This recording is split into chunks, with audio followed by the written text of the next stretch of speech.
Zhou You is an unremarkable high school underachiever. As the college entrance examination approaches, he finds himself in the examination hall, frantically scratching his head in despair, unable to write a single word.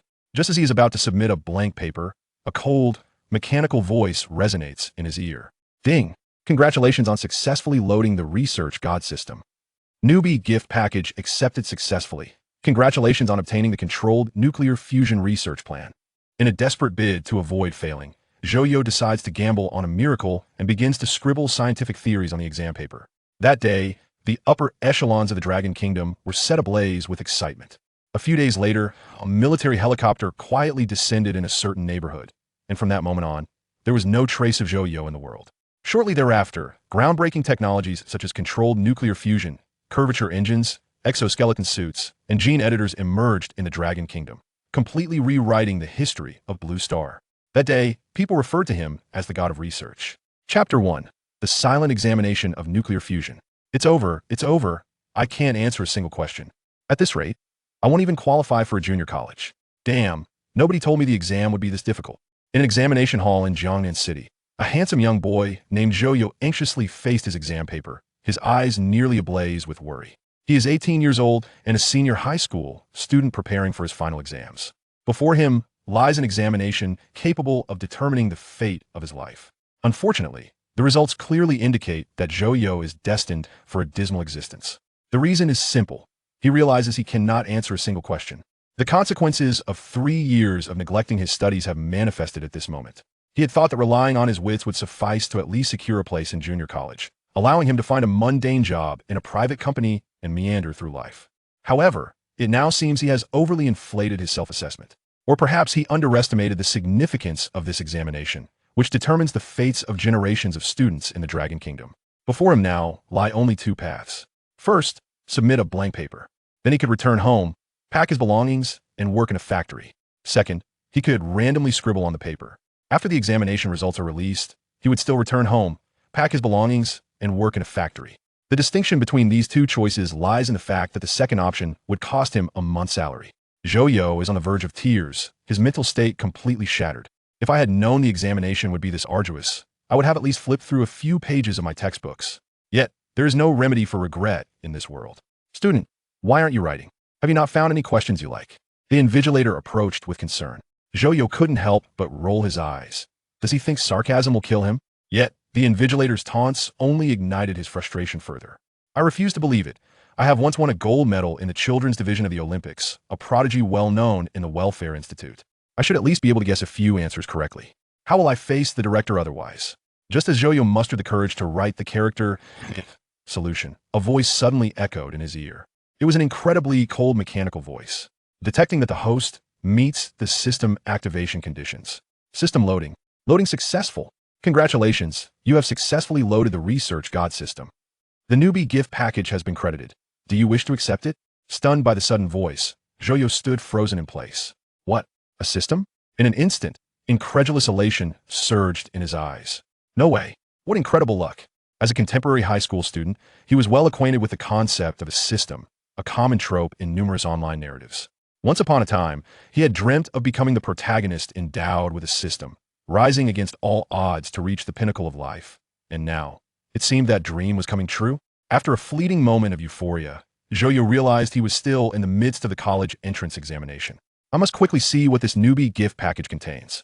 He urgently chanted in his mind to accept it while praying that it would at least include a high school knowledge package. Please, may I successfully enter junior college? In an instant, an overwhelming wave of dizziness enveloped him. Before Zhou You could process what was happening, he felt a whirlwind before his eyes, as if countless halos burst forth, an endless stream of characters and formulas flashing before him, then surging wildly into his mind. Simultaneously, his brain began to heat up. It even trembled.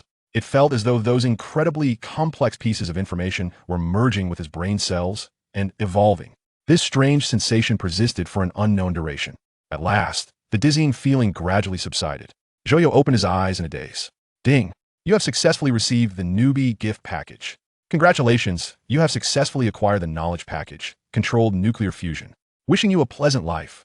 Please quickly enhance your contribution value to unlock the next phase of rewards. Listening to the system voice echoing in his mind, A peculiar expression appeared on Zhou Yu's face. Controlled nuclear fusion? He certainly understood what controlled nuclear fusion entailed. He could distinctly feel that his previously empty mind was now brimming with a series of terrifyingly complex knowledge. From a theoretical analysis of controlled nuclear fusion to the ratios of fusion fuels and chemical reactions, even to the mechanical design of external containers and the composition of energy storage materials. Any one of these subjects, if presented to the outside world, would undoubtedly drive people mad. After all, this is the most advanced energy technology known to human civilization. If it could be realized, it might even transform the course of human civilization. But the problem is, what does this have to do with me? Zhou Yu could only lament. I need to take the exam. I need to score. Come on.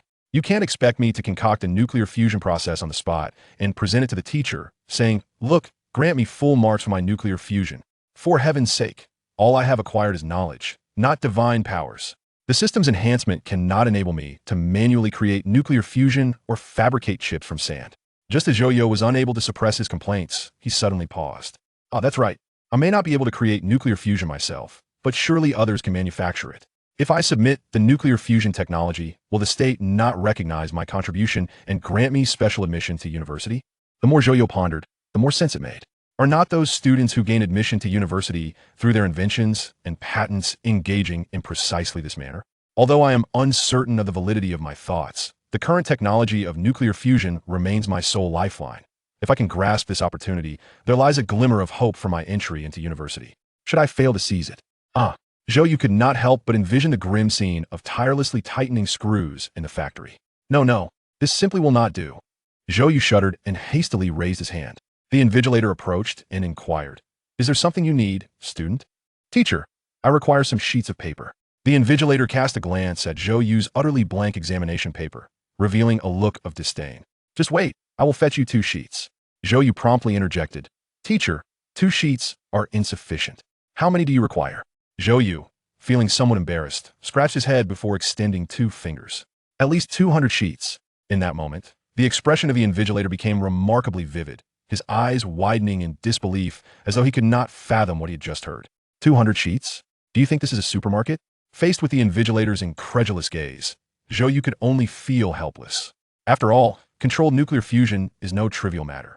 Merely the graphical design of various apparatuses comprises thousands of elements, and the proof of any randomly selected formula demands a narrative exceeding 10,000 words, not to mention the mountainous annotations and elaborations required. 200 sheets is already the bare minimum after my simplifications. Should I truly endeavor to document the entirety of the knowledge in my mind, I would need to append at least 2 additional zeros to that 200. Chapter 2. The quiet rewriting of history. Could you repeat that, supervisor? 200 sheets. In the office, a middle-aged man stared in disbelief at the invigilator before him, reflecting on his words, nearly bursting into laughter. This group of underachievers really knows how to torment their teachers. You should tell him it's a fanciful dream. Let him take the exam if he wishes. The invigilator nodded vigorously in agreement. The director is absolutely right. We cannot indulge them. With that, she was ready to storm back into the examination hall to reject Zhou Yu's love letter. Just then, the director sighed deeply. Fine, let him have it. It's the last exam. We shouldn't stir up any trouble.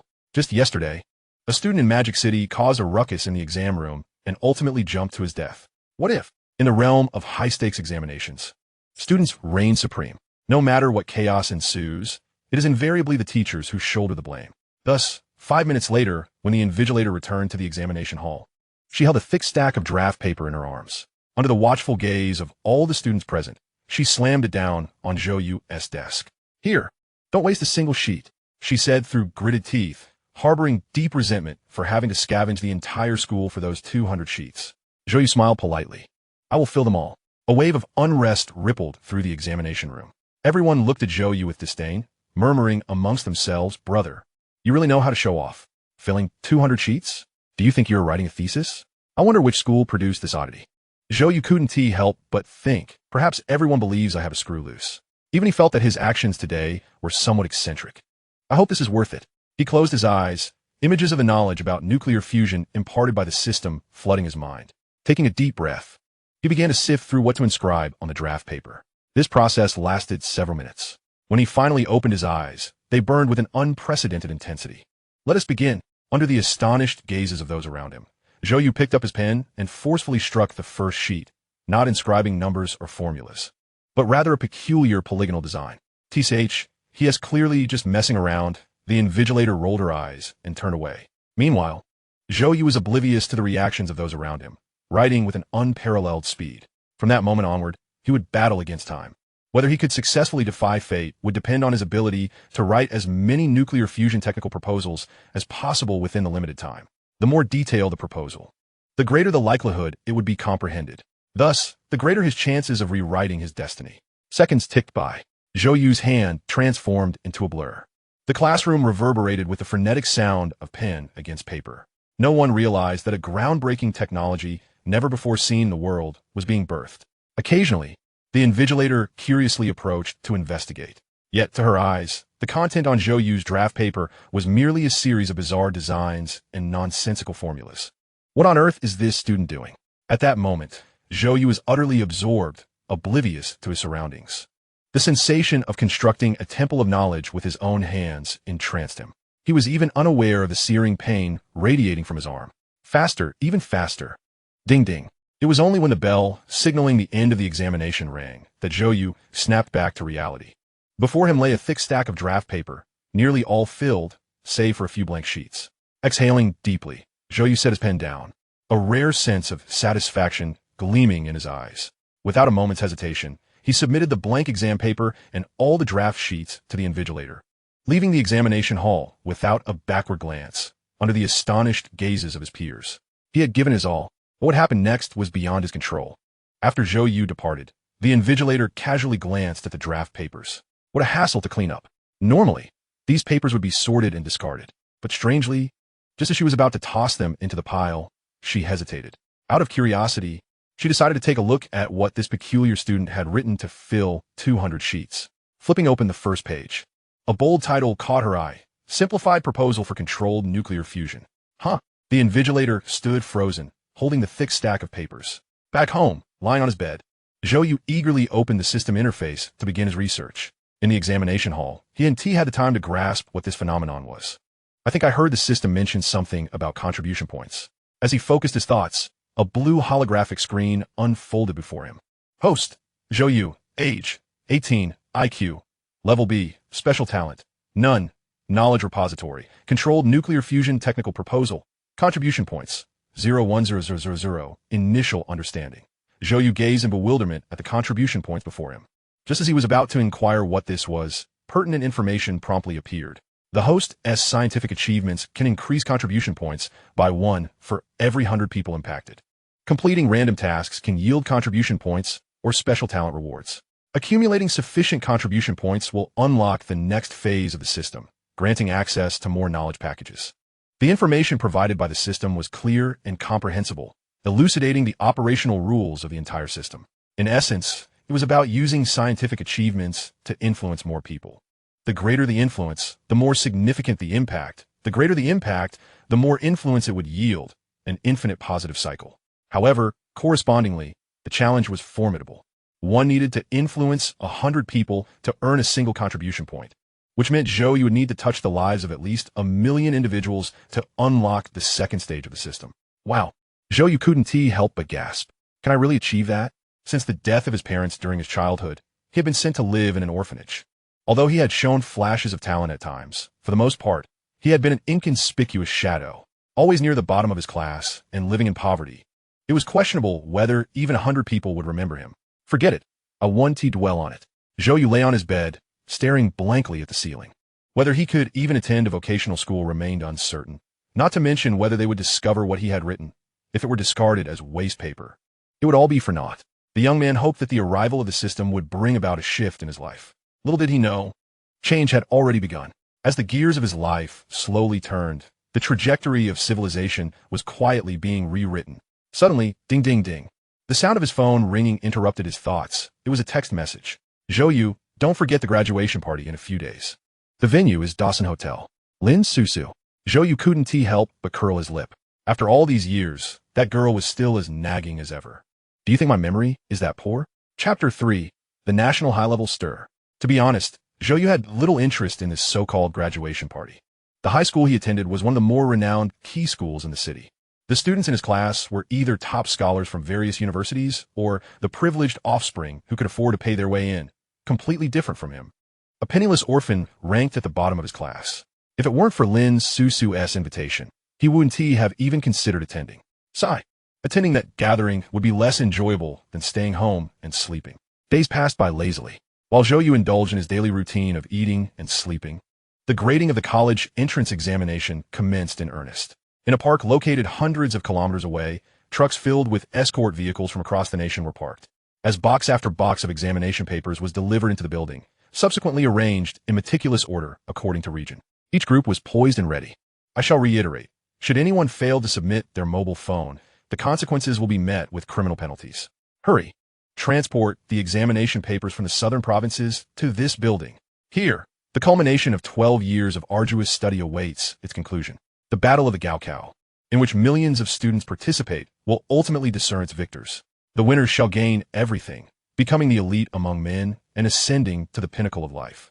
Conversely, the losers will find themselves in utter despair, plunging into the depths of society, where recovery is more arduous than scaling the heavens.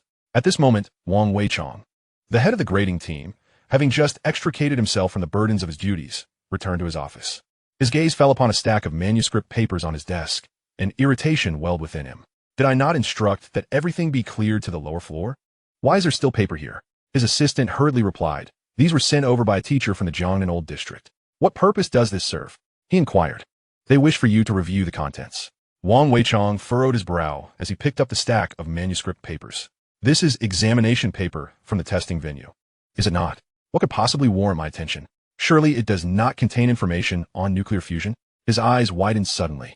As the head of the national grading team, Wang Weichong is one of the core experts within the educational system, a doctoral supervisor at Renmin University of China, though not from the fields of physics or mathematics. He possesses a fundamental level of discernment. A bead of cold sweat trickled down his forehead. The room was engulfed in a profound silence, broken only by the sound of his increasingly labored breaths. Wang Weichong's hand trembled uncontrollably as he clutched the manuscript. He could not ascertain whether the document marked simplified plan for controllable nuclear fusion was genuine, but even the faintest possibility of its authenticity surpassed the scope of his authority. Moreover, judging by the intricate diagrams and the equations contained within, this proposal appeared strikingly credible. Quick, connect me to the Ministry of Education's office. Inform them that I have urgent feedback to relay. Utilize secure, encrypted communication on this seemingly inconspicuous day for countless citizens of the Dragon Kingdom. A document classified at the highest level of confidentiality was transmitted via encrypted cable from the remote mountains, traversing vast oceans to reach the Ministry of Education's headquarters in the capital. Merely hours later, it was redirected to the supercomputer of the Dragon Academy of Sciences. Dozens of renowned academicians, having set aside all other work, hastily convened in the capital, arriving by private jets and vehicles, gathering in a signal-proof conference room. Undoubtedly, this was an enhanced superconducting tokamak device. The formulas contained therein calculated the energy release of non-cross-sectional fusion reactions. My heavens! This page elucidates the plasma heating rates under a helical magnetic field. How is this possible? Old Chin, please slap me. Am I still dreaming? A group of seasoned scholars, all beyond their 60s, erupted into exuberant cries, their faces alight with incredulity and excitement. Controllable nuclear fusion has been a lifelong pursuit of countless generations of scholars in the energy field. Yet as time passed, the feasibility of achieving controllable nuclear fusion seemed to recede further into the realm of dreams. At this moment, that dream had suddenly materialized into reality, overwhelming everyone present. The thought of the monumental impact its realization could have sent shivers through the esteemed scholars. This was nothing short of a miracle, a gift from a genius not of this era to the Dragon Kingdom, and indeed the entire Blue Star civilization. One elder, his hair white as snow, was the first to regain his composure.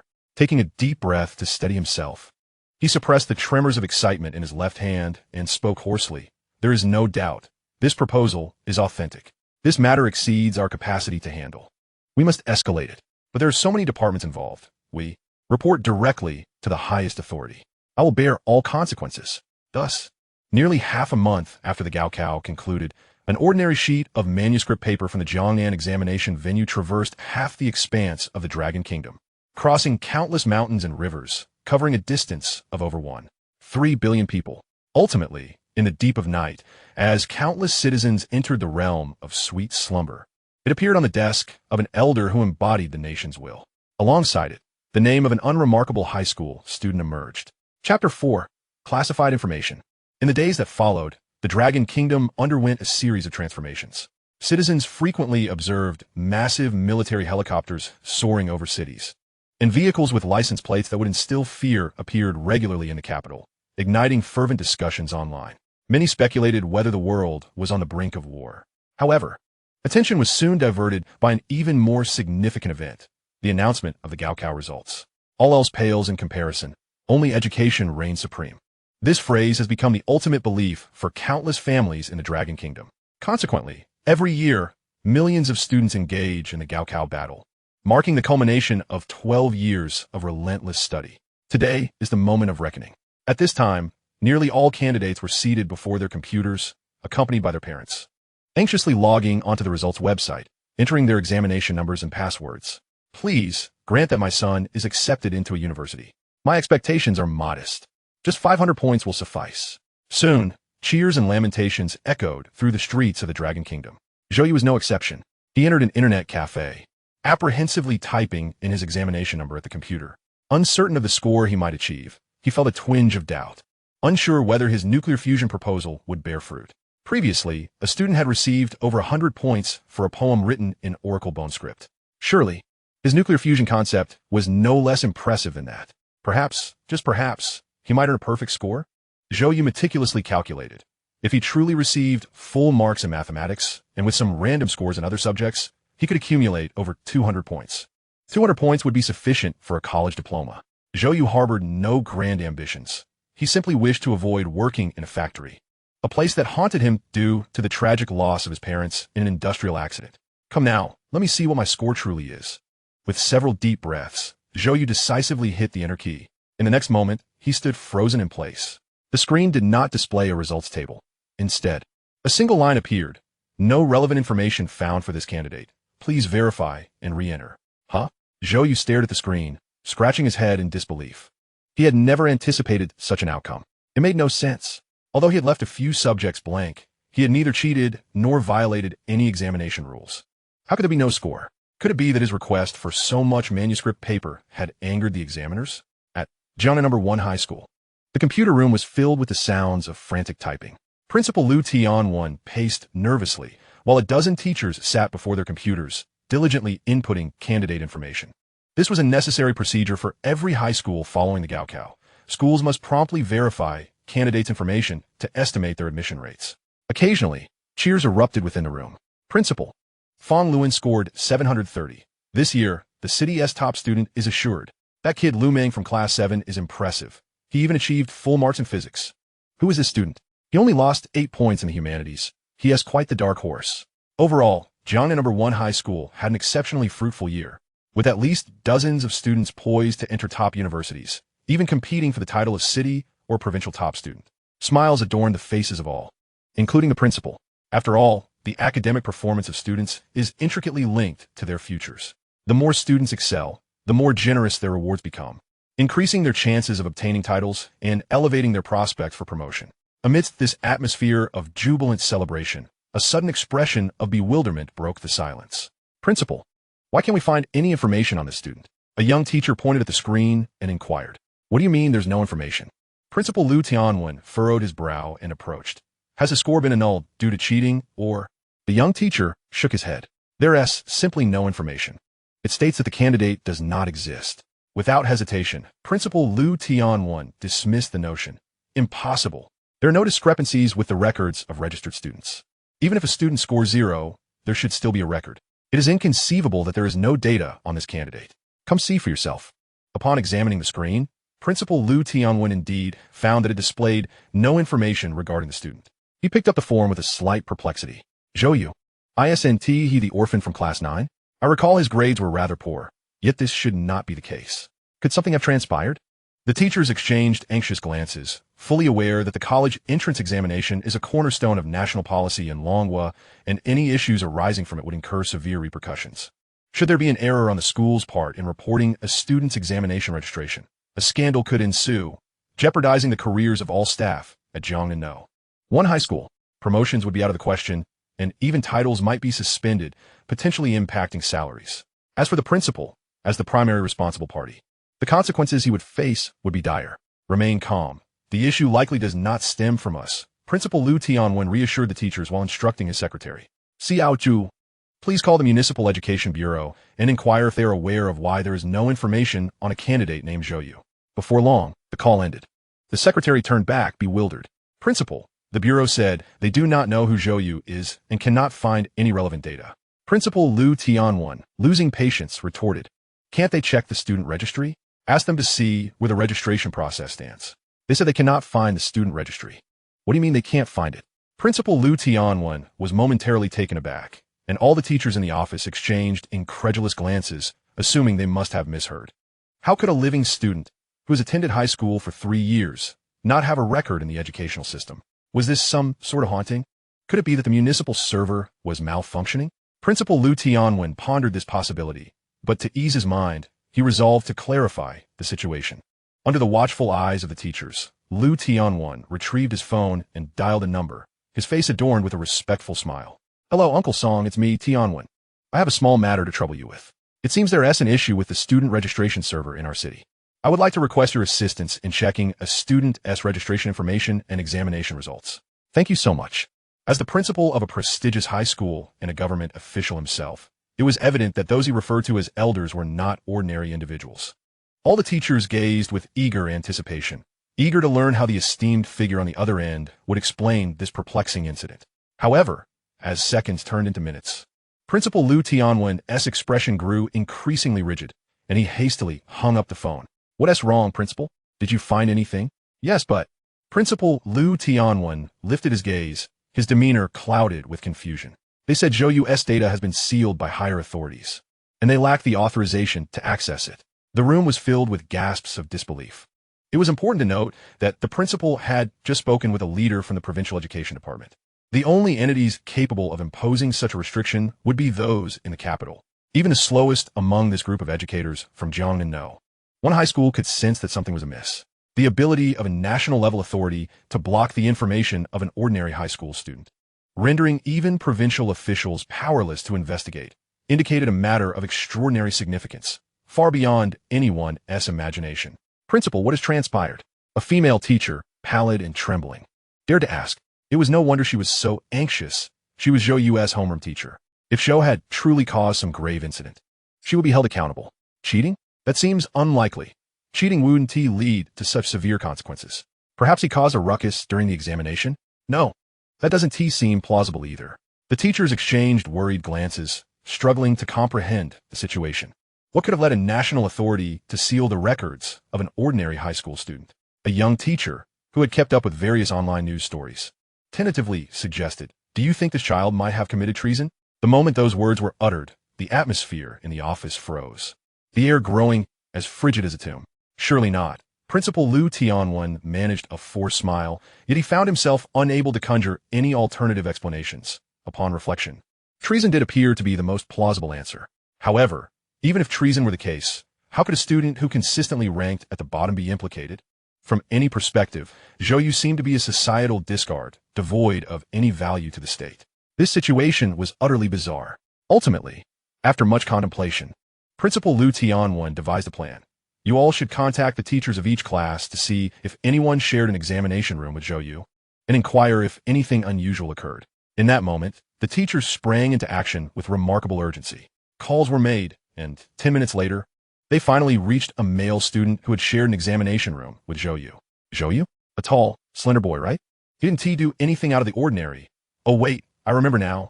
During the final exam, he requested 200 sheets of scratch paper from the invigilator. After hanging up, the teachers exchanged puzzled looks, their confusion deepening. 200 sheets of scratch paper? How could that possibly relate to the sealing of his records? Surely he couldn't have written a nuclear fusion plan on them. Thus, the faculty and principal of Jiangnan No. 1 High School spent an anxious day in unease. The principal even prepared himself for the possibility of being implicated and dismissed.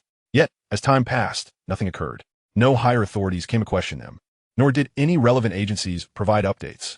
The atmosphere was as still as a stagnant pool. It was as if Zhou Yu had never existed. Why didn't they simply ask Zhou You directly? What a ridiculous notion. In the face of such an incident, everyone would prefer to distance themselves as much as possible, ensuring they remained uninvolved. Who would dare risk their career and even imprisonment to make such an inquiry? As for Zhou You, he was just as bewildered. However, one thing Zhou Yu had come to realize was that his nuclear fusion plan had completely failed. Lying on his bed, he sighed heavily. With no scores, there's no way I'll get into a college. I might as well prepare to work in a factory. At that moment, his phone buzzed with another message. It was a text. Zhou, the classmates have gathered. Please hurry over. Lin Susu. Today was the day of their graduation gathering. What do I have to celebrate with them?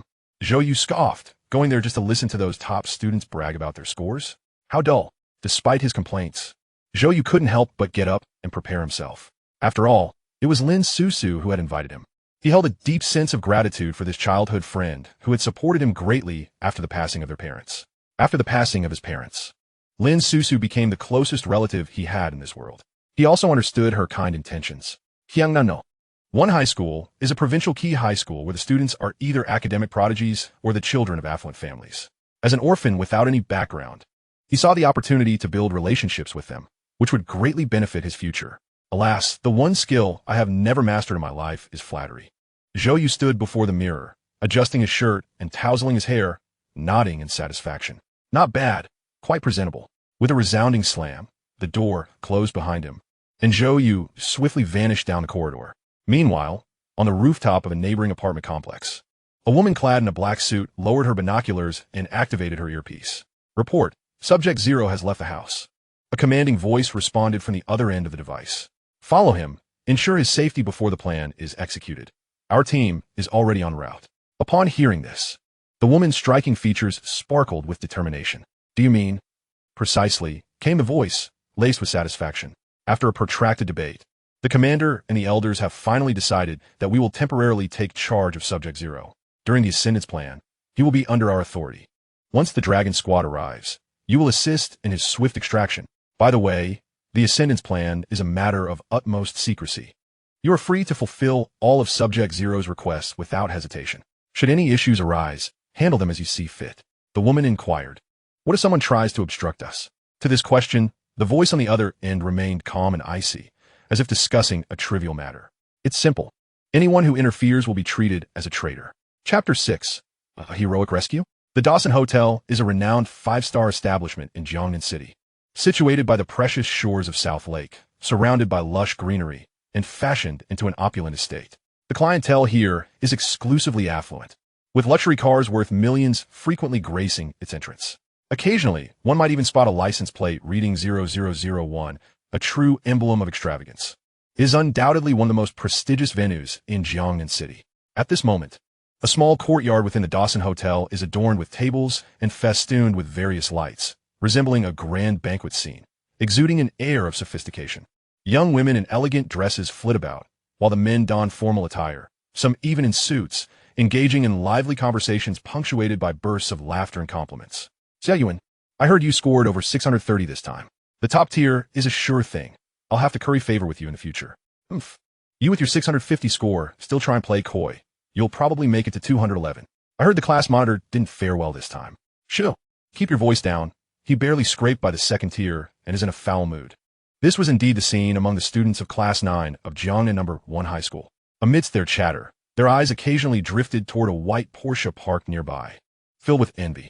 Sigh, the disparity is maddening. What's the point of being an excellent student if you lack a wealthy father? Their envy was directed at Liang Yuan, the organizer of this graduation gathering, a well-known rich heir and the owner of the Porsche. Zhou Yu's classmate Liang Yuan is the son of a prominent real estate mogul in Jiangnan City, while his mother holds a high-ranking position in a listed educational group. Entangled with many academic luminaries. With such a lineage, a meal costing thousands is merely a trifle for him. This million-yuan Porsche was a graduation gift from his parents to celebrate his achievement of scoring 500. A million. I can't fathom when I might accumulate such wealth. Meanwhile, Liang Yuan was already surrounded by many jovially clinking glasses. Wow, impressive Liang. Booking a place like this? The meal must cost a fortune. What does it matter? Liang Yuan excels academically and is wealthy. Celebrating his college entrance exam results with a fancy hotel is perfectly justifiable. Haha, we're riding on his coattails. Liang Yuan waved his hand grandly, exuding confidence, it's just a small expenditure among classmates. What matters most is that everyone enjoys themselves. His lavish words elicited starry-eyed admiration from many classmates, who flattered him with even greater zeal. In this vibrant atmosphere, only one figure remained quietly in the corner, occasionally glancing up. Has Zhou You not arrived yet? Clad in a delicate white dress with her hair casually pinned up, she revealed a slender neck and exquisitely pure features. Despite not wearing any makeup, she radiated a captivating beauty, resembling an untouched snow lotus, breathtakingly beautiful. Just a glance was enough to make one reluctant to look away. Indeed, this was the case. Nearly all the boys and girls in the class, while conversing, couldn't resist stealing glances in her direction. Liang Yuan, in particular, looked as if he wished to affix his gaze upon her forever. This girl was Lin Susu, the campus belle of Jiangnan No. 1 High School, consistently ranking among the top 3 in science subjects and a gold medalist in an international mathematics competition. A genius girl renowned among nearby institutions. It was no surprise that she had many suitors. Liang Yuan was among them, and one of the more fervent admirers, having once proclaimed his affection for her during the school's opening ceremony. Rumor had it that the grandiosity of this graduation celebration, complete with a 5-star hotel and a Porsche, was orchestrated partly in hopes of winning Lin Susu's favor. Unfortunately, Lin Susu had consistently treated him with indifference. Aside from the smiles she shared with Zhou You, she remained aloof and cold toward others. This behavior exasperated her suitors, who lamented that a flower had been wasted on a piece of cow dung, truly lacking in discernment. What could that orphan possibly have to offer? Poor academic performance and no notable background, destined to remain at the bottom of society. Isn't it just as good looks? At this moment, Liang Yuan seized the opportunity to approach her. Susu, why are you sitting here alone? You should mingle with your classmates. As the host of the event, Liang Yuan felt buoyed by the flattery surrounding him and attempted to take a seat beside Lin Susu. To his surprise, she offered him no courtesy whatsoever. Please address me by my full name. Lin Susu's tone was flat, her beautiful eyes devoid of emotion and frigid. Moreover, I dislike having anyone by my side. This statement left Liang Yuan's rear hovering awkwardly in midair. To sit or not to sit was a dilemma. He forced a smile. I just wanted to chat with you. I'll be studying abroad soon, and we won't have many chances to see each other again. Oh, congratulations. Lin Susu's tone remained unyieldingly neutral. Even a clay figurine has its limits. Although Liang Yuan was her admirer, being so blatantly ignored ignited a fire within him. Especially as he considered himself the star of the event, he felt utterly humiliated before his classmates. Lin Susu, you're crossing the line. Liang Yuan huffed, rising to his feet, pointing an accusatory finger at her. I pursued you for 3 long years, and you offer me no respect. If this is how it's going to be, then today. Before he could finish, a stone whizzed through the air. Smack! It struck Liang Yuan's hand forcefully, accompanied by a nonchalant voice from a distance. Did your wealthy father not teach you that pointing at people is quite rude? Hearing this voice, Lin Susu and the others quickly looked up. A boy with striking features strode confidently into the courtyard, stepping forward to shield Lin Susu, surveying Liang Yuan with a discerning gaze while clicking his tongue. To threaten someone just because your pursuit was unsuccessful is rather distasteful, don't you think? He then turned to Lin Susu with a hint of apology. Sorry for being late. With the sudden appearance of Zhou You, the atmosphere in the venue rapidly intensified. Everyone could not help but direct their attention toward the trio, filled with curiosity, disdain, and even anticipation. A thrilling spectacle was about to unfold. Chapter 7. The Mysterious Girl. Zhou You had always possessed a rather inconspicuous presence at school. After all, he lacked wealth and influence, ranked at the bottom academically, and did not boast any remarkable talents. However, a weak presence does not equate to low notoriety. On the contrary, nearly half of the students at Jiangnan No. 1 High School were well aware of Zhou You. The primary reason for this was undoubtedly his striking appearance. Standing at 6 feet tall, with sharp brows and bright eyes, his features were undeniably handsome, making him stand out in a crowd. Each year, a few oblivious underclassmen would confess their feelings to him. Yet, that alone was hardly remarkable. After all, there were plenty of attractive boys at Jiangnan No. 1 High School. The second reason for his relatively high profile was Lin Susu. As the most renowned genius and beauty in the entire school, she was the center of attention wherever she went, her aloof demeanor towards suitors only adding to the intrigue surrounding her. Zhou You, on the other hand, was the only male with whom Lin Susu shared a close relationship. It was common to see them walking to and from school together, dining in the cafeteria, and even strolling side by side outside the school, where Lin Susu would occasionally reveal her stunning smile, seldom seen by others. Thus, rumors began to circulate about their relationship, infuriating her admirers. In their eyes, it should have been them standing beside Lin Susu, not Zhou You. At one point, a group led by Liang Yuan surrounded Zhou You at the school gate, intending to teach this desecrator of the goddess a lesson. However, the outcome was far from what they expected. Zhou Yu emerged unscathed from the alley, while Liang Yuan and his entourage were left battered and bruised, never to trouble Zhou Yu again. From that moment on, Zhou Yu became a figure of renown. Given Zhou Yu's background as an orphan, whispers circulated that his parents were martyrs who had instilled in him military combat skills, making him a master of martial arts. When Lin Susu and Zhou Yu heard this rumor, they exchanged glances and laughed heartily for quite some time. Lin Susu knew well that Zhou Yu was not the child of martyrs. His fighting prowess stemmed from having been bullied in the orphanage during his childhood, where he had to fight for food daily just to survive. Returning to the present, as the crowd watched Zhou Yu once again stand before Lin Susu, confronting Liang Yuan, their anticipation was palpable. The scenario of a mysterious poor boy facing off against an established wealthy heir was reminiscent of tales from novels, and many silently urged for a confrontation to ensue. However, what transpired next disappointed the onlookers. In response to Zhou Yu's disdainful rebuke, Liang Yuan's face flushed with anger, his veins bulging, yet he gritted his teeth and held back. Don't get too cocky, he scoffed before turning to leave. The spectators immediately began to murmur among themselves. What a letdown. Liang Xiao is being so cowardly today. I thought we would witness a dramatic scene. Witness what? They aren't at school now. If Zhou Yu really did hit him, who would he turn to for justice? Overhearing the whispers, Lin Susu sighed. What are you arguing with him for? Don't you know why I called you here today? Zhou Yu chuckled. Just say I'm handsome. This remark earned him an eye roll from Lin Susu. Yet her expression lacked any malice, appearing more playful and charming on her exquisite face. From a distance, Liang Yuan and his sycophants observed this scene with envy. Enjoy your moment of pride, for soon enough you will be humiliated. All graduation banquets are remarkably similar. As the clock struck 7 and the sky darkened, tables were set up in the garden, with elegantly dressed waiters serving exquisite dishes. The students spontaneously gathered around tables. Naturally, Liang Yuan claimed the central table, and amidst the crowd's cheers, Lin Susu took her seat at the same table. As for Zhou Yu, it had long been accepted that the two were inseparable. Everyone animatedly discussed the scores revealed that day, their future college aspirations, summer travel plans, and more. What is this for me? Just relying on my parents' money for a little outing. It pales in comparison to you top scholars from 985 and 214. If I could get into 985, I wouldn't even mind not driving a Porsche, Liang Yuan remarked, basking the envy of others as he prepared to study abroad. Despite his words of dismissal, the smugness in his expression was undeniable, even among this elite group of students. His ability to drive a Porsche at 18 and attend an Ivy League school abroad was a clear display of class superiority. At this moment, Liang Yuan's eyes caught Zhou Yu, who was ravenously eating, leading him to feign surprise.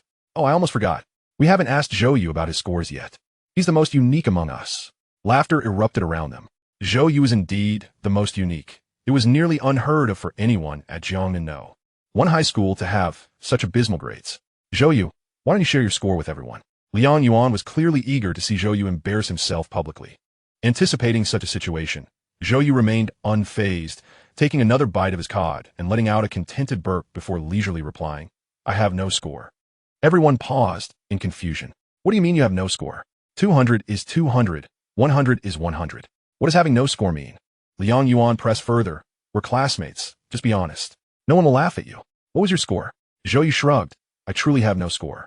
As the realization dawned that Zhou Yu was not lying, murmurs of speculation rippled through the crowd. How can there be no score? Did he cheat? No way. I checked the list of cheaters, and our school wasn't mentioned. So what is going on?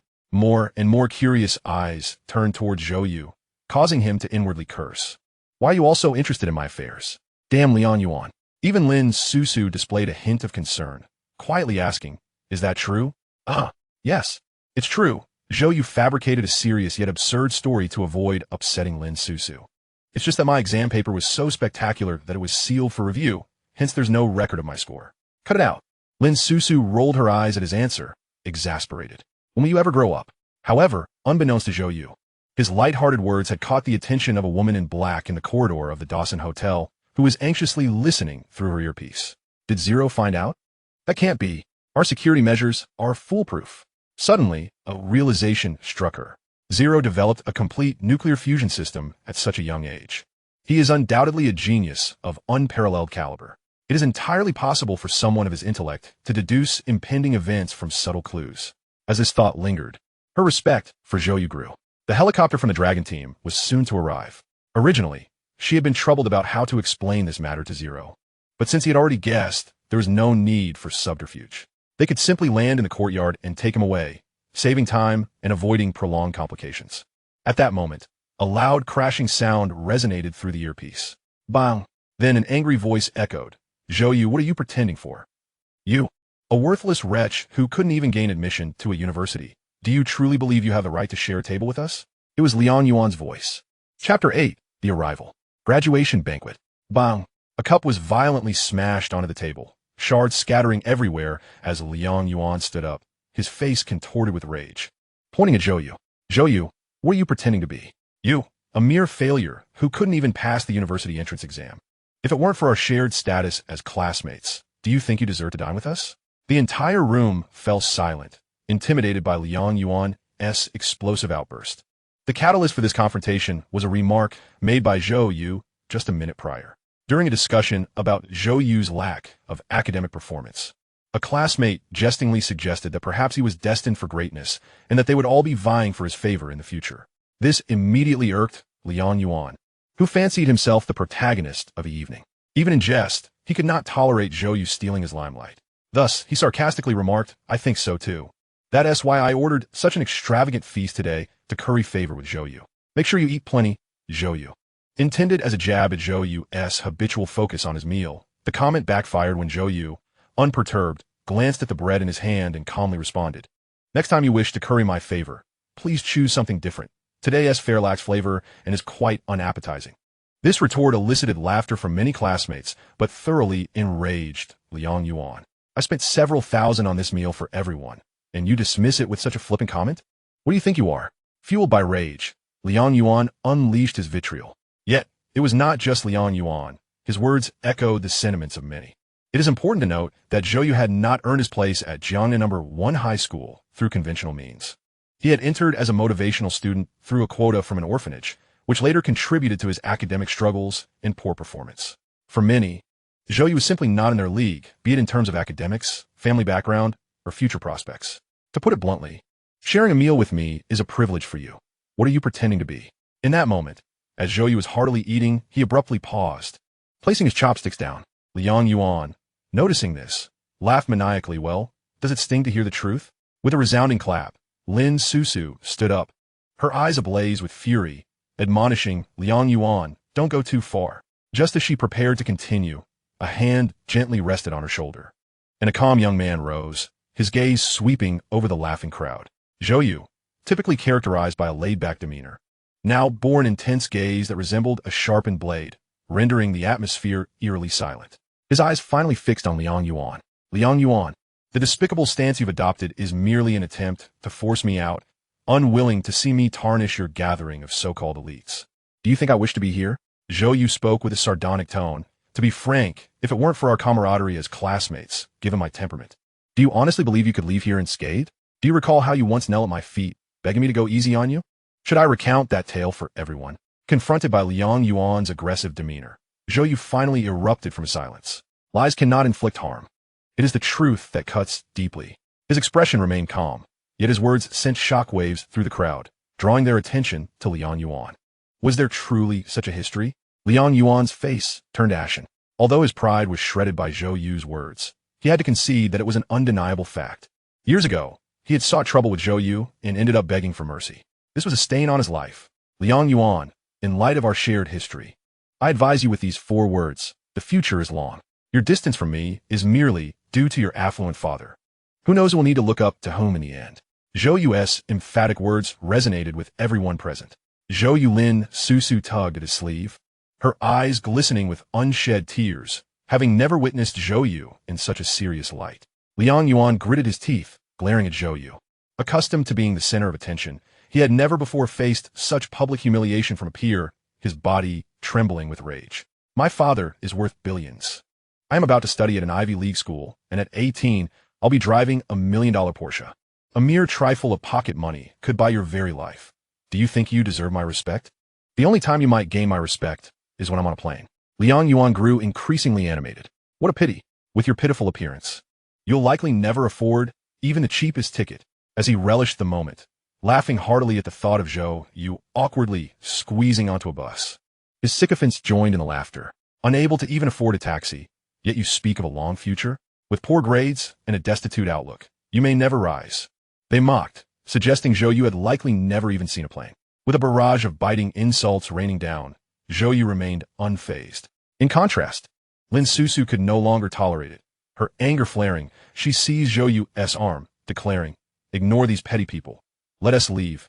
Zhou Yu, disinterested in continuing this dogfight, replied, "Let us go." As he turned to depart, Liang Yuan and his cohorts laughed even more boisterously, perceiving it as a humiliating retreat. At that moment, a gust of wind swept across the gathering. Initially subtle, it swiftly intensified, causing the dishes on the table to clatter. Accompanying, it was a distinct sound of propellers. What was happening? Curiosity piqued. Everyone looked up. A massive, exaggerated black helicopter descended from above, its ominous gun barrels sending a chill through the crowd, enveloping them in an overwhelming sense of dread. This was no ordinary aircraft. It was a top-tier armed transport helicopter from the Dragon Country. As the crowd speculated its purpose, the helicopter slowed, hovering above them before gradually landing on the lawn. In a moment that would be etched in their memories forever, a dozen heavily armed soldiers emerged, forming a line on either side. And a woman clad in black stepped forward from the ranks. Striding towards Zhou Yu, she came to a halt before him, standing at attention. With solemnity, she saluted and announced, "The Dragon Team of the Central Military District reports to you." Simultaneously, the soldiers saluted, an aura of lethal seriousness enveloping the scene. If one had not witnessed it firsthand, no one would believe that the individual they were honoring was the same boy who had just been derided as a societal outcast. This surreal tableau left everyone gasping for breath. The woman took a deep breath, her expression tense yet respectful, gesturing toward Zhou Yu, "Please board." In that instant, without conscious thought, everyone turned their heads. They were not merely observing Zhou Yu, now shrouded in mystery and invited by the military. This cinematic spectacle shattered all preconceived notions. The soldiers' intimidating presence left them too frightened to gaze for long. Their focus was on Liang Yuan. Didn't you claim Zhou Yu couldn't afford a plane ticket? Care to explain this? Chapter 9, Nuclear City. This day felt like a dream to everyone, from the tips of their toes to the crown of their heads. They felt an electric tingle. A classmate once perceived as utterly ordinary was whisked away by a military aircraft. No one understood what had transpired, but it was undoubtedly a monumental event. What had Zhou Yu done? Lin Susu stared blankly in the direction of the departing helicopter, lost in thought. The childhood companion with whom she had grown up for over a decade, the little boy who had always required her care, had suddenly transformed into an enigma, mysterious and unfamiliar. Meanwhile, Liang Yuan and the others exchanged glances, with Liang Yuan chuckling awkwardly. "Ha, Zhou Yu seems quite extravagant. I wonder how long he has saved to hire actors." However, his jest went unacknowledged, as the others regarded him as though he were a jester. Actors? Brother, do you comprehend what an armed helicopter is? That is, after all, the most advanced Wuji Tenmi of Long Country, priced at nearly 100 million, with production numbers exceedingly low. Only a select few special forces are equipped with it. Rent? Even the wealthiest in Long Country would not possess the privilege to rent such a marvel. Hire? In the entirety of Long Country, who would dare impersonate the elite Jiaolong squad of the Central Military District? Despite their disbelief, everyone had to concede that this scene held no possibility of fabrication. Just as everyone remained entranced by the shock of Zhou Yu being whisked away by a military helicopter. A cacophony of hurried footsteps suddenly erupted at the entrance of the courtyard, followed by a surge of individuals clad in black suits. The scene was swiftly secured.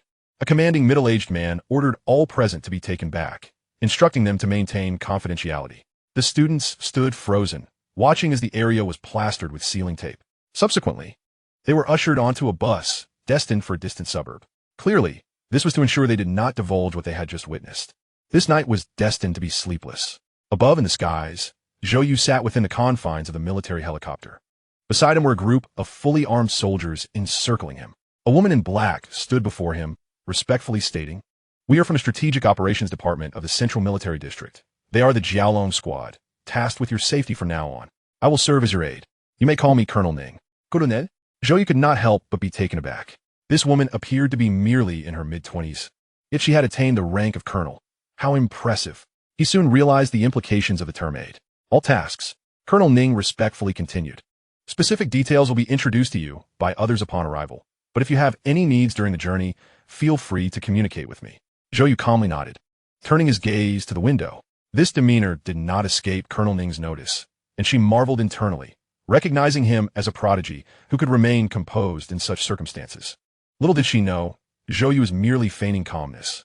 Internally, he was in turmoil, abruptly being whisked away by a battalion of soldiers onto an armed helicopter, headed to an unknown destination. Who would not feel apprehensive?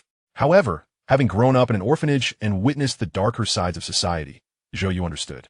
The less he knew about the situation, the more he needed to remain composed, for it was the best way to safeguard himself. Moreover, observing Colonel Ning's respectful demeanor led him to speculate that this was likely tied to his college entrance examination, specifically to nuclear fusion. Apart from nuclear fusion, he possessed no qualifications that would warrant the state dispatching specialized personnel and aircraft to escort him, let alone assigning a 20-something colonel as his assistant. What does a 20-something colonel signify? It implied that with a decade's time, she could ascend to the rank of general, becoming a veritable female general. Individuals of such stature are treated with utmost respect, let alone an obscure and impoverished student like himself. Exhaling deeply, Zhou Yu stifled his anxious emotions. He was uncertain of what awaited him, but he knew that his life had irrevocably changed at this moment. Beep. A random mission has been successfully triggered. Would you like to accept it? Suddenly, the voice of the system resonated in his ears. Zhou Yu maintained his composure and silently intoned his acceptance. Mission: a spark of fire. Task: propel nuclear fusion to the stage of mass production within 90 days, ensuring that no casualties occur during this research endeavor. Reward: 1,000 contribution points, a random special talent. As the mission details materialized before him, Zhou Yu could not help but furrow his brow. He was indeed a poor student, yet he was also the most knowledgeable individual regarding nuclear fusion in this world. Thus, he understood all too well that achieving mass production of nuclear fusion would necessitate resolving dozens of mathematical challenges, developing numerous machine tools, overcoming hundreds of manufacturing process hurdles, and addressing potential issues related to material shortages and mechanical production failures. 90 days? What a jest! Although he possessed a comprehensive nuclear fusion plan and ample data in his mind, it remained theoretical. Edison had grasped the entire working principle of the light bulb long ago. Yet he still experimented with over 1,000 materials to find tungsten filament. Einstein's mass energy equation is known worldwide, yet only 5 major powers can independently manufacture nuclear weapons. Knowing and doing are two distinct matters. Even a minor issue could jeopardize such a colossal project as nuclear fusion. Do what one can and leave the rest to fate. He was still unaware of how the state intended to arrange his future. Thus, Zhou Yu, with a complex state of mind, gazed out the window, watching the helicopter soar over the city, cross the long river, traverse the endless jungles, and venture further into the mountains. Suddenly, a towering white edifice, nearly 100 meters high, came into view. As the helicopter drew closer, Zhou Yu realized that this white tower was not solitary. Surrounding it were hundreds of steel-constructed square buildings, collectively forming a vast architectural complex brimming with a cyberpunk aesthetic covering thousands of acres. Outside the complex, hundreds of tanks and several formations of soldiers patrolled the area. Nearby, enormous missile silos glimmered ominously from within the mountains. Undoubtedly, this was a mysterious city that had never appeared on any map. Where's this? The grand and surreal sight left Zhou Yu dumbfounded, and he instinctively inquired, only to receive an answer that sent shivers down his spine. We call it Nuclear City. Chapter 10. Chief Technical Advisor. Nuclear City was a term unfamiliar to the citizens of Long Country. However, many products renowned among the populace had originated here. From the world-shocking mushroom cloud to the satellite that shattered Western space hegemony, and the Dongfeng intercontinental missile that later deterred the globe, many technological achievements that nearly changed the world had emerged from this metallic metropolis.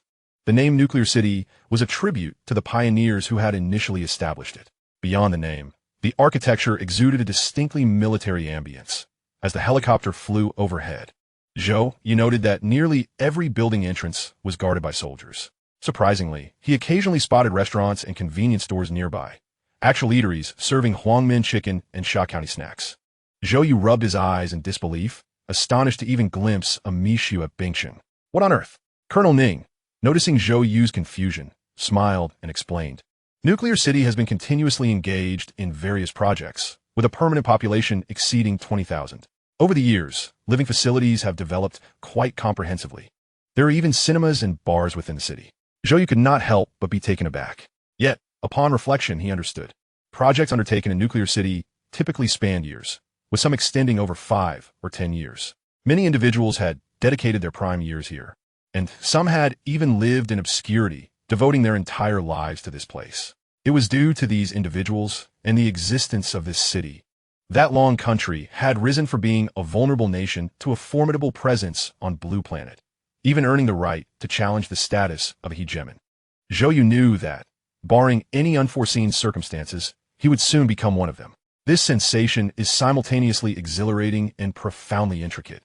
The thrill arises from the opportunity to partake in the unfolding narrative of the Dragon Kingdom's history, as if one has unwittingly assumed the role of the protagonist. The complexity, however, lies in the fact that this is not a choice he can make. Given that the nation has dispatched armed helicopters and its most elite squads to escort him, unveiling the critically confidential secrets of the nuclear city, it is evident that he no longer possesses the option to decline. The only course available to him is to negotiate a favorable arrangement. He wonders who the others are that Colonel Ning mentioned would provide him with a detailed briefing. With a deep breath, Zhou Yu strives to compose himself. Under Colonel Ning's guidance, he exits the aircraft, with the Jiaolong squad closely following. The group boards an armored vehicle, traversing a towering wall that leads into the tunnel towards the nuclear city. Unable to contain his curiosity, Zhou Yu inquires about the reason for the wall's imposing height. Doesn't it invite scrutiny from foreign satellites? Colonel Ning casts a meaningful glance in his direction and cryptically replies, "You will know in due time." Zhou Yu is momentarily taken aback, turning to gaze at the wall, which stretches several dozen meters high. He soon realizes that the wall is not entirely vertical. Rather, it carries a subtle sense of solitude, adorned with an array of uniquely shaped mechanical devices and interspersed with peculiar metallic plates. At first glance, it resembles a metallic barrier enveloping the entire nuclear city. Clearly, this wall is a product of advanced technology. Regrettably, Zhou Yu, lacking knowledge beyond nuclear fusion, is unable to decipher its intricacies. Within the nuclear city, a myriad of grand and bizarre edifices abound. Zhou Yu even spots a nearly transparent square structure. This building, soaring over 10 meters high, is crafted entirely from various crystals, within which colossal lathes operate, powerful currents coursing through the walls, creating an extraordinarily futuristic ambience. Indeed, this is the nuclear city, Zhou Yu silently marvels. At long last, after traversing 3 formidable walls, the armored vehicle arrives at the grand white tower at the center, entering through the main entrance, where a multitude of elevators stands in a neat row. Beep. Colonel Ning produces a card and swipes it, causing one of the elevators to open. Wishing you a successful visit, Colonel Ning respectfully states, "You may ascend on your own. Someone will be waiting for you above." Subsequently, the elevator doors close, and it begins its ascent. What strikes Zhou Yu as remarkable is the elevator's apparent incorporation of advanced technology. He can scarcely perceive any movement, and no floor numbers are displayed, as if it remains perpetually stationary. He soon comprehends that this is evidently a measure for confidentiality. After a full 2 minutes, a crisp chime signals the elevator's arrival, and the doors open. Gaping in astonishment at the scene before him, Zhou Yu finds himself rooted to the spot. He has entered a study. This study exudes an antiquated charm, even bordering on the dilapidated. A wooden table occupies the center, flanked by traditional atemortal tables, and the fragrant aroma of wood wafts through the air, imparting a sense of tranquility. Most importantly, an elderly gentleman clad in a Zhongshan suit is quietly writing at the table. Noticing Zhou Yu's entrance, the elder does not lift his head, but casually invites him to sit, his tone relaxed and gentle, as if welcoming a familiar young acquaintance. Zhou Yu, feeling at ease, boldly takes a seat at one of the atemortal chairs. The elder then speaks again. "Colonel Ning should have informed you why you were invited to the nuclear city, correct?" "Colonel Ning." Yes, Zhou Yu replies, contemplating for a moment before adding, "He mentioned it was regarding nuclear fusion." Nuclear fusion is indeed a remarkable pursuit. The elder reflects with a tone of nostalgia. It represents humanity's closest venture towards infinite energy. If we could achieve nuclear fusion, we would break free from the shackles of energy constraints, ushering in an unprecedented industrial revolution. Can you fathom how much faster human civilization could progress without the burden of energy consumption? At this juncture, the elder suddenly pauses, shaking his head with a smile. "Forgive me, I seem to have become a bit muddled in my excitement. How could you possibly be unaware?" Zhou Yu, feeling hesitant, refrains from interjecting. In truth, he is oblivious. His understanding of nuclear fusion is limited to portrayals in films, such as Iron Man, where fusion reactor powers an armored suit, and he has little grasp of its other applications. At last, the elder lifts his gaze, beaming at Zhou You. "It is a pleasure to meet you, Comrade Zhou You." Zhou You is momentarily taken aback by the familiarity in the elder's voice. When the elder raises his head, Zhou Yu instantly recognizes the source of this sense of familiarity. He has undoubtedly seen this face numerous times in various military news outlets. "You are General Zhao Jiangwo?" Zhou Yu exclaims in astonishment. He had anticipated that his liaison would be, at best, the head of some research institute or a prominent academic, perhaps even a general primarily responsible for military research and development. Never did he imagine he would be in the presence of the highest authority of the central military region. My goodness. For those unfamiliar with the title of the highest authority of the central military region, one might liken it to the vice chairman of the military commission of the Dragon Kingdom.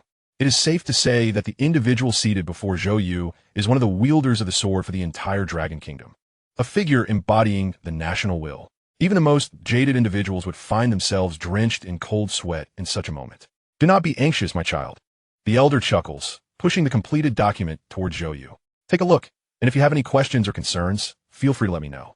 Zhou Yu, taken aback, stands up abruptly and hurries over to retrieve the paper. However, upon glancing at it, he feels a wave of darkness wash over him. The title boldly emblazoned on the paper reads, "Regulations on the Treatment of Chief Technical Advisor Comrade Zhou Yu for the Rise Plan." Me, Chief Technical Advisor. Chapter 11. Class Ascension.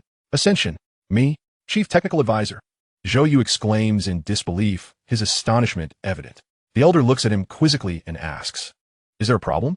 Zhou Yu, having penned a nuclear fusion proposal on his college entrance exam, showcased an unprecedented level of completeness, with knowledge that far surpasses current technological understanding. To the upper echelons of the Dragon Kingdom, Zhou Yu is perceived as an extraordinary genius, the foremost authority in the field of nuclear fusion. Compared to academicians, distinguished professors, elite researchers, and military-industrial experts, Zhou Yu stands unparalleled. Such a caliber undoubtedly warrants the title of Chief Technical Advisor, were it not for Zhou Yu's youth and lack of government connections. The nuclear city might have appointed him as the project's overall leader. However, they remain oblivious to the fact that Zhou Yu's nuclear fusion proposal was a gift from the system. In other words, this so-called prodigy, viewed as a paragon of scientific prowess, has never set foot in a laboratory, lacks even the most basic math skills, and is entirely ignorant of how to operate experimental equipment. Me, a Chief Technical Advisor? Zhou Yu is on the verge of tears.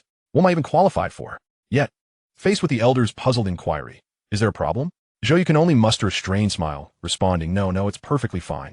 What else could he say? He cannot possibly admit that he is merely a facade with no substance, or he might as well be courting disaster. With a stiff upper lip, Zhou Yu continues to read on. This document delineates several provisions. The first pertains to the personnel allocation for the Rise Plan, which involves collaboration with various entities, including the Dragon Academy of Sciences, the First Heavy Machinery Factory, the Central Military Industrial Research Institute, and the Dragon Kingdom University Alliance. A total of 17 academicians, over 70 senior engineers and researchers, more than 60 professors, and over 3,000 technical personnel will be assigned to assist Zhou Yu in executing the Rise Plan. It is worth noting that these so-called technicians are predominantly composed of PhD holders or top-tier technicians, handpicked from various laboratories and state-owned enterprises, representing the absolute elite. Huff. Zhou Yu took a deep breath, and the thought of leading such an illustrious team made his heart race uncontrollably. To hell with it. He resolved to push forward. For at this juncture, he had no better alternatives. He could only hope that, with the assistance of the system, he would be able to perform well in this role. Otherwise, he would undoubtedly face dire consequences. He continued to peruse the document. The second item pertained to his financial remuneration, commonly referred to as salary. The details laid out in the document were quite exhaustive, encompassing project allowances, national recruitment bonuses, special talent subsidies, national project-level salaries, and various other entitlements, amounting to an astonishing total of 8 million a year. Zhou Yu's eyes widened, and an expression of incredulity spread across his face. The elder, noticing Zhou Yu's peculiar demeanor, offered an apologetic explanation, stating that national projects differ from profit-driven ones, constrained by fiscal limitations which prevent them from offering excessive compensation, and that this sum would only be disbursed for a decade. He hoped Zhou Yu would understand. The elder's words were couched in politeness. From his perspective, with Zhou Yu's caliber, He could effortlessly command an annual salary in the tens of millions, if not over 100 million, at any company worldwide. Thus, 8 million was indeed a paltry sum. No worries, I understand. Zhou Yu was far from dissatisfied. On the contrary, he was elated, so much so that his liver quivered. 8 million. And it would be issued for 10 years. For someone like Zhou Yu, who had been subsisting on a meager welfare allowance, such a sum was unfathomable. To put things into perspective, just a few months prior, his life goal had been to enroll in a junior college and secure a job with a monthly salary of 5,000. Now, this amount had multiplied by hundreds. If the second item was already so astonishing, the subsequent benefits must surely be extraordinary. Zhou Yu had completely forgotten his anxiety, eagerly continuing his examination of the document. As anticipated, the 8 million annual salary was merely an appetizer. The third item related to material rewards. It boldly stated that, in recognition of Zhou Yu's exceptional contributions to the nation following the completion of the RISE plan, he would be granted special approval for a plot of land valued at no more than 70 million, financed by the Longguo government, designed by the Longguo Architectural Institute, and constructed by the Longguo Construction Bureau for residential development. 70 million for land alone. What does this imply? Taking the capital of Longguo as an example. In the past 2 years, the average price per square meter in the most coveted areas has hovered around 60,000. This means that, should Zhou Yu desire, he could enlist the country's most skilled team to construct a 1,000 square meter villa in the heart of the capital. If he chose his hometown of Jiangnan City, the villa could expand to 3,000 square meters. And if he opted for a more tranquil suburban area, the size could balloon to 5,000 square meters. No, this could no longer be termed a villa. This was unequivocally a manor. Zhou Yu furrowed his brow, straining to envision what a 5,000 square meter residence would resemble. But his impoverished imagination could not grasp such a concept. It was entirely beyond his worldview. However, the elder perceived Zhou Yu's frown as a sign of dissatisfaction. That's not the crux of the matter, Xiaozhou. Do not fret. There is more to come, he said earnestly. If you prefer not to read further, I can summarize it for you. Zhou Yu nodded stiffly. It wasn't that he did not wish to continue. Rather, his hands were trembling, and he feared that if he pressed on, he might faint again. The elder began to speak slowly. I understand that as a scientist, you certainly have your own aspirations. Thus, upon the completion of the plan, you may choose to work at any university or research institution, with a guarantee that your position will not be lower than that of a senior researcher. Senior researcher, Zhou Yu replied with difficulty. Given your qualifications, senior researcher does indeed seem a bit beneath you, but the title of academician cannot be directly conferred by the state, the elder explained. Observing Zhou Yu, he added, as compensation, you will have access to the highest level experimental base at any institution you choose. Should you find it unsatisfactory, the state can also assist in constructing a new one with an area of up to 500 acres, and the research funding will be subsidized by the Treasury. With no upper limit. 500 acres? 30,000 square meters? My goodness. At this juncture, Zhou Yu felt as though his brain was suffocating from the sheer magnitude of these staggering benefits. Of course, these were merely external rewards. The elders spoke with gravitas thus. I have drafted a special clause regarding Xiaoning. She will not only serve as your assistant for the RISE plan, but will also be your lifelong liaison. You may contact me or us through her at any time to express your needs. What do you think? We? Zhou Yu was no fool. The elder was the vice chairman of the Longguo Military Commission, a member of the Senate, and to be referred to, as us implied, that he was surrounded by individuals of equal stature. This meant that Zhou Yu could directly communicate with those prominent figures who typically only appeared in the news. Zhou Yu opened his mouth, utterly speechless. The treatment bestowed upon him by the state far exceeded his wildest imagination, leaving his mind utterly overwhelmed. 1 second, 2 seconds. The two men stared at each other in silence. Zhou Yu managed a strained smile, attempting to articulate something, but darkness suddenly enveloped his vision. Bang! He could no longer withstand the immense psychological pressure and fainted flat on the floor. They say knowledge alters fate, but this was no mere class leap. This was a transcendence of epic proportions. If I cannot successfully develop nuclear fusion, will I not face divine retribution? Chapter 12. Declaration of War. In the grim and foreboding military tribunal, the highest-ranking officials of Longguo gathered in a tight circle, each with eyes alight with fury. The judge, elevated above, surveyed the defendants below. I now pronounce judgment on the defendant. He proclaimed, Defendant Zhou Yu has been charged with dereliction of duty, deceiving the government, and allegedly forging personal academic achievements to defraud state funds, resulting in significant waste of national resources and severely impacting the nation's development process. Each word fell like thunder. I hereby sentence you to death. Smack! As the gavel struck down heavily, several armed military police surged toward Zhou You, binding him tightly regardless of his struggles. Please no, I did not intend to deceive you. Don't sentence me to death. Zhou You cried, drenched in perspiration as he struggled to sit up. Gasping for air, only after several moments did he gradually regain his senses. What a fright. It was merely a dream. As his gaze focused, the surrounding scene came into view. White walls and bed linens, multiple instruments beeping rhythmically, and the pungent scent of disinfectant filling the air. You have finally awoken. A voice from the side remarked. Did you have a nightmare? Turning his head, he was met with a bright and spirited face. Short hair framing an expression full of concern. It was Colonel Ning. Where am I? Zhou You inquired. You are in the hospital of Nuclear City, Colonel Ning replied. You fainted in the general's office, but it's nothing serious. The examination revealed low blood sugar. Upon this reminder, Zhou You recalled the earlier scene. They say one can be knocked out by a pie falling from the sky. He had initially thought it an exaggeration, but now he found himself having truly fainted. I didn't say anything embarrassing, did I? Oh, you did, she replied. It seems you had a nightmare, repeatedly saying things like, please don't kill me, I was wrong. Zhou You scratched his head, feeling utterly mortified. At that moment, he noticed that in addition to being clad in a hospital gown, he also bore a necklace around his neck. What is this? Zhou You pulled it out and discovered a palm-sized metal card. Advisor Zhou, here is your access card. With this card, you may freely peruse the materials of the Nuclear City and enter most areas within it. Transactions conducted inside the Nuclear City will also be processed through this card. Subsequently, I will provide you with a dedicated mobile phone, which will contain specific details. Zhou You paused momentarily. What did you just call me? Advisor Zhou, Lieutenant Colonel Ning Tuklet. From today onward, you shall officially serve as the Chief Technical Consultant for the RISE project. I will accompany you as your assistant until the project's conclusion. You may communicate any matters with me. Please take some time to rest, or perhaps watch some television. In the afternoon, I will guide you through the formal initiation of your work and help you familiarize yourself with the particulars of the RISE project. With a soft thud, the door to the ward closed, enveloping the surroundings in silence once more.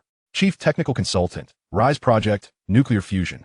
Zhou You sat on the bed, staring blankly at the access card in his hand, then turned to gaze out at the towering white structure beyond the window, unable to suppress a feeling of awe. How extraordinary am I? Whether willing or not, he had been thrust onto an unimaginable grand stage. He faced a choice, to either forge history and achieve unparalleled greatness through nuclear fusion, or to fade into obscurity, becoming the unwitting star of the greatest joke in history. Mission, a spark of hope. Task, propel nuclear fusion to the mass production stage within 90 days, ensuring there are no casualties during this research endeavor. Reward 1,000 contribution points, random special talent. Zhou You slowly closed his eyes, reflecting on the data regarding nuclear fusion in his mind. When he opened his eyes again, there was no trace of hesitation, only an unprecedented fervor. Then let us take the plunge. As Zhou You resolved to commit himself on the hospital bed within the Nuclear City, the outside world was stirred by a singular piece of news. Initially just a headline in the Western digital realm, it rapidly spread across the globe with astonishing speed, akin to a thunderclap, exploding in the hearts of the populace. According to insiders from the Lighthouse Nation's Al Laboratory, the facility has achieved breakthroughs in room-temperature superconductivity technology and has now entered the trial production phase. In less than half a day, this brief headline ignited the entire internet. Streets and alleys buzzed with discussions surrounding the same term, room-temperature superconductivity. In this era, anyone with even a modicum of interest in technology understood the profound implications behind these four words. Room-temperature superconductivity, simply put, refers to the technology that enables superconducting properties at ambient temperatures. And what is superconductivity? In essence, it means the absence of electrical resistance. It is crucial to recognize that electricity, as humanity's most vital energy source, suffers from a remarkably low utilization rate. Whether in generation, transmission, storage, or consumption, a significant portion of electrical energy is dissipated due to resistance in these processes, with the actual usable electricity amounting to less than 20% of the total generated. The advent of room-temperature superconductivity technology signifies a potential five-fold increase in human electricity utilization. However, that is not the most critical aspect. The paramount significance lies in the fact that room-temperature superconductivity can empower humanity to create compact, high-performance devices, such as quantum communicators, miniature computers, and mechanical exoskeletons. It also allows for the development of larger and more powerful electronic devices within the same power consumption parameters. In summary, the emergence of room temperature superconductivity technology is of monumental importance, akin to the Industrial Revolution. Scientists from every nation are acutely aware that whoever first masters room temperature superconductivity will wield the sword to dominate the next era. Currently, that sword rests in the hands of the Dragon Nation's adversary, the Western leader, the Lighthouse Nation. This represents a catastrophic nadir for the Dragon Nation. Countless citizens of the Dragon Nation fervently hoped that this news was false, wishing it to be mere hearsay, like previous rumors. Yet in a mere 2 hours, all 3 billion were disillusioned. For without warning, the Lighthouse Nation convened a press conference. The spokesperson and the Minister of Commerce appeared together, a rare occurrence. Under the global spotlight, they announced 2 significant pieces of news. The first was that the Lighthouse Nation government had united with 5 major corporations to develop applications for room temperature superconductivity technology, with mass production of relevant materials expected within 2 months, at which point a global simultaneous release would occur. As for the second piece of news, the Minister of Commerce, Zhou You, towered over the camera, his voice cold and merciless, reverberating across the globe. Starting tomorrow, the Lighthouse Nation, leading the G7, will impose sanctions on the Dragon Nation, encompassing 5 sectors: energy trade, technology patents, medical devices, semiconductors, and industrial machinery. In that moment, the world fell silent. Everyone understood the implications. In this age of globalization, such a mutually destructive comprehensive sanction was unprecedented, unless one party possessed an unwavering determination to win. Undoubtedly, this was a declaration of war. Chapter 13, The Prelude to Confrontation. Within the offices of the National Ministry of Science and Technology of the Dragon Nation, a flurry of activity unfolded. Staff members hurriedly traversed the corridors with documents in hand, phones ringing incessantly, too busy even to pause and wipe the sweat from their brows. Indeed, we are currently calculating the specific impact coefficients. The G7 sanctions will affect approximately 470,000 primary patents in the first quarter. Secondary patents are still under review, and the data will arrive by tomorrow. Director Liu, have the representatives from the optoelectronics group arrived? Urge them to submit a list of sanctioned products from their subsidiaries promptly. We need to rapidly compile and report the data. Hello, I apologize, but the Ministry of Science and Technology is not accepting external interviews at this time. Xiao Wang, please communicate with the broadcasting department to suspend all promotional materials related to room temperature superconductivity. Calls continue to pour in from various departments to leading media outlets. Everyone rushed to ascertain the implications of the birth of room temperature superconductivity and the G7 sanctions on the Dragon Nation. Would it be a mere inconvenience? Or would it be crippling, or perhaps even more severe, potentially leading to national extinction?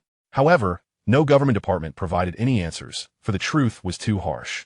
At Qingbei University, in a physics classroom, an elderly professor vigorously inscribed the words room temperature superconductivity on the blackboard, then turned to face the elite students of the Dragon Nation before him. Now, let's discuss why the media claims its emergence in the West is a cataclysm for our nation. Zhang Yuan, would you like to offer a point? A charming young woman stood and, after a brief contemplation, replied, it would impact our ongoing high-speed rail construction. Please elaborate. Materials with superconducting properties serve as the ideal medium for magnetic levitation technology. This implies that the high-speed rail, which our nation has invested enormous resources into constructing, would be effortlessly surpassed by magnetic levitation trains. Preliminary calculations suggest we could lose trillions in external orders. The old professor nodded, turning his attention to another student, Lu Xinjia. Your turn. The young man stood, clenching his fists, silent for a prolonged moment. Why are you not responding? This is not just about technology. The boy finally spoke, his voice filled with indignation. Any groundbreaking technology emerging in the West is a disaster for our nation. With that statement, the classroom plunged into silence. After a long pause, the professor nodded approvingly, his eyes gleaming as he regarded the students. Did you hear that? This is the essence I wish to convey to you. Modern warfare between nations is never about weapons and soldiers. It is about technology. It is about physics. It is about breakthroughs and applications of theories. Technology is always the primary productive force. The future of the Dragon Nation lies in your hands, dear students. In Jiangnan City, within an exquisite row house. Damn it. Those old lighthouse folks just keep coming to bully us. It's infuriating. A middle-aged man clad in a suit, while sipping on a beer, vehemently berates. He cannot help but boast. I'm not saying this lightly, but should war break out now, I would undoubtedly enlist. I am far more capable than those young lads. The middle-aged woman beside him cast a disparaging glance, retorting, with your meager skills, enlist? You must be joking. Besides, if you were to go to war, what would happen to your company? What about our daughter? As she spoke, her gaze drifted towards their daughter, who was engrossed in a book at the desk. By the way, Su, have you decided on your volunteer application? Are you certain you want to apply to Tsinghua or Beida? Also, it's been a while since I saw that friend of yours. What was his name? Ah, right, Zhou You. How did he fare in this year's college entrance examination? What's he doing now? Zhou You. Lin Su lifted her exquisite face towards the window. Reminiscing about the day, Zhou Yu was taken away, lost in thought for a prolonged moment. Indeed, what is he doing now? War, the eternal melody of this era. As the Dragon Kingdom stands as a player on the blue planet's chessboard for 5 millennia, it yearns to reclaim its rightful historical stature. The Lighthouse Nation, reigning supreme for 2 centuries on the blue planet, seeks to eradicate any potential challengers. The confrontation between the two is inevitable. Although the populace had been mentally prepared, the advent of room-temperature superconductors has accelerated this conflict significantly, catching all Dragon Kingdom citizens off guard. From officials to civilians, anxiety permeates every corner. Yet strangely, in response to the Lighthouse Nation's near declaration of war through comprehensive sanctions, the Dragon Kingdom government, when interviewed by foreign media, merely remarked with an air of indifference. That is the freedom of other nations. We do not comment. Something feels amiss, profoundly so. Even the most apathetic to political affairs could sense an extraordinary calm in those words. It seems that the comprehensive sanctions are regarded as a trivial matter. One must understand that such sanctions would lead to a complete stagnation in the Dragon Kingdom's technological sector, and during this period, should the Lighthouse Nation successfully implement room-temperature superconducting technology, a qualitative gap in technological prowess would emerge. What follows would be a hot war. It would result in loss of life, in the potential obliteration of a nation. How can you remain so composed? At that moment, many Western nations felt an undercurrent of unease, sensing that their old adversary might possess a trump card unknown to all. Do not be deceived by these Dragon Kingdom denizens' trickery. Within the White Palace of the Lighthouse Nation, a cold and hoarse voice echoed. The 5 giants will soon accomplish the comprehensive application of room-temperature superconducting technology. In 60 days, during the Technology Release Conference, let the 7th Fleet cross the strait. It is high time we, the Lighthouse Nation, beheld the scenery of the Great Wall. Chapter 14. Stepping onto the stage. Just on the other side of the ocean, as the strongest nation on this planet schemes with wolfish ambitions, within a little-known mountainous region of the Dragon Kingdom, Nuclear City remains tranquil. Under the guidance of Major Ning, Zhou You traverses various zones. Presently, Nuclear City primarily serves the Rise Plan. Here lies the nuclear reaction area, chiefly dedicated to the research of nuclear fusion fuel, which is already undergoing experiments based on the proposals you provided. Over here is the data center, which primarily conducts theoretical advancements. Once you are prepared, we will assemble the core personnel of the Rise Plan for you to elucidate the details of the proposal to them. This area houses the super simulator, chiefly utilized for model construction. As Major Ning continues to introduce the various sections, Zhou You gradually gains insight into the architecture of Nuclear City, his astonishment deepening, particularly when he learns that the super simulator comprises over 4,000 supercomputers, each costing upwards of 40 million. He is nearly rendered speechless. Here, tens of millions to billions of devices are omnipresent. The resources consumed for daily experiments are beyond imagination. Even the legendary quantum collider, of which only 2 exist in the world, is found here, astonishingly. This is Nuclear City, a unique strategic scientific base of the Dragon Kingdom. What piques Zhou Yu's curiosity further is the atmosphere permeating the entire city. As he walks through various areas, he encounters numerous personnel. Strangely, everyone exhibits an extraordinary calmness. Merely hours ago, the Lighthouse Nation announced its success in developing room-temperature superconductors and imposed comprehensive sanctions on the Dragon Kingdom. This should be monumental news for the scientists at the forefront of the technological war in Nuclear City.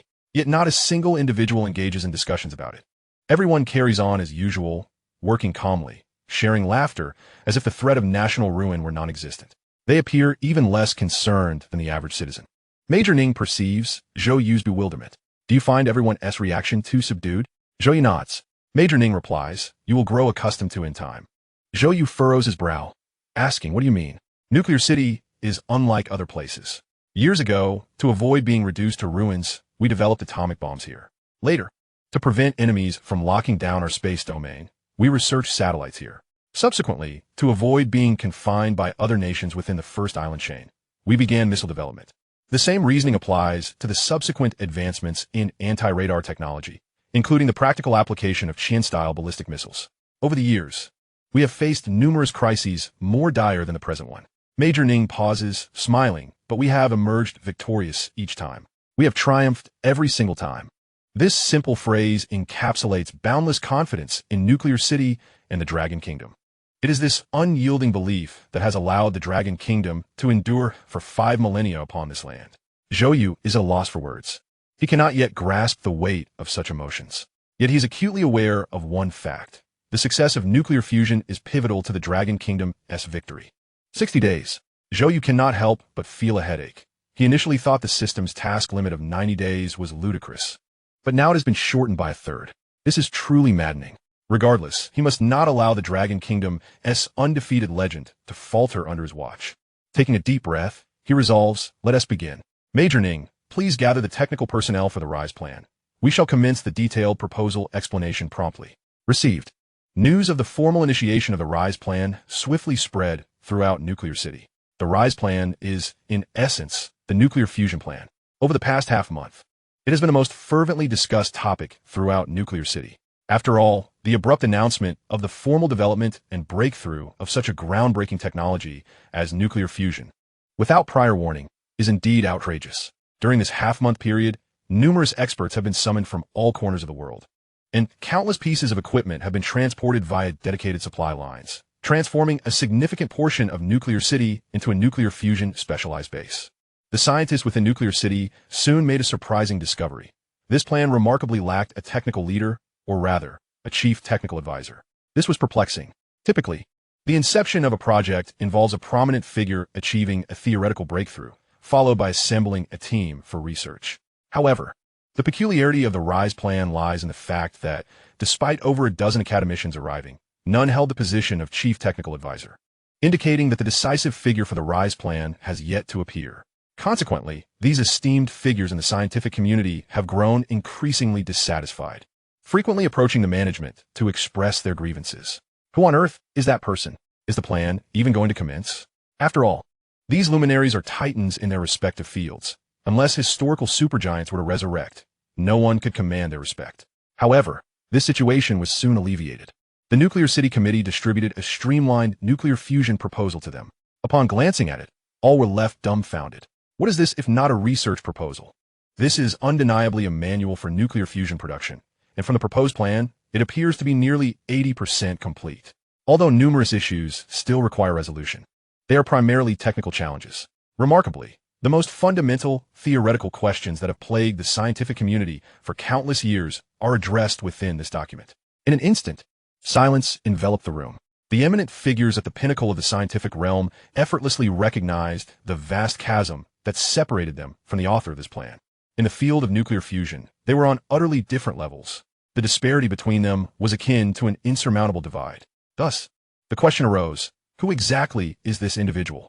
Whether from the military, academia, corporations, or even classified national projects. These luminaries at the apex of the scientific landscape in the Dragon Kingdom searched their minds for candidates, yet none possessed the capability to draft such a proposal. Could it be that an old friend has suddenly achieved a breakthrough? However, that seemed implausible, as all their old acquaintances were present, neatly assembled. It was indeed perplexing. When did the Dragon Kingdom suddenly produce such a prodigious and enigmatic genius? Therefore, when the news of the commencement of the Ascendancy Project was announced, all participants were instantly invigorated, bursting forth with an unprecedented enthusiasm, arriving at the data center's grand conference room 1 or 2 hours early. Today, they would finally get a glimpse of the true identity of this mysterious figure. Old song. Do you think this chief technical consultant could be one of your colleagues from Huaxing? With so many laboratories, there might be someone we don't know about. Have you lost your mind? Huaxing specializes in communications. I'm the only one involved with nuclear matters. True enough. Major Wang, do you have any news? I heard that this Ascendancy project is spearheaded by General Zhao Jiangwo from the Central Military District. Perhaps it's someone from the military. I'm not certain, but it's definitely not from the first military factory. In the conference room, everyone was abuzz with speculation. Each individual had a computer before them, displaying the research and development plan for nuclear fusion, as well as the implementation process for the Ascendancy project. Although their tones remained casual and lighthearted, it was merely a facade. Not a single person mentioned the news about the Lighthouse Nation successfully developing room-temperature superconducting technology. A palpable tension simmered within the room. Success would reverse the tides of destiny. Failure could lead to national ruin. To a significant extent, the future of the Dragon Kingdom and the trajectory of global history rested in the hands of the few hundred individuals present. At that moment, a sudden commotion of footsteps echoed from outside. The entire room fell silent, as if enchanted. Every gaze fixated anxiously on the door. The heavy wooden door creaked open, revealing an unfamiliar, youthful figure. Under the astonished stares of all, the boy slowly ascended the podium. Apologies for my tardiness. Chapter 15. The Ascendancy Project begins. Apologies for my tardiness. Zhou Yu's voice reverberated through the vast conference room, met with an extended silence. Within the room, a stillness prevailed. Zhou Yu remained unfazed. Time was of the essence, and they needed to announce nuclear fusion before the Lighthouse Nation completed the application of room-temperature superconducting technology, lest numerous nations gravitate towards them. Otherwise, even if the Dragon Kingdom possessed nuclear fusion capabilities, it would be too late to contend with the entire world. The timeline was a mere 60 days. In the realm of scientific research, 60 days was but a fleeting moment, with every second demanding utmost efficiency. Starting today, I will be responsible for a 3-day briefing to elucidate all the technical complexities of the nuclear fusion plan for subsequent work allocation. If there are any challenges or new issues arising, feel free to bring them to my attention. Given the urgency, let us commence. With a wave of his hand, a staff member immediately entered, carrying a box. Within it lay supplementary materials that Zhou Yu had composed during the morning. The proposal had been significantly abridged during the intense preparation for the college entrance examination, and many details had gone unwritten. With a thud, the box was set down on the table, and a cascade of documents was extracted and distributed among all the scientists present. You'll be explaining this to us? A middle-aged man clad in a white lab coat frowned, questioning Zhou Yu. He was Mo Yuchen, a recipient of the National Outstanding Youth Award and a Two-River Scholar, a principal researcher at the Dragon Academy of Sciences. Although his rank was not exceedingly high, Mo Yuchen was undeniably the foremost authority in the field of nuclear thermal energy instability in the nation, having contributed to the evolution of nuclear submarines. At that moment, all eyes turned towards Zhou Yu, filled with confusion, disbelief, and scrutinizing gazes. After all, Zhou Yu was remarkably youthful, so much so that he seemed entirely out of place in the nuclear city. His age was comparable to that of many attendees' children. It's me. Zhou Yu nodded gently, opening the materials in his hands and activating the display with a remote control. Please refer to the content in the printed documents regarding the magnetic interference and parallel principles of the nuclear fusion starter device. I will commence with the mechanical apparatus. And due to time constraints, I'll reiterate. Zhou Yu paused, adding, I hope everyone will maintain silence during the presentation. If any disturbances disrupt the order of the meeting, I will have to ask you to leave. A chill swept through the hearts of all present. How audacious.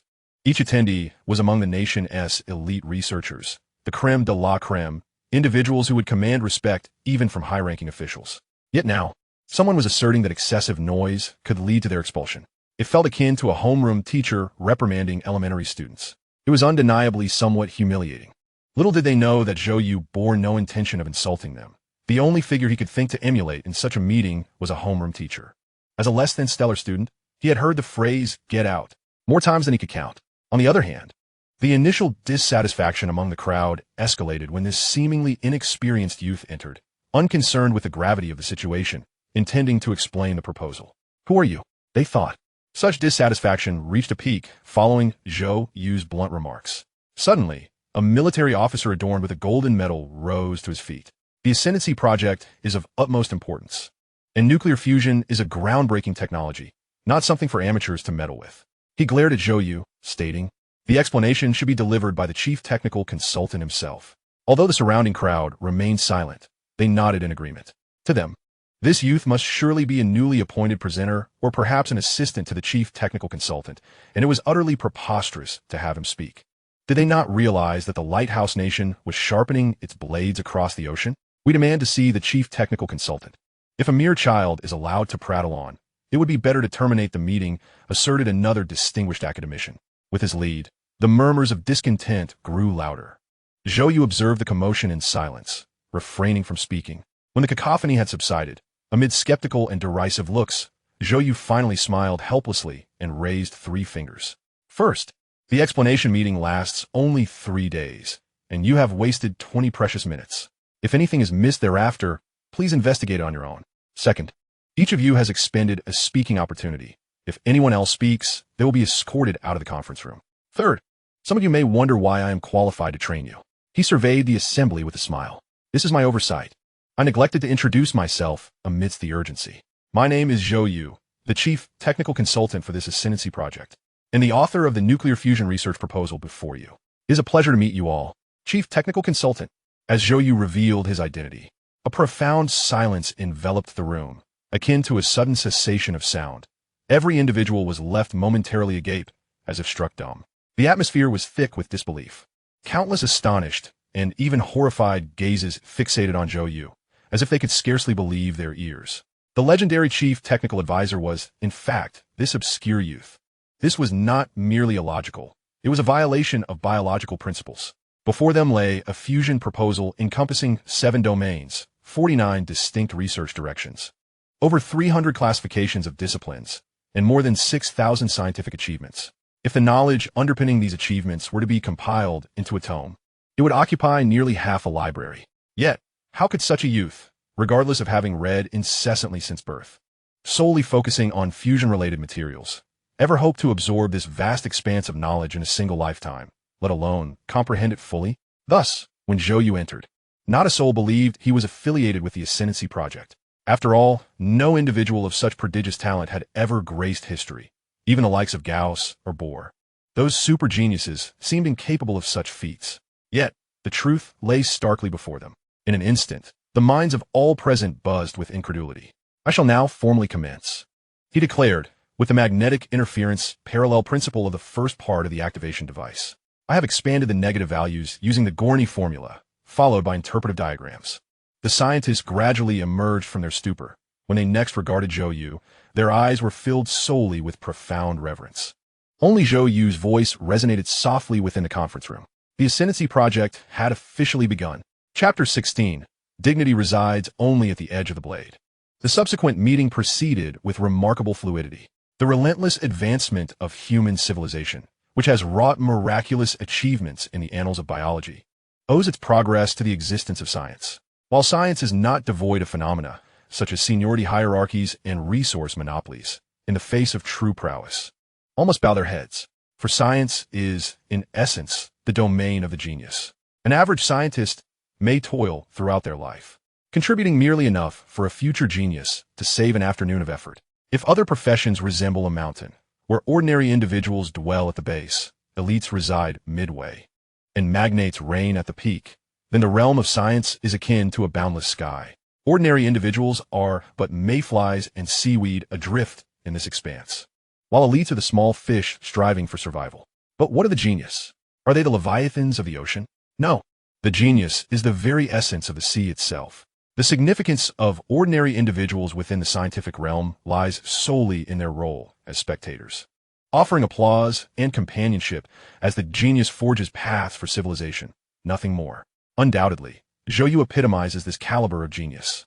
Is there anyone who has not grasped the 14 atypical constructions of the new tokamak device? He reiterated, I must emphasize that they differ significantly from the Z-type mechanics of the rear drive system.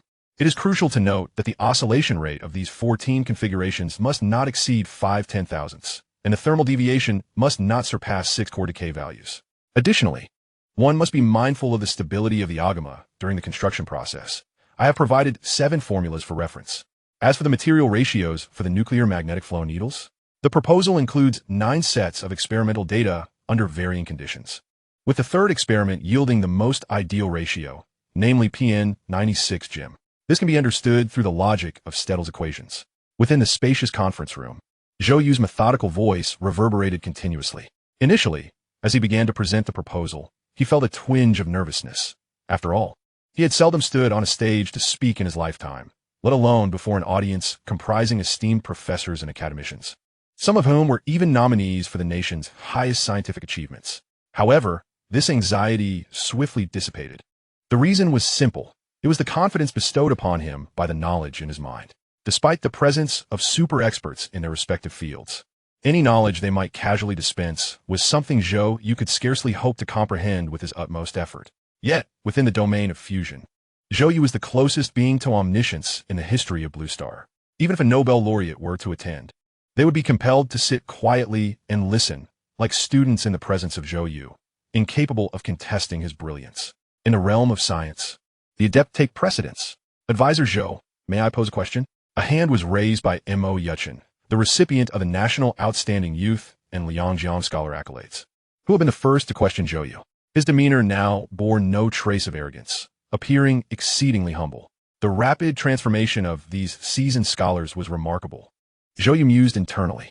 Researcher Mo, please proceed. You mentioned the linear optical axis of the tokamak device. Its design bears a striking resemblance to patents registered by Lighthouse Nation in the field of nuclear energy supply. Furthermore, the driving mechanism of the high-speed windmill falls within the patent monopolies of the Western Technology Alliance. Is there any way to ameliorate this? Mo Yuchen's expression was earnest, sincerely articulating his inquiry. The audience immediately perked up. This was a matter of mutual concern. In essence, part of the technical scheme provided to Zhou You overlapped with existing patents from other nations. After all, humanity has pursued fusion for decades, achieving some results, albeit still far from success. The pressing issue is that without modifications, the advent of fusion would inevitably encounter patent infringement problems. This was indeed a dilemma. Zhou You paused for a moment, raising his hands in a gesture of uncertainty. I have contemplated this issue as well. This statement was, of course, a fabrication. He had barely given it a thought. Prior to acquiring the system, he could not even solve high school math problems, let alone concern himself with scientific news or patents. Yet, in this context, Zhou You could not afford to admit ignorance. Do you wish to know why? There is no particular reason. Once one attains status and identity, they become burdened by the weight of reputation. And with that burden comes the propensity for pretense. Zhou Yu's mind raced, desperately revisiting the proposal bestowed upon him by the system, hoping to uncover an answer to the issue at hand. Regrettably, no solutions surfaced. Perhaps in the future, as Zhou Yu's knowledge expanded and he evolved into a true scientific genius, he might devise entirely new technologies that would not infringe upon any patents. However, he was not yet capable of such feats. Regarding this issue, just as Zhou Yu found himself at a loss for words, a burly military expert in the third row rose to his feet. Though a researcher, he also held the rank of lieutenant colonel, exuding a distinct aura of Dragon Nation's military prowess. He turned to Mo Yuchen with an expression of disdain. Old Mo, you scholars are so pedantic. Reading has clearly dulled your senses. You need to ask such trivial questions? When our nuclear submarines are deploying operations beneath the oceans for 365 days a year, our aircraft patrolling Blue Star around the clock, and our satellites equipped with intercontinental missiles loitering in orbit, if they dare to voice objections, wouldn't our fusion research be rendered utterly pointless? Instantaneously, the room erupted in laughter. Though the military expert's words were coarse, the underlying logic was undeniably sound. It was akin to a classic joke, borrowing money to buy a tank when one is broke, and when the time comes to repay, saying I already have a tank. Why should I pay you back? The same principle applies to fusion. Dignity resides only at the edge of the blade, and truth lies solely within the range of cannon fire. Possessing fusion technology would elevate the Dragon Nation to a new epoch of energy capabilities, heralding an unprecedented era of prosperity as its national strength would swiftly eclipse all other nations on Blue Star. Did you say I infringed on your patent? I apologize, but I assure you, I did not intend to take advantage. How about this? Send me your coordinates, and I will promptly dispatch a team to deliver the patent fee to you. Hello? Hello? That is not what I meant. Please don't rush to hang up. Let's talk a bit longer. Chapter 17. The distance between dreams and reality. The banter during the meeting was merely a fleeting interlude. Life has never been devoid of beautiful dreams, but the distinction lies in the fact that some individuals possess the audacity to transform those dreams into reality.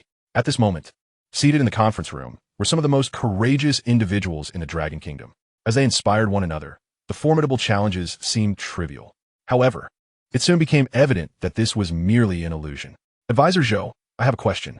An elderly scholar with a head of silver hair raised his hand and directed his inquiry towards the material composition formula for a temperature-controlled device written by Zhou You on the screen. When you conceived this material formulation, did you consider the specific casting process? Zhou You briefly rifled through his thoughts and replied without hesitation, using a 73-type magnetic pressure lathe. Combined with high-energy piercing instruments, as long as we manage the thermal reactions, we can achieve the casting of this material. And what about the extraction of the raw materials? I included that in the materials I distributed. I have seen it, the scholar said with a rueful smile. But the equipment and processes we currently possess cannot yield materials that meet the purity requirements outlined in your formula. The existing high-energy piercing instruments also lack the requisite precision. How did you account for this? As anticipated, it wasn't too long into the meeting before Zhou You encountered a genuine, inescapable issue. What if the content of the proposal could not be realized? His response was straightforward. I didn't consider that, Zhou You said, spreading his hands as he gazed at the scholar. This plan has no contingency. We will acquire the necessary equipment. If we cannot buy it, we will manufacture it. If we cannot produce it, we will resort to theft, deception, or even robbery. Other than that, we have no options. His tone was not serious, even carrying a hint of his usual flippancy, yet it abruptly tightened the atmosphere of the meeting room. People suddenly realized that even with Zhou You, seemingly omniscient and omnipotent, the pursuit of nuclear fusion remained an exceedingly daunting task. Silence enveloped the conference room. Zhou Yu's voice continued to resonate, accompanied by the sound of pages turning. Science and technology are distinct entities. Science resembles a recipe. Possessing a comprehensive recipe does not equate to possessing exceptional culinary skills capable of effortlessly creating a legendary banquet. To craft a sumptuous feast, one requires not only the recipe, but also keen insight, adept knife skills, precise temperature control, various cooking techniques, and methods for handling different ingredients. This constitutes technology. Thus, the birth of a fine dish necessitates both an excellent recipe and a skilled chef. This is a relationship between science and technology. In essence, Zhou You is merely a provider of the recipe. Even if this recipe were astonishingly extraordinary and meticulously detailed, the actual cooking still relied on the chefs present in the conference room. Compounding the challenge was the urgency of time, leaving no room for failure. The opportunity to cook was singular. Success would bring universal joy, while failure would result in everyone packing up and preparing for retreat. Upon realizing this, the subsequent days of the proposal presentations proceeded remarkably smoothly. Even though the proposal brimmed with seemingly insurmountable challenges, no one dared to pose foolish questions like, what if this cannot be accomplished? Consequently, the admiration and astonishment towards Zhou You did not wane. Rather, it multiplied. The reason was simple. They could hardly fathom how this young advisor, without experimentation or reference, had seemingly plucked these unprecedented and improbable ideas from the void and presented them before everyone. No matter how one contemplated it, it felt surreal. To attribute it to genius seemed to diminish its grandeur. With a soft thud, the final day of proposal presentations concluded, and Zhou You, somewhat fatigued, traversed the campus towards his dormitory. The moon ascended in the west, and a cool breeze swept past. The nuclear city was eerily quiet, with only the occasional hurried footsteps of researchers clad in various departmental uniforms and the omnipresent sound of armed soldiers, accompanied by the distant hum of large, incessantly operating machinery. Tomorrow, the official commencement was imminent. Zhou You contemplated the countdown in his mind, feeling a surge of anticipation. After 3 days, all technical details had finally been elucidated. Beginning tomorrow, this colossal city would fully activate, deploying national resources under the guidance of a cadre of the Dragon Kingdom's foremost technical experts, embarking on a laboratory production phase of nuclear fusion components.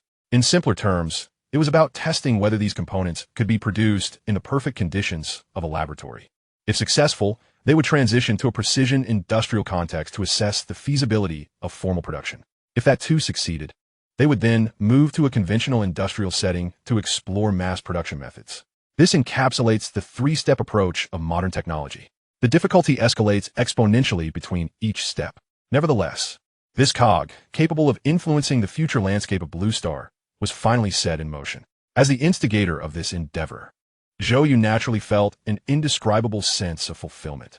Yet, there was also trepidation, for he had imparted all the knowledge the system had bestowed upon him. Not a single drop remained. He could not squeeze out even a fraction more. However, as the chief advisor, his duty was to resolve all challenges that others could not, most likely unprecedented dilemmas. What would he do then? Heaven knows. Zhou You shook his head vigorously, reassuring himself not to be overly concerned. One step at a time, he thought, surely they wouldn't execute him. At that moment, a melodious laughter echoed nearby. Advisor, who would dare to execute you? Turning around, he saw a striking figure standing under a nearby flower trellis, beaming at him. it was Major Ning. Zhou You immediately smiled. What brings you here? Following me? Major Ning performed a military salute and replied, reporting in, I merely happened to pass by. Today, another team is assigned to your protective detail. The others certainly refer to the members responsible for Zhou Yu's safety. After all, as a rising star of the military, Major Ning could hardly play the role of a mere aide, shadowing Zhou Yu around the clock. Moreover, the nuclear city was widely regarded as one of the safest places in the world. Having spent an entire week among individuals old enough to be his father, Zhou Yu felt a surge of improved spirits upon seeing a relatively attractive woman.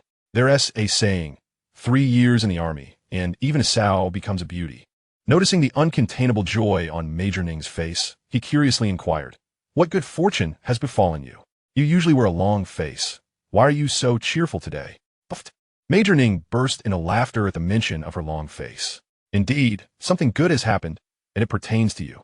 As she spoke, she produced a document from her pocket and handed it to him. The title on the paper read, regarding the recent online public opinion related to Zero. Final handling opinions from the Nuclear City Administrative Office. Zero? Isn't that me?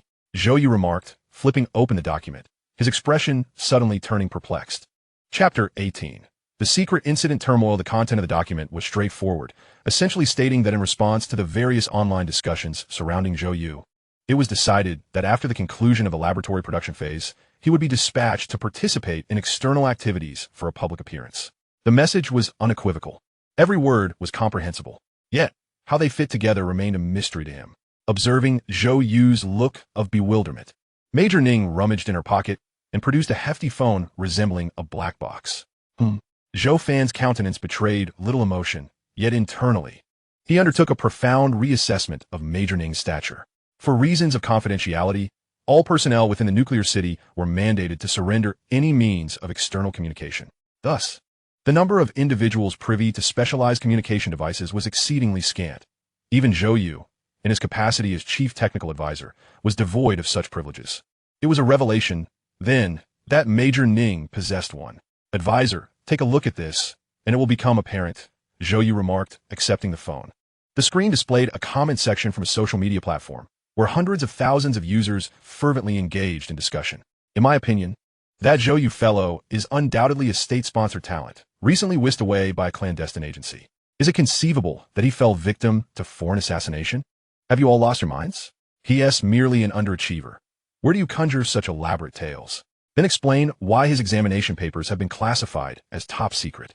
Indeed, why have all the teachers responsible for grading his papers vanished without a trace? I've heard that his classmates have been instructed not to grant interviews. Rumor has it that some of his classmates witnessed Zhou Yu being taken away by the state. Is that true? Zhou Yu expressed his bewilderment at the unfolding events. Major Ning offered a slight smile, suggesting it was likely a probing offensive from adversaries. She then swiftly elucidated the events of the past few days. In essence, on the day following Zhou Yu's arrival at the nuclear city, a wave of public discourse suddenly erupted online, centering around him. The initial revelation stemmed from a netizen who claimed to have heard from a friend that during this year's college entrance examination, a student from Jiangnan, one high school, had written something that led to his exam paper being classified as top secret. Compared to previous college entrance examination news, such as students achieving perfect scores or being invited by universities, this notion of a classified exam paper was evidently far more captivating and prone to inciting debate. Within a single night, the topic surged to the forefront of the platform's discussions. However, this was merely the beginning. A comment soon emerged stating that the individual had conducted a personal investigation and found the situation to be remarkably credible. This assertion was bolstered by the fact that none of the teachers who graded the papers had made any public statements, as if they were under some form of confinement. The central figure in this narrative was identified as Zhou Yu, who seemed to have vanished without a trace. This revelation ignited an explosive reaction across the discourse. The identity of this commentator was notably peculiar. It was difficult to fathom how one could possess the resources to swiftly ascertain the status of a dispersed group of grading teachers and an unassuming student. Yet, there was no time to dwell on such matters. The crux of the issue was that as the situation escalated, more and more individuals became involved, uncovering numerous details. Zhou Yu's case involved a multitude of participants. Fellow candidates in the examination hall attested to having witnessed him fill out 200 sheets of paper. Grading teachers were involved, with many having seen the original documents resembling a thesis. School administrators, officials from the education system, and personnel associated with residency documentation had also participated, having personally seen the top-secret designation on Zhou Yu's results and records. Even Zhou Yu's classmates were implicated, as that fateful evening, they bore witness to him being whisked away by an armed helicopter. Hotel staff could corroborate that they had received a call from higher authorities requesting the preparation of a temporary airstrip. Strutting about may have been momentarily satisfying, but the repercussions of such secrecy were dire. At least hundreds of individuals had, to varying degrees, experienced a portion of Zhou Yu's saga.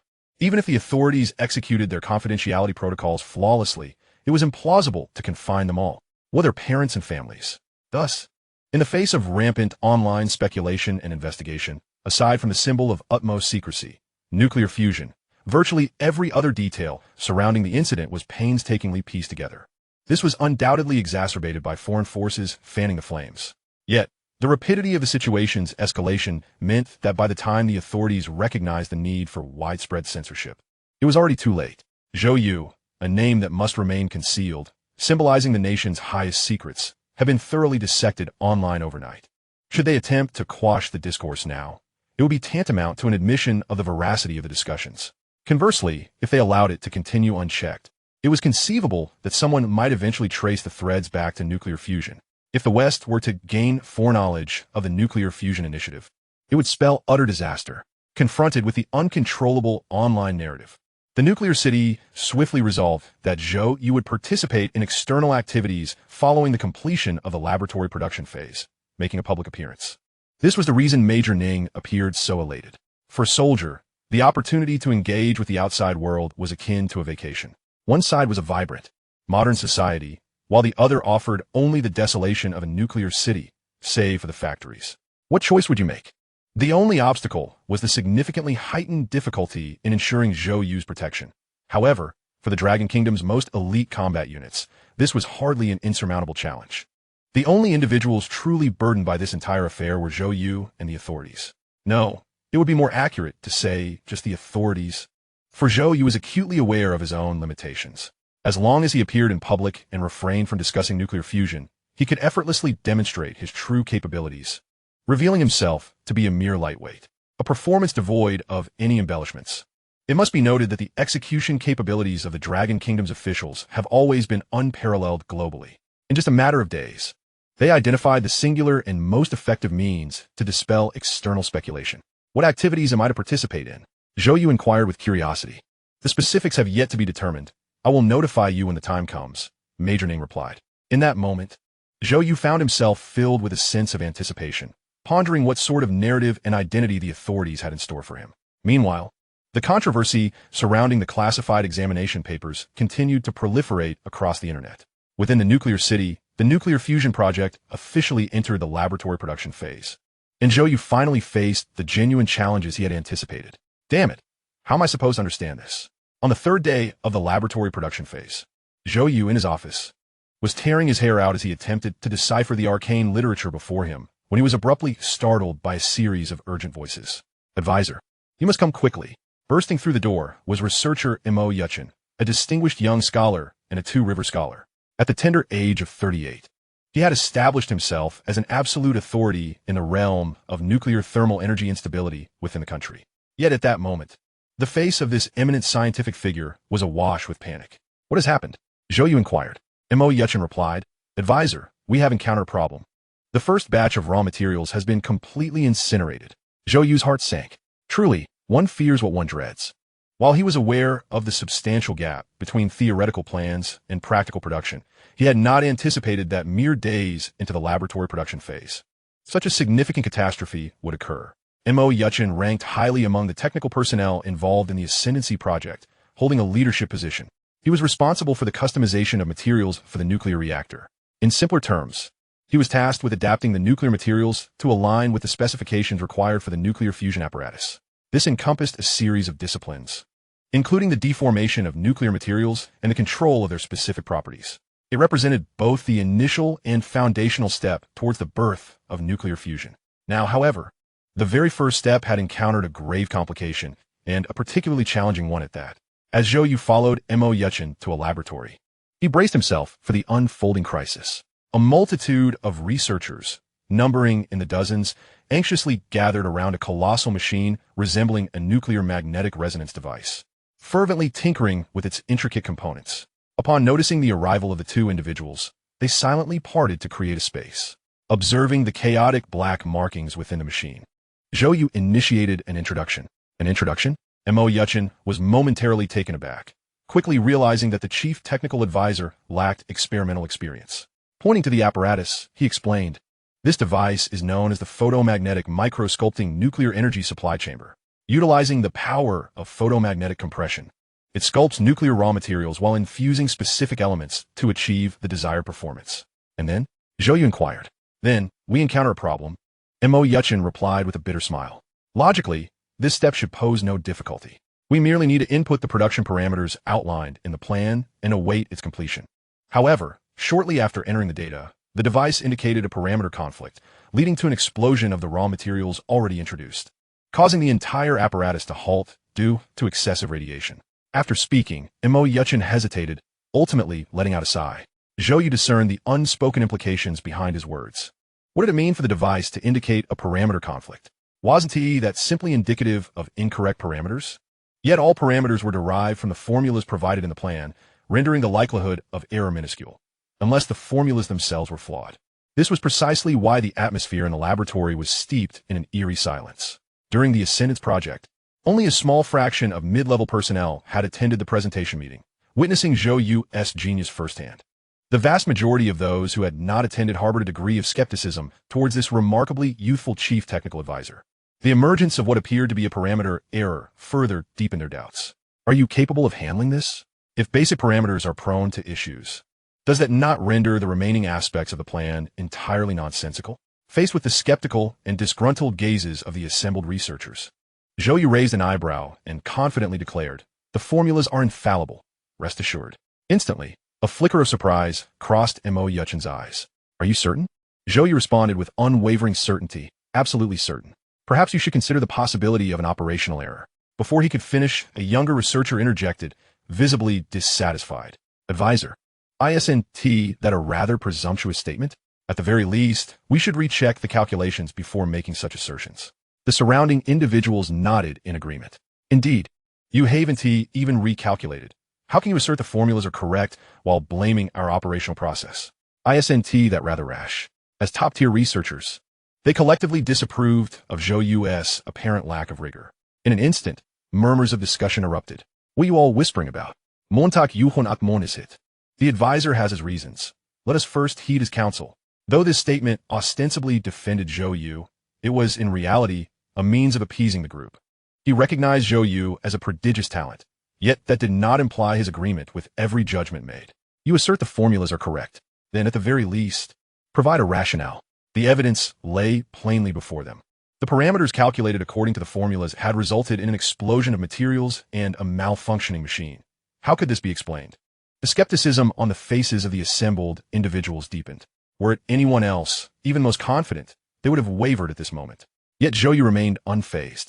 He spoke calmly. "I refuse to squander time on these futile discussions.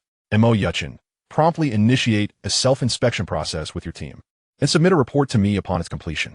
With that, Zhou Yu casually stuffed his hands into his pockets and, in full view of the assembly, turned on his heel and departed, seemingly disinterested in further discourse. Silence enveloped the room, a prolonged stillness. As they observed Zhou Yu's retreating figure, expressions of shock and indignation filled the faces of all present. "What? He's just leaving? How irresponsible!" Realizing the atmosphere had shifted, Mo Yuchen decisively stated, "Let us proceed, as the advisor suggested. Commence a self-inspection to ascertain whether the issue lies within the process." Group leader, someone protested, "We will discuss it after the self-inspection." Thus, amidst an atmosphere of suppressed discontent, the researchers begrudgingly began to meticulously retrace their operational steps with the machinery. 2 hours later, a sudden exclamation pierced the laboratory. One researcher rushed over, clutching the operation log. "Group leader, we found it. When we set the operational environment, we neglected to eliminate low-energy electrons." "What? Let me see." Mo Yuchen hurriedly grabbed the log as the others gathered around, their eyes widening at the highlighted error codes. Goodness, it truly was our oversight. Such a blatant error had led them to suspect a flaw in the formulas. prompting them to summon the chief technical advisor for a scathing critique. How embarrassing. In the next moment, an overwhelming sense of shame washed over everyone. Yet, they remained perplexed. Why had the advisor, faced with erroneous experimental results, made such a definitive claim without conducting even basic troubleshooting?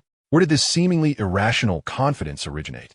It is well known that theoretical discrepancies frequently arise within experiments. Even Einstein would surely rederive the formulas before proceeding. Zhou Yu's unwavering conviction that the formulas were correct after merely a glance was unprecedented, something they had never encountered before. This was precisely why skepticism had flourished among them moments ago. Trudy, genius défie convention. Ultimately, Mo Yuchen, filled with admiration, delivered a conclusive statement to his subordinates. Such unwavering confidence and an unyielding spirit, an absolute belief in one's scientific endeavors regardless of circumstances. This is the hallmark of a great scientist. Let us prepare to draft an accident report. Achoo! In his office, Zhou You, deeply engrossed in his research, suddenly sneezed, rubbing his nose. Who is it that keeps mentioning my name? Could it be someone from Mo Yuchen's team?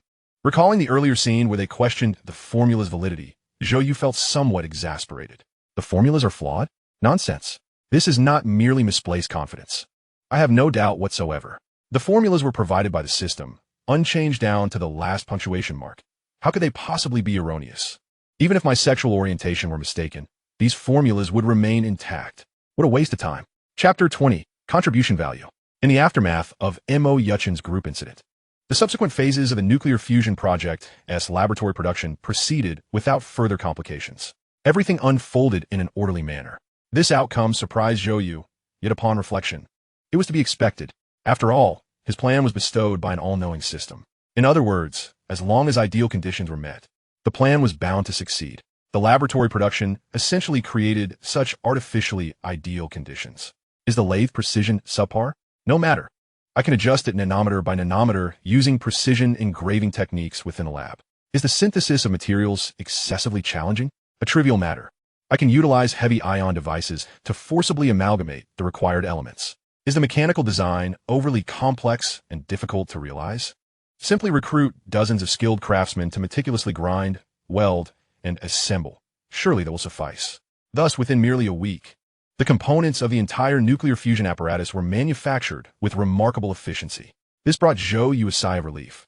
The absence of issues indicated that he would not be exposed. Hooray! For now, safety was declared.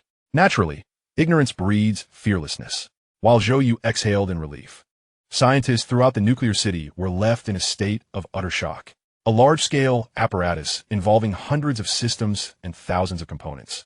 And aside from the blunder orchestrated by Mo Yuchen, the entire laboratory production phase encountered not a single error or accident. What was this? This was nothing short of a miracle. Even the simplest of Arabic numerals, when tasked with writing from 1 to 1,000, would lead 99 of individuals to err. Yet, amidst such a monumental, epic-defining endeavor, not a single mistake was made. This astonishing feat transcended the realm of scientific understanding.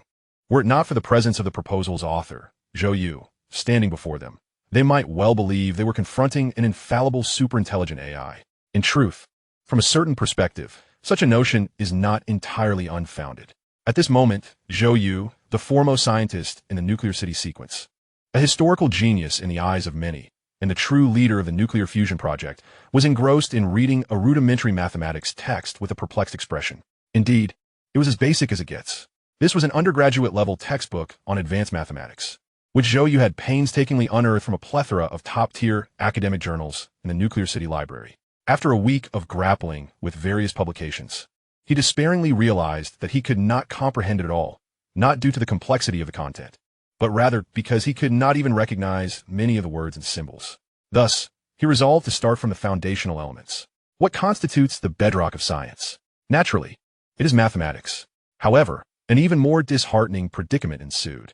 This introductory textbook, utilized by millions of students across the Dragon Kingdom, was deemed the simplest of mathematical works.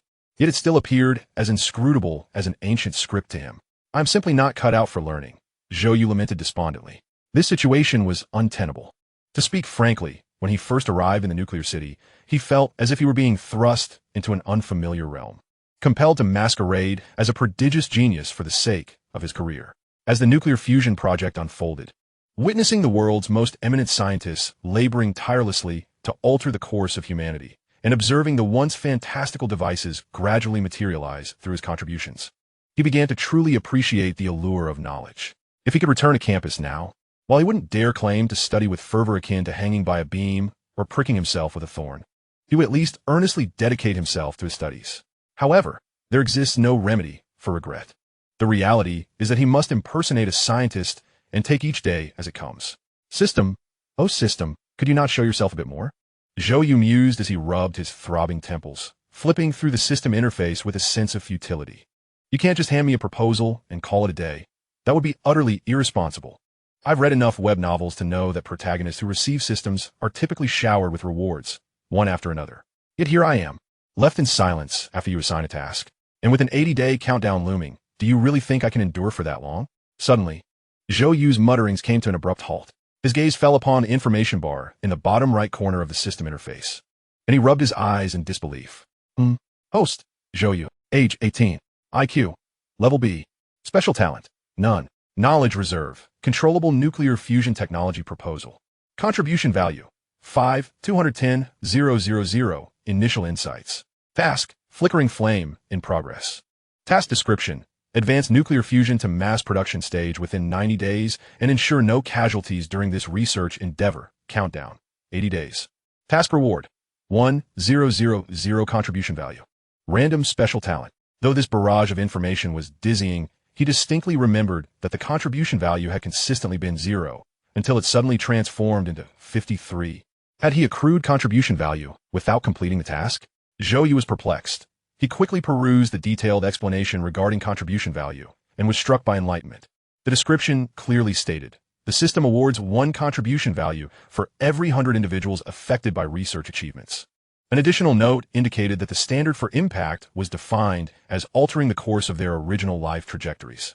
In other words, it meant transforming lives, turning the dead into the living, the impoverished into the affluent, and the obscure into the eminent. As long as his scientific contributions could engender such transformations, he could earn contribution value. Thus, that figure of 53 contribution value implied he had already influenced 300 individuals. Zhou Yu speculated that these individuals must predominantly be the personnel of the nuclear city. His assumption was correct. These contribution values had indeed been contributed by the researchers. The Ascendancy Project, being the most classified and pivotal undertaking in the Dragon Kingdom, had already begun to impact numerous personnel involved, even before the success of nuclear fusion research. For instance, researcher Mo Yuchen, before joining the Ascendancy Project, was an undisputed luminary in the field of nuclear thermal energy, a veritable titan. Yet what did that amount to? Ultimately, heroes can find themselves without a stage in such a niche field, and one could toil for a lifetime without ever attaining the title of academician. However, with the Ascendancy Project, he leaped into a core role concerning the combustion materials of nuclear fusion devices, transforming from an obscure scientist to a nationally renowned figure. When the time comes for rewards, the title of academician will undoubtedly be his, alongside various honorary accolades, directorships in corporate technology, and research funding amounting to hundreds of millions, all of which signify a life transformed. Moreover, there were countless others, perhaps a level 8 mechanic languishing in a factory, or a professor who had devoted his life to nuclear fusion research only to be ridiculed as a dreamer. Perhaps a desperate engineer whose family was hospitalized, suddenly summoned to the nuclear city with a lucrative offer. These individuals were all charting new directions in their lives thanks to the Ascendancy Project. As the laboratory progressed into the production phase, they, as the first to have hands-on experience with nuclear fusion, would etch their names into the annals of history, immortalized in textbooks and celebrated for generations to come. This was the reason behind Zhou Yu's sudden acquisition of contribution value. Regardless, this was a most unexpected stroke of good fortune. Zhou Yu promptly realized that with contribution value, he could exchange for items. He eagerly scoured the system page, and at last, he spotted the word exchange in a corner. He reached out and clicked on it, and instantly, a semi-transparent list brimming with technological flair materialized before him. Welcome to the Contribution Value Exchange Store. Detected that the host is still in the system's initial phase of initial insights. Currently, only the first layer of exchange permissions is open. Please complete the task promptly to earn contribution value and unlock the second phase. Wishing you a pleasant life and fruitful research. Chapter 21, 2 Choices. Indeed, this was promising. Zhou Yu's eyes sparkled with excitement as he beheld the extensive list of over 100 items available for exchange. At the very top, a radiant title caught his attention. Mastery of fundamental knowledge in all disciplines. Mastery of fundamental knowledge in all disciplines. The host will possess knowledge of all existing scientific systems on Blue Star, elevated to a foundational level. Note, the foundational level is approximately equivalent to a doctoral standard in higher education. My goodness, is this not precisely what I seek? Zhou You exclaimed with elation, nearly leaping from his seat, almost spilling his cup of water in his excitement. He scarcely paused to regain his composure before exclaiming, I want this system. I demand the mastery of fundamental knowledge in all disciplines. This decision required no hesitation. Money? He lacked for nothing. As the chief technical advisor of the Ascendancy Project, his annual salary reached into the millions, and in terms of living standards and cash flow, he could rival billionaires, sufficient indeed. Housing? He had no shortage of that either. Upon completion of the project, the state would ensure he was provided with a sprawling luxury residence. Status? That was hardly a concern. The position of chief technical advisor in the nuclear city was no trifling matter. What he truly lacked was knowledge. Regardless of whether the Ascendancy plan seeks to be executed smoothly or whether my masquerade as a scientist remains undiscovered, what is truly essential is knowledge.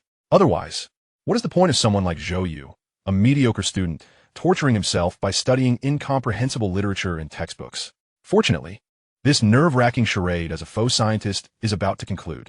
Once I exchange for comprehensive mastery of scientific fundamentals, I shall become a bona fide scientist. Although my depth of knowledge may not rival that of the greats, my breadth of understanding will surely compensate. What does possessing a doctoral level across all scientific fields entail? It is akin to being a walking library, a human AI, from astronomy to geography and down to biological encyclopedias. Even Nobel laureates could engage in a conversation with me for hours. Most importantly, with such a robust foundation, pursuing further studies will be as easy as pie. Truly, when one is at their wit's end, a glimmer of hope emerges. Zhou You felt so elated that he even began to flaunt his meager collection of poetry, envisioning the splendid life that awaited him after acquiring comprehensive mastery of scientific fundamentals. Finally, after a few seconds, the system responded. Ding! Zhou You quickly straightened himself, brimming with anticipation. Come on, I am ready. However, what greeted him was not a successful exchange notification, but rather the system's cold, mechanical voice. Host contribution points are insufficient. Exchange failed. Please select again. Zhou Yu's expression froze. He suddenly realized he had overlooked a crucial detail. Just because the system had granted him access to the first tier of exchange privileges did not mean he could afford everything within it. As expected, Zhou Yu discovered a line of small white text beneath comprehensive mastery of scientific fundamentals. Exchange cost, 9,999 contribution points. Damn it. Zhou Yu nearly dropped the cup in his hand. What a cruel joke. After such excitement, it turned out his contribution points barely covered a fraction of the cost. After several deep breaths, Zhou Yu managed to calm his emotions and began to patiently peruse the entire exchange list. If I cannot afford the expensive options, can I not at least exchange for something more affordable? Sure enough, fortune smiled upon him as he found a few options priced lower in contribution points. Intelligence upgrade, 45 points. Enhances neural cells, elevating the host's intelligence level from B to A, approximately 130. Zhou Yu felt a flicker of interest upon seeing this. Intelligence? His wits were not entirely lacking, possessing a modicum of cleverness. After all, he had risen from an orphan to a prominent figure in the nuclear city. However, his cleverness was merely relative to the average person. In the realm of science, where prodigies abound, his intelligence level of just over 100B was hardly distinguishable from that of a simpleton. Any random individual in a lab coat would likely outshine him. If he could elevate his intelligence to an A level, while he might still not compare to the geniuses of Mensa, he would at least be able to keep pace with the majority. This would enhance his learning and comprehension abilities, making participation in research or foundational studies significantly simpler. Perhaps this could serve as a backup option. He turned his gaze to the second item. Mental recovery, 50 points. Increases the host's mental recovery speed, potentially doubling concentration duration and having sleep time. One could only commend the system for its ingenuity. Even a reward valued at 50 contribution points is astonishingly powerful. What does doubling concentration duration mean? The average individual can efficiently work or study for no more than 2 or 3 hours a day. Any longer, and they become dizzy and mentally fatigued, requiring rest. By exchanging for mental recovery, it would be akin to spending an entire day in peak mental condition. And with sleep time halved, one would be more productive than if they lived 2 days in one. To put it plainly, this option is tailor-made for the less gifted. It enhances daily productivity, exchanging time for a brighter future. In the current circumstances, mental recovery would be a perfect fit for Zhou You. Yet, faced with such a flawless option, Zhou Yu shook his head vehemently, dismissing it. What a joke. Having awakened the system, I refuse to merely be a striving individual. That would render my awakening meaningless. Moreover, he was no saint. Hard work was commendable, but if it meant sacrificing sleep to toil, he would rather expose himself immediately and face execution by the authorities. After all, living like this holds no promise. At that moment, the third and final option, also requiring less than 53 contribution points, caught his eye. Zhou Yu read it aloud softly. Overclocked state? Overclocked state, 50 points. Stimulates biological stamina to enhance brain activity, temporarily entering an overclocked state, during which brain functions experience a substantial multidimensional boost. Note, excessive use may harm the body or even lead to shock. Please choose wisely. Overclocked state stands in stark contrast to intelligence upgrade. If one were to liken the human brain to a computer, intelligence upgrade would be akin to upgrading a CPU from i3 to i5. While not top tier, it is sufficient for most needs. In contrast, overclock state is far more extreme. It is like fully unlocking an i3, increasing power supply, and temporarily unleashing the performance of an i7 or even i9, enabling a battered machine to run AAA titles. The downside is its brief duration, rapid energy consumption, and potential for overheating. Zhou Yu found himself in a quandary. Should he choose i5 or i9? No. Should he select intelligence upgrade or overclock state? To be honest, had he not been in the nuclear city, he would have chosen intelligence upgrade without hesitation. It would be the optimal solution for his life trajectory. Gaining an intelligence level equivalent to 130 would greatly benefit him in business, earning, socializing, studying, research, and more. However, every choice comes with its drawbacks. Currently, he found himself in a nuclear city, surrounded by scientists and involved in projects with some of humanity's finest minds. Should he allow the current situation to unfold? Once the laboratory moves past the production phase and into trial production, various technical issues will arise. And Zhou Yu will become the most incompetent and lagging member of the entire project team. The disparity cannot be bridged by mere A-level intelligence. At that point, he would become a laughingstock, and the countless efforts of thousands of scientists and billions in investment would go to waste, jeopardizing the future of the entire nation. Zhou Yu is a carefree individual.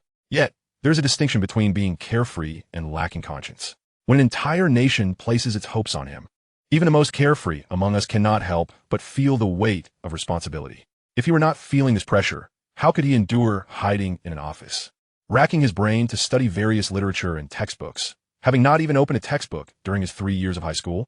Yet, he realized that his current abilities were woefully inadequate. The only way to bear this responsibility is to unleash extraordinary potential at critical moments, utilizing the nuclear fusion plan bestowed upon him by the system to the fullest extent, thereby bridging the gap between himself and those top-tier scientists.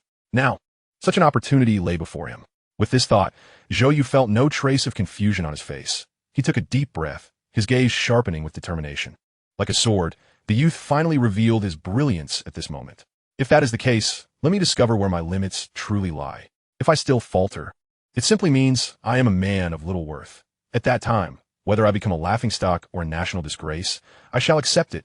A person's life requires such a moment to declare, this is me, this is my choice.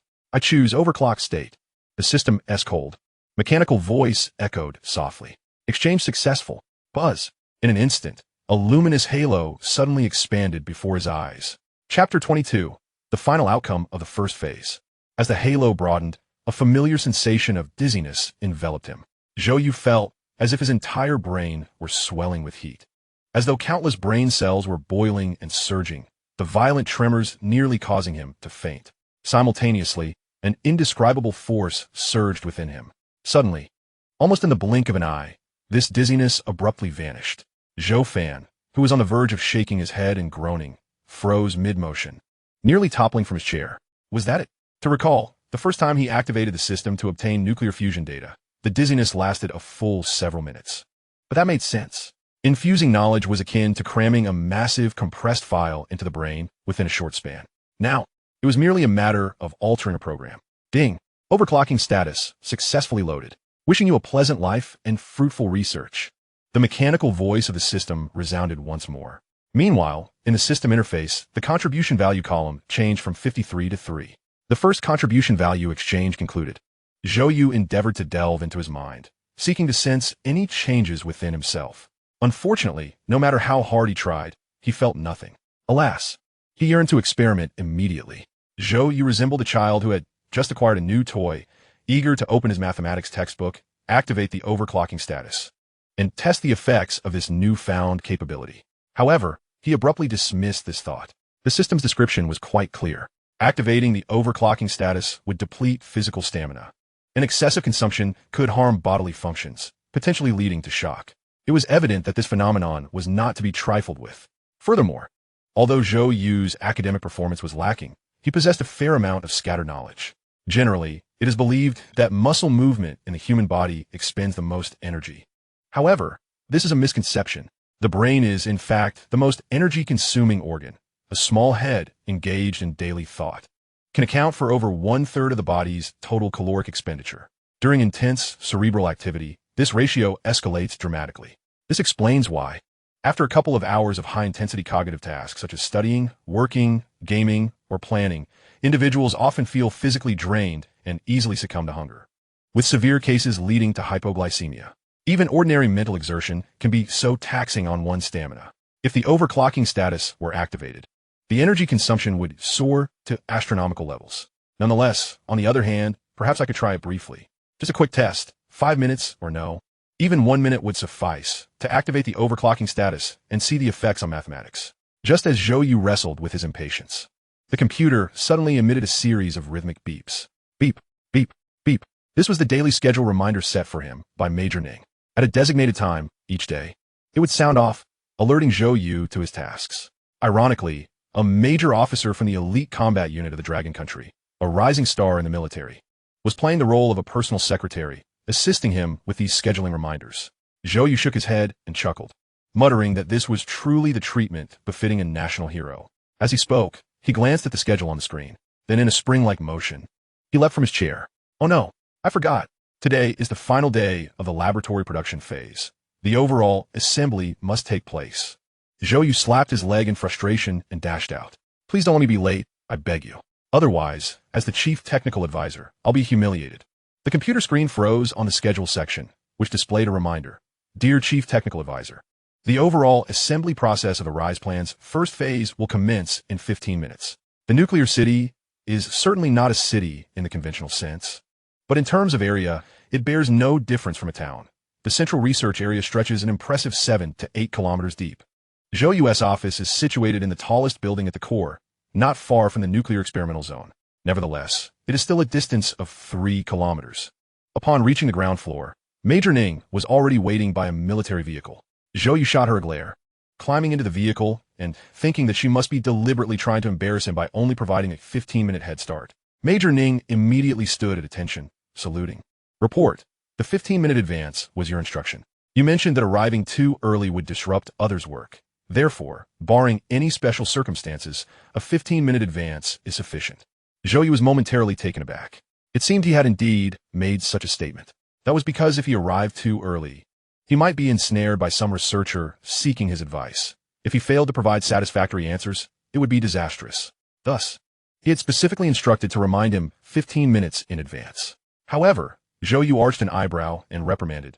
That's not the same. Usually, the places I go are just a few hundred meters away. Today, it's 3 kilometers. 15 minutes is obviously inadequate. You're being too rigid, Major Ning. Major Ning smiled and replied, Advisor, a soldier's duty is to resolutely execute orders. Zhou Yu suddenly lost his authoritative tone and felt a deep sense of self-reflection. Alas, how foolish of me, truly, to think I could engage in a verbal spar with a woman. Do I possess such capability? The assembly area for the nuclear fusion devices testing is an underground facility, taking the elevator from ground level down to a depth of 100 meters. Passing through 6 layers of protective doors, one arrives at a vast square constructed entirely of special alloys. Even though it was not his first visit, Zhou Yu still found it awe-inspiring. At this moment, thousands of components for the nuclear fusion project had been initially assembled into hundreds of systems, housed under transparent covers for final electrostatic coating. At the very center lay a blue sphere encased in alloy armor. This was the fuel for nuclear fusion. Advisor, Zhou has arrived. Zhou You hurriedly donned his protective gear and took the elevator to the site. An elderly man in military attire, his hair and beard grizzled, greeted him with a gentle smile. Zhou You quickly bowed in respect to Director Fong. This elder was none other than the head of the nuclear city project for the RISE plan and Zhou Yu's theoretical superior, General Fong Yuhong. However, the two rarely crossed paths since one was responsible for technical support while the other oversaw operational coordination. Alongside General Fong, dozens of group leaders, including researcher Mo Yuchen, had gathered there. Hundreds of technical workers stood beside the massive assembly machine, their eyes brimming with excitement and anticipation. After a week of hard work, the time had finally come to unveil the results. As long as they could successfully assemble and initiate it here, the RISE plan would take a historic step forward. With everyone present, let us commence the assembly. General Fong Yuhong waved his hand, issuing the command. The nuclear fusion components produced during the laboratory phase were not the final versions. They were merely simplified, scaled-down semi-finished products to test the feasibility of the plan, significantly reduced in size. Nevertheless, even the smallest nuclear fusion system components measured 1 to 2 meters in length, and once assembled, they formed a colossal structure occupying over 100 square meters and soaring more than 20 meters high. In a hushed silence, hundreds of technicians began to operate the machines and instruments, methodically engaging in the assembly process. The entire operation progressed remarkably smoothly. Those aesthetically mechanical components, akin to works of art, were swiftly interlocked with impeccable precision, leaving no gaps, accompanied only by the rhythmic sounds of screws and machinery in motion. Half an hour later, the prototype of the dreamt nuclear fusion device finally took shape before everyone's eyes. Begin filling. Confirm filling. The nucleus, resembling a spark of fire, was gently lowered into the massive nuclear fusion furnace by mechanical arms, followed by a series of clicking sounds as mechanical locks secured it tightly. At this moment, everyone held their breath. Even Zhou You felt an overwhelming tension. Although he had seen the schematics of this device countless times in his mind, the surreal sensation of it materializing before him, the overlap of imagination and reality, sent a shiver down his spine. Is this nuclear fusion? Unbelievable. This was something he had personally led to fruition. General Fong Yuhong turned to glance at Zhou You, gently assuring him, Advisor Zhou, there is no need to be anxious. You shall issue the final command. Zhou Yu swallowed hard and nodded with difficulty. He clumsily mimicked General Fong Yuhong's movements, raising his hand slowly. Countless gazes converged upon him. In that fleeting moment, a surge of audacious spirit welled up within Zhou Yu, as if he was no longer the cautious impostor hiding his true self, but rather the esteemed chief technical advisor of the Ascendancy Project, the architect of nuclear fusion. Honor, failure, scrutiny, and responsibility all belonged to him. With a swift motion, his hand descended. Execute power-up procedure. Chapter 23, Hyperfrequency State, Initiate. Zhou Yu's voice echoed through the subterranean base, reverberating against the alloy walls like the wail of metal. Received. Executing power-up procedure. Acknowledged. Power-up preparation complete. Now commencing. A hum resonated as the transparent conduits connecting to the nuclear fusion device suddenly flickered to life. A powerful magnetic field surged forth, causing everyone's hair to stand on end. Violet electrical currents cascaded like a torrential flood into the nuclear fusion apparatus. The spectacle resembled the simultaneous ignition of 10,000 engines. Under the breathless gaze of all present, the energy furnace of the nuclear fusion device began to spin rapidly. This was the tokamak device, designed to mitigate the extreme temperatures produced during nuclear fusion through high-speed rotation. Once the temperature stabilized along an optimal curve, the nuclear fuel fusion reaction would erupt in its entirety, unleashing thermal energy, radiative energy, and electronic energy, all channeled through intricately constructed conduits, transforming into a nearly perpetual source of energy. In the annals of human civilization, the first energy source was the sun, a celestial gift bestowed upon humanity by the Creator after eons of cosmic gestation.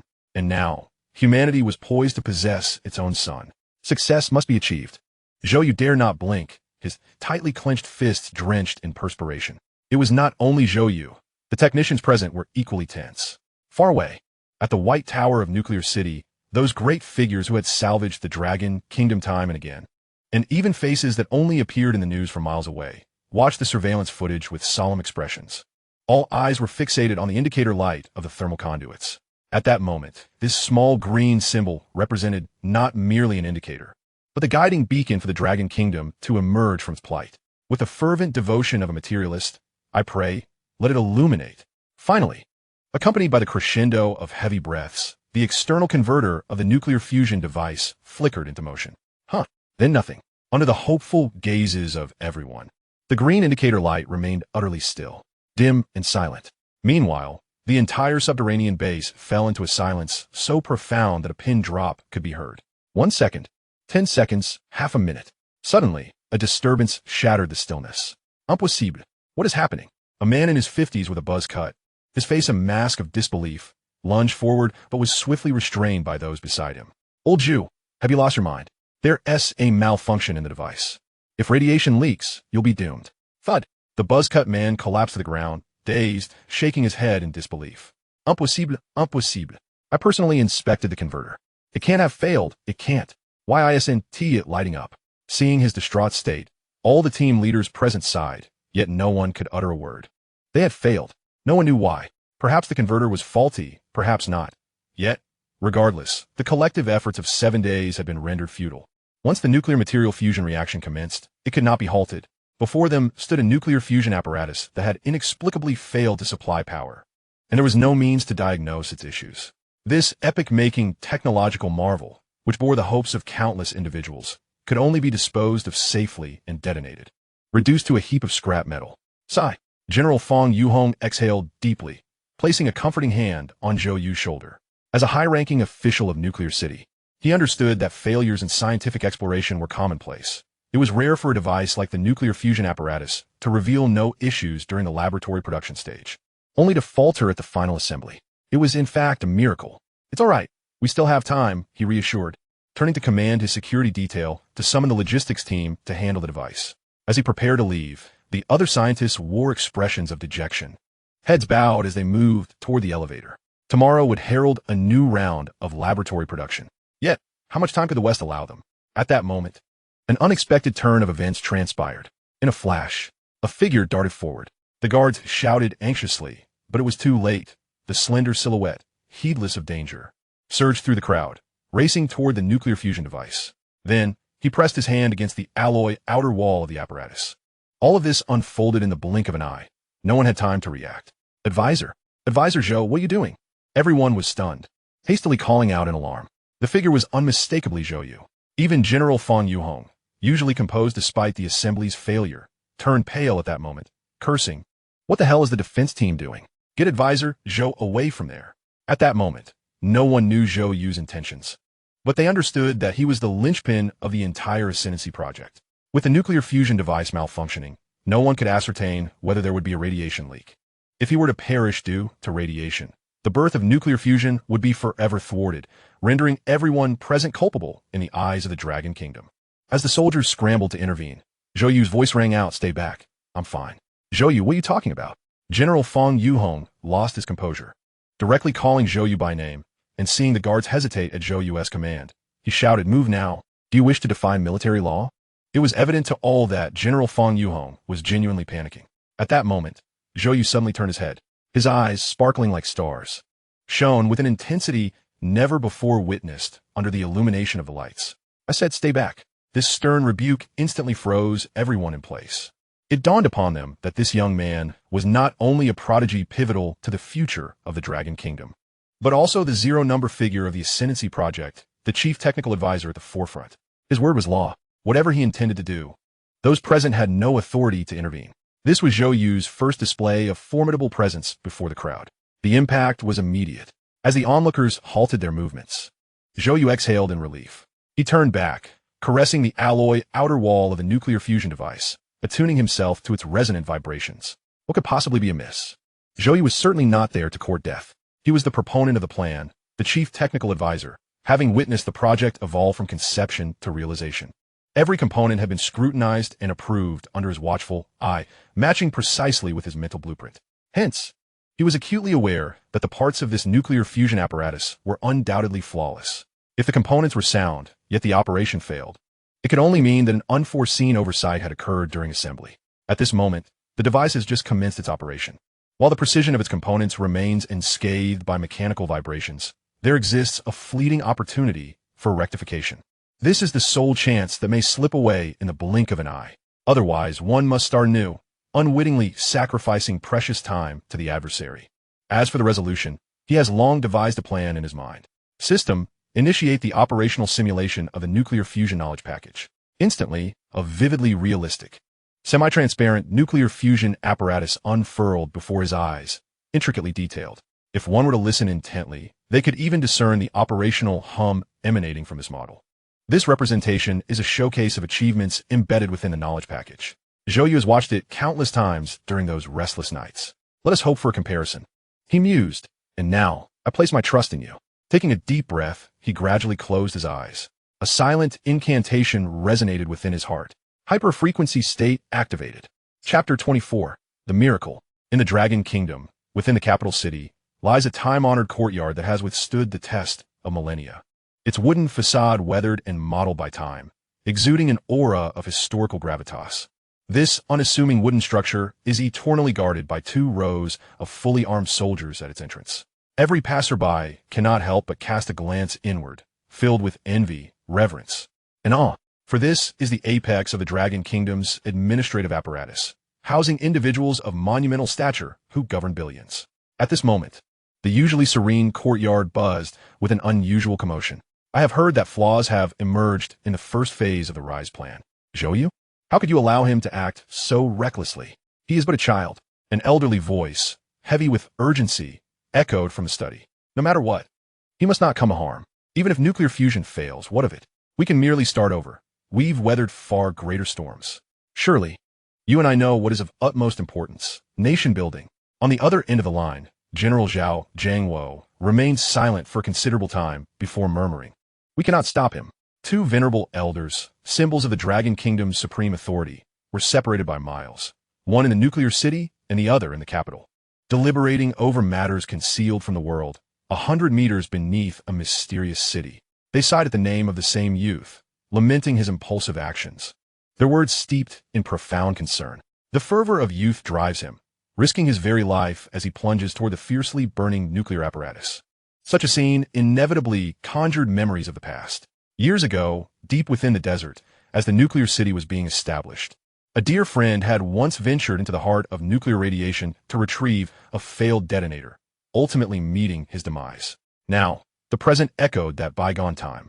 Minutes later, in a document room within the same courtyard, a red official communique quietly arrived. The director of the first secretary's office, who had not engaged in practical affairs for many years, personally retrieved a brush and penned an obituary. Everyone understood implicitly, should that youth encounter any misfortune, the Rise plan would be declared a failure. There would be no further need for concealment, whether regarding nuclear fusion or his name. To die for one's country would naturally warrant the utmost honor. Sighing, the silver-haired director set down his brush, glancing at the calendar on the desk. One date had been circled. It was 49 days hence, the day the Lighthouse Nation would officially unveil its room-temperature superconducting technology. Little one, please do not come harm. I dread sending out this obituary. Unbeknownst to many, such prayers echoed in the hearts of countless individuals. Yet at this moment, they remained the world's deepest secret, so profound that even the protagonist remained oblivious. Meanwhile, Zhou You, already the focus of numerous influential figures' attention from the shadows, was entering an extraordinarily mystical state. Hyperfrequency state activated. As his mind focused, an indescribable sensation enveloped him.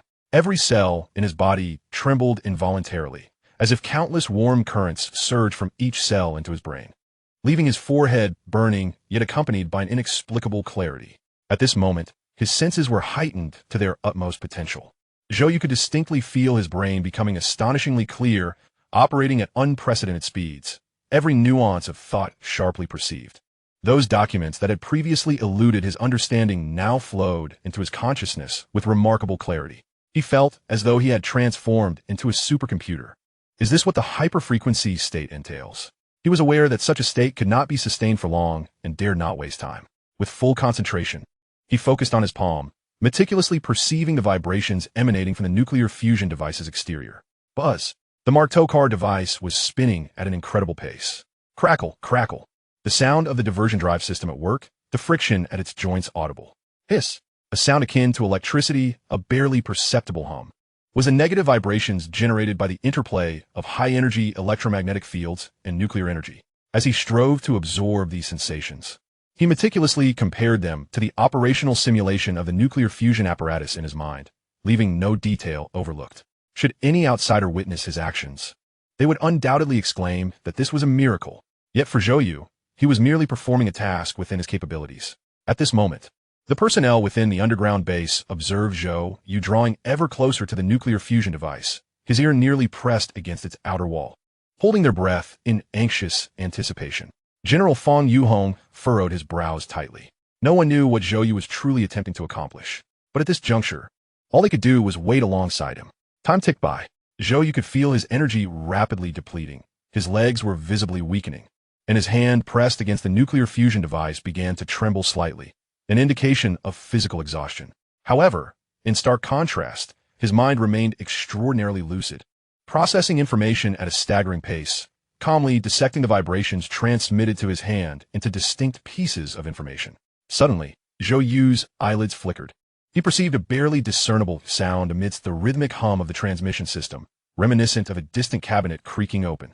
A sound that had not manifested in the simulation of the model. A faint, elusive creak. That's it. A surge of exhilaration coursed through Zhou Yu. But he quickly tempered his excitement. In an instant, the entirety of the meticulously crafted nuclear fusion plan flashed before his eyes. Simultaneously, a silent tempest of ideas surged within his hyperfrequency state. That creak, was it a mechanical misalignment in the transmission system? No. The 17 alloys utilized in the transmission device comprised only 3 high-ductility materials, and their deformation would occur simultaneously. It was impossible for there to be just one sound. What could it be?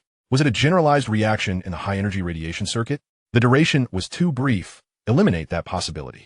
Was the power supply anomalously breaking down the highly sensitive magnetic components? No. One after another, potential causes flooded his mind, only to be swiftly dismissed. The tension in the underground base escalated, evident in the deepening furrows on Zhou Yu's brow. Time advanced steadily. It had been 10 minutes since Zhou Yu had dashed out. Visibly, his entire body trembled, as if the energy within his muscle mitochondria had been compressed to its limit, presenting a bizarre, yet heart-wrenching sight. No one comprehended what was transpiring, but they all knew this prodigy was engaged in a momentous endeavor, so monumental that even their breaths had ceased, lest they disturb him. Only a select few, including Mo Yuchen among the scientists, bore expressions of dawning realization, followed swiftly by disbelief. Could it be that he was about to? At that moment, under the watchful eyes of all, Zhou Yu suddenly opened his eyes. He scanned the surroundings, and the brilliance in his gaze was astonishing. What he uttered rendered everyone momentarily spellbound. The cause of the malfunction has been identified. The X9 light gallium alloy in the transmission device underwent a spontaneous reaction. The issue is minor and can be resolved through external dissipation. His voice was not loud, yet it was sufficiently clear for all to hear. People jolted back to reality, instinctively contemplating Zhou Yu's words. The so-called spontaneous reaction refers to certain special metals that, under an extremely rare probability, attract chaotic light ions from the surrounding air without reason, forming a flowing electronic field. Indeed, this could potentially lead to a failure in energy supply. In an instant, they grasped the situation, their faces alight with a mix of astonishment and fear, goosebumps rising as they realized that Zhou Yu had just pinpointed the cause of the malfunction. No one dared to question the judgment of this young man. As the architect of nuclear fusion, Zhou Yu's name eclipsed all authority in this field. Yet, how could such a miraculous feat have been accomplished? However, no one was left to answer their queries, as Zhou Yu merely managed to force out one last weak smile and urged, "What are you waiting for? Quickly, go find the instruments." Then with a thud, his body softened, and he collapsed to the ground, unconscious. Damn it, this overclock state truly cannot be overused. Chapter 25, New Developments. On this day, news of the flawless success of the nuclear fusion device's experimental production phase quietly spread throughout the nuclear city. The entire city erupted with excitement. Countless researchers, engaged in their work, lifted their gazes towards the nuclear experiment zone, their eyes reflecting amazement and envy. How wonderful it is! As the most secretive research institution of the Dragon Nation, the advancements developed here are all national treasures that transcend the times. To transcend the times means to have no point of reference. Thus, most projects conducted here either end up in vain or are shelved as technological reserves, awaiting the day when conditions are ripe for revival. Naturally, very few projects ever see the light of day again. Generations of elite scientists have devoted their lives within this cycle. They dream of projects like the RISE plan, which, upon initiation, come equipped with comprehensive schemes, resources fully supported by the nation, and most importantly, the presence of a legendary genius who independently developed the complete nuclear fusion technology. People were astounded as they discussed Zhou Yu's achievements. Absolutely remarkable. He turned the tide, preventing disaster, and single-handedly identified the flaws in the nuclear fusion device amidst life-threatening risks. Is this even human?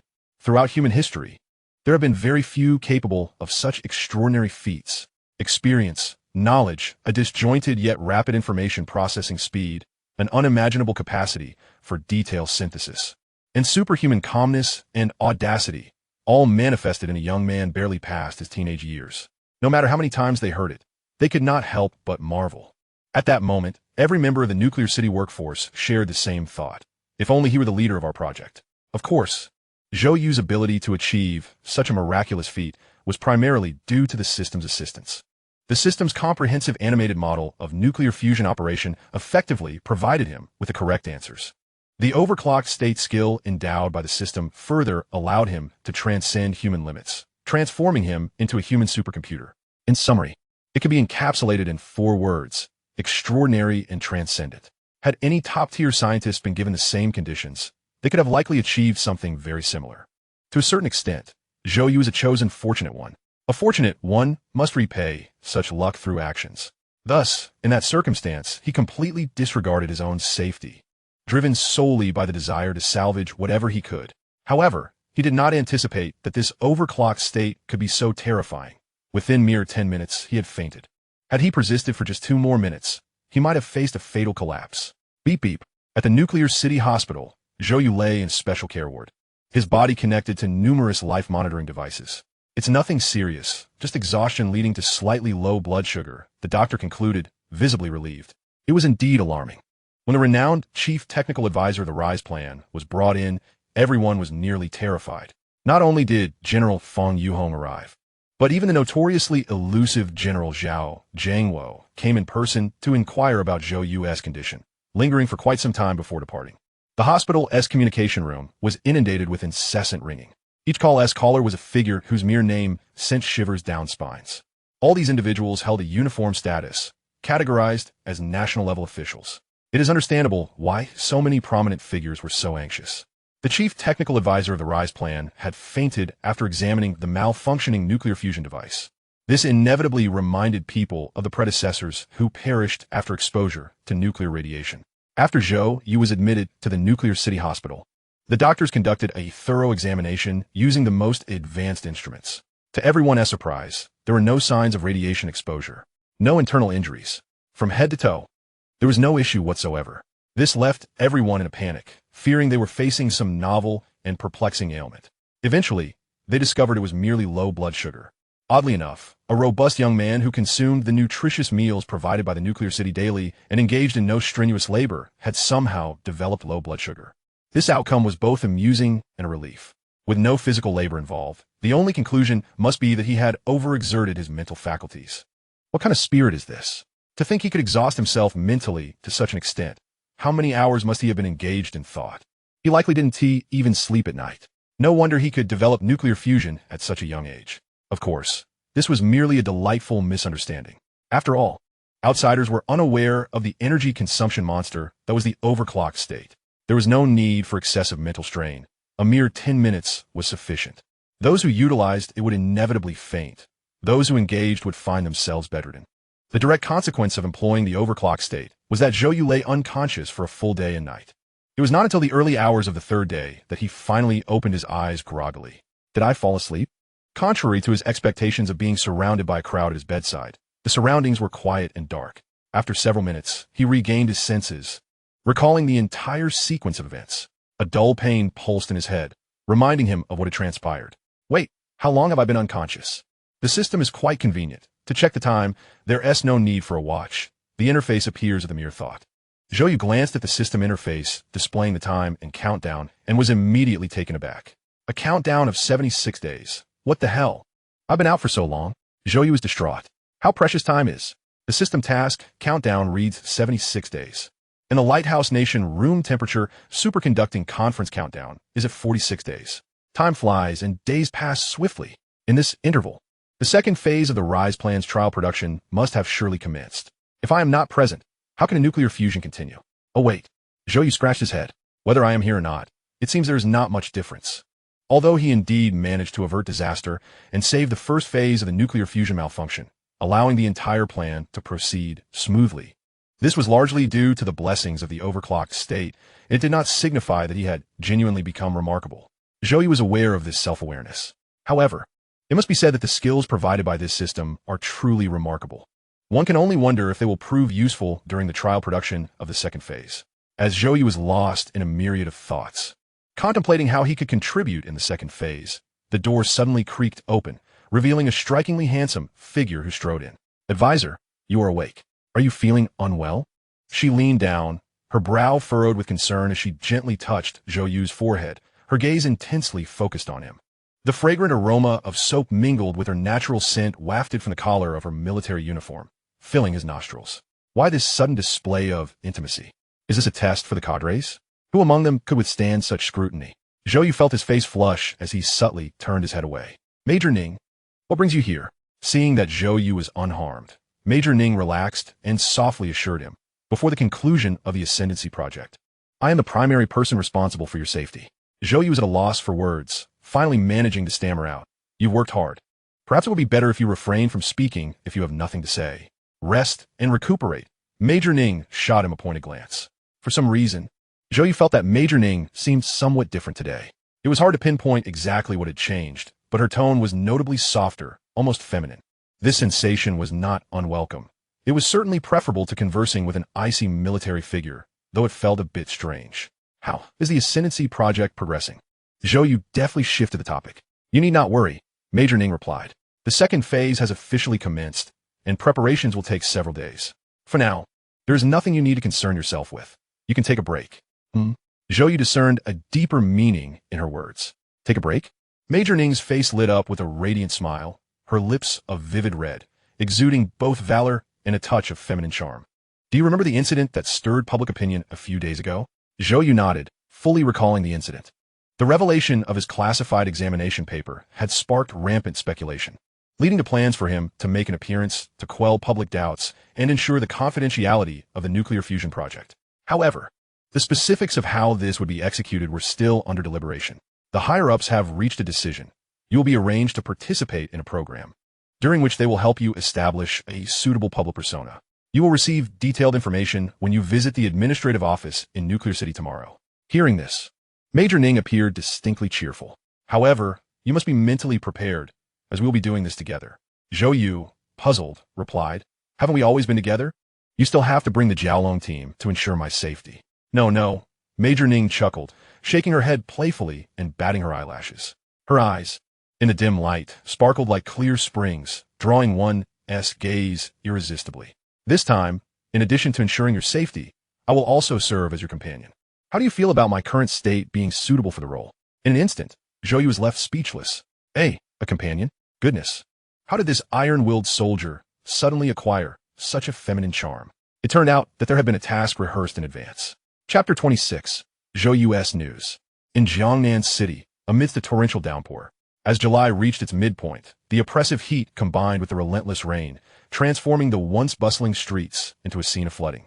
As if the entire city had been placed on pause, with all sounds drowned out, leaving only the continuous patter of raindrops. Yet, the city did not fall silent.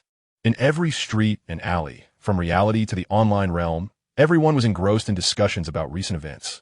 For instance, the college entrance examination results unveiled a slew of star students, eagerly sought after by universities, or the impending release of room temperature superconducting technology by Lighthouse Nation. Not to mention the commencement of the industrial battle, which was already impacting the populace. Above all, however, the name that captured the most attention was Zhou Yu. The student rumored to have authored the classified examination paper had, to date, vanished without a trace, as if he had evaporated from the world. Countless individuals were left wondering about his whereabouts. The fervor surrounding his name had not diminished with time. Rather, it had intensified, giving rise to multiple versions of rumors. Some claimed his examination paper involved foreign forces, leading to his official censorship and imprisonment. Others suggested he had revealed the secrets of a certain dignitary in Jiangnan City and had been secretly eliminated. There were those who asserted that he had inscribed a series of formulas on the paper, so advanced that the state had taken him and the examination paper under protection. Yet others contended that it was all a premeditated publicity stunt orchestrated by an MCN company. The rationale behind such claims was compelling. An orphan, a poor student, an examination, a classified document, and a disappearance. How remarkably coincidental it was for all these sensational elements to converge upon a single individual. If it were not for marketing, it would be too much of coincidence. Supporters of various versions engaged in lively online debates, creating quite a stir. Amidst this vibrant and competitive online battleground, a piece of information quietly emerged, detonating across the internet like thunder. Within a mere half hour, Zhou Yu's name surged to the top 3 trending topics across major platforms, with discussion volumes reaching millions and continuing to skyrocket. In the heart of Jiangnan City, within a tastefully appointed villa, Lin Susu sat at her desk, engrossed in the book before her. Her hair was casually tied up, revealing a fair and delicate visage, youthful yet reminiscent of a blooming lotus in summer, exuding an unadulterated beauty. With a rustle, she turned a page, jotting down notes in her notebook. Upon closer inspection, it was an exquisitely crafted architectural design, with flowing lines and profound significance, a charming ancient tower. The door swung open, and a middle-aged woman entered, carrying a platter of fruit. "Don't work so hard, darling. Come and have some fruit." Glancing at the fruits on the desk, Lin Susu gently shook her head. "I can't. This is an assignment from Professor Lu Qi. I must complete it to qualify for his elective course." Professor Lu Qi, as Lin Susu referred to him, was a luminary in the field of ancient architecture at Tsinghua University. Despite being a top student, ranked among the top 50 in the southern provinces, she had chosen Tsinghua University solely for the opportunity to study under him. Lin Susu had always been reserved, preferring solitude over social interaction. Throughout her life, Zhou You had been the only person close to her, and her passion for ancient architecture perfectly aligned with her temperament. Observing her daughter's contemplative expression, the middle-aged woman inquired, "Has there been any news about that boy, Zhou You?" Lin Susu nodded gently. "It's truly baffling. A young man of his age, and no one knows where he has gone. You were classmates. How is it that none of you have a clue?" The woman muttered, a hint of dissatisfaction in her tone as she scrutinized Lin Susu. A mother knows her child best. Though Lin Susu concealed her feelings well, her mother could discern that her daughter surely knew more about Zhou Yu's whereabouts than she let on. Something must have transpired at that class reunion. Ever since that gathering, Zhou Yu, who had always been close to her daughter, had gone missing, and Lin Susu had ceased to mention his name at all. It all felt quite off. What was even more peculiar was that, a few days later, news of the classified examination paper exploded online. Naturally, Lin Susu and her family dismissed the various claims circulating on the internet. A classified examination? A national secret talent? What nonsense. That boy had been coming to their home for meals ever since his parents passed away when he was 13. Due to his close relationship with Lin Susu, he was practically family. Indeed, Zhou You possessed many admirable traits. He was handsome, easygoing, and often wore a cheerful smile that endeared him to the elders. But to label that boy, who would get a headache at the mere sight of textbooks, as a genius, it was more fitting to say she was Empress Wu Zetian. The Lin family harbors a deeper concern. They worry that the young man has inadvertently stirred up some trouble and ended up imprisoned. "Mom, please stop asking about Zhou You. I genuinely don't know," Lin Susu murmured, lowering her head to resume sketching architectural blueprints. Yet, the slight tremor of her eyelashes belied the calm demeanor she attempted to project. The middle-aged beauty was about to voice her thoughts when, suddenly, a loud shout echoed from downstairs. "Wife! Wife! Daughter! Come down quickly, you have to see this." The voice resonated through the entire villa like the wail of a slaughtered pig. The middle-aged woman descended the stairs with irritation, eyeing the man sprawled on the floor in front of the television. "Lin Fong, you're the CEO of a public company. Can't you act a bit more mature and stop yelling so incessantly? It's utterly exasperating, especially since I was having a heartfelt conversation with our darling." Before she could finish her sentence, she was interrupted. "No, wait." Lin Fong pointed at the television, his face contorted as if he had seen a ghost. "You need to see this. It's unbelievable." At that moment, Lin Susu, drawn by her father's urgent call, made her way downstairs. She found her mother, Tang Wan, glancing at the television with palpable annoyance. Look, after this, I'll deal with you." Suddenly, her movements froze, her eyes widening to the size of goose eggs as she gazed at the screen. The news was unfolding before them, showcasing a recent, highly discussed, mysterious candidate who had been invited to participate in the much-anticipated official program, Golden Generation. This marked his first public appearance following the college entrance examination incident. Notably, the institution that registered him was the Faculty and Student Committee of Qingbei University.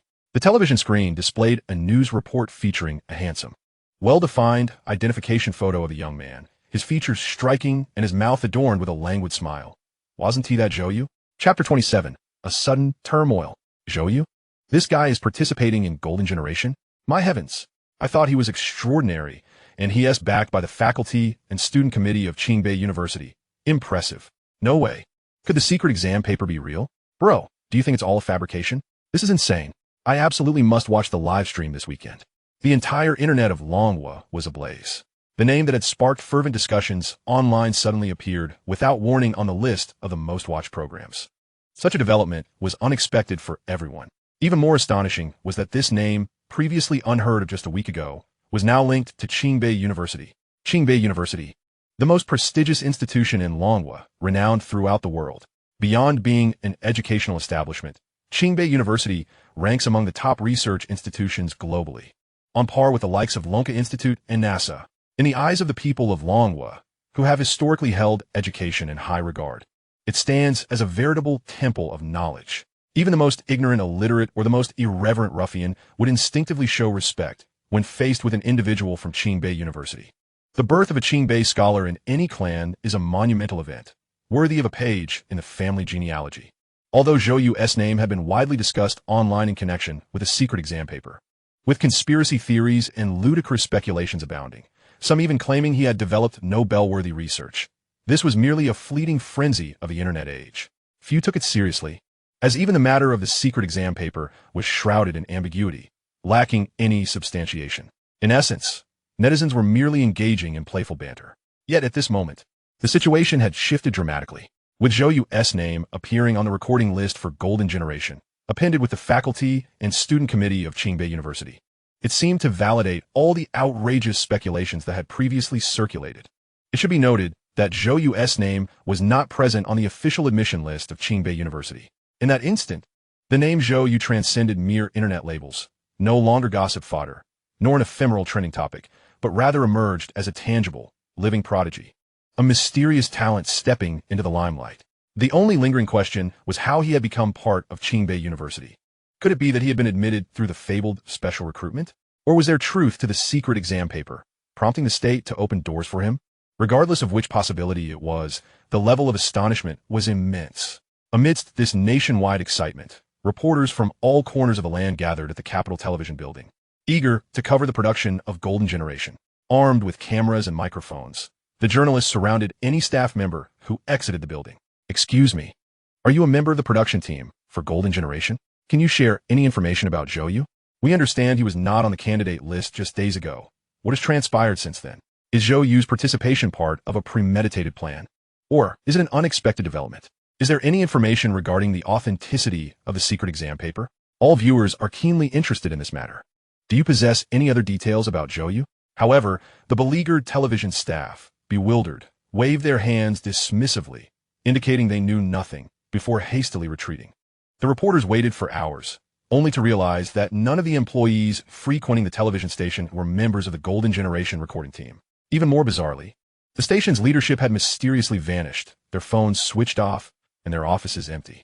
Indeed, all personnel associated with Golden Generation had inexplicably evaporated. The whole scenario was eerily uncanny, as if Zhou Yu's name had become a taboo.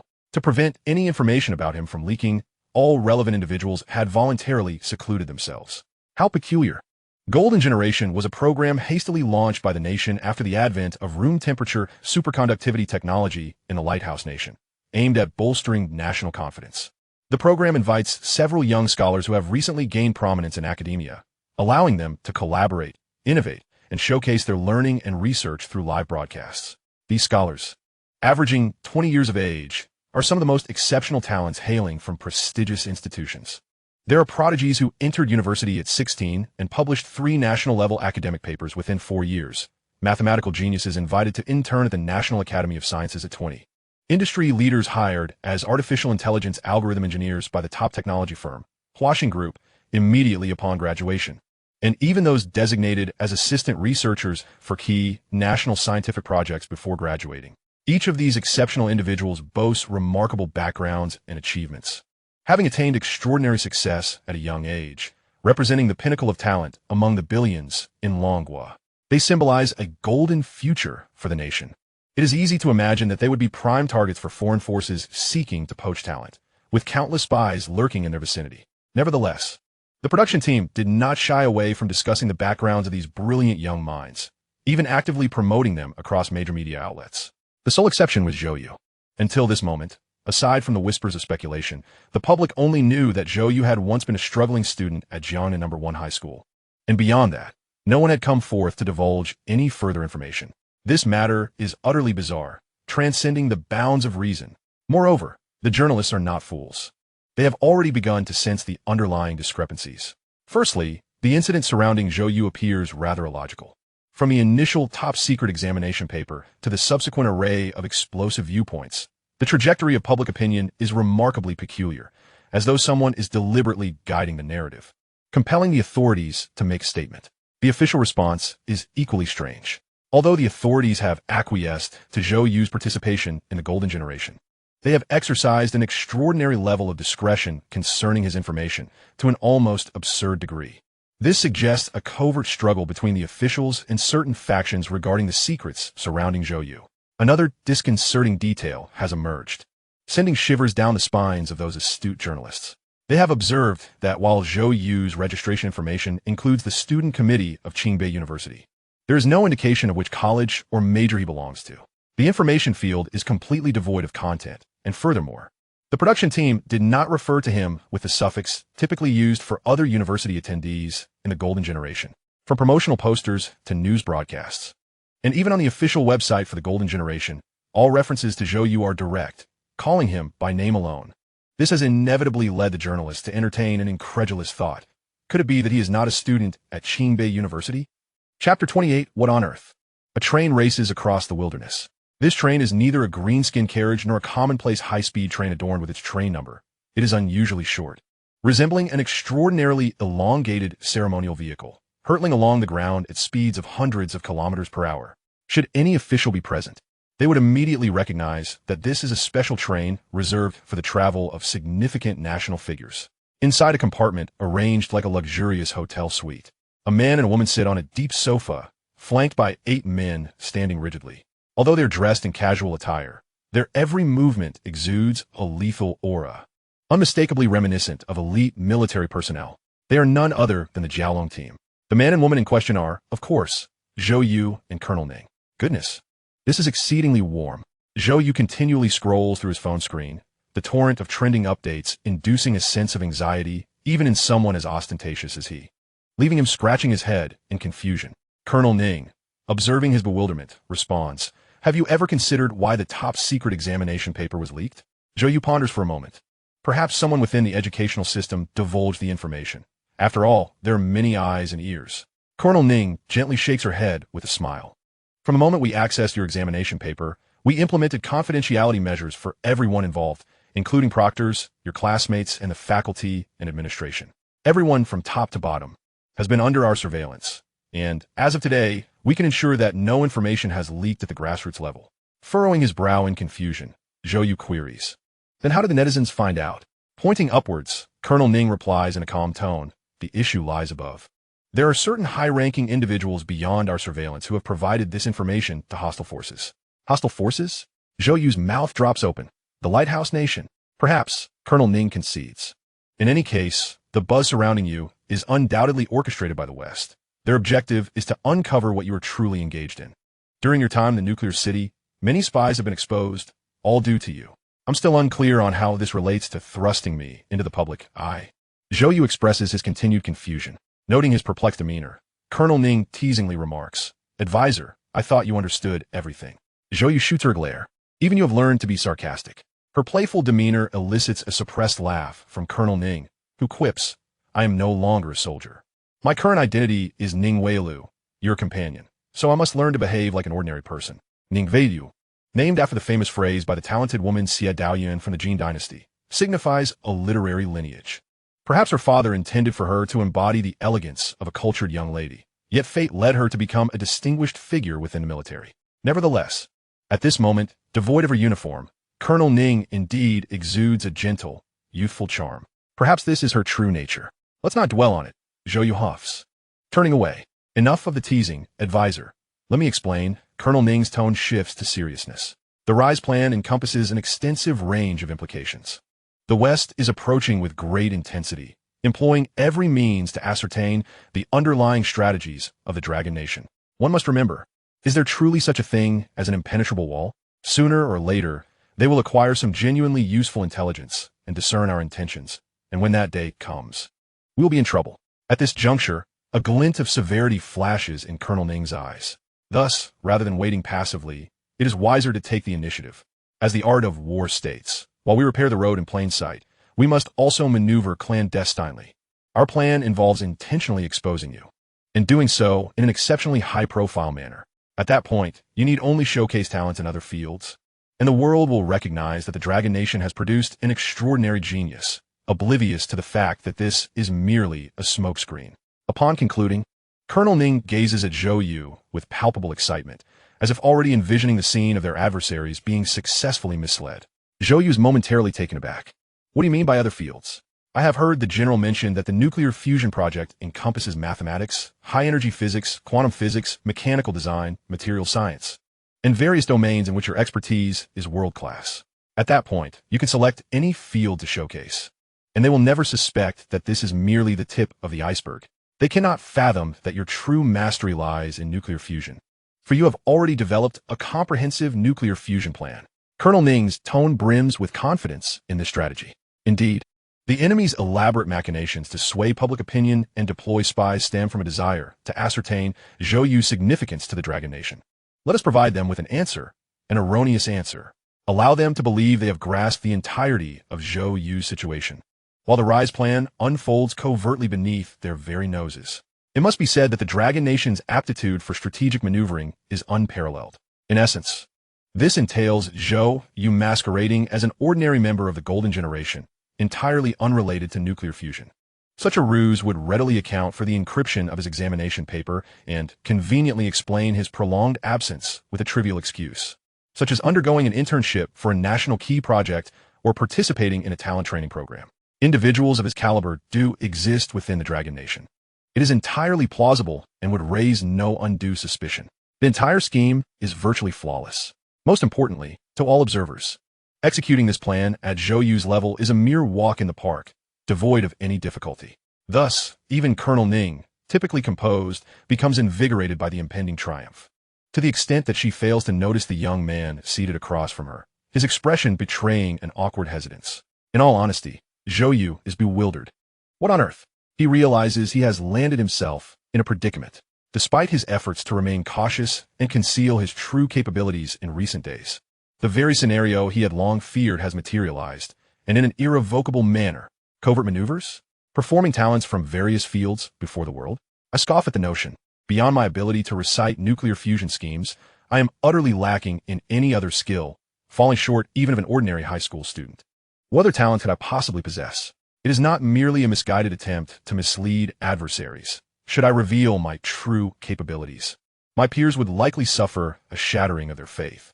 The thought of others discovering that I am but a charlatan, masquerading as a scientist through the system's bestowed plans, is a mere trifle compared to the dread of being dissected for research. Alas, it is too late for lamentations. The die is cast. I have become irrevocably entangled in this farce. The press release regarding my participation in the Golden Generation has already been disseminated, and the program's roster has been updated.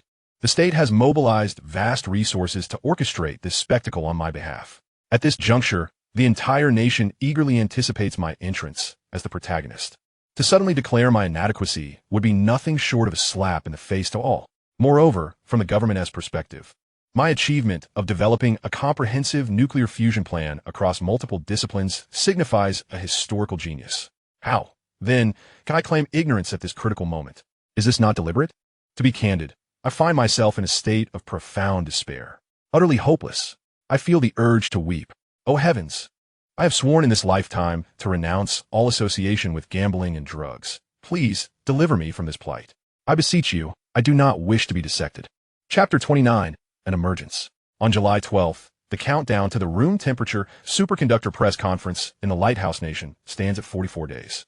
The Western technological blockade has persisted for a fortnight, and in the face of hostility from half the world, the Dragon Nation, as the largest industrial and consumer market globally, finds its formidable foundation insufficient to instigate drastic changes in such a brief span. Most cities remain tranquil, yet all are acutely aware that this tranquility is but ephemeral. The nation will inevitably feel the repercussions of this blockade, with trade progressively hindered, followed by the cessation of production for numerous goods. When these effects accumulate beyond a certain threshold, they will topple like a row of dominoes, leading to an irretrievable collapse of everything, akin to a grand edifice crumbling. Enterprises will shudder en masse. Citizens will be left unemployed and displaced. Various social security systems will gradually grind to a halt, while externally, alliances will form, armed with room temperature superconductor technology, poised to initiate a third industrial revolution, their predatory gaze fixed upon the Dragon Nation. What awaits is the most harrowing economic depression in modern history, accompanied by the peril of war. This is the most primal and starkly realistic jungle law of humanity. This is the future that the Dragon Nation must confront. In this context, the Golden Generation, featuring the nation's youth and embodying the dreams and hopes of the populace, has naturally garnered fervent support from citizens across the country. Within the bustling central high-speed railway station of the capital, a group of workers is diligently replacing posters. Advertisements are being systematically removed, supplanted by portraits of several remarkable young individuals, some bent over laboratory tables tinkering with instruments, others passionately delivering speeches in school uniforms, and yet others standing triumphantly on podiums before a sea of eager faces. Their auras may differ, yet they all exude a spirited vitality, captivating passers-by who pause to examine the dazzling string of achievements displayed beneath their images. These are the prodigies set to emerge in the Golden Generation.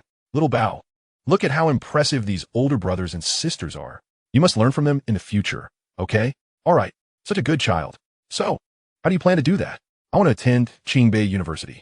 The travelers in the passage burst into laughter at the audacious words of the 7 or 8-year-old, their mirth echoing, causing the child's cheeks to flush crimson, prompting him to bury his head in his mother's embrace.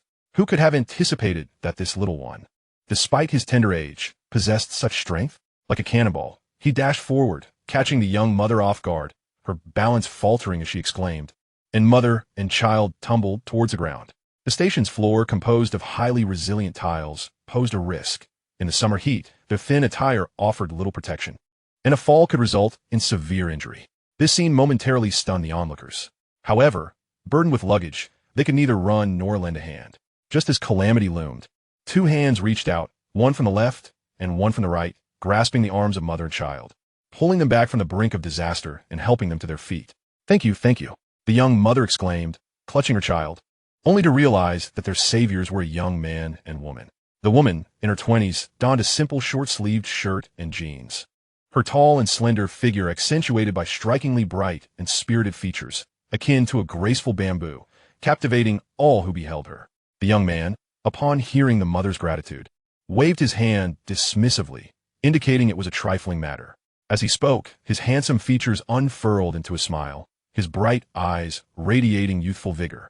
This striking pair instantly drew the attention of many around them. The child, imitating his mother, politely thanked the brother and sister, to which the young man responded with a grin, ruffling the boy's hair. You're quite polite. Best of luck getting into Qingbei University. He then took the young woman's hand, and together they navigated through the crowd towards the exit of the passage. Observers watched curiously, their intrigue piqued. Was it merely an illusion? Why did this youth seem so familiar, as if he had been seen before? At that moment, a staff member replacing posters approached with a ladder. Excuse me, make way, please. The crowd parted. With nimble movements, he swiftly removed the advertisement boards, and in mere seconds, with the assistance of several colleagues, the final poster featuring members of the Golden Generation was affixed. The poster depicted a boy flashing a relaxed smile at the camera. People gazed at it, momentarily frozen, and the next instant the crowd erupted. This photo resembles that person from earlier. They look identical. Someone exclaimed, "Is that Zhou You?"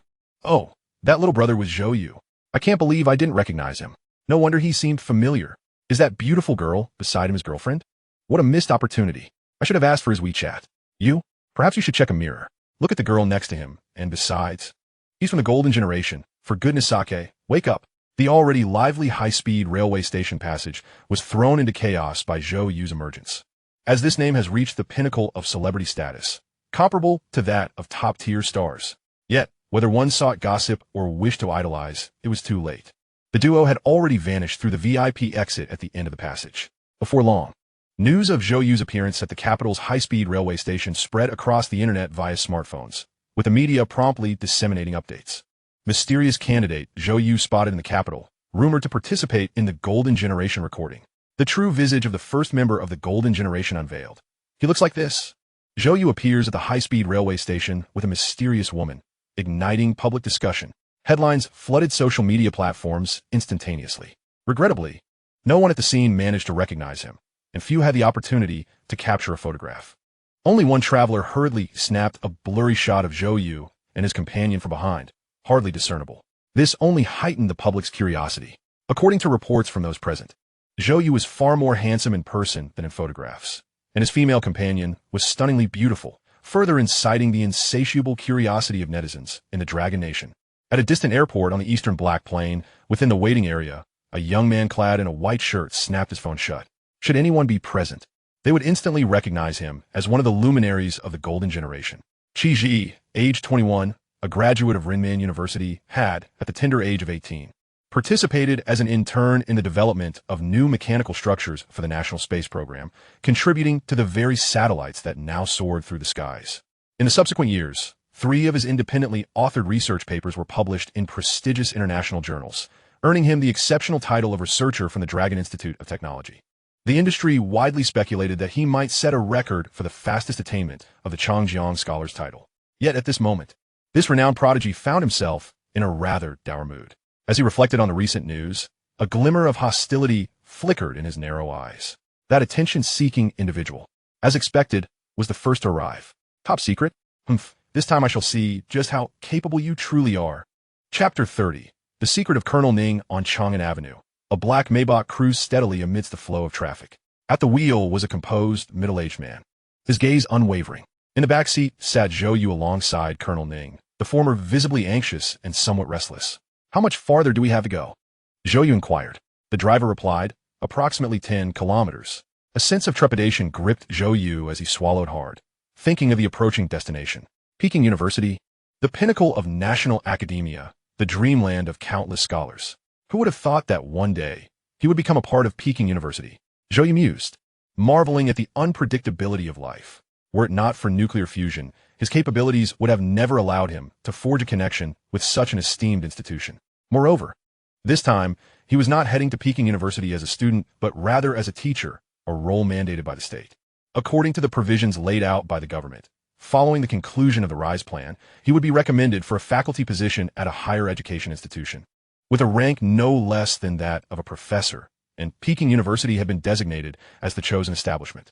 However, the notion of an 18-year-old professor at Peking University was so astonishing that it could easily attract unwanted attention from adversaries. Thus, he was temporarily assigned as an ordinary instructor. Nevertheless, this was still remarkable. After all, Peking University, as the nation's premier institution, only admitted students who were champions of the Gaokao, and the standards for faculty were even higher, requiring doctoral qualifications from world-renowned universities and national-level academic achievements.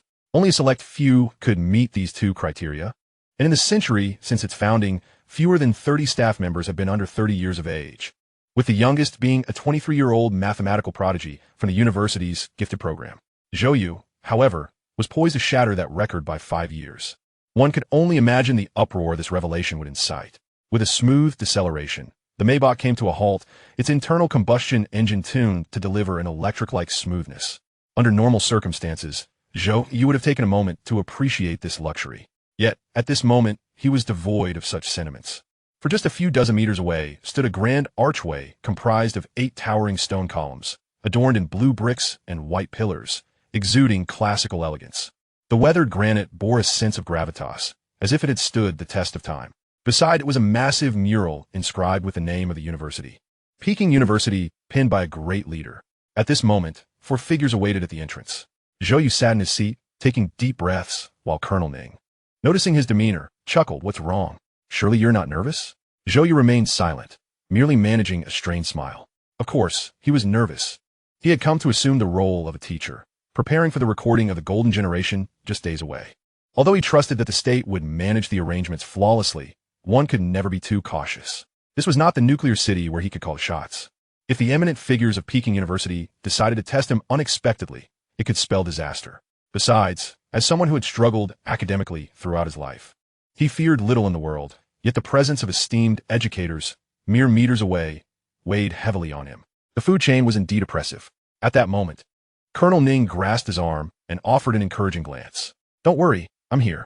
In the upcoming recording of the Golden Generation, Zhou Yu was the protagonist, while Colonel Ning served as the crucial executor, her role being that of both companion and senior sister. Although Zhou Yu remained unclear about the origins of the senior sister designation, it was understood that Colonel Ning hailed from the same school, their bond transcending mere gender. This was also the reason they had been inseparable since their arrival at the train station, as it allowed Colonel Ning to ensure Zhou Yu's well-being while adeptly managing any unforeseen circumstances. Reassured by Colonel Ning's confident words, Zhou Yu felt a sense of calm wash over him as they exited the vehicle. As soon as they stepped out, the four figures approached. Welcome to our school. Teacher Zhou, the leader, a kind-faced man in his 40s, exuded a scholarly aura, extending his hand for a handshake. Zhou Yu promptly reached out. Director Liu, it's a pleasure to meet you. This unassuming middle-aged man was Liu Tianxin, the deputy director of the Academic Affairs Office at Peking University. While the title may sound ordinary, within the hierarchy of Peking University, Director Liu was at least of deputy department head rank.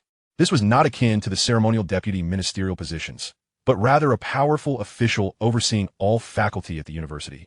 Also a member of the National Education and Technology Development think tank. In terms of prestige, he held a position comparable to the Director of Administration at the Dragon Institute, a true heavyweight in the academic realm. Even Zhou Yu, as the chief technical advisor of the RISE plan, could not afford to adopt an arrogant demeanor in front of him, especially given his current superficial identity as merely an underling. As their hands clasped, the bystanders exchanged friendly smiles. One bespectacled gentleman remarked, Teacher Zhou is truly young and accomplished. We have encountered many from the talent cultivation program, but you're the first whose brilliance has caused the dean to vie for your presence. This characterization of Zhou Yu as a standout from the talent cultivation program served a dual purpose. It justified his recent absence of nearly a month and provided a seamless rationale for his direct appointment to teach at Tsinghua. Naturally, Zhou Yu could only awkwardly wave his hands in modest denial. Flattered, truly. He resembled a bashful junior. Not because he was embarrassed to accept a non-existent honor.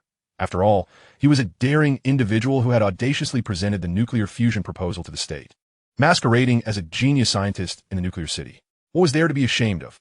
In fact, he wished the system were more formidable, allowing him to ascend as the preeminent figure in existence.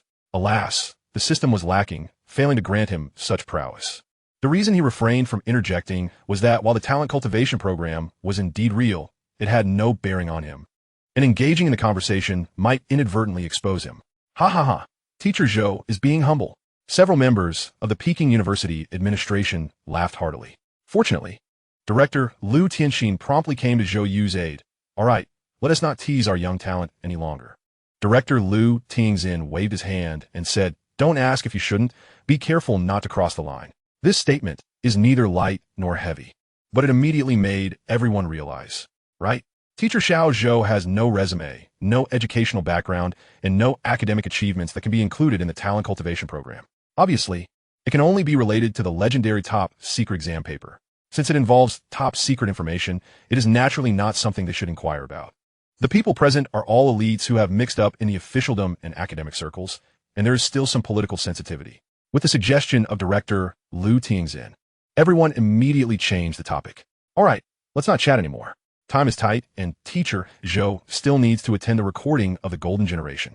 Today, we will finalize the procedures and take a stroll around our King Bay Garden. We could talk about other matters when we have free time. Director Liu Tianxin smiled and asked, What do you think? No assessment? Of course that's great. Great. Zhou Yu immediately smiled and was about to respond. At this moment, a voice came from beside him. Then it's up to you to arrange. Zhou Yu turned his head and saw Colonel Ning responding to Director Liu Tianxin. Not only that, the two of them were even smiling at each other, which made Zhou Yu feel a little confused. Do you know Ning Zhongwei, Sister Liu? Of course I know. Colonel Ning obediently lowered his head and shouted to Director Lu Tingzin. Teacher, long time no see. Old man, teacher. Zhou Yu doubted if he had misheard. Colonel Ning. Isn't he the captain of the military's Jialong team? He has connections with Tsinghua University. Director Lu Tianxin nodded with satisfaction and said to Zhou Yu, it seems that teacher Xiao Zhou doesn't know yet. When I was teaching before, I also served as a teacher in the National Talent Training Program. Wei Lu was in my class and performed very well in mechanical applications. So I invited her to be my teaching assistant for a period of time. Haha, so you should be your senior sister. What the hell? Genius Training Program senior sister? Zhou Yu looked at Colonel Ning and saw her looking over with a mocking smile. Seeing the shocked expression on the former's face, she nodded in satisfaction and said, I haven't had a chance to tell teacher Xiao Yu about this yet. Didn't you just not tell me? You're just determined to make fun of me, Nima. No wonder when he left, General Zhao told him that Colonel Ning's identity was his female companion and senior sister. He even wondered where the word senior sister came from. He thought of 10,000 possibilities. I didn't expect the other party to be a strong person who came out of the Genius Training Program and even held a position at Tsinghua University. She is truly his senior sister. No, Colonel Ning is not a soldier, but also the captain of the Jialong team, a serious and powerful elite. Why did you still engage in academic work? This time, the journey was completely chaotic. It's not who TM is the golden generation. Chapter 31, Dragon Squad. Qingbei Garden. Zhou Yu and Colonel Ning strolled around the campus together. After a brief welcome, Director Lu Tianxin and others reintroduced Tsinghua University and took away the identity information prepared by Zhou Yu. They told him that all the procedures could be completed in the next 2 days, and then they went to work on their own. If it weren't for Zhou Yu being specially invited by the dean in name, with his teaching position, it wouldn't be worth having so many leaders come to welcome him. Genius? Who is not a genius who can hold a senior position at Tsinghua University? Even if he is not an academic genius, he is at least a genius in the officialdom. In their eyes, the title of the so-called golden generation carries little weight. Those things are meant for ordinary people to see, and the real academic world only looks at your achievements and resources. However, both of these things don't look very good when traveling. The achievement is just a top-secret exam paper that is still unknown to be true or false in legend. As for resources, it goes without saying. However, this also made Zhou Yu feel peaceful, at least relieved. For this legendary highest institution, it has somewhat dispelled its charm. It seems that I have watched too many TV dramas myself. I thought that the big shots in these universities were all talking about plasma science, and they were not interested in it. Huh. Looking at the relieved expression on Zhou Yu's face, Colonel Ning smiled and said, Consultant. There are thousands of scientists involved in the RISE plan, and you are all at ease. How did you come to Tsinghua University with such a big reaction? Can it be the same? Just as Zhou Yu was about to answer, he remembered the scene just now and immediately gave her a glare. Colonel Ning, you are too unkind. Are you referring to the things I kept from you? Not just hiding. Zhou Yu angrily said, what a genius training program member. What a teaching assistant at Tsinghua University. You just want to make a fool of me by not saying these things. Colonel Ning was slightly surprised and said, are you really angry? I am young and have a strong temperament. I just want to tease you and relax. I didn't expect you to react so strongly. Colonel Ning said half jokingly and half seriously. Then I'll pay attention in the future. I still wanted to complain about it, but I try to hold back. Indeed, it is. My own reaction is too strong. It seems that I have not yet taken on the role of chief technical advisor. Upon careful consideration, it is impossible for someone in their 20s to serve as a powerful lieutenant colonel in the most central part of the country and even communicate with the highest levels without any special skills or astonishing achievements. It's just that Colonel Ning usually surrounds him like a bodyguard and secretary, causing him to overlook this matter. Suddenly, a thought flashed through Zhou Yu's mind. No, Colonel Ning has a high level of familiarity with the nuclear city and directly accepts the instructions of General Zhao Jiangwo. Obviously, he is an old man in the nuclear city, completely different from the soldiers stationed for security. What did Colonel Ning or the entire Jialong team do in nuclear city before they participated in the RISE plan? Considering that Colonel Ning was once a member of the Genius Training Program, Director Lu Tianxin also said that she is a genius in mechanical applications. Is it possible that this is also related to certain research projects? Never mind. I will eventually know when I should know.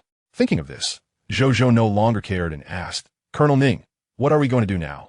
Suddenly, Colonel Ning reached out and grabbed his arm. Just as Zhou Yu was about to ask, he saw Colonel Ning leaning his head over with a soft smile on his face, like a young girl in a romantic relationship. Xiao Yu, we need to hurry up. After visiting Tsinghua Park, we are about to prepare for the opening ceremony of the Golden Generation. Her sudden strange reaction left Zhou Yu stunned. Then, Colonel Ning spoke quickly in a barely audible voice in his ear. Be careful. Someone is monitoring us. Monitor? Zhou Yu trembled and tried his best to restrain his desire to turn back. He pretended to casually look around and then cooperated with Colonel Ning to gently pat her shoulder. The two of them looked like little lovers getting bored. Where to monitor? Normal performance. We'll talk about it later. Traveling around, my heart is filled with awe. Although he had long known that many pairs of eyes, both bright and dark, were staring at him in an attempt to uncover his secrets and even arrested many spies for it, he had only heard about it. This is the first time such a situation has really happened around me. At this time, it was summer vacation and there were hardly many people at Tsinghua University. Only sporadic students could be seen walking around holding books, extremely quiet. Qingbei Garden is even more desolate, and I haven't seen many people along the way. Extremely quiet. I can only hear the gurgling sound of the campus lake not far away, above the rooftop of the experimental area on the west side of Qingbei Garden. A sturdy man dressed in black crouched in a shaded corner, holding a sniper rifle in his hand. He aimed his sights at a man looking left and right on a bench and pressed his earpiece. Report to Captain. The person under the cedar tree at 7 o'clock has been following you for 20 minutes. Do we need to take any measures? Old Bear, your brain is really not working. A somewhat audacious laugh echoed through the earpiece. On the opposite hillside of Qingbei Garden, a fair-skinned young man, dressed like a university student, fiddled with the dial on his wristwatch, which was adorned with various telecommunications signals and network fluctuation monitoring curves. At that moment, the fair-skinned man jestingly remarked that this was Qingbei University and queried what measures could be taken to eliminate him. Old Bear remained silent for a moment before suggesting that they could apprehend him. I won't do it. You go ahead, replied a young man with dark skin lounging by the lakeside, rolling his eyes. Otherwise, you'll be sent to a military tribunal for deliberately exposing the uprising plan. And I'll conveniently take your position as the sniper. A voice in the earpiece voiced its dissatisfaction. Enough chatter. Let's get to business. Has the information been retrieved? Report back to the captain. Several hundred meters away, in an extremely concealed grove, a figure sat before a makeshift computer, observing the displayed information before speaking steadily. 1 minute.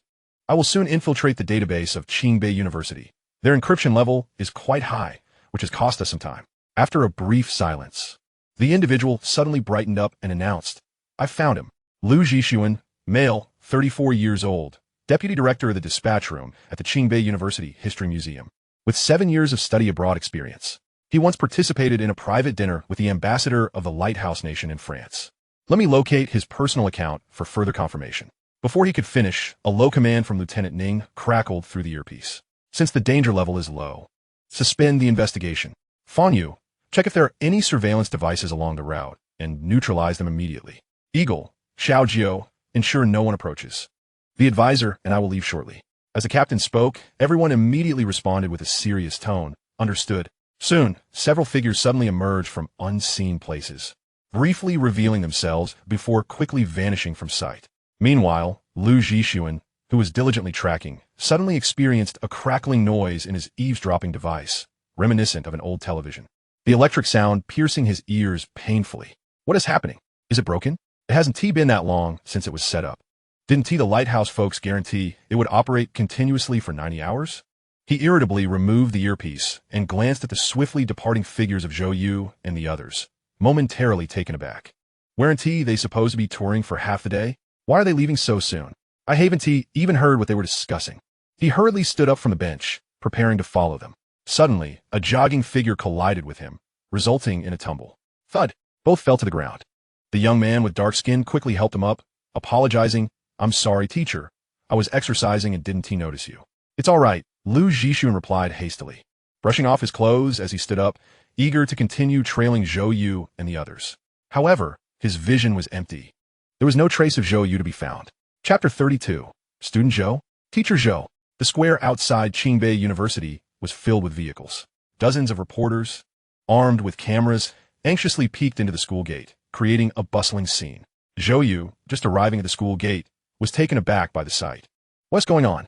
After appearing at the high-speed rail station, he had immediately come to Qingbei University, and apart from director Liu Tianxin and a few others, he hadn't seen anyone else. Yet, despite this, he was effortlessly located. Surrounded by spies and reporters, he felt completely off balance. It seemed as though everyone in the world, except for him, was fully aware of his itinerary. At this moment, Lieutenant Ning was still holding on to Zhou Yu's arm. Upon seeing the crowd of reporters in the distance, she quietly advised him, stay calm. Let them take pictures. Our itinerary doesn't need to be confidential. Zhou Yu paused, realizing the implication. Right? I deliberately made my appearance public this time. Why should I fear the reporters? It seemed he had been slightly unnerved by the earlier encounter with the spy. Of course, to be precise, the deputy director of the library management department at Qingbei University couldn't truly be classified as a spy. He was merely a pawn, lured by money, unaware of the dire consequences of his actions.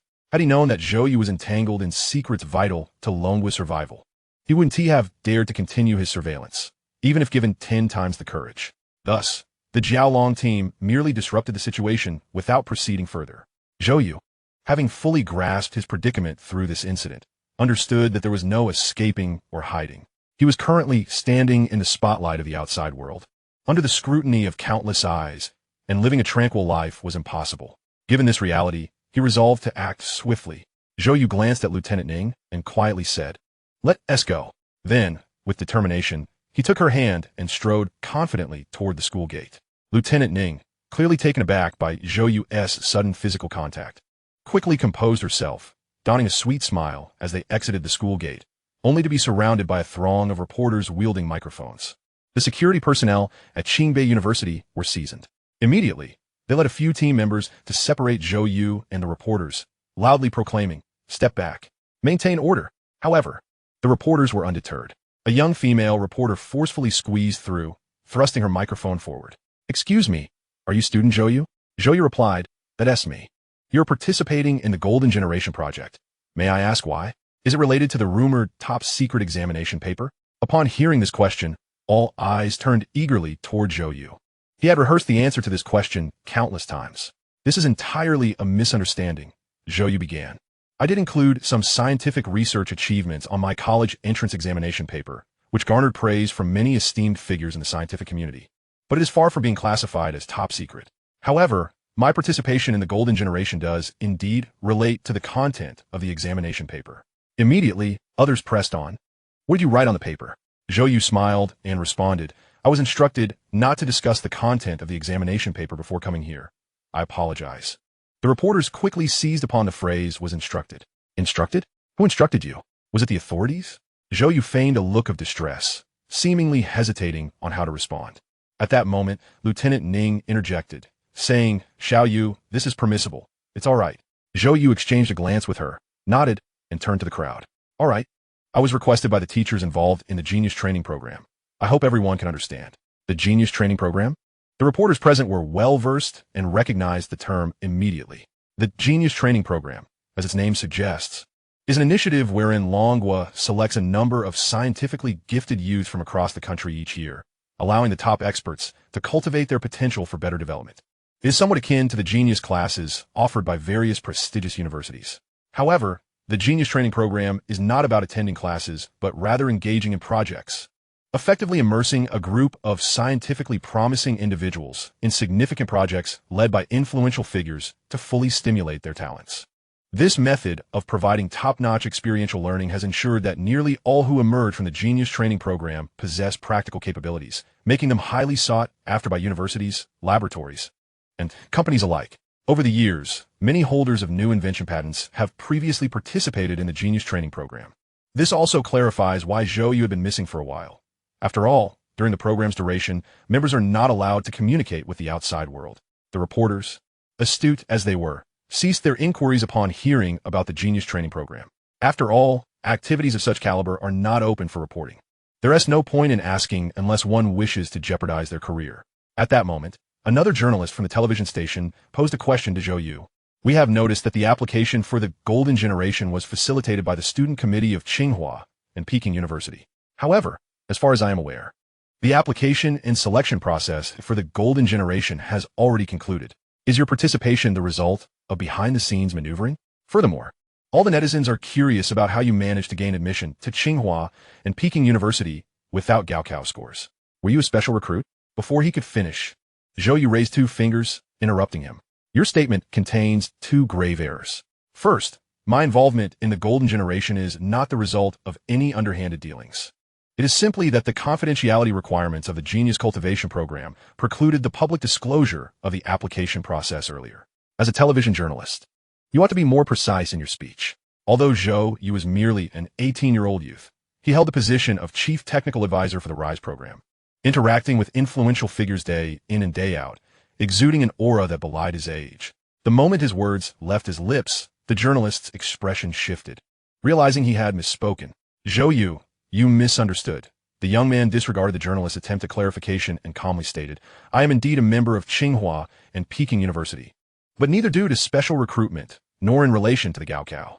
Allow me to correct you. Your reference to me as Zhou You is inaccurate.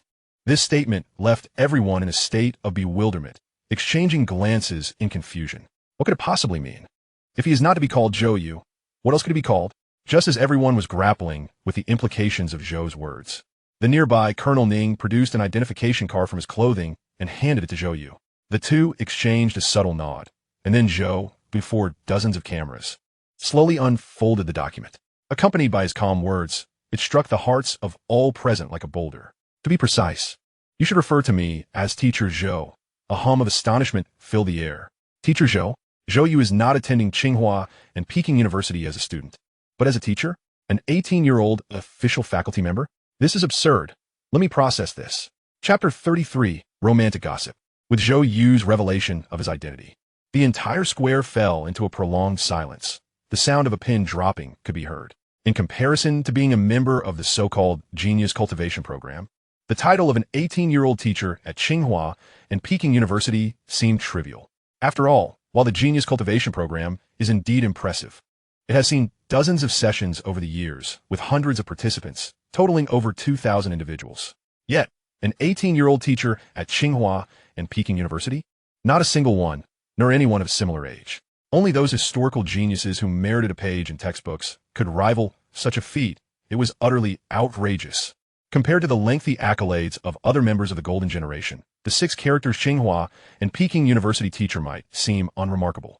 However, when this resume is coupled with a name, its weight becomes incomparable. If there are no further matters, we shall take our leave, Zhou You said, nodding to the crowd. Seizing the moment while they were still reeling from shock, he quickly pulled Colonel Ning to navigate through the square. However, in the next instant, he found himself surrounded once more. Could he share more details? Teacher Zhou, what subject do you teach at Tsinghua and Peking University? What is your area of expertise that led to your employment as a teacher? Would it be possible for us to capture a photograph of your teaching credentials? A flurry of enthusiastic inquiries erupted, far surpassing the previous cacophony. Various flashes erupted incessantly. Zhou You even noticed some reporters pulling out their phones to initiate live broadcasts. No, we must leave quickly. This swarm of journalists is relentless. Zhou exchanged a glance with Colonel Ning, who imperceptibly nodded, then pressed a button at the collar of his jacket, softly stating, prepare to clear a path, we need to depart. This instruction was obviously directed at the Dragon team. For the most elite independent operational unit in the country, such tasks were a mere walk in the park. Shortly after the command was given, a few figures stealthily emerged from the periphery of the crowd. Excuse me, pardon me. A young, athletic figure, clutching books, maneuvered through several journalists, feigning nonchalance, and with a sudden exertion of force, sent a few reporters crumpling to the ground in pain, unable to curse before being jostled aside by others.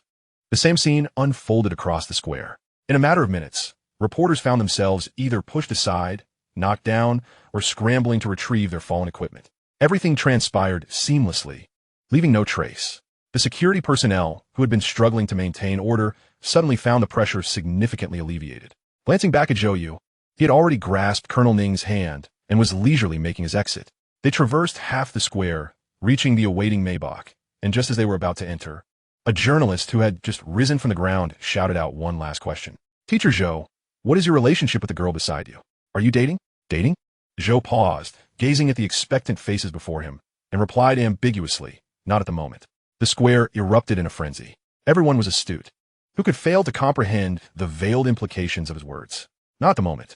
Does that not imply that it could be in the future? How thrilling. How exhilarating. Quickly report this. Zhou's decision to answer the final question had been a premeditated move, designed to solidify Colonel Ning's identity. Thus, in the upcoming episodes of the Golden Generation, Colonel Ning could seamlessly appear alongside him without raising any suspicions. That day, all news regarding Zhou You spread like wildfire. Zhou You denies the existence of the confidential examination papers. His true identity is that of a member of the Genius Cultivation Program. The youngest teacher at Tsinghua and Peking University Is he the most remarkable member of the golden generation? Top-tier genius stirs up waves. What exactly are his talents? Countless articles inundated social media platforms, each more explosive than the last, igniting extensive discussions.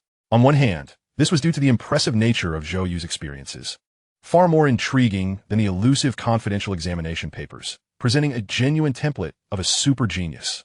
On the other hand, Zhou Yu's experiences were relatable and grounded. In contrast to other members of the golden generation, whose accolades included solving intricate functions, participating as experimental designers in elite projects, or receiving prestigious awards, Zhou's accomplishments were easily understood. What is the Fields Medal? Forgive me, I only know of the Nobel Prize. Zhou Yu's credentials were straightforward and comprehensible. A member of the Genius Cultivation Program. Regardless of one's understanding of this designation, it suffices to know it was a state-sanctioned recognition of the highest caliber of genius, surpassing any youth class. How impressive is that? A faculty member of the nation's foremost institution, Tsinghua and Peking University. How remarkable is that? Coupled with the staggering age of 18, no explanation was needed. Even an illiterate uncle from a remote village could grasp the magnitude of Zhou Yu's achievements. In the age of the internet, where attention reigned supreme, when Zhou Yu could provoke nationwide discourse, he became the embodiment of that attention. What are top influencers, popular stars, or super idols compared to him at this moment? However, what captivated people's interest even more was not just Zhou's accomplishments. Since time immemorial, the Chinese have possessed an innate curiosity for gossip. When a young genius, suddenly thrust into the national spotlight, emerges with romantic rumors, it is bound to create a sensation. Colonel Ning was distinct from Zhou Yu.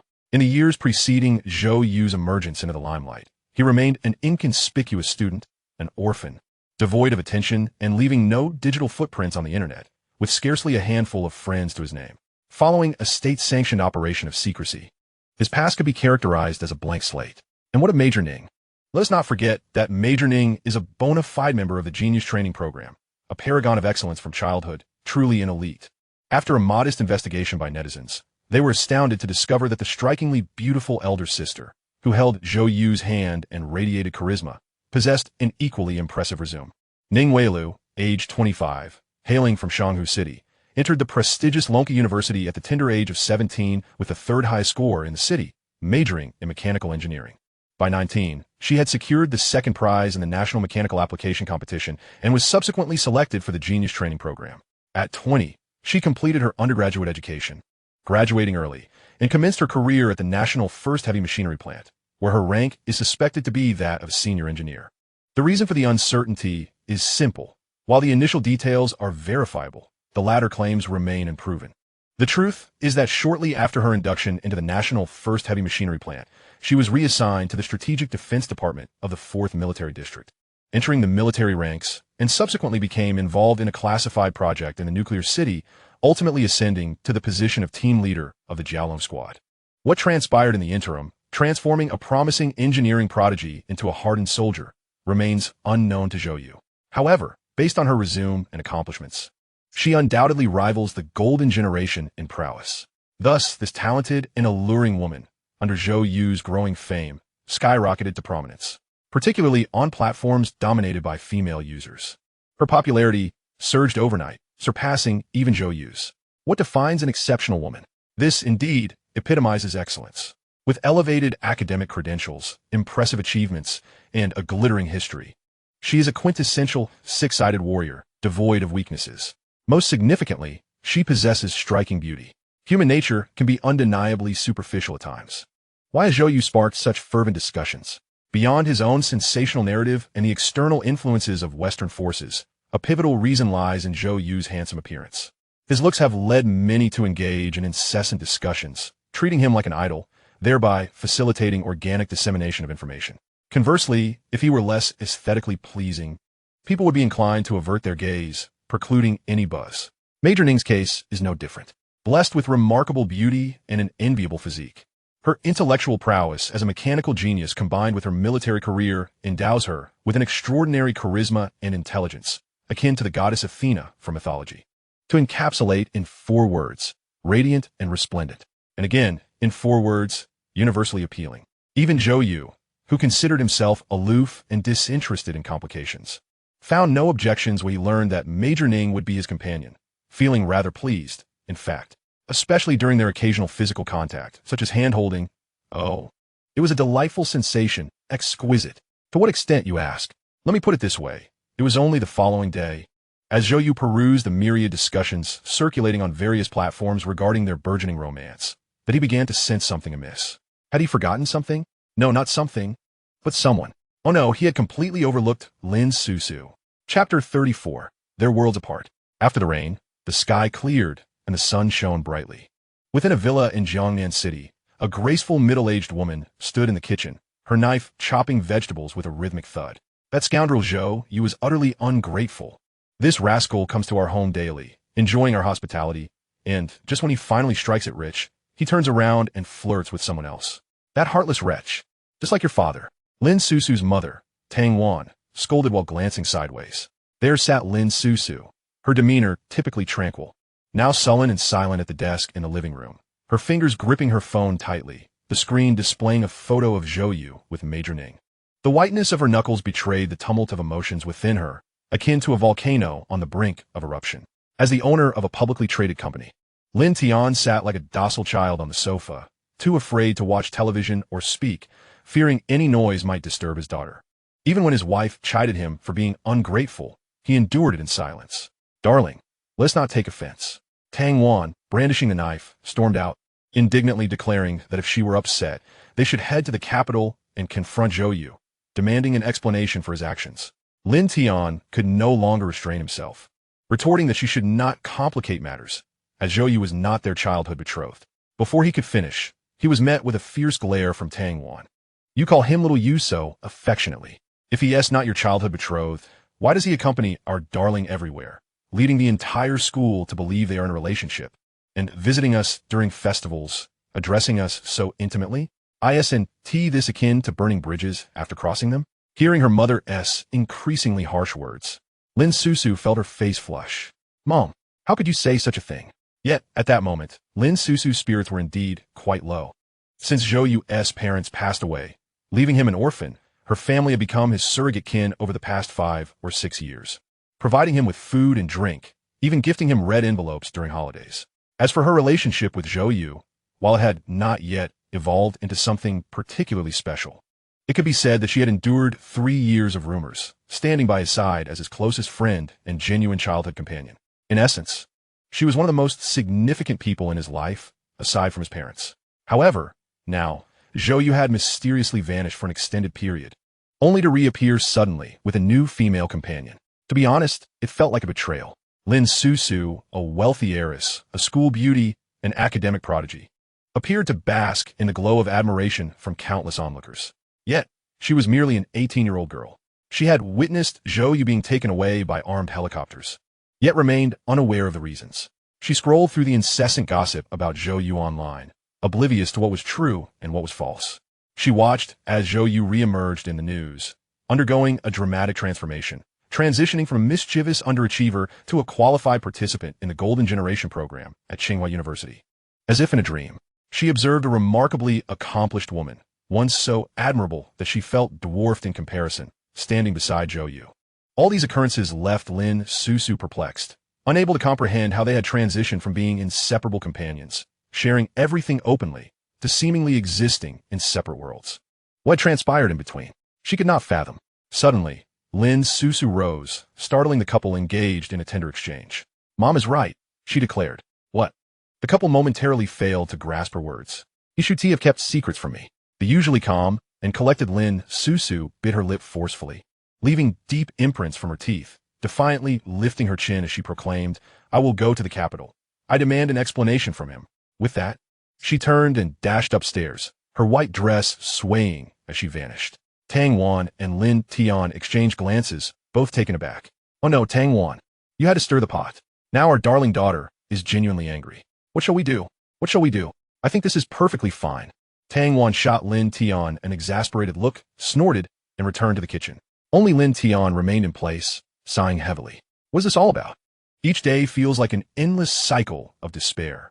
The company is engulfed in chaos, overwhelmed by the technological blockade from the Lighthouse Nation. All product lines are set to halt next quarter, and the compensation for employee layoffs, along with breach of contract penalties, amounts to astronomical figures. My home has also descended into disarray. My wife is losing her sanity, and my daughter follows suit. Wazati, it said that millionaires live the lives of millionaires, and billionaires enjoy a godlike existence. This so-called godlike life appears rather unremarkable. Impossible. I refuse to believe it. How can that scoundrel have such fortune? On the other side of Jiangnan City, within a luxury vehicle traversing the highway, a young man of 18 or 19, with slick back hair and a fair complexion, was venting his fury by smashing his phone. The driver dared not utter a word. His name was Liang Yuan, once a student at Jiangnan No. 1 High School. He was both a classmate and rival of Zhou You, the class monitor. On the night of the college entrance examination results, Liang Yuan orchestrated a graduation banquet to flaunt his wealth and achievements, aiming to humiliate Zhou You and win over Lin Susu. However, no one anticipated that it would turn into the most humiliating night of his life. Lin Susu dismissed him coldly, and even Zhou You, a penniless underachiever, mocked him mercilessly, leading to his utter humiliation in front of the entire class. The most crushing blow came when Zhou Yu was invited aboard an armed helicopter in a cinematic display, soaring away amidst the gaze of all present.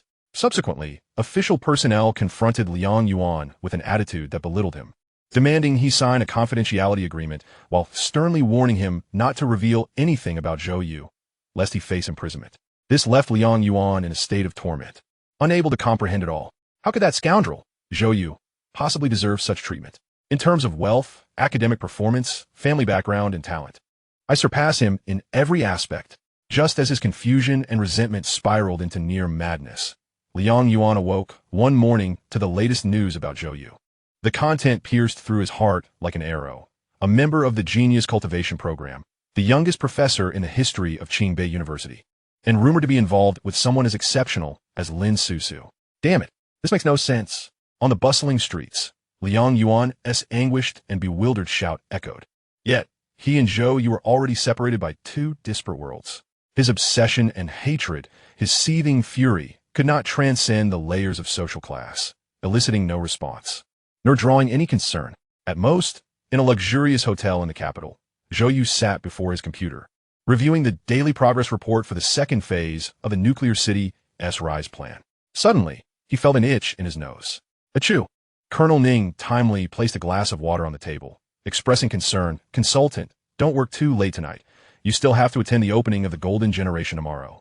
Zhou Yu rubbed his throbbing forehead, continuously tapping into the nuclear fusion project content stored in his brain to address the questions in the report was indeed a mentally taxing endeavor.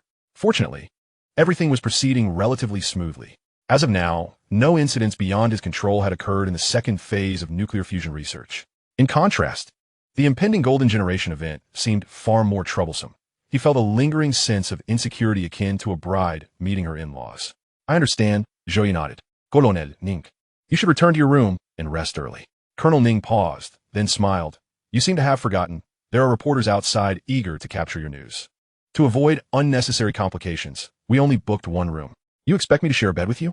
Zhou Yu exclaimed, glancing nervously at the single large bed in the adjoining room. Panic set in. No one warned me that dedicating oneself to science meant this. Chapter 35. The Opening. The next day, beneath the azure sky, with not a cloud in sight, the scorching sun illuminated the towering technological edifices, basking in the vibrant hustle and bustle of the city. Today marked the grandest event in the entire Dragon Nation, hosted by the Dragon Nation's officials. The Golden Generation, representing the elite youth of the nation, was set to commence. Days prior, the hotels surrounding the tech building had been fully booked, leaving those unable to secure a room to gather on the streets, forming serpentine queues, bustling with excitement, blocking the entire district, all eager to catch a glimpse of the legendary Golden Generation. To prevent any security incidents, thousands of police officers arrived early to maintain order. However, even this could not contain the fervor of the crowd. After considerable effort, a narrow path was carved through the throngs, barely allowing vehicles to pass. Among the gathered were tourists fortuitously visiting, technology enthusiasts from various fields, and trend-chasing netizens, but the majority were students. These figures, emblematic of the Dragon Nation's future, each hailed from prestigious universities, typically scattered throughout the capital, only converging in the city center during holidays. Today, they pressed forward like a flock of sheep, oblivious to the sweat on their brows, driven by an uncontainable fervor. No longer did their faces reflect the aloofness of scholars, nor the innocence of the unworldly. Instead, there was an intensity rarely seen, for before them stood the unequivocal top tier of their generation, the genuine idols worthy of all admiration, the appointed protagonists of this era. Exceptional? Such a term had long ceased to suffice in describing them. All words coalesced into one: formidable. The most formidable individuals in the Dragon Nation's scientific realm under the age of 25. Each name carries a high probability of etching itself into history. This is the Golden Generation. Amidst the palpable anticipation of the crowd, a sudden commotion stirred in the distance on the otherwise quiet street. A low hum resonated, growing louder as it approached, reverberating throughout the throng. 12 mounted police officers rode in perfect formation from the end of the street, followed closely by sleek black Hongqi sedans. The roar of their engines seemed to possess a magical quality, silencing the crowd in an instant. Everyone knew that the protagonists had arrived. To ensure the smooth execution of the Golden Generation opening event, the authorities had dispatched specially customized Hongqi sedans, typically reserved for provincial and ministerial leaders. Each sedan's alloy was designed to be completely bulletproof, capable of withstanding missile impacts akin to land tanks. The manufacturing cost of these materials approached 10 million. Such high-caliber transportation was a rare sight for ordinary citizens. Normally, streets would be cleared half an hour in advance. Yet today, they boldly navigated through the densely packed crowd. Those closest were within mere inches, nearly able to touch the thick, reflective paint. However, compared to the illustrious occupants within, these legendary vehicles paled in significance. The crowd scarcely bothered to linger their gaze upon them. All eyes were fixated on the windows, yearning to pierce through the thick black bulletproof glass to catch a glimpse of the faces inside. Alas, it was a futile endeavor. After all, each vehicle housed a member of the Golden Generation, and in a gathering of over 100,000, should a window be opened, it could attract the attention of a deranged assailant, leading to a grievous blow to the Dragon Nation. Fortunately, the authorities had also considered the enthusiasm of the fans. Above each vehicle, massive display boards were affixed, presenting information about the Golden Generation members currently riding within. Ultimately, the Golden Generation serves as a promotional program aimed at galvanizing national confidence. Naturally, the foremost consideration for such a promotional endeavor is its efficacy in conveying the intended message.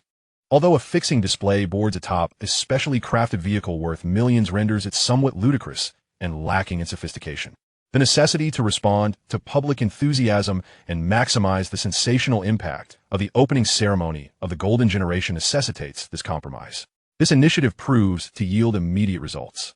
As each vehicle traverses the densely populated bridge square adjacent to the technology building, a jubilant roar akin to a tidal wave erupts from the crowd. Meanwhile, the official live broadcasts are inundated with an overwhelming barrage of comments. In the official streaming room, the commentator passionately articulates the information displayed on each board. Now approaching is vehicle number 1. In 2019, he secured the gold medal at the National Youth Science and Technology Paper Competition with his entry, the Bionic G67 series new alloy, being included by the Southwest Provincial Academy of Sciences. In 222, his paper titled Biosensing Applications of Super-Resolution Fluorescence Imaging was awarded the best paper title by World Medicine, making him the youngest recipient in history. In 223, he was invited to the Equipment Research and Development Center of the Harmonious National Hospital, serving as an assistant researcher to the esteemed Professor Feng Qi, a luminary in biomedical sciences. In 224, his team successfully established an internationally leading 7x molecular biological mechanism analysis model, earning the title of Youth Model awarded by the State Council.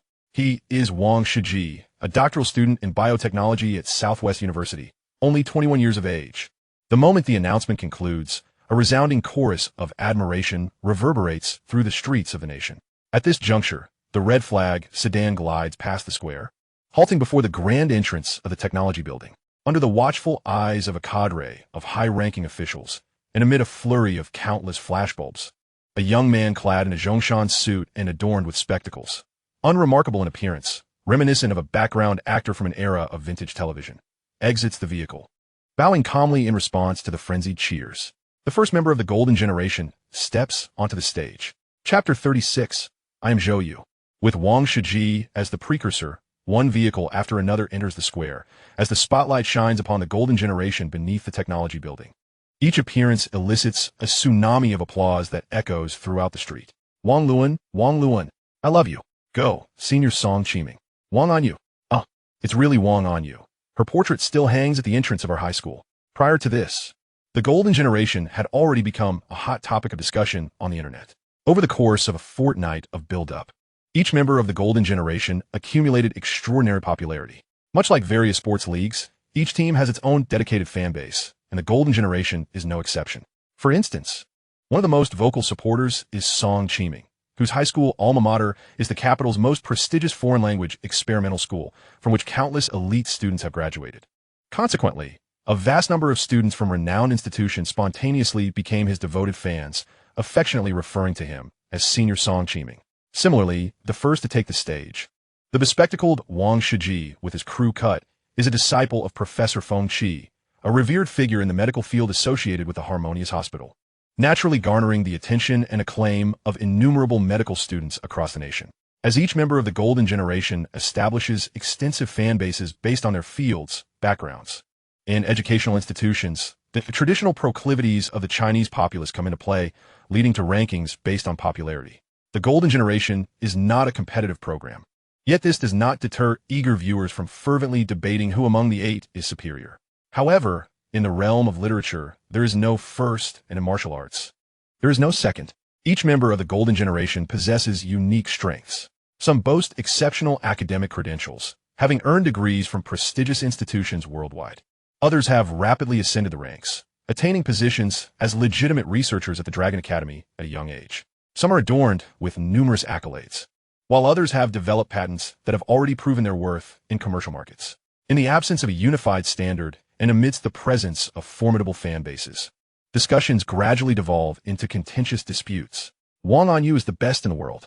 What has that Liu Tong accomplished in his niche research field? I've never even heard of it. Don't even try to compare. If you don't understand, stop blabbering. How many papers has she published? What good are papers anyway? Anyone can boast. Garbage. Anything untested for commercial value is worthless. Anyone who doesn't support Wang Shiji is illiterate. I dare you to show your credentials. Your mother is a stinking.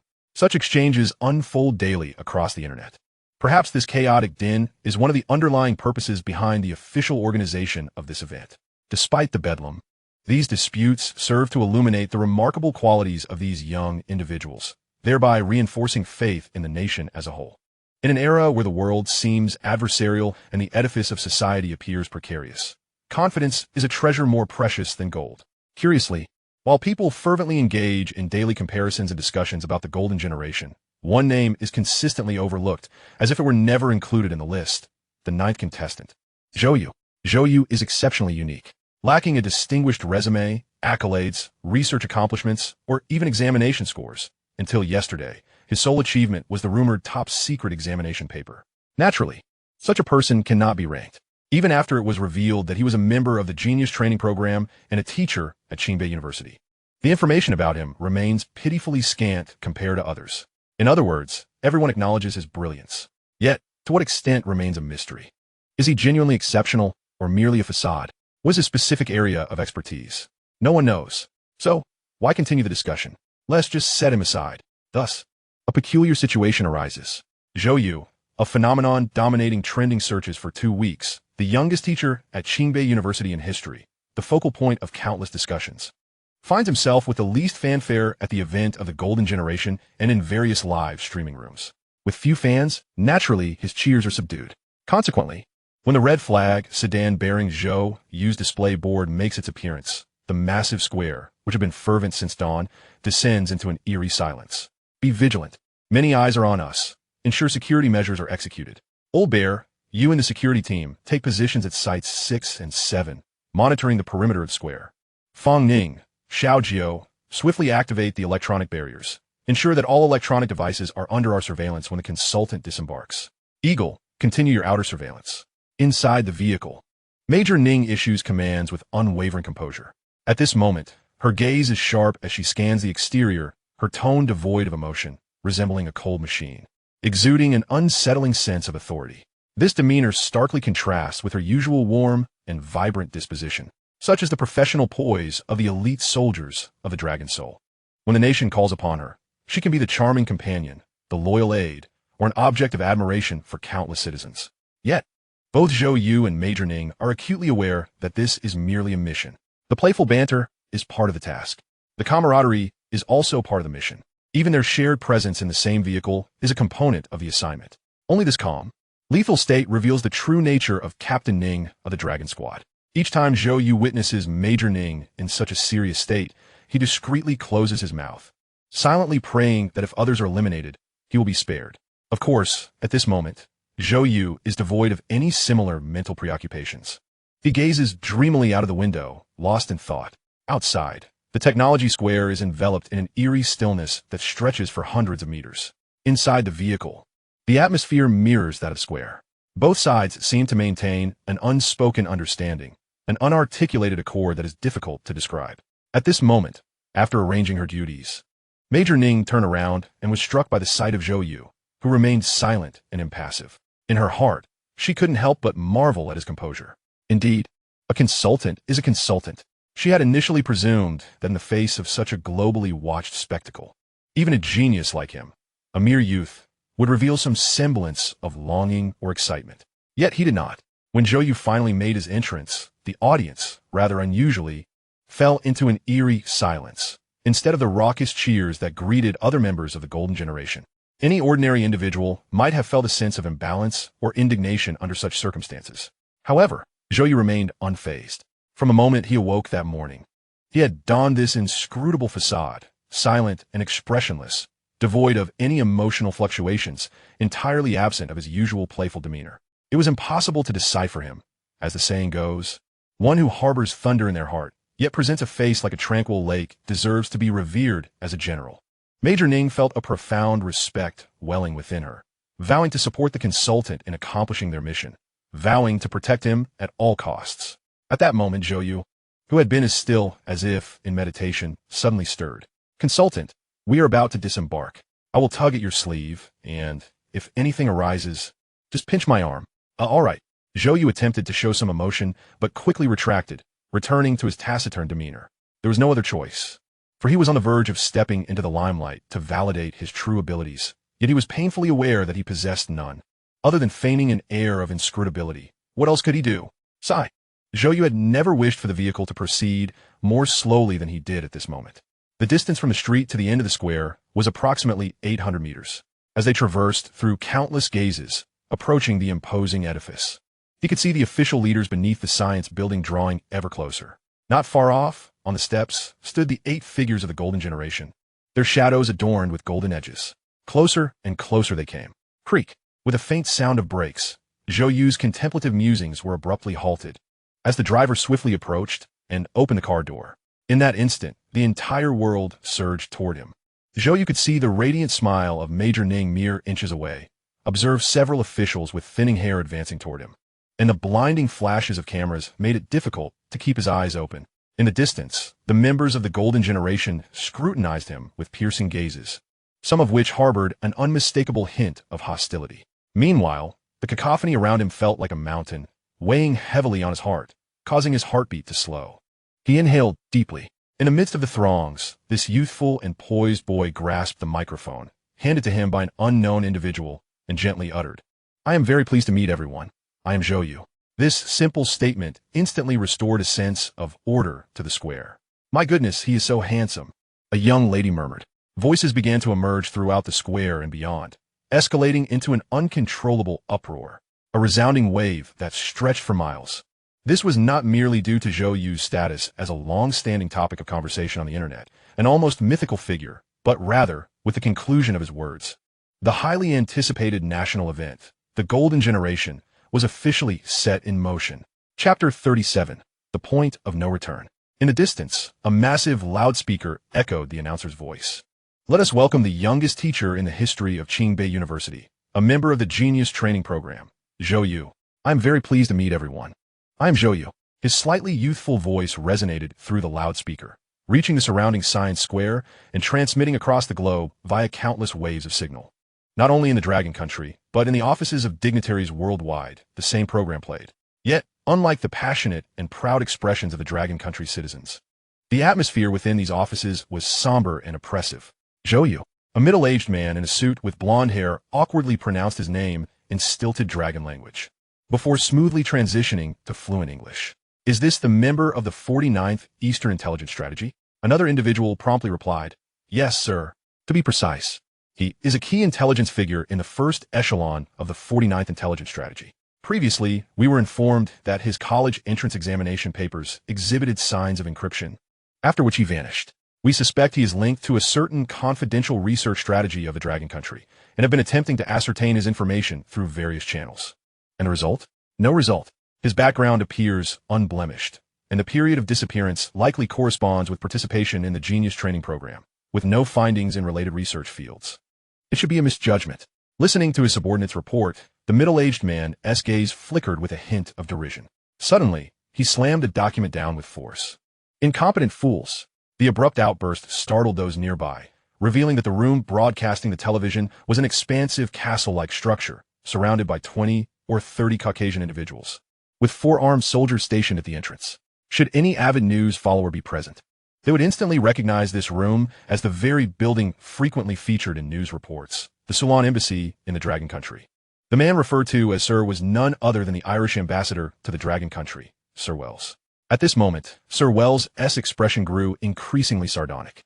"You commoners, I see that spending too long in intelligence agencies has clouded your judgment." Misjudgment? We may misjudge intelligence.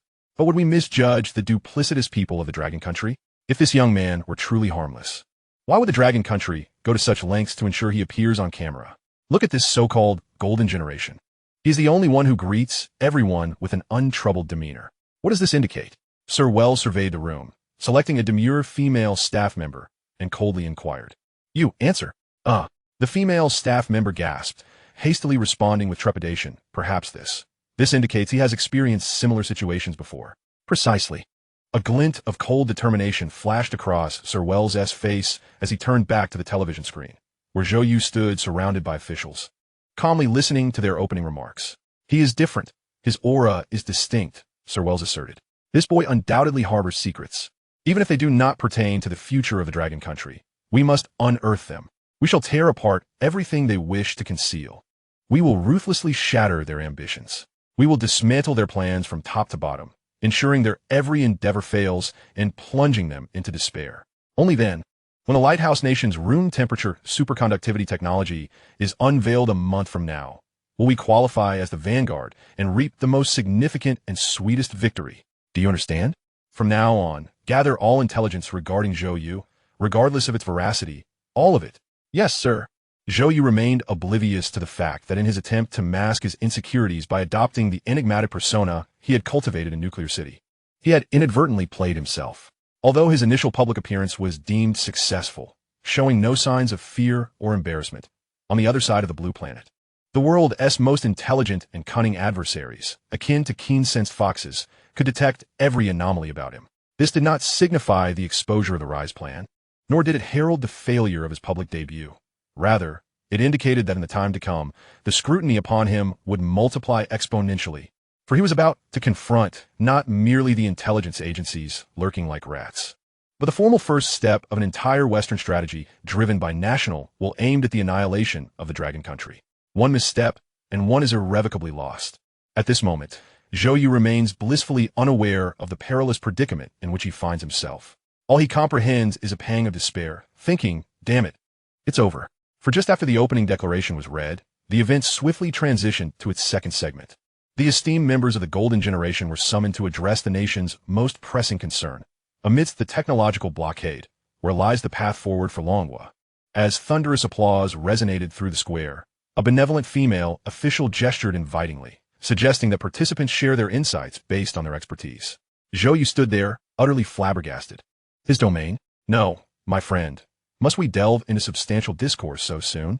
This is all happening far too quickly. I haven't even had the chance to Google anything yet. Chapter 37, A Gathering of Giants. The Golden Generation is an exceptionally unique program. Its uniqueness stems from the absence of any frivolous embellishments. It is, in a word, unadorned. The organizing body is formidable, and the participants even more so. The term participants encompasses not only the members of the Golden Generation, but also a panel of expert judges specially invited to the official livestream. At this moment, over 3 million viewers are tuned in, as 4 distinguished elders, each exuding a distinct aura, sit alongside a captivating female host at the center of the screen, observing the ongoing opening ceremony of the Golden Generation. The barrage of comments in the live stream chat has been relentless, yet the focus is not solely on the golden generation. Rather, it is the identities of these venerable elders that incites fervent discussion. Good heavens, is that really the illustrious Qian Zhoming, Vice President of the Long Institute of Technology, gracing us with his presence? Incredible. It has been ages since this titan has appeared in the public eye. Silence. I want to hear what old Qian has to say. It is no wonder that the audience reacts with such intensity. Qian Zhoming's reputation is indeed formidable. Typically, researchers are classified into 7 tiers. The 7 realms of research represent a gradual ascent. The 7th realm, the lowest tier, comprises those with Master S degrees from ordinary institutions. They typically engage in minor tasks within third-rate projects, assisting professors with peripheral work, barely qualifying as part of the research hierarchy, and are seldom included in discussions. Next are the common doctoral candidates or exceptionally qualified graduates from prestigious universities who can formally participate in projects and are termed research interns. The 6th realm transcends mere academic credentials and instead emphasizes genuine competence. Individuals at this level have either published papers in authoritative journals, formally contributed to the development of research outcomes, or independently resolved significant issues. Reaching the 6th realm equates to attaining the title of assistant researcher in the Longguo research hierarchy. Only upon becoming an assistant researcher does one truly enter the field. In society, such scholars may be referred to as scientists in the broader sense. Above the assistant researcher lies the 5th realm of associate researcher. Following this is the 4th realm of senior researcher, a status nearly equivalent to that of full professors at prestigious institutions, representing the utmost reach accessible to ordinary individuals. These individuals are undoubtedly exceptional, enjoying privileges such as designated transportation and front-row seating at conferences, with local officials treating them with utmost respect. Yet this is not the pinnacle.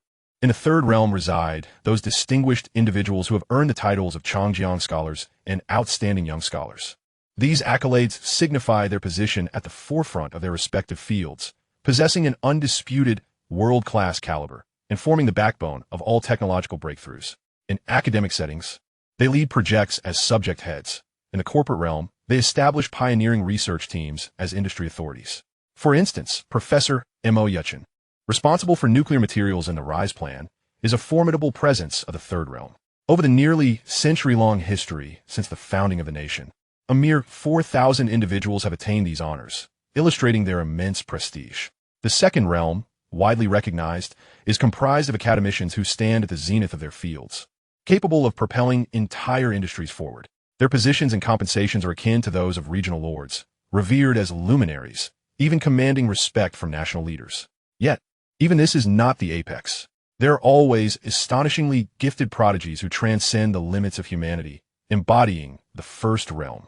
These individuals may have produced research outcomes of immeasurable value to the nation and its people, or they may have shattered theoretical barriers, dominating their contemporaries and receiving the nation's highest scientific awards, or even the Nobel Prize. They might single-handedly guide an entire nation forward, becoming unparalleled pioneers, such as the esteemed Qian who spearheaded the missile and rocket programs. Although there are no formal titles to define this echelon, everyone acknowledges their status as true titans. Typically, they are referred to as guoshi, unparalleled national figures. Professor Qian Zhoming, as a well-known descendant of the esteemed Qian and vice president of the Long Institute of Technology, embodies the essence of a 1st realm guoshi. Even in a nation boasting a population of over 1 billion, such superlative figures are exceedingly rare. One can count them on one's fingers. At this moment, within the live stream of such a program, the appearance of such a figure is nothing short of astonishing. Of course, aside from Professor Qian Zhoming, the other participants are equally formidable.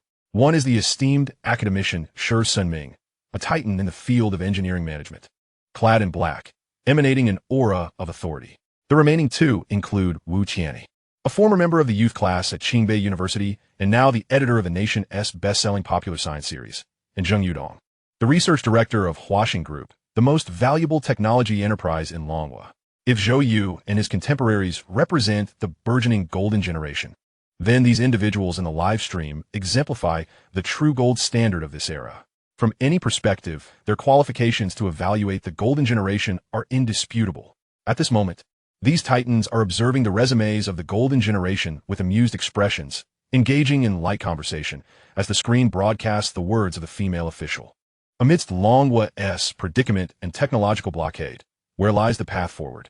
As the participants take turns responding, the graceful and poised host Jiang Qingmin detects an unusual nuance in the question, expressing mild confusion. Old Qian, old sure. Isn't this question perhaps too profound for these young members of the golden generation? Zhou You, the research director of Huaxing Group, promptly nods in agreement. I resonate with that sentiment.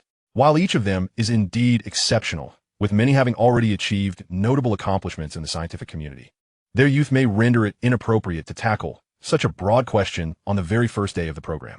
Zhou You, being a seasoned businessman, articulates his thoughts with tact, merely hinting at impropriety. In contrast, Wu Qianni, a former member of the Qingbei youth class, retains a touch of the brashness of his younger years, waving his hand dismissively and quipping, if Director Zheng wishes to say it's nonsense, you should just say it outright.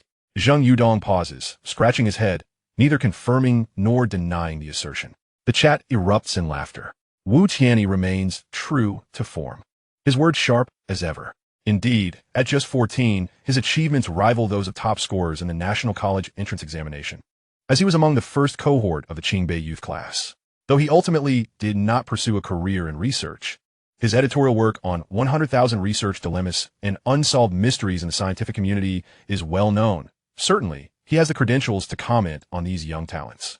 Yes, these members of the golden generation can only be viewed as second tier in their respective fields. Discussing the future of Longguo directly is a stretch, to say the least. Wu Qianni, the chief editor, is not devoid of research accomplishments. He has indeed been a recipient of the National Youth Science and Technology Achievement Award. However, he later chose to engage in popular science endeavors to nurture the next generation. Furthermore, he is not merely an editor of books. His documentary series has been recognized among the top 10 educational materials. Currently, the supplementary materials for elite classes and youth programs in major universities are authored by his company. Isn't that impressive? How could one question his qualifications to be present here? The phrase uttered by Wu Qianni, the name of a person, the shadow of a tree, instantly led a significant portion of the audience to perceive the inquiry as somewhat hasty, effectively guiding the discourse. Academician Shi Sanming displayed a contemplative expression, and even the seasoned host Jiang Qing nodded in agreement, clearly indicating her concurrence. At that moment, after a prolonged silence, Professor Qian Zhongming gently interjected, "You're thinking too simplistically." A few individuals noticed that this eminent figure had finally spoken, immediately straightening their posture. The barrage of comments that had been incessantly flowing came to an uncanny halt the moment Professor Qian began to speak. Even the defiant Wu Qianni, who had appeared to be mocking, suddenly transformed, his demeanor shifting to one of docility akin to that of a timid quail. Did Professor Qian have a differing perspective? With a faint smile, he remarked, "It is not so much a differing opinion, but rather that I possess a few more years of experience and can see further." Meeting the curious gazes of the others, Professor Qian continued, "The future of our dragon country is indeed an exceedingly vast and ambiguous question. Not only these young individuals, but even we present here, can we truly provide an answer? For instance, Director Zheng manages 6,000 scientists and 1,000 mathematicians at Huaxing Group, overseeing a multitude of fields and holding tens of thousands of primary patents. Can he assert with certainty where the future of our dragon country lies?" Director Zheng You quickly waved his hand. "You flatter me, Professor. If even a figure like Director Zheng, who is on the front lines of the technological battlefield, cannot claim to know the future of our nation, why then would the program pose such a question?" Professor Qian Zhongming did not keep them in suspense, directly revealing the answer. "It is a test." A test? Several expressions of confusion emerged simultaneously. "Indeed, it is a test," Professor Qian affirmed. "The program Golden Generation is not a competitive show, nor merely a contest of who can answer more questions. It can be perceived as an unscripted reality show within the scientific community. As I understand, following the opening ceremony, the members will proceed to various university laboratories to collaboratively undertake the development of cutting-edge technology from inception to fruition, although the exact nature of this technology has yet to be determined." Upon hearing this, the audience exhibited thoughtful expressions, grasping the implications of Professor Qian's words. Golden Generation is an unprecedented and dynamic program, offering high degrees of procedural freedom, entirely entrusting the autonomy of the show to the participants. Particularly, the collaboration in developing cutting-edge technology is the program's most significant highlight. However, the realm of technology encompasses countless avenues. How then shall we determine which specific cutting-edge technology to pursue? Are you suggesting that Academician, sure, Sun Ming pondered aloud. This is essentially a debate. Allowing these members of the golden generation to express their views and persuade each other concerning the value of their respective fields. The ultimate victor would effectively gain the lead during the subsequent collaborative development. Professor Qian Zhongming smiled and nodded. I suspect it is, as you say. In an instant, everyone, including the audience, experienced an epiphany. So that's how it is. The 9 members of the golden generation each specialize in different research fields, possessing distinct paths of growth and expertise, each a formidable talent in their own right. How could one expect to persuade another? There are fundamentally 2 modes of resolving disputes, through force or through persuasion. The inquiry posed by the female official regarding the future of our dragon country is, in essence, a topic open to free debate, as long as one can convince the other members of the golden generation that their field represents the future of our nation. Their influence during the collaborative development will be exponentially amplified. Indeed, the sagacity of these leaders is evident. A mere phrase has unveiled the underlying meaning. This realization prompted host Jiang Qing to reflect. I was rather superficial. Based on my career experience, I anticipated a slow pacing into the subject matter as in other programs. But I did not expect such a charged atmosphere right from the opening ceremony. The distinguished figures exchanged glances, choosing not to respond to her remark, leading to a somewhat awkward atmosphere. It was clear that they found little merit in engaging with such a hollow commentary. If this program were akin to others, why would it warrant official hosting, with the capital television station at the helm and responses from premier universities and research organizations, especially in the lead-up to the unveiling of room-temperature superconducting technology in the Beacon Nation? However, they did not deride Jiang Qing in their hearts. After all, this live broadcast was directed at the audience, necessitating someone to interpret from the perspective of the average viewer. As a brief silence settled, the footage on screen finally stirred. In the square of science, the 9 members of the golden generation stood apart, each furrowed in thought about how to articulate their positions. At that moment, near the steps on the west side, a well-groomed young man with short hair and a warm, sunlit smile stepped forward, microphone in hand, exclaiming, "Let me take the lead then. I shall present my thoughts." While speaking, he offered a courteous bow to the remaining members of the golden generation. This refreshing gesture immediately elicited enthusiastic cheers from the audience. Senior Song Qiming is so handsome. I will always support you. Indeed, this young man was Song Qiming, whose popularity among the golden generation was considerable. At merely 20 years of age, he is the youngest among the 9, aside from Zhou You. Despite his youth, he has completed all undergraduate courses at the prestigious Heisenberg University, renowned for its rigorous graduation standards in West Germany. During his undergraduate tenure, he remarkably published 4 top-tier papers on electronic communication technologies and, as a foreigner, earned the free Bailing Youth Science Award in West Germany. Upon returning home, he was appointed as a technical specialist at Huaxing Group's Electronic Research Institute. He played a role in the widely acclaimed 6th-generation super Bluetooth technology, Moonflash, an indisputable prodigy. However, upon witnessing Song Qiming, a product of Huaxing Group, step forward, Director Zheng Yudong couldn't help but furrow his brow. This young lad seems a bit misguided. Not only Zheng Yudong, but even Wu Tianyi, standing nearby, exhibited a look of surprise. Oh, I did not expect Song Qiming to be the first to step forward. As the second youngest genius in the golden generation, Song Qiming's abilities are undeniable. His publications and position as a technical specialist at Huaxing Group attest to his prowess. Achievements of this caliber at such a young age are indeed rare in any era. However, when compared to his peers in the golden generation, Song Qiming's standing appears somewhat lacking. His accomplishments, whether publishing top-tier papers or his role as a technical specialist, are essentially equivalent to those of an elite doctoral graduate from a prestigious institution. Even considering his involvement in the development of Moonflash technology, he would rank no higher than a 5th-level research scholar.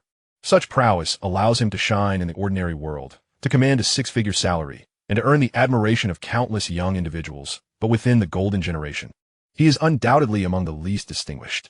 After all, the other members of the golden generation have essentially reached the 4th level, with exceptional talents like Wang Shiji nearing the level of a distinguished scholar in the 3rd realm.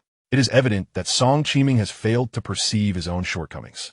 Despite feigning a humble demeanor and uttering phrases like throwing out a brick to attract jade, he found himself met with silence on the staircase, with everyone simply observing him. Among such distinguished individuals, who could possibly be oblivious to his pretentiousness? The atmosphere grew awkwardly quiet. Just then, a voice of encouragement broke through the stillness. "Don't worry. No one will mock you. Keep going." Though soft, The voice resonated clearly throughout the square and the live broadcast, due to the microphone's amplification. Instantly, all eyes turned in disbelief towards Zhou You, who stood in a corner, fists clenched, gazing intently at Song Qiming, his face radiating encouragement. The silence thickened, so palpable it felt as if a pin could drop. Never had they encountered someone so lacking in awareness. It was akin to someone humbly claiming their own ineptitude, while another pats them on the shoulder, saying, "It's all right, though you may be inept. You're not entirely insufferable. Don't feel inferior." Song Qiming's smile froze on his face, his eyelids involuntarily twitching. Zhou You, sensing the peculiar tension in the air, pondered, back in school, this was how teachers encourage students giving speeches. What's wrong with that? Why does everyone look at me like this? Even the most obtuse could discern that his interpretation might have gone awry. After all, why did everyone, including Song Qiming, regard him with a hint of displeasure and hostility? As if scrutinizing a provocateur? That's not what I meant. Zhou You hastily waved his hands in an attempt to clarify. I'm not saying anyone would mock you. I'm just encouraging you to relax. It's fine to make mistakes. Song Qiming's rigid smile transformed into a pallid grimace, the air around him seemingly solidifying before their eyes. It was over. He had misspoken once again. Zhou You quickly covered his mouth, regretting his words. At that moment, the barrage of comments in the live chat exploded. Wow, Zhou Yu is incredibly audacious, openly mocking him in front of everyone. Song Qiming is also from the golden generation, not a mere elementary student. He is doing it on purpose.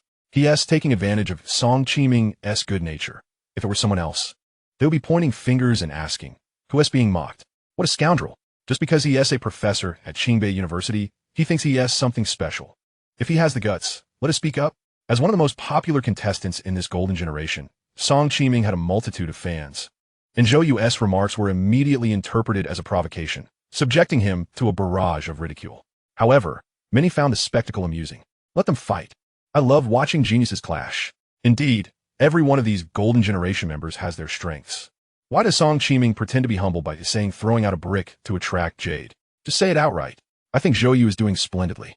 He should hit back hard at such pretentiousness. Yet, regardless of whether they supported Zhou Yu or not, no one perceived his words as stemming from goodwill. Finally, a female official responsible for organizing the opening ceremony intervened, attempting to ease the tension. Classmate Song Qiming, time is of the essence. Please commence your presentation swiftly.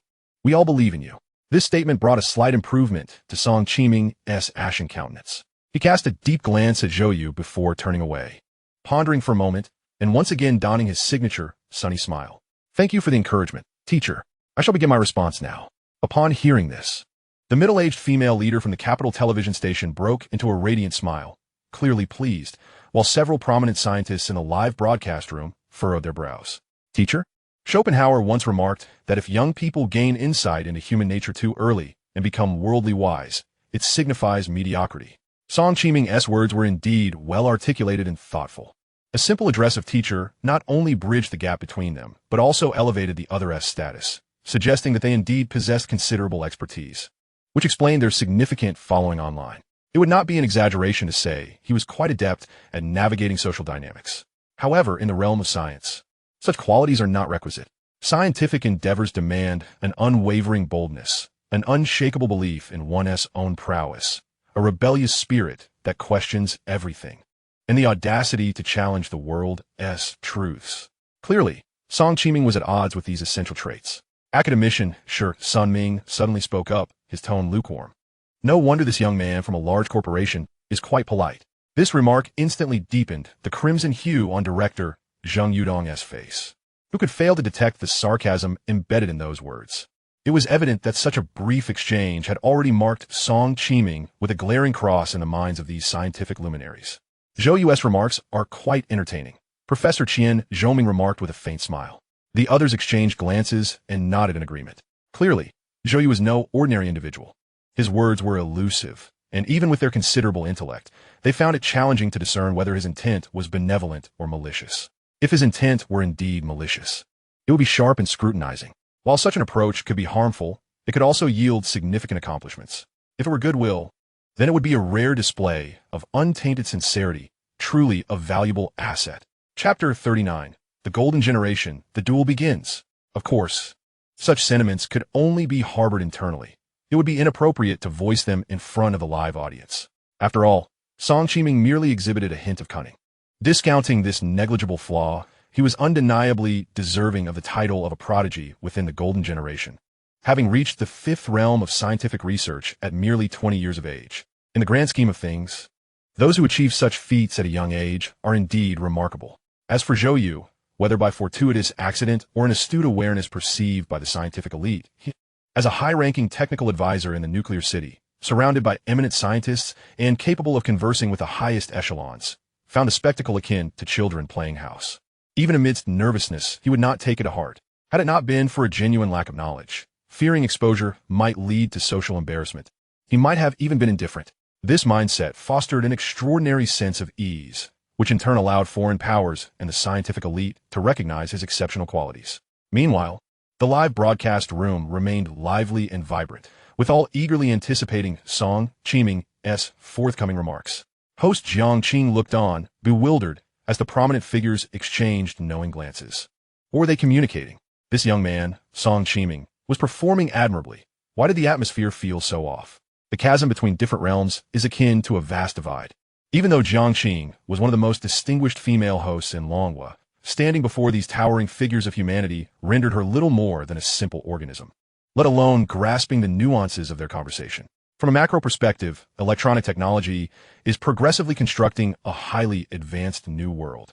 The continuous maturation and fusion of technologies such as 5G, the Internet of Things, cloud computing, and big data have accelerated the speed of electronic information transmission, enhanced efficiency, and led to exponential growth in data processing capabilities, thus providing unprecedented innovative momentum across various industries, while reshaping the landscape of traditional sectors. From this perspective, the third industrial revolution is fundamentally a revolution in electronic technology, and the future of electronic technology is the future of Longguo. Facing the camera and the tens of thousands of viewers below, Song Qiming spoke with a serene smile. As soon as he finished his statement, the live chat surged with enthusiastic comments. Brilliant. Profound. Indeed, our Longguo can overtake the curve, relying solely on electronic technology. Oh my, Song Qiming's wording is so precise. It feels like a thesis defense. Even the sharp-tongued chief editor Wang Tianyi, upon hearing these remarks, nodded gently, evidently pleased with the opening. It was clear that these words were not spontaneous, but rather meticulously prepared, rich in viewpoints and substantiated by rigorous arguments. Such eloquence is seldom achieved without profound immersion in the industry. Applause erupted in the square, resounding with enthusiasm. Song Qiming nodded in satisfaction and continued to express his views.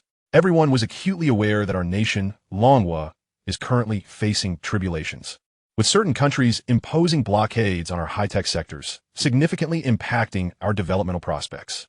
As a member of Huaxing Corporation, I feel this acutely. Now, do you know which field is most severely affected by these blockades?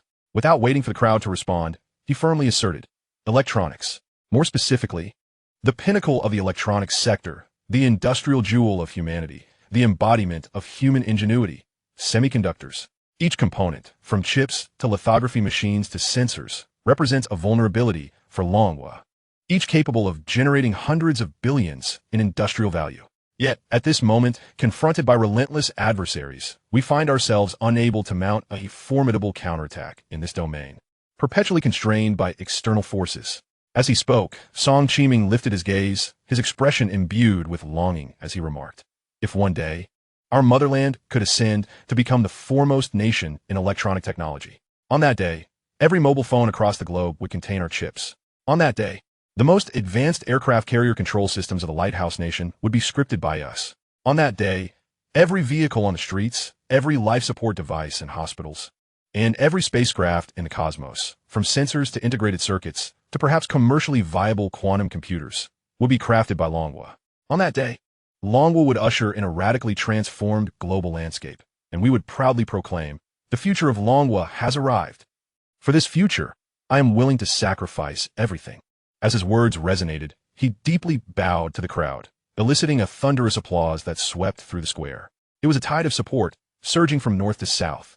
Everyone was captivated by Song Qiming's vision of the future, aware that generations of Longguo's people had suffered under the yoke of semiconductors, enduring countless humiliations. As the world's most formidable industrial nation, we have yet to conquer this industrial jewel, a source of profound anguish for the scholars of science and engineering. Indeed, If Longguo could break through in semiconductors and claim the top position in electronic technology, what then could restrain us? If a vote were to be held at this moment, one could easily imagine the frenzy of fingers tapping screens in every street and alley, casting their votes for Song Qiming. The barrage of comments on screen erupted, with someone initiating the chant. The future of Longguo is named Song Qiming. The future of Longguo is named Song Qiming. The future of Longguo is named. Those in the know recognize this as an official scientific program of Longguo. Those unaware might mistake it for a talent show in the entertainment industry. With the fans' fervor truly astonishing. Although Song Qiming could not see the barrage of comments in the live stream, he sensed through the audience's reactions that his meticulously prepared speech had not been in vain. Should he gain prestige on the golden generation, he would not only secure leadership in upcoming research projects, but also leverage Huaxing Corporation's resources to elevate himself to national stardom. At that point, he would no longer be merely a technical specialist at Huaxing. Becoming the project lead would be well within reach. The thought of possibly becoming a figure akin to director Zhou You, straddling the realms of science and business, amassing immense wealth, wielding influence, and engaging in banter with luminaries, brought an involuntary smile to Song Qiming's lips. Yet this smile did not linger long. The next moment, a voice interrupted him. Song, I should refer to you as Specialist Song. The speaker, a bespectacled, unassuming figure, resembled a diligent scholar stepping out of a textbook. It was Wang Shiji from the Golden Generation. At this moment, Wang Shiji held the microphone, looking earnestly at Song Qiming, his tone and gaze devoid of any hostility. However, his words sent an eerie hush over the crowd. I would like to pose a question, Specialist Song. I'm not well versed in semiconductors, but as far as I know, the lithography machines you mentioned do not entirely belong to the realm of electronic technology. Furthermore, for quantum computers to be realized, they fundamentally rely on the room temperature superconducting technology developed by the Lighthouse Nation, which pertains to material science. Wang Shiji hesitated momentarily, then queried with perplexity. Are you implying that the future of Longguo depends on the Lighthouse Nation? Silence. The entire venue fell into a state of stillness. Song Qiming's expression became rigid, frozen on his face. In this expansive square, as if under a spell of silence, a gentle breeze brushed by, the summer air pleasant yet tinged with a faintly acrid sensation. That was one member of the Golden Generation challenging another. The scent of battle hung in the air. Chapter 40. Two Perspectives. Are you suggesting that the future of Longguo must rely on the Lighthouse Nation? Wang Shiji's voice was neither loud nor laced with sharp emotions, yet it bore an undeniable weight. In an instant, it awakened all those watching the live stream. Yes. Why does it feel somewhat off? Song Qiming's expertise lies in electronic communications, yet he spoke of semiconductors, wandering further afield, even broaching the topic of quantum computers. It sounded exhilarating, yet there lingered a sense of digression. The crux of quantum computer technology is neither semiconductor technology nor breakthroughs in electronic scientific theory. It fundamentally hinges on materials developed by the Lighthouse Nation, room temperature superconductors. The so-called quantum computer is, in essence, a technology that compresses computing systems to minuscule sizes, thereby enhancing computational efficiency by dozens or even hundreds of times. Only the resistance-free properties of room temperature superconductors can address the heating and power issues encountered during the miniaturization of quantum systems. This was the basis for Wang Shiji's inquiry. In an instant, murmurs spread among the audience in the square. Observing the unrest below, Song Qiming regained his composure and quickly donned a smile. I didn't mean that.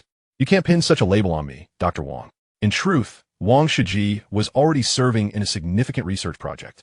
His formal title should be Researcher Wang. The title doctor feels overly academic, evoking an air of aloofness, something practical-minded Longguo people typically avoid in their address. After all, whoever calls another Mr. Master's degree or Mr. Graduate Student? Only when being sarcastic. However, Wang Shiji remained unfazed by Song Qiming's verbal subtleties, merely shaking his head. I'm not labeling anyone. I'm simply stating that if breakthroughs in the Lighthouse Nation's technology are included, then, for example, with the 7x molecular biological analysis model I am currently involved in developing, combined with room temperature superconducting technology, we could achieve a complete analysis level of 19 immune mechanisms. When integrated with gene editing technology, it could theoretically resolve hundreds of immune-related diseases, including AIDS, potentially increasing the average human lifespan by over 3 years. Does this not represent a bright future for Longguo? Song Qiming was momentarily speechless. He opened his mouth, but ultimately said nothing. His original intention had been to inflate the significance of his own research area to win this debate. He never anticipated being seen through so early in the game. Yet, being a member of the Golden Generation, he was quick to respond. So, your implication is that any field that requires Western technology cannot be considered a future for Longguo? Would that not lead us to a state of self-imposed isolation? Wang Shiji expressed without a hint of hesitation, I have not conducted any research on this matter. I am not versed in the realm of electronic technology, nor do I believe that the biological field can truly represent the future of Longguo. There is no need for you to debate with me. After uttering these words, he stepped back, adopting a posture of contemplation, with his gaze directed inward, choosing silence thereafter. A thought flickered through the minds of all present. What a formidable individual. The hallmark of genius often lies in a competitive spirit that refuses to yield. This trait is shaped by one's upbringing. Yet, to their astonishment, Wang Shiji exhibited no trace of rivalry, candidly admitting his inadequacy to bear the future of Longguo and withdrawing from the debate. This act was both a display of humility and an indirect critique, implying, I may not be capable, but neither are you. It could be described as a subtle yet profound psychological strike. With the discourse having reached this juncture, the necessity for further continuation was rendered moot. Song Qiming let out a cold snort and turned back towards the steps, declaring, I've said all I intended to. We observed a rather intriguing debate between the two representatives of the Golden Generation, which sparked a significant topic, whether Longguo should steer clear of the technological domains where the West holds an advantage or confront these challenges head-on, particularly in fields such as semiconductors and room-temperature superconductivity. In a live broadcast, host Jiang Qing was summarizing the recent developments. It is worth noting that, as a prominent figure of the capital's television station, her ability to navigate the situation was nothing short of remarkable. With a few deft remarks, she transformed the scene where Song Qiming's cleverness was exposed into a confrontation of differing viewpoints, thereby salvaging his dignity. While addressing the observation panel, she inquired, what are your thoughts on this matter? The members of the observation panel exchanged glances, their faces adorned with peculiar smiles, while director Zhou You appeared visibly uncomfortable, glancing around awkwardly. All present were astute individuals. None were oblivious to the events that had just transpired. It was merely a matter of preserving the image of the production team and the Golden Generation, a recognition of unspoken truths. Furthermore, it was understandable that the younger generation harbored ambitions and possessed a few cunning strategies. After all, they had all traversed the path of youth and would not be overly concerned. Director Zhou You, however, was likely cursing inwardly. At their level, each one of them was a billionaire. In terms of power, they could easily become esteemed guests of regional lords or even influence the trajectory of national policy. Regarding connections, they were all well-connected, with countless disciples and acquaintances. In this realm, one's reputation held paramount importance. Although Song Qiming was the sole member of the Golden Generation hailing from a commercial institution, earning considerable prestige for Huaxing, when compared to Wang Shiji, he appeared rather inadequate. Perhaps noticing Zhou Yu's palpable unease, academician Shi Sunming spoke up. In my view, regardless of whether we choose to avoid Western technological advantages or confront them directly, the choice does not rest with us. It is contingent upon the needs of Longguo and its people. If Longguo requires it, we must bravely face the challenges posed by Western technological superiority.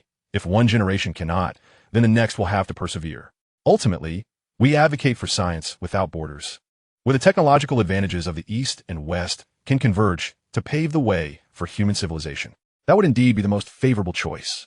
His words were both profound and thoroughly articulated, skillfully diverting the topic away from Song Qiming and transforming it into an academic discussion. This brought a sigh of relief to director Zhou You, who promptly cast a grateful glance towards academician Shi Sunming.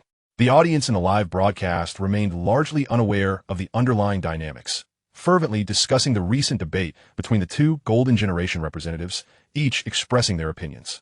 However, constrained by their limited knowledge, the discourse often resembled a cacophony of differing perspectives, with only a few individuals pointing out the issues raised by Song Qiming, swiftly drowned out by the deluge of comments. No one lingered on this topic for long, as with the conclusion of speeches from both Song Qiming and Wang Shiji, the debate regarding the future trajectory of Longguo had only just begun to heat up. Chapter 41. The young are fearsome. Following Wang Shiji's turn, a fair-skinned young woman stepped forward. Her entrance ignited a wave of enthusiasm comparable to the fervent cheers that greeted Song Qiming, resounding throughout Zhuke Street. Wang On You. I love you, Wang On You. Go for it. She was yet another highly acclaimed member of the golden generation. Wang You, at the tender age of 23, hailed from an ordinary background in a remote border town, embodying the quintessential problem solver. From her elementary school years, she was among those gifted, yet not exceptionally so, typically ranking around the middle of her class. In a nameless school within a border town, such a ranking could be considered quite mediocre. However, Wang Yu possessed a remarkable talent for diligence. Some may question, what is diligence if not a talent? Yet, this notion is misguided. Throughout history, every successful individual has exhibited extraordinary abilities beyond the ordinary. This talent does not necessarily manifest as intellectual brilliance. It may instead take the form of boundless energy, the capacity to juggle multiple tasks simultaneously, or an exceptional ability to withstand pressure. Wang Anyu's unique talent lay in her relentless work ethic, one that reached astonishing heights. According to her parents, this unassuming girl had engaged in virtually no recreational activities since elementary school, dedicating herself entirely to her studies. With every textbook she touched filled with meticulous notes, completing over 10 practice workbooks for each subject every year. As she progressed to high school, her dedication escalated to a frenzied level. She slept only 4 hours each night, consumed only rice and vegetables at meals, avoiding porridge entirely to save time.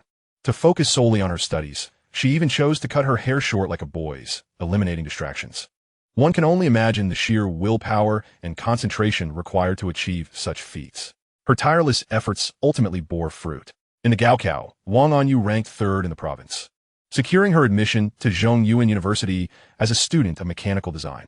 This decision transformed the seemingly mediocre girl into someone with the opportunity to fully realize her potential. Since entering university, Wang Anyu's academic performance has consistently placed her at the top of her class, achieving record-breaking levels of excellence.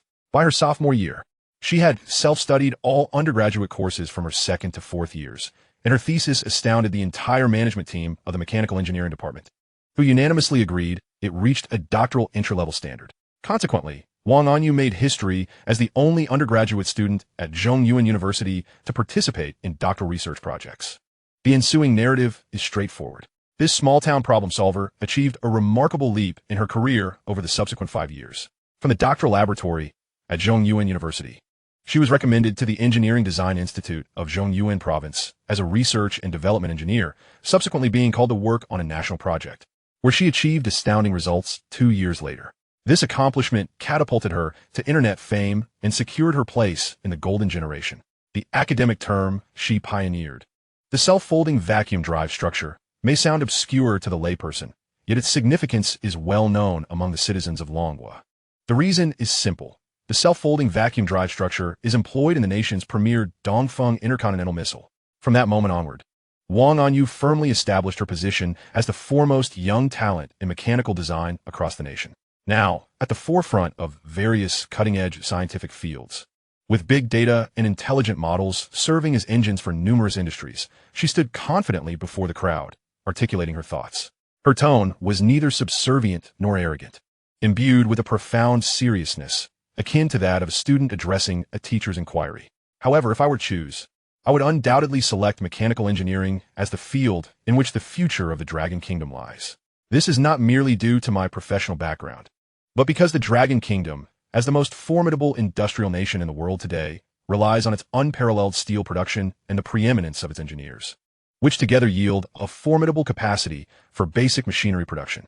Presently, our industrial output accounts for nearly half of the world's total. If we could achieve breakthroughs in the realm of mechanics, such as the implementation of the compound E-type kinetic structure, or transcend the technical bottlenecks of resonance systems, we could enhance the operational efficiency of our basic machinery by 10%. Let's consider this notion. If our basic machinery efficiency were to increase by 10%, coupled with our 50% share of global production capacity, what an immense figure that would represent. I firmly believe this number could rival any singular technological advancement, empowering the people of the Dragon Kingdom to confront any adversary. Wang Anyu's words resonated with the essence of her being, simple yet powerful. Her discourse was devoid of exaggerated rhetoric or complex academic jargon, instead employing straightforward language to depict the current state of our nation's machinery industry while succinctly outlining its prospects. It was profoundly persuasive. Indeed, the inherent advantage of the Dragon Kingdom lies in its industry. If the heart of that industry, mechanical engineering, were to grow stronger.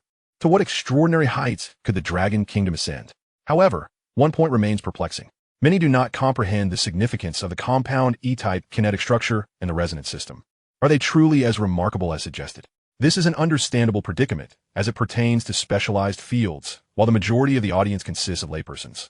At that moment, Professor Qian Zhongming, who had been quietly observing, spoke up with an expression of admiration. Well said. Allow me to enlighten everyone. The compound E-type kinetic structure represents an ideal in industrial machinery, a composite design that achieves perfect adaptation to over 100 kinetic demands. Should it be successfully developed, existing industrial machinery could shrink by more than a third in volume and have its energy consumption, presenting significant research potential. As for the resonance system, Professor Qian pondered for a moment before shaking his head in amazement. I never imagined I would hear this name in my lifetime. The youth truly possess formidable capabilities. If the compound E-type kinetic structure is the aspiration of countless engineers, then the resonance system is the epitome of perfection that exists solely in theory, an elusive dream. Chapter 42. The Great Clash of Geniuses. The so-called resonance system is not a designation for a specific mechanical structure, but rather a theoretical construct wherein various mechanical devices achieve resonance between frequency and force during operation, thereby unleashing power magnitudes beyond mere dozens. We collectively refer to this design as the resonance system. Its theoretical foundation stems from Professor Bingus's treatise, The Concept of Non-Consumptive Modern Mechanics, penned 70 years ago at the Cavendish Laboratory, heralded as the ultimate developmental trajectory of modern machinery. Nevertheless, within the current context of human technological advancement, neither materials science nor mechanics presently supports the realization of this system. Professor Qian Zhongming's words resonated across countless households via the broadcast waves. With his elucidation, people were astonished to discover that this seemingly unassuming young woman, devoid of any overt aggression, harbored such grand and ambitious visions within her heart. Truly, she is the foremost figure of the younger generation in the realm of mechanical design in the Dragon Kingdom. Not only the audience, but even the esteemed individuals of the golden generation above were left in awe. These outstanding young elites were not merely competitive spirits like Song Qiming. Many were driven by a fervent passion for research, aspiring to achieve remarkable accomplishments during their lifetimes. Without such fervor, it would be impossible to attain such astonishing feats at such a tender age. Upon hearing Wang Anyu mention the resonance system, everyone immediately became attentive. Akin to a thirsty traveler encountering an oasis or an avid gamer hearing tales of an exciting new release. In that moment, all concerns about the future of the Dragon Kingdom were cast aside. Does anyone believe the resonance system is feasible? Spoke a slender young man clad in black. His stature modest, yet his head disproportionately large, resembling a poorly developed monkey. I once constructed a model to simulate it using 19 coordinates combined with the principles of manifold algebra, but no matter how I calculated it, once more than 4 structures were involved, the resonant forces would cancel each other out. Theoretically, it is impossible to achieve. At that moment, the black-clad youth's eyes sparkled with fervor, as if he had spotted an intriguing prey. As he spoke, his fingers involuntarily danced in the air, as though calculating something. This young man, known as Dong Lin, was 22 years old and a member of the Applied Mathematics Research Institute of the Dragon Kingdom. He had previously received the Dragon Kingdom Youth Applied Science Award and subsequently became one of the inaugural members of the National Digital Science 100 Talents program. In the domestic mathematics community, he was regarded as among the top tier of prodigies.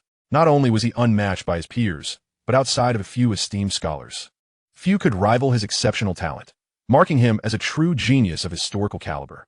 However, the realm of mathematics often feels distant and esoteric to the layperson. Many cannot even grasp the practical applications of mathematics, rendering Dong Lin somewhat enigmatic among the golden generation. Nevertheless, the Dragon people have long held a profound respect for knowledge. Although the masses may not fully comprehend the extent of Dong Lin's brilliance, it does not hinder them from consistently ranking him among the upper echelon of the golden generation. Yet, within professional circles, particularly on forums of prestigious universities, many maintain that Dong Lin is indeed the foremost figure of this golden generation. This speaks volumes about the esteem in which this mathematical prodigy is held by experts. As expected, the moment he spoke, the moderator Wang Tianyi chuckled. I never anticipated that a discussion on the resonance system would draw out Dong Lin. I know this lad, a true mathematical enthusiast, the type who can go 10 days without uttering a word. Host Jiang Qing inquired curiously, Editor Wang, do you know Dong Lin? Not personally, but I had some interaction while working on a documentary related to mathematics. Could you briefly describe Dong Lin's standing in the mathematical community for our viewers? Host Jiang Qing continued, mathematics is quite remote for us, and many of our audience members hold little concrete impression of him, even referring to him as the most mysterious member of the Golden Generation. After a moment's contemplation, Wang Tianyi replied, let me put it this way. Dong Lin specializes in applied mathematics. I once heard friends discuss that had he chosen classical number theory instead, given his talent, he might very well solve the Goldbach conjecture within his lifetime. Upon hearing this, the entire broadcast room erupted in astonishment. What? The Goldbach conjecture? Is Dong Lin truly that formidable? The Goldbach conjecture is one of the three great unsolved problems in mathematics, a challenge that has eluded generations of great minds. It is said that solving this conundrum is more challenging than winning a Nobel Prize. Surely, it cannot be compared. Why not? Mathematics is the cornerstone of all modern science. The contemporary leading figure in mathematics holds a status that surpasses even that of Nobel laureates. Indeed, he is a remarkable individual. In the midst of the lively discussions within the streaming room, a sudden inquiry from Dong Lin echoed across the square, causing Wang Yu to exhibit palpable excitement. Clearly, she had not anticipated that a peer would also delve into the study of resonance systems. She momentarily disregarded the camera, turning her gaze directly towards Dong Lin. I believe there exists a possibility of realization. Wang Yu's tone fluctuated for the first time with noticeable intensity. Establishing a resonance system through a mathematical model lacks rigor. It is exceedingly challenging to identify unified mechanical parameters, as Dr. Speer articulated in his seminal work, General Theory of Precision Machinery. The fundamental elements of multi-resonance design lie in setting a singular comparison domain.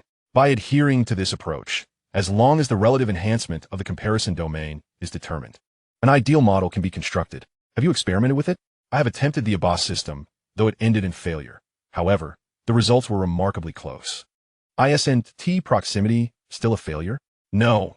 Internationally, numerous feasibility validations exist, with a consensus that the issues arise from the integration of materials and the N79 string guide structure, with 9 designated parameters requiring resolution. I see. If you have the time, I would appreciate your guidance, as I wish to attempt anew. Under the astonished gaze of the audience, the two engaged in rapid, fervent dialogue. For the majority present, their exchange was incomprehensible. Yet, the growing flush on their faces suggested a remarkably smooth interaction, imbued with a sense of missed opportunities. This ignited the academic spirits of others, as the attention of the entire Golden Generation shifted away from the program's agenda, one after another joining the discourse. Where do you believe the 9 designated parameters should be addressed? I contend that the primary issue lies in kinetic energy dissipation, involving the counteraction of magnetic entropy. The Nature magazine from 207 mentioned that the magnetic lines of force of the Orion right cantilever represent a natural model approaching a resonance system. The speaker was a young man with a robust beard, whose voice resonated deeply, resembling that of a middle-aged individual in his 40s or 50s. In truth, he was merely 23, a prodigious scholar in theoretical physics. Zhou You, a formal member of one of Dragon Nation's top 9 physics laboratories. The Condensed Matter Theory and Material Experiment Laboratory was also a direct protege of the esteemed figure in the national superconductivity domain, Longguo. Following the announcement by the Lighthouse Nation regarding their development of room-temperature superconductivity technology, Dragon Nation swiftly organized a cadre of elite scientists to establish the Dragon Nation Superconductivity Research Association, of which Zhou You served as the assistant president. You're spouting nonsense. As soon as Zhou You finished, another young man, seemingly unrefined with flowing hair like a performance artist, interjected without hesitation. We haven't even clarified the various forces in astrophysics. How can we possibly apply parameters to those? In my view, it's far more reliable to begin with the composition of materials, addressing the issue of van der Waals forces under high-frequency operations. This would still leave an opportunity to establish the operational prerequisites for a resonance system. Li Chengshan, 24 years old, was a materials engineer at the 7th Research Institute of Dragon Nation Shipbuilding Heavy Industry. He was the oldest among the Golden Generation, yet also boasted the most academic achievements, holding over 50 patents for various novel materials. Several of these had garnered recognition from the National Advancement Science Foundation, being included in the first-level industrial materials list of the Materials Science Compendium. Had it not been for his youth, he might have already attained the prestigious title of Changjiang Scholar. Nevertheless, for Li Chengshan, such accolades were of little necessity, as a materials scientist. His greatest aspiration was to witness his creations underpinning the advancement of human industry, propelling civilization forward. In many respects, he had achieved this. The Dragon Nation currently stands tall in the global heavy shipbuilding industry. With those formidable supervessels that instill fear across the West employing electronic pulse radiators made from materials developed by Li Qingshan. Indeed, he was a genius backed by the military. Perhaps due to his frequent interactions with military personnel in his daily life, dealing with various military products.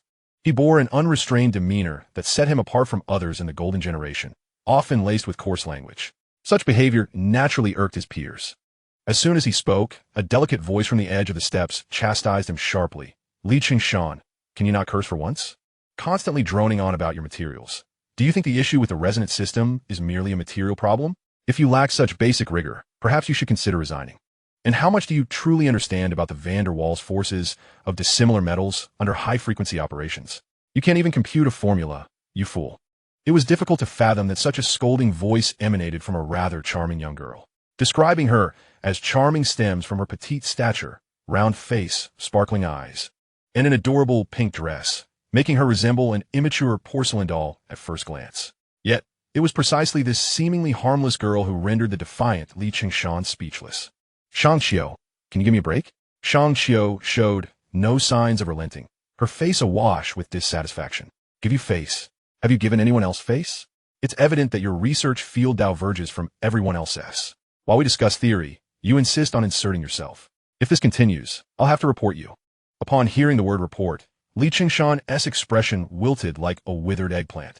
The square erupted into a chorus of good-natured laughter. These two were a delightful pair.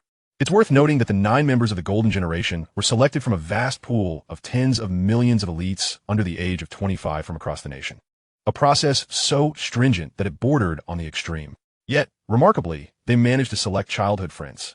Indeed, Li Qingshan and Shang Xiao had attended the same elementary and middle schools, their homes mere several buildings apart, effectively childhood sweethearts. This became a favored topic among all participants in the Golden Generation discussions. Countless individuals speculated about their relationship. This fascination was not merely due to their shared childhood. It also stemmed from their overlapping research fields. Li Qingshan was a genius in material science, while Shang Xiao was a prodigy in chemistry.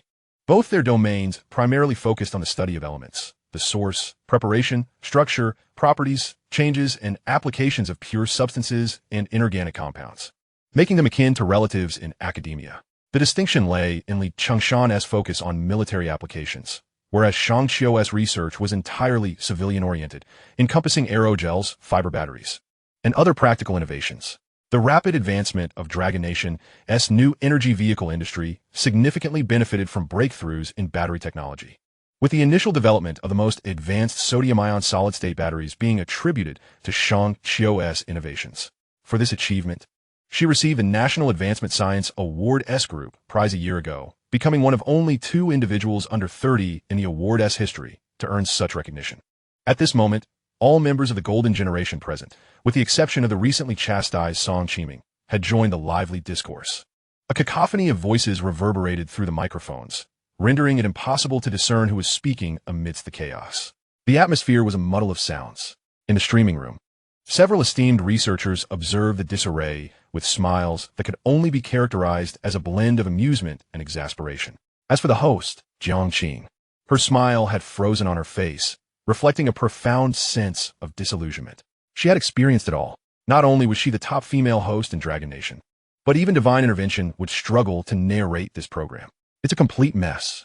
Due to the issues surrounding the resonance system, the entire square had descended into utter chaos. Amidst the fervent and chaotic discussions, a hesitant voice unexpectedly resonated through the microphone, echoing in the ears of countless individuals. Initially, this voice went unnoticed, but as the audience began to comprehend its content, a profound silence enveloped the room, from the barrage of comments to the spectators. And even the seemingly oblivious members of the Golden Generation all fell silent.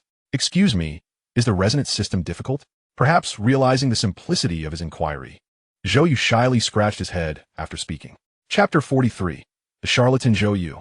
Since the commencement of the Golden Generation's opening ceremony, there have been several moments of complete silence within just an hour. These instances arose either from unexpected developments, astonishing performances by prodigies, or discussions that delve into topics too profound to grasp. Yet, none of these moments could compare to the current one, where all present stared in disbelief, mouths agape, caught in a blend of shock and speechlessness. Even the barrage of comments experienced a prolonged delay, as if the world had pressed the pause button, leaving everyone dumbfounded. Fixated on the boy who had posed a question, their minds swirling with two queries. Did I mishear? Or is he simply foolish? Suddenly, the barrage of comments erupted. Did you all hear that? What did Zhou You just ask? Was he really inquiring if the resonance system is difficult? How on earth did he even voice that? Come on, even if you're unfamiliar with the field, you should have grasped something after listening for a while. What is he, an outsider? Is he genuinely ignorant or merely feigning stupidity? Incredible, after all this time, he pops up with such a remark. I understand it, yet he does not. I wonder who the real golden generation is. Let us not jump to conclusions. He is a member of the Genius program and a lecturer at Qingbei University. So what? I've long suspected he's merely a figurehead, perhaps a product of some institution's publicity stunt. What has he accomplished? What is his field of study or expertise? Haha, pretending to be a genius, are we? The onslaught of comments flowed rapidly like bullets across the screen, highlighting the collective incredulity of the audience. It was not solely Zhou Yu's question that felt out of place in this context, but also his expression of utter confusion as he scratched his head, rendering the scene absurd. How to articulate this? Geniuses typically exude distinct auras. Some, like Song Qiming, are shrewd and unabashedly ambitious. Others, like Wang You, are composed and unpretentious, resembling an unyielding rock, or like Dong Lin, whose academic fervor is palpable even through a screen, embodying a fervent zeal. At the very least, they possess a confidence akin to Li Qingshan, who can articulate his thoughts eloquently, regardless of the subject matter. In summary, a genius is unmistakably discernible at a glance, akin to those exceptionally gifted students in school. Even without prior acquaintance, one could easily identify them as academic achievers. Zhou You, however, exhibited none of this characteristic. His expression of bewilderment was unmistakable. His actions and tone were too typical, resembling a slacker who had just awoken in class, pondering for an eternity before posing a laughably naive question. The level of ignorance he displayed was akin to standing up after a geometry lesson to ask if a parallelogram has four sides. A prolonged silence ensued. As murmurs of discussion began to ripple through the crowd, the members of the golden generation continued to regard Zhou You with incredulous expressions. After a considerable pause, Li Qingshan struggled to close his gaping mouth, stammering, "Are you serious, man?" After speaking, he scrutinized Zhou Yu's demeanor. Zhou You, not oblivious to the gravity of his misstep, hastily waved his hands. No, I was just joking. Please continue." However, it was too late. His participation in the golden generation had already been somewhat dubious. Even among the general populace, many rejected assigning him a ranking, insisting that his performance should dictate whether this so-called lecturer from Qingbei University, who had sparked widespread discussion online, truly possessed any merit. It is essential to note that Qingbei University is indisputably the premier institution in Longguo. His official standing as a member of the Genius program was further reinforced by the presence of Ning Zhongxiao, another participant from the same program, who accompanied him. Despite such substantial backing, public skepticism toward Zhou You remained palpable. One can only imagine how he was perceived in the eyes of others. If the general populace viewed him with suspicion, one could only speculate how the members of the golden generation regarded him. At this moment, Li Qingshan's inquiry resonated as the voice of the collective. "Dude, are you serious? If that was a joke, it's rather alarming. In such a significant setting, while everyone is engaged in earnest discussion, your interruption raises concerns about your scholarly attitude. If you were serious, that is even more concerning, indicating your level of ignorance has surpassed all expectations." Upon hearing Zhou Yu's attempt at clarification, Wang Shiji, who had previously countered Song Qiming, furrowed his brow and remarked, "You are Zhou You, right? We are all engaged in serious discourse. I hope you can show some respect." Wang Anyu's expression also reflected displeasure. "If you have a differing opinion, you are welcome to express it. There is no need to trivialize the discussion." As more individuals began voicing their dissatisfaction, Zhou You felt a wave of embarrassment wash over him. Oh dear, had I known, I would have asked. He had merely posed a question. Yet it suddenly felt as though he had become a pariah. At that moment, a figure who had remained silent since the program's inception could no longer restrain himself. Trivializing? It seems to me he understands nothing at all.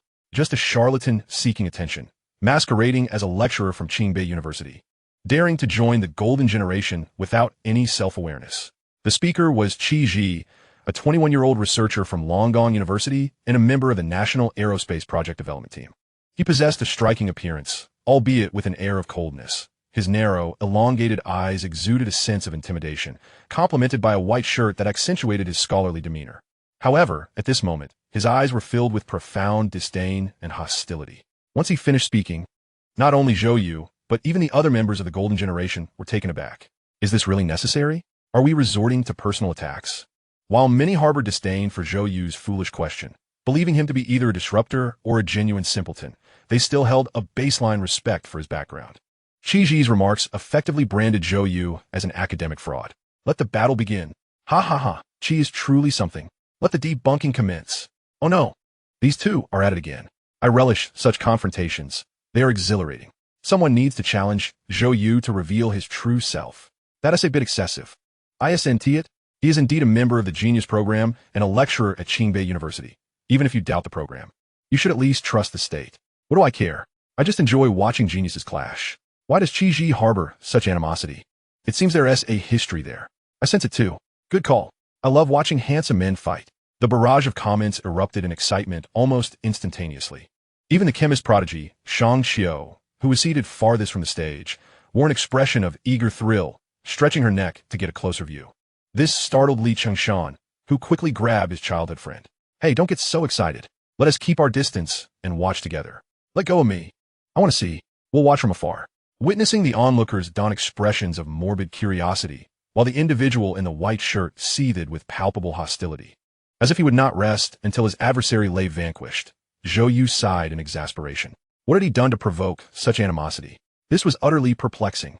He cast a glance at the nuclear fusion blueprint swirling in his mind, observing the myriad designs of resonance systems. He had assumed such technology was commonplace, and could not resist the urge to inquire. Alas, had he known better, he would have kept his silence. Chapter 44. The Golden Generation? Merely a facade. Regret washed over Zhou Yu in waves. Who could have foreseen that a simple question would entangle him in such a precarious predicament? The faces of the Golden Generation reflected a mix of skepticism and confusion, their gazes shifting to the audience, who whispered among themselves, undoubtedly igniting a frenzy of speculation in a live broadcast. Everyone awaited an explanation, an answer to why he posed such a question. What was he to do? Zhou Yu felt as though his head might explode. To insist he was merely jesting, setting aside whether anyone would believe him, even if they did, his social reputation would be irrevocably tarnished. After all, this was the globally renowned Golden Generation, a highly anticipated spectacle, and such a distasteful jest would be intolerable. At merely 18, with a promising future ahead, the thought of social ruin was daunting. Even with a system by his side, it would all be for naught. Yet, revealing the truth was even less feasible. Would he confess that his fusion plan incorporated numerous resonance system technologies, leading him to believe it was trivial, thus blurting it out? That would be disastrous. Not only would he be ruined, but the entire Dragon Nation would face a global onslaught due to the exposure of its ascension plans. No one would permit the existence of a nation with unparalleled industrial prowess, simultaneously developing next-generation energy. Silence loomed ominously. Qi Ji's unwavering gaze bore into him, unyielding. Zhou Yu felt utterly perplexed.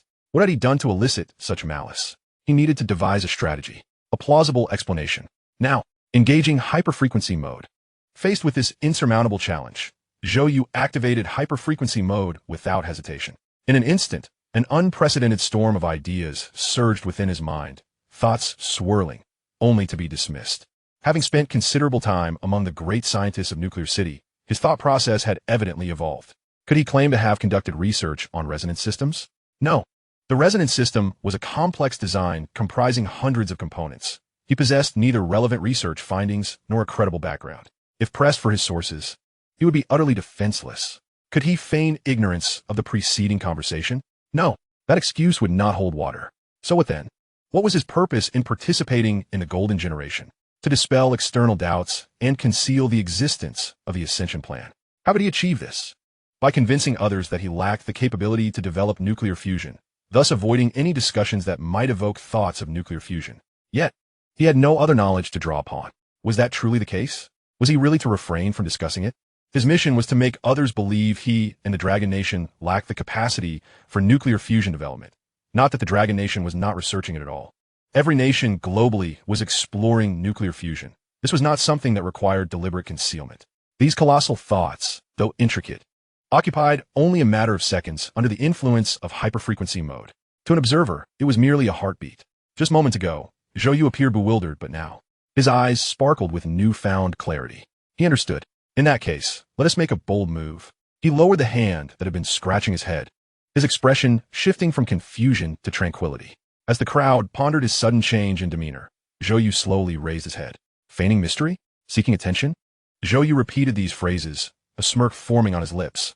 I am uncertain of the origin of your hostility, but I suggest you reflect upon these words and direct them at yourself. Unfazed by Zhou Yu's retort, Qi Ji stepped forward, demanding, very well. I apologize for my words, but I will not retract these phrases. By participating in this program, you are obligated to prove yourself. Proving himself was a tall order. Zhou Yu seemed to murmur softly, his demeanor transforming into one of haughty confidence. Under the scrutiny of countless eyes at this moment, innumerable signals from around the globe were broadcasting every detail of his performance, and the audience awaited the unfolding of this drama with bated breath. It must be said, Nuclear City truly honed 1S skills. At that moment, Zhou Yu delivered an unprecedented performance. Just as he had the first time he stood on the Nuclear City stage to present his plan, a mere resonance system, Zhou Yu locked eyes with the camera, and his opening words sent a tremor through the audience. I inquired out of mere curiosity, for I find it remarkable that this subject warrants such extensive discussion among you all. The moment those words escaped his lips, an uproar ensued. The golden generation, initially stunned, soon wore expressions of indignation. Zhou Yu remained unfazed, articulating a series of technical terms with practiced ease. The requisite material configurations for resonance systems totaled 94, 87 existing materials, and 7 novel materials. The critical parameter involves addressing the indeterminate sequencing of low-power lightweight particles in the Parzonde problem, necessitating the establishment of a model utilizing P-series condensed metal models in conjunction with controllable finite coordinate systems. He turned to the somberly clad Donglin. Have you considered the Pauli exclusion principle while simulating using the van der Waals algebraic system? Such a fundamental academic error. He then directed his attention to Wang Anyu, the one who had initially posed the question. Shaking his head with a sigh, you intend to derive the 19 parameters of the resonance system using the Abbas system designed solely for low-radiation resonance devices? Your thought process is disappointingly rigid. Moreover, wasn't there a mention of geomagnetic lines earlier? As Zhou Yu meticulously pointed out each individual blunders. The golden generation suddenly grasped the gravity of the situation, and Qi Ji's pupils dilated in realization. Could it be the solution to the resonance system you just articulated? Wang Anyu disregarded Zhou Yu's mockery, swiftly calculating in her mind. Upon arriving at an astonishingly compatible result, she gasped in disbelief. How is this possible? The academic community has no feasible proposals or experimental records regarding this. How did you come to know? How did I know? Zhou Yu echoed, pausing briefly as if steeling himself for a momentous declaration. His resonant voice reverberated across the globe, striking a heavy blow in the hearts of all who listened. Heaven revealed it to me. It also cautioned me that if I cannot decipher such a simple problem, then in my lifetime, what grounds do I have to break through nuclear fusion technology and lead the Dragon Nation into the next era? The golden generation? I deem it merely a facade. In that instant, he radiated brilliance, his eyes gleaming like swords. Gone was the meek demeanor of moments prior. He now embodied a dazzling genius, exuding confidence and defiance. Chapter 45, Astonishment. The golden generation? I deem it merely a facade. As this subtly mocking tone resonated through the devices of millions, disbelief washed over the audience as they rubbed their eyes, unable to fathom the events unfolding before them. The resonance system, an enigma to many. Scientific research, a puzzle to the masses. However, as the program has progressed to this point, even the most obtuse individuals can discern the magnitude of what is unfolding, thanks to the reactions of the golden generation and the insightful commentary from Professor Qian Zhoming. It is no wonder that this concept has become the aspiration of generations of mechanical scholars. Yet, mere moments ago, the audience was fervently engaged in discussions on how to realize it. Now, the correct answer has appeared before them in such a dramatic fashion, seemingly out of nowhere. The phrase killing the competition aptly describes this scenario. What is most astonishing, however, is not Zhou Yu's spontaneous solution regarding the resonance system, nor his audacious stand against the collective pride of the golden generation. It is not even his audacious declaration that the golden generation is merely average. Rather, it is the 3 words he uttered. Nuclear fusion. Did I hear correctly? His field of research is nuclear fusion. It dawned on me that I had encountered a mention of this phenomenon in a popular science article, which stated that resonance systems are a precursor technology for nuclear fusion devices. How audacious! At that moment, the audience was left questioning whether they themselves had lost their sanity or if Zhou You had lost his. Perhaps they were all collectively losing their minds. Did he truly comprehend the weight of his words?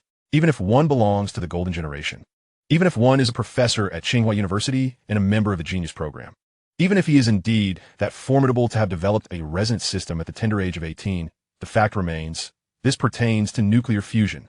In the realm of technology, all are equal. Even a Nobel laureate would be deemed delusional if they claimed their goal was to develop nuclear fusion. Following the exposure of room temperature superconducting technology, numerous prominent figures online debated how the Dragon Kingdom could turn the tide. Three commonly accepted outcomes emerged from this extensive discourse. The first posited that the Dragon Kingdom would develop superweapons, wielding unmatched military power to compel the Lighthouse Nation to share room temperature superconducting technology. The second suggested that the Dragon Kingdom would achieve historic breakthroughs in the biological sciences, such as curing cancer, thus transforming itself into a veritable paradise for the wealthy, thanks to its robust healthcare system. The third outcome revolved around nuclear fusion, possessing limitless energy. The most formidable industrial nation in history would no longer be constrained by any so-called room temperature superconducting technology. It was during this discourse that nuclear fusion began to resonate in the public consciousness, and the online community came to fathom the significance and challenges encapsulated within those two words.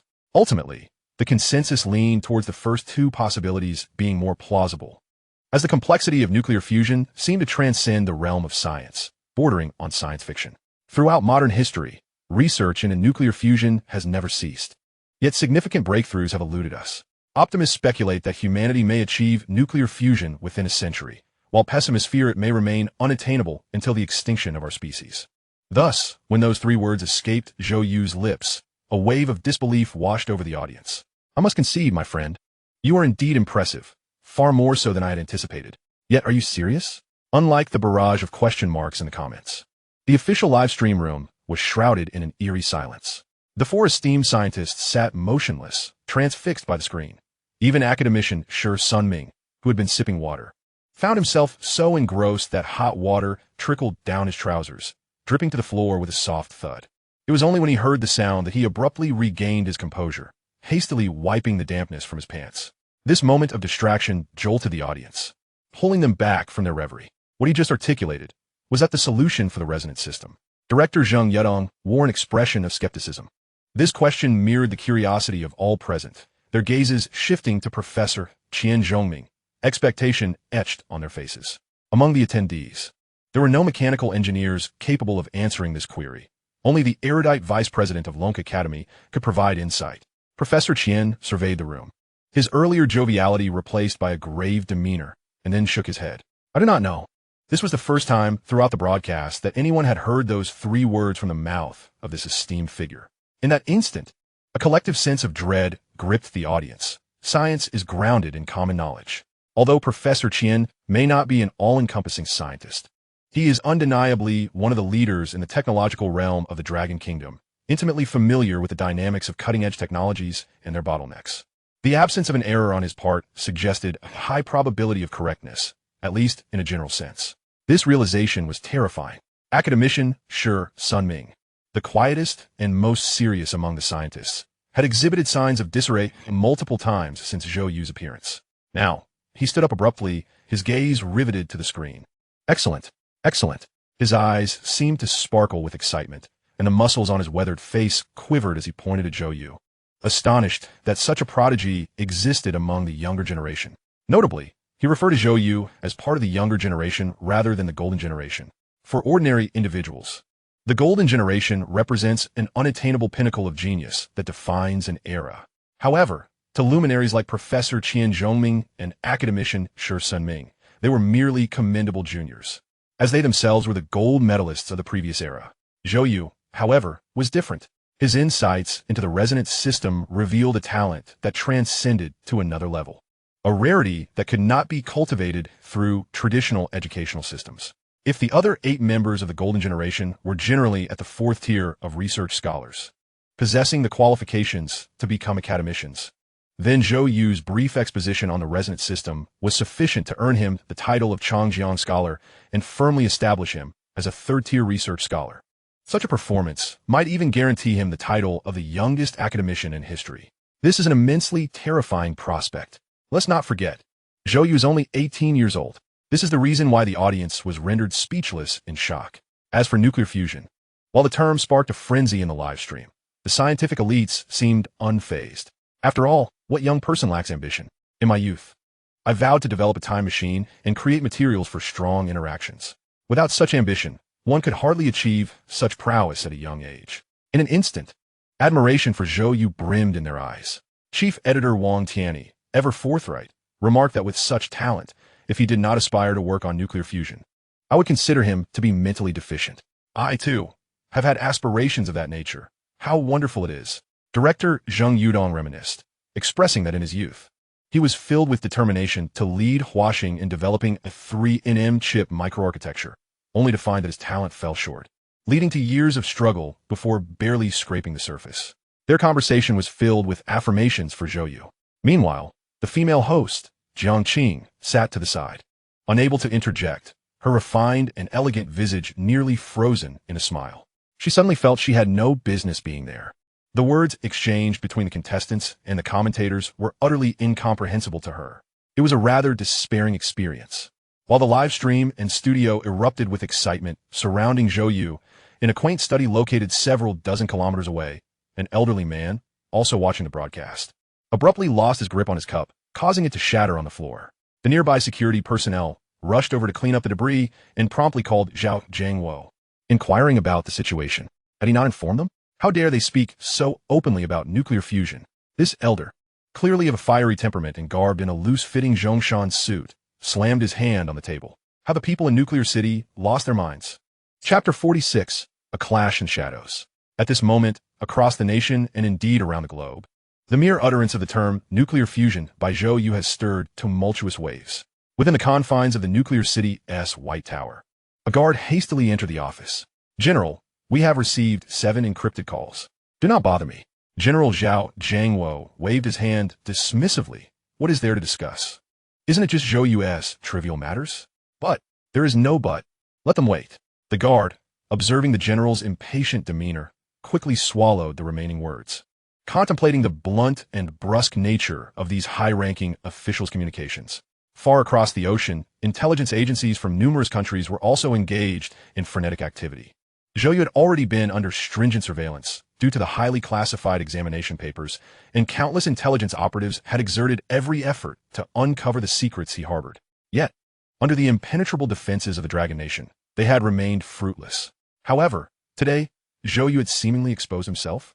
He audibly declared his ambition to achieve nuclear fusion. Could it be that the Dragon Nation was indeed pursuing nuclear fusion? This revelation was undeniably sensational. In an instant, vast intelligence networks were activated, and an avalanche of information cascaded in. The most adept spies rapidly consolidated all available intelligence. They hurriedly transmitted this information to their superiors. Smack! In an office within the White Palace of the Lighthouse Nation, a middle-aged man with brown hair and blue eyes hurled a stack of documents across the room, rebuking. You lot have brains like wild boars, wasting time on such trivialities. The intelligence heads exchanged bewildered glances, unsure of why their superior was in such a rage. Use your Scottish donkey brains to think. If the Dragon Nation were genuinely researching nuclear fusion, would they send someone to loudly proclaim it on a program? A mere resonance system has you all in a tizzy. It is light years away from achieving successful nuclear fusion. If we lack the capability, what makes them think they can? After the intelligence chiefs departed, the foremost spy leader of the Lighthouse Nation, Kinnison, composed himself, his gaze shifting to a data report on his desk. A cold smile creeping across his face. These despicable Dragon Nation folks think they can mislead me? It appears they are truly cornered and desperate. The document contained power consumption data from the northwest region of the Dragon Nation. Typically, such data, while not classified as top secret, form part of strategic information. Yet at this moment, the document clearly delineated the electricity consumption across various cities in the northwest over the past 10 days, even detailing the power flow from each utility, down to individual households. One could imagine the vast resources the Lighthouse Nation expended to obtain this first-hand data. This very data led Kinnison to conclude that Zhou Yu's recent comments on the Golden Generation were either the folly of youth or a deliberate smokescreen from the Dragon Nation. The reasoning was straightforward. The data revealed no substantial anomalies. The existence of a nuclear city was no secret to the world. Even if they were unaware of the exact location of this mysterious base, its research projects, or its roster of members, some foundational information had been gleaned over years of intelligence warfare. For instance, the head of the nuclear city held a position equivalent to a vice-national leader, and the site was located in a desert or Gobi region in the northwest, where the Dongfeng missiles were birthed. This was why Kinnison could access the primary power data from that area. They had toiled there for far too long. The Lighthouse Nation had indeed suspected the Dragon Nation was engaged in nuclear fusion. However, this power data indicated their suspicions were unfounded. Why? Because nuclear fusion technology required vast quantities of tritium as a guiding agent, which could only be extracted from seawater.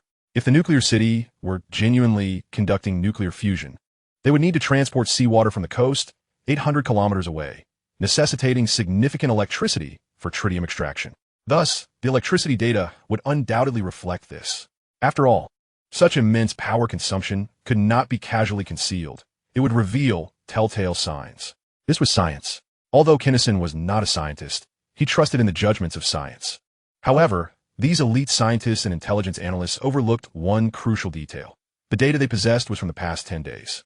Just 10 days prior, in that globally secretive city, a man-made sun had successfully operated, showcasing the fruits of countless intellects. This micronuclear fusion, born from the experimental production stage, though lacking in power compared to the standard version, was more than adequate to supply electricity for a research base.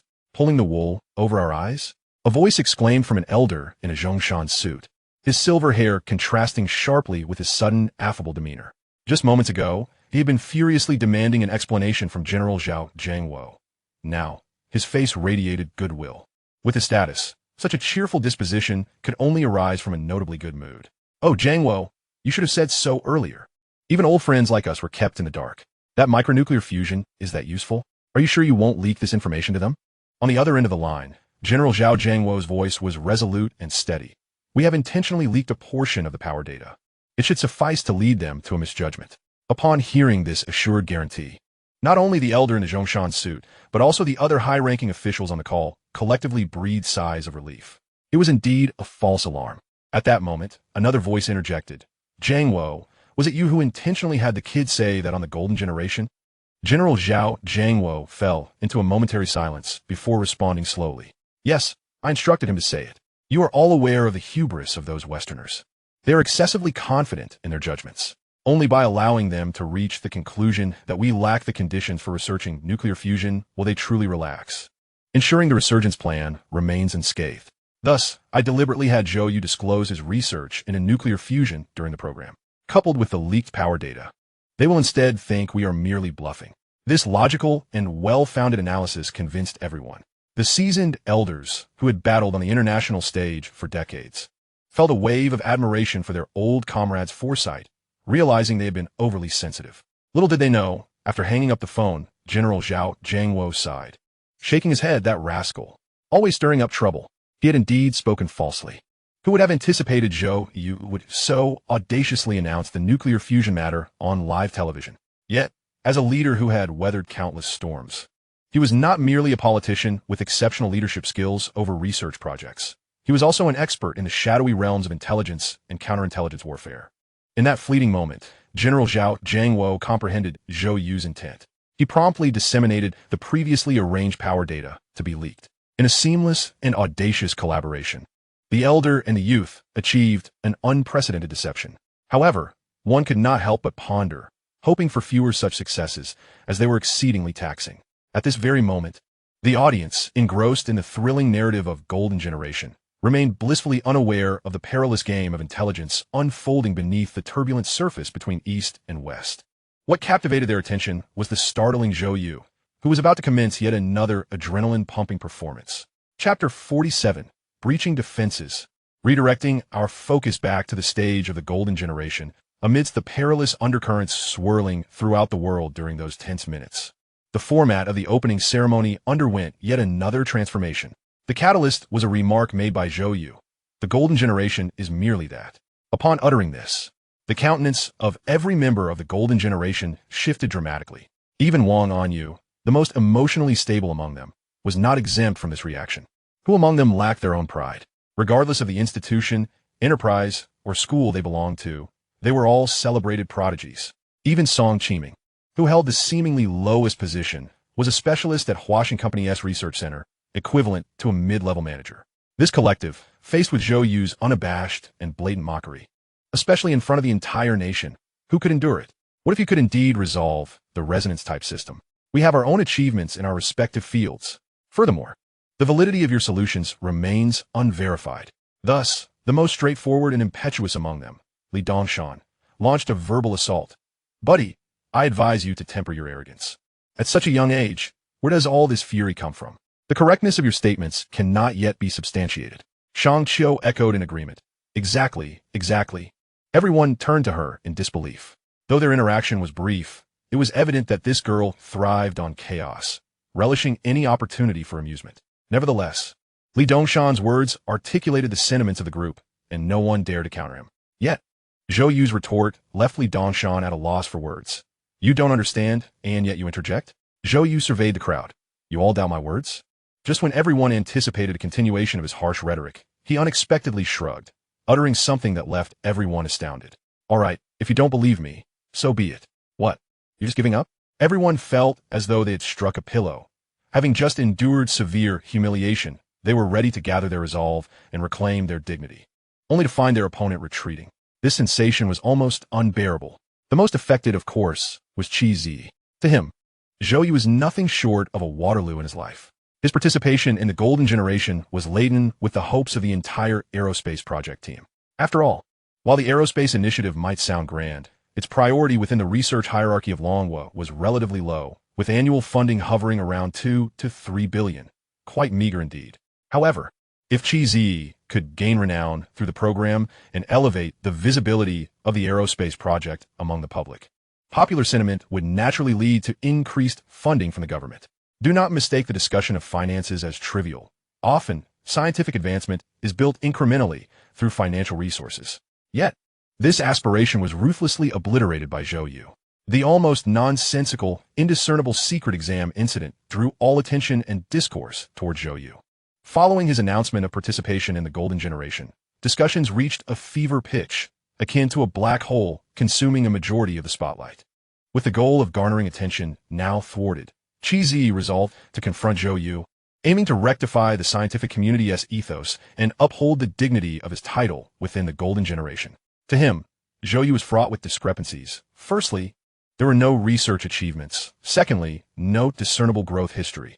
Thirdly, a lack of industry recognition. And lastly, the most pivotal point, he was not a member of the Genius Cultivation Program.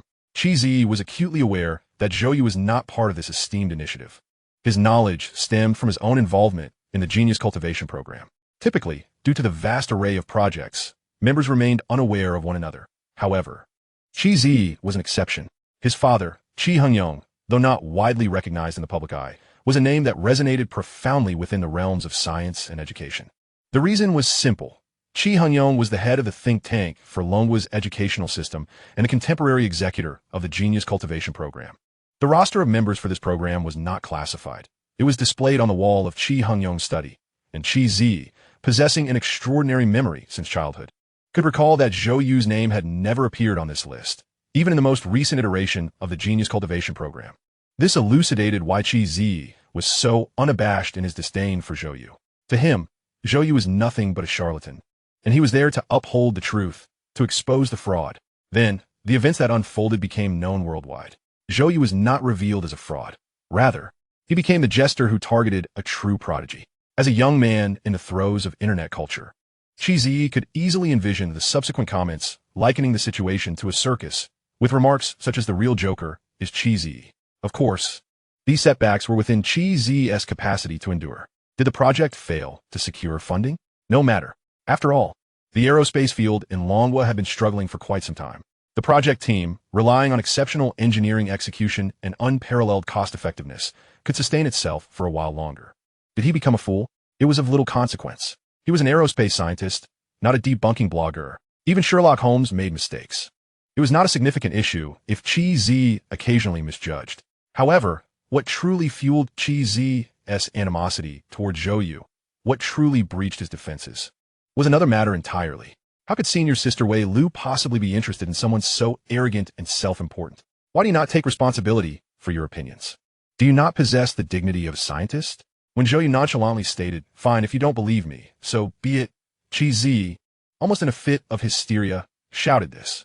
The moment those words escaped his lips, not only the audience, but even the members of the golden generation who were attacking Zhou Yu were taken aback. Why such a strong reaction, buddy? Who is senior sister Wei Lu? There was no one by that name on stage. Even Zhou Yu was momentarily stunned, instinctively glancing towards the front row. With a strikingly composed face of Major Ning appeared, now visibly flushed. Her gaze was unmistakably evasive, completely avoiding eye contact with Zhou Yu. In that instant, Zhou Yu had an epiphany. Ah, so that was why this individual harbored such animosity towards him. He was a rival in love. The familiarity of this scenario and the defensive demeanor of the man immediately brought back memories of Zhou Yu's youthful days in school, where he and Lin Susu were inseparable, frequently encountering similar situations. The distinction was that Lin Susu was truly his childhood sweetheart, while Major Ning was merely a task target. With this realization, a twinge of guilt washed over him. He instinctively blurted out, "Don't cry. I can switch partners next time, okay?" Suddenly, the world fell silent. Chapter 48. A Crisis Emerges. Subsequent textbooks would characterize Zhou Yu as free-spirited and spontaneous. To be frank, compared to the lofty praises typically reserved for other great figures, unyielding perseverance, exceptional will, boundless compassion, these descriptions of Zhou Yu could be viewed as a prime example of the spring and autumn annals, seemingly grasping at straws for commendation. In straightforward terms, it suggested that this individual acted on whims, rendering him an enigma, a true eccentric. At least on the stage of the golden generation, Zhou Yu is undoubtedly an eccentric, albeit a remarkably talented one. In one moment, he was engaged in discussions about resonance systems, projecting an air of an arrogant scientific genius towards the entire golden generation. In the next, as if completing a task, he inexplicably retreated when pressed further. In the end, even before the eyes of the entire nation, he began discussing his female companion. "My friend, was the inquiry truly about your partner? Regardless of the emotional entanglements between Qi Zi and your companion, the pressing question was why you suddenly faltered, devoid of any dignity befitting a scientist, when they declared their ability to kill without a second thought. You inquired whether their eyes were dry. When asked why your companion was enamored with you, you suggested changing partners." This unexpected exchange swiftly dismantled the solemn and lofty tone of the program, transforming what was once the most anticipated scientific show of the century into a farcical spectacle. At that moment, who could still muster the inclination to ponder over resonance systems or nuclear fusion?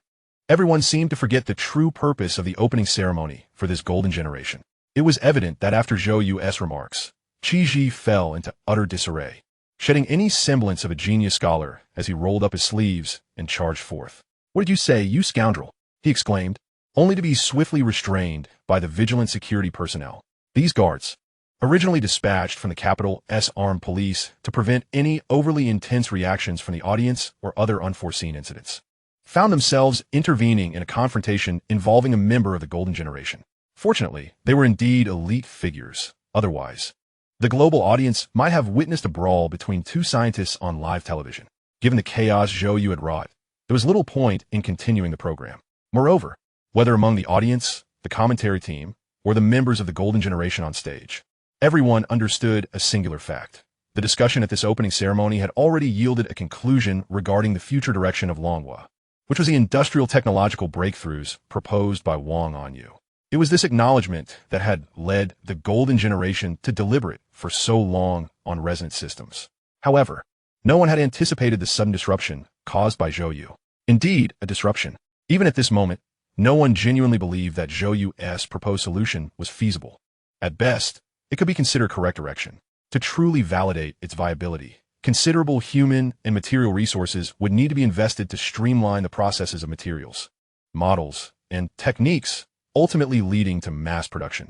After all, mass production is the only hard truth of industry. This also elucidated why many were still somewhat unconvinced after Zhou Yu's solution was presented. Without tangible production, how could one assert correctness? What good is brilliance if it remains unproven? Until results materialize, everything is mere conjecture. They were, of course, unaware that within a mysterious city in the far northwest of the homeland, various forms of resonance systems had already completed the experimental production phase under Zhou Yu's leadership, becoming integral components of operational micronuclear fusion devices. The much-anticipated future of Longguo, whether concerning resonance systems or nuclear fusion, was indeed closer than it seemed. Hello, Professor Zhou. Is the resonance system solution you revealed on the program genuine? Have you attempted to produce it yourself? Did Tsinghua University hire you because of the resonance system? Are you a professor of mechanics? Please clarify. Are you and Qi Ji in a love rivalry? You nearly came to blows on the show. Do you have any words for him? Was your comment about changing partners serious or a jest? Online commenters unanimously label you a scoundrel. Do you agree? Furthermore, they say you are insane. Do you concur? When can we expect to see your first research results? Was the confidentiality of your college entrance examination paper related to the resonance system? At the hotel entrance, a throng of journalists formed a long queue. The fervor was so intense that an uninformed observer might mistake it for a promotional event at a newly opened hair salon. A mere glance revealed over 100 interview vehicles in attendance. In addition, countless onlookers brandished their phones, snapping incessantly at Zhou You, who was squeezed in the center of the crowd. Make way, shouted several members of the Jiaolong team, disguised as ordinary security personnel, as they endeavored to create a secure perimeter around Zhou You and Colonel Ning. Yet, this was evidently a futile effort. Even the most formidable individuals in the world would find themselves powerless against the will of the masses. Were it not for a contingent of armed police struggling to maintain order, Zhou You and his companions might have been crushed in the throng.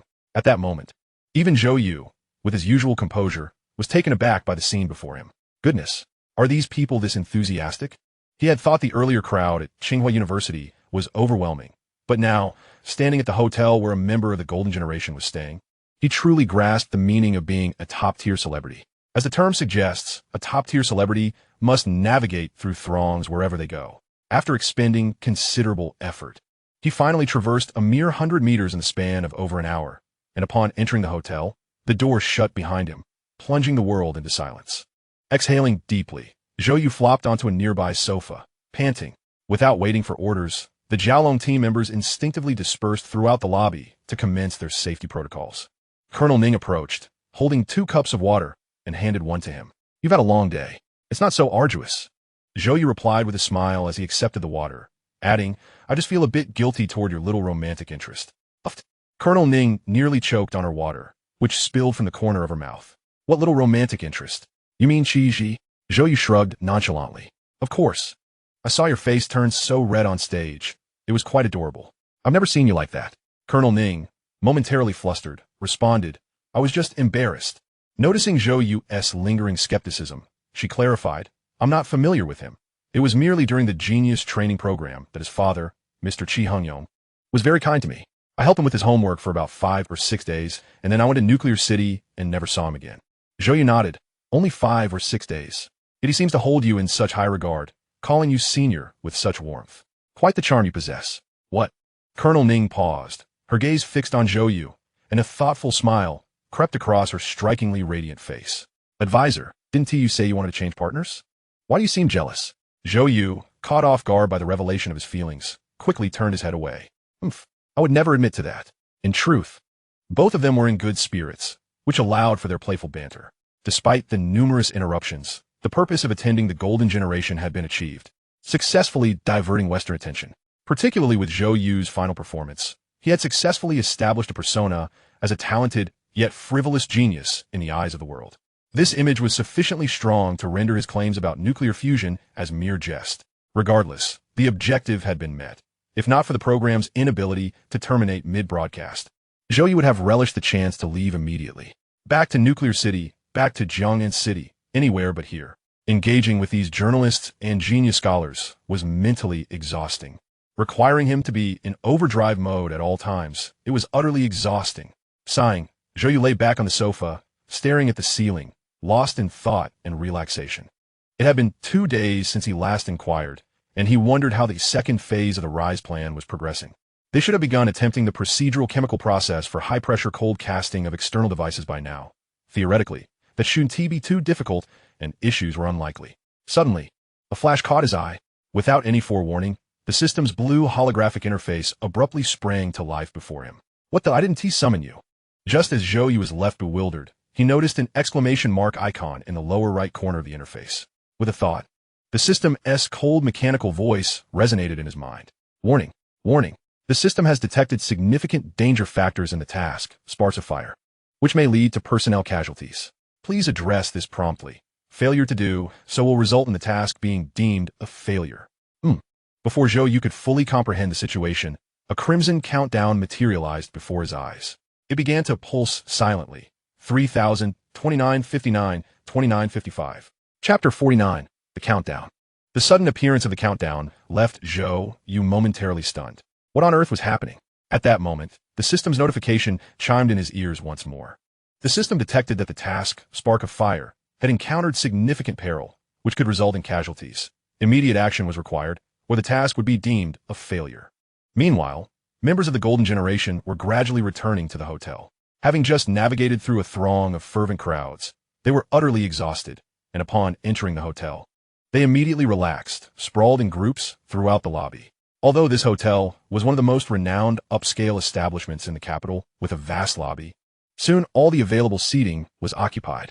Qiji also intended to find a seat, but upon seeing Zhou Yu on the sofa, he snorted disdainfully and chose to sit in a nearby wicker chair. This scene elicited curious expressions from the onlookers. However, Zhou Yu had no inclination to compete with him. His brow was furrowed in concentration as he whispered to Major Ning, "Let's head to our room." Without waiting for a response, he firmly took Major Ning by the arm and led him toward the elevator. Observing their return to the room and contemplating the potential implications of their actions, Qiji's expression turned ashen. How could senior sister Mei Lu allow this? With a decisive slam, Zhou Yu shut the door and hurried to the computer. His anxious demeanor startled Major Ning, who inquired, "What has happened?" "Nothing has occurred yet, but it will soon," Zhou Yu replied, leaving Major Ning puzzled. Nevertheless, the people of Nuclear City knew Zhou Yu to be an exceedingly amiable individual, often sporting a cheerful smile, somewhat oblivious, resembling the naive and simple-minded persona often portrayed online. Instances of his seriousness were few and far between.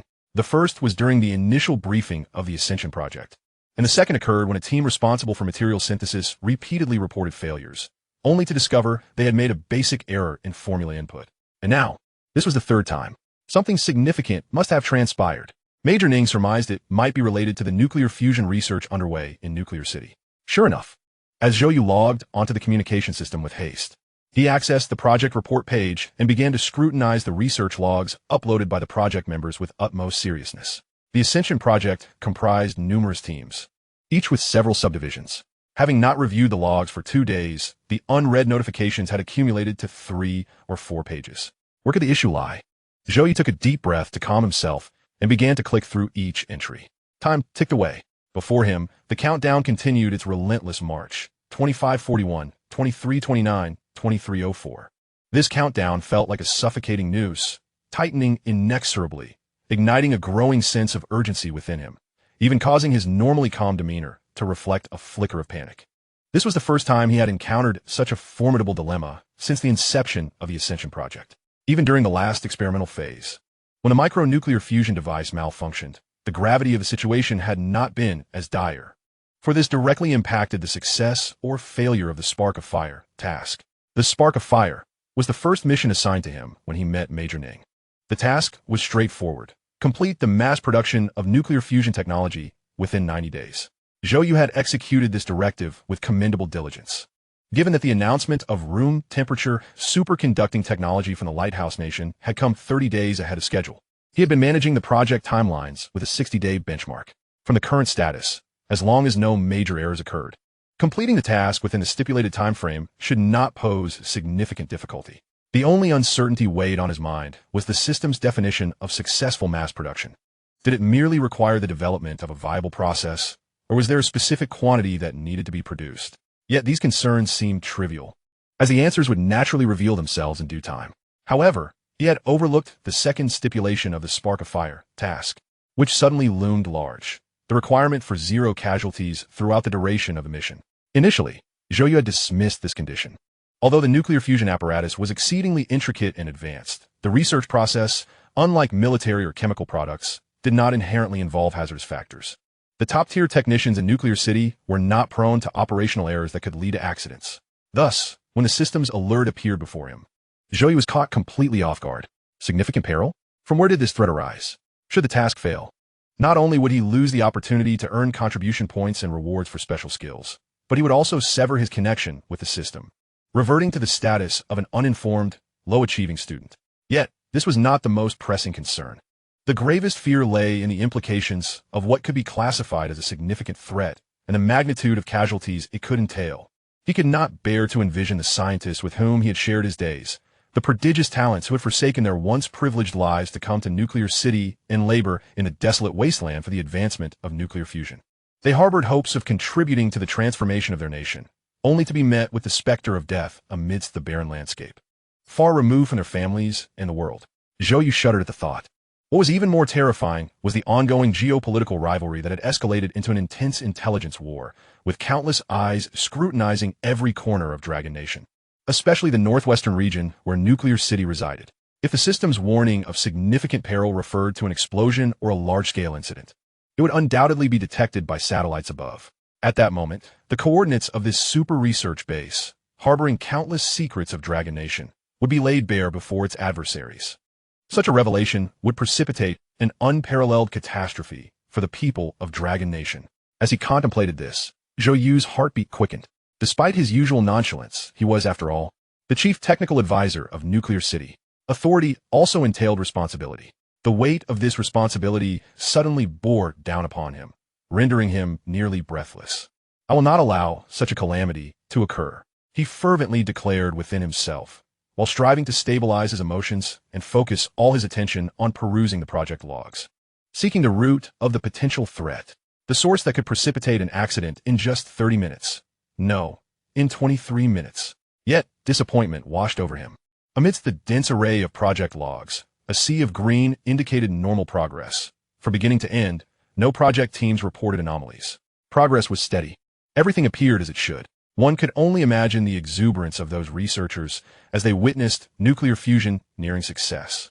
They could not possibly fathom that a countdown, mercilessly ticking down toward the disaster that would upend lives, futures, and the destiny of a nation, was drawing ever closer. 2138, Chapter 50, A Glimmer of Hope. 20 minutes is a lengthy span. In 20 minutes, one can prepare a bowl of fried rice and still have ample time for a simple side dish. 20 minutes can suffice for a round of gaming. It can even accommodate multiple poses or be enough for a swift encounter from disrobing to bathing. However, when one is required to devote 20 minutes to avert a catastrophe occurring thousands of kilometers away, a crisis grave enough to threaten human lives, one finds oneself in a precarious position. Moreover, this calamity is ensconced within a multitude of intricate and minuscule projects.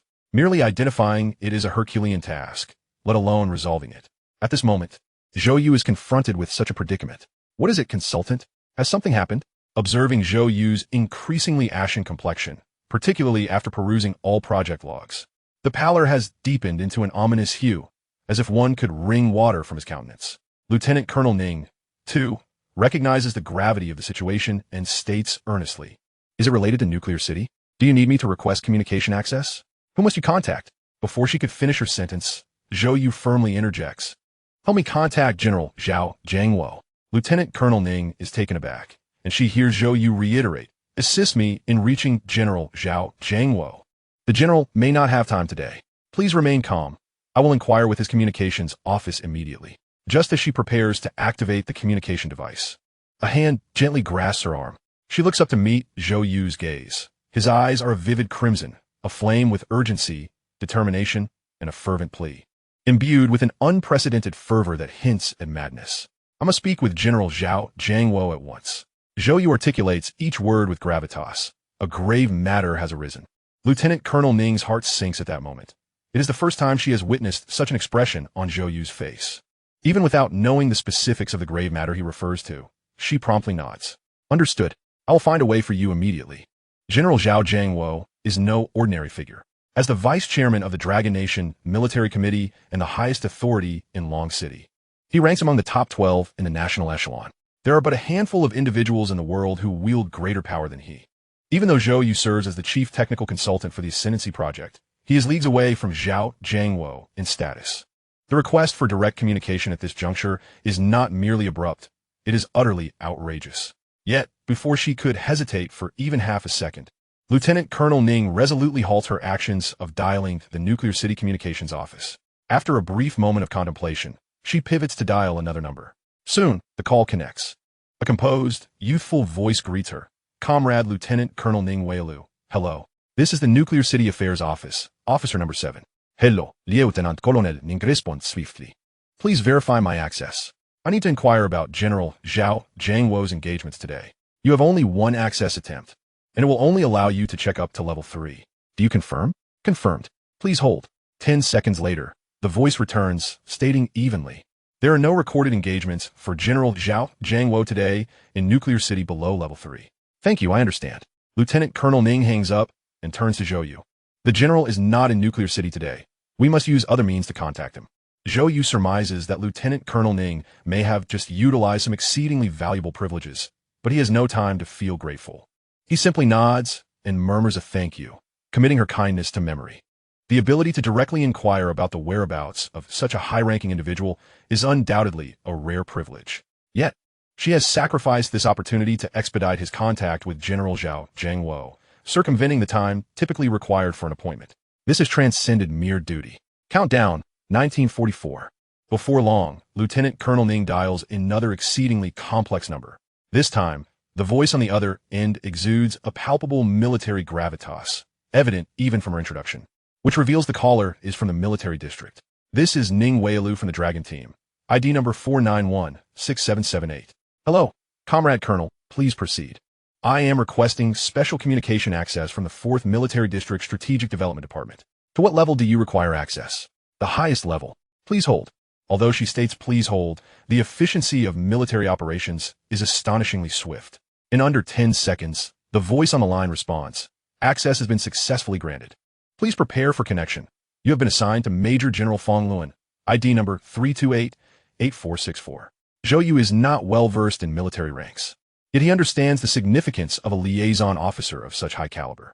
If a liaison officer holds the rank of Major General, the institution or individual they represent must be formidable. Throughout their interactions, Lieutenant Colonel Ning has seamlessly juggled multiple roles: security chief, secretary, officer, companion. But this is Zhou Yu's first direct encounter with her true power. Countdown, 1858. Beep beep. Following a series of prompts, the call is swiftly answered. This time, Lieutenant Colonel Ning displays a newfound familiarity. She does not introduce herself, but instead quickly states, Major General Fong, I have an urgent matter. I must contact General Zhou Jiangwo as quickly as possible. Can you assist me in securing access to an encrypted line? The other end falls silent for a moment. Both parties remain in quiet anticipation. After a brief pause, Major General Fong finally speaks. For what matter? Lieutenant Colonel Ning glances at Zhou You, who urgently responds. It is a matter of life and death. It is of utmost importance. Ning nods and addresses the phone. It is a top-level emergency matter, but I cannot disclose further details. I beg your understanding. Had this been a typical individual facing such vague demands, they might have simply hung up. However, Major General Fong appears to take the request seriously, contemplating the situation. The so-called encrypted line is a military specialty. As a combat unit, the military is perpetually vulnerable to unforeseen dangers and requires immediate contact with higher-ups for rapid decision-making, whether to strike or refrain in the event of an unexpected incursion, for instance. To enhance communication efficiency, each military district possesses a limited number of encrypted lines that can be utilized without time constraints to reach high-ranking officials. However, these lines are single-use only, ensuring absolute confidentiality. Each military district is allocated only 3 to 5 encrypted lines per year. Despite being a rising star within the military, Lieutenant Colonel Ning does not possess the requisite authority to utilize such a precious privilege. Time ticks away. Zhou You anxiously watches the countdown, which dwindles from 18 minutes to 17, and then to 16. Yet, no amount of impatience can alter the situation. He knows what Lieutenant Colonel Ning is undertaking, and he understands that this is the sole method available. Were he to follow conventional protocols to contact General Zhou Jiangwo's communication team for an appointment, it would take at least several hours, if not days, before he could reach him. All that remains is to wait. Just as Zhou You is on the verge of losing composure, drenched in sweat, the long silent voice on the line finally breaks through. The tone remains serious but infused with exhilarating urgency, sending his heart racing. I understand. Given your status as a recipient of the Red Star Medal, You're granted access to the 7962 XMP 969 line, with a communication duration of 170 seconds. Following the call, please return to the Strategic Development Department within 72 hours for a situation report. I wish you success. The countdown continues to tick down. 16 minutes and 5 seconds remain until the impending crisis. Yet, amid the encroaching darkness, a glimmer of hope begins to emerge. Chapter 51, The Eve of Crisis. Within Nuclear City, all appears tranquil. A vibrant atmosphere envelopes the entire city. One can see personnel clad in white lab coats, their faces alight with smiles, moving briskly, exuding an air of exuberance. In such moments, those around Zhou You often cast envious glances in his direction. Who among us is unaware that the most esteemed members within the Nuclear City are those belonging to the Ascendance program? In less than a month's time, they have successfully completed the entire process of the nuclear fusion project, from its inception to laboratory production. In contrast, for other projects, a mere month might scarcely suffice for feasibility verification. However, under the guidance of the extraordinarily gifted chief technical advisor of the Ascendance program, this groundbreaking technology has swiftly transitioned from mere fantasy to tangible reality. Just days ago, the Nuclear City unveiled a newly excavated underground elevator. It is common knowledge that this was necessitated by the original underground base being designated as a restricted zone. Within that area, a nuclear fusion device, unprecedented in this civilization, is operating smoothly. The thought that all the electricity consumed today derives from that unseen apparatus leaves everyone in a state of incredulity. While they may not be destined to etch their names in history like the members of the Ascendance program, experiencing this legendary epic of civilization up close is indeed a remarkable privilege. Keep it up. The advisor is outside providing cover for the Ascendance program.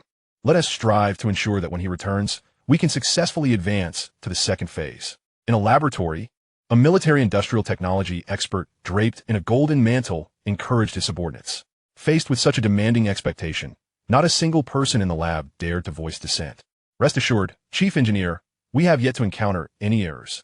In fact, everything has proceeded even more smoothly than during the trial production phase in the lab, boasted an enthusiastic researcher. Oh my, this colossal creation is indeed a rarity. As he spoke, the researcher gazed fondly at the distance. On an enormous alloy frame, hundreds of large bronze-gold components were meticulously arranged, vaguely resembling the structure of a furnace, towering at least several stories high.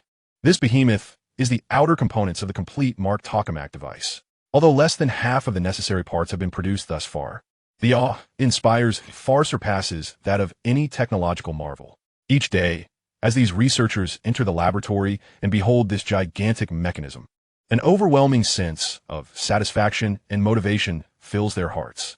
They are acutely aware that in the not-so-distant future, when this mammoth finally operates, it will unleash an unimaginable amount of energy. If the energy produced by the miniature nuclear fusion device in the underground base is sufficient to power the entire nuclear city, then the complete nuclear fusion device could potentially support the energy consumption of an entire province. Moreover, the cost could be reduced to negligible levels. At that time, the price of industrial electricity will plummet by several dozen times, becoming truly affordable. The industrial sector of the Long Kingdom will no longer need to concern itself with energy costs, allowing all machinery to operate around the clock. All consumable energy sources will no longer serve as shackles limiting industrial potential. Consequently, all civilian electrical appliances will approach a state of near-free availability. Those concepts that once existed solely in dreams, hindered by energy costs from coming to fruition, will emerge in droves. For instance, a super high-speed train capable of carrying 10,000 passengers, colossal construction machinery larger than mountains, lithography factories that require no consideration of energy consumption ratios, envisioned by countless experts, and ultra-radiation radar systems capable of operating at maximum power 24 hours a day. This will herald a world entirely different from our own, a realm that defies the limits of imagination. And that world is rapidly converging upon them, inching closer to fruition at their hands. No scientist could contemplate such a vision without feeling a surge of excitement. Enough of your nonsense, you rascals. Get to work, exclaimed the esteemed research leader from a military background, waving his hand in jest. Stop dawdling. Let us streamline the process for the NP9 Mercury State joint component today. If we can accomplish this, I will personally submit a recommendation for your promotions. The researchers erupted in fervent enthusiasm upon hearing their superior's promise. Really? Thank you, Chief Engineer. One exclaimed, "What chief engineer? By the end of this plan, at the very least, you all should be promoted to the rank of lieutenant general. Quit your jesting and get to work. Hasn't the mercury alloy component from Group 4 been delivered yet? Who is going to check on that? I'll go. I'll go. I might as well take a glance at their beautiful engineer while I'm at it." Amidst the laughter and cheer, a young man with a buzz cut changed out of his lab coat and exited the laboratory, heading toward the material research zone that resembled a glass house. The two groups worked in close collaboration, so their allocated areas were not far apart, only about 700 meters in total. Driving one of the nuclear city's utility vehicles, he arrived at the entrance of the material research zone in less than 3 minutes. In stark contrast to the cacophony of the mechanical laboratory, the material research area was typically serene, occasionally interrupted by the deep hum of a high-energy furnace, reminiscent of an earthquake. "Fu, you're here," greeted an elderly guard as he approached the doorway. "Hello, grandpai. I've come to collect the mercury alloy components. I wonder if Group 4 has completed them yet." The elderly gentleman pointed inside, stating they're in the process of making them. "If you'd like, you can go in and wait." Those youngsters claim to have discovered a new technique that could enhance synthesis efficiency by 40%, and they are quite jubilant about it. 40%? Fu was taken aback by this figure, his eyes reflecting envy. How impressive. To be able to optimize beyond the advisor's proposal. How I wish I could achieve that level someday. "Well then, I'll take my leave and check it out," he replied, maintaining a polite demeanor. He understood that Grandpa was no ordinary gatekeeper. In the nuclear city, there are only 4 types of individuals: soldiers, scientists, engineers, and skilled technicians. Not even the cooks in the cafeteria are without a comprehensive array of certifications, including advanced nutritionists, senior agricultural technicians, and first-class chefs. Grandpa is no exception. It is said that in his youth, this gentleman served as a squad leader in the nuclear city's security team, at a time when the highest leader was not General Zhou You, but rather an elder by the surname Qian. Indeed, he is the very figure often mentioned in textbooks, credited with the Qian ballistic technology and leading the Long Kingdom into a series of zenith technologies. Grandpa was a member of the personal security detail for that illustrious Qian elder, a testament to an astonishing history. Had he not grown accustomed to life in the nuclear city, he would have sought a position in the outside world, at least within the provincial government courtyard. With such a background, who would dare to act recklessly? Watching as Fu light-footedly ran into the materials testing area, Grandpa, he casually picked up a newspaper beside him. Youth is a blessing, he mused to himself. Suddenly, he paused, contemplating aloud, is the sound from the high-energy furnace a bit muffled today? He then shook his head, chuckling at his own musings. It's all a matter for the scientists. What concern is it of an illiterate old man like me? Old age makes one prone to meddling. With 15 minutes and 42 seconds remaining before the impending crisis erupted, Chapter 52, directly to the highest level. Silence enveloped the hotel room, with only the breaths of Zhou You and Major Ning breaking the stillness. Their faces were etched with tension as they fixated on the table, where a specially designed communication device blinked incessantly. At this moment, a radio signal was being decomposed into countless encrypted messages, uploaded to the Tiantong satellite, and subsequently reassembled into an information matrix in the vast expanse of the cosmos. Captured by a specialized department, it was dispatched through a top-secret communication line. This process would take approximately 30 seconds, and without a doubt, these 30 seconds marked one of the most nerve-wracking moments in Zhou Yu's life. The military's encrypted communication lines, designed to ensure immediate access to the Tianting, employ a wide-area calling mode. In simpler terms, this means it simultaneously reaches out to those leaders deemed qualified to determine the future of the Dragon Nation, guaranteeing that someone can be contacted without delay. However, this approach carries a significant downside. It is impossible to ascertain who is on the other end of the communication device. It could very well be General Zhou You, a member of the Politburo, or even the paramount leader himself. One can only hope it is General Zhou. The two exchanged glances, silently praying in their hearts. Even the ever-composed and seemingly omnipotent Major Ning, known for never displaying a hint of negativity in front of Zhou Yu, now trembled with nervousness, her eyelashes quivering. Zhou Yu opened his mouth to speak. "Aren't you going to ask me why?" Major Ning, without a moment's hesitation, replied, "I trust your every judgment. General Zhou has stated that you are our only hope." In that instant, Zhou Yu found himself at a loss for words. He gazed into Major Ning's eyes, where unwavering determination resided, and felt a profound shock.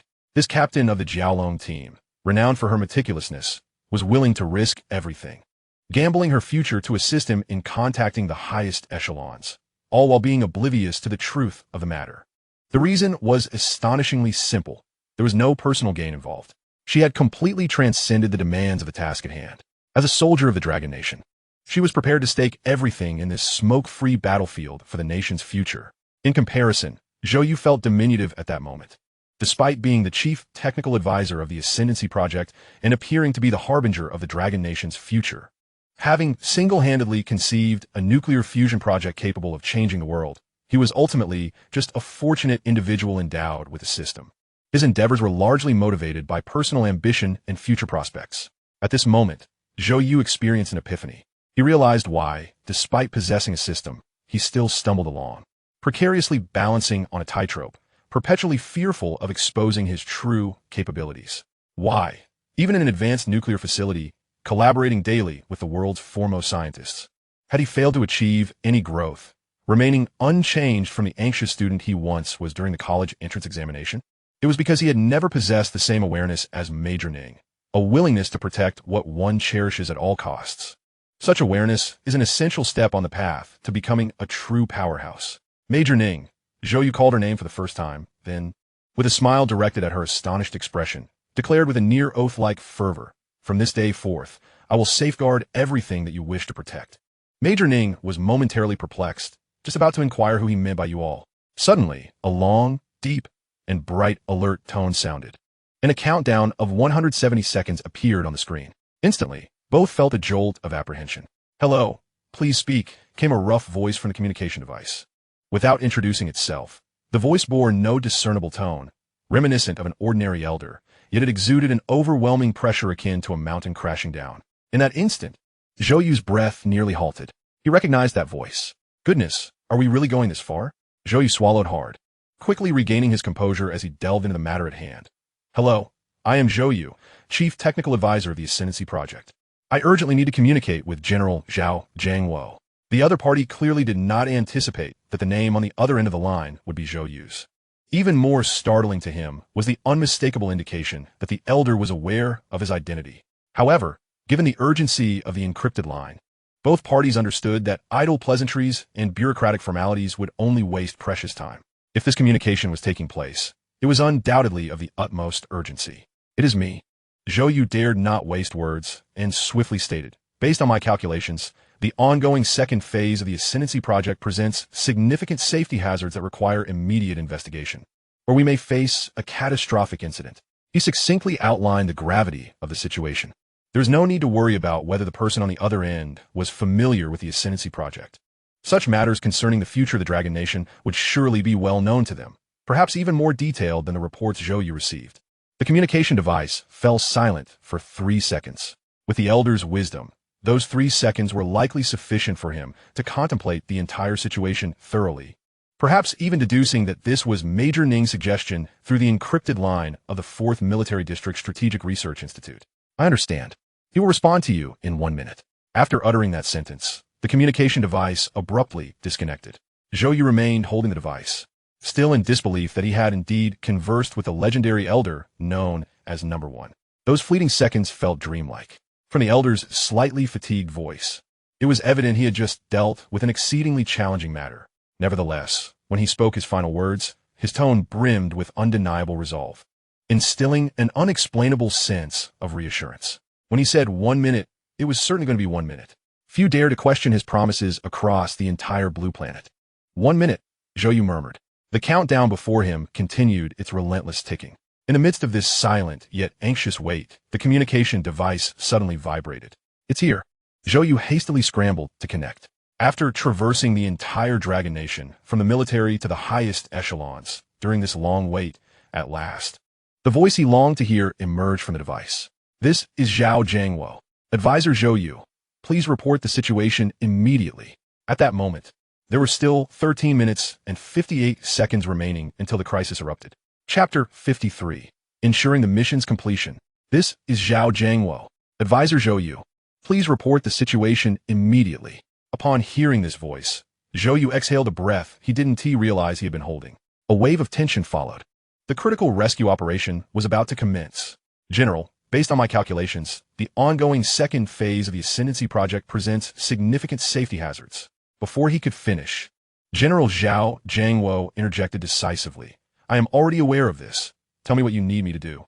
Zhou Yu paused, quickly regaining his composure, and, after a brief moment of hesitation, replied, I require the highest level of access to the Ascendancy Project database.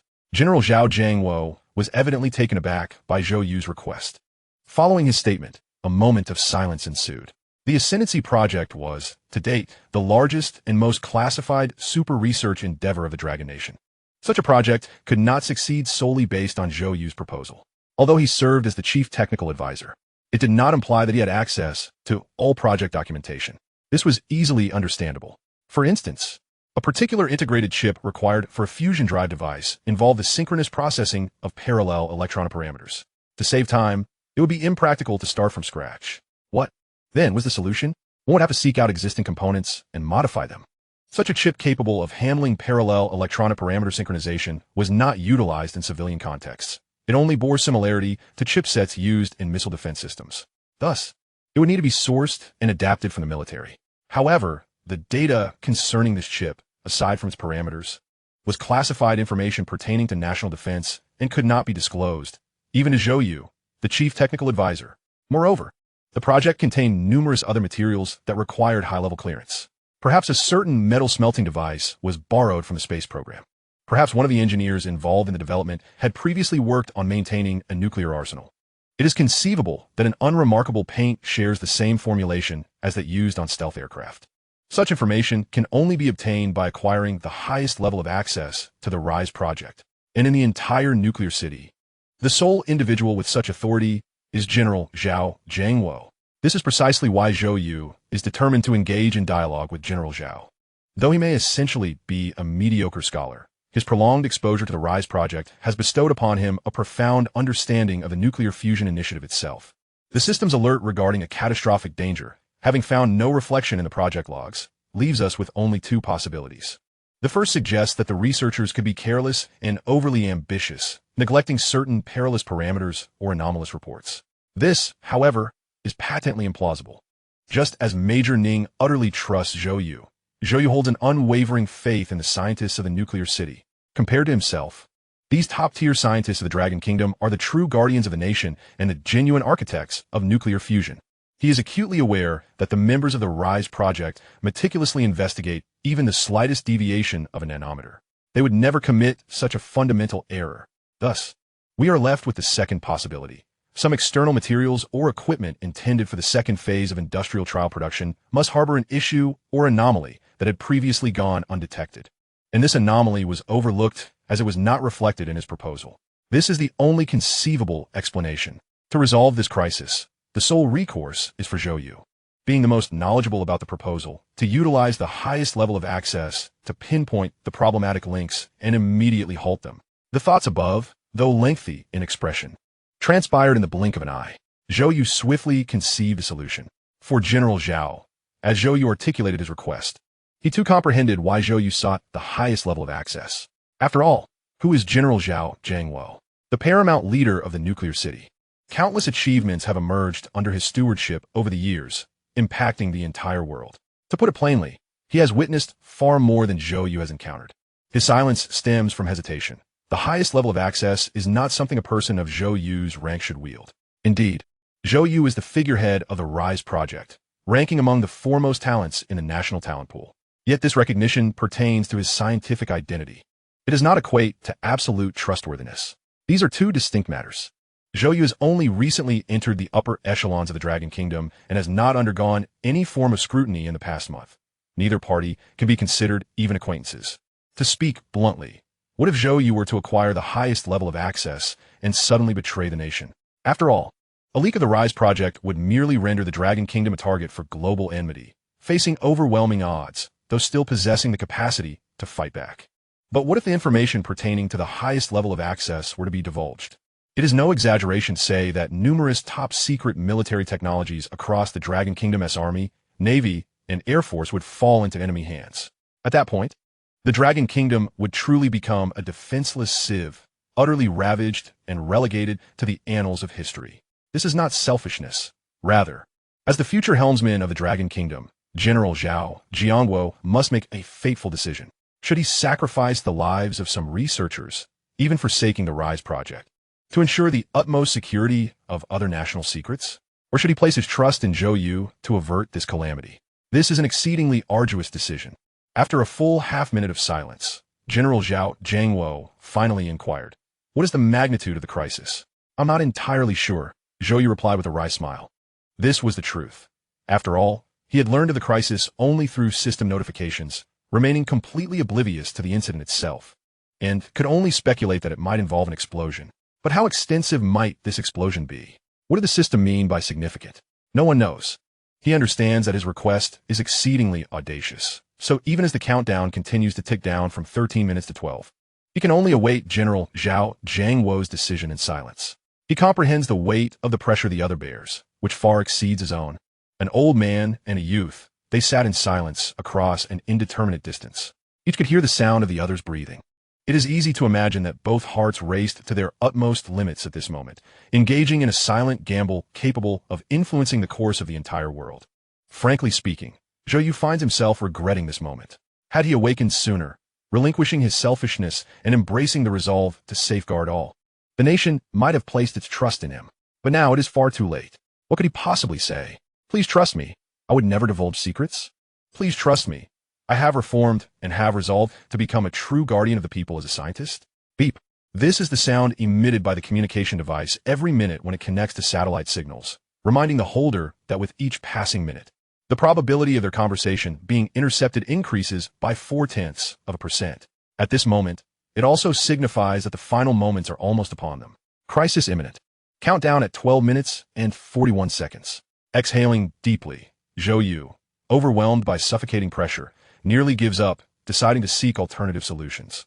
Just then, General Zhao Jiangwo spoke up. "Comrade Zhou Yu."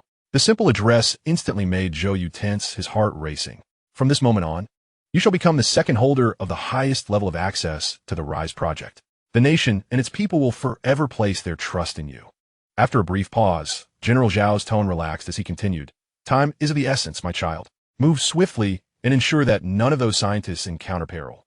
Zhou Yu stood frozen, a rush of indescribable emotions surging from his chest, his entire being felt as though it might erupt. Instinctively, his voice rang out, filled with excitement and determination. "Understood. I will ensure the task is accomplished." Chapter 54, A Fight to the Death. Click. As the call ended, silence once again enveloped the room. Zhou Yu remained in place, dazed for a long while before setting down the communication device and gazing blankly at Major Ning. Just a few meters away. "Sister Weilu, we succeeded. Congratulations." Major Ning replied with a calm smile, though her trembling eyes betrayed her true feelings. "However, advisor, it would be better if you refer to me by my title. That would adhere to protocol." Before she could finish her sentence, Zhou Yu lunged forward, seizing her shoulders and shaking her vigorously. "Sister Weilu, you are incredible." Observing the excitement and fervor in Zhou Yu's eyes, Ning Weilu opened her mouth, but refrained from opposing his address. "Advisor, you are quite remarkable as well." She gently patted Zhou Yu's hands, which were still shaking her, and softly reminded him, "Aren't there still crises to manage? The highest access granted by the general should be arriving shortly, right?" Zhou Yu exclaimed, racing to the dedicated computer in the nuclear city. His fingers flew across the keyboard, and soon a remarkably simplistic interface appeared, devoid of even textual annotations, merely featuring a box for inputting a key. Taking a deep breath, Zhou Yu steadied his excited body and typed the characters. Suddenly, the entire screen turned blank. After a full 10 seconds, a line of text gradually emerged on the screen. Detected login from a Level 6 access visitor. "Welcome, Advisor Zhou Yu. Level 6 access visitor." This signifies that for over 60 years since the establishment of the nuclear city, only 6 individuals have possessed the highest level of access to the database. Moreover, it implies that from this moment forth, Zhou Yu is no longer merely the chief technical consultant of the Ascendancy Project. He is no longer a mercenary scientist bound by a collaborative relationship. Instead, he has truly become one of the inner circle of this great nation, which has existed for 5 millennia. This is both an honor and a shackle. From this instant onward, his life and future are irrevocably intertwined with the Dragon Nation. In glory, they shall share in triumph, and in adversity, they shall suffer together, leaving him without any avenue of retreat. Such a development aligns perfectly with my intentions. Zhou Yu's eyes gleamed with an intensity that was startling. Without hesitation, he raised his hand and struck the return key decisively.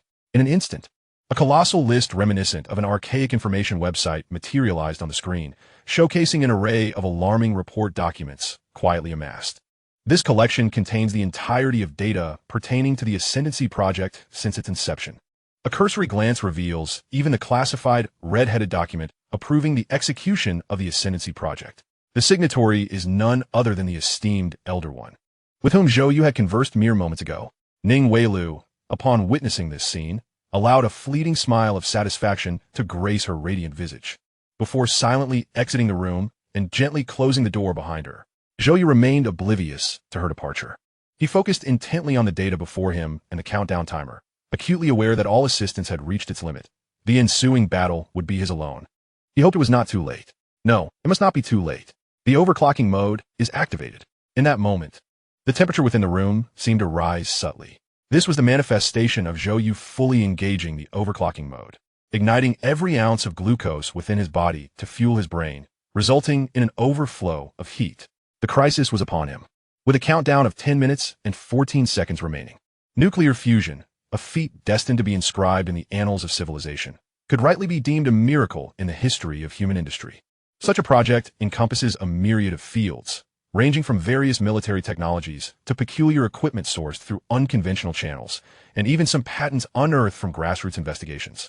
Unbeknownst to their current holders, the sheer volume of this data could easily be described as an ocean of information. Identifying the source of an issue within such an extensive dossier, without any guidance, is akin to searching for a needle in a haystack. Even if the 10 most esteemed scientists were to undertake this task, it would take them 3 days and nights. Yet Zhou Yu had a mere 10 minutes. Considering the time required to identify the problem, he could afford only 8 minutes to address it. Such a fleeting span is hardly enough to complete even a mundane task. Anyone else would be left in utter bewilderment. At this moment, Zhou Yu's unparalleled advantage became apparent. He was, quite literally, the holder of the nuclear fusion plan. The contents of those plans resided within his mind, etched deep within his memory. There was no need for any physical searching or flipping through pages. With a mere thought, he could summon any existing information. What constitutes a significant hazard? Fatalities. What causes fatalities? Nuclear radiation, explosions, equipment failures. After conducting this simple internal dialogue, Zhou Yu concentrated his energies, and with the enhancement of the overclocking mode, his accelerated cognition resembled that of a multi-threaded supercomputer. In an instant, a multitude of information materialized before him. These pertained to segments of the nuclear fusion plan that could potentially lead to fatal accidents due to operational missteps or other unforeseen circumstances. Compared to the vastness of the entire plan, his search area had instantaneously shrunk by more than 1%. Nuclear radiation? Zhou Yu dared not linger for even a moment. Diligently studying the external data related to nuclear radiation on the screen, cross-referencing it with the plan's contents in his mind, and began a meticulous discernment. Bang! Bang! The room contained no clock. These were the sounds of his heartbeat.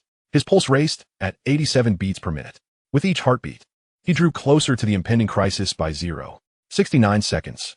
Should he fail to find an answer after 695 beats, thousands of kilometers away, a cohort of scientists in that great city would permanently lose their lives. This endeavor, which relied on the system to forge a miraculous nation, might very well meet its end here. There was no retreat. At this moment, he could only fight with his back against the wall. Chapter 55, The Explosive Furnace. Material Group 4, The Furnace Factory. The mechanical, thunderous roar and the intermittent clatter of metal were the eternal symphony of this place. Occasionally, shouts from an engineer would echo from afar. Blast resistance test preparations.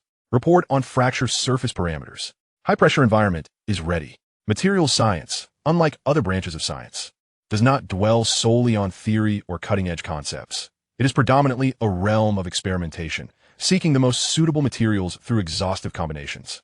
It bears a resemblance to the legendary Shen tasting hundreds of herbs. This operational mode has rendered materials science a veritable sinkhole of a profession to the outside world. Hardship is one aspect. What torments even more is the frequent absence of direction. Thus, within the nuclear city, the other 3 materials departments gazed enviously at Material Group 4. Not out of envy for anything else, but rather out of a sense of wonder at how this fortunate group could be involved in the Ascendancy project. Guided by such an exceptional chief technical consultant, a genius scientist who seemed to have a profound grasp of material ratios and processes, almost as if he could chew them and feed them to them directly. while it is well known that ducks can thrive on soft food. Who ever heard of researchers also benefiting from such ease? Of course, banter aside, having knowledge of material ratios and general processes does not guarantee success. Material science is often dubbed a mystical discipline due to its inherent uncertainties. The proportions of various particles in the environment, temperature variations so minute they could be disregarded. A slight tremor, or even an infinitesimal presence of impurities can all yield unpredictable outcomes for the final product. To resolve these issues, one must engage in repeated experiments, incessantly refining the production process until ultimate victory is achieved. Do you understand? This is the essence of what we, as materials engineers, must undertake. A robust man clad in military green work attire declared with pride, "Phew, don't think that working with mercury-based alloy components is a walk in the park. There is a vast amount of knowledge involved." Fu, who had come to collect materials, replied with a resigned expression, "All right, enough boasting, and if an accident occurs, you'll be in for it. Don't curse me. If there is an accident, we'll both be finished." The burly man glared, pointing at the massive furnace beside them. This apparatus handles mercury-based alloys. If it were to explode, even the slightest residual shockwave could trigger a high-energy reaction, and half of the nuclear city would be incinerated. Fu joked, "In that case, we should just run away. We'll return once it's all over." "You think you're clever, don't you?" The burly man retorted, "With so many projects in the ascendancy program, which aspect doesn't T require constant supervision? Run? You might as well wait in the nuclear city for a display of cascading fireworks." Fu understood the rationale behind his words. He merely made a jest. Danger is an omnipresent companion in all nuclear-related projects. These high-radiation, high-energy materials are both a divine gift to humanity and a source of immense peril. Akin to an unpredictable bomb, constant vigilance regarding various parameters is essential to ensure stable operations. It's not just that accidents have yet to occur. Even if they did, they would have to grit their teeth and sacrifice themselves to hold on until the last moment to prevent a more dangerous chain reaction. This is the resolve shared by every inhabitant of the nuclear city. Of course, although the topics discussed by the two were serious, their tone remained remarkably lighthearted. "Danger? Don't be absurd. The chief technical consultant spoon-feeds us information, and every step is meticulously scrutinized. If accidents were still to occur, we might as well return to farming." As the two individuals engaged in their lighthearted banter, an unexpected, faint crack echoed from the distant colossal furnace apparatus. The burly man paused, questioning what was that sound. At that moment, others rushed over, exclaiming, "Engineer Liu, please come quickly. Reactor number 7 has reported an abnormal code." "Abnormal code?" Engineer Liu replied, puzzled. "That shouldn't be the case. We meticulously examined all synthetic environments, and the reactor has been functioning normally. Why would it report an error?" Despite his curiosity, he promptly followed his subordinate towards the source of the commotion. The others merely glanced in their direction before resuming their tasks, entirely unfazed. In the materials factory, equipment malfunctions were commonplace, occurring several times a day. It was the absence of such incidents that would have raised suspicions. Upon reaching the enormous furnace, a series of screens displayed the thermal imaging and environmental parameters of the various devices within. Most striking was a smooth, ascending blue waveform. Engineer Liu initially observed the waveform and felt a sense of relief. It indicated that the mercury-based alloy components were steadily merging. At this rate, completion would be achieved in no more than 7 or 8 minutes, provided that this waveform remained stable. Any other issues would be trivial.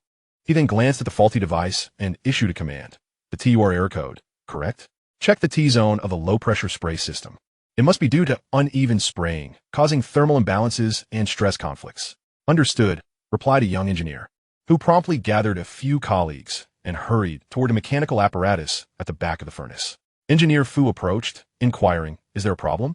With a wave of his hand, Engineer Liu dismissed his concerns. "Nothing serious. It's just that these younglings are rather incompetent. They can't even handle this minor issue without my intervention. Come, go rest over there while I prepare some tea for you." As they spoke and laughed, they strolled away. However, scarcely a second had passed when, crack, the faint sound returned, but this time was noticeably louder. Engineer Liu's irritation flared. "What is going on? Can't they even adjust a low-pressure spray? Do I need to do everything myself?" In the distance, there was no immediate response to his reprimands. A group of young engineers appeared flustered, as if grappling with a serious predicament. Then came another series of louder cracks, almost synchronizing with his last words, reverberating ominously. "What on earth is happening?"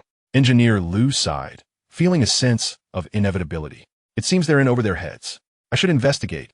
It might be quite troublesome."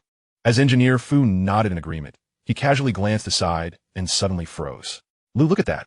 At that moment, Engineer Lu was rolling up his sleeves, preparing to head towards the low-pressure spray device, when he heard Engineer Fu's astonished voice. Turning back, he found his voice caught in his throat. The once stable blue waveform on the monitor had inexplicably transformed into a pulsating red wave, oscillating rhythmically like a serpentine stream of blood. How is this possible? Engineer Lu's pupils constricted. Is this a negative particle fluctuation? No, it's a carbon decomposition reaction. This doesn't align with the input parameters. There should be no anomalies. He raised his hand and shouted, "Maintenance team, get over here immediately, quickly." Yet this was not the end of the chaos. As several engineers hastily set down their tools and rushed over, a series of 3 thunderous cracks echoed once more. Then, under the astonished gaze of all present, it was as if Pandora's box had been unleashed. The entire furnace apparatus cascaded into an unstoppable domino effect. All screens began flashing red exclamation marks in rapid succession. Beep, beep, beep. The deafening alarm blared continuously, accompanied by a tremor that reverberated through their very bodies. The ground shook violently. They looked up in horror, witnessing the once stable furnace apparatus, a colossal structure akin to a small building, visibly swaying with alarming speed. My heavens! Engineer Lu stood transfixed by the unfolding scene. An unprecedented chill coursing from his feet to his heart. The very air seemed to solidify in that moment. On this day, the engineers of Materials Group 4 were reminded of their first university lecture, where every professor would emphasize the ultimate nightmare for material scientists. A furnace explosion. One engineer, trembling and barely able to speak, cried out in disbelief, "Engineer Lu, it's going to explode." This trembling exclamation reverberated throughout the vast factory, freezing time itself. Everyone stared, wide-eyed, at the rapidly vibrating furnace, momentarily unable to comprehend the gravity of the situation. En explosion? En explosion. As the reality of the impending disaster settled in, the initial response from the crowd was not fear, but incredulity. This was Nuclear City. Within this factory, even the most junior clerks hailed from prestigious universities, distinguished as master's degree holders with accolades across various projects. Such an incident, typically reserved for makeshift operations, could not possibly occur here. The next moment, a commanding voice jolted everyone back to reality. "What are you all staring at? Do you want to die?" In this critical hour, Engineer Lu exhibited extraordinary composure befitting his role as the head of Materials Group 4. Despite his trembling gaze, his voice remained remarkably steady and calm. Check the dynamic parameters of the mercury-based alloy components. Initiate self-diagnostic mode using my PO authorization code, and see if we can force a shutdown. Where's the monitoring team? Submit the abnormal report to me immediately. His methodical commands flowed from his lips, and after a brief silence, the entire materials factory sprang back to life. As if resurrected in an instant, hundreds of technicians, adhering to Engineer Lu's directives, commenced emergency protocols. Engineer Lu, whose full name was Lu Chang, bore the weight of an unassuming name that belied his stature as the Chief Armor Development Director at the foremost military factory in Longguo, a core technology expert for the Southern Aircraft Carrier, and a recipient of the Red Star Medal for his contributions to national defense. In the realm of materials science, Lu Chang stood among the elite. Had he not come to work in Nuclear City, his caliber would have all but guaranteed him an academician title. If Materials Group 4 was the most formidable team within Nuclear City's material supply sector, then Lu Chang was its unwavering cornerstone. At that moment, everyone shared a singular focus. They must avert the worst possible outcome. En explosion. When a mercury-based material infused with nuclear affinity substances detonates, its highly exothermic reaction can unleash a force comparable to nuclear fission in an instant, transforming into countless liquid incendiary projectiles, and with the explosion of the furnace, radiating throughout the entire factory. At that point, the cascading effects of extreme heat would convert the entire materials factory into a super bomb. The devastation would engulf all of Nuclear City. The source of their fear was not merely for their own lives, having forsaken families, distancing themselves from the mundane, and relinquishing all honors, even their own names, to work in Nuclear City. They had long since placed life and death in a realm beyond concern. Their dread stemmed from an accident occurring on their watch that could jeopardize the future of all of Longguo. It would obliterate the honor and dignity they held as scientists. If that were to come to pass, they would find no peace even in death. The materials factory, while modest in size, housed an intricately complex array of devices. Throughout the production line of the mercury alloy components, nearly 20 devices connect to the melting furnace. Halting such a colossal mechanical beast at the earliest opportunity is an immensely challenging endeavor. However, this task is not insurmountable for this group of elite experts. Report. The energy engine signal system has been shut down. Reduce magnetic interference. Time is of the essence. Commence cooling of the condensation pipes immediately. The temperature monitoring system has failed. Cooling is not possible. Listening to the reports from his subordinates, Lu Chang swiftly scanned the monitoring equipment without the slightest hesitation. He declared loudly, "Then let's first abandon the amplitude stabilizer and ensure the energy conversion of the mercury alloy components." Speed. In the realm of traditional science, many perceive engineering as an esoteric discipline. Humanity's exploration of the scientific domain, when viewed on a cosmic scale, is not vastly different from that of primitive peoples practicing slash-and-burn agriculture. The extent of human technological control is exceedingly limited. A single engineering project, particularly one of grand magnitude, encompasses an overwhelming array of factors. Thus, a humorous adage circulates in industrial circles.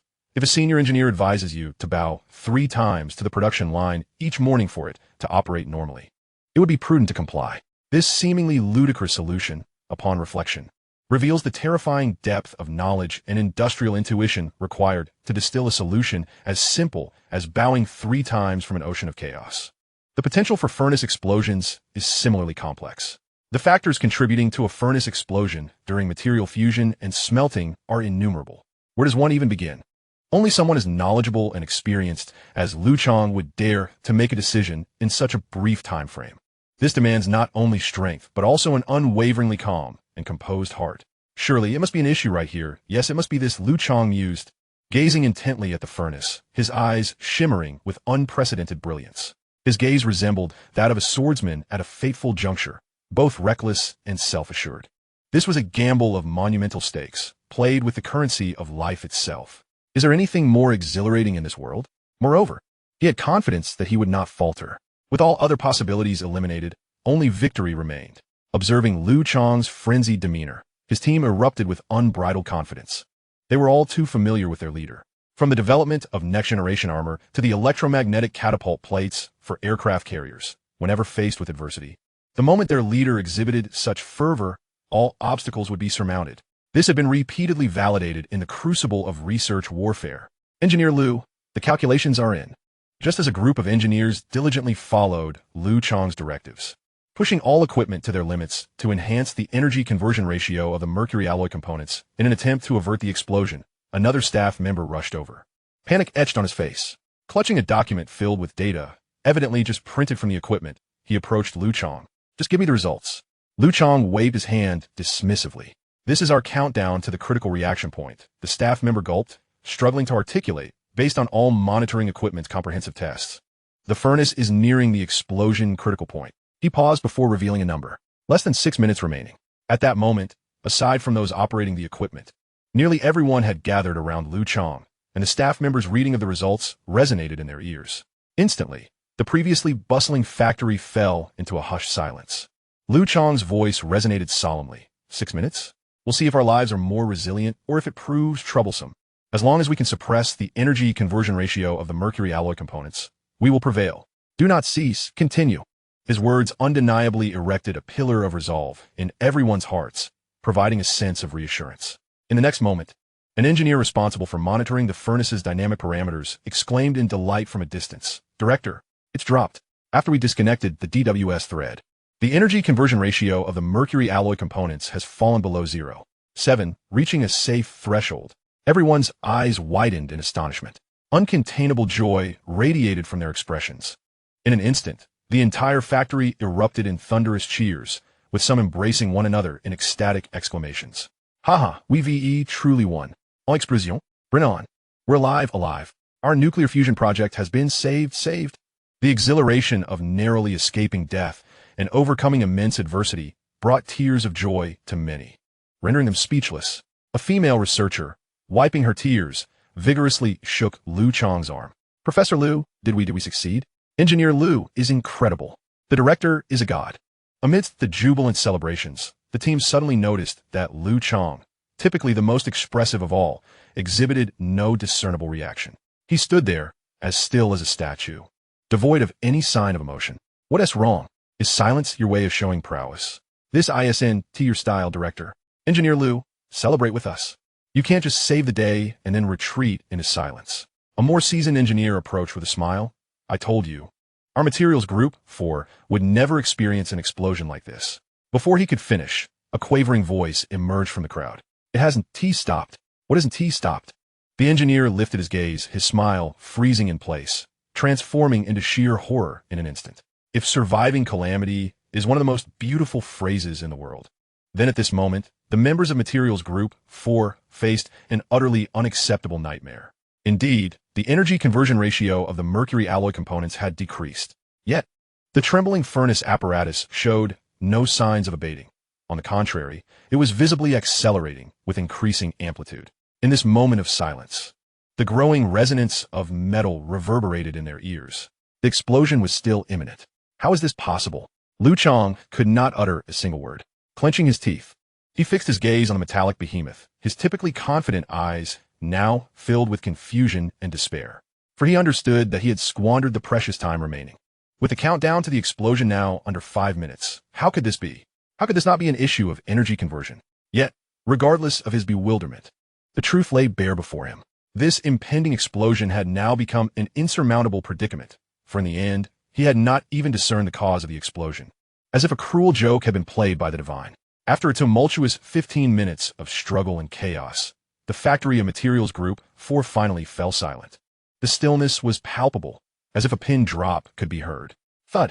The female researcher collapsed to the ground, covering her mouth. Her eyes reddened as she murmured, "Oh my God!" The remaining members stood frozen, resigned to await the inevitable moment. Each ominous vibration echoed like the call of death, foreshadowing that in mere hundreds of seconds, the entirety of Materials Group 4 would be dragged into the abyss along with this colossal firework. As sacrificial offerings, they would bear the weight of the entire nuclear fusion project. Life, honor, the hopes of Dragon Country. Everything would be rendered to naught in this moment. This was a terror that even the strongest among them could scarcely endure. Amidst this profound silence, suddenly, the massive doors of Materials Group 4 swung open with a thunderous crash, and frantic footsteps echoed from afar, drawing closer. Before anyone could turn, a voice, filled with desperation, cried out with every ounce of strength, "Engineer Liu, incoming call. Consultant Zhou is calling." A staff member, tasked with reporting to the Nuclear City Management Department, was seen sprinting desperately, flanked by soldiers. He clutched the communication device tightly in his hand. At that moment, Engineer Liu was still in a daze, turning his head in confusion. A call from the advisor? Indeed, the distance from the entrance to the factory was over 100 meters. The staff member spoke, but his words were barely audible amidst the deafening roar.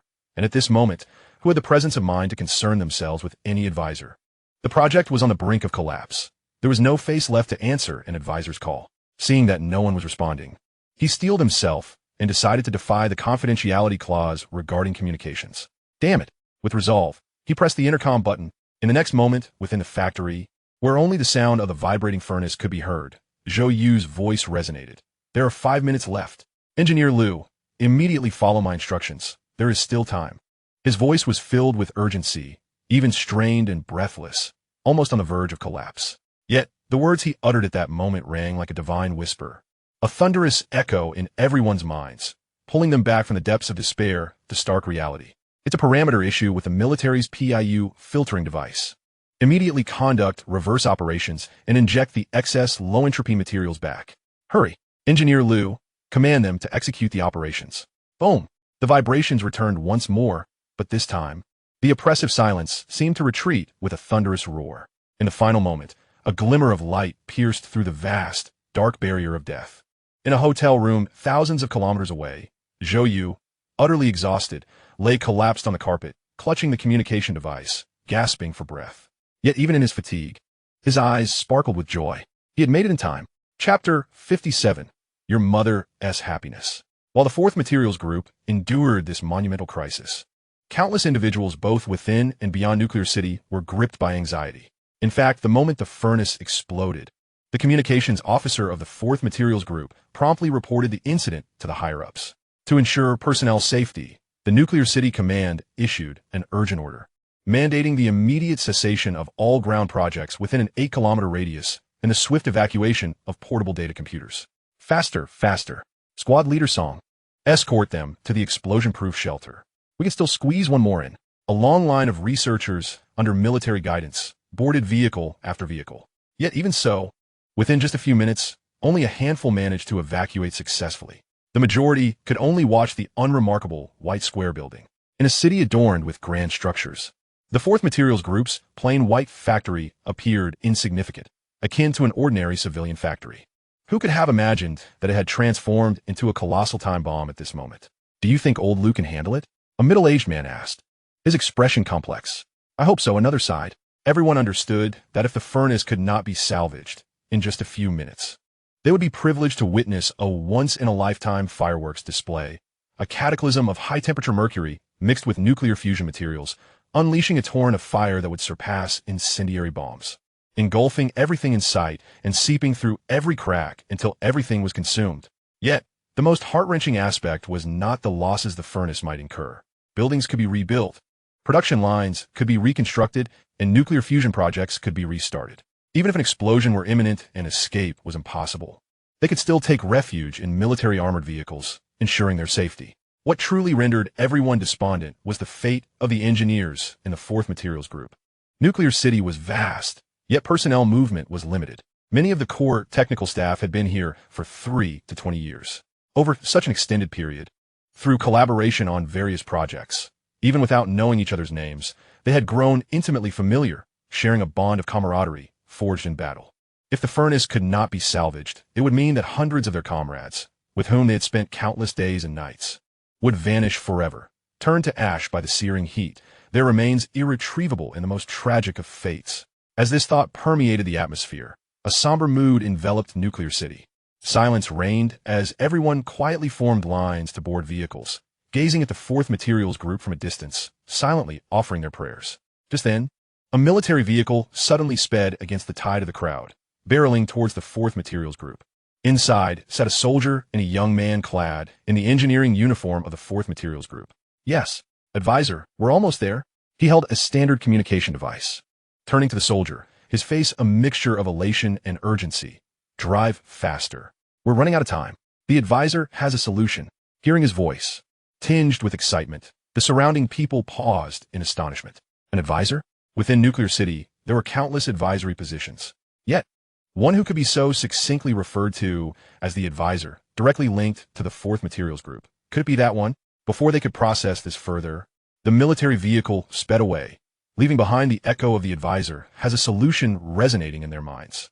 In this moment of despair, a flicker of hope ignited within them. If it truly was that individual, perhaps this disaster could indeed be averted, for he had always been a harbinger of miracles. The crisis loomed, the countdown ticking down to 4 minutes and 37 seconds. There are only 5 minutes left. Engineer Liu, immediately follow my instructions. There is still time. Zhou Yu's voice, though weak, was an urgent rallying cry that jolted the dazed members of the fourth materials group back to reality. Not even a second passed. Though silence still reigned, the vacant expressions in their eyes dissipated almost instantly. Is this the advisor? The advisor says there is still time. As the most elite technical personnel in Nuclear City, they were never lacking in the courage to fight in desperate circumstances. As long as there was hope, they would give their all. It's a compatibility issue with the military's PIU filtering device. Immediately conduct reverse operations and inject the excess low-entropy materials back. Hurry, Engineer Liu. Command them to execute the operations. Without any pleasantries or unnecessary communication compatibility issue with the PIU filtering device. Engineer Liu instinctively pondered. That couldn't be right. The PIU filtering device had undergone comprehensive calculations when it was placed on the production line, perfectly meeting all the requirements of the nuclear fusion project. How could there be a compatibility issue? However, despite his confusion, he issued commands without hesitation, following Zhou Yu's directives. Shut down the radiation source of purification pool number 7. Monitor the dynamic filtering curve's reflection value, and when it drops below 466, initiate the rescreening action. We're the programming team. Hurry, pause the 34 identical programs of the PIU filtering device, and input the existing filtering parameters into the elemental synthesizer. Produce low entropy. At this point, Engineer Liu paused mid-sentence, abruptly cutting off his words and rolling up his sleeves to dash towards the distance. He needed to be present. As a leader of the fourth materials group, He was not merely a figure of authority issuing commands from a distance. He was a hands-on expert forged in the fires of countless metal forges. When it came to the precision of operating production lines, no one in Nuclear City could surpass him. Though he completely failed to grasp how Zhou Yu's request to inject low-entropy materials would help, or why the advisor claimed it was a compatibility issue with the PIU filtering device, this did not diminish his absolute trust in every word Zhou Yu spoke. Zhou Yu is the embodiment of truth. In the past few weeks of rigorous scientific endeavors, this assertion has been repeatedly validated through countless stages.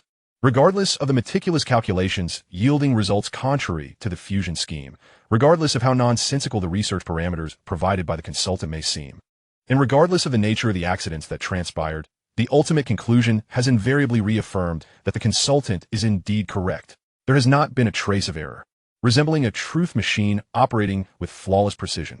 When faced with a consultant, individuals often experience a peculiar illusion, as if he is not merely the developer of nuclear fusion, but rather a divine entity who has infused all knowledge pertaining to nuclear fusion directly into his mind, a celestial messenger among mortals. This reverence reached its zenith during the final accident in the experimental production phase, where he single-handedly averted disaster with his mortal frame. In that moment, countless eyes were misty with emotion. Within the factory, amidst various indicators and feedback sounds, there was not a whisper of noise. Yet it felt as though it had suddenly transformed into a battlefield brimming with fervor. Report: the radiation source in purification pool number 7 has been shut down. The reflection value is decreasing. The purification engineering team is awaiting my feedback. The expected value of 686631582 will be reached in 8 seconds. Prepare accordingly. The programming team is in position. Attention all units. The countdown for the furnace has reached the final 3 minutes. Consultant, everything is ready. After hastily adjusting a plethora of machines, Liu Chong placed his hand on the push rod and bellowed towards the communication device. Shall we proceed with the backflow operation? Yet, at that moment when everyone's hearts raced in anticipation of Zhou Yu's final command, the communication device fell into an eerie silence. 1 second, 2 seconds. Within mere moments, the vibrations of the colossal furnace apparatus escalated to a maddening intensity. Even the faint sound of metal components fracturing could be discerned, an indication that they could no longer withstand the immense explosive force and began to disintegrate. As their gazes met, panic washed over everyone. What is happening? Consultant, do we execute? Liu Chong inquired once more. A sound emerged from the communication device, but it was not a human voice. Rather, it resembled the rustling of fabric as a person struggled to rise, followed by the clattering of furniture. It was as though someone was desperately trying to stand up amidst the chaos. Execute. Zhou Yu forced himself to rise from his chair, the after effects of excessive overclocking causing his head to throb with unbearable pain, his body utterly devoid of strength. The words that escaped his lips were barely audible. All that could be heard was Liu Chong's increasingly urgent inquiries from the other end of the communication device. Damn it! Open your mouth and speak quickly. The countdown in front of him continued to coldly tick away. 1 minute and 7 seconds. 1 minute and 2 seconds. 58 seconds. 55 seconds.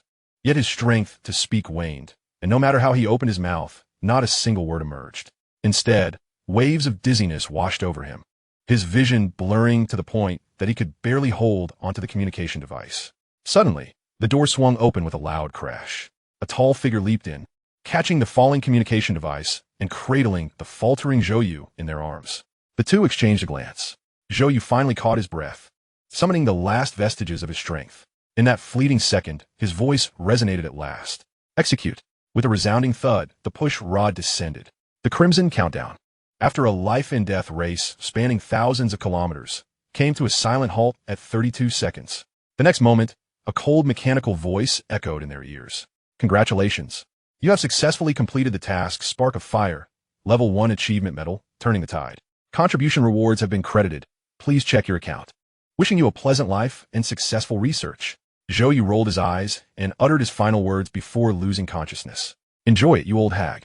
His head tilted, and he softly succumbed to sleep within Ning Weilio's embrace. Chapter 58. The Sealing of the Wolf. On this day, a rare crisis unfolded in the nuclear city since its establishment. When future generations reflect on this incident, they will discover its profound impact on Long Nation. Subsequent research revealed that the PIU filtration device provided by the military contained a hafnium particle chamber that could undergo disintegration reactions within the extreme temperature range of liquid mercury nuclear materials. To prevent a recurrence of such incidents, all materials utilizing the hafnium particle chamber would require an additional layer of inspection.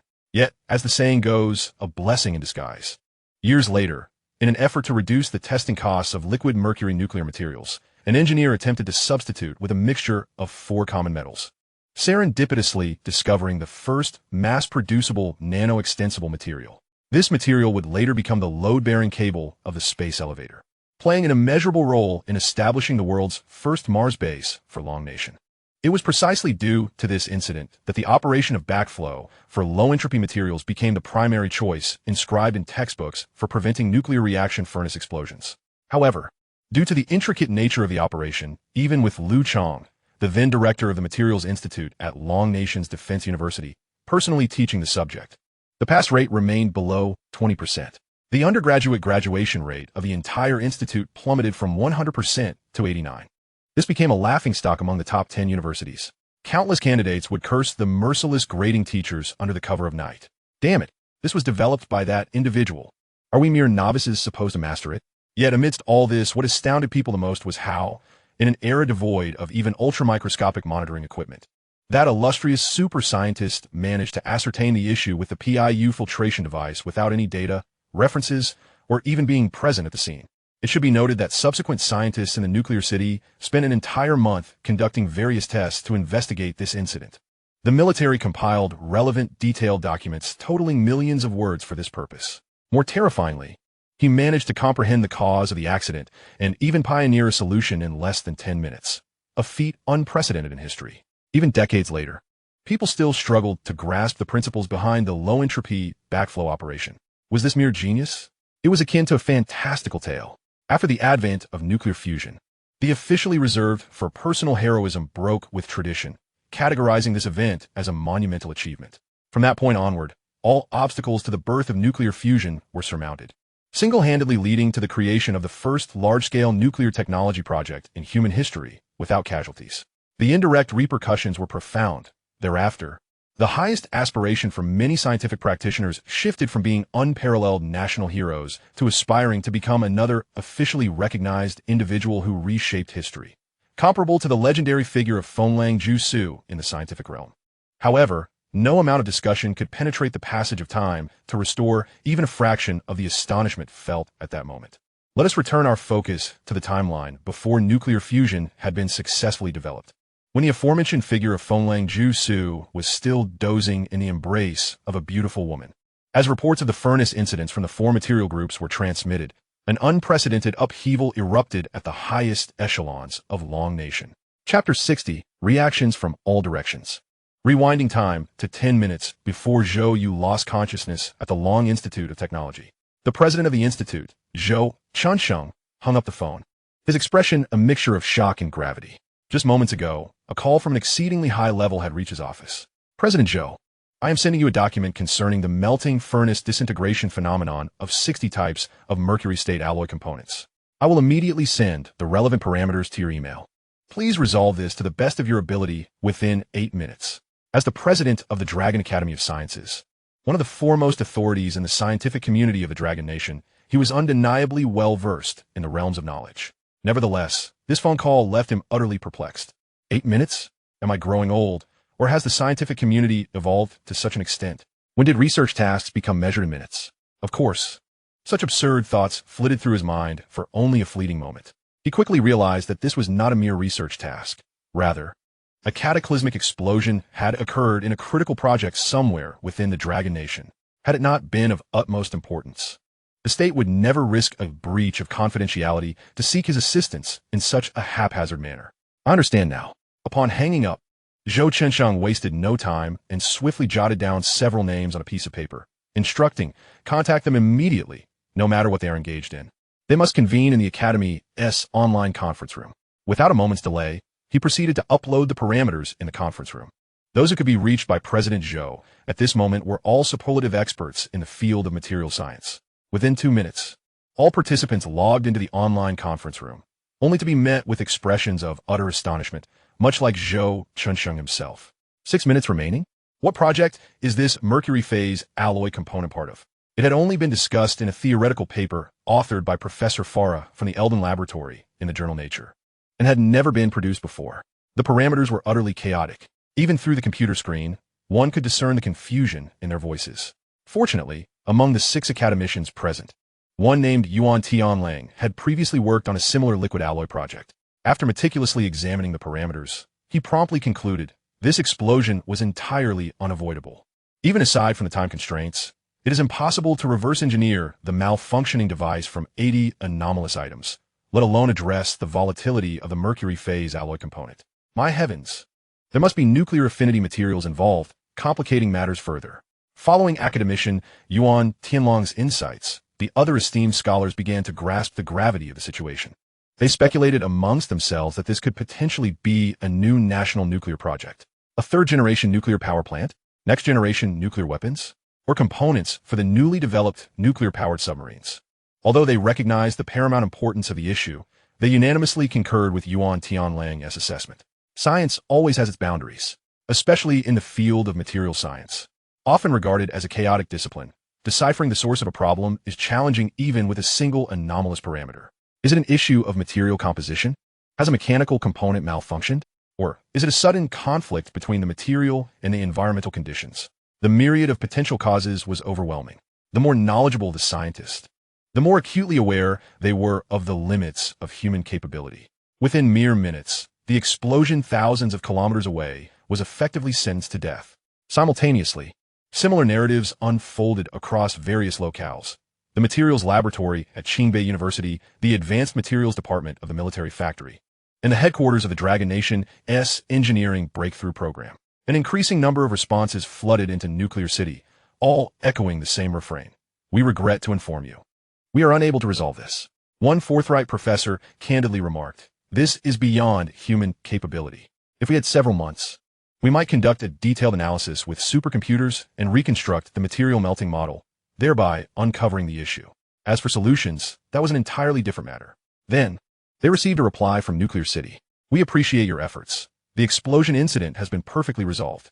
To be candid, while the explosion incident in Materials Group 4 had far-reaching implications, for the vast majority of scientists, the specifics were unknown, and thus they would not be overly concerned. However, this reply from Nuclear City ignited a firestorm. What does resolve mean? President Zhou You asked, bewildered. After a brief silence on the other end of the line, as if hesitating whether to divulge the truth, the official finally spoke. After much contemplation, they decided to reveal the information. For such a significant radiation incident affecting half the scientific community demanded an explanation. Failing to do so would only exacerbate the situation. However, even the wisest individuals cannot foresee all outcomes. The official responsible for contacting various scientists was unaware of the magnitude of impact their words would incite. The anomalous parameters an explosion incident caused by the mercury phase alloy component had, through the efforts of a single researcher, been attributed to a malfunction in the filtration device, along with a proposed solution that salvaged the situation in the final minute. This statement was profoundly official in tone. Yet, upon hearing it, all present were momentarily rendered speechless. A single researcher determined it was a filtration device malfunction, and then proposed a solution. The scientists who heard this answer were at least of professorial rank, and among the most elite in academia, with 7 or 8 academicians present. One could say they were all perched atop the pinnacle of human intellect. Yet at that moment, they began to doubt themselves, not only their hearing, but even their cognitive faculties. They recognized each word, yet could not comprehend the statement as a whole. Are you implying that one individual, amidst the anomalous parameters that required supercomputers to trace back over a month, determined within a mere 8 minutes? No. 7. That the issue lay with an unrelated filtration device and devised a solution for an unprecedented liquid alloy component? At that moment, across countless locations in the Dragon Nation, renowned scientific luminaries found themselves engulfed in silence. This was simply impossible. President Zhou Yu's expression was more disconcerted than when he first received this ludicrous task. Meanwhile, the online meeting had not yet concluded. The academicians participating in the conference immediately voiced their skepticism.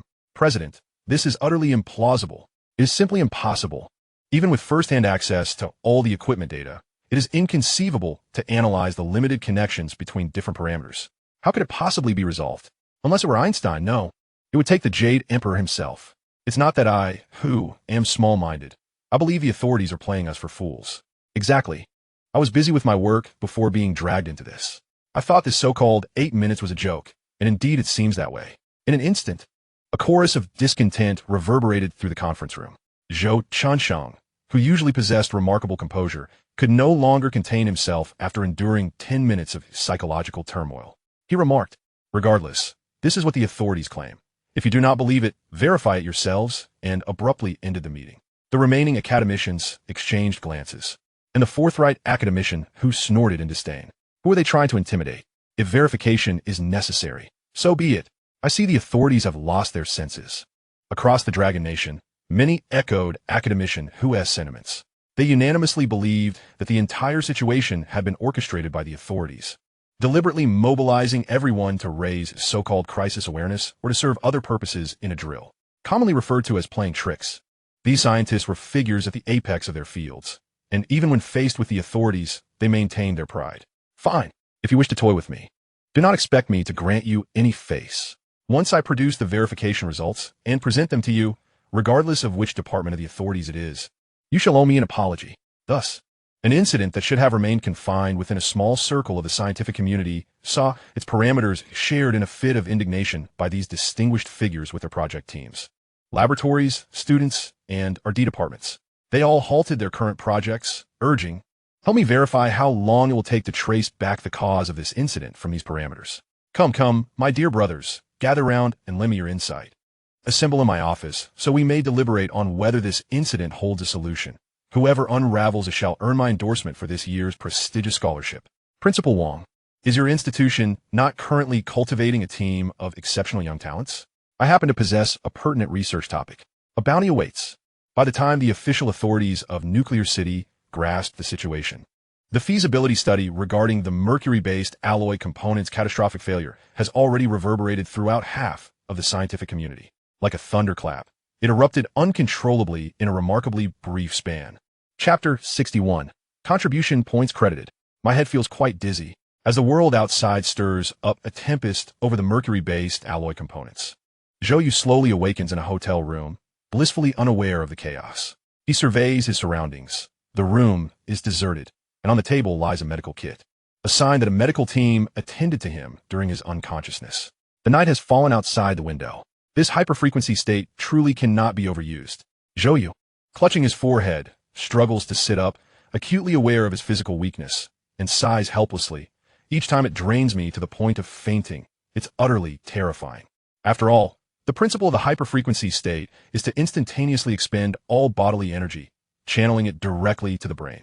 Although Zhou You is a healthy young man, he is merely that, healthy, not muscular or robust, indeed rather lean. This results in a scant reserve of energy available for combustion, and prolonged use of the hyperfrequency state leads to a complete system failure. Nevertheless, the effects of the hyperfrequency state never disappoint Zhou You, this time relying on it. He swiftly compared the official database with the extensive materials of the nuclear fusion project in mere minutes, navigating through a dizzying array of complex parameters. He discerned a minuscule discrepancy at a seemingly inconspicuous parameter concerning the PIU filtration device provided by the military. A conflict so subtle it was measured to a decimal point that contradicted the requirements of the project. To be candid, Zhou You hesitated at first. The discrepancy was so minor that, by conventional calculations, it should not have resulted in a catastrophic failure.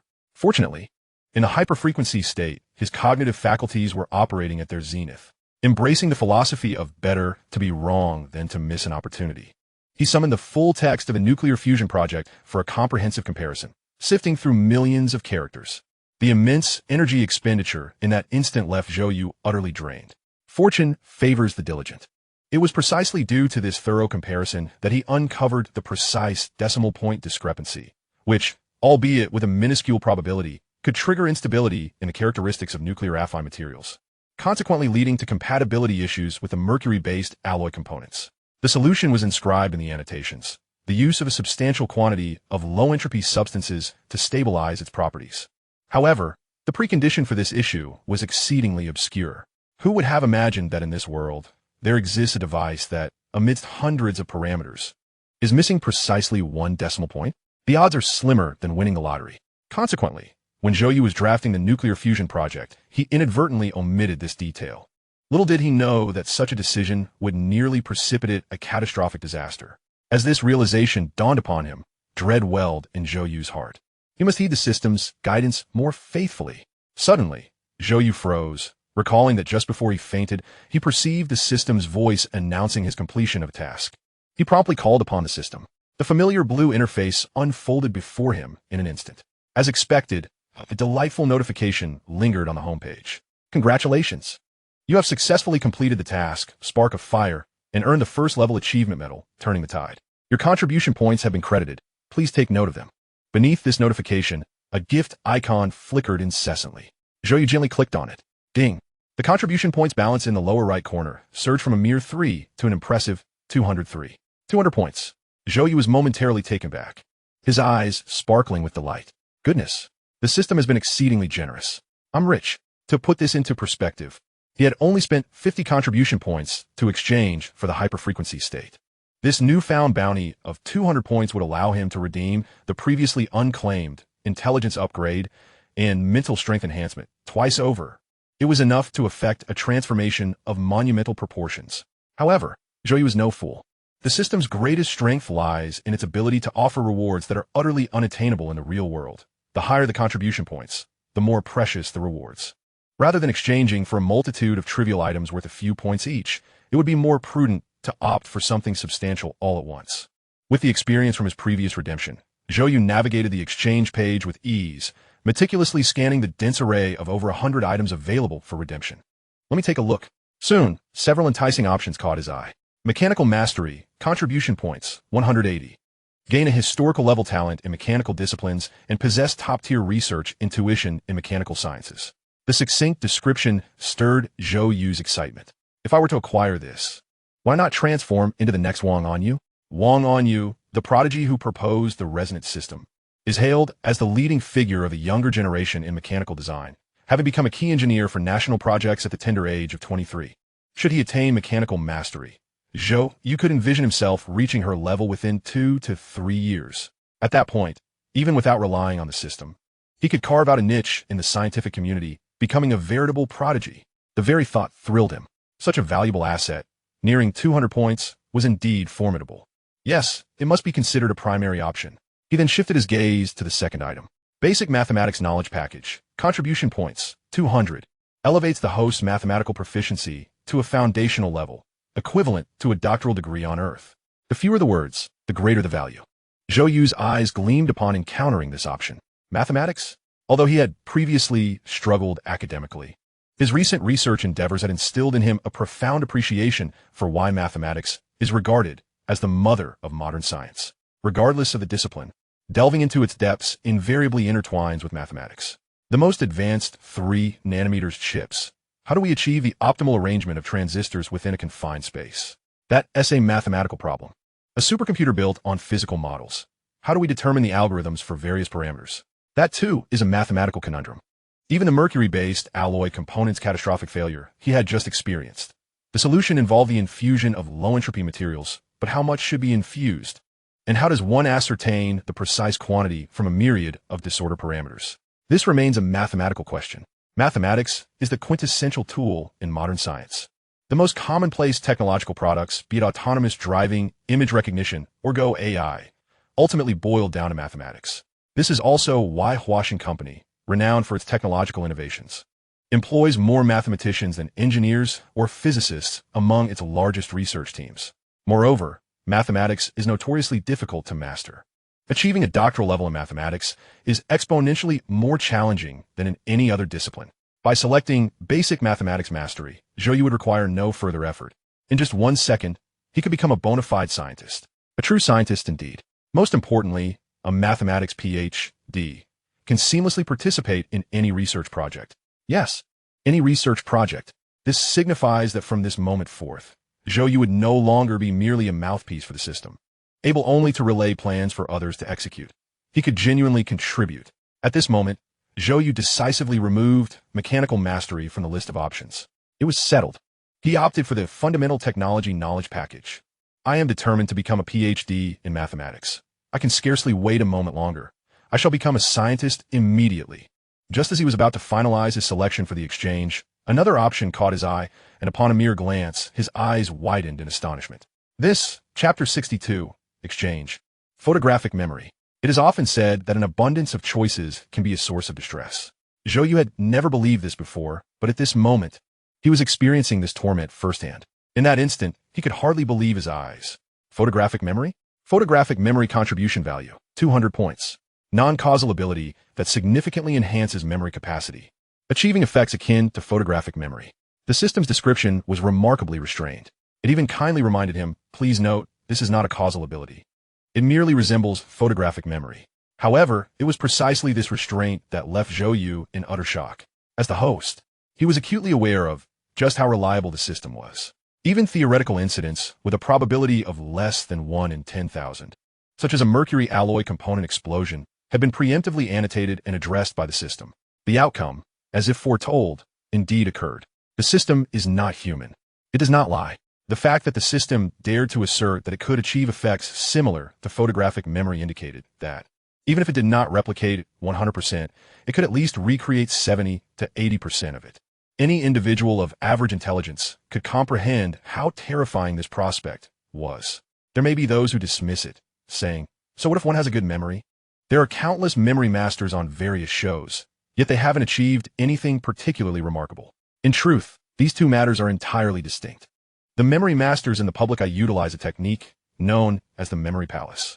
The principle of the memory palace involves constructing a palace in one's mind, delineating various rooms within it, and transforming the information to be remembered into commonly used imagery, which is then stored within these rooms. For instance, if one needs to memorize the digits of pi, the first digit, 3, could be represented as a table, the second digit, 1, as a cup, and the third digit, 4 as a plate, and so forth. Ultimately, one would cram all these images into a circular room in their mind.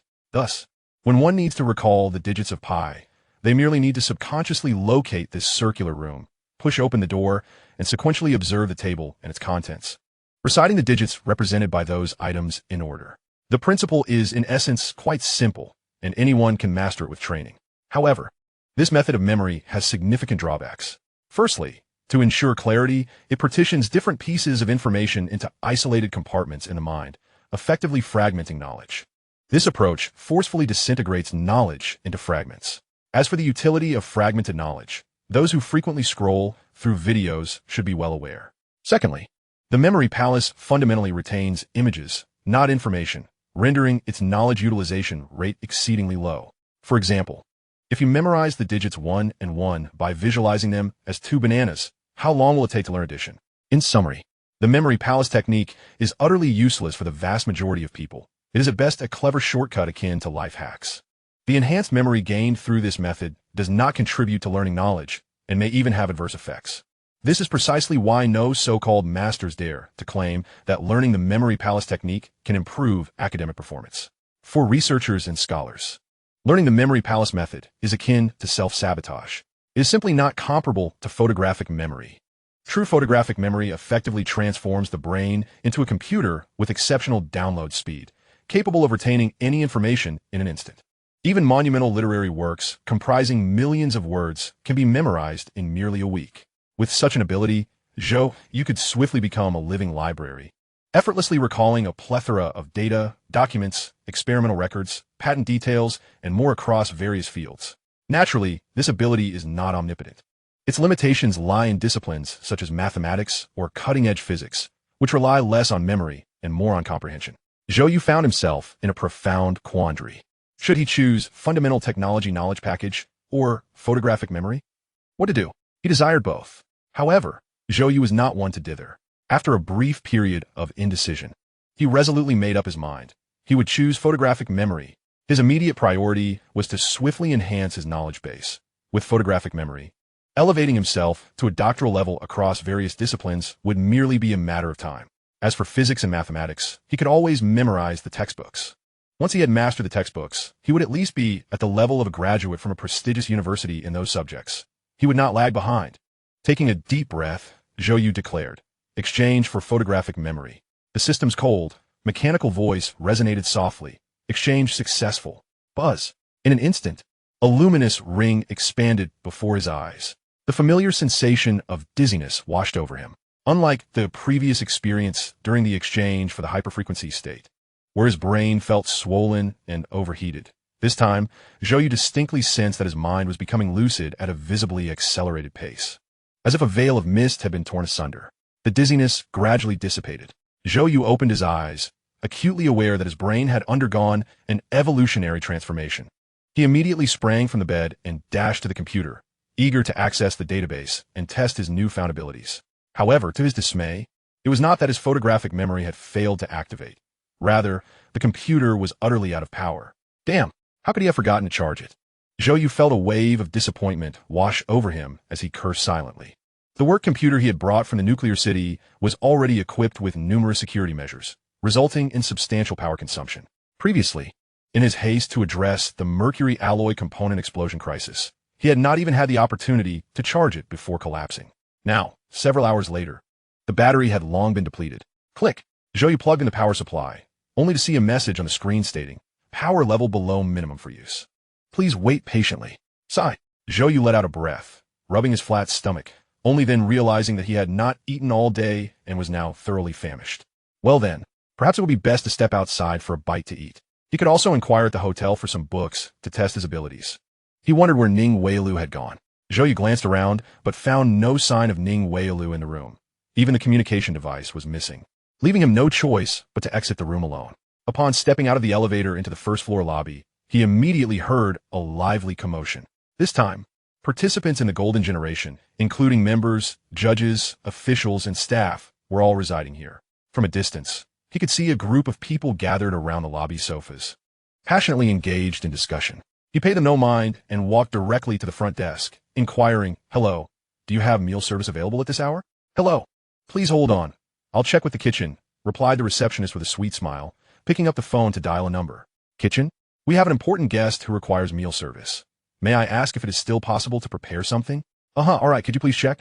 Given that the time was nearing 10 in the evening, it was reasonable to assume that there were not many staff members on duty in the hotel kitchen. As Zhou Yu engaged in a mundane dialogue between the front desk and the kitchen, he idly observed his surroundings, hoping to discover a paper book to test his abilities. Suddenly, a commotion from afar captured his attention. The low-entropy reflux of this mercury alloy component cannot align with the four reactions. Surely you must have miscalculated? How can that be? My teacher explicitly stated that this is the sole solution. You may doubt me, Li Dongshan, but you cannot cast aspersions on my teacher, can you? All right. Proceed. To Zhou Yu's astonishment, the prodigious material scientist, Li Qingshan, and the mathematical genius Dong Lin were fervently discussing the explosion incident of the mercury alloy component that had transpired earlier that afternoon. Hearing the familiar terminology, Zhou Yu was momentarily taken aback. Did I mishear? No, they seem to be deliberating over the highly classified matters of Nuclear City. Chapter 63. Chain Reaction. Upon recognizing that Li Qingshan and Dong Lin were conversing about the mercury alloy component, which should be a closely guarded secret, Zhou Yu found himself engulfed in utter confusion, his mind swirling with questions. "Mr. Zhou, the meal has been arranged. You may return to your room and wait." The receptionist hung up and flashed a sweet smile at Zhou Yu. He paused, forcing a smile in return. "It's nothing. I'm just a bit bored. I'll wait here." "Then please make yourself comfortable," she replied, her face suddenly flushing.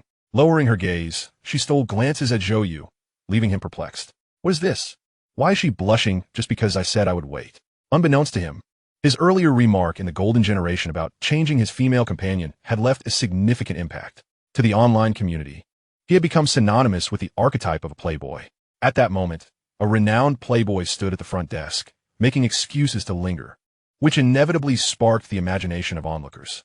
However, Zhou Yu was oblivious to such thoughts. His sole intention was to eavesdrop on Li Dongshan and their conversation. Could it be that there's a spy in Nuclear City? Although reason told him that the likelihood of spies infiltrating Nuclear City was nearly non-existent, he couldn't help but wonder about the nature of their discussion. Meanwhile, Li Dongshan and Dong Lin continued their heated debate. Dong Lin, poring over a multitude of parameters he had recorded, scribbled several formulas only to cross them out, shaking his head in disbelief. This is utterly unsolvable. These sequential parameters are completely disordered. Attempting to reverse engineer them defies all logic. My teacher said the same, Li Dongshan remarked, a perplexed expression on his face. He told me that someone not only deduced results from these parameters, but did so in just 8 minutes. One person? In 8 minutes? Dong Lin nearly shouted, impossible. Even if they had a supercomputer for a brain, it would be unfeasible. Li Dongshan replied, exactly. That's why my teacher insisted we investigate it together. Zhou You, eavesdropping on their exchange, began to connect the dots. It appeared that when the explosion incident occurred in Material Group 4 that afternoon, the authorities had sought assistance, likely involving Li Dongshan's teacher, who later presented this event as a test for him. Thankfully, as long as it remained a low-key discussion, it should not lead to broader implications regarding nuclear fusion. Just as Zhou Yu was beginning to relax, someone suddenly tapped his shoulder. Aha, Zhou Yu. Turning around, he was greeted by a cherubic face gazing up at him. What are you doing here? Let me see. Following the direction of her gaze, Shang Qiu's expression transformed into one of sudden realization.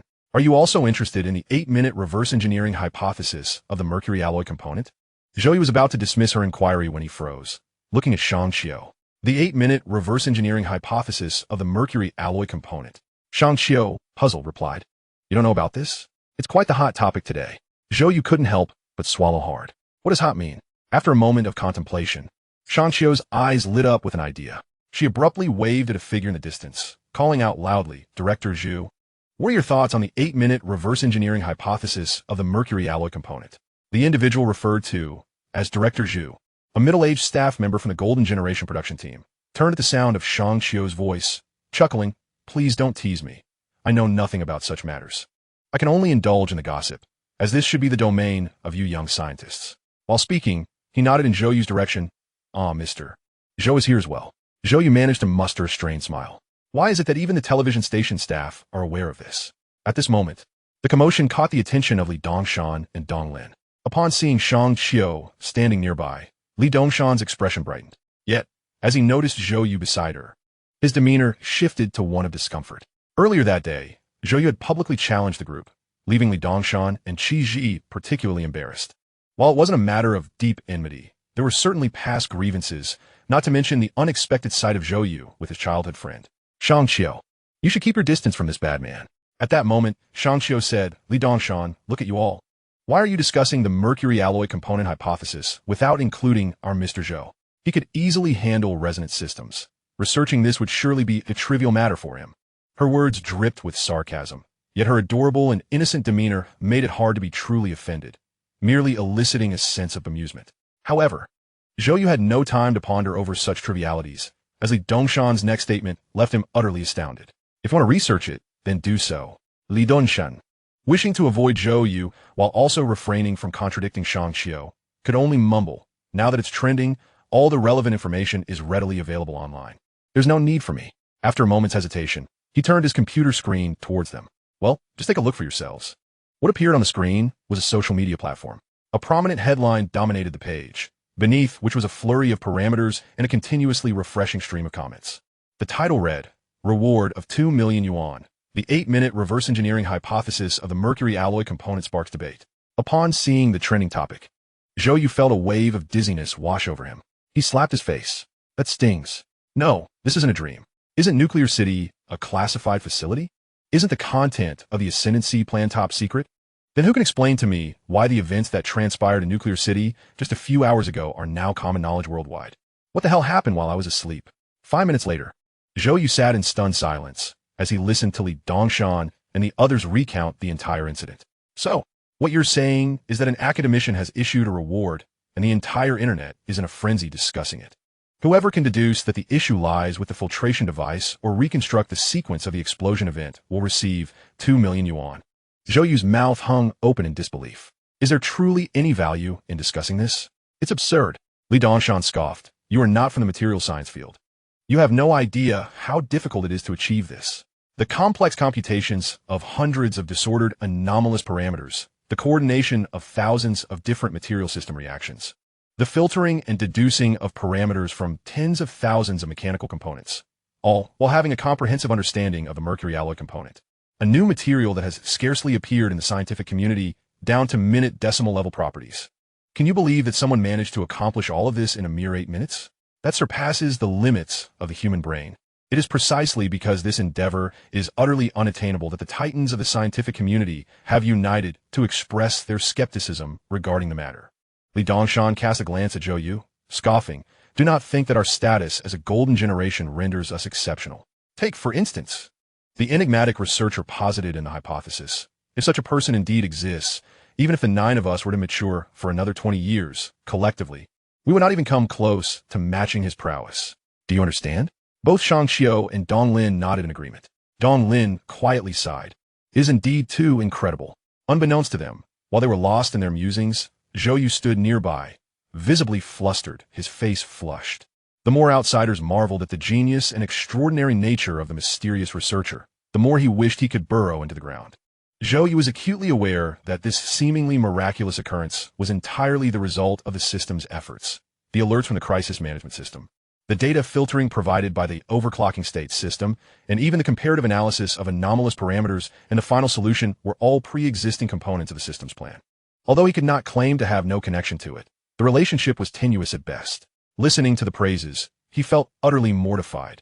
He simply could not bear the weight of such accolades. With a sudden burst, Zhou Yu sprang to his feet. What is wrong? Someone inquired. Nothing. I must take my leave, he hastily declared, bolting away, leaving the others in a state of bewilderment. What was that about? Is he unwell? He truly is an enigma. Li Dongshan remarked. He must have overheard our discussion about the mysterious researcher and felt inferior, his pride wounded. It serves him right. Let this lad recognize that there are greater heights beyond his own. Only Dong Lin exhibited a hint of skepticism. Am I mistaken? Why do I feel his reaction is rather peculiar, as if he knows something we do not? Chapter 64. The path of scientific inquiry upon returning to his room. Zhou Yu rushed into the restroom to splash cold water on his face. The icy water provided a modicum of relief. He stared at his reflection in the mirror and suddenly wondered, why has my sense of shame become so heightened? Who was Zhou Yu in the past? A daring individual who would copy nuclear fusion plans during exams, masquerading as a genius scientist. Someone bold enough to mimic his homeroom teacher's mannerisms before a cadre of esteemed scientists. An illiterate who would assume the role of chief technical consultant. While his abilities may have been lacking, his audacity was undoubtedly among the elite. Yet today, he found himself overwhelmed with embarrassment merely upon hearing others' commendations, attributing all merit to the system, believing it should not be attributed to himself. In fleeting moments, he wished he possessed the prowess others attributed to him. Wait, when did I become so noble? Zhou Yu suddenly realized that, unbeknownst to him, he had undergone a profound transformation. If his past self had been driven solely by ambition, wealth, and fame, the Zhou Yu of today genuinely aspired to be a true scientist, not merely a fortunate beneficiary of the system. He yearned to stand shoulder to shoulder with the system, collaboratively forging a brighter future for his nation, thus rendering his life worthwhile. Where has Ning Weilu gone? Zhou Yu pondered, surveying his surroundings with perplexity. Ning Weilu had never before vanished so abruptly, leaving no means of contact. Of course, he could choose to snap his fingers towards the window, summoning the members of the Dragon Squad, who would promptly appear to inquire about Ning Weilu's whereabouts. However, Zhou Yu refrained from taking such action. He was no child, and Ning Weilu was certainly not his mother. He was destined to become a great scientist. How could he possibly wail for her after only a few hours apart? Knock, knock. At that moment, a gentle, melodious voice called out, Mr. Zhou Yu, your requested meal has arrived. Upon opening the door, he found the charming front desk attendant standing before him. Her hair was neatly styled, her makeup freshly applied, and a hint of perfume lingered in the air. The professional attire accentuated her alluring figure. Thank you, Zhou Yu replied, taking the meal tray. The front desk attendant's eyes sparkled as she gazed at him, her cheeks flushing slightly. Actually, I could have brought it in for you, she suggested. But before she could finish, the door slammed shut, leaving her standing bewildered before the closed door. Zhou Yu returned to his desk, arranging the sumptuous meal before him, opening his fully charged laptop, rubbing his hands together as he settled down. Finally, he could focus on exploring his newfound abilities. Wait, did that front desk attendant just want to say something? He pondered, but dismissed the thought. He was eager to delve into the highest-level database of the Ascendancy Project. With bated breath, Zhou Yu opened the interface of the most privileged database. An array of titles flooded his vision. He seized a piece of bread and took a hearty bite. Let us see just how formidable this so-called photographic memory truly is. Click.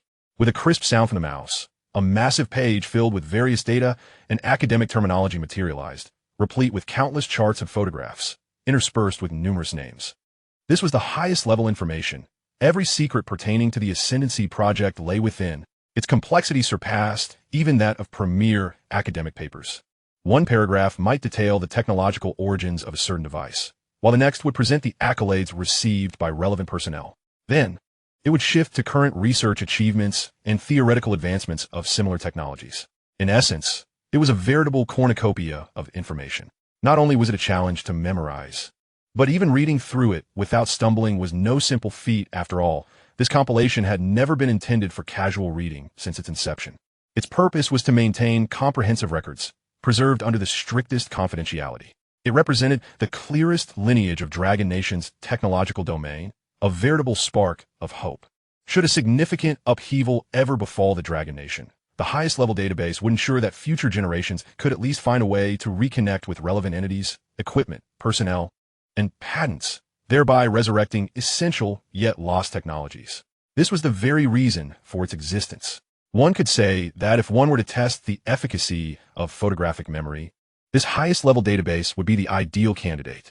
Let Zhou You steeled himself, diligently continuing to peruse the material. Minutes later, with the last sip of milk swallowed, he closed his laptop and shut his eyes, digesting the information he had just consumed in the darkness. Then, with a sudden spark, he opened his eyes. His gaze shone brilliantly in the night, a mixture of elation, astonishment, and a sense of relief illuminating his countenance. It truly is photographic memory. I am finally qualified to embark on the path of scientific inquiry. Chapter 65, The Path of Destiny. For enthusiasts of scientific information, the recent days have felt akin to a festive celebration.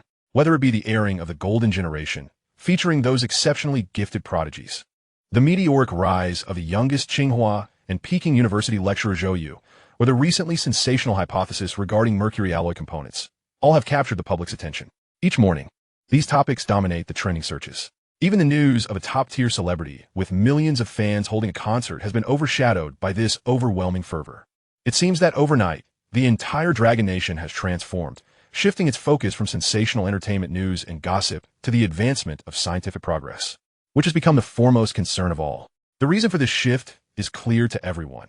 In just 1 month, the Lighthouse Nation is set to officially unveil room-temperature superconducting technology. This represents the final window of opportunity for the Dragon Nation. Since that fateful day, the already bleak international environment surrounding the Dragon Kingdom has been deteriorating at an alarming rate, becoming a sacrificial offering for the Lighthouse Nation to solidify its dominance over the Blue Planet. Only science can stand against science. Regrettably, as of this moment, there are still no research achievements capable of rivaling the technology of room-temperature superconductors, nor can we see individuals harboring such hopes. The Golden Generation is indeed remarkable, so exceptional that even Western media, following the program's broadcast, released consecutive press statements, marveling at the profound depth of the Dragon Kingdom's scientific education and the astonishing talent of its youth. Their tone is laden with envy and apprehension. Given the current trajectory, these individuals are true luminaries, not merely ordinary figures, but superlative giants akin to Qian Zhaoming, capable of leading entire fields to prominence, national treasures of unparalleled worth. However, what the Dragon Kingdom lacks most at present is time. If one day the nation is utterly vanquished, its resources plundered, relegated to the lowest rungs of the food chain with no hope of resurgence, then even a multitude of Einsteins would be of no avail.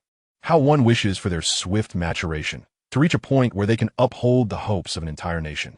At this moment, countless souls are silently yearning for such a day.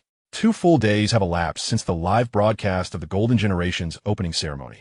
During this time, the hotel housing the production crew has been besieged by throngs of people. Their fervor has not diminished with the passage of time.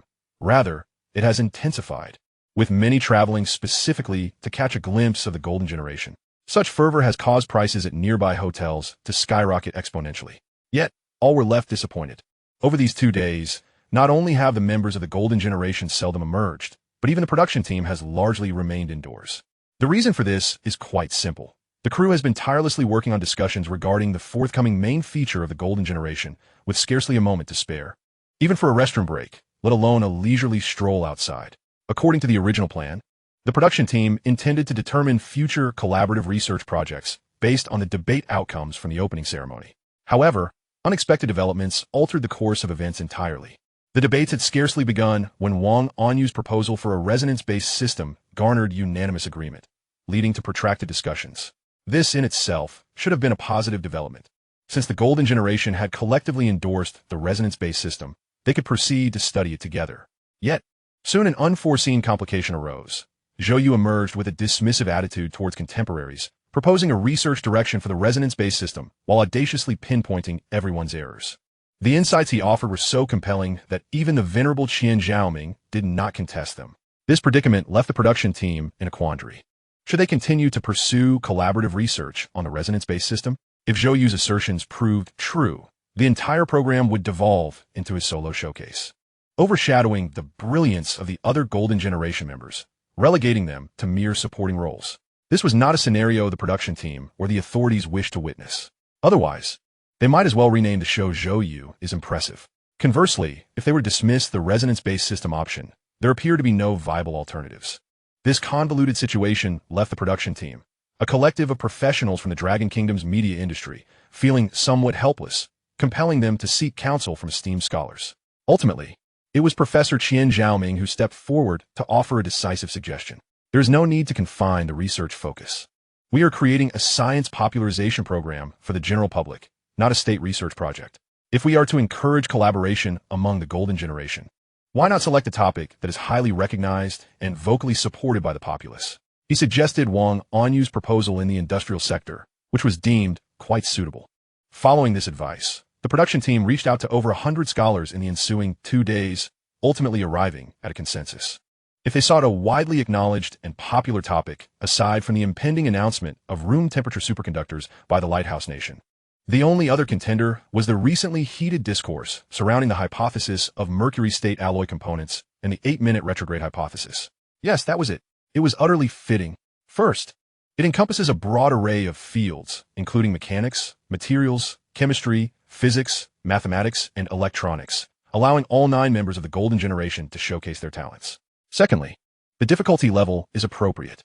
As a hypothesis, should it succeed, the Golden Generation would collaboratively achieve a marvel. If it fails, it is inconsequential, as half of the scientific elite are already engaged in research, and thus far, no results have emerged. Most importantly, this hypothesis lies outside the research purview of any single member of the Golden Generation, ensuring absolute fairness and an equal opportunity for everyone to shine. Once the production team settled on this direction, it was said that the room erupted in sustained applause. Everyone was immensely satisfied with the outcome. However, this was merely their perception.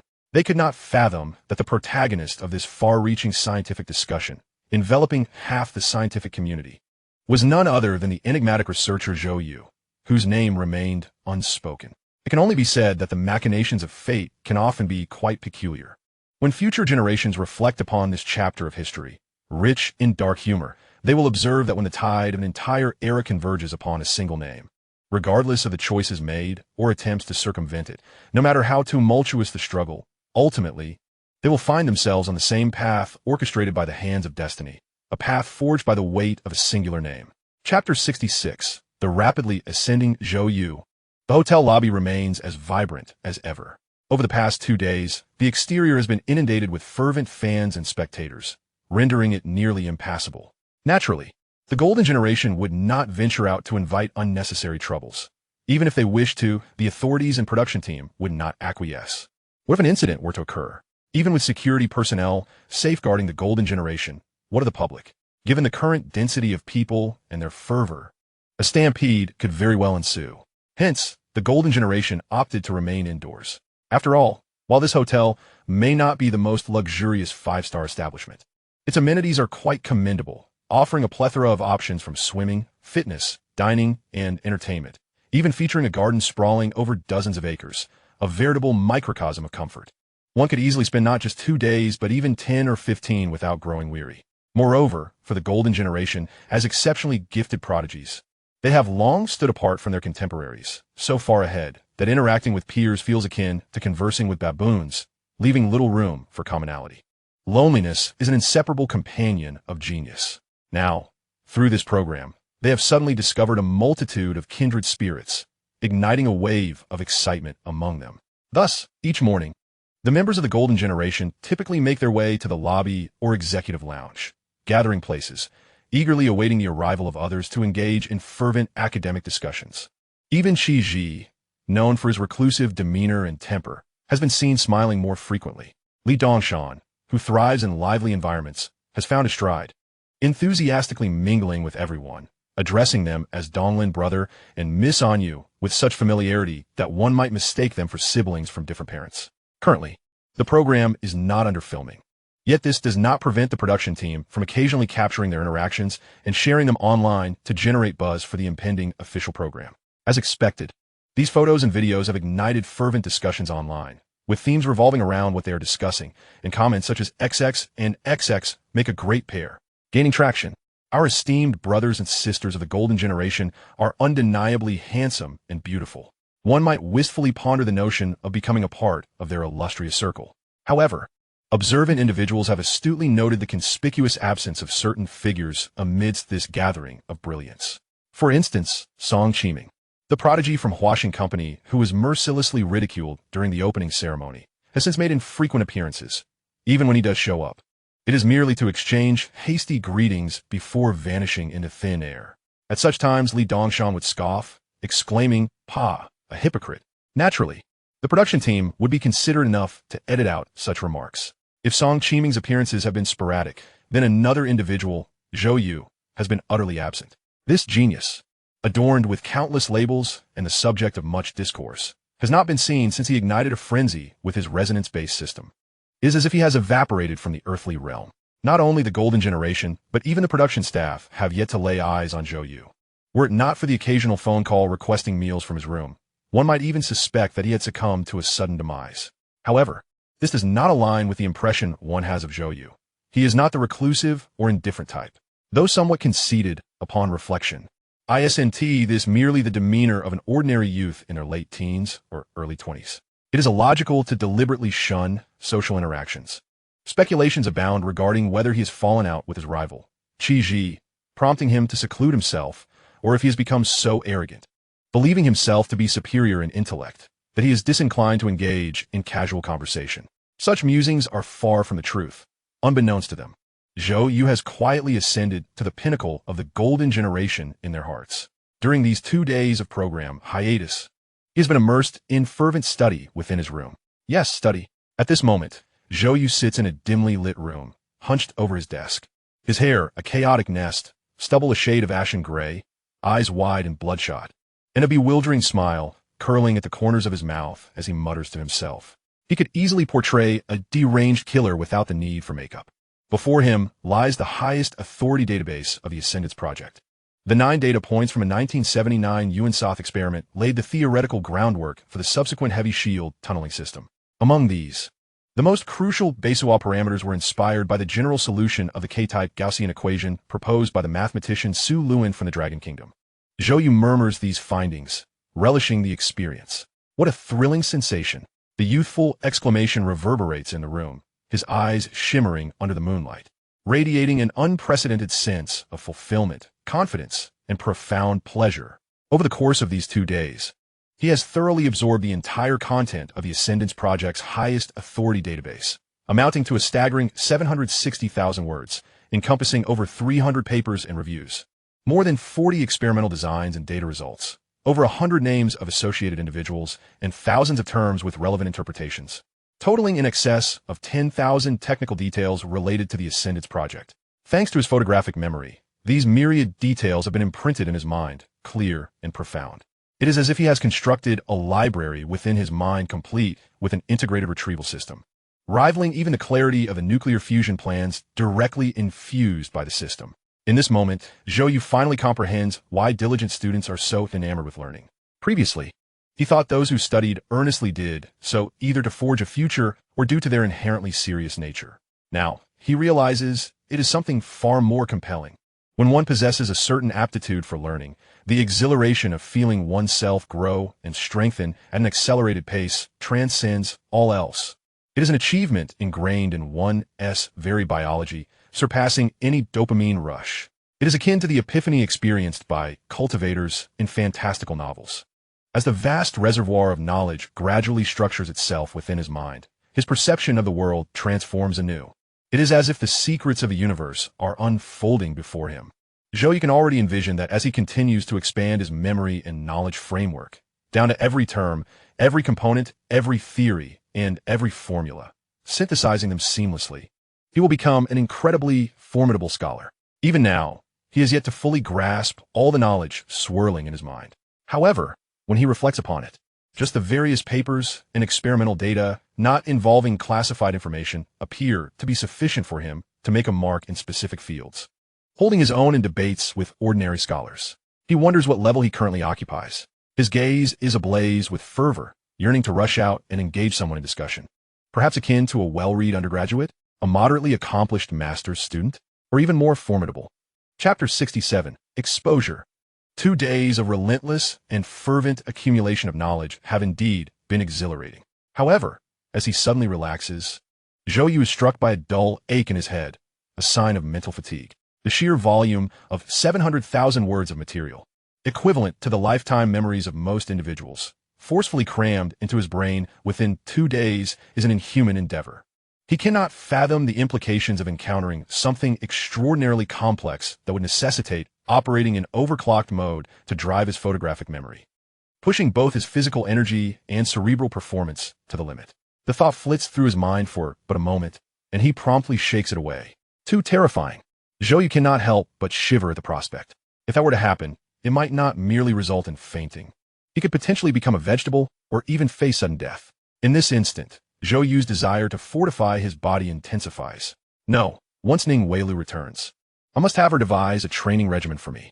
Huh. Zhou Yu suddenly pauses, realizing that Ning Weilu has not returned for a full 2 days. Not only has she not come back, but there has also been no word from her during these 2 days. Apart from the reports sent daily by members of the Ascendance Project, no one else has contacted him. This is unusual. As the newly appointed chief technical consultant of the Ascendance Project, there should be someone providing him with explanations regarding the mercury alloy incident from 2 days ago and Ning Weilu's sudden departure, not leaving him in silence, as if he were entirely disconnected from the nuclear city. Zhou Yu is no longer the naive high school student he once was. Through this period of experience, his perspective and understanding have expanded exponentially. When something is amiss, there is always a reason. The juxtaposition of leather pants over cotton ones must surely have significance. In an instant, 3 words spring to mind. Something has happened. Certainly, something is amiss. Zhou Yu furrows his brow in contemplation, pondering for a long while without clarity, and ultimately shakes his head. Forget it. I will focus on my own tasks first. His primary objective now is to resolve matters concerning the Golden Generation. As for the nuclear city, the second phase of the Ascendance Project is temporarily free of issues. After all, the first phase of laboratory trials has successfully passed. The second phase of industrial trials merely requires following protocol to replicate the laboratory's results through various industrial equipment. The difficulty is not insurmountable. The true challenge lies in the third phase, which is mass production. Throughout history, countless groundbreaking ideas and astonishing scientific achievements have faltered at this juncture. Any technology company you choose will harbor numerous projects that leave one awestruck within their laboratories. Yet, they hold no value. Without mass-produced industrial products, they're worthless. If mass production is unattainable, what purpose does the nation's collective effort to construct a nuclear fusion facility serve? To supply electricity to a single province? To bear the energy demands of dozens of large-scale projects? For a nation as vast as Longguo, it holds no significance whatsoever. Only through mass production, utilizing replicable production lines and processes, can we build one nuclear fusion facility after another, blanketing this land and genuinely ushering Longguo's energy sector into the era of the future. Only then will all endeavors hold true value.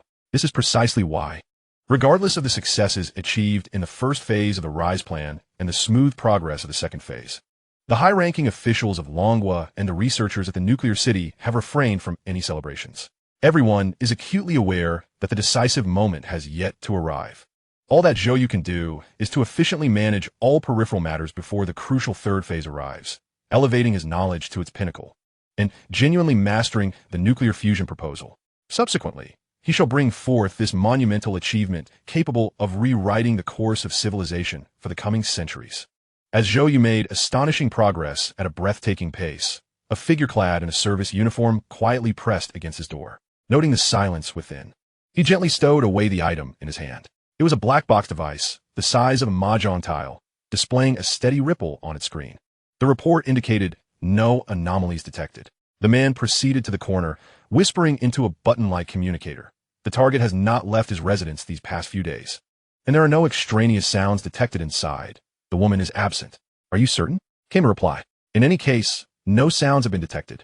After a moment's hesitation, the man continued, Ambassador, are you perhaps being overly cautious? I have been stationed here for 3 days, and that Miss Ning appears to be an ordinary woman, mostly engaged in menial tasks like serving tea while with the target. I doubt she resembles a military operative. Should Zhou You have overheard this exchange, a chill would have immediately crept into his heart.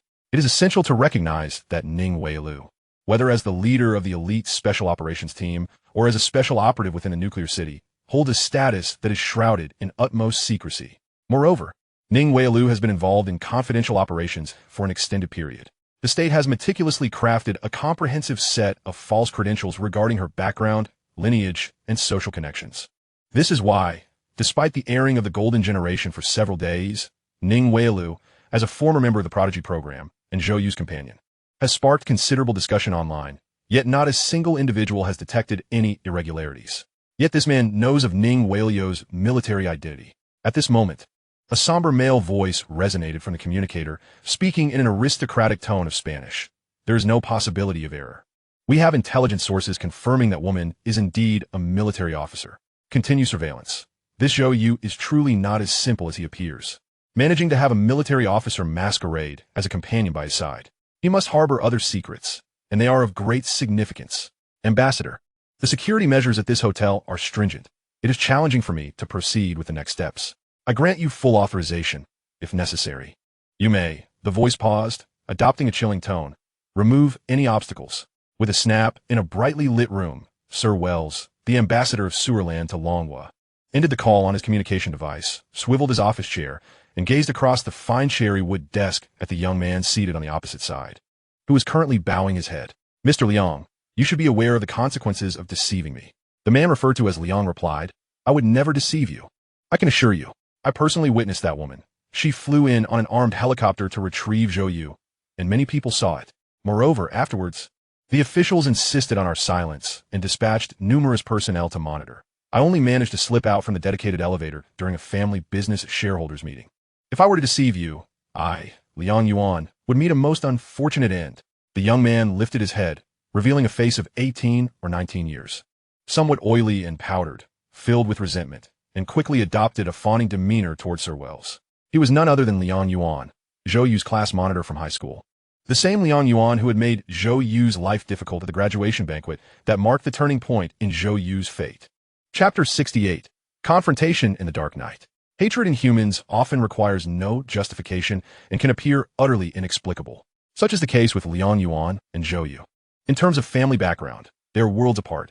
One is a scion of a prominent family in Jiangnan City, while the other is an orphan, having lost both parents, struggling to survive with the support of friends. Regarding academic performance, one is poised to secure a place at a prestigious university, regarded as a prodigy by all.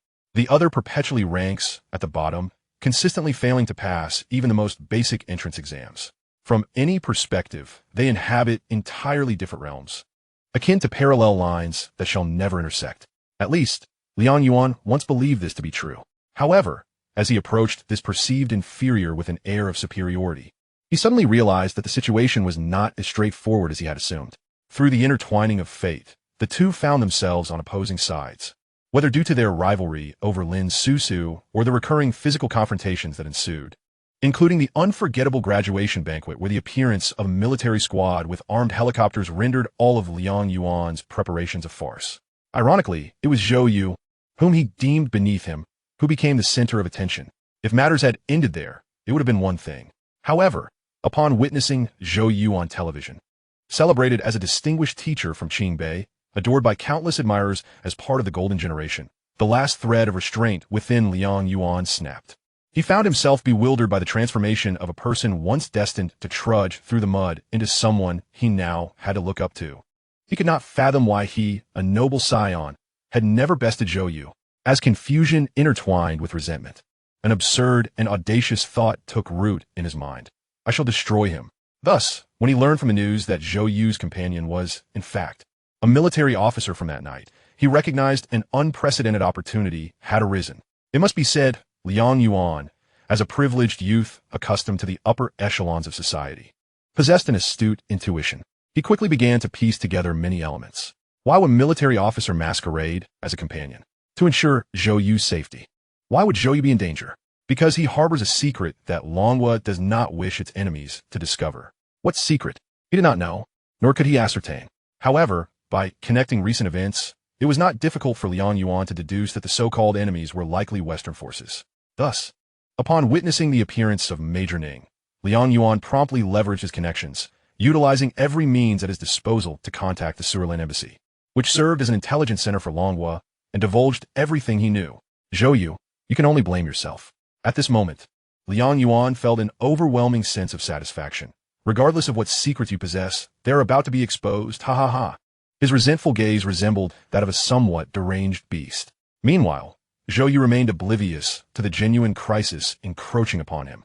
It was precisely because Major Ning sensed the emergence of this threat that she dared not linger for a moment longer, leaving his side without uttering a single word. The nuclear city, likewise, refrained from any extraneous communication. The storm was brewing, and the two most powerful nations, weaving plots since the dawn of Blue Star, were finally set to engage in a true confrontation within the secret heart of their conflict. Eagle brother, what on earth is this fellow babbling about? On a distant rooftop, beside a quietly poised sniper rifle, a somewhat nonchalant young man with dark skin curiously inquired of a nearby burly figure. Adjacent to them, an electronic device displayed a scene of a waiter making a phone call. The fluent Spanish was clearly transmitted through a listening device. The man known as Eagle Brother, both the vice captain of the Dragon team and its most formidable marksman, was also a linguistics expert previously engaged in special operations in the Triangle region. He expressed his suspicions regarding the captain's identity. Is that so? The dark-skinned youth exclaimed, his eyes widening in disbelief. He spoke for such a long time. Such a long time. He exaggeratedly gestured to indicate length, questioning, you can't possibly be deceiving me, can you? Xiao Jiao, settle down. Have you forgotten the captain's instructions? Came a weary voice through the earpiece. Focus on monitoring. That guy named Liang Yuan has already vanished for a day. It's presumed he must have made contact with Western intelligence agencies. In the coming days, numerous spies will undoubtedly attempt to uncover information regarding Zero and the captain. They might even act out of desperation. We must remain utterly vigilant. Is it really that serious? With us around, what is there to fear? The dark-skinned youth instinctively attempted to retort, only to be interrupted by another stern voice. Nuclear City doesn't dare to contact Zero anymore. Do you not comprehend what that signifies? If you continue like this, I will report you to the captain, and you can await your punishment. Ah, how ruthless. Then I. Xiao Jiao exaggeratedly cried out, his face reflecting genuine terror, then sighed, his expression swiftly transforming from carefree to sharp and menacing. Then I'll take care of them first. He shed his military uniform, deftly changing into a white-collar outfit, and tucked several cold objects into his attire. Brothers, I'll scout ahead and see what those guys are up to. With a swift whoosh, his figure vanished through the rooftop's security door. Eagle Brother turned, a trace of helplessness in his eyes. Fatty, why provoke him? Don't you know he goes wild every time he hears the captain's name? Ha ha, it's unrequited love. What a pity. Shut up and focus. Finally, something interesting is happening. If you mess this up, you'll all be sent to the woods to fight and dig trenches until you behave. Perhaps the thought of digging trenches was too intimidating. Soon, the night fell silent once more, as if nothing had ever transpired, save for an increasingly palpable aura of menace that spread throughout. Most of the people present had already succumbed to slumber, believing it to be just another ordinary day. Chapter 69, Thunder's Tactics. There is no wall that doesn't let the wind through. This world is never devoid of clever individuals. Just as Konoha village deduced from a chaotic jumble of numbers left by Jiraiya that pain lacked a physical body, many could glean profound truths from the simple statement that Ningwei Lu is a soldier. Surrounding Zhou Yu is a myriad of enigmas. The legendary candidate who penned classified exam papers suddenly transformed into a member of the golden generation of underachievers. Within months, he transitioned from obscurity to become the youngest instructor at Qingbei. From illiteracy to mastering resonance systems, he even proclaimed his ambition to achieve nuclear fusion. Subsequently, a highly classified military figure appeared by his side as a bodyguard. All these manifestations brimmed with peculiarity, leading the West to repeatedly revise its assessment of Zhou Yu.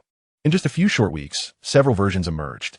Yet, regardless of the iteration, no matter how the Dragon Kingdom wielded its various strategies, the truth became ever clearer.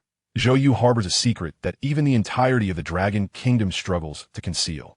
Having established this direction, the subsequent matters became manageable.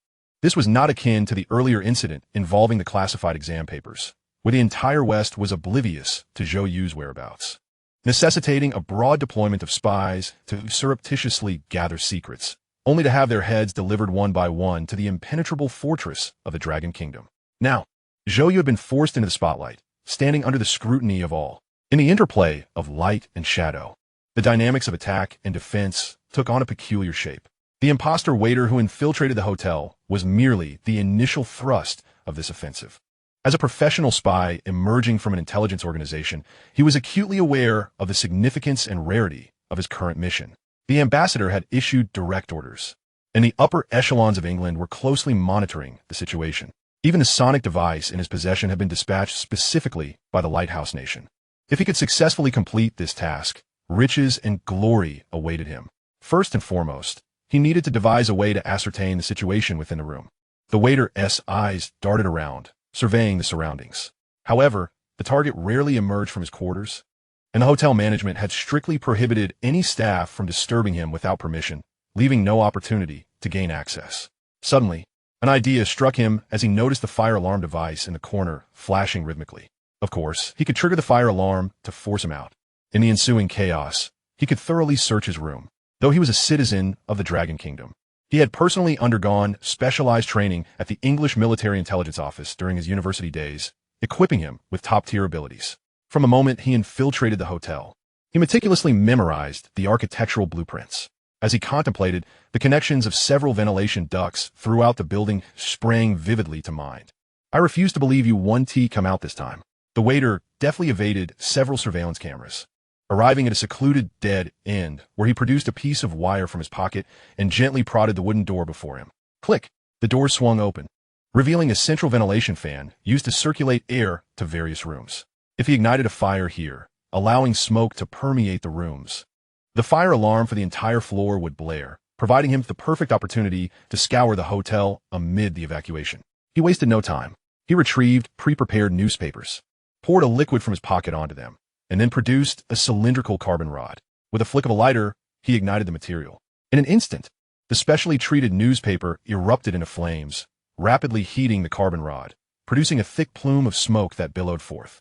This material, crafted from a composite of potassium nitrate and special alloys, would yield effects akin to a smoke grenade while burning cleanly and leaving little trace afterward. He positioned the carbon rod at the base of the fan and, feeling quite pleased, closed the wooden door. Fortune favored him. The bothersome security had not appeared that night. Having completed his preparations, he let out a long sigh of relief. He anticipated everything would proceed so smoothly. Now everything was in place, merely awaiting the spark to ignite the fire alarm. Just as the spy reveled in the prospect of his plan coming to fruition, a voice suddenly echoed behind him, laced with a mocking tone. "Finished? What?" The spy froze, whirling around. To his astonishment, a figure had materialized in the previously empty corner. It was a tall young man, dark-skinned, with a toothpick dangling from his mouth, casually leaning against the wall with a nonchalant smile directed at him. "When did this person get here?" Yes, it's finished. The repairs are complete." Despite the shock coursing through him, the spy feigned calmness, attempting to turn and make a swift exit. "Thanks for your hard work." The dark-skinned youth nodded lightly. His next words caused the spy's muscles to tense up abruptly. "But while you're done, I'm not finished yet." Smack! Upon hearing those words, the spy realized that the situation had deteriorated. With unwavering decisiveness, he drew his handgun from his waist, flicked off the safety, and swiftly turned to aim at the young man with dark skin. However, his vision was met with emptiness. There was not a trace of anyone in sight. "Where's he supposed to aim, my friend?" A voice echoed in his ear. Before he could even glance back, a hand gently rested on his shoulder. What kind of speed was this? Alarm surged within the spy as he spun around, intending to utter a warning. Yet, before the word death could escape his lips, a fist rapidly loomed larger in his view, followed by a tremendous impact that brought forth a wave of pain. In an instant, his vision faded to darkness. Bang! He collapsed to the ground, bloodied and unconscious. Was he truly that fragile? Zhou You crouched down, casually confiscating everything from his person, a look of disdain etched on his face. To think that he dared to infiltrate alone, believing himself to be someone of significance, when in reality, he was merely a trivial presence. Did he not realize he was under the protection of your grandfather, Jiao Long? He retrieved a length of rubber cord and meticulously bound the spy's hands and feet. Then, with a self-satisfied expression, activated his communication device. Eagle Brother, the target has been successfully secured. Please contact the unit for pickup. There was a brief silence on the other end, followed by a sigh. You might as well go dig a trench. Oh, why? Zhou You was momentarily taken aback, suddenly realizing as he glanced at the wooden door equipped with ventilation. Frustrated, he slapped his forehead. Damn, I forgot to set off the smoke. Yet, it was already too late. A thick smoke had already begun to spread throughout the floor via the ventilation system. Beep, beep, beep. The piercing alarm of the smoke detector rang out. Soon, a youth, clad in pajamas and with hair resembling a bird's nest, rushed out of his room, clutching a notebook, coughing and shouting at the top of his lungs. Is anyone there? There's a fire. It's going to kill someone. Click. The surveillance camera gently froze the moment. The following morning, as the Golden Generation officially premiered, photographs of Zhou Yu's unflattering image had already circulated throughout the land. Chapter 70. The official premiere of the Golden Generation. Inside the broadcast studio, an atmosphere of fervor reigned. Welcome, everyone, to the timely viewing of the Golden Generation. After a prolonged wait, the eagerly anticipated program is finally set to air. The host, Jiang Qing, passionately articulated the opening remarks. The screen flashed the images of the 9 members of the Golden Generation. Each photo that appeared sparked a flurry of enthusiastic comments. The scene shifted to reveal 4 esteemed scientific luminaries seated on a sofa. Vice President of the Dragon Institute, Qian Zhongming. The preeminent authority in engineering management, academician Shi Sunming. Chief Editor of Dragon Nation Scientific Publishing, Wu Tianyi. RD Director of Huaxing Group, Zheng Yudong. At that moment, the 4 dignitaries, their expressions inscrutable, simultaneously exhibited excitement and anticipation. Professor Qian, you seem to be in good spirits today. Do you have any expectations for the program? The host, Jiang Qing, posed a question. Certainly, Professor Qian Zhongming replied unabashedly, chuckling to be honest. I'm both surprised and eager. I never anticipated that the production team would boldly tackle the hypothesis of mercury alloy components being reversed within 8 minutes. I am quite keen to see how these young individuals will perform on this topic. Could you briefly introduce this hypothesis to us? Professor Qian Zhongming smiled slightly and turned to academician Shi Sunming. Engineering management refers to the integration of various disciplines into a complex, colossal scientific apparatus. Almost every project involving the development of large-scale equipment requires engineering management personnel. This has resulted in scholars in the field of engineering management being exceptionally versatile. Academician Shi Sunming nodded, slowly beginning to speak. After 2 days of fermentation, our audience should be familiar with the background of this hypothesis. The crowd nodded in agreement. Indeed, it was so. The hypothesis of mercury alloy components being reversed within 8 minutes had become the hottest topic on the internet. To some extent, the discussion around it even eclipsed the Golden Generation. Why? Because of money. Scientific research in this world is as ubiquitous as the stars in the sky, one after another. Mechanical, physical, medical, and design studies proliferate, outnumbering moths drawn to a flame. Yet, among the multitude of projects, few offer direct results and rewards online. A bounty of 200,000. While netizens marveled at the generosity of this esteemed academician, they were also dazzled by the sheer amount. Although billionaires abound on the internet, and millionaires are as common as dirt, in reality, 200,000 in cash is something most people have never encountered in their lifetime. Even the most prestigious scientific competitions do not offer such substantial prizes. With the allure of the 200,000 bounty, scholars who typically remain in the shadows eagerly emerged. And the brightest minds from major institutions devoted themselves to verification. Even those affluent individuals who had no financial need joined this scientific spectacle out of sheer curiosity. What did you say? Did you just refer to it as a grand event in the scientific community? Well, if it's a grand event in the scientific realm, how could the amateurs possibly be left out? Consequently, thousands of various self-proclaimed scholars flooded onto platforms, posting their myriad so-called proofs. Some claimed that mercury alloy components did not exist, likening them to coal. Others asserted that they were the true inventors of the low-entropy backflow method, inspired by their childhood studies of Shangyang's reforms. Furthermore, some declare that the hypothesis of mercury alloy components being reversed within 8 minutes was a conspiracy by the orthodox scientific community, laden with obscure academic jargon, designed to monopolize and create difficulty, thereby excluding these low-educated citizen scientists. In summary, the absurdity was endless. Nevertheless, this collective of amateur scholars, whose average education barely exceeded middle school, undeniably contributed significantly to the fervor surrounding this hypothesis. By the time the program aired that morning, Statistics indicated that on just one platform, the various verification schemes submitted by the esteemed academician Zhou You exceeded 20,000. In just 2 days, one platform, 20,000 submissions. Combined across all platforms, the total likely surpassed 50,000. This exaggerated figure evidently illustrated the extent of public interest and enthusiasm. However, what was astonishing was that among these tens of thousands of submissions, either various errors were identified and dismissed by academician Zhou You, or the impossibility of the 8-minute reversal was proven, or logical inconsistencies rendered the connections to filtering devices or low-entropy backflow untraceable. For the average citizen, the intricacies of this hypothesis remained inscrutable. They could not comprehend its purpose. Yet, they could discern that one esteemed figure after another announced their participation, only to face swift defeat. This already enigmatic topic only deepened its shroud of mystery. Thus, when the Golden Generation production team announced the hypothesis of mercury alloy components being reversed within 8 minutes as a collaborative research topic, all netizens erupted with unrestrained enthusiasm. However, given that this is an educational program, it certainly could not be brushed aside so vaguely. Academician Sun Ming spoke eloquently. Why has the hypothesis of mercury alloy components being reversed within 8 minutes captured such immense interest in the scientific community? We have seen many colleagues express skepticism, questioning the events described in this hypothesis, including whether the researcher truly exists. To this, I maintain a reserved stance. Academician Sun Ming spoke with calm composure, devoid of emotional fluctuation, yet his explanations were meticulously detailed.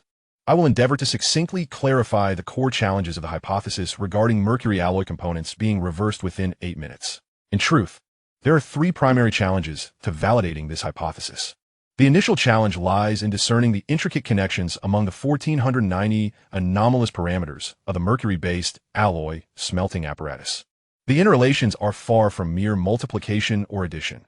They defy any conventional mathematical or engineering principles. It is only by uncovering patterns within this apparent chaos that one can embark on the journey of hypothesis validation.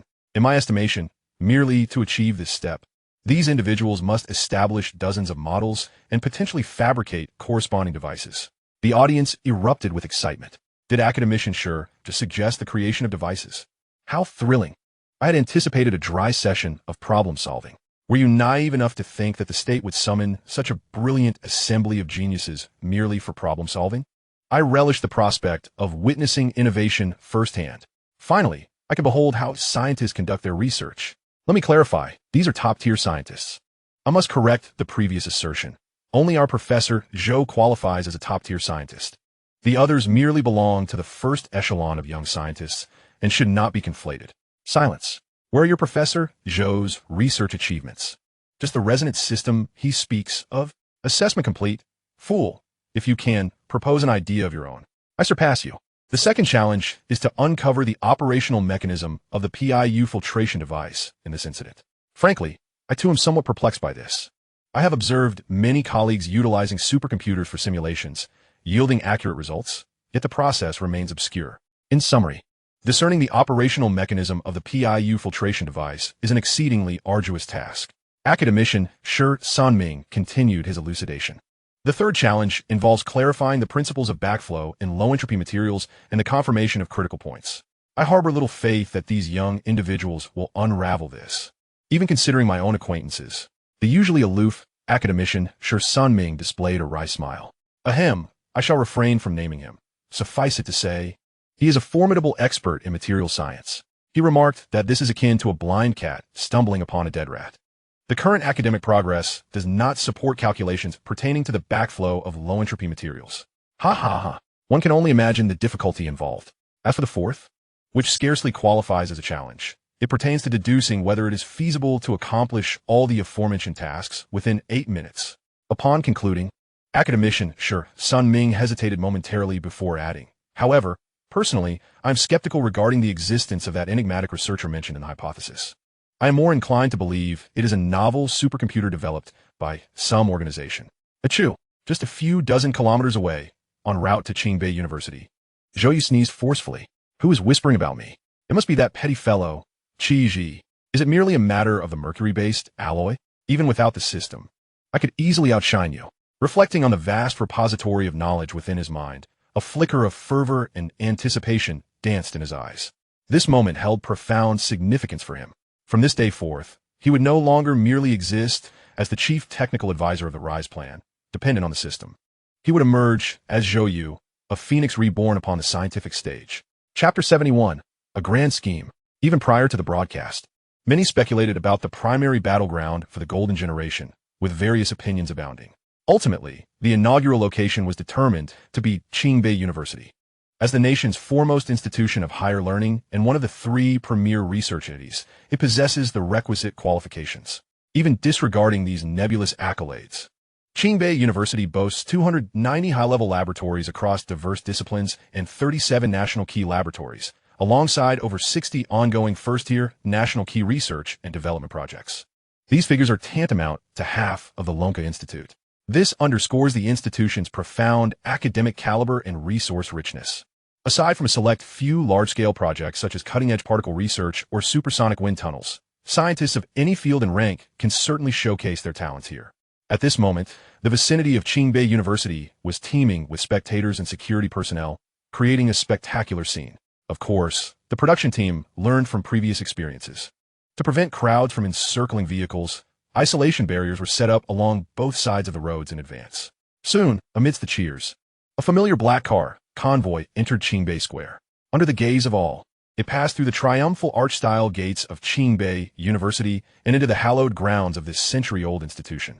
Simultaneously, the broadcast studio switched to a new scene, revealing an exceptionally dignified elder, standing straight-backed and clad in a white Tang suit, quietly poised at the entrance of the Centennial Lecture Hall. In the next moment, the black vehicle halted before them, and 9 figures emerged, bowing in unison. Greetings, President Tang. The elder, known as Tang Xueli, is the vice president of Qingbei University.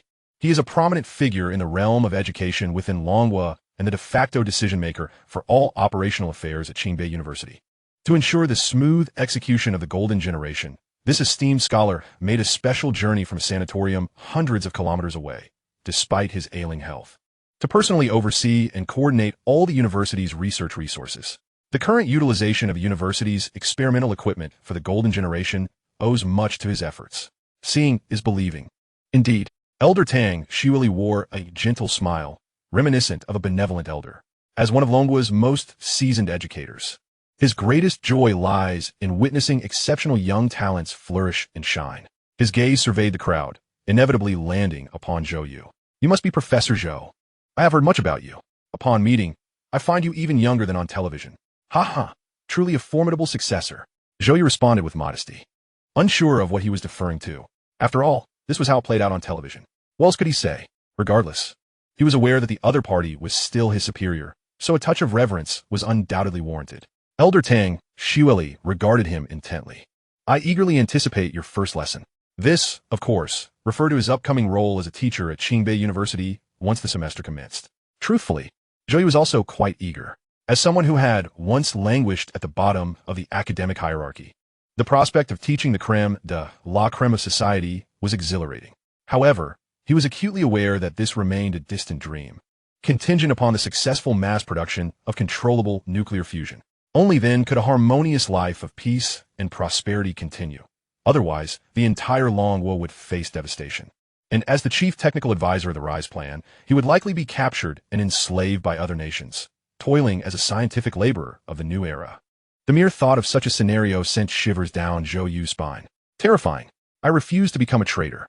To ensure that the worst does not transpire, Zhou Yu approached the collaborative research on the mercury-based alloys 8-minute reverse hypothesis with unwavering focus and determination. For the audience, this represented the most trending high-end scientific topic on the internet. For the production team, it served as the ultimate stage to showcase their capabilities for the Golden Generation. For the Golden Generation, their performance in this project could directly influence their futures. Yet for Zhou Yu, the significance of this topic extended far beyond that. Just as academician Shi Sanming had articulated, the essence of this topic lies in establishing the connections among the 1490 anomalous parameters of the mercury alloy smelting apparatus and uncovering the operational mechanism of the PIU filtration device in this incident. To address these 2 points, it is imperative to validate numerous theories, processes, and academic challenges. Consequently, the Golden Generation must develop corresponding data models, mechanical devices, and procedural logic guidance systems as essential research tools. Does this sound somewhat familiar? Indeed, the successful validation of this reverse hypothesis is, in essence, the advancement of the mass production process and theory regarding mercury alloy components, one of the materials for nuclear fusion. Remarkably, including Western intelligence organizations, no one could have anticipated that this seemingly inconsequential topic, conducted overtly under the world's scrutiny, was, in fact, the inception of the mass production phase of the RISE plan's third stage, which is part of nuclear fusion. The most brilliant minds of the Dragon Country, without any prior communication yet in tacit agreement, have seamlessly transformed the unexpected incident involving the diffusion of mercury alloy components into a grand scheme to advance nuclear fusion under the very noses of their adversaries. This explains why the authorities allowed the matter of mercury alloy components to disseminate freely, why the usually composed and reclusive academicians would suddenly invest 2 million yuan to ignite public interest, why a niche scientific topic, so obscure that even netizens struggle to recognize its terminology, could suddenly dominate trending searches, overshadowing the golden generation. Why Zhou You, as one of the most significant scientific scholars of the Dragon Country, was unexpectedly exposed to the enemy's view. It is crucial to remember this repeatedly emphasized fact. The golden generation is not merely a variety show, but an integral part of the RISE plan. Should the golden generation successfully validate the reverse hypothesis of the mercury alloy components within these few days, leveraging the premier resources of Qingbei University, it would signify the theoretical breakthrough of the mass production phase of this material. Consequently, the third phase of the RISE plan could save nearly 3 days' worth of time. 3 days, in today's world, signifies what? It signifies that dozens of controllable nuclear fusion reactors could be mass-produced and transported to every province, allowing for months of energy reserves to be established ahead of schedule. It means that the Dragon Country would have both the time and confidence to execute an unprecedented nationwide mobilization, deploying forces in the East China Sea. It signifies that thousands of missile silos could be put on alert status in advance, deterring any adversaries poised to act. It means that everything will be turned upside down. After such a lengthy buildup, we finally arrive at this point. Brothers, having the protagonist participate in the variety show is truly not just for showboating. Chapter 72, The Collision of the Chosen Ones. At Qingbei University, an unprecedented silence pervades the atmosphere. The last time Zhou You visited, the campus was bustling with students. Even during the summer, many remained for internships or continued their academic pursuits. However, to facilitate the research project of the Golden Generation and ensure no mishaps, the university temporarily excused the students who had remained. Furthermore, most ongoing projects across the institution had been suspended. Those master's and doctoral students who had dedicated years to their projects in the laboratories largely abandoned their work to vacate the campus, leaving only a select few to assist with the mercury alloy components project or attend to various ancillary tasks as directed. One can only imagine the immense effort the university expended to achieve this. The discontent among the expert professors and leading figures in various disciplines was palpable, necessitating the return of the recuperating Vice President Tang Xueli to oversee operations, relying on his personal renown to coordinate the various aspects. At this moment, all cameras have been activated. For the ensuing week, every endeavor of the Golden Generation will be broadcast live. Frankly, this sensation is rather peculiar. Zhou You is no stranger to being scrutinized. In Nuclear City, whenever he joined a project team, hundreds would surround him, often requiring him to speak before countless gazes. Even during the opening ceremony of the Golden Generation, the audience numbered in the tens of thousands. Yet, none of those experiences compare to the strangeness of this moment. 7 or 8 fully equipped staff members, bearing lighting and cameras, trail him within mere meters, capturing every angle with unwavering scrutiny. There is absolutely no sense of privacy. Even in the restroom, a crowd would wait outside the door. Seriously? Who would be interested in my restroom visits? Can't you take this opportunity to capture something else? Apologies. That is not permissible. For the formal program of the Golden Generation, over 400 camera operators have been mobilized, with individuals stationed in every corner, each fulfilling their role, determined not to miss a single frame. Even in the restroom, one must follow suit, as there is truly no other option. Moreover, Zhou You overlooked a critical aspect. Given the absurdity of today's internet, there will undoubtedly be many who are intrigued by his restroom habits. Even more astonishing, the interest may not be limited to women alone.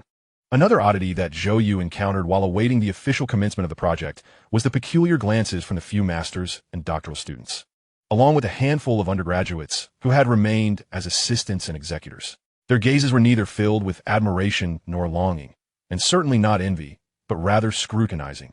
or perhaps assessing. In any case, it was far from friendly. This left Zhou You perplexed. Logically, he was a member of the Golden Generation, ostensibly a leading figure among the younger generation of scientists, and he presented himself well. If they were not enamored with him, why regard him with such looks? Furthermore, his official status as a professor at Qingbei University, albeit having taught not a single class, should have commanded some respect. Where did this inexplicable hostility stem from? Just as he was engulfed in confusion, he suddenly realized that the other members of the Golden Generation seemed to be enduring similar treatment, perhaps even worse.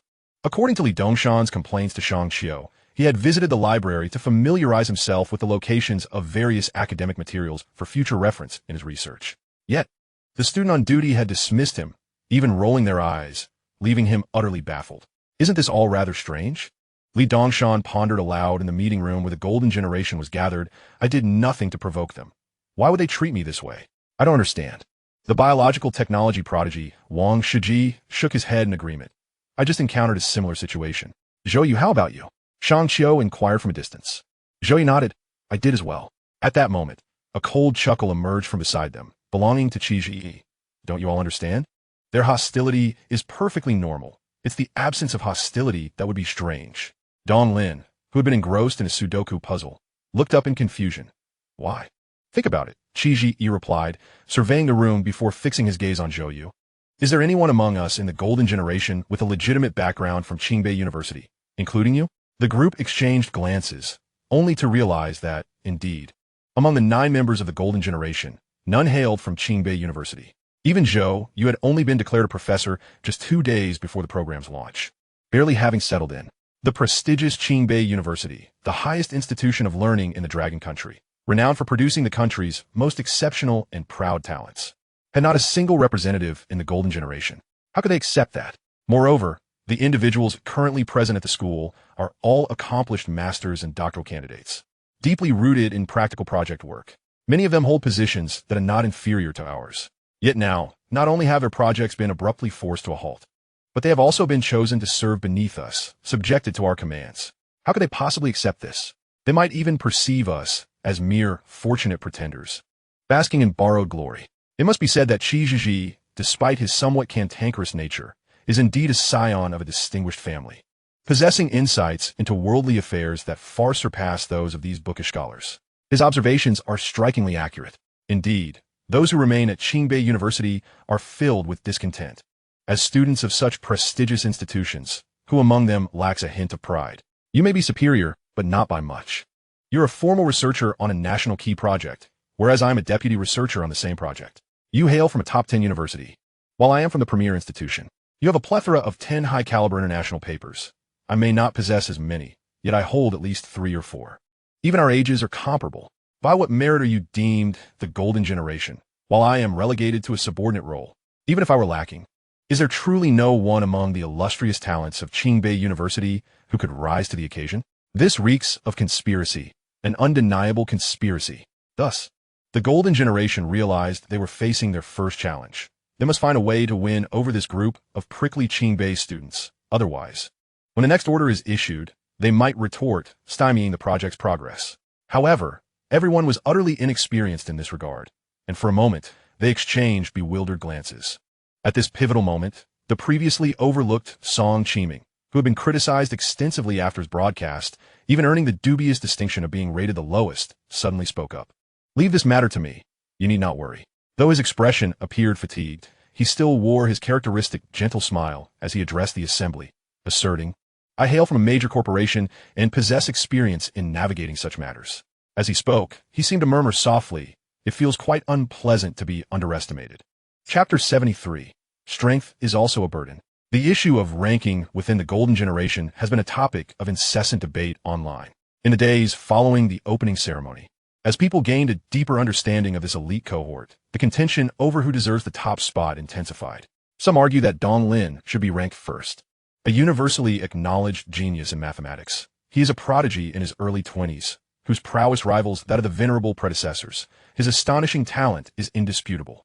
Others contend that Qi Zhiji deserves the highest honor. The aerospace sector of Longguo has made remarkable strides, having caught up to the lighthouse nation in a mere decade. With Qi Zhiji being the most luminous figure of this young generation, his contributions immeasurable. some advocate for Wang Shiji as the rightful first.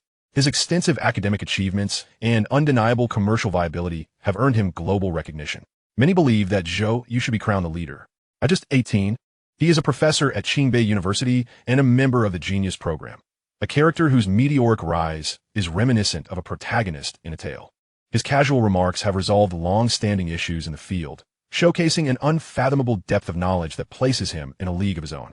In summary, the plethora of opinions is overwhelming. After all, in literature, there is no singular first, and in martial arts, there is no definitive second. Differing perspectives invariably yield diverse conclusions. It is entirely normal that the golden generation consists of the most exceptional individuals, making it challenging to distinguish between them. And nearly every member possesses a devoted following that believes them to be the best. There is, however, one notable exception, Song Qiming. Despite Song Qiming's charisma and his background as a high-ranking official's offspring, his life resembling a plot from an idol drama, he remains perpetually high-profile within the golden generation. Yet, even among his most ardent admirers, few would claim he deserves the top rank. Following the opening ceremony, his lackluster performance was met with harsh criticism from other members of the golden generation, and the ongoing discussions surrounding the mercury alloy topic severely diminished his standing. When all reflected upon his credentials, the consensus was clear: he did not quite measure up. A core research specialist at Huaxing Company, his achievements would certainly be impressive among ordinary individuals or even within the realm of genius.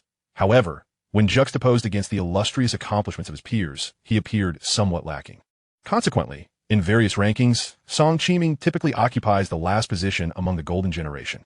The perception of him as an ordinary individual amidst a sea of geniuses has become a silent consensus. If the other members of the golden generation are akin to transcendent beings, then Song Qiming is merely a formidable practitioner of the same level. A fully realized practitioner within the nascent stage. Is he strong? Indeed. Yet, there remains an intangible sense of inadequacy. Thus, when such a figure suddenly steps forward to assure everyone of his capability to resolve the issue at hand, the assembly regards him with a mixture of astonishment and skepticism. Particularly, his softly uttered remark about feeling undervalued, though quiet, resonated in the ears of many. In an instant, the conference room fell into a profound silence. Eyes turned to one another, and the atmosphere grew increasingly delicate. This was not due to disbelief in Song Qiming's abilities. Rather, as members of the golden generation, they had developed a keen understanding of their collective strength through recent interactions. They were acutely aware that all 9 of them were extraordinarily capable. The authorities did not arbitrarily select the golden generation. The candidates underwent extensive scrutiny and deliberation by countless experts to ensure they exemplified the pinnacle of the nation's youthful elite in various dimensions. Thus, even the least accomplished among them stands head and shoulders above their contemporaries. The reason that someone like Song Qiming appears to lack the distinction that typically separates ordinary talents from extraordinary ones is not due to weakness. It is simply a matter of youth. Much like if everyone were 7-year-old first graders, even a reincarnated Einstein would only outscore the second-place student by a handful of points.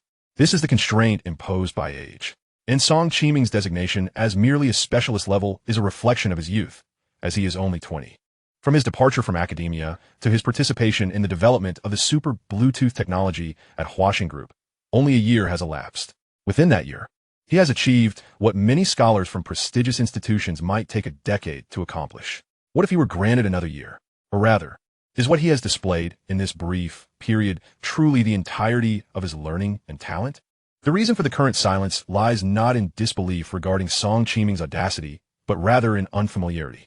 It is somewhat awkward to witness a stranger attempting to assert themselves, leaving them at a loss for words. Should they say, "Yes, this matter is entrusted to you. Good luck"? Clearly, none present are adept at navigating such social nuances, as they are typically the ones receiving support rather than offering it. Thus, they remain silent. Fortunately, this was merely preparation time, with the production team filming the various departments at Qingbei University. Otherwise, had this scene been broadcasted live, it would have surely sparked a myriad of conspiracy theories. Amidst this awkward silence, laughter suddenly erupted. "Ha, that's good." Though this laughter broke the tension, it also carried a somewhat jarring quality. Everyone immediately turned their gaze toward the source of the laughter, initially assuming it to be the forthright Li Dongshan, only to discover it was Zhou You, sitting quietly nearby. Song Qiming's expression darkened swiftly. Aware of the collective gaze upon him, Zhou You exclaimed, "Why are you looking at me? Don't you find this amusing?" Just like in a web novel, playing the fool to outsmart the clever. Apologies, but we do not read web novels. Thank you. Song Qiming soon realized that Zhou Yu bore no ill intent, and his demeanor softened. A glimmer of determination flashed in her eyes. After a protracted wait of 2 full hours, the preparations at Qingbei University were finally complete. According to the checklist provided by the production team, a total of 19 laboratories and 2 data analysis centers were available for unrestricted use. Assisting in the operations were 270 interns and assistant researchers, composed of master's and doctoral candidates. Additionally, a full administrative team from 3 top-tier laboratories had been summoned for support. As for the costs incurred during this collaborative research endeavor, they would be fully reimbursed by the university's committee. It could be said that this assembly was quite extravagant, essentially comparable to the resource allocation of a significant portion of a national key laboratory, even if an academician were to preside over it. The extent of resources that could be mobilized would still be similar. To align with the program's agenda, the esteemed elder, Tang Xueli, boldly declared that all costs associated with this collaborative research would be borne by the committee. This decision took many by surprise, evoking admiration for Qingbei University's financial prowess. As the estimated costs, including equipment, material wastage, and personnel expenses, approached 9 figures, there were no superfluous words, no convoluted processes. At precisely 10:20 a.m., the university committee announced their readiness. 10 minutes later, the Golden Generation stood at the center of the circular hall in the northern building of the Qingbei University experimental zone. There was no need for excessive distribution of tasks. An unspoken understanding allowed each individual to complete their respective roles. I was tasked with establishing models at the data center, requiring 30 individuals to assist with data processing, along with 1 person to provide physical parameter support. As soon as Donglin spoke, the physics prodigy Gu Yin raised his hand. I can assist you. I will first conduct a process inventory. I need a mechanical laboratory to simulate the manufacturing process of mercury-based alloy components, announced Wang You. Song Qiming quietly stated, I will oversee the technical validation at the electronic control center. Li Dongshan deliberately scanned the room and, upon his gaze landing on Shang Qiu, sought to ingratiate himself. Let us work together to determine the properties of all materials. We can share a laboratory. Shang Qiu scoffed, I'd rather not. You can handle it yourself. I'll experiment with synthesizing a stability agent based on the parameters. Wang Shiji, somewhat bashful, remarked, I specialize in biotechnology, so I'm not particularly versed in this area. Qi Ji, you are quite adept in mechanical construction and engineering fitting. Could you guide me in creating small tools that will be useful later, such as observation equipment and high-sensitivity operating tables? I could contribute in that respect. Qi Ji nodded succinctly in agreement. After everyone exchanged ideas and shared glances, they promptly prepared to head to the preparation room to change into work attire. Suddenly, a sense of something amiss arose. Aren't we missing someone? 8 pairs of eyes turned to find Zhou You scratching his head, smiling awkwardly at the group. Zhou You, we're not sure what you're good at. What do you plan to do? Wang Yu inquired with concern. To be honest, I'm not quite certain what I should specifically do, although I have a wealth of knowledge in my mind, including a full set of nuclear fusion plans. I have never engaged in a research project hands-on, so I feel somewhat uncertain. After a moment of hesitation, he timidly suggested, perhaps I could just wander around, serve as an idle observer, and offer advice when you encounter difficulties, like a strategist. In his view, his words reflected a commendable humility, as he neither sought to shoulder the burden alone like others, nor settled for a subordinate role like Wang Shiji. He had positioned himself as a mere assistant. However, this was merely his perspective.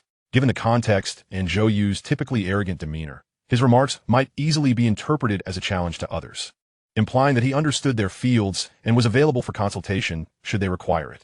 As such, an eerie silence enveloped the expansive circular hall after his declaration.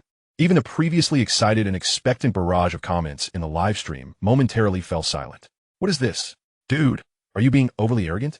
Within the broadcasting studio, a group of esteemed researchers stared in disbelief. Academician Shi Sunming furrowed his brow at Zhou. Director Zheng Yudong attempted to smooth over the situation, stating, Professor Zhou is quite young. It's normal for him to have less research experience. Less experience? Chief Editor Wu Tianyi scoffed. That was rather diplomatic, wasn't he it? Due to the nature of the program, no one openly expressed their displeasure, but it was evident that the evaluators were not pleased. Scientific research is an exceedingly rigorous endeavor. While the scientific domain may appear to consist of only a handful of major disciplines, beneath these lie numerous subdisciplines, and within each subdiscipline are hundreds of research directions. Each of these directions encompasses different categories and subdivisions, each essentially representing a new field of study. It would be an understatement to say that switching fields is akin to traversing mountains. Even a top-tier figure like Professor Qian Zhongming would refrain from casually commenting on resonant systems, opting instead to defer to the more specialized academician Shi Sunming. This reflects a proper attitude towards scientific inquiry. No one is omniscient or omnipotent. Thus, in modern science, solitary endeavors are virtually non-existent. This is not a profound truth, but rather a fundamental piece of knowledge. Zhou Yu's words, in the eyes of many, seem to challenge this basic understanding. Such audacity, to assert that he would advise the entire golden generation in front of a national audience. Who does he think he is? Do you have any idea how many fields we're involved in? Wang Shiji, specializing in biotechnology and miniaturized device development. Donglin, mathematics. Ye Yun, frontier physics. Qi Ji, aerospace and electromechanical engineering design. Wang Anyu, mechanical design. Song Qiming, electronics. Li Dongsha, material science. Shang Xiu, applied chemistry. With so many disciplines, not even the resurrection of Einstein could encompass them all. To audaciously proclaim that he would provide counsel was beyond comprehension. If it were not mere overconfidence, it was sheer ignorance, an utter lack of research experience. Yet, at that moment, the crowd found themselves at a loss. Could it be that Zhou You, a member of the officially recognized Golden Generation and a teacher from Qingbei, could truly be so oblivious to the intricacies of research? It was a conundrum. In any case, Zhou Yu's statement left everyone in disarray. Qi Ji twitched his lips and furrowed his brow, nearly retorting, "You attention-seeking individual." But remembering how the last time Zhou had silenced him, he found it difficult to voice his thoughts. After a protracted silence, he finally managed to utter, "Suit yourself." With that, the atmosphere in the circular hall became lively once more, articulating the unspoken sentiments of all present. A group exchanged knowing glances, silently stowing away their incredulous expressions, and, with a tacit understanding, began to shift focus away from Zhou Yu to discuss the allocation of the laboratories and the 200 researchers, leaving Zhou Yu bewildered, isolated on the periphery. Did I say something wrong? Zhou Yu lamented, tugging at his hair in frustration. Yet, he was well aware of the intricacies of mercury-based alloy components, from processes to technical details, including every part and necessary equipment. He even had the life stories of the equipment as technological pioneers etched in his memory. Sigh. Is being strong truly a fault? Chapter 74. A tinge of conflict. Scientific research is not as glamorous as most people perceive. The essence of research work has not changed for millennia. It remains a singular pursuit of acquiring precise data.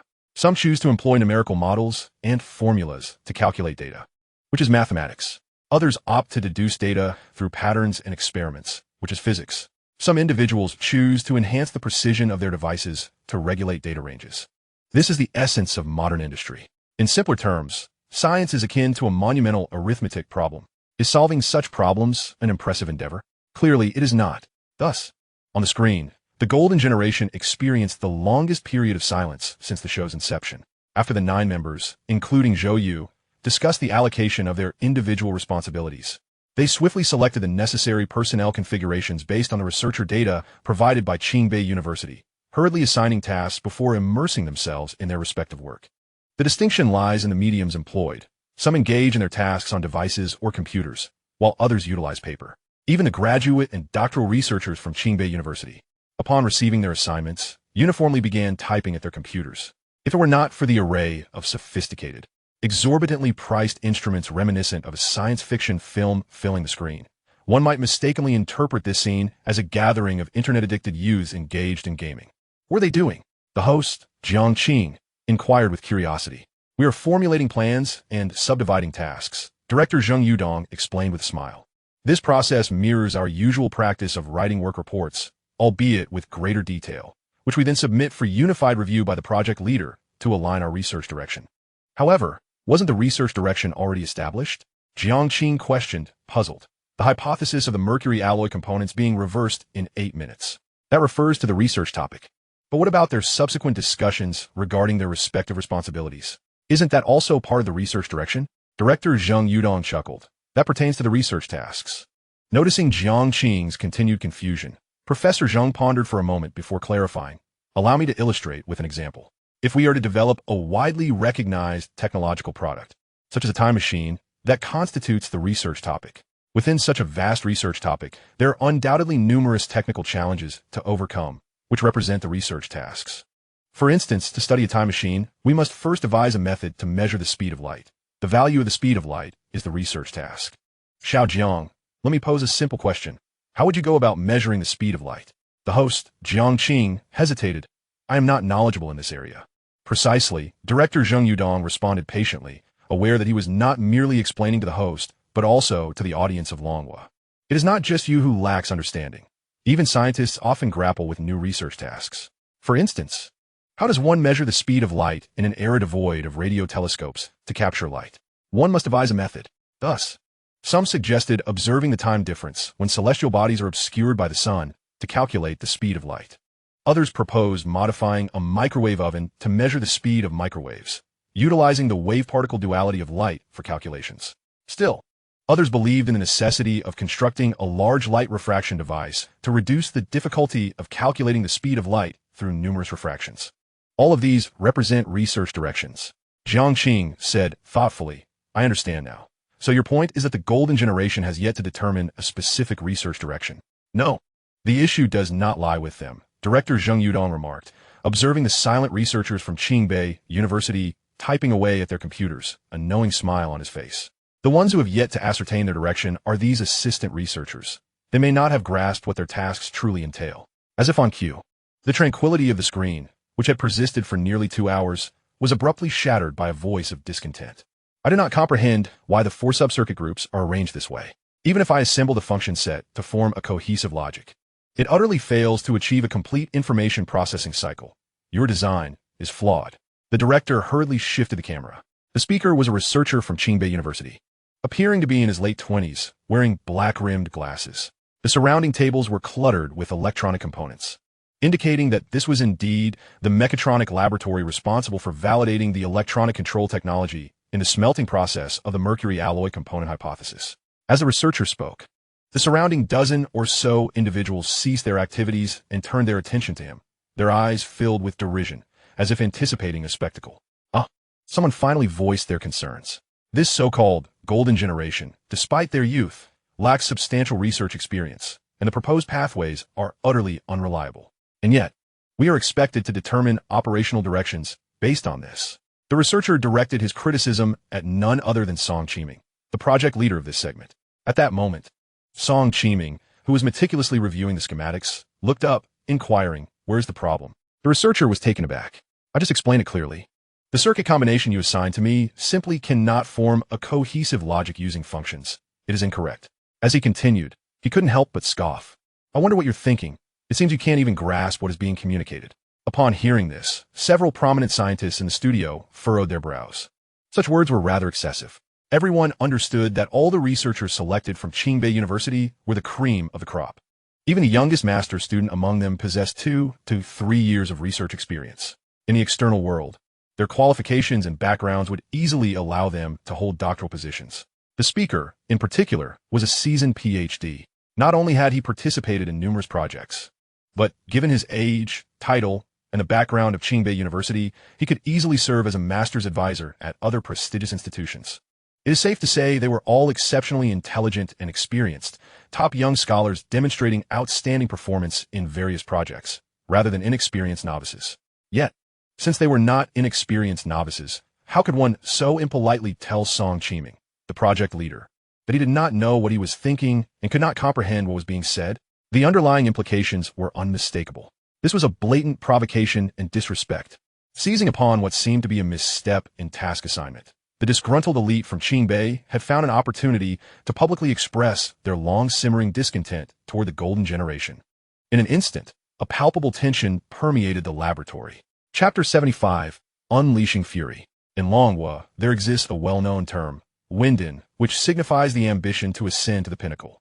However, not everyone is acquainted with its origins. It is said that the Zhou Emperor used the 9 tripods to stabilize the mountains and rivers, rendering them a sacred national treasure and a symbol of imperial authority. Centuries later, during a time when the Zhou dynasty had weakened, one of the feudal lords, King Zhuang of Chu, harbored aspirations to dominate the realm. To test whether the Zhou Emperor still possessed his former prestige and strength, He boldly inquired about the weight of the 9 tripods in the presence of numerous court officials during a ritual, an overt challenge to royal authority. If the Zhou emperor hesitated to punish him, it would imply that the Zhou dynasty had lost its might, thus paving the way for his own ascension. Now, returning our focus to the laboratory, the actions of the Qingbei Ph.D. bore a striking resemblance to those of King Zhuang of Chu. Both exhibited insubordination and disrespect, cloaked in the guise of academic inquiry, essentially questioning one's capability. Should Song Qiming fail to suppress this challenge decisively, he would face a relentless barrage of skepticism, eroding his prestige, especially in front of a national audience. Countless individuals were secretly anticipating the spectacle of Song Qiming and the Golden Generation's downfall. Under the scrutiny of innumerable gazes, Song Qiming finally spoke. "I apologize, but could you please repeat that?" He maintained his signature gentle smile, his tone devoid of any displeasure. However, the PhD from Qingbei grew increasingly dissatisfied. If he had to repeat himself once more, it would be the 3rd time. "I shall reiterate." Taking a deep breath, the Qingbei PhD, fearing that Song Qiming might not have heard him clearly, declared loudly, "The circuit configuration you proposed simply cannot form coherent logic through functions. It is erroneous." He lifted his chin, directing his gaze at Song Qiming. "Did you comprehend that clearly this time?" Song Qiming nodded slightly. "Yes, I understood perfectly. Now, could you provide us with an explanation?" The Qingbei PhD responded, only to witness a fleeting look of confusion cross Song Qiming's face. "What explanation?" "We have set aside our projects to assist you as mandated by the school. While we do not expect monumental results, at the very least, the research direction must be correct, right? Yet my very first task is flawed. You ought to elucidate the reasons behind this erroneous outcome." If his prior remarks were mere provocations, this moment was undeniably confrontational. Mistakes in research tasks are entirely normal. Indeed, the entire scientific endeavor is a continuous process of eliminating errors. If even the slightest error, which does not impede project progress, necessitates an explanation or an apology, then we might as well refrain from any work and merely bow to one another in a corner. Amidst this awkward and tense atmosphere, Song Qiming finally rose from his seat. Approaching the PhD, his expression remained gentle and warm. "I grasp your point." He lightly tapped the table with his hand, surveying the room before his gaze returned to the PhD. "However, to my knowledge, there are over 30 types of coherent logic formed by functions. You have verified all of them within just 2 hours? I have validated 19 common types, all of which are inapplicable. I believe it unnecessary to continue testing the remainder. Do you concur?" "Indeed, I do," the PhD asserted confidently. 19 common functions encompass all logical states. This is common knowledge. No sooner had he finished speaking, reveling in his impeccable argument, than Song Qiming's smile abruptly vanished. In its place emerged an unfamiliar, distant, and somewhat icy mockery in his eyes, reminiscent of a top student disdainfully regarding a slacker in the back row, both contemptuous and pitiful, as if looking down from a great height. "Has your common knowledge informed you that functions possess special applications, such as triple states and constant states? When combined with various subcircuit configurations, due to electrical superposition effects, one must first ascertain the direction of these special applications, and then calculate the combinations of functions in different forms to derive the correct coherent logic." As the PhD opened his mouth to respond, Song Qiming waved his hand dismissively. "Allow me to provide the answer for you. You lack this common knowledge. I have perused your credentials. Prior to your arrival here, you were responsible for the electronic precision evolution programming of the liquid battery project, and your master's thesis focused primarily on software. As for the hardware control devices we are currently developing, you possess neither the common knowledge nor an understanding of the sub-circuit configurations. I did not expect, however, that you would even neglect to verify the functions you claim to excel at due to laziness." At the moment, Song Qiming retaliated. The Qingbei PhD's expression had frozen in shock. He had never anticipated that this so-called golden generation, merely in his 20s, could possess such profound knowledge of functions, capably identifying intricate details and succinctly pinpointing his errors. How could this be? Even if he had begun studying from the womb, it was unfathomable for his knowledge to advance more rapidly than his own. In an instant, he realized that his recent challenge had been rather hasty.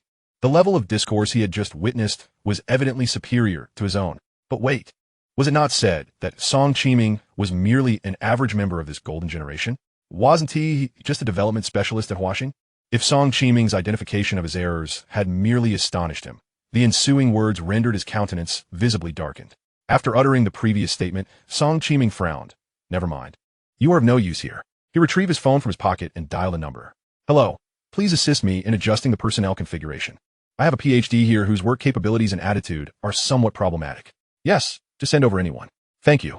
Instantaneously, the atmosphere in the room grew tense. Amidst the complex gazes of those present, Song Qiming's smile returned to his face. He gestured gracefully towards the visibly agitated Qingbei PhD. Please vacate my laboratory. I hope you will strive to improve and refrain from committing such elementary errors in future projects. This, dear PhD, with a sudden clatter, the pen in the Qingbei PhD's hand slipped from his grasp, falling to the ground. He stared incredulously at Song Qiming, whose smile and words felt like a blade slicing into his heart. Am I dismissed? Chapter 76, The Streetwise Wanderer. Qingbei University, renowned as the pinnacle of academia in Longguo, is a bastion of excellence. Those fortunate enough to attend are often the brightest from cities across the nation, the true paragons of talent, and it would not be an exaggeration to claim they are one in a million. The masters and doctoral students at Qingbei are exceptional individuals, naturally elevated above their peers at similar prestigious institutions. They can easily command annual salaries in the millions, navigating through the upper echelons of society, basking in the admiration of others. Yet this luminary, this Qingbei PhD, was summarily dismissed before a national audience. Even before his expulsion, he had been thoroughly refuted by a mere 20-year-old, academically dissected in a manner that left no room for rebuttal. Unsurprisingly, the incident quickly became sensational news. However, the focus of discussion was not whether this Qingbei PhD was a fraud. Certainly not. The century-old reputation of Qingbei University is well known. The public is astute enough not to underestimate the caliber of a PhD from such a prestigious institution due to a singular, isolated incident. No one was concerned about whether the PhD felt humiliated. Who cared? After all, he was merely an anonymous passerby. Even if he claimed to have received some notable award, the common folk were simply uninterested. What astonished everyone was the palpable realization of what it means to be part of the golden generation. Song Qiming, regarded by many as the least promising member of this golden generation, had mercilessly trampled upon a top PhD who was a third older than him in an academic confrontation. It was akin to a father effortlessly dominating his son, leaving the latter utterly incapable of retorting. The impact of this scene instilled a profound understanding. There are indeed disparities among geniuses. If even the one deemed the weakest, Song Qiming, possesses such formidable strength, what are the others? Their prowess must be terrifically beyond imagination. As is transpired in a live broadcast, the event occurring in Song Qiming's laboratory swiftly reached the other project teams. The Golden Generation members reacted with indifference. To them, it was merely to be expected. If any random PhD could rival the Golden Generation, what purpose would the program serve? To exert pressure academically. One must at least be a professor caliber or a Changjiang scholar. Conversely, the young Qingbei scholars serving as assistant researchers were utterly astonished, their jaws agape. While others may not recognize the PhD, they certainly did. He was a distinguished talent, having received nominations for outstanding youth and accolades for contributions to scientific teams. He was among the top echelon within the doctoral ranks nationwide. Had it not been for his admiration for the academic atmosphere at Tsinghua and Peking University, he would have long been invited to serve as a professor at other institutions. Yet, he found himself utterly vanquished by a group of the so-called Golden Generation, ranked last. What on earth? The staggering disparity jolted the scholars of Tsinghua and Peking University, who had been steeped in resentment and were constantly yearning to show the Golden Generation their true colors. They suddenly came to a realization. They were merely mass-produced geniuses, with thousands of such prodigies born each year. In contrast, the young individuals orchestrating their experiments were meticulously selected from millions of aspiring scholars across the nation. True rarities that existed on an entirely different level. It is well known that the Dragon Kingdom's authorities have a penchant for the number 10, be it the top 10 songs of the year, the 10 most moving figures in the Dragon Kingdom, the 10 generals, the top 10 universities, or the 10 best singers. So why in this instance was there an anomaly, with only 9 being chosen? The answer was simple. There was simply no 10th individual to be found. A search throughout the scientific community revealed a staggering, cliff-like gap, leaving no peers to even serve as fillers. This is the true weight of the term Golden Generation. Upon grasping this truth, the once arrogant scholars of Tsinghua and Peking University finally exhibited a long-lost sense of reverence. However, this flicker of awe quickly transformed into profound bewilderment with the appearance of a figure casually strolling about with hands in pockets, resembling a street loafer. Wait a minute. What's your deal, buddy? I have no deal. replied Zhou Yu, spreading his hands innocently as he looked at Qi Ji, whose brows were knitted tightly. Didn't I mention that I intend to be a military strategist? Learning while assisting you? Why are you so worked up? Learning? Qi Ji, suppressing the rage, threatening to erupt, pointed at the laboratory and lowered his voice. Zhou Yu, you ought to be mindful of the occasion when you cause a ruckus. There are dozens of researchers here working diligently. Do you realize that wasting just 1 hour costs us over $1 million in funding? Even if you're unwilling to contribute your efforts, at least don't disturb them, all right? I am indeed learning, Zhou Yu insisted. Seeing that Zhou Yu was impervious to reason, Qi Ji exploded with frustration. What have you possibly learned?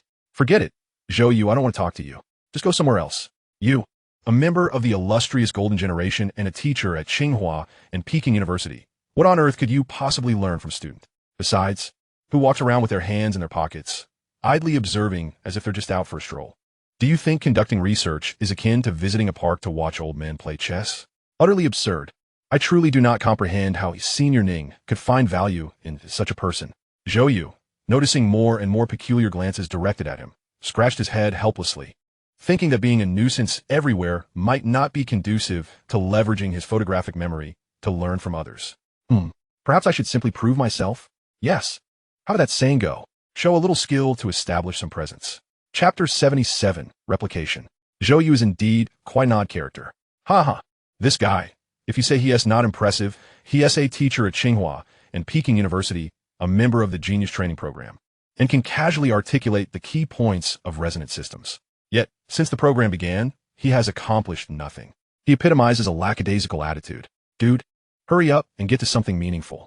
Within the live stream, comments regarding Zhou Yu poured in incessantly, especially as viewers observed him wandering around with his hands in his pockets, defiantly claiming to be learning, leaving everyone bemused. It felt as though a comedic character had emerged in a serious drama. Learning? In research? Even the simplest operations require countless hours of reviewing literature and establishing standards before one dares to implement them. If merely glancing at something counts as learning, then I must have mastered fashion by watching beauty videos. However, no one was truly questioning Zhou Yu. Following Song Qiming's incident, even the most stringent critics would no longer doubt the caliber of the Golden Generation. They merely felt that he should display a bit more seriousness. Wouldn't you agree? How do the esteemed guests perceive Zhou Yu, the youngest member of the Golden Generation? In the studio, host Jiang Qing posed his inquiry. The esteemed scientists exchanged knowing smiles. He is quite a peculiar little fellow. I've never encountered anyone quite like him before, Professor Qian Zhoming chuckled. Yet, the unconventional manner of geniuses is often understandable. Chief editor Wu Tianyi nodded in agreement, teasingly adding, but I see that Qi Ji is about to be driven mad by him. Their personalities are utterly opposite. One is meticulous and serious, while the other is, well, a bit inscrutable. I can relate to that sentiment. Academician Shi Sunming nodded. Laughter erupted in the studio. Academician Shi Sunming, much like Qi Ji, was not one for many words and possessed a sharp, meticulous demeanor. He should be the one who understands Qi Ji's current feelings of helplessness the best. Nevertheless, as titans of the scientific community, they valued essence over appearance. Even though Zhou Yu's performance in the program was riddled with quirks, his previous display of expertise regarding resonant systems was enough to assure everyone that his caliber was undoubtedly among the finest of the Golden Generation. Thus, rather than expressing dissatisfaction with Zhou Yu's eccentric behavior, there was a subtle sense of admiration. The youngest among them were all around 50, reaching the age where one begins to contemplate grandchildren. After all, who wouldn't appreciate a talented and amusing junior? At that moment, Director Zheng Yudong, curious, asked Professor Qian, do you genuinely believe Zhou Yu's claim of wandering around to learn is true or false? It should be false, Professor Qian Zhoming replied with a smile. This is undoubtedly a jest aimed at Shao Qi. Academician Shi Sunming added, if one could learn how to research a project simply by casually observing, humanity would have colonized the galaxy long ago. The group burst into laughter once more.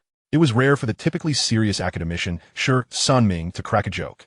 Regardless of its humor, they had to give him credit. Director Zheng Yudong pondered for a moment before asking again, Professor Qian, do you think Zhou Yu's assertion of wanting to be a military strategist is sincere? Faced with this question, Professor Qian Zhoming lowered his gaze in thought before shaking his head. I'm uncertain, but from a scientific standpoint, it doesn't seem feasible. While we are still unaware of Xiao Zhou's research field, look here. Professor Qian pointed at the screen, stating, since the collaborative research began, he has visited 3 laboratories. essentially just skimming through, and has yet to offer any insights that could indicate his understanding of these fields is substantial. However, this is understandable. After all, science is as different from one another as mountains are apart. Even if I were to visit these laboratories, my performance might not surpass that of the assistant researchers.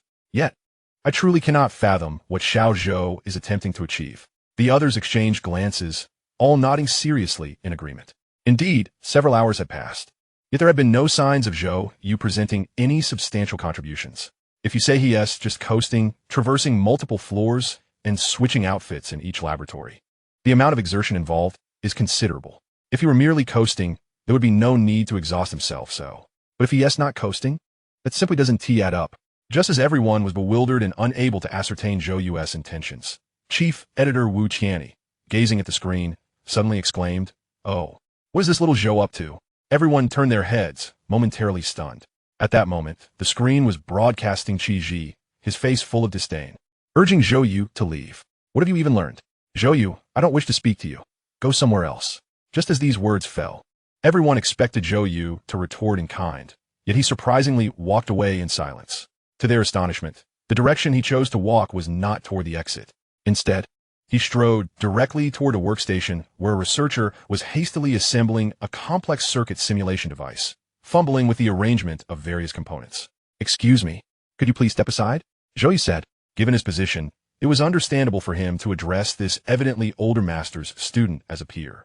What was perplexing, however, was that after the researcher, looking bewildered, moved aside, Zhou Yu turned to Qi Ji and said, "Open your eyes wide and observe closely. See what I have truly learned." Qi Ji scoffed. "Are you trying to attract attention again?" At that moment, both inside and outside the camera frame, everyone exchanged puzzled glances. What was Zhou Yu up to? Yet, this confusion was fleeting, for a jaw-dropping scene unfolded before their eyes in the next instant. I recall that this component is meant to serve as the diverter for the control panel of the mercury alloy smelting simulation device. According to the plan, the compatible technology is based on Professor Fang Ji's work published in 207 in the paper titled Non-Standard Logical Applications in Modern Engineering Control, also known as the FG diverter arrangement. Zhou Yu remarked, looking at Qi Ji. "Am I correct?" Qi Ji feigned indifference. "Yes, so what? It's just rote learning. I could do that in first grade." Before he could finish, his pupils dilated in shock. Zhou Yu deftly inputted a string of code into the simulation device in perfect sequence, then picked up a precision mechanical clamp, pressing a few buttons. Suddenly, a new interface materialized on the display. What? Not just Qi Ji, but in the studio? The astonished exclamation from Chief Editor Wu Tian left several others dumbfounded. The interface that appeared was eerily identical to the operational environment established by the master's researcher during the simulation. It was a perfect replica. Even the parameters in the top right corner were spot on. How could this be? This latest model of the simulation device housed thousands of different circuit environment combinations, so complex that training even a barely competent operator required at least 1,000 hours. How could Zhou Yu possibly operate it? Had he learned it previously? If that was perplexing, the ensuing events left everyone utterly speechless. For after bringing up this interface, without a moment's hesitation, Zhou Yu muttered, "I think it should be like this," and began manipulating the mechanical clamp to engage with components smaller than a micron, visible only under a radio magnifier. With a soft hiss, as a faint current coursed through, within moments, around 40 to 50 different components were intricately arranged on the simulation circuit board. Everyone felt a sense of déjà vu, but had no time to ponder. Clap, clap, clap. A series of rhythmic sounds echoed. Zhou Yu had freed one hand to input several lines of formulas on the control keyboard. Then, with another hiss, a surge of electricity surged through the neatly arranged components, guiding them to automatically adjust and reposition under a special frequency. A flurry of performance parameters began to manifest on the display. At this moment, the nearby master's researcher exclaimed in astonishment, "Zhou Yu, you can do this too?" A collective buzz filled the air, their minds reeling. They finally recognized that Zhou Yu's dazzling operations in mere seconds were, in fact, the same FG diverter performance pretest that the master's researcher had struggled with for dozens of minutes, enduring 7 or 8 mistakes before finally achieving a barely acceptable result. He truly could operate this device? No, wait. Professor Qian Zhongming was the first to sense something amiss. A look of astonishment finally broke through his usually stoic demeanor. This shouldn't be possible. No matter how skilled, there shouldn't be any superfluous actions. I understand now. This Zhou Yu, he is replicating. Chapter 78. This is Zhou Yu. At this moment, Everyone's thoughts ground to a halt. Many had been curious about Zhou Yu's true expertise. Yet no one had anticipated such a revelation. Before a national audience, Zhou Yu had performed an action that typically required 1,000 hours of training on a simulation device, not merely executed, but replicated. To be frank, at this juncture, it was impossible for anyone to discern whether he had always possessed this skill or if he was merely mimicking. After all, every action was executed flawlessly. Even his grip on the mechanical clamp seemed an exact replica of that master's researcher. If Zhou Yu had always known how to do this, it meant that all previous judgments about him were erroneous. He was not only a rare talent in mechanical fields, but his proficiency in electronics had reached an astonishing level. Conversely, if Zhou Yu was indeed, as he repeatedly asserted, merely learning and performing a replication of what he had just absorbed, that would be even more terrifying. This would imply that this golden generation's capacity for learning transcended human limits. Qi Yi, standing nearby, was rendered speechless in astonishment. At that moment, Zhou Yu's voice broke through. What do you think? I told you I was learning, right? How did I do? Is my operational standard sufficient to earn the title of military advisor? His tone was rather self-satisfied. As expected, the camera panned to reveal Zhou Yu's beaming face, flashing a grin that showcased his white teeth. Truly a rather infuriating expression. Qi Yi snapped back to reality, retorting coldly, I thought it was something significant. It's just an FG diverter performance pre-test operation. In Longguo, there are at least 800 people who can do this. TCH, don't think I'll be fooled. You just learned it in advance and pretended to replicate it on-site. How juvenile. What use is such a petty trick? This was not merely Qi Yi wearing tinted glasses regarding Zhou Yu. If 1,000 people were to take his place, they would all arrive at the same conclusion, that Zhou Yu had learned in advance, for otherwise it was utterly inexplicable.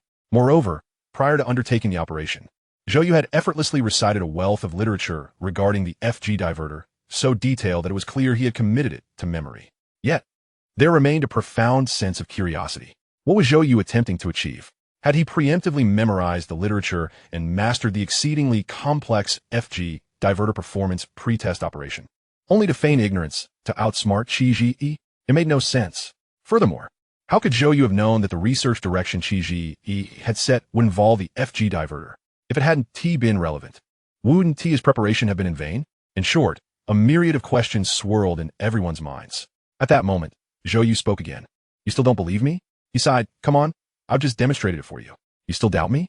Just because we're rivals doesn't mean you have to be so antagonistic. Qi Yi's face darkened. Don't project your sordid thoughts onto me. I simply can't stand your attention-seeking antics. All right. So I'm attention-seeking, huh? Zhou Yu interrupted him. I'm not an ophthalmologist. So why would I concern myself with such matters? Since you don't believe me, I'll let you see clearly whether I learned this on the spot.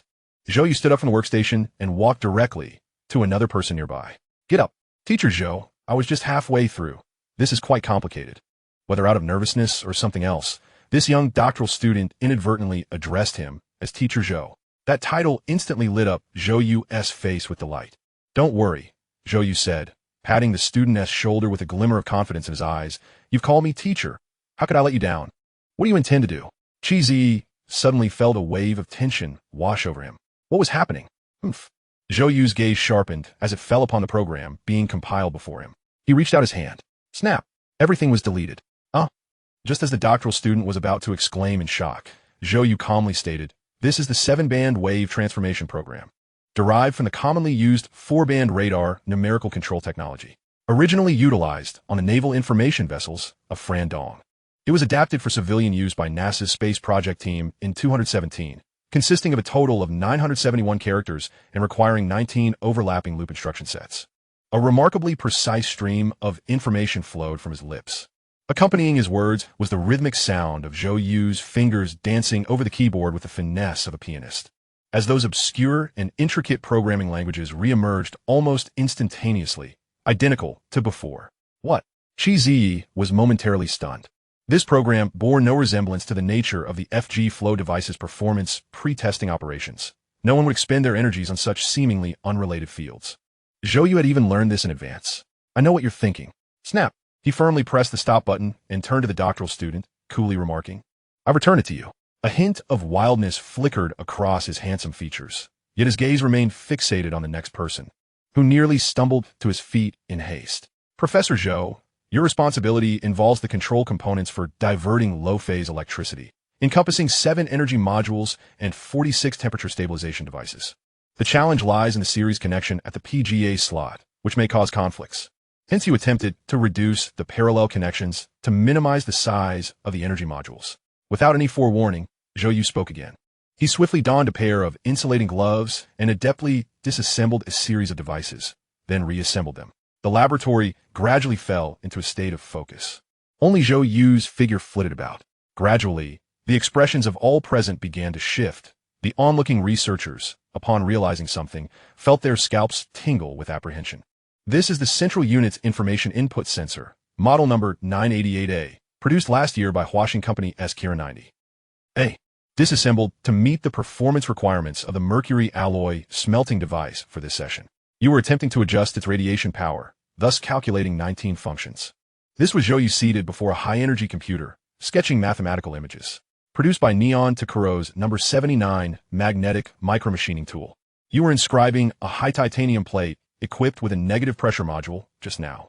This was Zhou You skillfully operating the micromachining tool, conjuring a metal plate that bore pixel-perfect resemblance, as if it had materialized from thin air.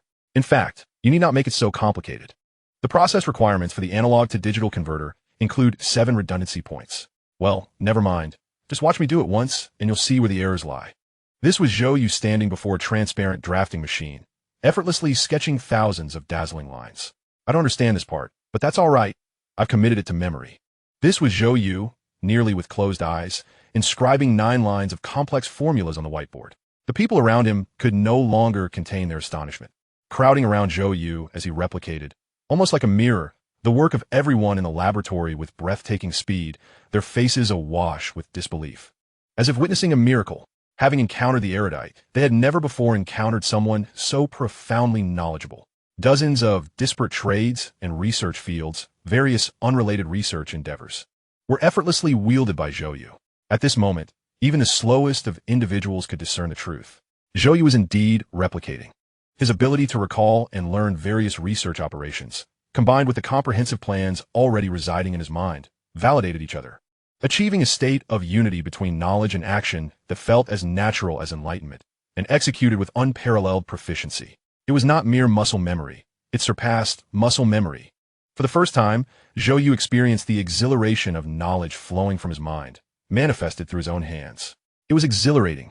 With a crisp snap, Qi Zi could no longer hold onto his pen, which clattered to the ground, rolling away. Silence enveloped the room. In the laboratory, the auditorium, and a live broadcast room. A full half-hour passed as Zhou You ceased his frenetic display, yet everyone continued to gaze at him in a daze, as if they had yet to awaken from a dream.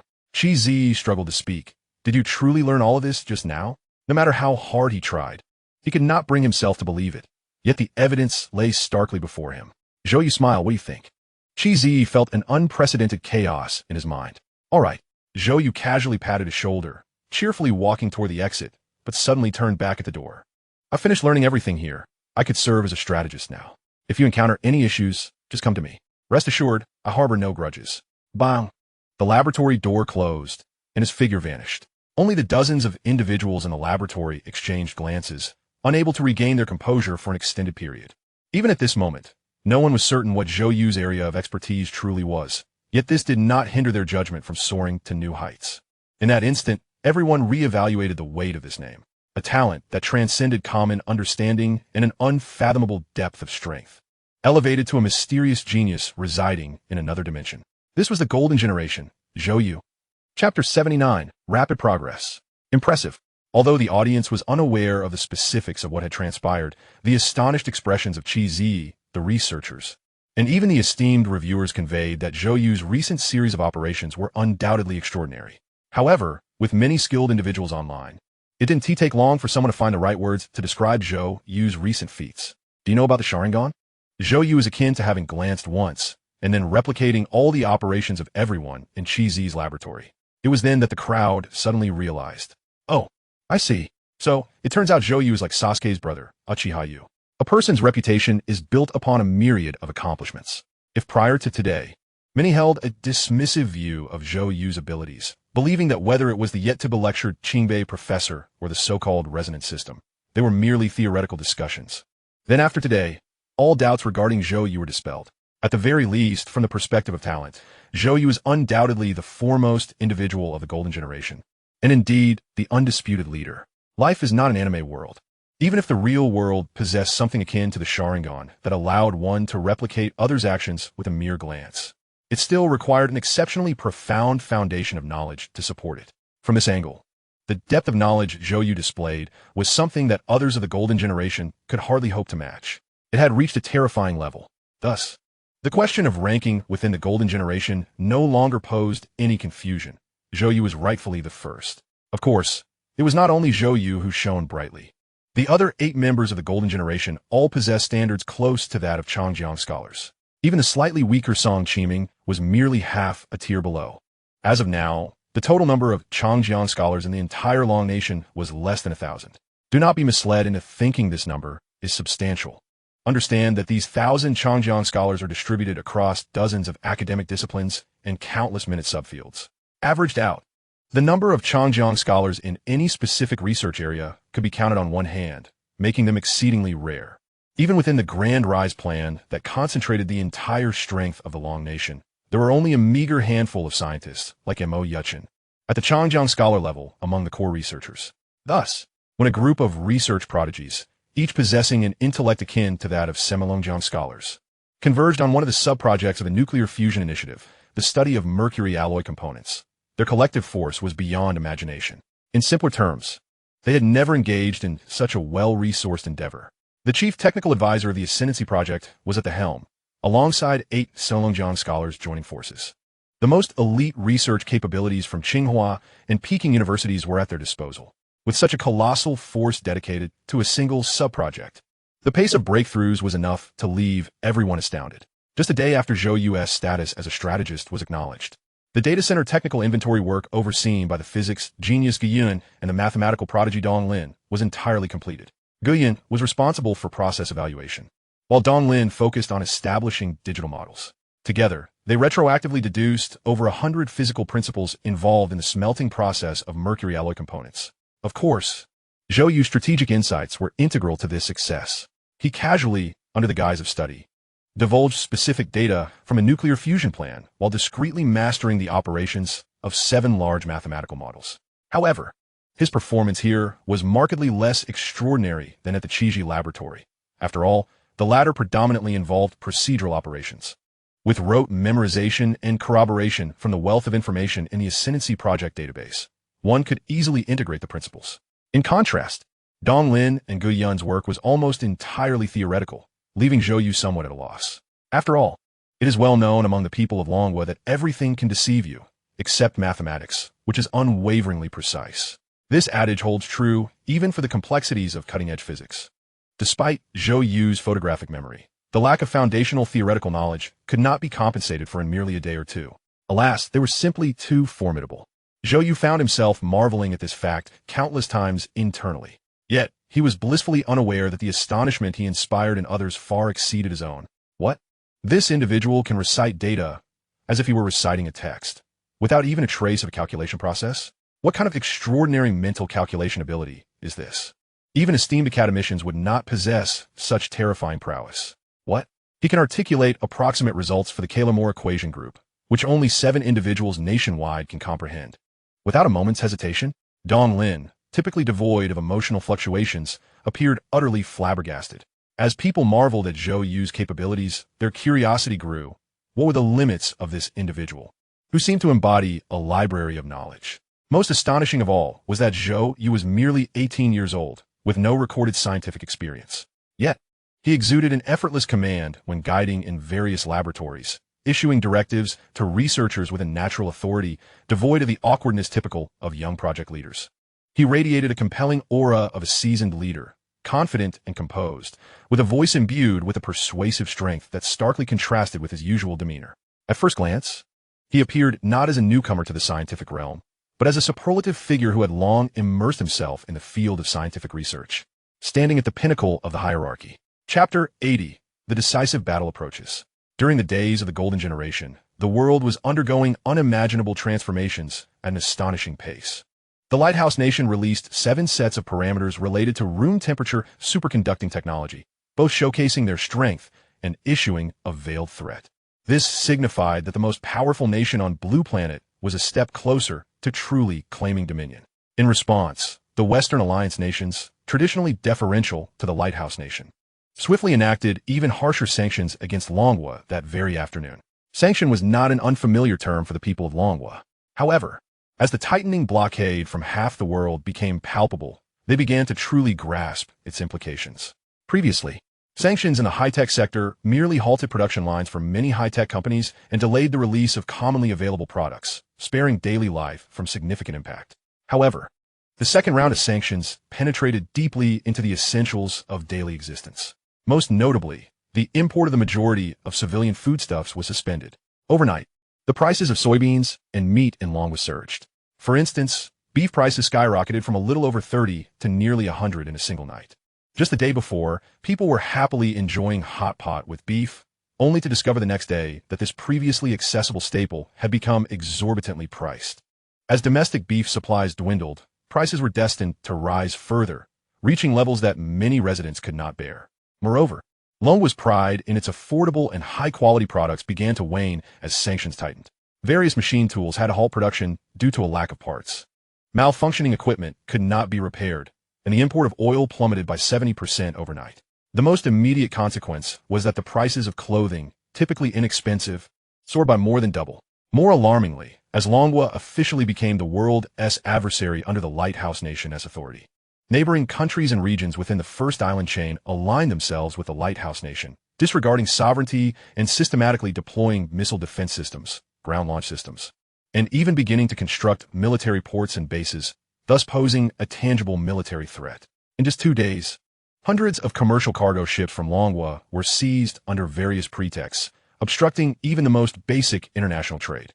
At this moment, the people of Longguo could increasingly see the ominous clouds looming overhead, dark and suffocating, almost rendering them breathless. Even more despairing was the lack of hope for resolution.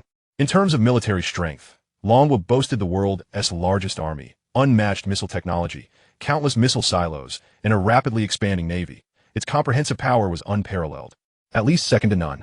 In logistics, Longguo possessed vast territories and a substantial population, with resources leading by a wide margin. In technology, Longguo was already the leading nation in industrial patents. Yet, this formidable nation faced adversaries from half the world.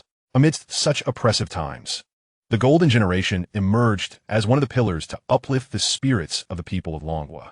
They watched as the nation's most exceptional talents took the national stage, performing with remarkable prowess in a spectacle that sent shockwaves through the global scientific community. The hypothesis regarding the retroactive deduction of mercury alloy components. Did it hold any practical significance? Perhaps not. But did it matter? Not particularly. Yet if these young individuals, with an average age of 21, could resolve a hypothesis that had confounded global scientists, why shouldn't we rally our spirits and anticipate a miracle? The Golden Generation did not disappoint expectations. The hypothesis regarding the 8-minute retroactive deduction of mercury alloy components, once met with skepticism from half the scientific community, began to yield astonishing breakthroughs. Just a day after Donglin and Zhou You completed their technical inventory and initiated the process for technology implementation, Qiji and Wang Shiji finalized all related equipment design diagrams. The two groups theoretically demonstrated that all parameters of mercury alloy components could be effectively fitted through technology within an industrial context. On the 5th day, Shang Xiu successfully determined the parameters for stabilizers in the smelting process of mercury alloy components. Li Dongshan followed suit, unraveling the structures of 7 special metals related to the production line of mercury alloy components. By the 7th day, the core of the control system, overseen by Song Qiming, was completed. On the 8th day, leveraging the collective contributions of all the aforementioned individuals, Wang Onyu successfully simulated the entire manufacturing process and required techniques for mercury alloy components. Moreover, she was astounded to discover the intricate relationship between the PIU filtration device and the blast furnace, successfully unraveling the reaction formula. At this juncture, all technical nodes in the manufacturing process of mercury-based alloy components have been seamlessly connected. If one were to compile all the findings and present them to a premier laboratory, it would be entirely feasible to initiate trial production of mercury-based alloy components based solely on these results. However, this is still insufficient. To fundamentally uncover the systematic relationship between the parameters of the blast furnace and the mercury-based alloy components, ensuring that from an academic perspective, one can consistently pinpoint the PU filtration device from the parameter side, there remains one final, yet paramount, step. It is essential to entirely simulate the blast furnace phenomenon of mercury-based alloy components under conventional industrial conditions based on the research outcomes. Once this step is completed, it would signify that the Dragon Kingdom has successfully mastered the mass production technology throughout the entire industrial chain of mercury-based alloy components. Thus, the collaborative research phase conducted at Qingbei University concludes triumphantly. Outside Qingbei University, throngs of people continue to gather, unlike the jubilant and excited scenes of the past.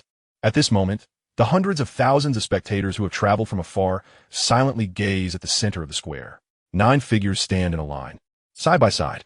Merely 10 days prior, the gazes directed at them were filled with admiration for outstanding young talents. They were idols, beloved figures, dream partners, objects of aspiration, and topics of conversation over tea and meals. They were luminaries of the scientific community. Yet at this moment, these 9 figures have stripped away all labels through their actions, revealing only their purest identities. They are 9 exceptionally brilliant scientists, capable of shouldering the nation's future and pushing the boundaries of civilization, standing at the forefront of history. Reflecting on the splendid performances they delivered over the past 8 days, a wave of warmth surged within everyone, flooding their minds. Indeed, the populace remains oblivious. Among the 3 billion citizens of the Dragon Kingdom, fewer than 1 in 10,000 truly comprehend the research content of the Golden Generation. However, this does not hinder their awareness that the Golden Generation has collectively accomplished what countless academicians and professors deemed impossible. Little ones, we shall meet again next time. Dean Tang Shiuli continued to smile, though his gaze betrayed an unmistakable admiration. Behind him stood a regimented assembly of 270 assistant researchers, comprised of masters and doctoral students, alongside over 100 administrative personnel, standing tall and motionless. Once unruly, they now bore expressions of utmost seriousness. Throughout these 8 days, they had been thoroughly captivated by this group of prodigies younger than themselves. In the stillness of the square was Zhou You, standing in the very center of the Golden Generation's formation, who broke the silence to speak. Dean, I reckon they want to be seeing you again. If you wish to meet them, it seems you can only see me. Zhou Yu maintained his usual carefree demeanor, yet his words did not elicit any signs of displeasure from the onlookers. Even Qi Ji, who typically held a grudge against him, remained silent, tacitly acknowledging Zhou Yu as the representative of the Golden Generation in dialogue with the Qingbei University authorities. This was not merely due to Zhou Yu's status as a Qingbei teacher, but rather because his performance over these days had rightfully established him as the core of the Golden Generation, rather than a strategist. Zhou Yu was the potential, true technical leader. In any laboratory, any project, at any stage, his presence was perpetually felt at the forefront, fighting alongside the other 8 in a manner so astonishingly incomprehensible. At times, he could recall intricate operations comprising over 100 steps without needing to consult records, flawlessly reproducing them. He could effortlessly access all 270 researchers' data, down to the minutiae. He resembled a humanoid supercomputer with seemingly limitless storage. At other times, his intellect astounded, as he transcended human limits of reasoning, miraculously discerning pathways amid chaotic clues when all others found themselves in despair. Occasionally, he resembled a machine of truth, formulating conclusions from complex data without error or bias. There were moments when Zhou Yu exuded an aura of omniscience. If you do not practice, you see me like a frog in a well gazing at the moon. If you do practice, you see me like a mayfly witnessing the vast sky. This widely circulated phrase resonated deeply with the Golden Generation.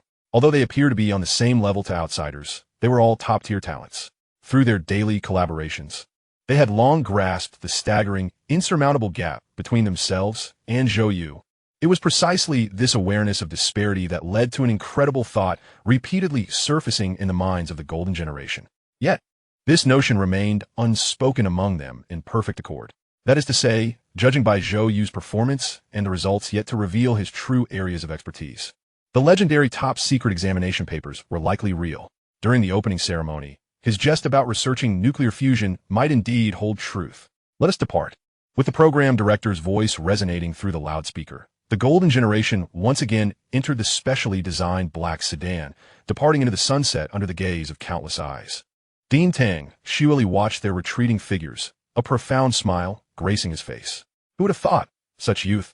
The little ones must have worked hard these days. Curiously, an assistant inquired, "What do you mean?" Dean Tang sheepishly chuckled. "Oh, it's nothing. Just an old man's musings." With this laughter, the deepest secrets of the Dragon Kingdom subtly revealed themselves, only to dissipate into the wind in an unspoken understanding. The countdown to the press conference on room temperature superconducting technology in the Lighthouse Nation stood at 23 days. The decisive battle lay just ahead. Accelerate, accelerate, accelerate. If nuclear fusion is not successfully mass-produced within 4 days, I will present my head for judgment. Chapter 81. The Eve of the Third Phase. Nuclear City. As usual, the RISE plan has entered its second phase for nearly a month, and aside from the previous incidents involving the material group S blast furnaces, no significant accidents have occurred since. At most, some projects encountered procedural errors, leading them astray. However, solutions were swiftly found within the plans left by Zhou You, allowing them to return to the right track. The smooth progress of the second phase did not evoke excitement. It was merely anticipated. The real challenge would only formally arrive in the third phase. The people of Nuclear City remained unaware of external events. They only knew that the chief technical advisor had been missing for over half a month, leaving them uncertain and somewhat anxious about his return. Within the RISE plan, countless top scientists existed, yet only one could embody the soul of the nuclear fusion project. Old Mo, what are you daydreaming about? Montak Yuhun, who had been leaning on the railing, smoking and lost in thought, snapped back to reality, responding, "It's nothing. I was just pondering that we are about to commence the second phase of assembly, yet the advisor has yet to return, which leaves me feeling a bit uneasy." The researcher burst into laughter. "We've done everything we needed to do, so what is there to fear? You can't possibly expect the advisor to check for faults with his own body like last time if something goes wrong." Mo Yuchen shook his head vehemently. "What nonsense! If anything truly goes wrong, I would rather perish there than let the advisor take such a risk." Mo Yuchen was an exceedingly serious individual. Otherwise, he would not have achieved the status of a Changjiang scholar in his 30s. Realizing his jest had been taken seriously, the researcher hurriedly shifted the topic. "All right, I have something important to discuss with you." "What is it?" "All the calculations from the second phase have passed. There should be no issues. We now need to begin preparing for the advancement of mass production processes in the third phase. In our nuclear city, the conditions for this endeavor are somewhat inadequate. Many large-scale apparatuses are being scrutinized and cannot be transported in. Consequently, the management's proposal is to dispatch a small contingent outside to accomplish these processes." Mo Yuchen was taken aback. "Aren't you concerned about potential leaks?" "A delay of 1 day is still a day," replied the researcher with a dismissive expression. "After all, there are only 21 days left. As long as we maintain an accelerated pace, even if they find out, it will be too late." 21 days. This number momentarily left Mo Yuchen in a daze. Time had flown by so swiftly. Unbeknownst to him, the RISE plan had progressed significantly in obscurity. Such a gargantuan project. In this age of information, managing to remain confidential for so long is undoubtedly miraculous. Could the advisor's prolonged absence be a measure of secrecy? Of course. This was not a matter for Mo Yuchen to ponder. He regarded the researcher, contemplating for a moment. "Do they wish for me to go?" "Yes. Since we are preparing for mass production, the technical personnel from the nuclear city will not be sent. Only a research and development team of about 20 will be dispatched, tasked with roughly 8 technical nodes." However, Mo Yuchen sensed hesitation in the researcher. "Speak candidly," he urged. The researcher explained. "The reason I sought your opinion is that there may be dangers involved. As you know, the West's infiltration and aggression have become increasingly deranged. Should we be exposed, unforeseen consequences may arise." This statement did not elicit fear from Mo Yuchen. Rather, he threw his head back and laughed heartily. "I thought it was something significant. Relay my sentiments to the higher-ups.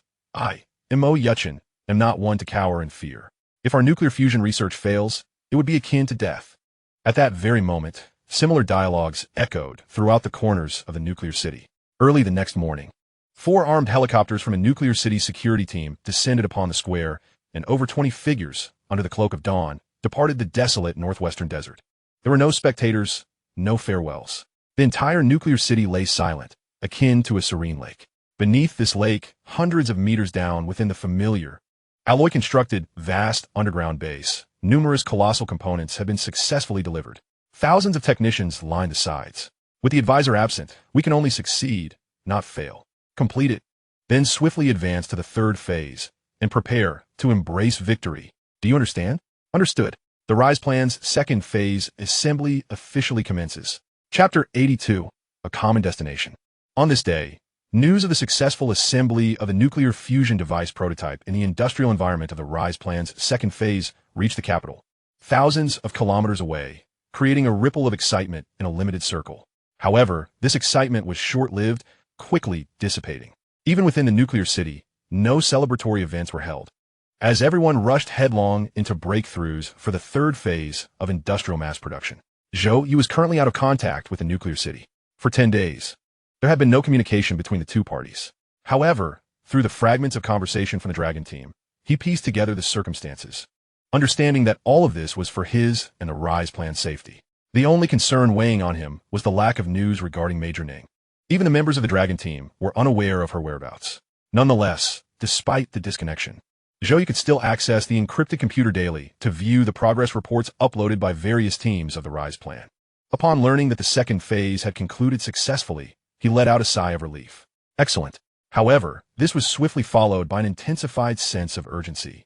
The true challenge had finally arrived. In the past, Zhou You had little understanding of how research and development truly operated. He believed that as long as he followed his plan step by step, success would be inevitable. Ignorance breeds fearlessness. This very naivety allowed him to take on the role of chief technical advisor single-handedly. Now, however, Zhou You had matured significantly. It was precisely this growth that made him acutely aware of his earlier foolishness. He had grossly underestimated the complexities involved in the successful mass production of nuclear fusion. If the third phase were to fail, it would not merely tarnish his reputation. For him now, such personal disgrace seemed trivial. He recognized that the nation was far from the narrow-minded, vengeful entity he had once imagined. A failure would signify that the Dragon Kingdom, amidst a globally hostile environment, would squander hundreds of billions in resources and waste a precious window of opportunity spanning several months. After all, mass production is the lifeblood of industry. Take nuclear fusion as an example. If mass production is unattainable, the Dragon Kingdom would only possess that solitary nuclear fusion device from the nuclear city. Even if the personnel in the nuclear city worked tirelessly year-round, they could only manage to produce a few more at most. Would that be meaningful? Yes. A single nuclear fusion device can provide electricity for a vast portion of a province at nearly zero cost, wielding tremendous power. But what good is that? If only a handful of nuclear fusion devices are added for the Dragon Kingdom, it merely translates to a slight increase in total electricity output, a few percentage points at best, which pales in comparison to the grand scheme of things. Moreover, due to the non-mass production environment, the labor, technical, and time costs associated with producing nuclear fusion remain exorbitantly high, rendering it a losing venture. To unlock the true potential of controllable nuclear fusion, there is no alternative but to achieve mass production. Mass-producing hundreds or even thousands of nuclear fusion devices would leverage substantial economies of scale, exponentially increasing the Dragon Kingdom's energy capacity and ushering it into a new paradigm. This would allow for the maintenance, repair, debugging, and adaptation of nuclear fusion devices to become commonplace, manageable by ordinary technical enterprises, rather than requiring the intervention of high-level experts from the nuclear city for even the smallest issues. Moreover, the Dragon Kingdom could potentially export vast amounts of electrical energy, establishing itself as the energy hub for dozens of neighboring nations, thereby forging a robust alliance anchored in mutual interests. Only then would controllable nuclear fusion truly fulfill its purpose. Sigh. I hope everything proceeds smoothly before my return. Zhou You closed the literature he had been engrossed in and rubbed his weary eyes. He had not been idle in recent days. Each day was spent tirelessly absorbing knowledge, and the progress was indeed encouraging. Zhou You not only rectified his previous academic deficiencies, but also elevated his knowledge level in numerous engineering disciplines to that of a third-year student. Do not underestimate the significance of third-year proficiency, coupled with the vast repository of literature in his mind, should he return to Qingbei University for the year-end examinations. He would not only place in the top 3, but at least among the top 5, a coveted candidate for major laboratories. Of course, this was not a source of pride for Zhou You. His goal was to elevate these commonly used disciplines to a Master S level in a short time. Judging by the current pace, it would not be long before he achieved that. Knock, knock, knock. A series of knocks echoed at the door. Upon opening it, he found a staff member from the Golden Generation program waiting outside. Professor Zhou, the research base in Shanghai is ready for you. Please gather your things. We are prepared to depart. Unbeknownst to him, everyone had begun to refer to him as Professor Zhou. Understood. Give me 5 minutes, Zhou You nodded. After leaving Qingbei University, the second stop of the Golden Generation program was the joint base located in the heavy industrial park in the western suburbs of Shanghai. The park housed the foremost electromechanical company in the Dragon Kingdom, the ninth precision machinery processing plant, and dozens of other top-tier enterprises, all of which boasted the most advanced industrial technology reserves in the nation. It was the most fitting site for the production of mercury-based alloy components. Originally, the Golden Generation program had no authority to command these major enterprises, but with official endorsement, the initiative progressed smoothly. Zhou You understood the government's intentions. These enterprises would be the executors of nuclear fusion's future mass production. The mercury-based alloy components, as integral parts of the nuclear fusion apparatus, have adeptly adapted to the industrial resources available here, thus establishing a corresponding technological reserve, an endeavor that yields dual benefits. While the other members of the Golden Generation exult in their opportunity to showcase their talents amidst such extraordinary resources, Zhou Yu's demeanor remains profoundly solemn. He comprehends that this is not merely a research project. It is a mission that must succeed. As the chief technical advisor of the RISE plan, he sounds a first clarion call for a counteroffensive. Clap. After tidying up, Zhou Yu descends from the hotel, skillfully enters a black car, and shuts the door. Under the surveillance of drones above, a convoy swiftly departs towards the outskirts. Simultaneously, a bus, its windows shrouded in dark glass, halts at the entrance of a Shanghai West suburban airport. Amidst the bustling square, over 20 middle-aged individuals, each dragging suitcases, emerge from the throng. Surrounding them are several attendants, all tall and sharp-eyed young men. This should be near the heavy industrial park, spoke Mo Yuchen, glancing around. Where is academician Liu? An attendant beside him responded. He has gone to the research base for preliminary discussions. Then let us make haste. Montauk urged. I must say, the location arranged by the higher-ups is remarkably fitting. I've long coveted the equipment here. Much of it is exclusively authorized, even unattainable back at our place. Why not shout it louder for everyone to hear? One of his companions laughed. I'm just too excited, my apologies. In no time, the bus filled with passengers vanished swiftly from view, heading towards the same destination. Chapter 83. Outside Nuclear City, a long-awaited reunion. The journey from the center of Shanghai to the West Suburban Industrial Park spans over 60 kilometers. The convoy speeds along the national highway, the towering skyscrapers gradually fading from view, giving way to tranquility and openness. The entire production team relaxes, gazing out the windows. Since the opening ceremony, every location visited by the Golden Generation has been inundated with throngs of people. Today, they finally have a moment to breathe. After several minutes, the convoy arrives at the entrance of a vast industrial complex. Clap. The car doors swing open, and photographers and crew members pour out, positioning themselves for a shot. Subsequently, the members of the Golden Generation disembark from their vehicles, curiously surveying their surroundings. It seems rather unremarkable here, Zhou Yu remarked, observing the low-lying factory buildings, inadvertently voicing his thoughts. The others exchanged bemused glances. It's just a factory. How special can it be? Are you expecting a spaceship design? They were unaware that Zhou Yu's only prior exposure to an industrial base was Nuclear City, leading him to subconsciously assume that such premier industrial bases should exude the same sci-fi ambience. Realizing the abruptness of his comment, Zhou Yu quickly covered his mouth, grateful that no reception personnel from the industrial park were nearby. Otherwise, one could only speculate what thoughts might arise upon hearing him. Suddenly, everyone paused, their expressions shifting as they scanned their surroundings, finally registering something amiss. Indeed, were the reception staff. Despite the fact that the enterprises within the industrial park are all billion-dollar corporations, regarded as the elite of the industrial sector. Traditionally aloof and disinclined to engage with the media, this event, being officially organized as the Golden Generation, boasts over 500 million fans nationwide, a scientific event of unprecedented significance with far-reaching influence, even overseas. Surely, if not the executives themselves, a few reception personnel ought to be present, yet the entrance remains eerily quiet. Not a single person can be seen, let alone a reception staff member. Under the sweltering summer sun, standing outside for merely a couple of minutes causes beads of sweat to form on their foreheads.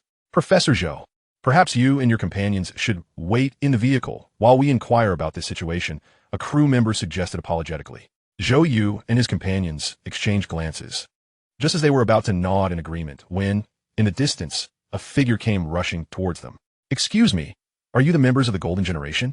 A slightly portly man in a suit, appearing to hold a significant position, approached, his forehead glistening with sweat, adding an air of dishevelment to his countenance. We are. May I ask who you are? Zhou You replied. My surname is Yuan. I am one of the heads of the park and also the deputy director of the first electromechanical plant. As he wiped his brow, Director Yuan expressed his sincere apologies. Soda. We had organized a large welcoming committee for you, but an unexpected situation arose, so I will escort you to the research base. If you have any needs, feel free to communicate directly with me. From his position and somewhat apprehensive demeanor, it was evident that the enterprises within the park regard the members of the Golden Generation with considerable importance, which only deepened the group's curiosity. Zhou You, could it be that something's gone awry in their research? Shang Qiu whispered beside him. Zhou You shot her a puzzled look. I'm not one of them. How would I know? Don't you know everything? Shang Qiu chuckled playfully. How else could you be our leader? Don't label me with such titles. I am not. Zhou You felt a wave of exasperation wash over him. Shang Qiu's ambiguous remarks, laden with sarcasm, were often confounding. Thankfully, she wasn't one of his subordinates, or he would surely be driven to distraction. As everyone speculated about the unfolding situation, they heard Deputy Director Yuan explain, I sent an accident.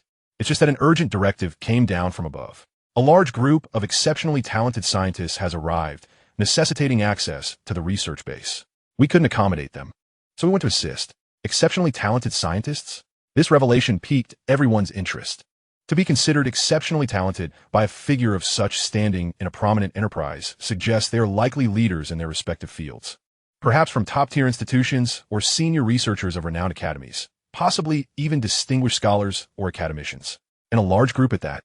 What project could warrant the assembly of such esteemed individuals? The scientific community, unlike the entertainment industry, is suffused with veneration for its eminent figures, who are often regarded as idols. After all, scientific advancement fundamentally hinges upon these distinguished individuals. This explains why Zhou You, once deemed unlikable, had swiftly become a central figure in a mere 8 or 9 days, as noted by Shang Qiu's playful reference to him as the leader. However, everyone understood that this was not the time for idol worship. While curiosity abounded, completing the production of the mercury-based alloy components and concluding the entire project took precedence. Under the guidance of Director Yuan, the group entered the industrial park, which houses 9 heavy industrial enterprises, each with its production base. The scale of the park is immense, comparable to that of Tsinghua or Peking University, requiring over half an hour to traverse from one end to the other. Under the scorching sun, they soon found themselves drenched in sweat. Beyond this point lies the research base, which is designed to meet all our D requirements for 74 commonly used industrial sequences. You should be able to find everything you need over there. We have arranged for a production line and accompanying personnel to be at your disposal for any of your requirements, Director Yuan explained patiently. Just then, a bustling crowd came into view in the distance. A group of 7 or 8 elegantly attired men and women encircled more than 20 middle-aged individuals clad in casual attire, complemented by dozens of aides or secretarial figures. The sheer scale of this gathering surpassed even that of the Golden Generation. Observing the scene, Director Yuan promptly elucidated. Those are the experts arriving today, currently surveying the entire park. Yet, before he could elaborate further, a collective gasp erupted from the crowd. Is that academician Lu Wenjiang? And over there is researcher Wang Jingshan from the High Energy Chemistry Research Institute, right? Am I seeing Professor Mo Yuchen, Montak Yuhun, the youngest Changjiang scholar? Oh my goodness, I admire him immensely. Li Dongshan, point him out to me. There is no need for Director Yuan's introduction. The Golden Generation was already in a frenzy. Although they may not possess the photographic memory of Zhou You, they were intimately familiar with the titans of their industry. After all, in the entire field, including academicians and Changjiang scholars, there were merely a couple of thousand individuals actively engaged at the forefront. They had long since memorized references in literature. Was there even a need for an introduction? Moreover, the distinguished individuals before them were among the creme de la creme of frontline scientists. A single academician, 6 Changjiang scholars, and 7 or 8 leading researchers at the pinnacle of their disciplines, not to mention the remaining legendary figures who had garnered national-level accolades. It was tantamount to assembling the core team of a national key project. Such an opulent assembly was unparalleled. In an instant, the revered Golden Generation found themselves in disarray, resembling starstruck fans. Only Dong Lin, a scholar in the less intersected field of mathematics, maintained a semblance of composure, though his eagerness to greet them was palpable. Regrettably, he did not know them personally. If only I could get an autograph, murmured Shang Qiu, pouting. As she spoke, she nudged Zhou You. What do you think? You're surprised too, right?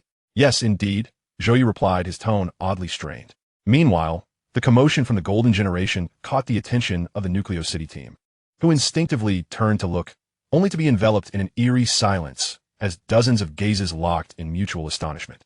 The atmosphere was tense and awkward. Suddenly, to their astonishment, the eminent figures abandoned their hosts and rushed over in unison. This startled the Golden Generation, leaving them exchanging bewildered glances, wondering if their exuberance had displeased these dignitaries. In the midst of this frozen tension, the youngest Changjiang scholar in history, Mo Yuchen, sprinted forward like an exuberant child, weaving through the crowd to eagerly grasp Zhou Yu's hand. This spectacle left everyone momentarily dumbfounded. What was happening? Even more astonishing was Zhou Yu's nonchalant dismissal. What do you mean what? Old Mo, there are cameras here. You're being a bit over the top.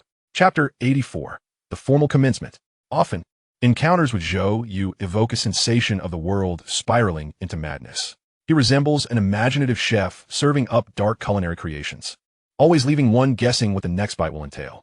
Just like now, as he bantered with Mo Yuchen in an almost casual manner, the onlookers were left with nothing but questions and profound disbelief. You know, Professor Mo? Qi Ji's eyes widened in astonishment as he gazed at Zhou Yu. You too, Zhou Yu chuckled. What of it? Not only am I on good terms with Professor Mo, but I also know others. He then raised his hand, gesturing towards the approaching Nucleo City team. Academician Liu, Engineer Fong, Professor Chun, I'm right here. The latter hastened their steps toward him, with Academician Liu smiling as he replied. Long time no see, Xiao Zhou. This revelation sent shockwaves through the crowd, rendering their minds in a whirl. What was happening? Zhou Yu was still quite young. How was he acquainted with such illustrious figures? Even if he were the undisputed leader of the Golden Generation, such connections were extraordinary. The familiarity displayed by both parties suggested a relationship that was anything but superficial. In truth, although Zhou Yu had lost contact with Nucleo City, he diligently reviewed their reports daily, fully aware of the personnel involved in the RISE project. He was even the first to learn of the Nucleo City team's visit. The official arrangement to pair the Golden Generation with the Nucleo City team was not without purpose. Collaboration was destined to be the prevailing theme. Despite being part of different projects, their paths were bound to cross. To circumvent the awkwardness of feigned unrecognition, Academician Liu had proposed in the report that they need not conceal their acquaintance, merely their advisory identities. While this may seem a suboptimal strategy, it was, in fact, quite astute, as the scientists, including Zhou Yu, were far from accomplished actors, and their lack of finesse would only invite speculation. It was far better to acknowledge their familiarity openly. As for the nature of their acquaintance, the official strategy had been established well in advance. 10 minutes later, the large contingent formed by the two teams continued their examination of the heavy industrial park, led by Academician Liu at the forefront, with the Golden Generation trailing closely behind, casting astonished and envious glances at Zhou Yu, who animatedly conversed with Academician Liu and the others. During this interval, they pieced together the backstory of Zhou Yu's connections with these luminaries. To their surprise, Zhou Yu was part of the same project group as Academician Liu and Professor Mo, serving as a research assistant. Shang Qiu, with a sense of awe, patted Li Dongshan. Now do you understand what it means to be a genuine genius? When they say they're researching nuclear fusion, it's not mere talk. The latter bore a rueful smile. Sister, please don't compare me to Zhou Yu. He is a freak of nature. The usually taciturn Dong Lin nodded in agreement. Indeed, he is extraordinary. The rest of the silent Golden Generation gazed upon Zhou Yu with profound envy. It was no wonder he was so formidable. He had served as an assistant to such towering figures, and in terms of prestige, his role was on par with that of project leaders in conventional endeavors. It was no surprise he felt comfortable calling Professor Mo old Mo. After all, a research assistant could be considered a protege of an academician, effectively placing him on the same level as Professor Mo. What intrigued everyone was the nature of the project that could attract such an assembly of distinguished experts and simultaneously cultivate someone as multifaceted as Zhou Yu. In response, Academician Liu merely stated, "It's still in the confidentiality phase." The group quickly understood and refrained from further inquiries. This answer had long been anticipated. Without an exceptionally remarkable project, it would be impossible to assemble such a stellar team of experts. After all, the salaries and allowances for just the 20 or so individuals before them amounted to a staggering sum. Ultimately, everyone had presumed that although Zhou Yu possessed extraordinary talent, he lacked a substantial foundation in the scientific community, viewing him as a newcomer. Now, witnessing him engaged in lively discourse with the esteemed figures, they realized he had indeed entered the field at the pinnacle, surrounded by influential connections. In truth, the most astonished individuals were not the golden generation. While Zhou Yu's extensive and high-caliber network was beyond imagination, those in the scientific realm typically knew a few prominent figures. The true shock came from the Nucleo City team, including Mo Yuchen, as they encountered news about Zhou Yu in the outside world. The golden generation? How could such an incredibly talented scientist, who was a consultant, end up as a young scholar? This was not to suggest that the golden generation lacked prowess. Rather, the title seemed wholly incongruous with Zhou Yu's identity. As the esteemed chief technical advisor of the illustrious Rise Plan, surrounded by a multitude of academicians and Changjiang scholars, it was rather astonishing to witness him mingling with a group of young researchers, akin to witnessing a five-star hotel as head chef resigning to set up a humble fried rice stall by the roadside, charging a mere 8 yuan per serving. However, these distinguished individuals were far from foolish. Through the news, it quickly became apparent that Zhou Yu's decision to emerge from the shadows and diminish his own status was deliberate, evoking a sense of admiration. Indeed, a consultant is a consultant. No wonder the Rise Plan has remained confidential to this day.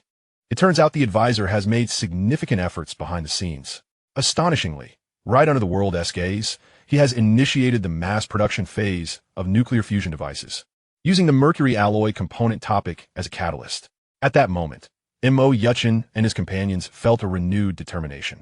We must strive harder. Being able to return to the advisor's side and receive guidance at any moment was a tremendous honor.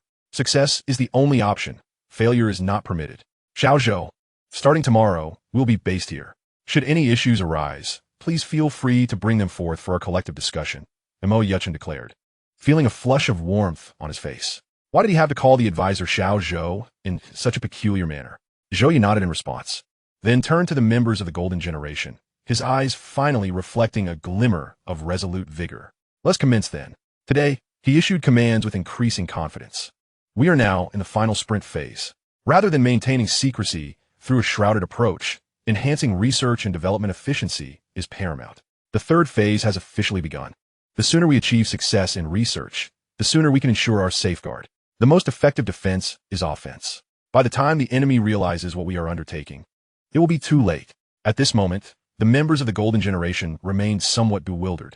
They could not fathom why Zhou Yu appeared so fervently inspired, his expression conveying an indescribable feeling, as though he were not merely validating a topic, but engaging in something profoundly monumental. Yet, for reasons unknown, a subtle sense lingered that the final task concerning the mercury alloy components might indeed alter the course of their lives. Chapter 85, it's done. The final trial production of the mercury alloy components was proceeding fervently under the watchful eyes of the nation. From 7 in the morning until deep into the night, coupled with time spent on reviews and meetings, each individual's sleep averaged scarcely 6 hours. In comparison to the golden generation, the true burden fell upon the factory workers and engineers, who remained on standby around the clock, ever prepared to fulfill any request from the golden generation. This relentless pace left them in a constant state of lament. Yet, in the face of adversity, comparisons often diminish one's own struggles. Upon hearing feedback from colleagues that demand from academician Liu were even more outrageous, requiring unheard of processes and standards that left the engineers responsible for interfacing barely sleeping for 3 days. Feeling as if they were on the brink of exhaustion, they suddenly found their own plight less daunting. Time swiftly passed, and over a week had elapsed. Bolstered by the pinnacle of China's industrial prowess, components were produced one after another, forming into assembled mechanical entities, ultimately resulting in previously unseen lathe devices that were then integrated into the research base's assembly line. A similar process was quietly unfolding in numerous other locations. Concurrently, Western nations were intensifying their offensive against China. This is the voice of the West. Yesterday's conference on room temperature superconducting technology in New York concluded successfully, with 17 countries signing a resolution for technology sharing to jointly establish a military research and development base for new military equipment utilizing superconducting technology. Dr. Wincher issued a warning regarding the widespread contract violations of high-tech products due to technological embargoes imposed on China, urging Western nations to prepare for asset seizures should such situations arise. Countless news reports inundated the Western media. Rather than mere news, they resembled declarations of war against China. Numerous nations awaited with malicious intent the day when a lighthouse nation would unveil its room temperature superconducting technology. Half the world stood poised for a new industrial revolution. the likes of which would strip China, the current leader in global industry, of its greatest advantage, rendering it a tender morsel upon the butcheress block. Faced with this increasingly urgent situation, the citizens of China simmered with rage, feeling utterly powerless, yet fiercely resolute. We believe in our motherland. If you have the capability, come try us. We have the golden generation. As long as they can endure for 3 to 5 years until they mature, we will defeat you. I've heard the country has hidden resources yet to be revealed. I have relatives in the Ministry of Scientific Development. Those in the know understand. Damn it. If they merely suppress our technology, that's one thing. But if they dare to strike, I will enlist immediately to fight them. Such sentiments permeated domestic forums. Despite the overwhelming disadvantages, a vast majority of the Chinese people remained spirited, and anyone even hinting at surrender would be met with vehement reproach, sometimes resulting in real-life confrontations. In the dark hour before dawn, the faint glimmer of hope in the hearts of the Chinese people, though dim, had never been extinguished. At the research base B in the heavy industrial park of Shijiao, Shanghai, Qi Ji and Wang Anyu were flushed with excitement, their eyes wide with astonishment. It was hard to fathom such expressions on their faces. Before them stood a spherical, semi-transparent apparatus, measuring a cubic meter. Compatibility at 4,976. Compatibility at 4,988. A droplet of liquid, shimmering with a silver-black sheen, floated within. Indeed, the embryonic form of the mercury alloy component material, now at the final stage of synthesis. After over 400 compatibility tests, this time, they were closest to the required parameters. Should compatibility surpass 5,000, it would signify the unlocking of the mercury alloy component at a procedural level. Every principle behind the process would be illuminated. The hypothesis surrounding the mercury alloy component would also be validated. A tremor coursed through the device. Compatibility, 49,927. Another tremor followed. Compatibility, 499,486. The once proud golden generation now wore anxious expressions, akin to children, their eyes wide as they gathered around. This was the most crucial step in proving their capabilities.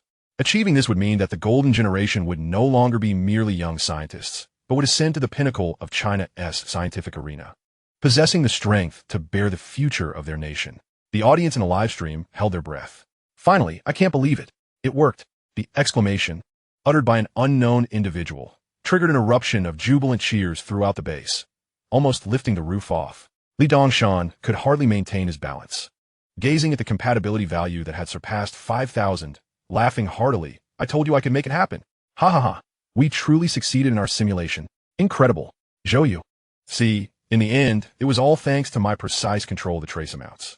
He instinctively looked around, only to realize Zhou You was nowhere to be found. At that moment, everyone suddenly paused. In this moment of perfect success and celebration, Zhou You was absent. Was he not always the most invested in this? How peculiar.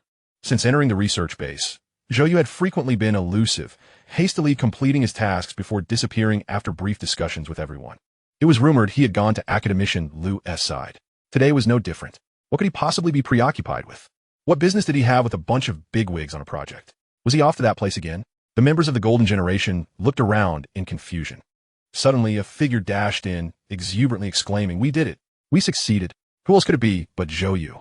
Upon his appearance, an inexplicable sense of relief washed over the crowd. Qi, at that moment, was in a rather pleasant mood, refraining from any biting sarcasm, instead calling out from a distance. "Your information is quite impressive. Even in your absence, you've managed to learn of our success." "What?"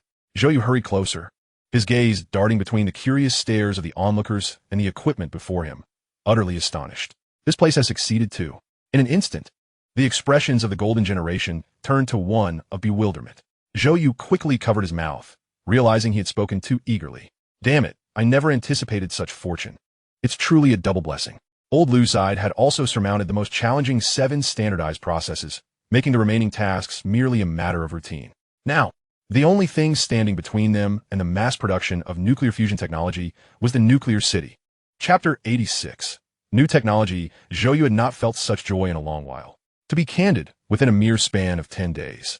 Achieving breakthroughs in the mercury phase alloy components and the 7 mass production nodes was beyond his expectations, almost euphoric. However, upon reflection, it was not entirely surprising. After all, this endeavor was in collaboration with the foremost giants of Longguo, entities that ranked among the elite globally. Most significantly, he had grown stronger. In the past, he was merely a parrot reciting plans. Now he could genuinely integrate these plans and offer his insights, akin to having upgraded from merely having a perspective-enhancing cheat to possessing refined shooting skills, ensuring his success was inevitable. Now, only the nuclear city remained. Zhou You gazed out the window, his thoughts already thousands of kilometers away. The place he resided in was a dormitory allocated within the industrial park. Though termed a dormitory, it was actually a standalone 3-story building, with each individual occupying a 2-bedroom suite. Once the compatibility of the mercury phase alloy materials met the standards, the Golden Generation had essentially fulfilled their mission. The remaining task was to relay the key points of their breakthroughs to the enterprises within the park, allowing them to proceed with production in an orderly manner. Academician Lu's core processes had also been successfully navigated. What lay ahead were mere trivial tasks that seasoned experts like Academician Lu and Mo Yuchen could effortlessly handle. Suddenly, Zhou Yu found himself at a loss for what to do. Since the day the college entrance examination results were announced, nearly 2 months had elapsed. Each day had been consumed by early mornings spent in various laboratories and research lines, only to return late into the night. With a sudden lull in activity, he felt disoriented. In his previous life, he would have eagerly sought to venture out, perhaps to an internet cafe for gaming or to explore the streets. Yet now, Zhou Yu found himself yearning to return to the nuclear city. However, that would have to wait until the Golden Generation concluded their work, and he received further instructions from above. Alas, I've become a masochist, he mused. With nothing pressing to occupy his time, he idly pulled a collection of papers from the shelf, intending to continue his reading. Just then, a series of knocks echoed from the door. Who could it be? Zhou Yu wondered, setting the book down and approaching the door. Puzzled as today was a rest day with no recording scheduled. Hello, Teacher Zhou. The visitor was a familiar face.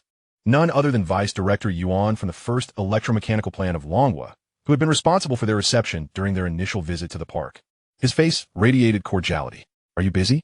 I have a matter I wish to discuss with you. Please come in. Zhou Yu was taken aback, but invited him inside. As soon as they were seated, Vice Director Yuan stated, Teacher Zhou, I came today to inquire about the mercury phase alloy components. I am curious about how you plan to handle them. Zhou Yu paused, bewildered. What do you mean? Just speak plainly. Well, Vice Director Yuan continued. Your team's breakthrough in the mass production process of the mercury phase alloy components fully aligns with our national first-level technology patent. I am wondering how you intend to proceed. Will you incorporate them into your future projects, or will you authorize their use? Before he could finish, Zhou Yu quickly interjected.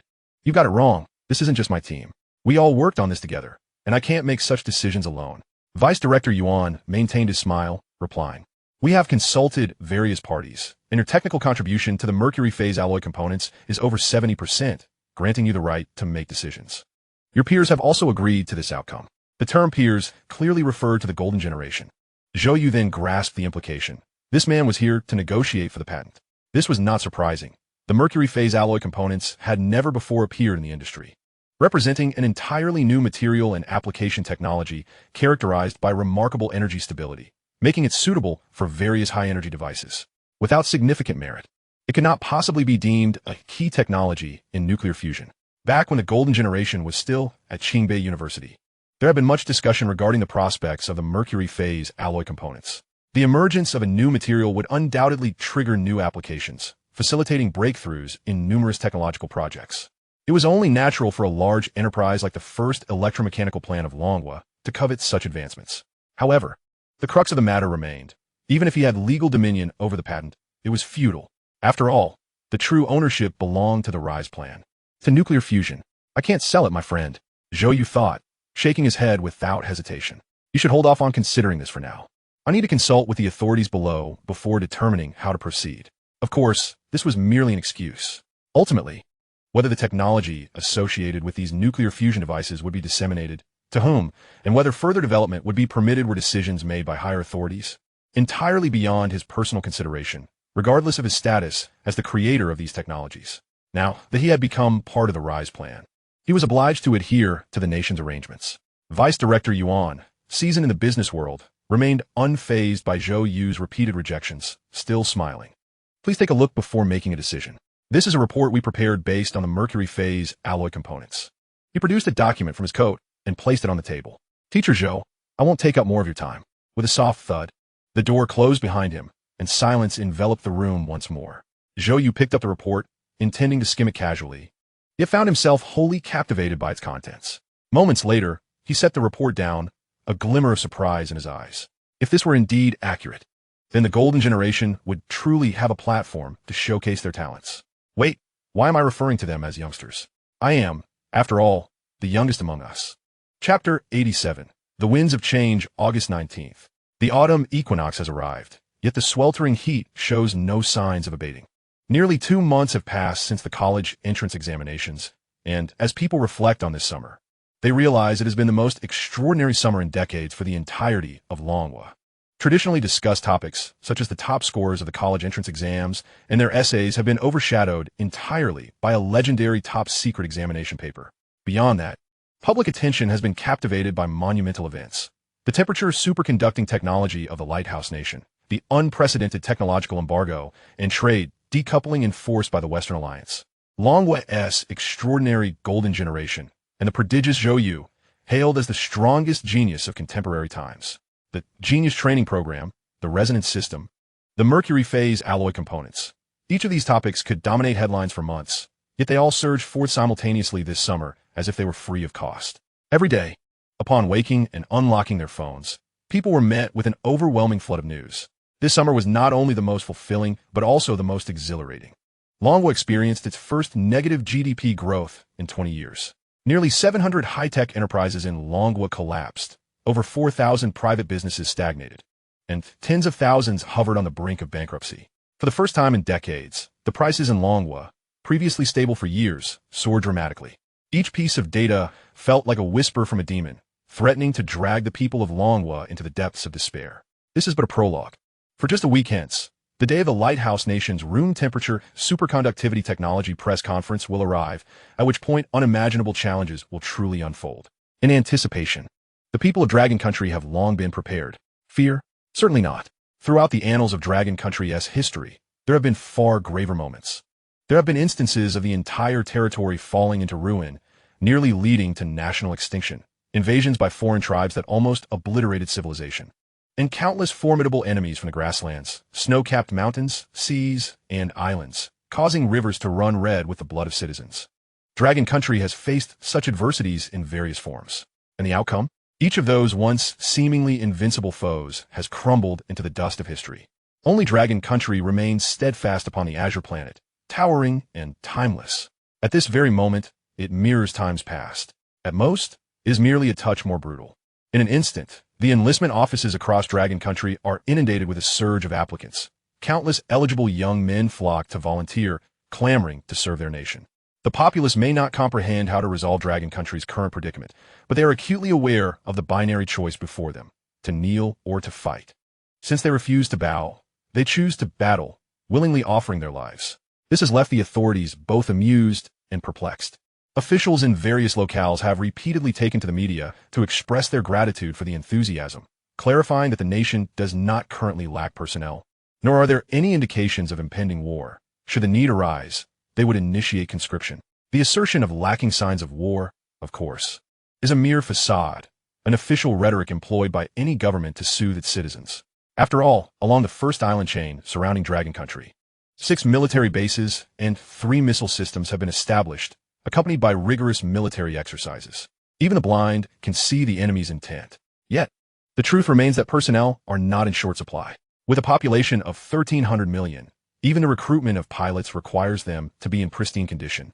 How could there possibly be a shortage of troops? What Dragon Country truly lacks is a decisive super military force. Regrettably, apart from nuclear capabilities, no nation in the world possesses such power today. Amidst this fervent patriotic sentiment, as the populace teeters on the brink of frenzy, the authorities, breaking their usual silence, proactively release a public statement announcing a global press conference on August 26th to address the recent provocations by the Western Alliance. This announcement instantly captures the world's attention. It is widely recognized that, facing the tightening noose, this most steadfast of global powers has finally reached its breaking point. Intriguingly, the date of this press conference coincides with that of the Lighthouse Nation's room temperature superconductivity technology unveiling. This carries profound implications.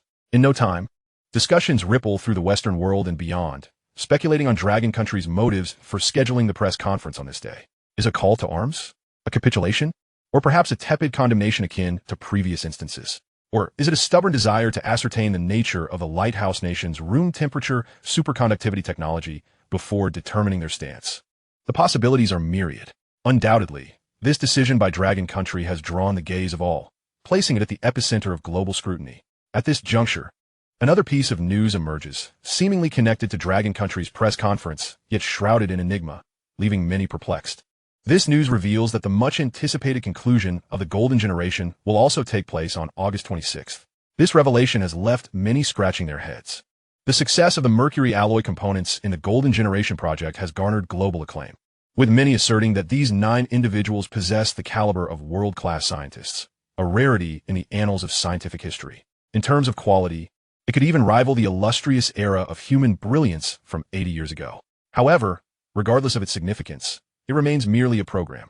Even if the production team lacks political awareness, it is inconceivable for them to schedule the program's conclusion on the same day as both the Dragon Country press conference and the Lighthouse Nation's unveiling of its room temperature superconductivity technology.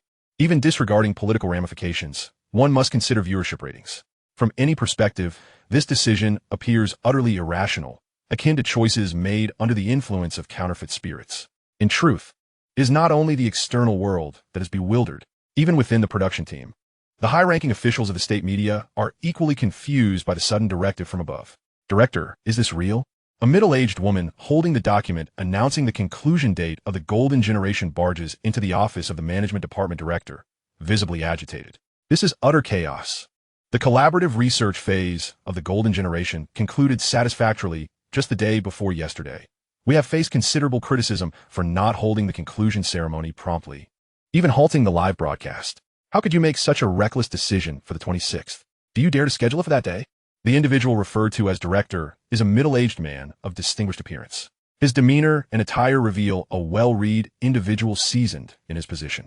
Yet at this moment, his face is etched with a wry smile. Xiaofun, your visit to me is futile.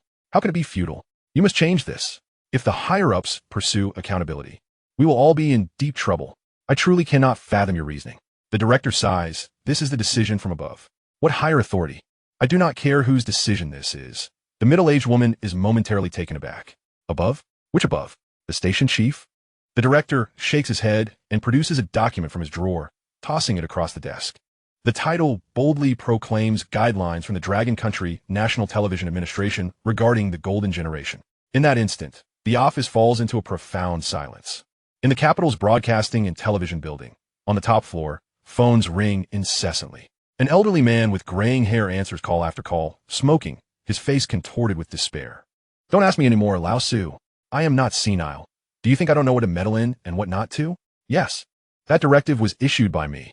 But, I'm merely following orders. Otherwise, even with the courage of a bear, I would not dare to contest this timing with the Ministry of Foreign Affairs.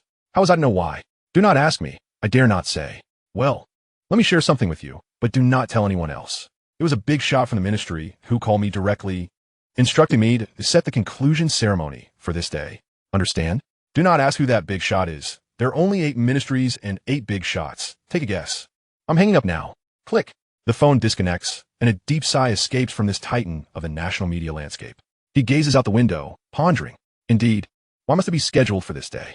The importance of the Golden Generation does not warrant such a direct order from a department head. It is incomprehensible. Unbeknownst to him, a similar dialogue unfolds at that very moment in the office of a minister high above the masses, filled with the same confusion and exasperation. Do not ask. Asking further would breach protocol. Breach protocol? There are so few people above us. How many can directly issue orders? No, look higher. Do not mention names, just look higher. I cannot say anything else. I'm hanging up. Chapter 88. The Era of Dragon Country. With the announcement that the conclusion of the Golden Generation is set for August 26th, chaos reigns within the industrial park of the Shanghai market. Indeed, although the collaborative research and development project has concluded, the 9 members of the Golden Generation continue to linger within the industrial park, and they have not initiated a live broadcast, merely enduring the wait in silence, as confusion envelopes them regarding the program team's peculiar arrangements. Word of an absurdly timed closing ceremony surfaces. One can only imagine the multitude of question marks etched upon the foreheads of the golden generation at this moment. I cannot comprehend it. Has the program team lost their minds? Not only have they confined us here, but they have also scheduled the closing ceremony on the same day as the release conference for room temperature superconducting technology and the official press conference. What is the intention behind this? To eclipse us? The fiery tempered Li Dongshan, utterly bewildered, openly voiced his grievances. Zhou You, you have the most extensive connections. Do you have any idea what is going on? At this moment, in the research base where the golden generation frequently congregates, a group of individuals fixated their gazes upon Zhou You.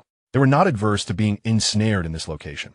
After all, it housed the pinnacle of industrial research in the Dragon Country, and the surrounding equipment was something ordinary scholars might never fully encounter in their lifetimes, let alone have the opportunity to operate.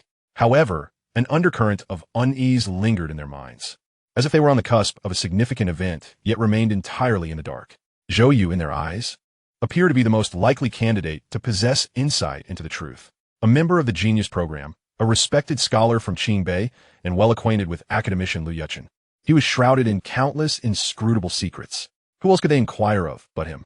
Yet, when all eyes turned to him in hopeful anticipation, Zhou You sighed deeply and spread his hands in resignation. I have no idea. Do you think I'm privy to the upper echelons' decisions? Upon reflection, the others conceded that he was right. The determination to hold the closing ceremony on August 26th was evidently laden with ulterior motives from above. Such matters were beyond the comprehension of their cohort. Even academicians would likely be deemed unworthy of insight. So, we are to remain here until August 26th? Shang Qiu raised his chin. We'll be idle to the point of losing our minds. Everyone nodded in agreement. Zhou You, with no other recourse, resigned himself to the wait. Suddenly, as if struck by a revelation, he recalled, if it becomes unbearable, I have some materials you could peruse. They are research topics. The group exchanged glances. This seemed to be a feasible solution, as they had nothing better to do. Zhou You, a veritable bottomless pit of secrets, produced topics that piqued their interest. With a flourish, he lifted his shirt, revealing his pale abdomen, and pulled a stack of manuscript paper from his waistband, laying it before them. Here you go. There are various fields represented. Divide them among yourselves. Qi Ji's eyelid twitched involuntarily. I can't shake the feeling that you had this prepared in advance. No, absolutely not. Zhou You hastily waved his hands. It's merely coincidental.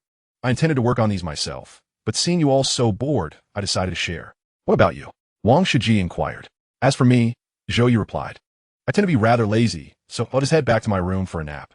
With that, he yawned and strode toward the dormitory, swiftly disappearing from their sight. The others exchanged bewildered glances at his departing figure. It's a ruse, Li Dongshan declared. He is definitely up to something. Dong Lin nodded earnestly. Wang Yu remained silent, merely picking up the manuscript paper to examine it, her eyes glinting with intrigue. These topics seemed quite fascinating. Seeing Wang Yu, the most down-to-earth among them, express such sentiment, the others eagerly grabbed the papers. Upon reviewing them, they discovered that the array of information and topics contained therein was unprecedented. Even the reference formulas were exceedingly rare within the industry. When pieced together, they appeared to form some extraordinarily unique device. Could it be that these are the very topics, Zhou, you worked on in Academician Liu's project? The allure of such challenging and intriguing subjects was irresistible to scientific geniuses. And soon, silence enveloped the group as they immersed themselves in the contents of the manuscript. The journey from the research base to the dormitory was not far, roughly 7 to 8 minutes. Once outside the research facility, Zhou Yu glanced back to ensure he was out of sight, muttering a curse under his breath before breaking into a full sprint. Yes, a sprint. He dashed like a wild dog unleashed, heading straight for his dormitory. Upon bursting into his room, he slammed the door behind him, neglecting to wipe the sweat from his brow as he immediately powered on his computer. I can't believe this old Zhao has truly lost his mind. At this moment, Zhou Yu bore no trace of the previous calm demeanor. His face was a mask of fury, nearly seething with rage. August 26th? What a joke. Only 7 days remained with dozens of topics left incomplete, including the critical screening for the applicability of high-strength materials, and they expected him to present publicly before the entire world. Furthermore, they intended to use the highly publicized closing ceremony of the Golden Generation as a launch event, catching them off guard and thwarting the West as plans to sign further cooperative agreements that very day. Damn it. Did they really think they could treat me like a mule? I've already indicated that mass production might need to be delayed by a few days. staring at the familiar interface of the nuclear city work backend. He hesitated for a moment, then steeled himself. To hell with it. Let the chips fall where they may. After all, we are all within this industrial park. Even with 1,000 spies, could they really burst in here to eliminate me? If they're going to act recklessly, so will I. With that thought, he wasted no time and pressed the long untouched permission entry button in the lower right corner. Subsequently, he entered a series of formulas with urgency. Soon, the screen was flooded with a multitude of avatars and names, prominently featuring those, such as Academician Liu, who had already returned to the nuclear city. In rapid succession, the avatars lit up one by one. Advisor, you. Didn't the higher-ups order us not to engage in communication? Advisor, how are you? Zhou You cut straight to the chase. Enough chatter. I have urgent matters to discuss. Did you receive the directives from above? We did receive them, but it's simply unfeasible. This was the voice of Mo Yuchen. Although the mercury alloy breakthrough bought us some time, the screening for the applicability of the mass-produced high-strength materials is still incomplete, which will take at least 10 days. Exactly. At that point, mass production will be impossible, another voice chimed in. Zhou Yu wrapped his fingers on the keyboard, furrowing his brow. Everyone, be quiet and listen to me. Over the past few days, Zhou Yu had transformed from the cheerful persona he once was. The greater his abilities, the more irritable he became. A universal truth applicable in any situation. Reflecting on the decision in his mind, he inhaled deeply and spoke slowly. I will negotiate for more time. Some of our topics have already been handed over to the golden generation. After all, the announcement of the mercury alloy as part of the nuclear fusion device is inescapably tied to them. Since that is the case, why not go all in and let them tackle these, which should save us some time? I will remain here, and you will provide me with hourly reports while I assist you in the applicability screening. Upon hearing this, there was a long silence from the nuclear city, evidently as they calculated rapidly. 10 seconds later, another academician spoke, but advisor, even if the golden generation can solve those topics, rest assured, they will absolutely manage it. Zhou Yu asserted firmly. However, the academician sighed. That would at most save us 3 more days. By August 26th, we might only be able to produce all the components, and we won't even have time to assemble a prototype, let alone meet the official requirements for showcasing multiple mass-produced units. Zhou Yu paused, his brow creasing once more. Indeed, this posed a significant problem. No matter how one calculated it, there simply wouldn't be enough time. He was acutely aware of the government's intentions. The Dragon Kingdom has never favored taking matters to an extreme. To publicly unveil a nuclear fusion device at a press conference would appear rather confrontational. Such a groundbreaking technology, coupled with the overt display of official endorsement, could potentially incite the already united Western powers to react in fear, perhaps even finding justification to launch a direct offensive. This was not the scenario the Dragon Kingdom wished to witness. The ideal outcome would be for them to ponder the pros and cons and make their own decisions. But how could they achieve such clarity? The most effective approach would be to announce the nuclear fusion device under a non-official capacity. This way, the government could refrain from elaborating on nuclear fusion at the press conference, simply smiling and stating, not only is room temperature superconductivity the future, but we also warmly welcome continued collaboration. As for nuclear fusion, I'm not sure. I have no intention of threatening you. Such a blend of soft and hard tactics would yield the best results, concealing official involvement while maintaining a high level of attention. Thus, showcasing the nuclear fusion variable production machine at the closing ceremony of the Golden Generation would undeniably be the most advantageous choice. It would be swifter than any newspaper or news outlet could convey. Instantaneous, impactful, globally broadcasted, and effective within seconds. The issue, however, was that there was simply no time to produce the machine by that day. As Zhou Yu pondered over this predicament, a rather outrageous thought suddenly illuminated his mind. Was it feasible to have all the components ready by that day? Well, that was indeed possible. Zhou Yu's eyes widened as he contemplated for a moment. I have an idea. Let us see what you think. Since our aim is to amplify our influence, let us go big.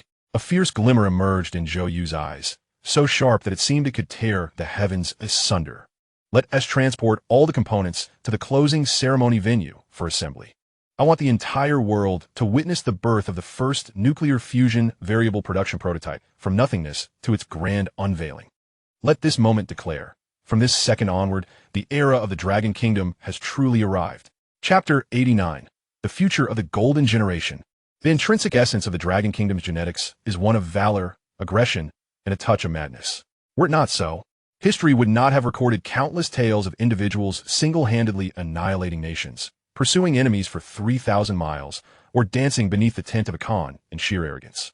Naturally, there would not have been that absurdly monumental war of statehood. Who could have imagined that an exceedingly impoverished, nascent regime would dare to challenge 17 of the world's mightiest powers, ultimately establishing the reputation of the world's foremost army, paving the path for the Dragon Kingdom's rise? Therefore, when Zhou Yu's wildly audacious proposal was reported, silence reigned above. Not a whisper echoed back. This was tacit approval. In the ensuing days, this plan, set to reverberate throughout the world, was being executed with meticulous urgency in the shadows. The Golden Generation tackled the remaining production process issues of the Rise plan. Zhou Yu, alongside a team of experts, was tasked with the selection of robust materials. Meanwhile, other technical personnel had long been discreetly dispatched across the nation under governmental directives, infiltrating the Dragon Kingdom's most elite industrial enterprises to quietly fabricate components. In truth, by this stage, whether or not the plan leaked was of little consequence. The birth of a nuclear fusion device would necessitate nearly 4,000 components, requiring over 100 enterprises to collaborate in production. Even if the West were particularly obtuse and the Dragon Kingdom's confidentiality measures were impeccable, such a wide-ranging operation could not remain concealed from the public eye. Almost immediately, news of the Dragon Kingdom's clandestine production of a significant piece of equipment found its way to the desks of numerous foreign dignitaries. Alongside it, the names of the Golden Generation and Zhou Yu were also included. Zhou Yu. Countless eyes scrutinized these two characters. After nearly a month of disconnection from the nuclear city, signals from that remote conference were predictably intercepted, gradually unveiling Zhou Yu and the Dragon Kingdom's deepest secrets. This young man, harboring countless mysteries, evidently bore some profound hope entrusted by the Dragon Kingdom.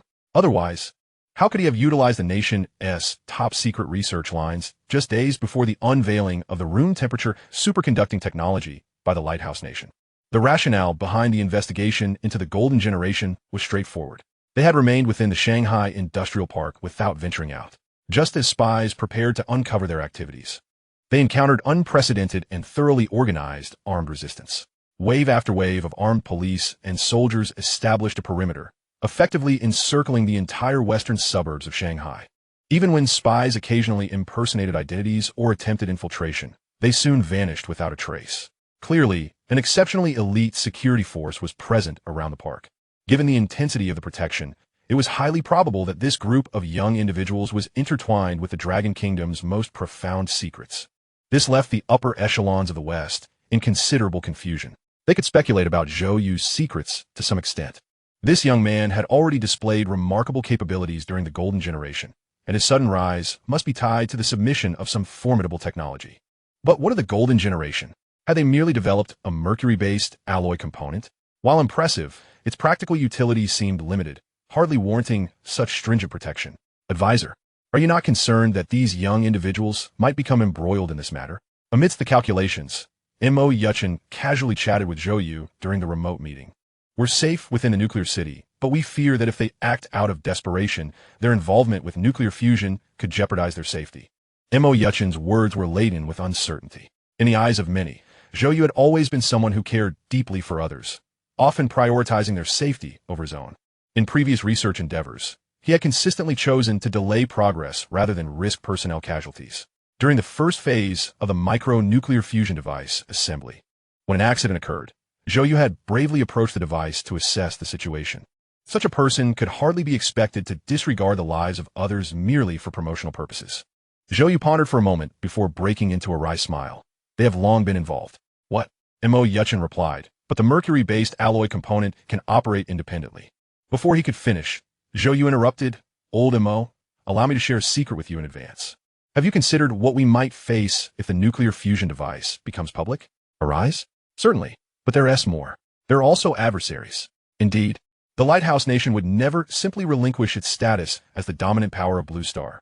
They will undoubtedly seek ways to initiate a final counteroffensive. You mean war? We certainly hope to avoid that outcome. Zhou Yu gazed out the window, contemplatively remarking, we do not fear war, but if we can subdue our enemies without bloodshed, why should we incur unnecessary losses? As the ancients said, to stop war with war, to avert sacrifice, we must exhaust every means to extinguish their ambitions, shatter their resolve, and strip them of even the courage to provoke us. A glint of lethal intent flickered in Zhou Yu's eyes. Thus, we require a superweapon capable of decisively altering the course. Mo Yuchen paused momentarily, instantly grasping the implication behind Zhou Yu's words. You mean the mercury-based alloy component? Precisely. The mercury-based alloy component is the key technology for that next-generation superweapon. Zhou Yu glanced at the report beside him. A proposal submitted by Deputy Director Yuan of the Dragon Kingdom's first machinery and electronics factory when seeking to acquire the patent for the mercury-based alloy component. Who would have thought such treasures could be found even outside the nuclear city? In an instant, a smile involuntarily spread across his lips. A smile brimming with the eccentricity of a mad scientist. Indeed, they have long been entangled in this affair. Poor golden generation, obediently toiling away in the nuclear city until their last breath. Ha ha ha. Their reward for such labor will be enshrined in the annals of history. Chapter 90. The Rise Plan Success. Anyone who hears terms like superweapon or ultimate annihilator from the lips of a genius scientist cannot help but be consumed by curiosity, yearning to leap through the screen and relentlessly interrogate him about their true nature. However, it is unfortunate that Mo Yuchen is not an ordinary individual. As a member of the nuclear city, he possesses the cardinal virtue of discretion inherent to every researcher here. Questions that ought not to be asked remain unvoiced. This is a matter of discipline, as well as a fundamental principle. Of course, it is fortunate that the voice on the other end of the communication device belongs to Mo Yuchen. Otherwise, if it were anyone else probing about this superweapon, Zhou Yu could only shrug and admit, I do not know either. Indeed, despite Zhou Yu's fervent exclamations, the documents submitted by Deputy Director Yuan were far from blueprints for any weapon. They merely contained a rather simplistic device, with a name that is exceedingly unpretentious. The N1 anti-load cabin. The term load refers to the immense gravitational forces exerted on pilots during flight due to high-speed maneuvers in spacecraft, aircraft, and fighter jets. The human body has its limits. When subjected to excessive gravitational forces, the body gradually loses its functionality, leading to fainting or even death. Therefore, ensuring that pilots can withstand the gravitational forces is paramount in the development of all flying apparatus. Take, for example, the most advanced fifth-generation fighter jets currently in service worldwide. Their speeds hover around 25 Mach, resulting in gravitational forces typically between 9 to 12 G. Even with the aid of anti-load suits, this value diminishes to less than 1%, with only the most elite pilots capable of enduring it for a maximum of 3 hours. The N1 anti-load cabin, which Director Yuan presented with such reverence, has the capability to nullify 16 G of gravitational force. In other words, once the N1 anti-load cabin is successfully developed, it will usher in an era of zero gravitational pressure for fighter pilots, akin to riding a modest 30-mile-per-hour electric scooter.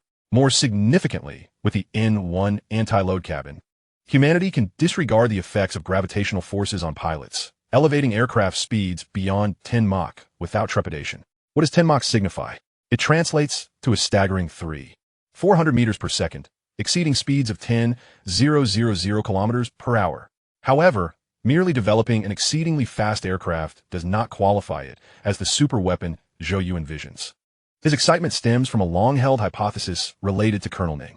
If his conjecture proves true, combined with this anti-load cabin, it would indeed be exhilarating. Yet, the veracity of this hypothesis can only be confirmed upon returning to the nuclear city. On the night of August 24th, as darkness enveloped the land, the entire Dragon Kingdom fell into a profound silence, with the vibrant nation cloaked in slumber. Yet, in certain locales, the lights remained ablaze. Within the West Suburb Industrial Park, in a remarkably rudimentary factory, several tables were hastily arranged, and 8 figures sat casually scattered about. Some were feverishly typing on laptops, while others scribbled intricate formulas on paper, occasionally engaging in spirited discussions. They are the golden generation. Damn it, I feel like Zhou Yu has led us astray. Li Dongshan muttered in exasperation as he hastily recalculated the formulas on his paper. Unable to contain his curses, I knew from the very beginning that he didn't seem like a good person, tossing these problems our way and then disappearing. These matters are undoubtedly problematic. You only realize this now? Wang Shiji replied without lifting his head. We're not even allowed to stay at the research base, confined to this dilapidated factory devoid of modern equipment. Clearly, this is for secrecy. These subjects are evidently part of some classified project. We've been dragged into his mess. Shiji couldn't help but grit his teeth. That detestable Zhou Yu. When he reappears, I shall make him pay dearly. This was the frustrated exclamation of Shang Xiao. They are not foolish. They have long recognized the peculiarity of the subjects before them. Not merely peculiar, but exceedingly so. These concepts are unprecedented. Furthermore, if one were to delve deeper, the topics involved pertain to intricate technological challenges related to mass production. What kind of topics could be so specific? What subjects necessitate such stringent confidentiality? The only conclusion can point to these topics being part of some super project at the governmental level. Moreover, that project is on the verge of being unveiled. Yet, despite the complaints, their work continues unabated. As members of the Golden Generation, who could resist the allure of participating in such a mysterious project under the banner of the Dragon Kingdom?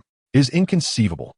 To have the opportunity to be a part of such an endeavor is a dream many scientists aspire to throughout their lives. All right, since Zhou You has dragged us into this, should the project fail to meet expectations, he cannot blame us for being unsparing.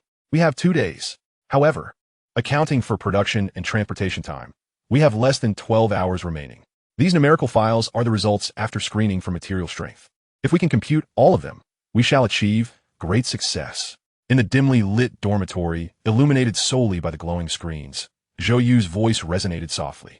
Over the past 5 days, the members of the Rise Plan, under Zhou Yu's leadership, tackled the last critical challenge of producing nuclear fusion devices, the selection of strong materials. At this moment, they were merely a fraction of 1% away from completing the selection. Crossing that final 1% would herald an unprecedented new era for humanity. I provide the formula set. How you apply it, whether through sophisticated supercomputers or manual calculations with an abacus, is of no concern to me.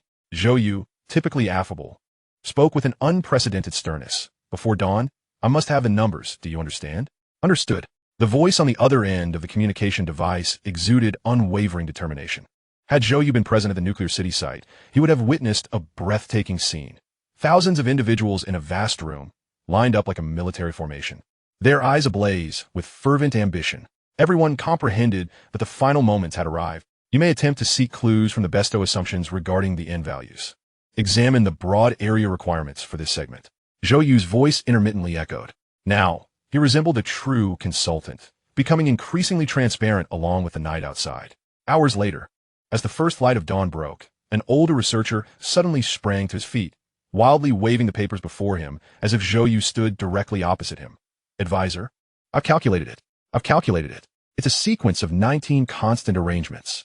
Instantly, the entire nuclear city base fell into silence.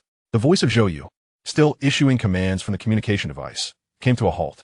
Moments later, a long sigh of relief emanated from the loudspeaker, reverberating throughout the expansive base. Reflecting on the entire Rise Plan, it is a saga of tireless struggle and sacrifice by countless individuals. It has been a journey marked by innumerable failures and recalculations. It is the relinquishment of all reputation and material wealth, bearing the expectations of the nation while trudging forward in obscurity. Those countless days and nights of restless tossing and turning. Every second before the final moment felt excruciatingly long and torturous. Yet now all has borne fruit. The pupils of everyone glimmered with light, akin to climbers beholding the sunset over a vast river, lost in reverie. Across the distance of the computer, Zhou Yu seemed to feel this moment. Thousands of gazes transcended miles, fixated upon him, awaiting the utterance of that pivotal phrase. With a clap, Zhou Yu pushed back his chair and stood up. Well done. His voice, imbued with an overwhelming sense of satisfaction, reverberated throughout the nuclear city, since we have deduced that it is a permutation of 19 constants. Let us promptly delineate the specific numbers and deliver them to the production unit at the earliest, ensuring that we do not delay tomorrow's global live assembly. Now, then, I shall make the announcement. The night was so still that one could almost hear the countless heartbeats echoing in the silence. He paused momentarily.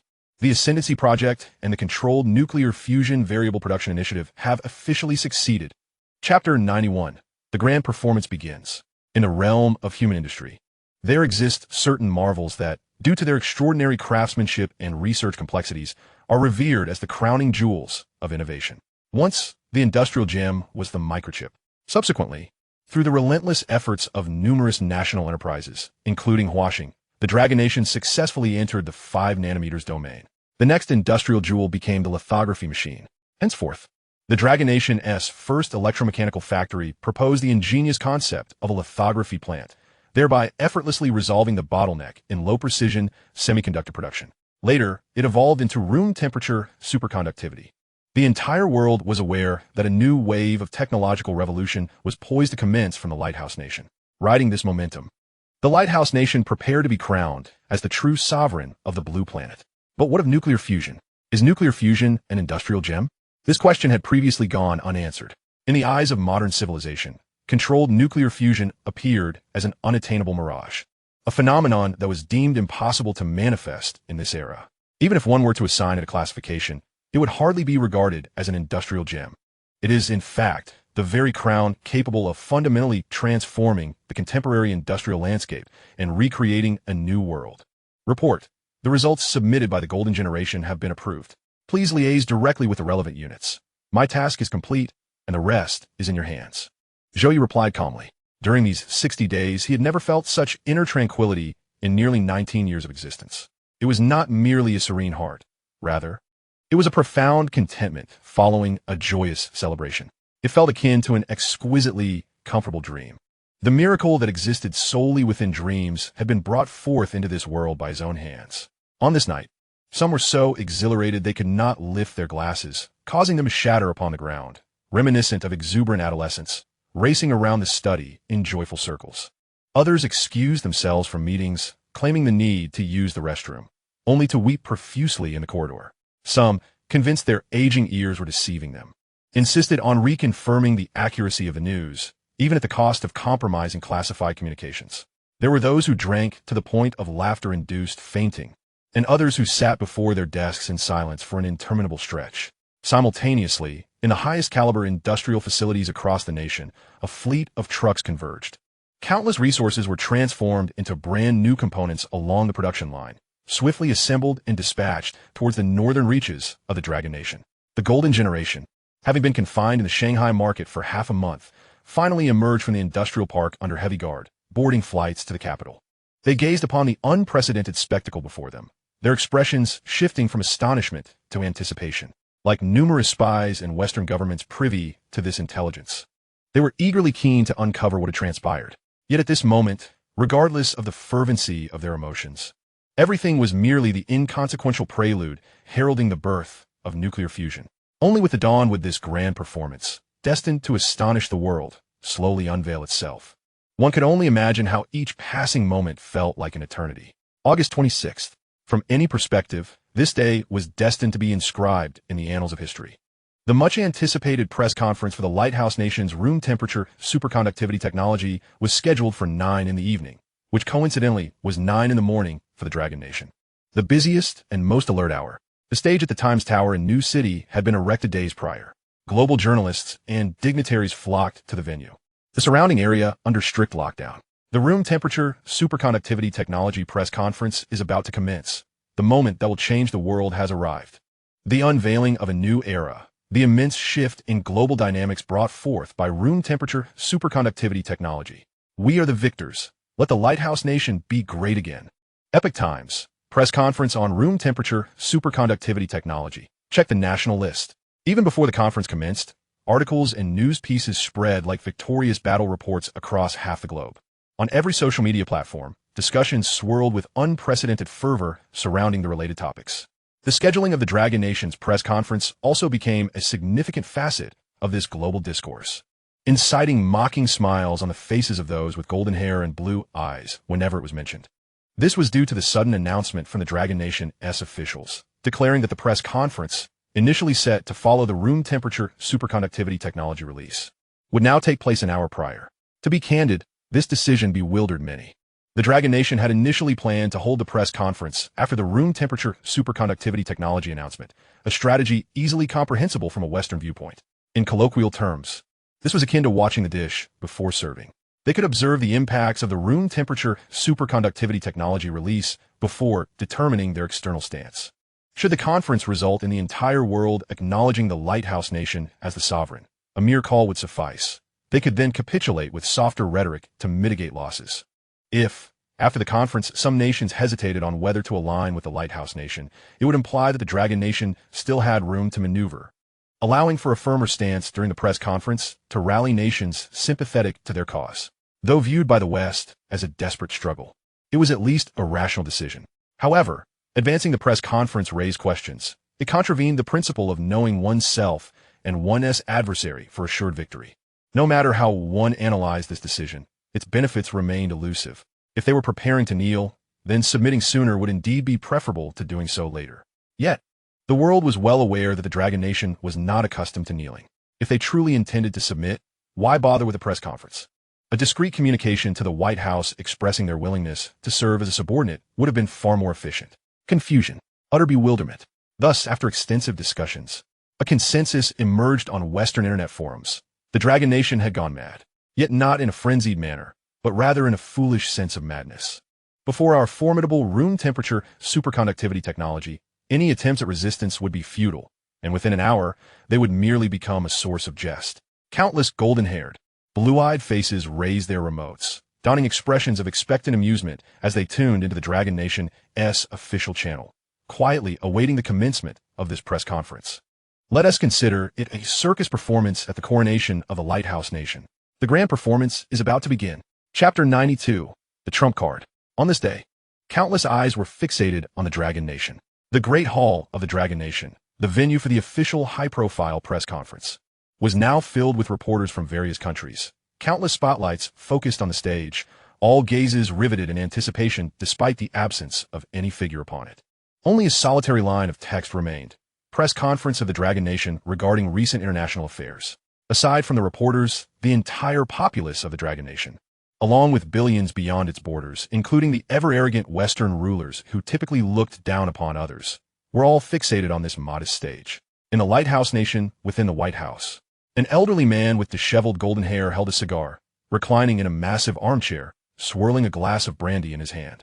Beside him were several ministers and presidential aides from the Lighthouse Nation. Oh, those damn Dragon Nation folks are truly creative. The elderly gentleman with golden locks disdainfully picked up the documents from the table, casting a cursory glance before carelessly discarding them. Do they truly believe that a mere triumph in research can alter their fortunes? Relying on a cadre of barely 20-year-olds, hidden away in some clandestine nuclear city amidst the desert, it appears their scientists have failed to elucidate to the officials the true nature of room-temperature superconductivity. Such delusions. At 64 Bird Street, Ireland, the parliamentarians were gathered around a colossal round table, clad in tailored suits, engaging in idle chatter about the weather and the newly launched Russell fragrance from the Mediterranean. Nearby, a screen broadcasted the preparatory scenes for a press conference held by the Dragon Nation, yet none paid it any heed.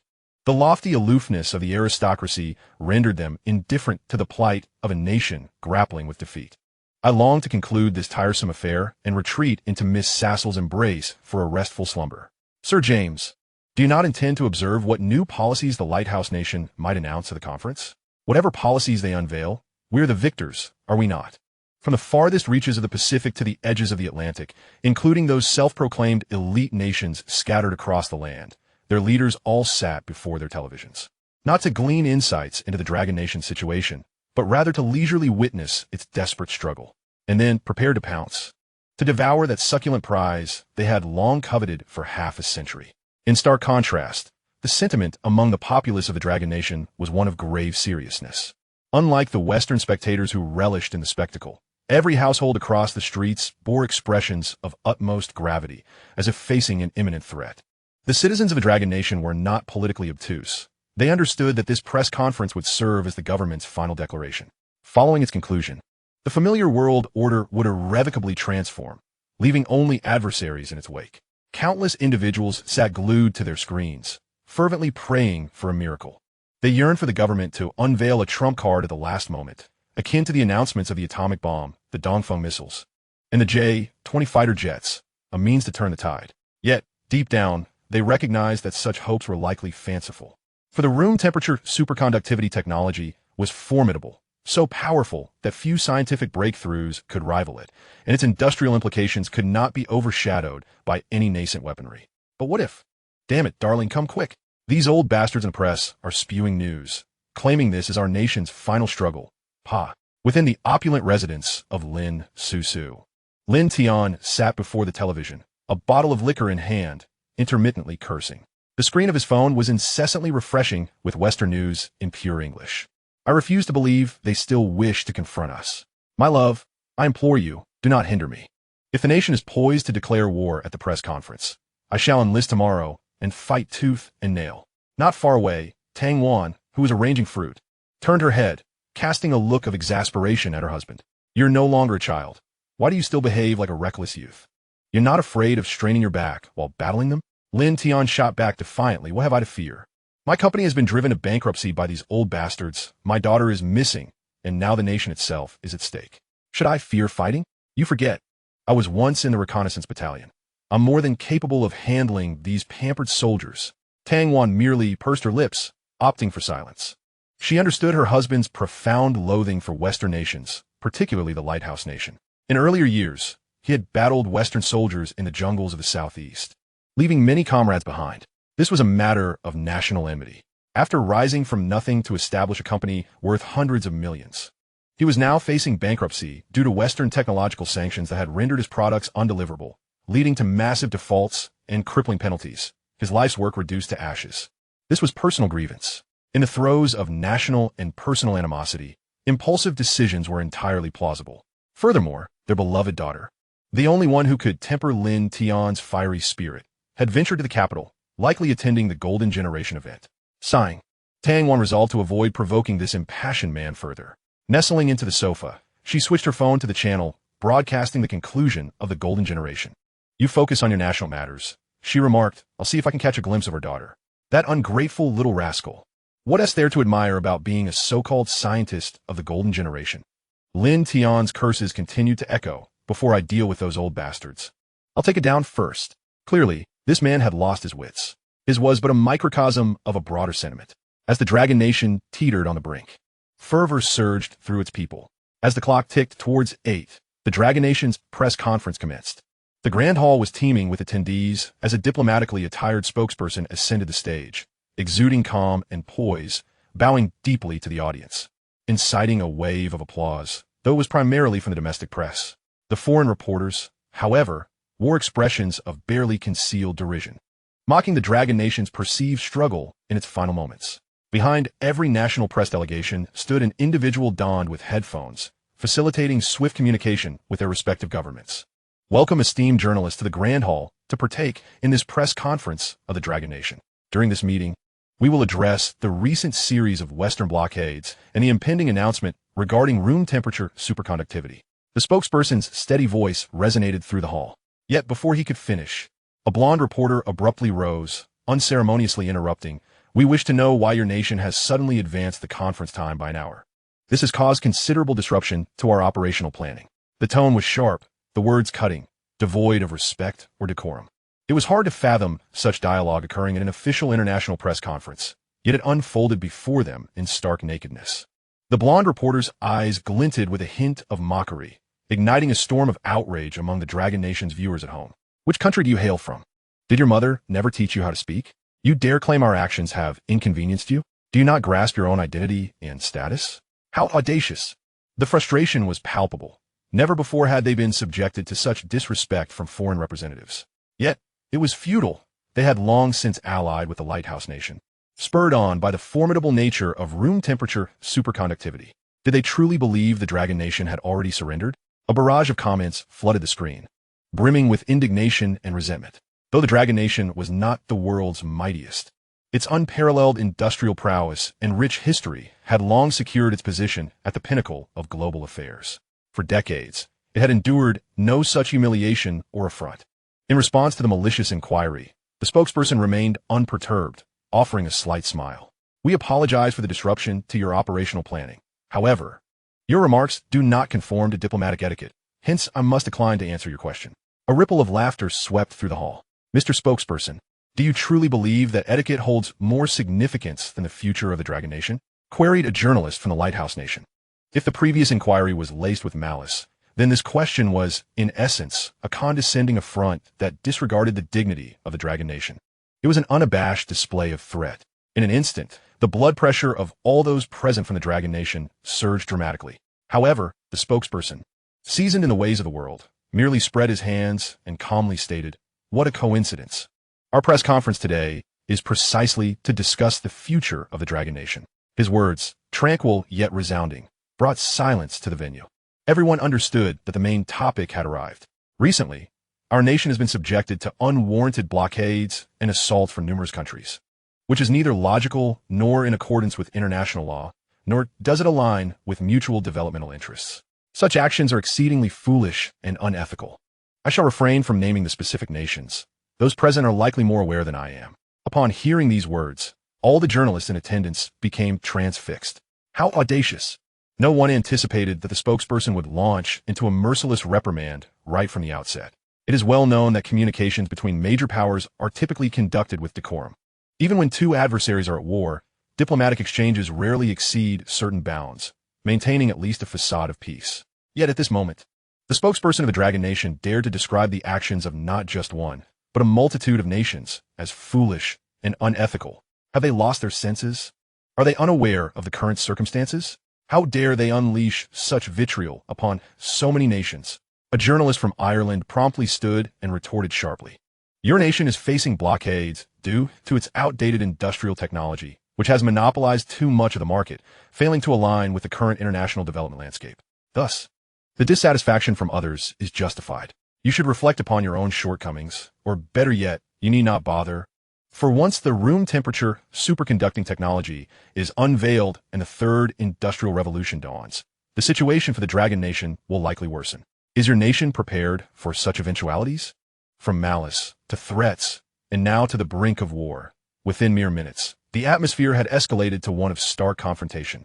It felt less like a press conference hosted by the Dragon Nation and more akin to a gathering of powers a century ago. Divvying up the spoils of the Dragon Nation, laughter erupted once more. It became evident that they were uninterested in hearing the Dragon Nation's views on the Western blockades and room temperature superconducting technology. They sought only to attack and ridicule, hoping to showcase their loyalty to their masters, anticipating a share of the spoils once the Dragon Nation was cut down to size. The spokesperson finally sighed. This sigh elicited a moment of glee among the journalists present, as if they had struck a nerve. It seemed they had hit the mark. They had expected some hidden strategy. However, this fleeting joy was short-lived as they noticed that the spokesperson, despite his sigh, bore no trace of displeasure. Instead, there was an unsettling hint of a smile. Indeed, the spokesperson was smiling. In such a precarious and dangerous situation, where the Dragon Nation appeared to be on the brink of collapse, its representative dared to smile. It seems you have all tacitly accepted that room temperature superconducting technology is the key to ushering Blue Star into the next industrial revolution, and you believe that the Dragon Nation is destined to be the vanquished and the sacrificial lamb in this upheaval. No one answered, yet the expressions of all present conveyed everything. In a distant white palace, a golden-haired elder slammed his cup onto the table, rising with a cold sneer. Damn those Dragon Nation people, still posturing. What I detest most is their self-righteous demeanor. Inform Chief Editor Evans to have the Alliance S journalists exit the venue. It is unnecessary to endure the ramblings of these yellow monkeys any longer. We must proceed to the room temperature superconducting technology press conference. As a token of appreciation for their arrogance, we shall permit artillery to be fired directly into their inland seas during the joint military exercises following the press conference. Do you understand?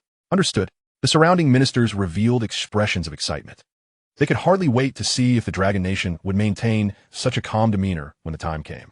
The golden-haired elder disdainfully shook his head, grabbed the remote control to turn off the television, and began to turn away.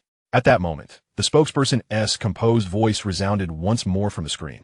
Oh, by the way, I trust everyone has noted the recent program we hosted titled The Golden Generation. Today marks the conclusion of this event for these exemplary young individuals. The golden-haired elder halted, frowning as he turned back. He could not fathom why the Dragon Nation's officials would suddenly mention such an inconsequential program at this juncture. What relevance did the so-called Golden Generation have to the press conference? Yet, for reasons unknown, he felt an involuntary twitch in his eyelid. The development and achievements of young scientists are also a vital component of the Dragon Nation's future. Before you deem our nation to be the vanquished, why not let us observe the outstanding performances of these young talents? At that moment, the journalists present and the audience before their screens were all left in bewilderment. Had the spokesperson lost his mind? Just moments ago, they were discussing room temperature superconducting technology, and now he had abruptly shifted to talk about the Golden Generation. This program was indeed impressive, and those young individuals were exceptional. But what did it have to do with the matter at hand? Only a handful of top political figures sensed an inexplicable unease. Something was amiss.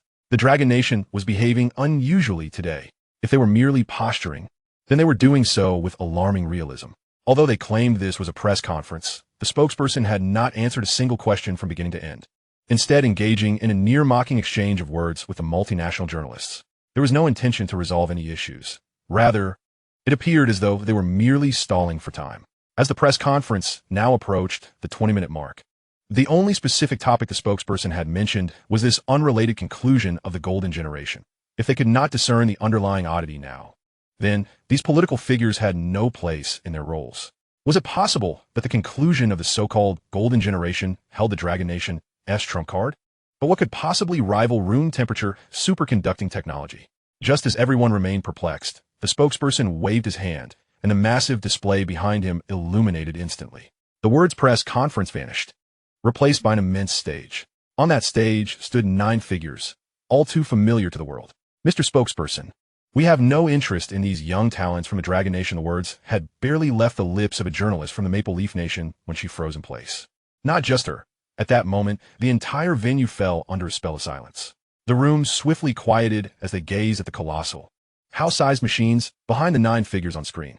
Even without knowing what they were, the overwhelming sense of futuristic technology left all minds blank with astonishment. In comparison, even the most advanced particle colliders seemed somewhat primitive.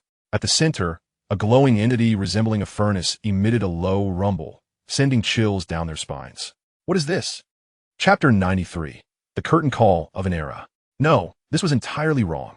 Including all the Eastern and Western viewers before their screens, politicians, scientists monitoring the global upheaval triggered by technological advancements, and even the golden generation themselves on stage, all felt an unprecedented sense of chaos. Their eyes could not divert from those massive, formidable constructs. What on earth is this? Rewind to 10 minutes prior, at the conclusion of the Golden Generation event, within the underground experimental base of the Dragon Science Institute. What is this? Qiji stared at the back of the stage with a look of astonishment, his pupils quivering, and gritted his teeth as he asked Zhou You, what on earth is happening? 8 pairs of eyes fixated on Zhou You. Those who ordinarily exuded confidence and brilliance now appeared as bewildered as infants, a palpable sense of inner turmoil washing over them. They were aware that Zhou You harbored a secret, and that they had inadvertently become entangled in a significant event. They also understood that something extraordinary would undoubtedly transpire at this peculiar conclusion ceremony. Yet the emergence of this colossal contraption caught everyone off guard. What in the world was it? Every aspect, its structure, materials, mechanical design, energy supply interfaces, and that ominously rumbling spherical machine, were unlike anything they had ever encountered. Hadn't it been established that this was merely a conclusion ceremony? Why, then, did a plethora of such devices suddenly appear, in the face of the collective gaze? Zhou You appeared remarkably at ease, spreading his hands and exclaiming, "This is the product of our joint research." What? What does that mean? A chorus of confusion ensued. Just as everyone was left in a fog, Li Dongshan, the most knowledgeable in material science, pointed at the spherical machine, exclaiming, "That's a mercury alloy component. And that U-shaped part, I feel like I've seen it before." A sudden realization struck the crowd. After being prompted, they scrutinized the components once more, and a sense of familiarity began to dawn upon them. Indeed, the mercury alloy parts, the mechanical structures, and the interfaces, they all bore an inexplicable sense of recognition. But wait.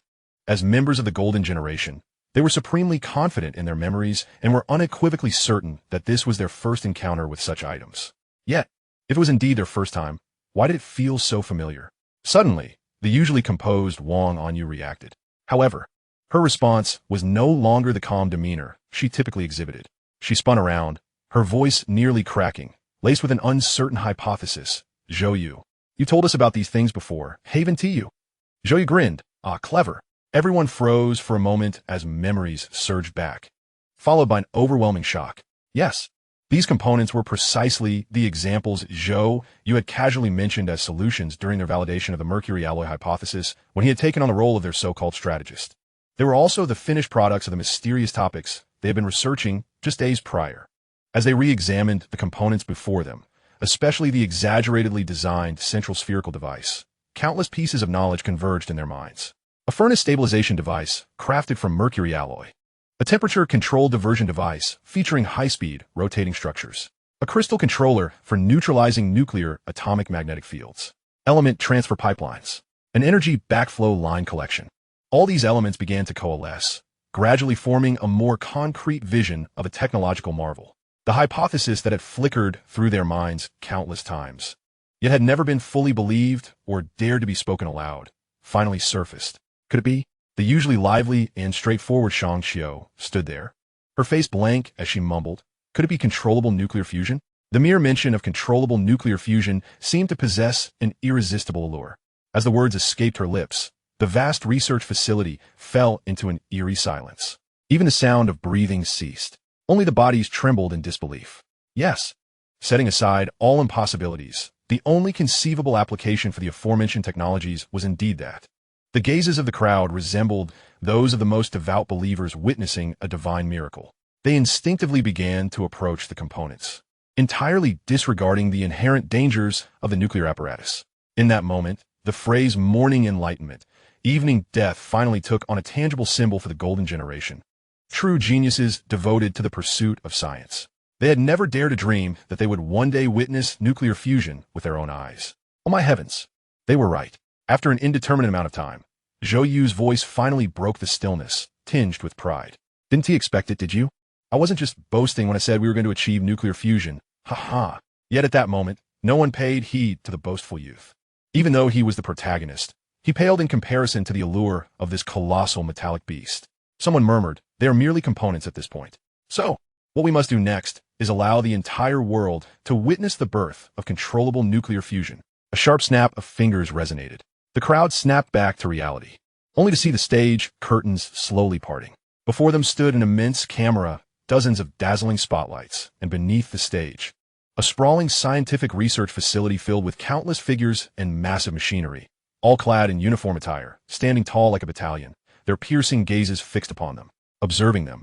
Zhou Yu shed his previous playful demeanor. "Are you ready?" he inquired.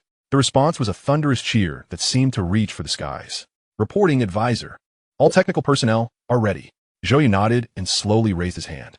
As if performing a magic trick, an indescribable aura erupted from within him, and instantly, the entire research facility seemed to be heating up rapidly. Then let the grand performance commence. Ding! The colossal camera suddenly illuminated.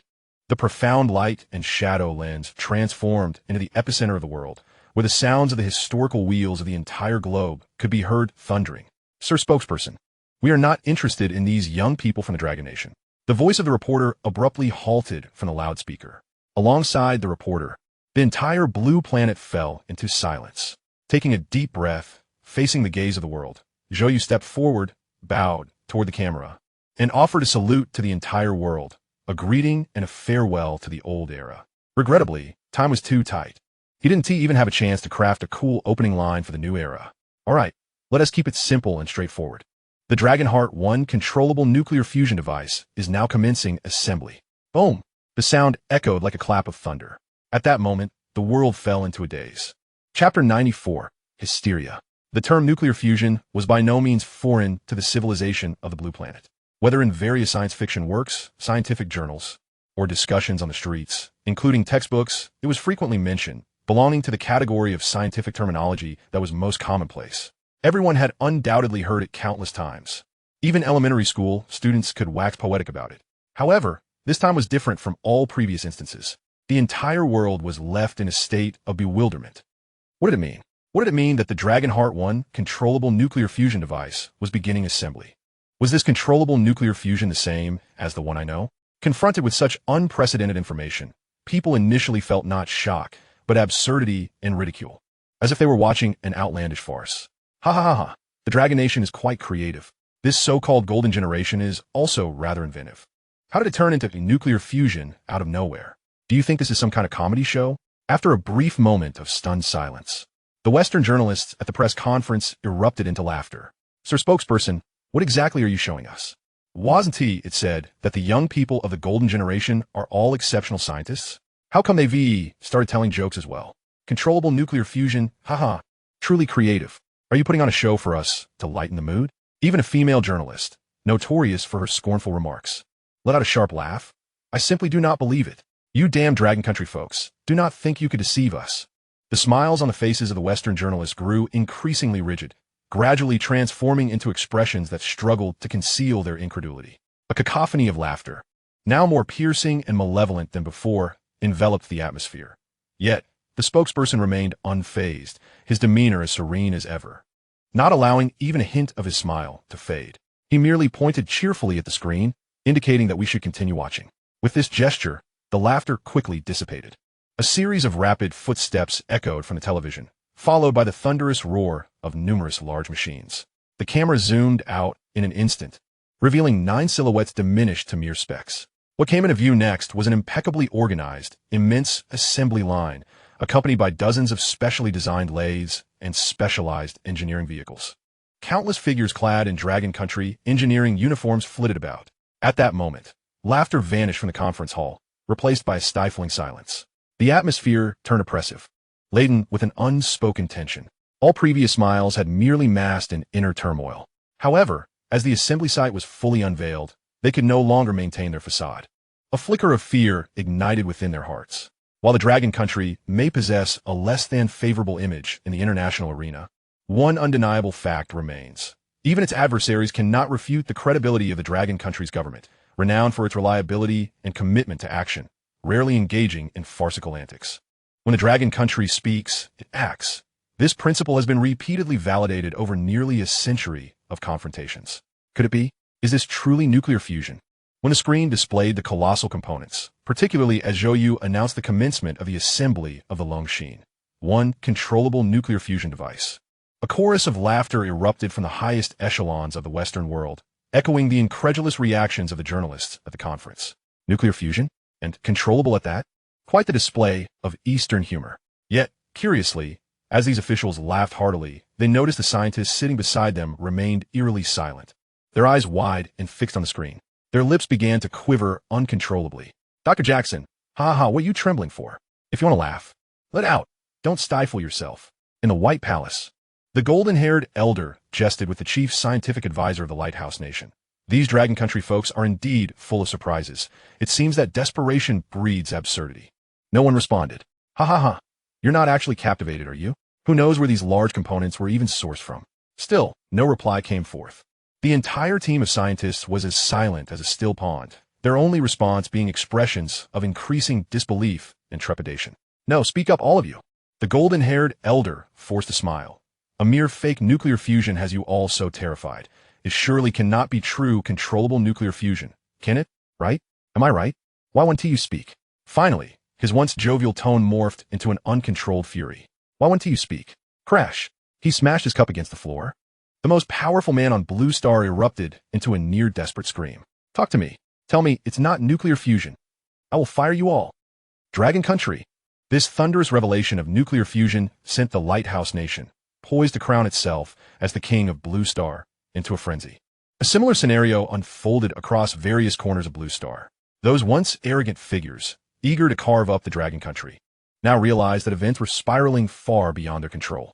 They were among the most intelligent individuals in the world, and the astute were acutely aware of the consequences. When the term nuclear fusion escaped the lips of the Dragon Country, all their meticulous plans and schemes, decades of strategizing, and the impending profits and future prospects disintegrated in an instant. Even possessing room-temperature superconducting technology would be of no avail. In the face of controllable nuclear fusion, the so-called technology that promised to ignite the next industrial revolution was merely inconsequential scrap. Thud! On a nearby island belonging to the Dragon Country, where the Lighthouse Nation had the largest military presence, its leading politician fainted at the mere thought. The nations that had participated in joint military exercises against the Dragon Country, now stationed outside the first island chain, felt an icy dread in the depths of their hearts. If the strongest industrial nation on Blue Star combined with the most potent energy technology of human civilization truly existed, the implications were beyond imagination. It would undoubtedly be the most monstrous nation in human history, and they had willingly made themselves mortal enemies with such a behemoth. Just moments ago, their hearts swelled with pride. Now, they faced utter collapse.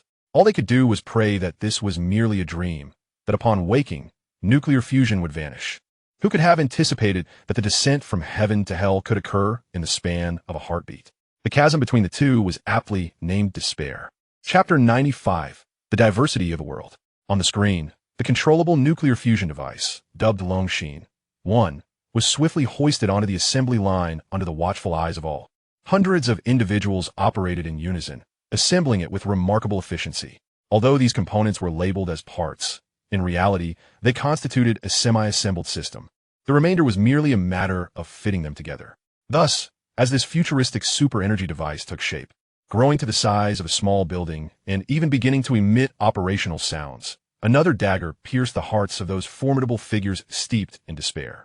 Meanwhile, the ordinary populace of the world had yet to comprehend the unfolding events. "I don't believe it." The White Palace echoed with a roar. The golden-haired elder stared intently at the screen, his eyes reddening. "Impossible. There must be something amiss. This cursed dragon country has no nuclear fusion technology reserves. How could they possibly have developed nuclear fusion so suddenly?" As a politician, his psychological resilience was evidently far superior to that of the scientists.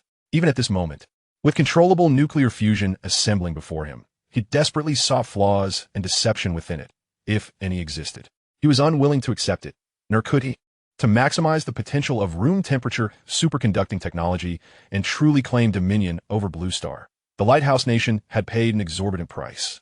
In their efforts to isolate the Dragon Country, they had excluded the strongest industrial nation from the global trade system, allowing domestic production to crumble and inciting widespread public discontent.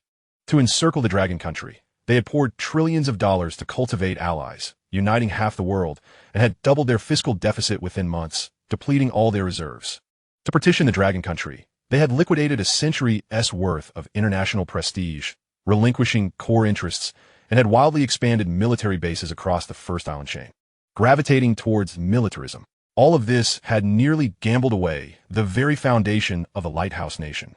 How could he possibly accept this? Crash. He seized a bewildered scientist. "You damned fool. Speak. Is this or is it not nuclear fusion?" "Mr. President." The scientist managed a strained smile. "The structures and distribution of these components undoubtedly indicate nuclear fusion." Sensing the president's impending rage, he hastily added, "But it may not necessarily be so. What we observe now are systems that have been meticulously assembled. Who truly knows what lies within? Perhaps it is merely an empty shell. Indeed, it must be an empty shell. It is inconceivable that they could have surmounted so many technological hurdles in just a few months. Perhaps it is all just a ruse to intimidate us." The words trembled upon his lips, devoid of any conviction. Yet for the silver-haired elder at this moment, it was undoubtedly a lifeline for a drowning man. He endeavored to compose himself. Yes, it must be a facade. Thus far, it has not operated successfully. It is certainly a conspiracy. However, scarcely had he uttered these words when the voice of the youth resounded once more beside the colossal, now operational, nuclear fusion apparatus on the screen. Amidst the cacophony of mechanical clamor, that voice emerged with remarkable clarity and desperation. "Ignite!" A deep hum reverberated. In an instant, an immense incandescent light, exceeding 20,000 lumens, flooded the screen, akin to the sun itself. Simultaneously, a heart-stirring, high-pitched drone erupted, swiftly escalating from a whisper to a roar, seemingly intent on piercing the very souls of all present, shattering every conspiracy and ambition within its grasp. It was akin to the roar of a dragon. Typically, those positioned at the epicenter of transformation remain oblivious, often only realizing the significance of their experiences years later, upon reflection. Yet, at the moment of ignition for the Longxi No. 1 controllable nuclear fusion, the dazed citizens of the Dragon Kingdom finally awakened to the magnitude of what they were witnessing. In an explosive crescendo, a fervent cheer erupted across nearly 10 million square kilometers of land. Huh? What the hell? Almost devoid of any meaningful vocabulary. The profound intricacies of the Chinese language paled in comparison at this moment. Only the briefest of expletives could vaguely express the emotions coursing through. Countless scientists, sociologists, and eminent intellectuals had deliberated over myriad strategies to salvage the Dragon Kingdom under the aegis of room-temperature superconductivity, yet all had dissipated into nothingness, with no one aware of the agonizing trials endured by over 1 billion souls in recent months. Confronted with the specter of national demise, they possessed no recourse.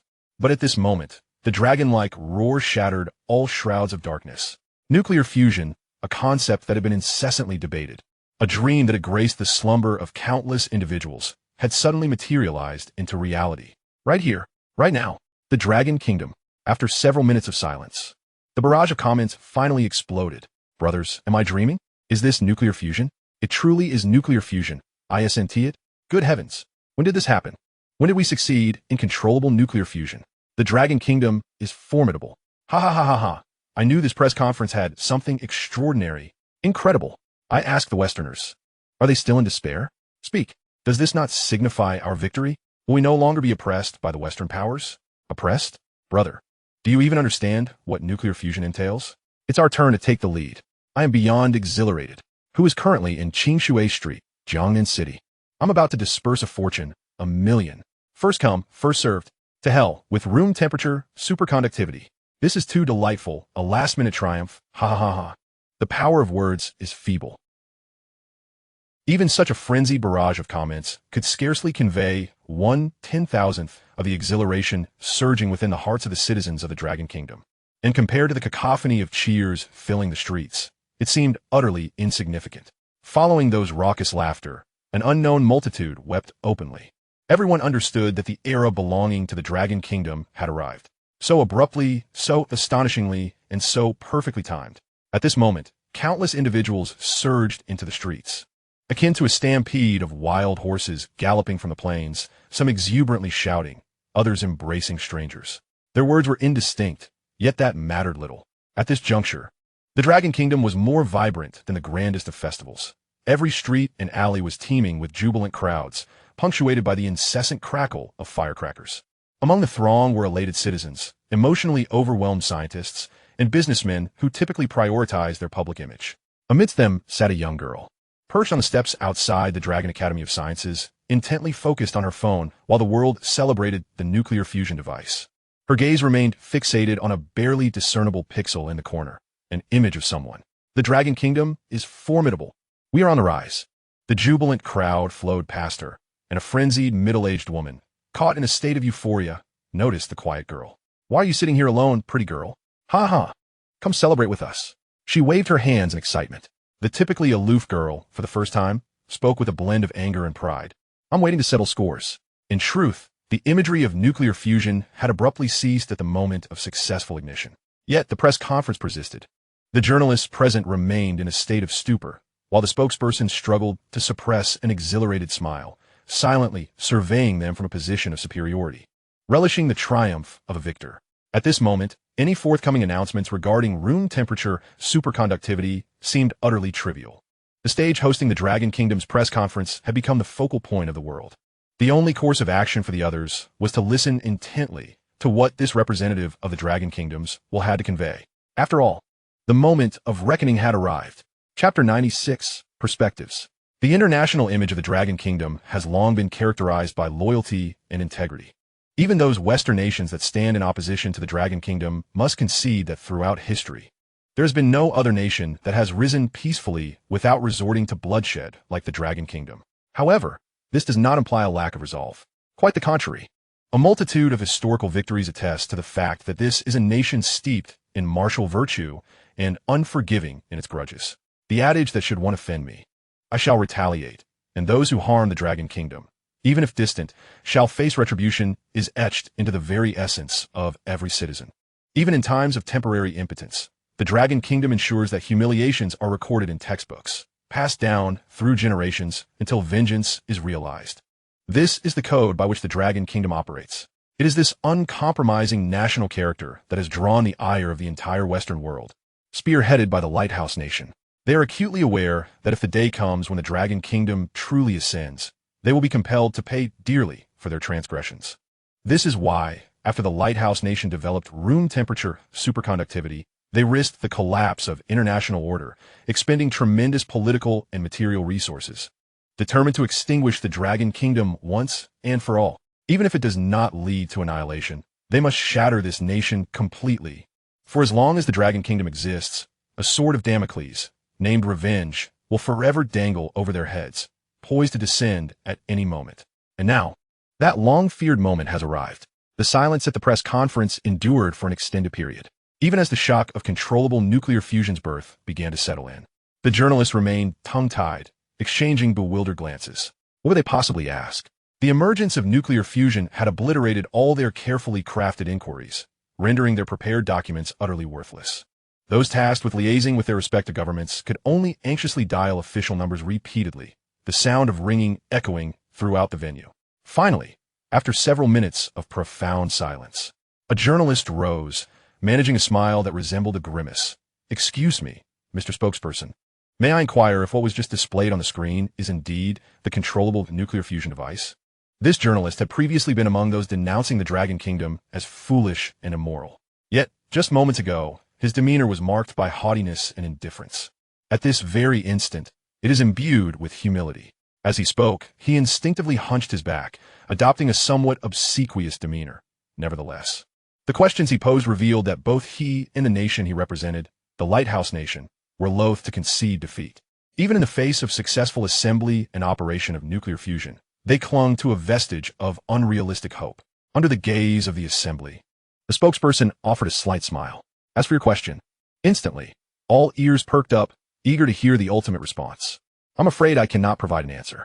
The spokesperson spread his hands in a gesture of innocent confusion, stating, "I am merely here to relay the conclusion of our significant scientific program, the Golden Generation. To be honest, I'm even more curious than you are about whether that phenomenon is indeed nuclear fusion.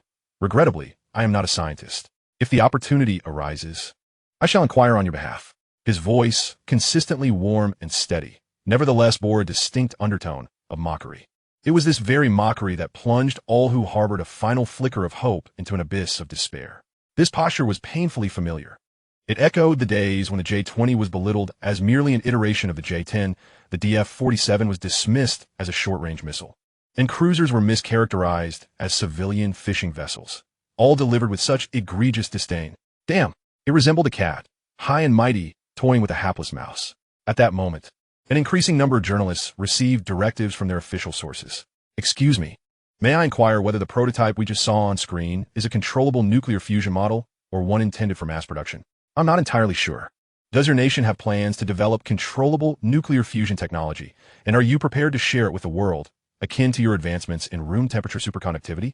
"I'm sorry, I do not comprehend what you're saying. If your nation can achieve mass production of controllable nuclear fusion, will it alter your position on the world stage, seeking greater international power?" "Oh dear, the echo is too loud. I couldn't quite catch that." All inquiries pointed towards nuclear fusion. Yet, regardless of the question posed, the spokesperson maintained an air of ignorance, unwilling to elaborate, embodying a strikingly blatant indifference. Finally, a journalist from Ireland gritted his teeth and asked, "What is your country's perspective on the imminent room temperature superconductivity conference?" With those words, the spokesperson, who had been playing a prolonged game of Tai Chi, finally unveiled a radiant smile. Now, that is more like it. A collective heaviness settled in the hearts of the audience. They could only listen as he finally spoke. "Our nation rejoices in the advancement of human technology and extends heartfelt congratulations to the Lighthouse Nation for achieving such a monumental technological breakthrough.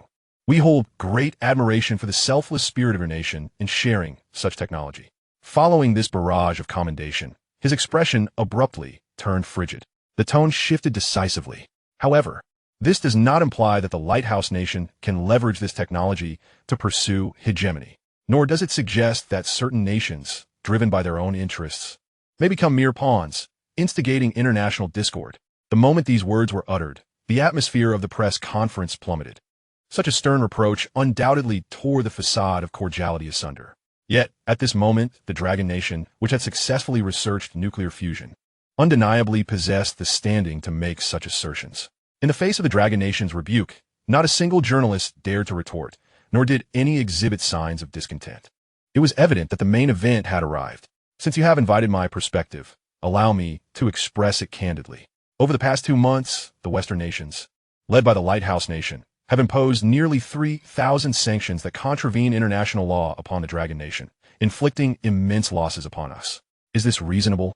In the past 2 months, the same Western nations have constructed numerous military bases along the first island chain outside our territorial waters, jeopardizing our national security. Is this not a blatant affront to our territorial dignity?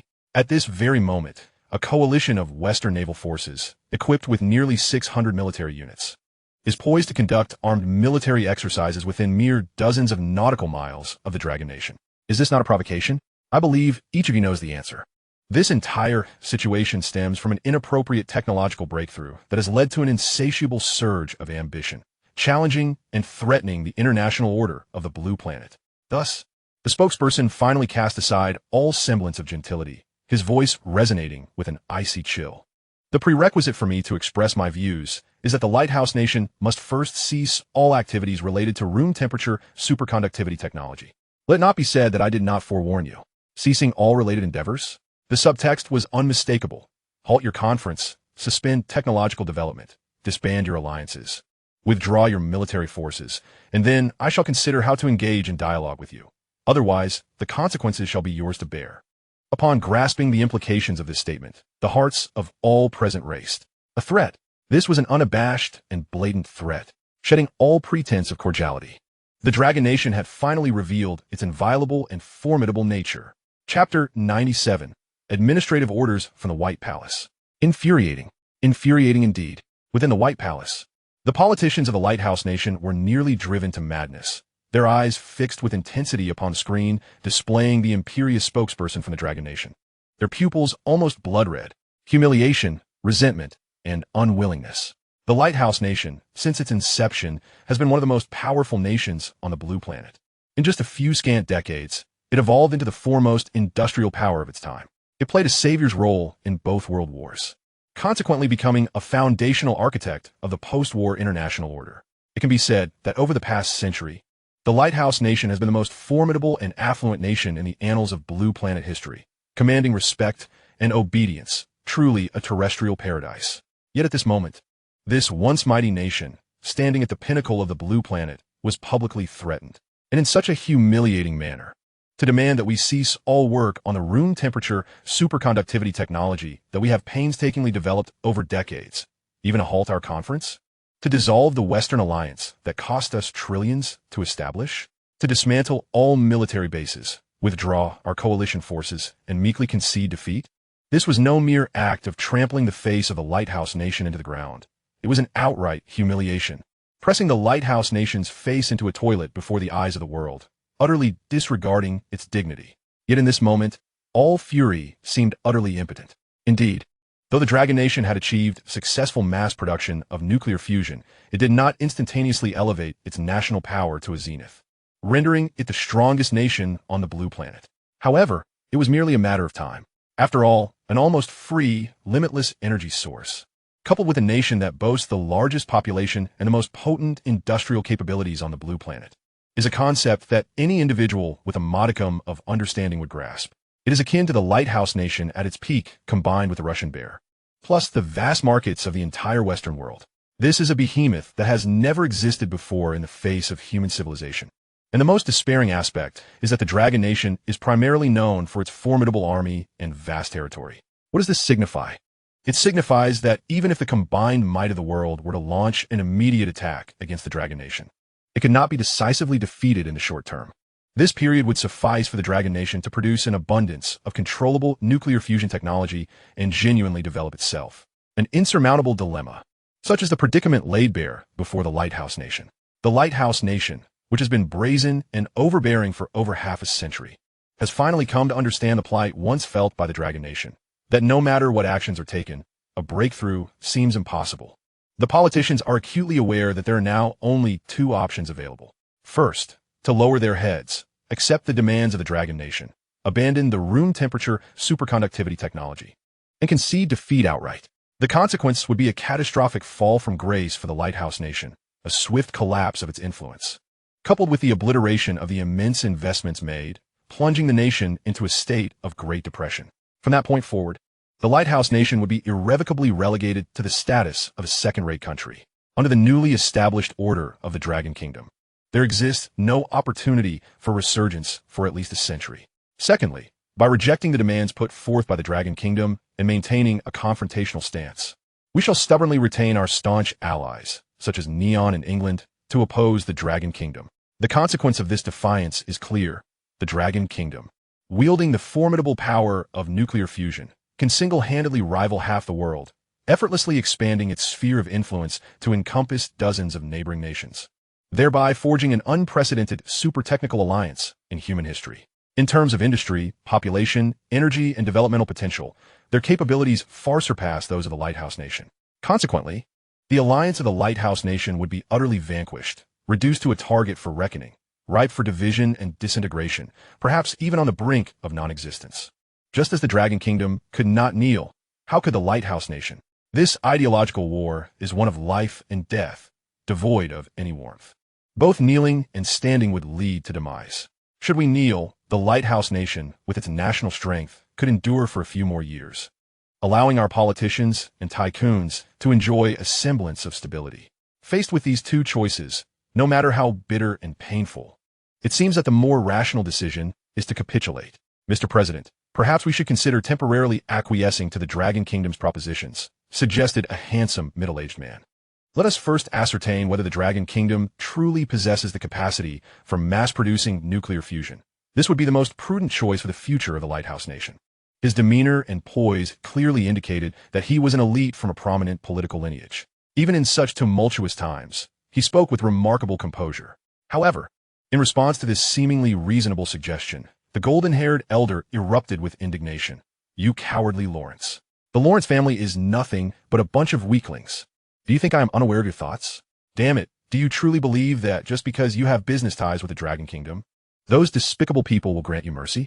Upon hearing these words, several politicians in the room exhibited awkward expressions. It was an unspoken consensus among them. Senator Lawrence, hailing from a prestigious family, was unfazed by the president's rebuke and retorted defiantly, "Is there a better option? Unless we can dismantle the Dragon Kingdom completely within a few months, what else can we do? Pray for divine intervention." In an instant, the room fell silent. Lawrence spoke a hard truth. Under such circumstances, only the Almighty could offer assistance. Suddenly, the golden-haired elder appeared to have a revelation, his expression brightening. "Indeed, Lawrence, you are correct. We must defeat them within a few months, before the Dragon Kingdom can achieve industrial advancement through nuclear fusion. Yes, that is the way." As these words left his lips, the countenance of everyone in the room shifted dramatically. Senator Lawrence gasped and exclaimed, "President Chwanda, you must be out of your mind. That is the Dragon Kingdom we are discussing. Nearly 10 million square kilometers of territory, a population of 1.3 billion, accounting for 50% of the world's industrial output and 60% of steel production. Currently, countless missile silos and a highly integrated army of millions stand on their land. How could we possibly defeat them in mere months? And so what?" The golden-haired elder's face was alight with madness. "This is our only opportunity. How can we know unless we take the gamble? We do not need this chance. You are merely seeking to protect yourself from impeachment, dragging the entire world into your reckless ambitions. Damn it. No one will agree to this. I am the president. I can declare a state of emergency without anyone's consent." In that moment, silence enveloped the room. Indeed, the president of the Lighthouse Nation possessed special authority. If he declared a national emergency, all orders would bypass Congress, effectively making him a de facto emperor. Once he was resolved, all opposition would become futile, potentially inviting unprecedented repercussions. After all, a madman driven by ambition can commit any act. Senator Lawrence took a deep breath. "Mr. President, what do you intend to do?"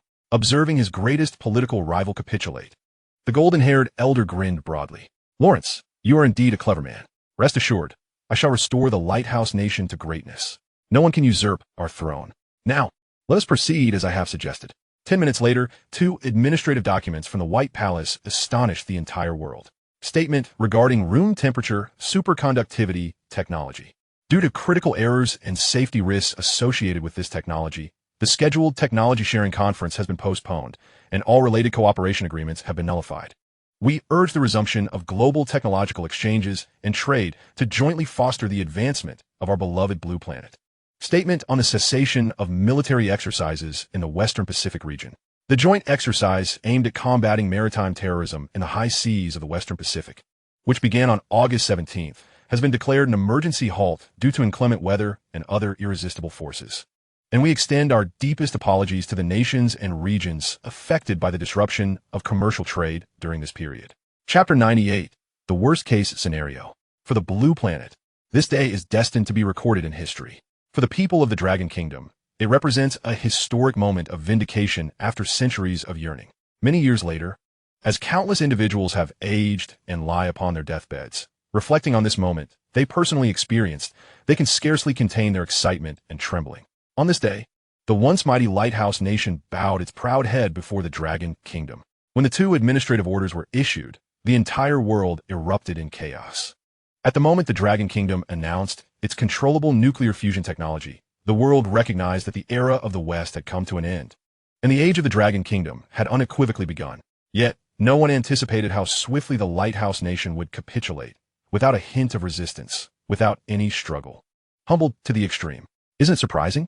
You, the strongest nation on the blue planet, boasting the world's foremost air force and navy, possessing the most high-tech patents, and being a maritime power far from the world island, seemingly impregnable. Even if the Dragon Kingdom successfully develops controllable nuclear fusion, it would inevitably become a monstrous civilization.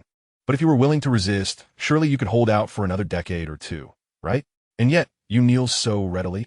Who would have thought that in my lifetime, I would witness such a spectacle? Ha ha! Controllable nuclear fusion is indeed formidable. Just look at the language used in the Lighthouse Nation's administrative orders, obedient as a dog. The little bastards still can't achieve room temperature superconductivity? There's no chance of leniency. Kneeling 1T saved them. These barbarians have absolutely no good intentions. Damn, they retreated so quickly. I had even signed up for military service to confront them, but alas, it's all rather disheartening. One word caused them to collapse so swiftly. Ha ha ha! What a day for the gods and the public to witness the shattering of hearts. Kneel. On the internet, nearly everyone celebrated in jubilation. As the term Lighthouse Nation kneels surged to the top of trending searches within mere hours, breaking all previous records. Hundreds of millions celebrated and discussed fervently, causing several social platforms to nearly crash. The streets were alive with the sounds of firecrackers and fireworks, thick smoke enveloping every avenue, filled with the unabashed laughter of the people. Subsequent statistics revealed that on the day the Lighthouse Nation issued its administrative orders, signaling its surrender and subservience, the Dragon Kingdom experienced an astounding 9,000 fires ignited by fireworks, a number several times greater than during the Spring Festival. One can only imagine the fervor of the populace. For centuries of weakening national strength, generations of the Dragon Kingdom had yearned for resurgence. The standards for what constitutes resurgence varied widely in professional circles. Yet, in the hearts of the people, the standard remained simple and unified, to be invincible. And at this moment, it was evident that they were infinitely closer to that goal. If the people of the Dragon Kingdom are reveling in ecstasy at the face of these two administrative orders, then the reaction from the entire Western world can be aptly described by a Dragon Kingdom idiom, as mournful as if they had lost their parents. Since the ascendance of the Lighthouse Nation, it has remained the sovereign power of the Western world. The entire Western civilization, in terms of its systems, industries, finance, and even ideologies and values, has been intricately linked to the Lighthouse Nation. To some extent, the Lighthouse Nation is akin to their father. When the father declares the Dragon Kingdom to be the villain, they impose sanctions upon it. When the father proclaims that defeating the Dragon Kingdom will lead to shared prosperity, they eagerly take the lead. Even when the Dragon Kingdom unveiled successful demonstrations of controllable nuclear fusion, the Western nations, despite being rendered momentarily paralyzed by fear, maintained their silence, largely awaiting their father's stance. After all, for the past 2 centuries, there's been nothing the Lighthouse Nation could not achieve, no adversary it could not vanquish. The narrative of the Lighthouse Nation's history is one of a protagonist continuously creating miracles, triumphing against all odds, always unfathomable and capable of turning the tide. Even if your controllable nuclear fusion is formidable, what if my father has a way? However, what transpired was unforeseen. The Western world, in its silence, did not witness a counterattack from the Lighthouse Nation, but rather the grim tidings of surrender. In that moment, the skies seemed to collapse. It truly did. Many of the once fervent supporters of the Lighthouse Nation took to various platforms to vociferously denounce it, labeling its actions as unjust and disgraceful, a betrayal of its allies in the same camp. Some even explicitly named the Lighthouse Nation's president as a treacherous and inept coward, the most incompetent in Western history. This statement garnered millions of likes, with many prominent politicians among the supporters. One can only envision the extent of helplessness and despair permeating the Western world. The reason is straightforward. From the Western perspective, the primary motivation behind their sanctions against the Dragon Kingdom was ostensibly for the Lighthouse Nation. Regardless of whether it stemmed from self-interest, they acted under the premise of obedience to its directives, correct? Now, however, the Dragon Kingdom has revealed its trump card, scaring them away. Indeed, they can flee. They possess the mightiest military force globally and are stationed overseas. Even if the Dragon Kingdom rises, it would be arduous to exact revenge upon their homeland. They command the strongest economic scale and technological prowess. Even if the Dragon Kingdom establishes a new order, they could endure for a while by isolating themselves. But what about us? We, in our quest to assist you, have recklessly antagonized the entire Dragon Kingdom. And now you have fled. You have abandoned even your military bases. Now, we are devoid of technology, economy, and military might. And our territory is even situated on the same continent as the Dragon Kingdom. Should they decide to attack, we have nowhere to hide. Huh, speak up. What shall we do?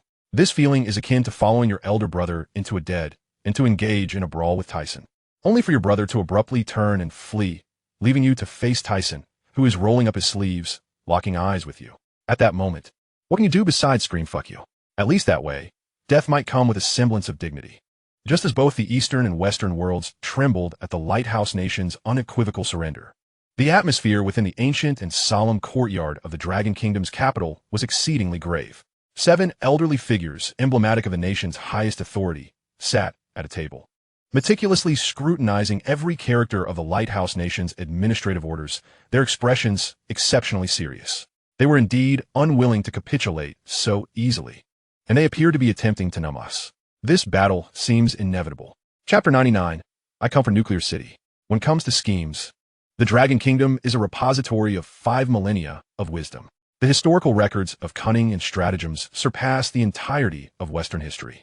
However, upon realizing that scheming was not conducive to long-term development, they abandoned dark tactics in favor of a righteous and transparent approach, resulting in their ascendance from a destitute third-world nation to one of the bipolar powers of Blue Star in just a few decades. Thus, when the Lighthouse Nation chose an unprecedented path of complete surrender, the Dragon Kingdom's officials felt no joy whatsoever. Too naive, incredibly naive. Elder brother, you ought to consult our military texts. Thousands of years ago, we proposed the strategy of feigning weakness, and due to updates, we have long since discarded this antiquated approach. Yet you persist in employing it? Do you take me for one who appears to be a master strategist, yet only weakens himself further like that nation across the sea? However, there is little recourse. After all, the Lighthouse Nation has existed for merely over 200 years, and since its inception, it has been riding the winds of fortune. How could it comprehend the intricacies of adversity? Thus, the frenzied scheming established within that white palace crumbled before it could even endure a single exchange, as the Dragon Kingdom saw through their intentions. Yet, recognizing this truth, the frustration is palpable. This is utterly deranged. Even if I possess nuclear fusion, rendering energy concerns moot. There is no way you could defeat us before we complete our industrial upgrades. It is not only your inadequacy. The entire world would struggle to prevail. After all, the Dragon Kingdom's military forces are structured to simultaneously conduct defensive operations on 4 fronts while maintaining the capacity for proactive strikes. Not to mention the staggering number of missile silos and unparalleled intercontinental missile technology. Even dragging this out for 3 to 5 years would be entirely feasible. By that time, the situation would have already shifted in our favor. Although victory seems assured, the Dragon Kingdom's officials fundamentally wish to avoid this conflict, which is why, at the press conference, aside from naming the Lighthouse Nation, they mention no other countries. The essence is this: the Dragon Kingdom does not need to instigate trouble. Simply by relying on nuclear fusion and developing methodically, victory is predetermined. Why must there be bloodshed in a scenario where victory is assured? The uncertainties of war are too great. Initiating conflict is easy, but concluding it is arduous, even disregarding the potential for profit. The calculable, colossal loss of life, numbering in the millions, is utterly unacceptable. Such losses cannot be salvaged by any magnitude of benefit. Yet, the world does not operate entirely on rationality. Every war and disaster stems from a handful of madmen and ambitious individuals dragging the entire world into chaos. This conflict appears unavoidable. Without extensive dialogue, the leaders of the Dragon Kingdom reached a consensus, and soon, a series of confidential orders were dispatched to the defense departments and then relayed to various military districts. Meanwhile, heavy machinery factories nationwide commenced the urgent production of controllable nuclear fusion technology. At this moment, the Dragon Kingdom was basking in the euphoria of its ascendance, engaging in discussions about the retreat of the Lighthouse Nation, the marvels of nuclear fusion, and the imminent comprehensive upgrade of civilization. Preparing to embrace a new world led by the Dragon Kingdom, they remained blissfully unaware that the ominous clouds of war were gradually enveloping their azure skies. By the way, is something missing? The Golden Generation.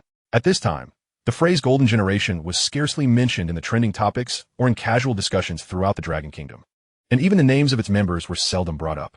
The primary reason for this is that, in comparison to the monumental events currently unfolding. The so-called golden generation seems trivial. No one had the inclination to discuss it. Although nuclear fusion was assembled on the stage marking the end of the golden generation, the focus was on nuclear fusion.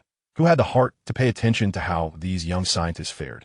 However, it must be acknowledged that the golden generation, as the most prominent idol figures of the past decade, commands an unprecedented level of attention and fanfare.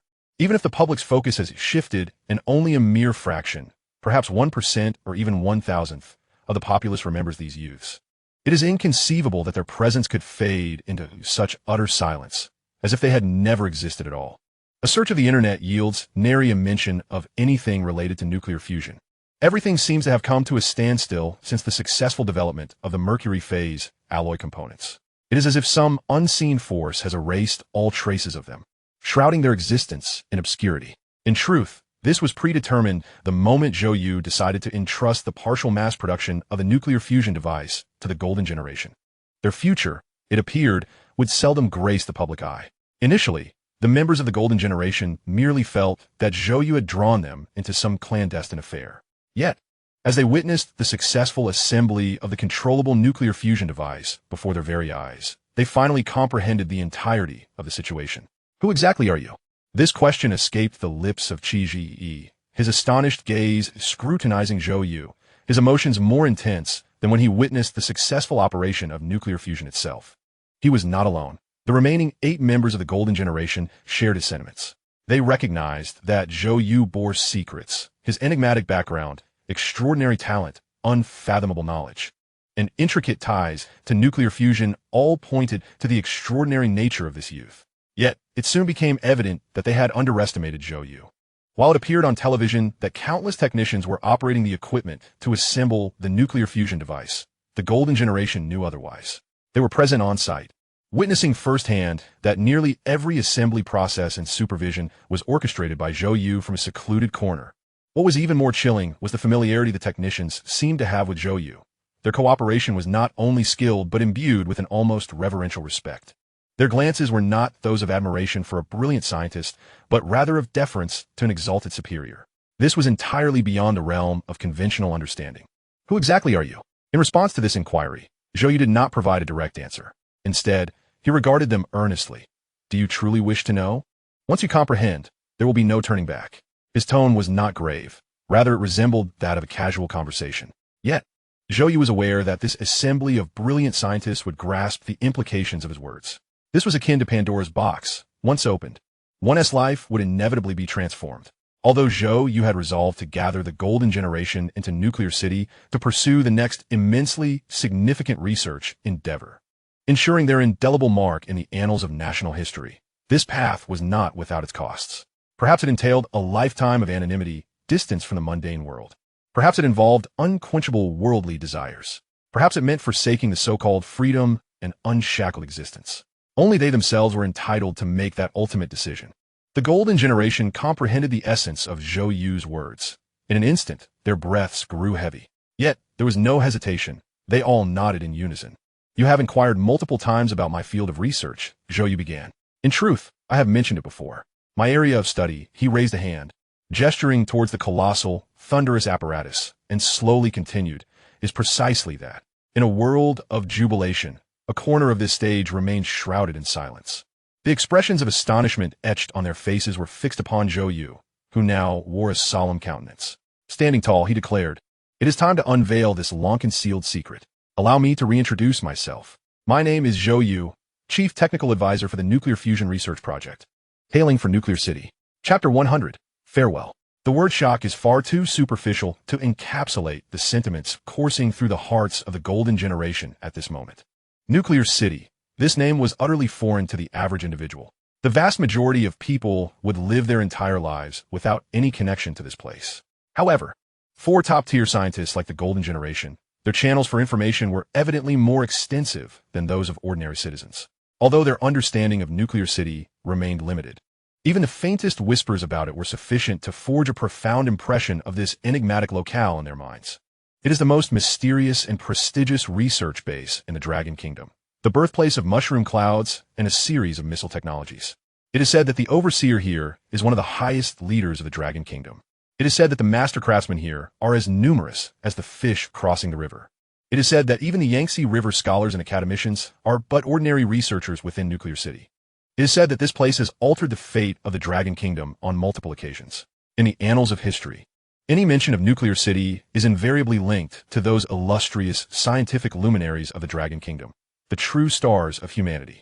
In the hearts of all scientists, this place stands as an unattainable, legendary sanctuary. And now, an 18-year-old youth stands before them, proclaiming, "I hail from Nuclear City." How could the golden generation not be astonished? What rendered their shock even more profound was Zhou Yu's self-introduction as the chief technical advisor for the RISE project. At this moment, they felt a dryness in their throats. Just behind them, the controllable nuclear fusion device was in operation, with uniformed technicians busily fine-tuning it. And emblazoned on the chests of those uniforms were the very words, RISE Project. If the RISE Project is indeed related to the emergence of nuclear fusion, then Zhou Yu's position as chief technical advisor undeniably follows. Even the boldest among them could only perceive a sense of absurdity and dread as this conjecture surfaced in their minds, leaving no room for any other explanation. Zhou Yu regarded the stunned assembly with a gentle nod. "Indeed, I am the provider and chief researcher of the nuclear fusion scheme." Boom! The colossal roar echoed in their ears, the operation of the nuclear fusion device reverberating like thunder, striking the minds of the eight as if they were cleaved in two, causing every pore to stand on end. In a flash, countless previously perplexing fragments flickered before their eyes. Why was Zhou Yu's background so peculiar? Devoid of any documentation or research achievements prior to joining the Golden Generation. Why had he never disclosed his field of research? Why did his comprehension of the previously non-existent mercury phase alloy components seem so extensive and profound, his talent astonishing to the point of incredulity? Why did he claim to be part of the same project group as academician Liu Yuchuan and others?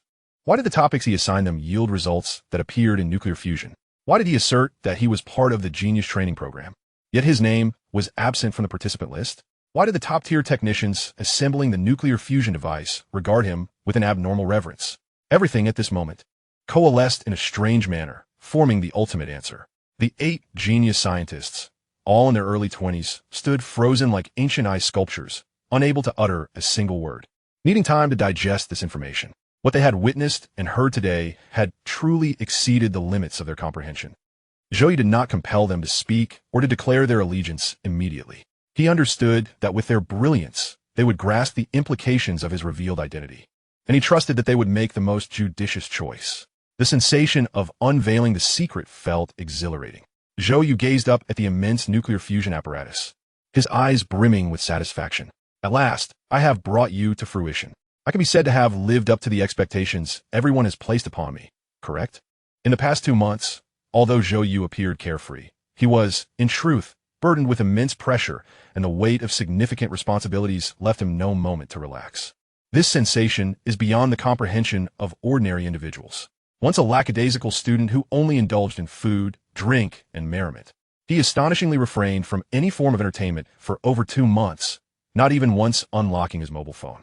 One can only imagine the extent of his tension. Now, as he suddenly finds himself at ease, he experiences an indescribable beauty in life. Though uncertain whether the nation of the lighthouse will act as he anticipates and unleash the madness of war, at least at this moment, he can finally take a breath. With the successful assembly of controlled nuclear fusion, the mission of the Golden Generation has been accomplished.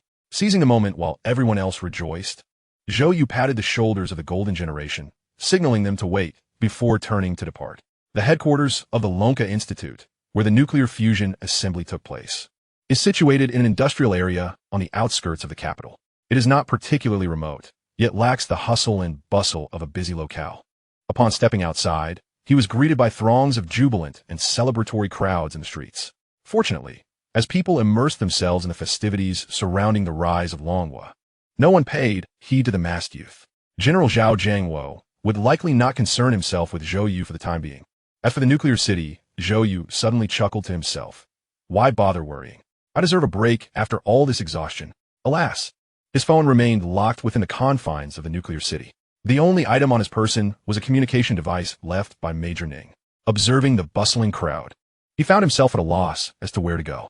It seems that humans possess a tendency for self-torture while engrossed in research. He constantly wished for it to end, Yet now that it has concluded, he finds himself nostalgically yearning for that feeling. In the midst of his confusion, an inexplicable sensation washed over him. A familiar gaze pierced through the crowd and landed upon him. It was distant, yet even from afar. The moment their eyes met sent a jolt through Zhou Yu's heart. She was a girl clad in a white dress, possessing an ethereal grace and breathtaking beauty, with eyes resembling serene lakes, imbued with a mix of reproach and anger. In the first 18 years of his life, Zhou Yu and Lin Susu spent a third of their time together, rather than merely classmates or childhood sweethearts. A more accurate description would be that Lin Susu's parents acted as Zhou Yu's surrogate guardians. After all, this impoverished orphan had managed to survive thus far, thanks in part to governmental welfare policies and, significantly, the support from her family. Over the years, Zhou Yu dined at Lin Susu's home no fewer than 100 times. This was why, when rumors of Zhou Yu's liaison with Major Ning surfaced, Lin Susu's family was infuriated, denouncing him as an ungrateful scoundrel. Thus, in a certain sense, Lin Susu represented Zhou Yu's last remaining family in this world, a bond that transcended any romantic entanglements. Without the Lin family, he would be devoid of a home. At the Jiangnan South High-Speed Railway Station, evening had fallen. To celebrate the success of nuclear fusion research, the exterior of the station was adorned with red banners, appearing like spiraling dragons when viewed under the night sky. The exit was bustling with activity, with an evident increase in travelers carrying luggage, all returning home to commemorate this momentous occasion, akin to a festival. At that moment, a figure caught the attention of many. "Look, there's S.A. Beauty over there. Why not go ask for her number? Are you daft? Can't you see she's with someone?" Laughter echoed through the din as Lin Susu and Zhou Yu made their way through the throngs. After several months, Zhou Yu had finally returned to Jiangnan City. Originally, he intended to return to the nuclear city first to retrieve his belongings before discussing matters with the office there, and then commencing his vacation. However, upon encountering Lin Susu, all his plans were inevitably derailed. She had traveled a great distance from Jiangnan to Beijing to find him, and he could hardly suggest he would head back alone. Citing other matters, feeling guilty for having vanished for 2 months, he was eager to mend family ties rather than exacerbate tensions. Fortunately, Lin Susu was an exceptionally astute young woman. Whether it was the armed helicopters that evening, the golden generation, the esteemed professors from Qingbei, or the nuclear fusion, she asked not a single question regarding the events surrounding Zhou Yu. This not only eased his heart, but also deeply moved him. Perhaps this is what is meant by everything being understood without words. It is often said that humans are prone to the extremes of joy and sorrow. Stepping out of the station, familiar street scenes flooded his vision, evoking a sensation akin to a time warp. "Susu, shouldn't you be starting school soon?" Zhou Yu inquired, glancing at those around him carrying various bags, and instinctively asked, "I remember you applied to Southern Province University, didn't you?" Before he could finish, Lin Susu's voice interrupted. "You must have forgotten. Just remember about Sister Lu, and don't trouble yourself with mine." Zhou Yu's expression shifted instantly. This was bad. Turning his head, he saw Lin Susu's previously serene face now clouded with displeasure. He knew her well enough to understand that she would never use such a sardonic tone unless genuinely upset. Women, it seems, are invariably first in line when it comes to jealousy. Yet, regrettably, the matter involving Major Ning was shrouded in secrecy, leaving him unable to provide an explanation. Zhou Yu could only sheepishly attempt to appease her. "I've been overthinking things lately. My memory isn't quite what it used to be. Please don't be angry." However, such a feeble attempt at flattery would hardly satisfy any female. Thus, when they arrived at Lin Susu's home, an awkward atmosphere prevailed, with Zhou Yu trailing behind her, reminiscent of a subordinate following a boss, drawing whispers from passers-by regarding the apparent couple. Zhou Yu had not experienced the lively essence of life in quite some time, yet he found himself relishing it. Even with a sour expression, at least she was a stunning beauty, was she not? It was far more pleasant than being cooped up in the nuclear city with a horde of unkempt men. It was a bit of anger. After all, he had successfully unraveled nuclear fusion. Surely he could manage one woman? During this time, Zhou Yu had grown in ways beyond mere knowledge accumulation. Soon, he would showcase the extraordinary interpersonal skills he had honed in the nation's most prestigious institution. However, the moment the door of Lin Susu's house swung open, all his thoughts dissipated into thin air. What was happening? Zhou Yu stared in disbelief at the scene before him, rubbing his eyes in astonishment. After confirming that he had not entered the wrong house, he finally exclaimed, "What happened to your home?" Lin Susu hailed from an affluent family. Her father, Lin Tian, had become a billionaire shortly after retiring from the military, launching a real estate business that eventually expanded into a conglomerate encompassing technology, medicine, and chemical industries, boasting a total market value exceeding 10 billion.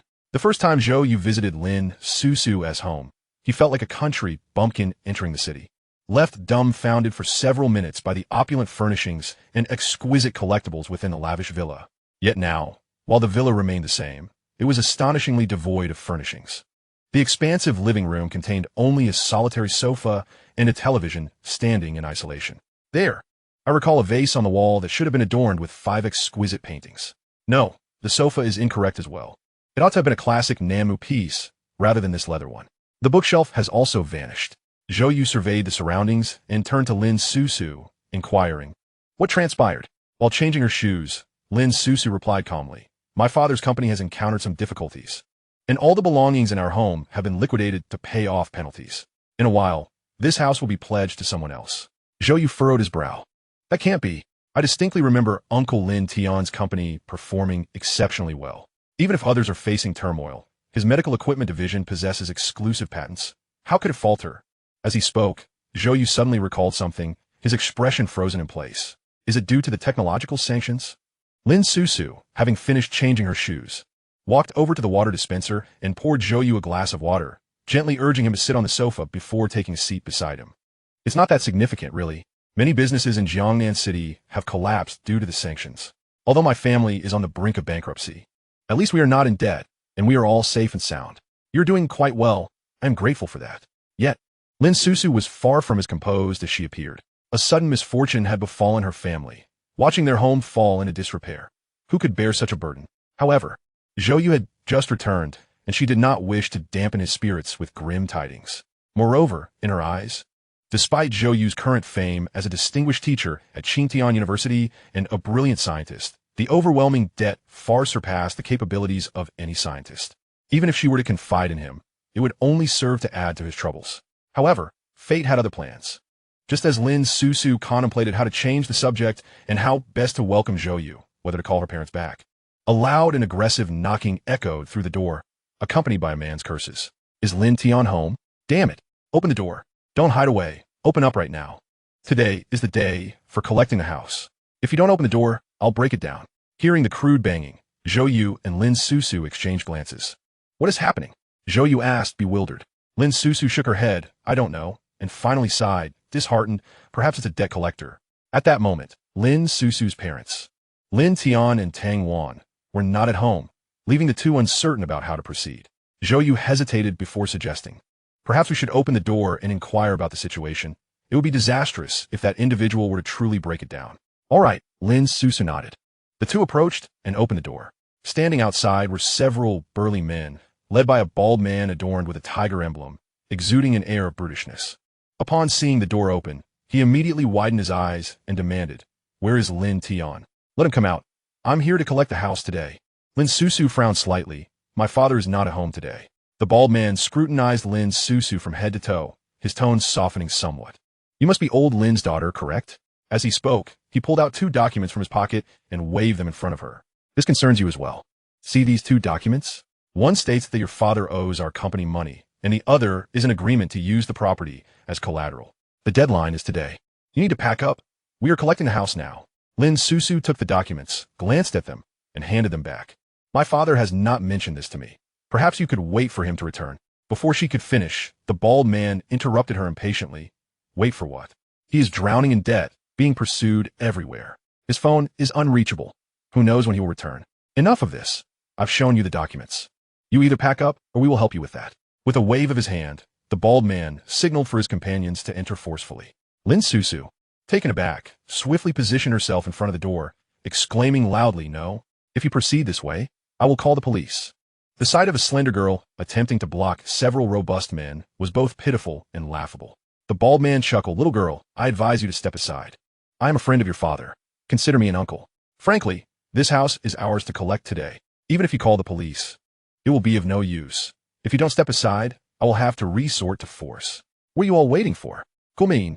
Lin Susu stood her ground, her face resolute. The burly men exchanged glances, ready to forcibly remove her.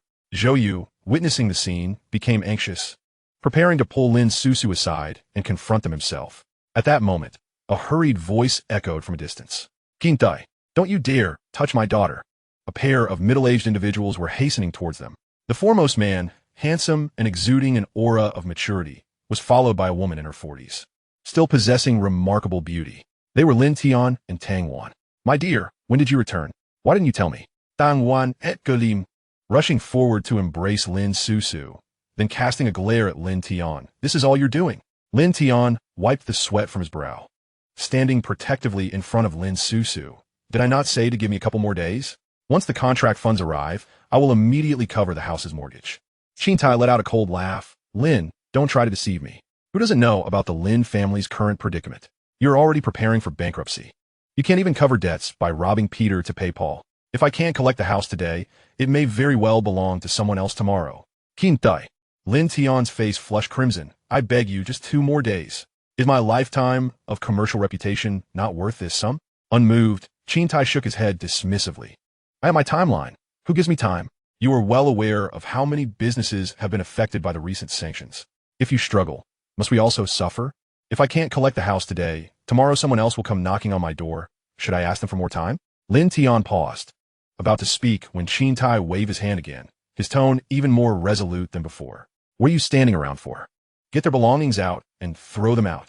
Lin Tian immediately panicked, rushing to block the door. The father-daughter duo's movements were almost synchronized. Yet unlike Lin Susu, who was a beautiful young girl and received some degree of gentleness from the debt collectors, Lin Tian's presence afforded him no such leniency. Step aside. One muscular man grabbed Lin Tian's arm, yanking him violently, causing him to stumble. As Lin Tian attempted to rush back in, he was pulled away again, and several men forced their way past them into the house.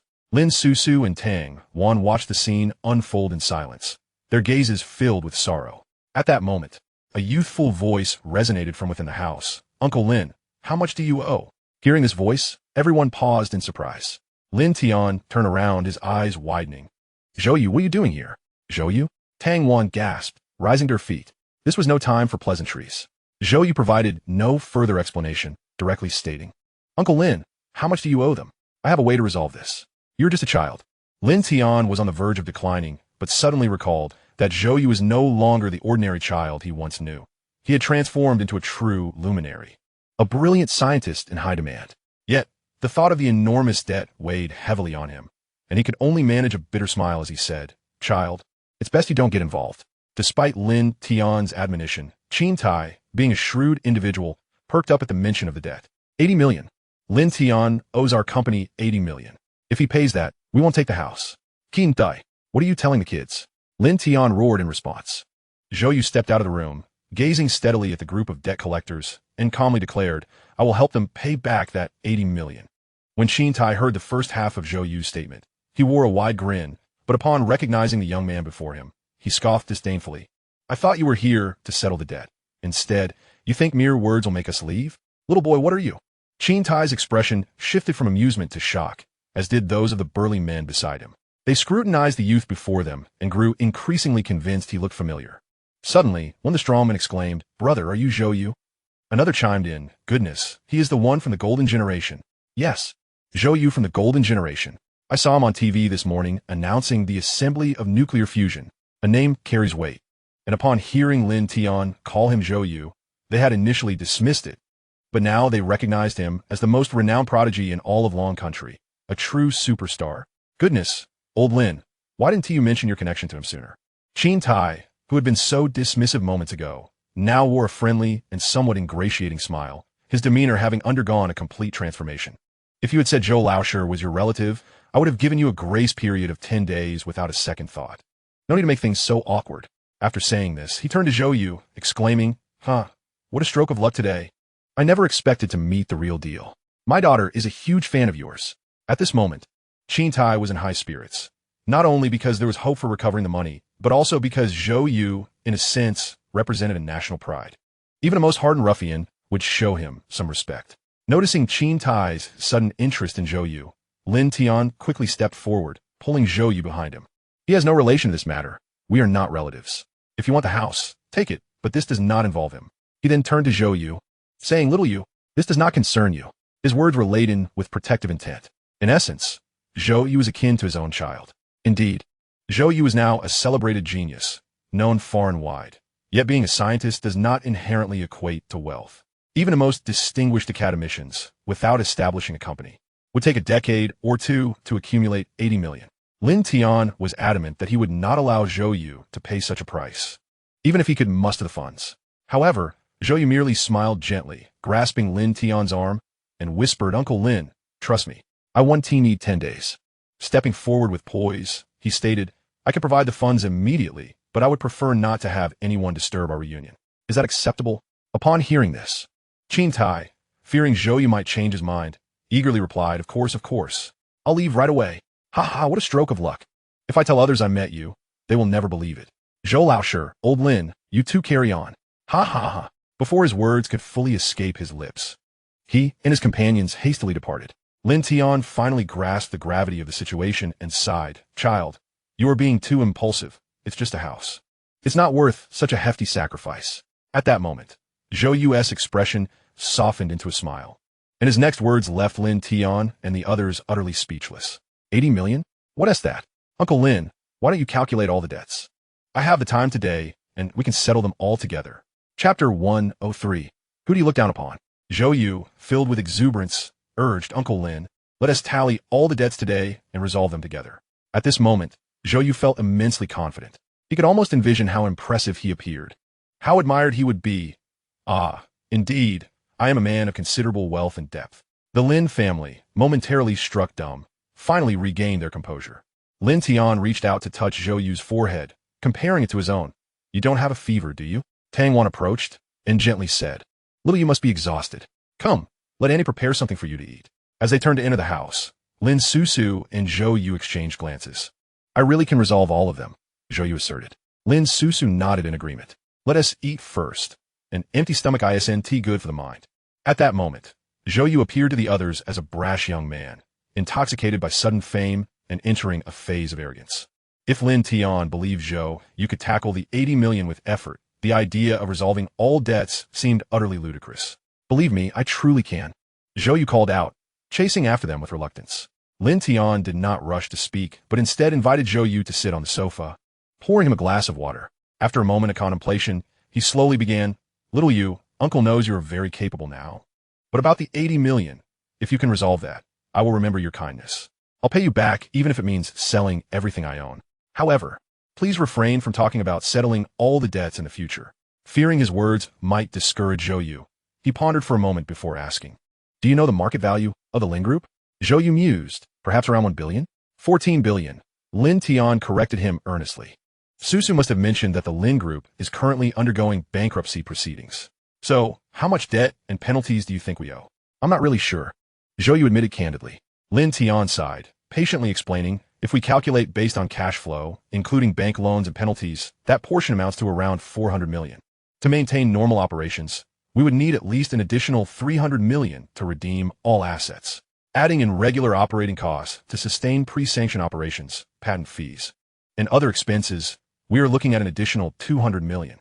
In total, to preserve the Lin Group, we need at least 900 million. Taking a sip of tea, Lin Tian gazed absently at the ceiling, exhaling deeply. 900 million, although he endeavored to keep his tone steady. A profound sense of despair seeped through. As a self-made business magnate, it was rare to see him exhibit such an expression. It was no wonder Lin Tian felt so despondent.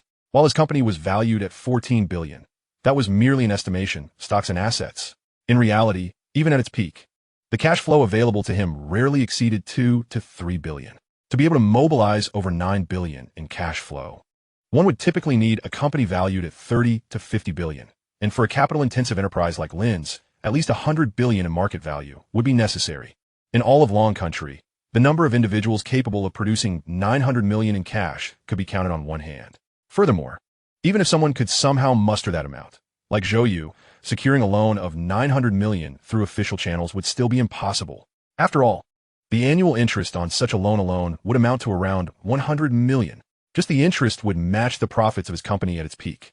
As for whether Zhou Yu could produce that 900 million, Lin Tian had never entertained the thought.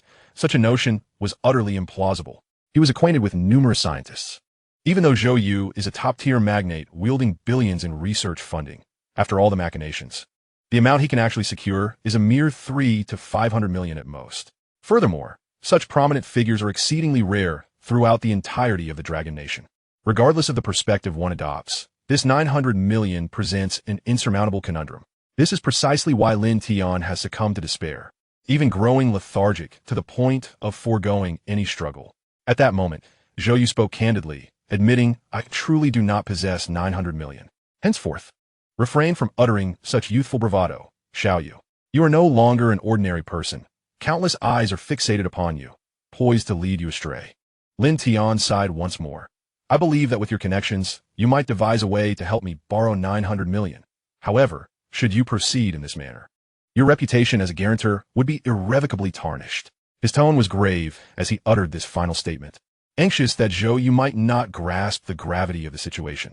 Zhou Yu nodded in acknowledgement. "I understand. I am not prepared to lend." Upon hearing Zhou Yu's concession, Lin Tian finally felt a wave of relief wash over him, a smile gracing his face. Just as he was about to shift the conversation to warmly welcome his young relative, Zhou Yu suddenly withdrew an oddly shaped device from his pocket, resembling a large mobile phone.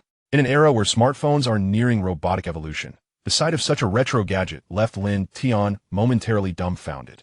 Given Zhou Yu's current stature, it was inconceivable that he would utilize such an archaic phone. Moreover, there was something inexplicably peculiar about this device. Before Lin Tian could scrutinize it further, Zhou Yu stood up, announcing, "Uncle Lin, I need to make a phone call." "Go ahead," Lin Tian replied, nodding. Zhou Yu walked to the far end of the living room onto the balcony, and Lin Tian could vaguely hear him speaking on the phone. "Hello, this is Zhou Yu. Yes, I am currently outside and have a few inquiries regarding the consultant position's remuneration terms. Is there an issue with the salary allowances being advanced? The standards for the housing portion include reimbursement of 70 million for land costs along with construction expenses, correct? That could be liquidated, right? And for the fourth clause regarding the research base, yes, if it's constructed by a designated entity on 500 acres, what is the approximate budget?"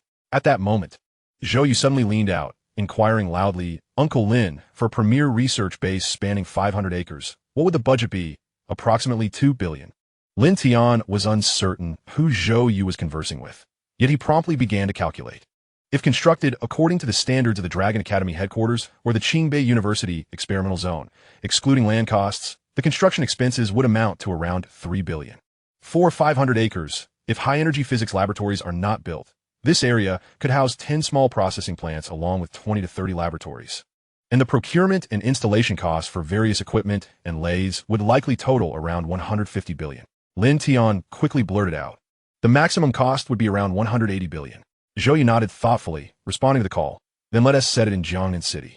I will send you a contact shortly. You can coordinate all related matters directly with him. Also, transfer the liquidated funds for the housing to his account." With a click, the call ended, and Zhou Yu returned to the sofa. "Are you busy with something?" Lin Tian inquired with concern. Zhou Yu pressed a few buttons on his phone and looked up with a meaningful smile. "It's you who has matters to attend to." "Me?" Lin Tian momentarily faltered in his comprehension. "What am I busy with? My company is on the verge of collapse, aside from busying myself with repaying debts. All that remains is evading creditors." Just then, Lin Tian's phone beside him chimed. He picked it up to see. "On August 26th, 224 at 1908. Your account 6,226 x times x times x times x received a transfer of 8,600,000,000 yuan." "Huh?" Upon seeing this, Lin Tian sprang up, exclaiming, "Who transferred money to me?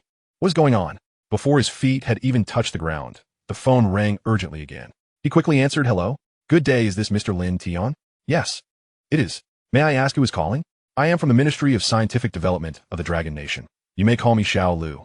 We are planning to establish a premier research base spanning 500 acres in Jiangnan City with a budget of 2 billion. After thorough consideration, your company, Lin Group, meets the construction qualifications, and we wish to entrust this project to you. What are your thoughts? If you agree, we can dispatch someone to discuss the details with you immediately." Lin Tian furrowed his brow. "Our company has no funds. You mustn't hang up. Lack of funds is not an issue. We will not require you to advance any payments." "Ah, Xiaozhong, quickly transfer the preliminary engineering funds. Whether it adheres to regulations or not, just proceed with the transfer." A flurry of chaotic voices erupted from the other end of the line. Lin Tian, suspecting he had encountered a lunatic, muttered a curse under his breath, preparing to hang up. Suddenly, he noticed, ding. He glanced at the screen and felt as if struck by lightning. frozen in place. With a thud, the phone slipped from his hand. On August 26th, 224. At 1908, your account 6,226 x times x times x times x received a transfer of 500,000,000,000 yuan. Meanwhile, the anxious and courteous voice of Zhou You continued to sound through the receiver. Mr. Lin? Hello, did you receive it? The first tranche of engineering funds, 50 billion, has already been transferred. Can we discuss the collaboration now? Hello, we are not scammers. Are you dissatisfied? Please respond. At this moment, the youth who had just expended his energy finally exhaled, sinking comfortably into the sofa, observing the dazed Lin Tian. A smug smile crept upon his face. 900 million? Who do you look down upon? Chapter 104, Emergency Meeting. In Jiangnan City, the atmosphere was fervently heightened, far surpassing the ordinary. Following the epic-making events of nuclear fusion's inception and the unconditional surrender of the Lighthouse Nation, numerous companies throughout the Dragon Nation declared an immediate holiday. Consequently, the streets were teeming with people, resembling a grand festival. As September approached, most educational institutions entered the countdown to the new semester. Major shopping malls and commercial streets overflowed with youthful figures from all corners of the world. This allowed Zhou You, donning a mask, to blend in less conspicuously, finally relishing a long-awaited return to the joys of shopping and leisure. However, the girl beside him was exceedingly conspicuous, drawing intermittent glances from passers-by. I told you to wear a mask when you go out, Zhou You lamented. If I get recognized, we won't be leaving today. Lin Susu shot him a sidelong glance. The trouble won't be mine. How is it not your problem? Do you wish to see headlines proclaiming golden generation Zhou You and a young girl out together? Affectionate behavior. Relationship a mystery? Let's see how you manage school then. Unfazed by Zhou Yu's verbal threats, Lin Susu turned and entered a nearby phone store. Are you still buying a phone? If not, I'll head home, she teased. Of course I'm buying. Just for that remark, I'll purchase the most expensive one. I want to see you wince when it's time to settle the bill. Indeed, Zhou You and Lin Susu had a straightforward purpose for their outing, to buy a phone. All of Zhou Yu's personal belongings were secured in Nuclear City, leaving him with nothing but a communication device, which was quite inconvenient. As for why he had Lin Susu pay, the reason was simple. Zhou Yu was out of funds. His stipend of around 8 million as the chief technical consultant for the RISE project, along with the liquidated funds for housing, totaling 86 million, had all been transferred to Lin Tian's account, leaving him with not a single cent. After spending half a lifetime away, he returned still a pauper. The military unit of Nuclear City was far too straightforward. When they said a transfer, they meant it, leaving him with not a single dime. Fortunately, with the presence of Lin Susu, a prominent figure, Zhou Yu need not worry. Exiting the mobile phone store, Zhou Yu joyfully fiddled with his new device, contemplating dinner plans for the evening. The roast duck that Auntie made last night was exquisite. Is there any chance she could prepare another portion for me? Lin Susu replied. Tonight, it will just be the two of us. Zhou Yu paused, suddenly recalling that Lin Tian and Tang Wan were not home, having gone to Jiangnan City to negotiate with representatives from the Department of Scientific Development regarding the construction of a research base. This was indeed a pivotal opportunity for the Lin Group to alter its fate. In order to make a favorable impression on the officials from the department and ensure the success of this collaboration, Lin Tian and his wife had even foregone sleep, rushing to the finest century-old tailor shop to have new garments made overnight. In truth, Zhou Yu wished to reassure them that there was no need for such anxiety. It was the officials who should be the ones feeling the pressure. Given the status of Nuclear City, not only would they be unable to designate a unit for a cooperation worth 20 billion, but even if offered the sum for free, they would have no choice but to comply. Lin Uncle must be in high spirits now, Zhou Yu mused, grinning as he considered that once this business deal was secured, the market value of the Lin Group would certainly exceed 50 billion, elevating Lin Susu to the status of a true heiress of Jiangnan City. He had nearly lost his mind with joy the previous night. Speaking of his father, a smile graced Lin Susu's face as she recalled how, at 3 a.m. yesterday, she had bowed to her phone, claiming it was the blessing of the god of wealth, and vowing to adopt a vegetarian diet and practice Buddhism. Zhou Yu had spent the night at Lin Susu's home and had witnessed this spectacle firsthand. At that moment, he had struggled to contain the urge to reveal the truth. Wanted to tell her, Uncle, you needn't bow. I feel like I might shorten my own lifespan. Ultimately, he refrained. The ability to mobilize resources amounting to 20 billion was indeed extraordinary, and once the truth was disclosed, no lie could mend the situation. To be honest, Zhou Yu had no qualms about revealing his true identity, even if it contradicted the regulations of Nuclear City. What of it? The real reason he held back was that Lin's parents had taken a considerable amount of time to accept his transformation into the Golden Generation. If he were to inform them that he was the developer of nuclear fusion and the savior of the Lin group, it would likely send them into a state of shock. This was his last refuge, and he cherished the casual, natural ambience they shared. He did not wish for their interactions to become overly formal and cautious due to his identity. If he were to lose years off his life, so be it. What are you thinking about? Suddenly, Lin Susu's voice interrupted his reverie. Turning to her, he found her pair of sparkling eyes fixed intently upon him. For reasons unknown, her gaze sent a jolt of unease through Zhou You, prompting him to quickly divert the conversation. I was pondering what we should have for dinner. It ought to be something extravagant to treat Uncle Lin, considering he stands to earn 20 billion. How do you know he can make 20 billion? I asked him, and he mentioned that the 200 billion project would yield a profit of 20 billion. Why did you ask? Faced with this inquiry, Zhou Yu found himself at a loss. I just casually asked after overhearing friends talking about it. What a coincidence that Uncle Lin also received a similar project. Thank you. Zhou Yu suddenly froze. In the next moment, a figure leaned closer, gently entwining her arm with his, her fragrant hair cascading onto his shoulder. They had never been this close before. Zhou Yu, thank you, Lin Susu said again, her voice soft and soothing. Zhou Yu initially intended to offer further explanation, but, after a moment of contemplation, he broke into a smile. What was he struggling against? This was Lin Susu. How could he possibly deceive her? Moreover, on the day his fate's wheel turned, she had been present, witnessing him being whisked away by an armed helicopter. She might even remember the appearance of Major Ning distinctly. All these secrets she had experienced firsthand. Actually, I never intended to keep anything from you. Zhou Yu scratched his head. But my current identity is rather special and not something I can publicly disclose. I understand. Lin Susu straightened up, scrutinizing Zhou Yu earnestly. Her demeanor remained composed. Yet the ripples in her gaze betrayed her tumultuous emotions. She recognized that the boy she had grown close to had transformed. Every aspect of him, his demeanor, speech, and status, had undergone a monumental shift, radiating a fervent brilliance. Only at this moment did she fully grasp that he had grown to a stature that required her to look up to him. No, he had become a figure that the entire Lin family must regard with respect. Moreover, he was intricately connected to all significant events in Long Country, and merely contemplating this left her in awe and trepidation, even stirring within her a feeling of inadequacy she had never experienced before. Lin Susu hesitated for a long while, gently grasping Zhou Yu's arm. Zhou Yu, Suddenly, a series of urgent beeping sounds rang out, startling Zhou Yu, who had been poised to hear Lin Susu's words. Flustered, he rummaged through his pocket, realizing the noise was emanating from his communication device. Hold on, I need to take a call. He cursed the timing of the call.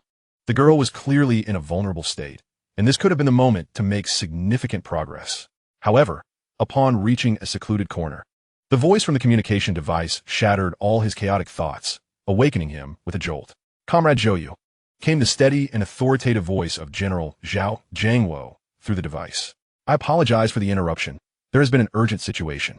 The helicopter is en route. Please select a discreet boarding point, as you are required to attend an emergency meeting. Chapter 105, The Excited Deputy Chief of Staff. Holidays are like wild donkeys. You never know when it might slip away. Zhou Yu reflected on how his respite would be short-lived. Yet he never anticipated that it would come to an abrupt end in just one day. The neon lights of the city illuminated the sky, only to be obscured by thick clouds. The armed helicopter hurried through the darkness beneath the clouds. Yet this time, the occupants of the aircraft were not Ning Weilu. What was she intending to say? Zhou Yu leaned against the window, memories of their last moments together flooding his mind, and shook his head, attempting to cast them aside. Advisor Zhou, please take a moment to review this meeting material. The speaker was a soldier, but his uniform indicated he did not belong to Nuclear City's ranks. Zhou Yu accepted the document from his hands and casually inquired, "Where are we headed?" "To the Strategic Development Department of the 4th Military District." Upon hearing this familiar name, Zhou Yu's hand froze mid-turn of the document. It was during the furnace incident that they had relied on the encrypted lines of the Strategic Development Department to ultimately contact the highest echelons, culminating in General Zhao Jiangwo, granting them the utmost authority over the Rise Plan, successfully averting the catastrophe. More importantly, this had been Ning Weilu's workplace before her arrival in Nuclear City. He wondered how she was faring now, as he flipped through the document. It contained intelligence regarding Lighthouse Nation. Once regarded as a terrestrial paradise, countless individuals had harbored hopes of allegiance and covertly transmitted intelligence. Now, With Dragon Country successfully researching nuclear fusion, the tides had turned, and more individuals within Lighthouse Nation had begun to kneel and offer intelligence. The document detailed the recent activities of Lighthouse Nation, official movements, domestic initiatives, and communications with other nations, as well as military deployment records. To be candid, Zhou You struggled to comprehend it all. He held great admiration for the analysts within the intelligence agencies, capable of discerning monumental secrets from seemingly unrelated minutiae. A talent he evidently lacked. Noticing Zhou Yu's confusion, the accompanying soldier spoke, "I can explain the details regarding this intelligence. The movements of officials can reveal. No need." As he began to explain, Zhou Yu interrupted him with a wave of his hand, stating that he did not require excessive details and simply wished to know the conclusion. What exactly had transpired? The accompanying soldier paused for a moment before succinctly stating, "It appears we may be on the brink of war." Zhou Yu could not help but raise an eyebrow, as it seemed his suspicions were indeed confirmed. Traversing through Jiangnan and across a vast plain, they arrived at a sprawling complex filled with densely packed, low-rise buildings nestled among the mountains. Viewed from the sky, one might mistake it for an ordinary manufacturing plant. In reality, this was one of the foremost research units for military technology in Longguo, the Strategic Development Department of the 4th Military District. Presently, at least half of the cutting-edge weaponry deployed by Longguo originated from conceptual prototypes developed here. The nature of modern warfare fundamentally involves soldiers adapting their strategies to accommodate the continual emergence of novel weaponry. The nation that can synchronize its efforts most effectively will seize the upper hand. As a pioneering unit for the development of advanced weaponry, the Strategic Development Department of the 4th Military District holds a paramount position within the Longguo military. At this moment, an academic conference concerning the highest echelons of warfare was underway within the Strategic Development Department. "You are all too ambitious," exclaimed an officer clad in a Mars uniform. "Controlled nuclear fusion may barely yield 6 units by the end of next month, just enough to replace the energy supply for the central region. It will take until year-end to fully supplant traditional energy sources. Pursuing military application at this juncture is utterly unrealistic. Yet the circumstances have changed," countered another. "If you claim it cannot be militarized, then our urgently modified electromagnetic tanks will become mere decorations.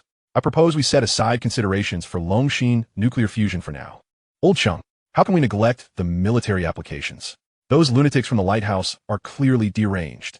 If they forcibly land along the southeastern coast using the Neon Passage and sever our fuel pipelines, what then? That cannot justify such an audacious leap. Integrating nuclear fusion energy into the 4th Military District and converting all frontline equipment to fusion power. Do you grasp the magnitude of that challenge? Difficulty notwithstanding, we must pursue it. That is my stance. To hell with your stance. I see you are merely spouting nonsense." The room erupted into chaos, filled with the clamor of military officers, senior engineers in work attire, and visibly more delicate scientists. Nearly 100 individuals engaged in a fervent debate. Observing the situation spiraling out of control, the organizer of the meeting, Deputy Chief of Staff Hu Vida, slammed his hand on the table. "What manner of disarray is this? Pay attention to your decorum and engage in a proper discussion. The military commission is awaiting your conclusions." Seated beside him was Huang Tsongshu, the head of the Strategic Research Department, a kindly-looking elder. "Calm down, Chief of Staff Hu," he said, offering a cup of tea with a smile. "This is merely how meetings unfold in our department. You shall acclimate." Deputy Chief of Staff Hu Vida sighed. "It is not that I cannot adapt. The urgency of the situation is what troubles me. Without results, I am vexed. How many are awaiting our conclusions? Even that esteemed figure has attended this military commission meeting. You can imagine the gravity of the situation." "That esteemed figure?" Huang Tsongshu raised an eyebrow in curiosity. "Indeed." Hu Vida gestured upward, lowering his voice. "General Zhao Jiangwo from Nuclear City. His presence is not easily attained." The mention of General Zhao Jiangwo's name clearly startled Huang Tsongshu. Within the military's technical domain, this figure wielded the greatest authority within the Longguo Elder Council. Though usually engaged in overseeing strategic research matters, his appearance in public was rare. If he had come forth, it indicated a dire urgency indeed. Are we truly on the brink of conflict? What do you think? This has been brewing for the past month or two. Deputy Chief of Staff Hu Vida exclaimed. "That is why I am anxious. If you fail to reach a conclusion today, we will have no choice but to commence military preparations regardless." Initially, one might have expected Huang Tsongshu to appear anxious upon hearing this. Yet he maintained a cheerful demeanor, leisurely, sipping his tea. "Rest assured, Chief of Staff Hu, I am well aware of the situation. I have specifically invited someone from Nuclear City, With their arrival, I am confident we will achieve a resolution. Someone from Nuclear City?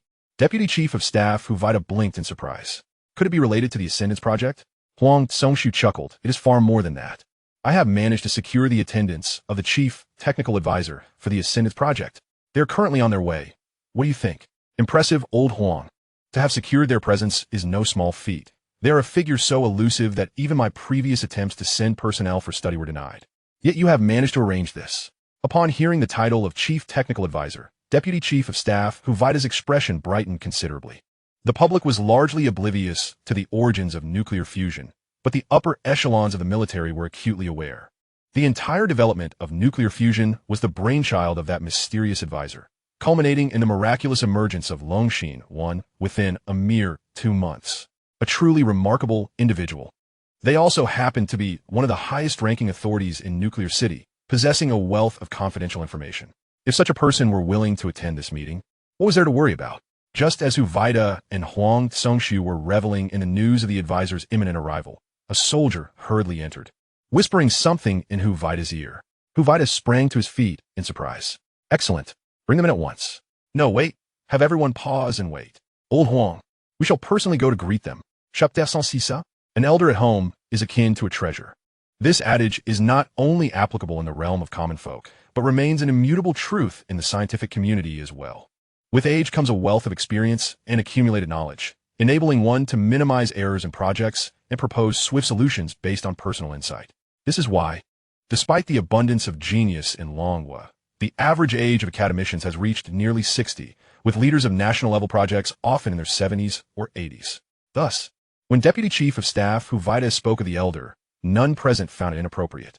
In everyone's mind, the leader of the Ascendance Project was envisioned as a venerable figure, exuding a steadiness akin to that of a mountain, leading a group of younger academicians in research endeavors, and engaging in light-hearted conversations with high-ranking officials like General Zhou You when not immersed in scientific pursuits. After all, they were one of the highest authorities in Nuclear City. As Hu Vaida and Huang Songshu prepared to rush out to greet the esteemed guest, the soldier quietly interjected, "There is no need for you to go. The helicopter for Nuclear City has landed nearby. They are following right behind me." Following right behind? Deputy Chief of Staff Hu Vaida was taken aback. He quickly realized, reprimanding, how discourteous. Given the advisor's advanced age and the fatigue of travel, we cannot allow them to simply follow you in. At the very least, proper accommodations must be arranged. The soldier's face bore an expression of mild confusion. They said it is unnecessary. They said it is unnecessary, and that makes it so? Enough, you may return now. Hu Vaida replied, visibly displeased. He could not comprehend how the soldier had suddenly lost all sense of decorum. It had not been the case before. At that moment, with a swift motion, the door to the conference room swung open. Instantly, the room fell silent. Hu Vaida and Huang Songshu hurried to the center of the corridor, standing at attention as countless gazes turned towards them. A soldier clad in the 4th Military District uniform stepped inside. "This is the conference room. Please come in." Everyone held their breath, anticipating the appearance of a legendary developer of nuclear fusion. They were eager to witness the presence of such a remarkable individual. One foot cautiously crossed the threshold. Clunk! A chorus of swallowed breaths resonated throughout the room. A tall and robust figure swiftly entered, exuding an air of authority. The assembly was momentarily taken aback. The consultant for the RISE project was a soldier? No, wait. The individual clad in the uniform of the Nuclear City gestured outside with a nod. It was then they noticed another silhouette.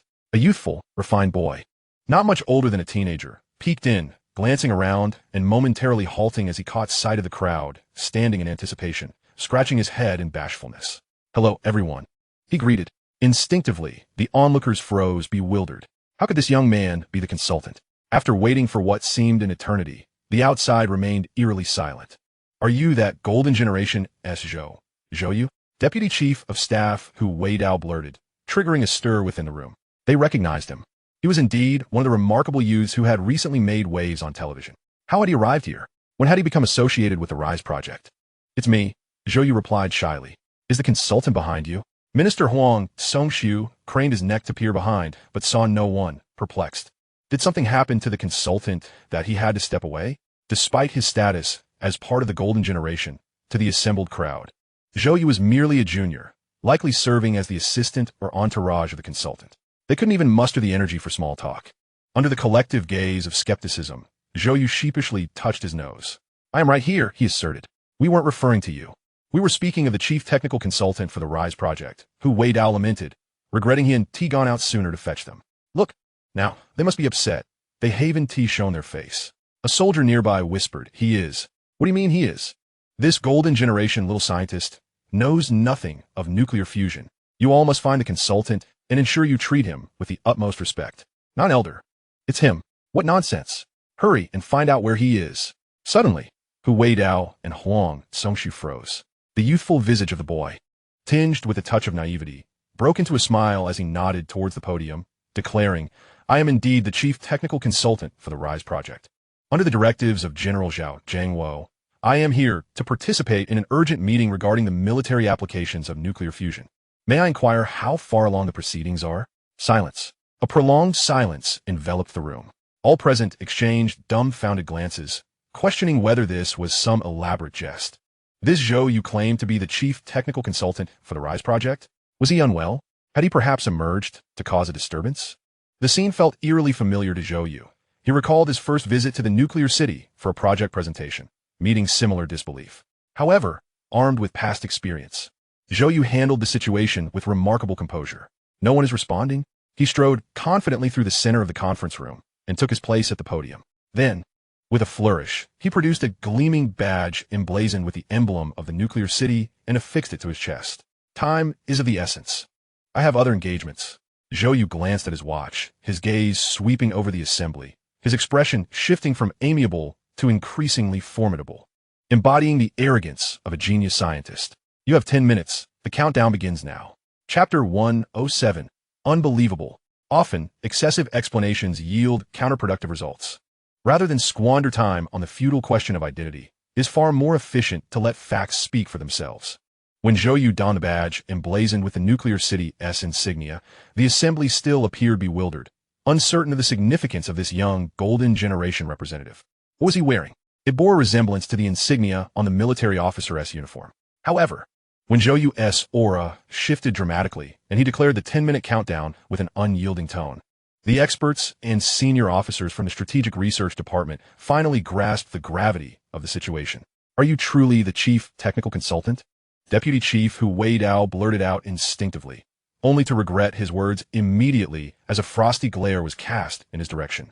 Although Zhou Yu was merely an 18-year-old youth, at that moment, the icy scrutiny made even this high-ranking military figure feel as though he had been warned.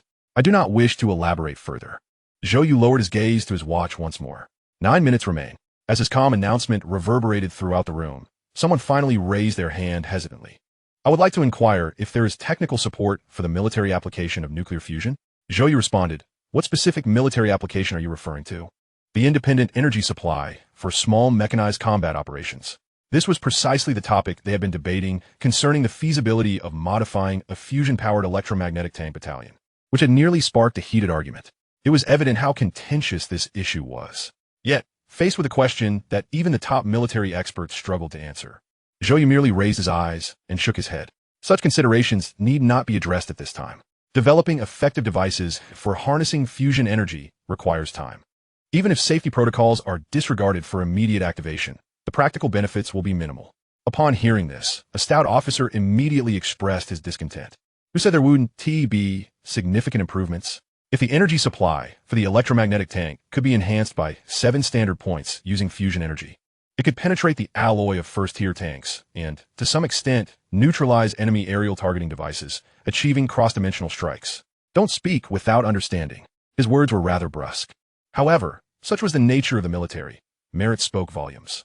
Not only was Zhou Yu's identity uncertain, but even if he were the genuine chief technical consultant, it was audacious to dismiss years of their research so flippantly. "Who do you think you're to come here and refute our extensive work?" In the face of such rudeness, Zhou Yu remained unperturbed, even breaking into a smile. For some inexplicable reason, this smile sent a shiver through the officer. "It seems you have misunderstood my intent," Zhou Yu said, fixing his gaze on him. "Allow me to articulate it in terms you can comprehend." The officer, immediately incensed, retorted, "Who is it that doesn't understand?" Yet before he could finish, Zhou Yu interrupted him. "The F-3 multi-electromagnetic ground tank." with its photonic core applicator modified to convert fusion energy into photomagnetic energy. This is what you believe to be improvable, correct? Everyone was taken aback. Wasn't he that classified information? How could he possibly know? Before they could fully register their astonishment, Zhou Yu's next statement plunged the conference room into silence. However, have you confirmed the 4 sets of formulas for the CB conversion value during the conversion process? To validate these formulas through experimentation, at least 76 full radiation experiments are required, and material preparation alone would take 8 months. Do you have that time? Even if it were barely successful, how would you address the fusion energy conversion decay effect? A barrage of incisive questions left the room in stunned silence. The officer, incredulous, raised his hand. How do you know all this? Zhou You replied calmly. My access rights permit me to review such information. In an instant, a hum washed over the assembly, their minds reeling. Access rights. Minister Huang Tsongshu suddenly came to a realization, exclaiming, You truly are the consultant. Zhou You turned back. I'm not an elder, he reiterated. Glancing at his watch once more, his calm yet frigid gaze sweeping over the crowd. There are now 8 minutes remaining. When Zhou You first announced the countdown, the assembly had found the situation somewhat absurd. It is akin to observing a petulant child brandishing their fists before adults. At this moment, however, this absurdity is overshadowed by an even greater absurdity. Could he truly be the principal researcher of nuclear fusion, the chief technical advisor of the Ascendancy program, an 18-year-old youth? Despite the myriad of questions swirling in their minds, the most seasoned military experts swiftly recognized that Zhou You was not jesting. He was indeed a scientist of the highest rank within the Dragon Kingdom, the foremost authority on nuclear fusion. The time they had left to resolve their lingering uncertainties was a mere 480 seconds. Immediately, someone rose to pose a question. Is it feasible to retrofit large aerial machinery with fusion energy? No. Why do you assert that? Refer back to the 170th issue of Military Trends regarding the definition of aerial machinery.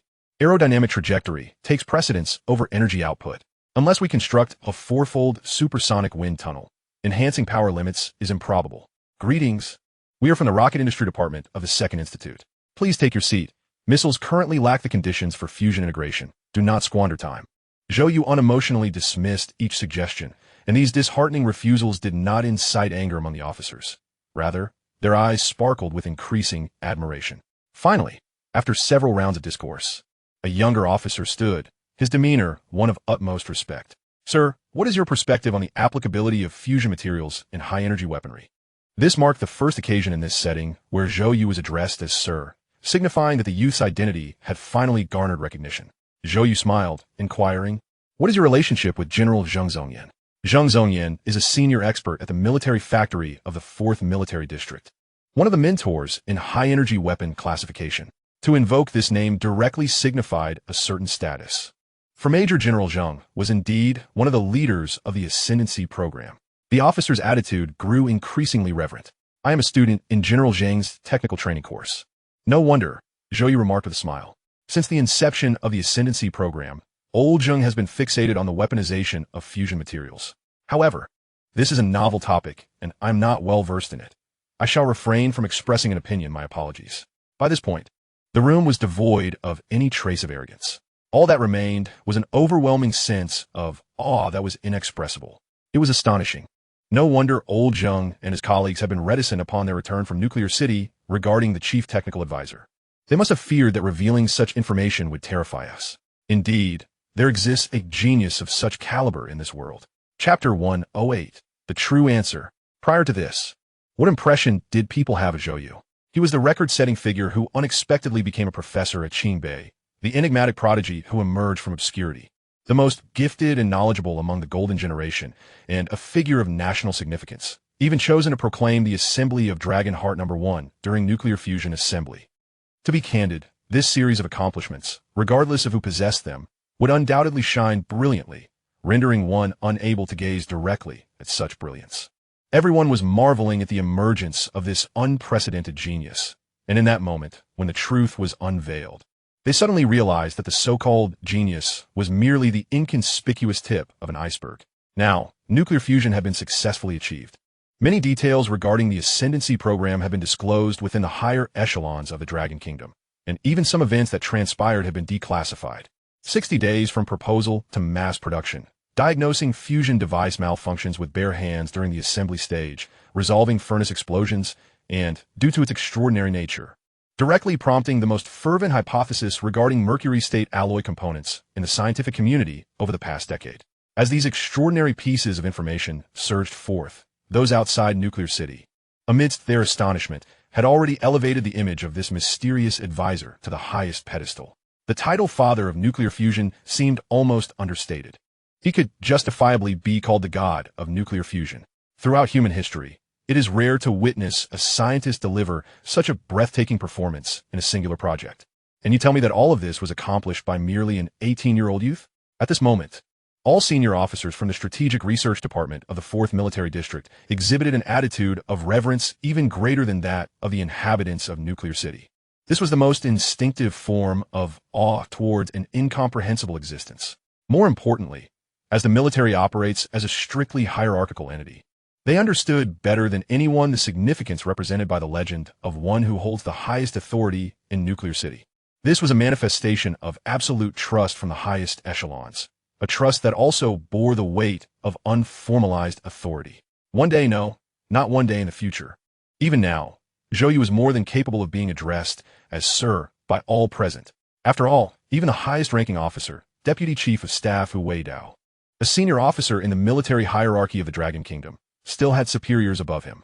Yet, above Zhou You, there was only the sky. In the ensuing 7 minutes, the entire meeting proceeded unusually smoothly, at least from Zhou Yu's perspective. As the holder of the nuclear fusion proposal, addressing various issues concerning its military application was child's play. He could provide answers without even consulting the systematic plan, effortlessly delivering responses. This was indeed the easiest of tasks. However, for the personnel of the Strategic Research Department, this day was nothing short of a waking nightmare. As the most formidable team in the development of new weapons for the Dragon Kingdom, they had long been dubbed the Sword of the Dragon Kingdom.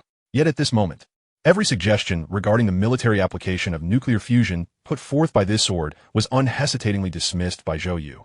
No, conditions are not met. There is insufficient time. Technological conflicts exist. During these 7 minutes, they were subjected to a barrage of Zhou Yu's various rejections. Yet, they found themselves utterly unable to refute him. For every argument he presented was both reasonable and substantiated, garnering their acquiescence. Even the affable Minister Huang Songshu could not help but interject, "Sir, is there truly nothing of merit in this?" In response to this query, Zhou Yu smiled slightly and then shook his head emphatically. No. Those two words undoubtedly pronounced the death sentence of the entire meeting. This signified that within a month or two, as a comprehensive war loomed, the Dragon Kingdom would be incapable of deploying any nuclear fusion armaments, forced instead to confront the lighthouse nation empty-handed. One could only imagine the devastation that such a conflict would entail. "We are utterly useless," murmured an officer after Zhou Yu once again rejected a proposal. His spirits seemingly shattered. The highest levels were deliberating on how to formulate military strategy. With the Strategic Research Department's insights regarding the new military applications of nuclear fusion serving as critical underpinnings, countless individuals awaited the outcome of this meeting. But now, how could they articulate it? To declare that they had failed to reach a conclusion? That all their contemplations were mere illusions, thoroughly dismantled by Advisor Zhou? This was not just a denial of their professionalism. It was a severe blow to their honor as soldiers. In times of national peril, to be rendered powerless to intervene was a sentiment that could drive any officer whose duty was to their homeland to despair. Gradually, an atmosphere of profound disappointment and despondency began to permeate the conference room. At that moment, the director of the 4th Armaments Institute of the Strategic Research Department raised his hand, his expression one of reluctant determination. "Sir, what if we choose to? Time's up." Zhou Yu glanced at his watch, fixing his gaze upon him. "The countdown has concluded. Please take your seat." His tone was steady and cold, not even allowing him the opportunity to finish his sentence. Instantly, everyone felt a weight in their chests. They had presumed that the 10-minute countdown mentioned by Zhou Yu was merely a tactic to assert dominance, yet it turned out to be an actual 10 minutes. The director of the 4th Institute chuckled wryly. "Advisor, do our words hold no value for you?" All eyes turned toward Zhou Yu, for the director's words echoed their sentiments. Yet, confronted by the collective gaze, Zhou Yu's response shattered their last vestiges of hope. No. In an instant, every gaze dimmed, silence enveloping the room. Suddenly, Zhou Yu's voice rang out once more, this time laced with a hint of mirth. "All right, I won't tease you any longer. You claim to be experts in new weaponry. Yet your thoughts remain so conservative that I might as well doze off. In that moment, everyone was taken aback. What did he mean? They noticed an unprecedented fervor in Zhou Yu's gaze, a magnetic allure that sent shivers down their spines. With a swift motion, he tapped on the screen displaying the 6 words, military application of fusion energy, and began to speak. What does military application entail? Is it merely equipping weapons with fusion energy? Beyond a slightly greater power output and reduced loss, what other benefits does it provide? Or do you mean substituting nuclear fusion for energy supplies in military equipment? Our dragon country might be energy-starved, but we are not at such a desperate juncture. Why do you always fixate on such economic calculations? And who is it that claimed we currently lack the capacity for mass production of nuclear fusion? Hence the conditions for military application are not mature? In my view, that's utter nonsense. We create a large fusion reactor, and you all focus solely on that. Have you ever contemplated whether we could develop medium, small, or even micro-fusion reactors? Even if you're unsure, shouldn't you at least inquire? What kind of trivial questions are these? Zhou Yu's words resonated through the conference room. When he mentioned micro-fusion reactors, everyone was momentarily stunned, followed by a wave of exhilaration. Could it be that the advisor had? As they raised their heads in excitement, they noticed Zhou Yu had already typed a line of text on the screen. This very line jolted them into a vivid realization, and countless images flashed before their eyes. Just gazing at this line, they could feel the exhilarating, limitless possibilities that truly belonged to the next generation. It read, high-mobility all-terrain individual weapon based on micro-fusion core power and shockwave engine technology. Chapter 109, Nuclear City, I have returned. High-mobility all-terrain individual weapon based on micro-fusion core power and shockwave engine technology. This somewhat complex line plunged the conference room into a brief silence, only to erupt into chaos moments later. What does this mean? Is the advisor referring to the 6th-generation aircraft? That can't be right. This mentions all-terrain weaponry, not aerial weaponry. Why does it feel a bit off? The shockwave engine and individual weaponry seem incompatible. They can't withstand such high overloads. Individual weapon? An individual weapon configuration wouldn't even require fusion energy. What does the advisor mean? To be honest, everyone present was among the top weapon experts. Yet at this moment, they found themselves utterly perplexed. Indeed, Zhou Yu's proposal contained keywords that could easily evoke memories of numerous previously conceived weapon blueprints, but each was quickly dismissed. If it were a 6th-generation aircraft, it seemed impractical. Moreover, the core technology of a 6th-generation aircraft revolves around aerodynamics and stealth capabilities. Even with microfusion as its power source, the essence would not experience a qualitative enhancement and might even lead to adverse effects. This is because it implies that the previous aerodynamic designs would need to be entirely discarded, necessitating a fresh start in the design process. More importantly, even a child knows that an aircraft is not an all-terrain weapon. Could it be an all-terrain vehicle for maritime operations? That too seems incorrect. While it could meet all-terrain standards, its functionality for land and sea combat would inherently hinder ultra-high-speed transport. Most critically, within the realms of scientific theory and common knowledge, a device requiring micro-fusion propulsion must be equipped with numerous energy systems, necessitating large-scale equipment to operate in unison. Such a cumbersome design would render it wholly unscientific in achieving high mobility requirements. Thus, after a brief discussion, confusion only deepened. Observing the bewildered expressions around him, Minister Huang Songshu rose to speak. Advisor Zhou Yu, could you please elucidate what this means? Zhou Yu, of course, was not oblivious. He had anticipated the effect of that line of text. However, he chose not to respond directly, instead posing a question. What do you believe our strategic objectives would be if war were to erupt? This question was straightforward. As soon as he finished speaking, someone immediately replied. To annihilate the enemy. To drive them beyond the East China Sea. To eradicate all Western military deployments within the second island chain. To destroy the enemy's naval capabilities.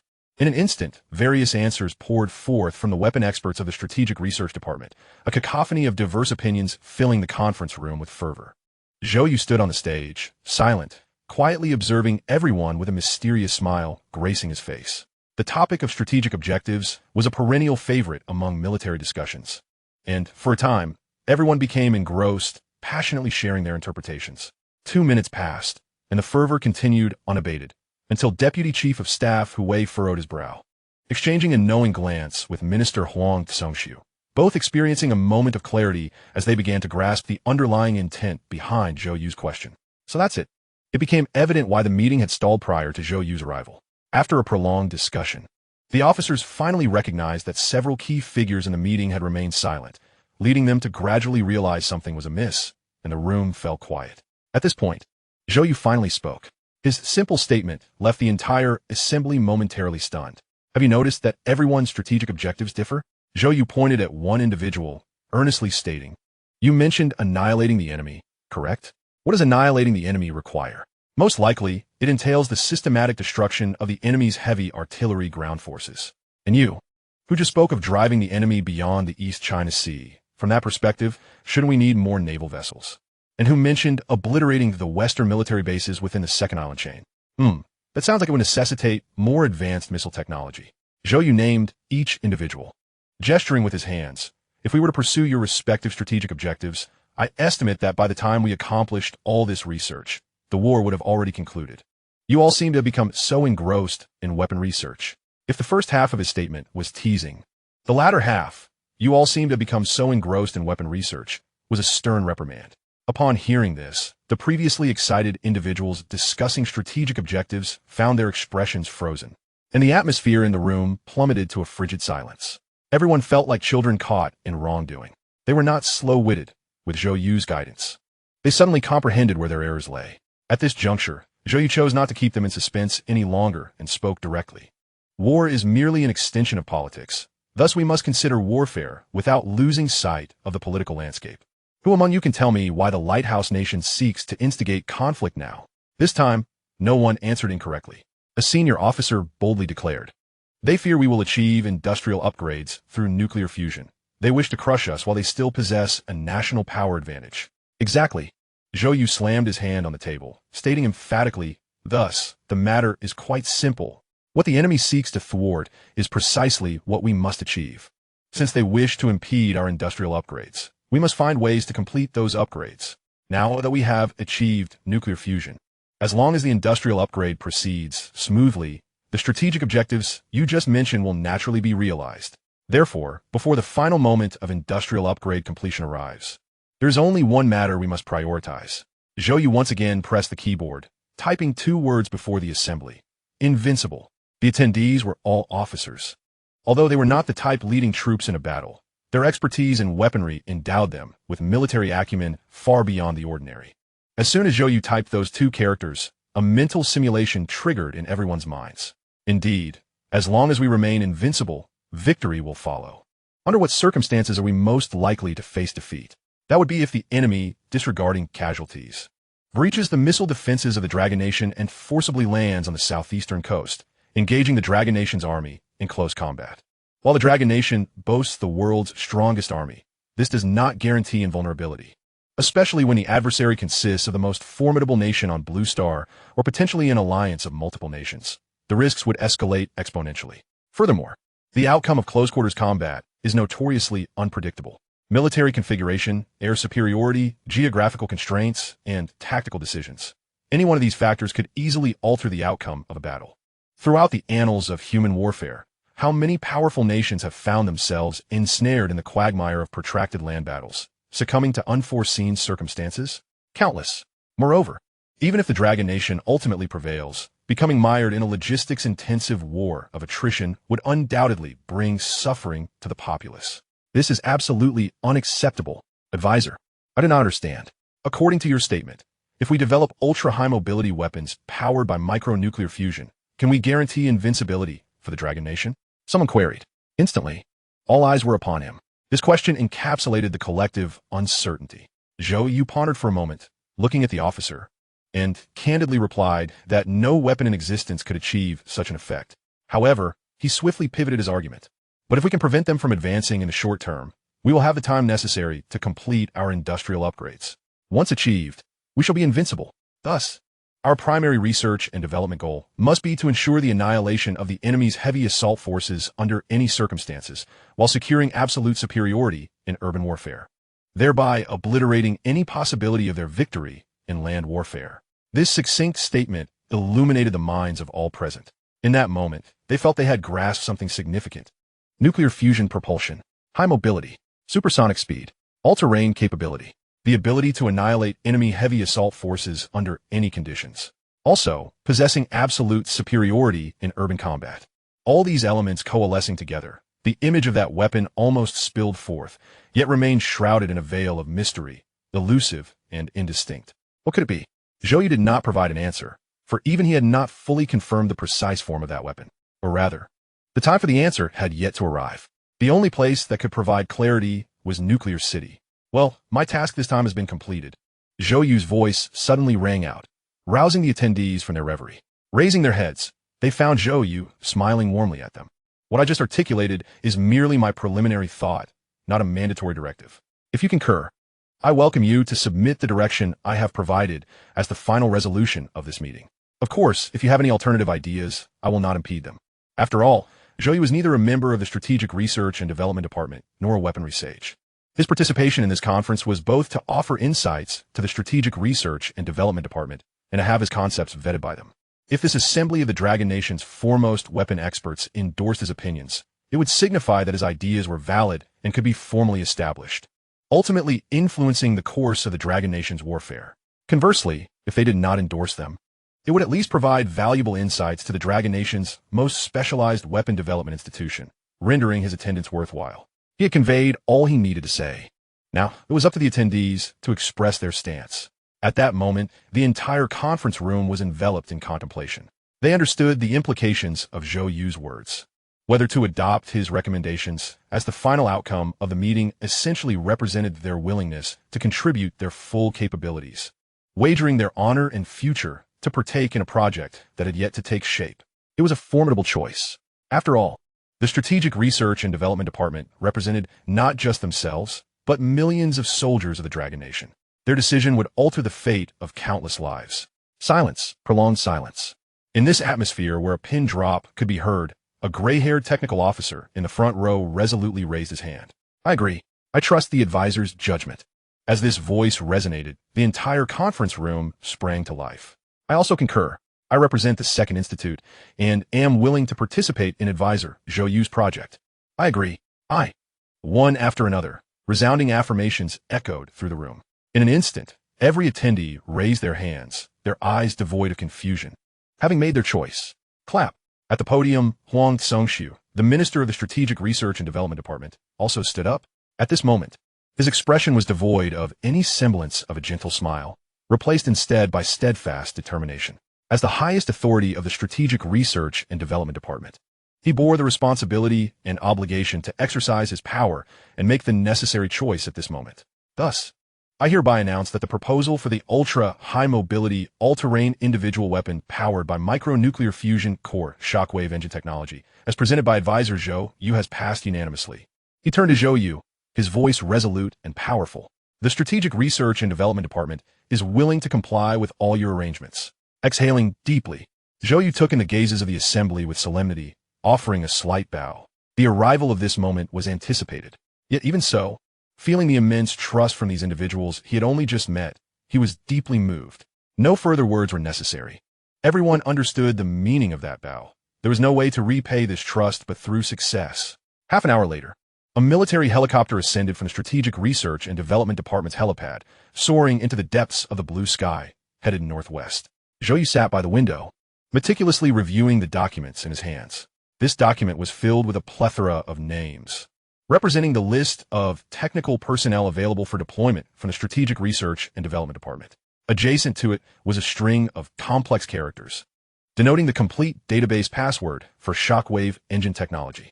This signified that the Strategic Research and Development Department had entrusted itself entirely to Zhou Yu. This was both an achievement and a responsibility. On the table before him lay a recently read red-headed document, a resolution just issued by the highest echelon, bearing the autographs of 13 committee members. The Dragon Nation Committee authorizes Comrade Zhou Yu to independently assemble a team for the research and development of next-generation weaponry. The future of the Dragon Nation once again rested on Zhou Yu's shoulders. I hope my conjecture is correct. Could your secret be it?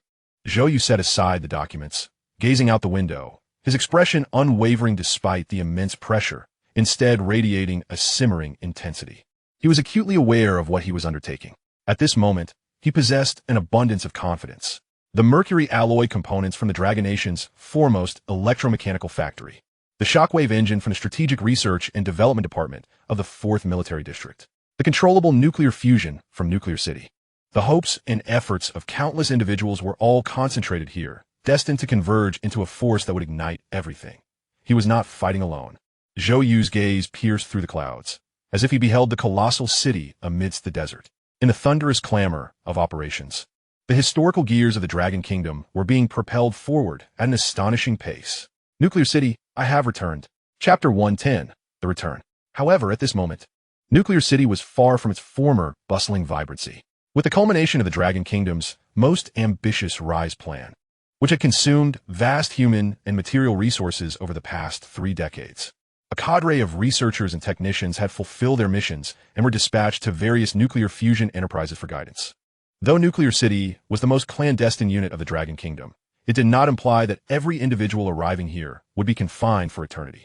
Like any typical employment, upon the completion of projects, participants would enter a remarkably leisurely vacation under official surveillance until summoned again by the motherland. Conversely, ordinary technicians with limited knowledge of the projects faced fewer restrictions. After project completion, they could return to their normal lives provided they passed confidentiality tests. For these individuals, ignorance of the project's truths and their precise location was bliss. Even when opportunities arose to learn more, they would choose to remain uninformed. For the cost of curiosity would be their freedom. This may sound harsh, yet it is an unavoidable reality. A necessary means of self-preservation in the cruel and frigid wilderness of civilization. A single misstep could plunge an entire nation into irredeemable ruin.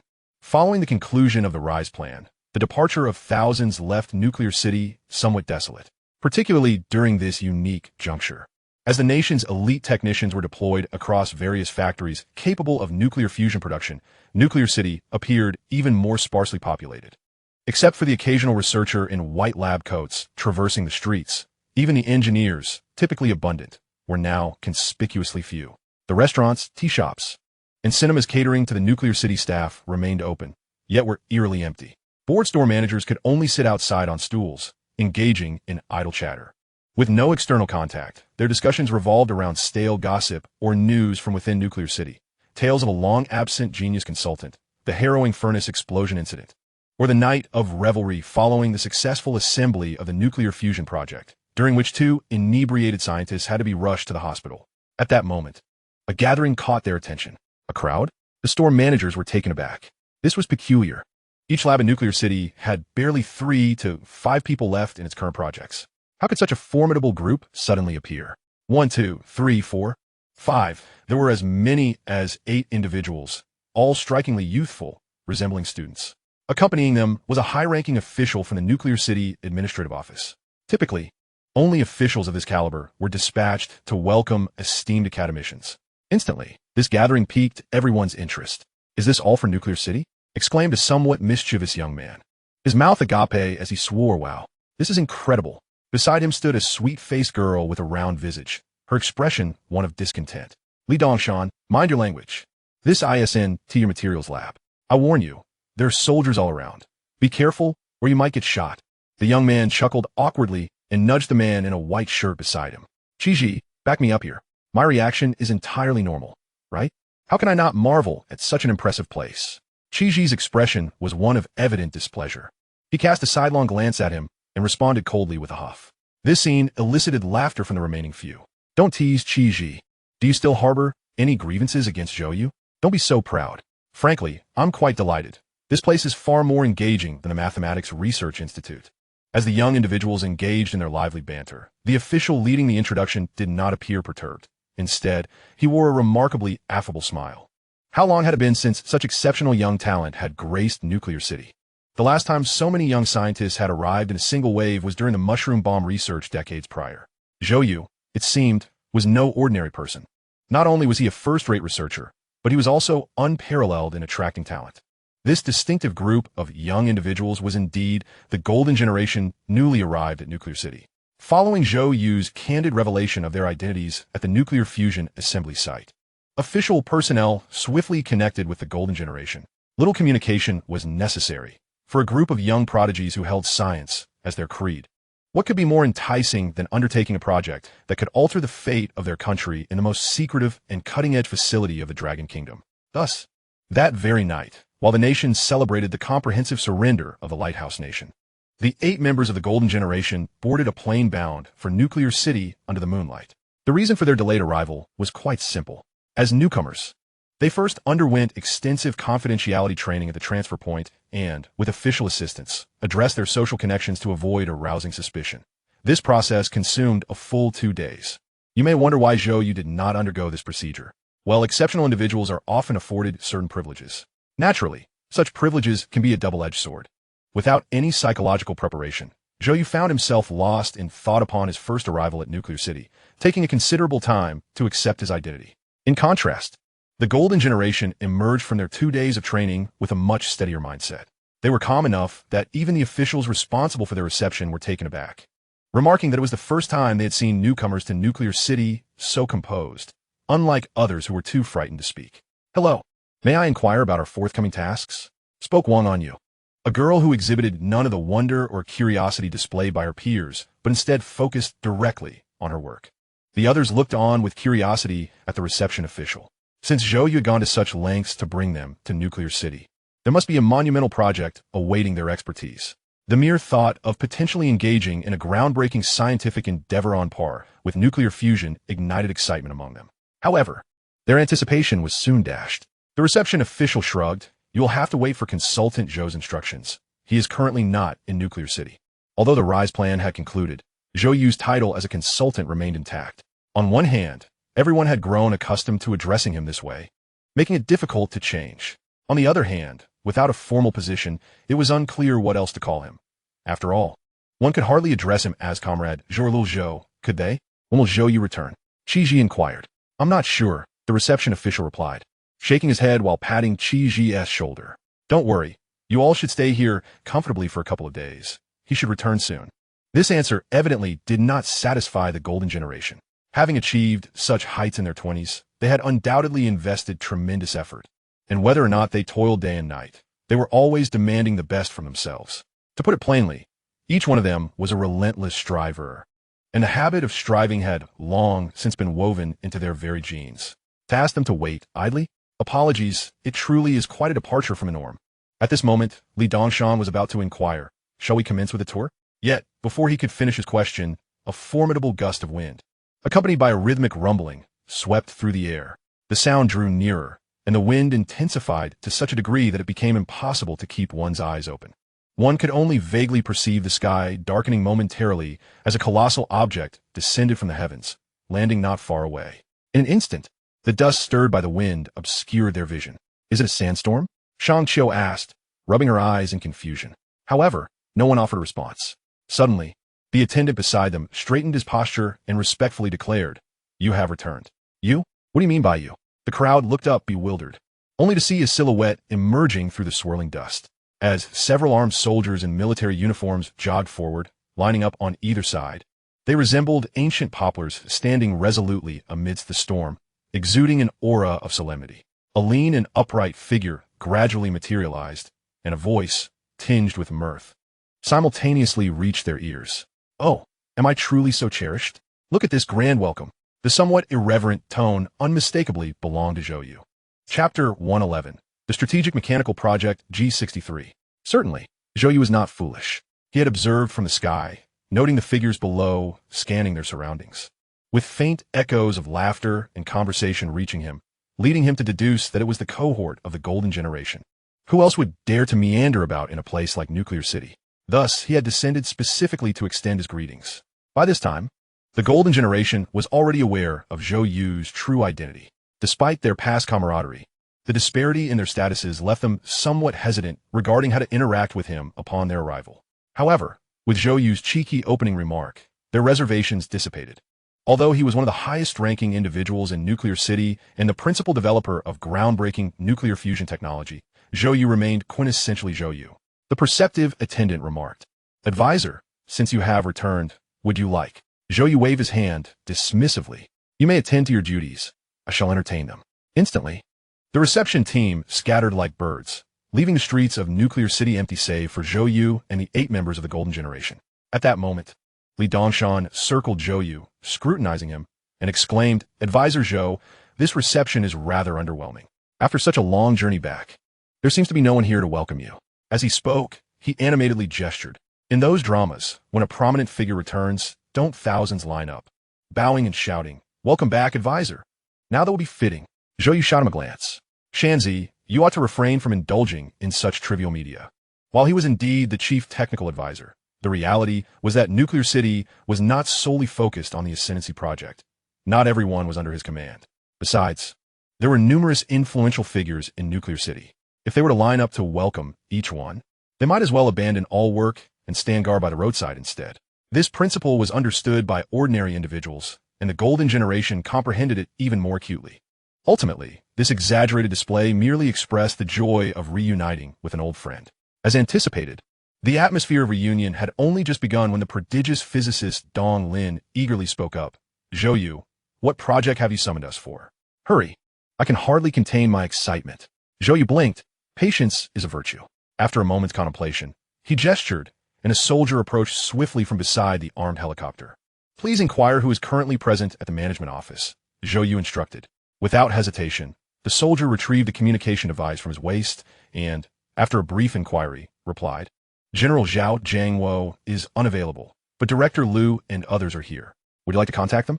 Zhou Yu shook his head. "I would like to know if Minister Liu, who is responsible for project coordination, is present."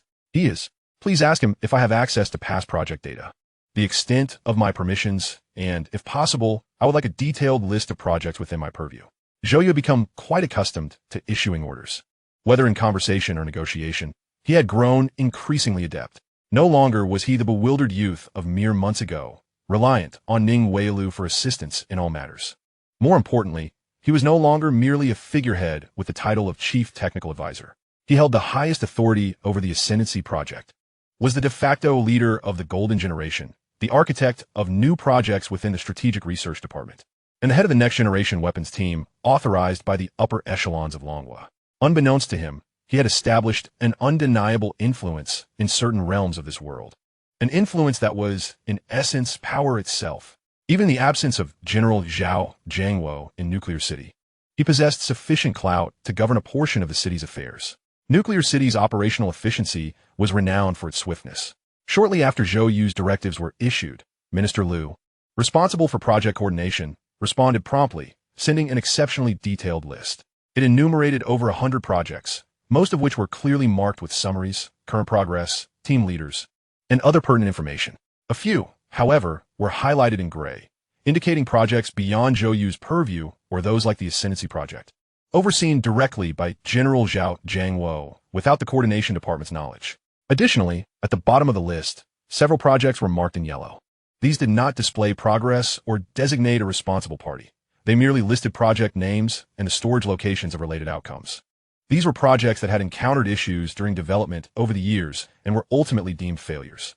Zhou Yu scrutinized the list with keen interest, and suddenly, his eyes sparkled with realization. Just as he suspected, the members of the Golden Generation, recognizing that Zhou Yu was engaged in serious business, remained quietly attentive. Only Li Dongshan, unable to contain his impatience, interjected, "Zhou Yu, what exactly are you up to? Hurry and take us to see the project." At this, Zhou Yu lifted his head, sporting an exceptionally cheerful demeanor, and grinned. "Want to see?" "Indeed, but prepare yourselves mentally." Without waiting for further inquiries, Zhou Yu waved his hand once more, and two armored vehicles swiftly approached from around the corner, halting before them. Once inside the vehicle, Zhou Yu promptly relayed a set of coordinates. Received. Observing the armed soldiers seated in the front row, the members of the Golden Generation stifled their myriad questions. This was not out of fear, but rather in adherence to the fundamental discipline of Nuclear City. With outsiders present, no internal matters could be discussed, and soldiers were no exception. This was precisely why Nuclear City had assigned Zhou Yu a dedicated security team, to ensure his comprehensive protection while upholding the highest level of confidentiality. The two armored vehicles traversed the vast expanse of Nuclear City, gliding past numerous towering and peculiar structures.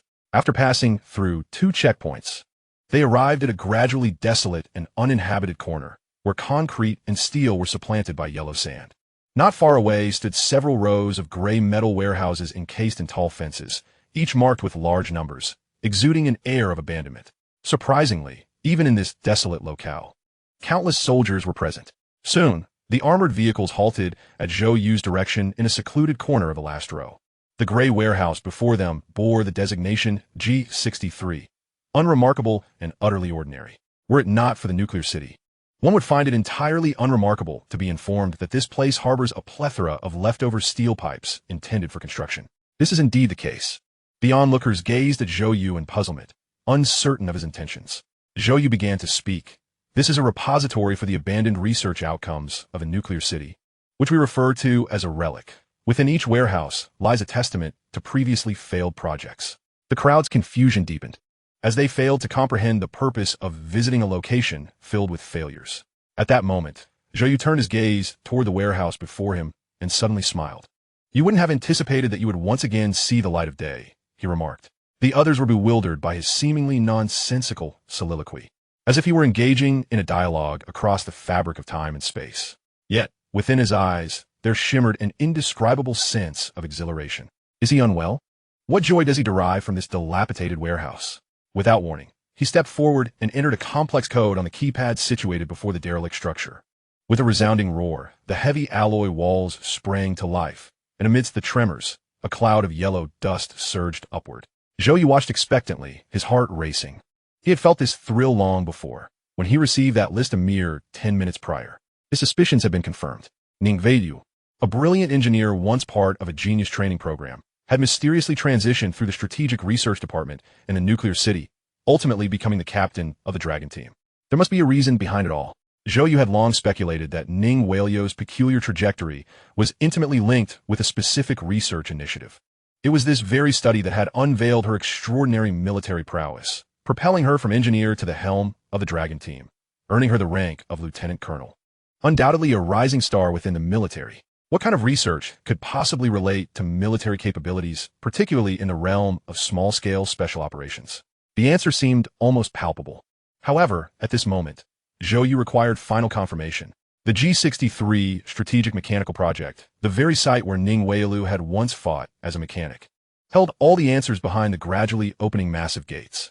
With another thunderous crash, the dust settled. In an instant, the golden generation beheld what lay before them, their eyes widening in astonishment. What is this?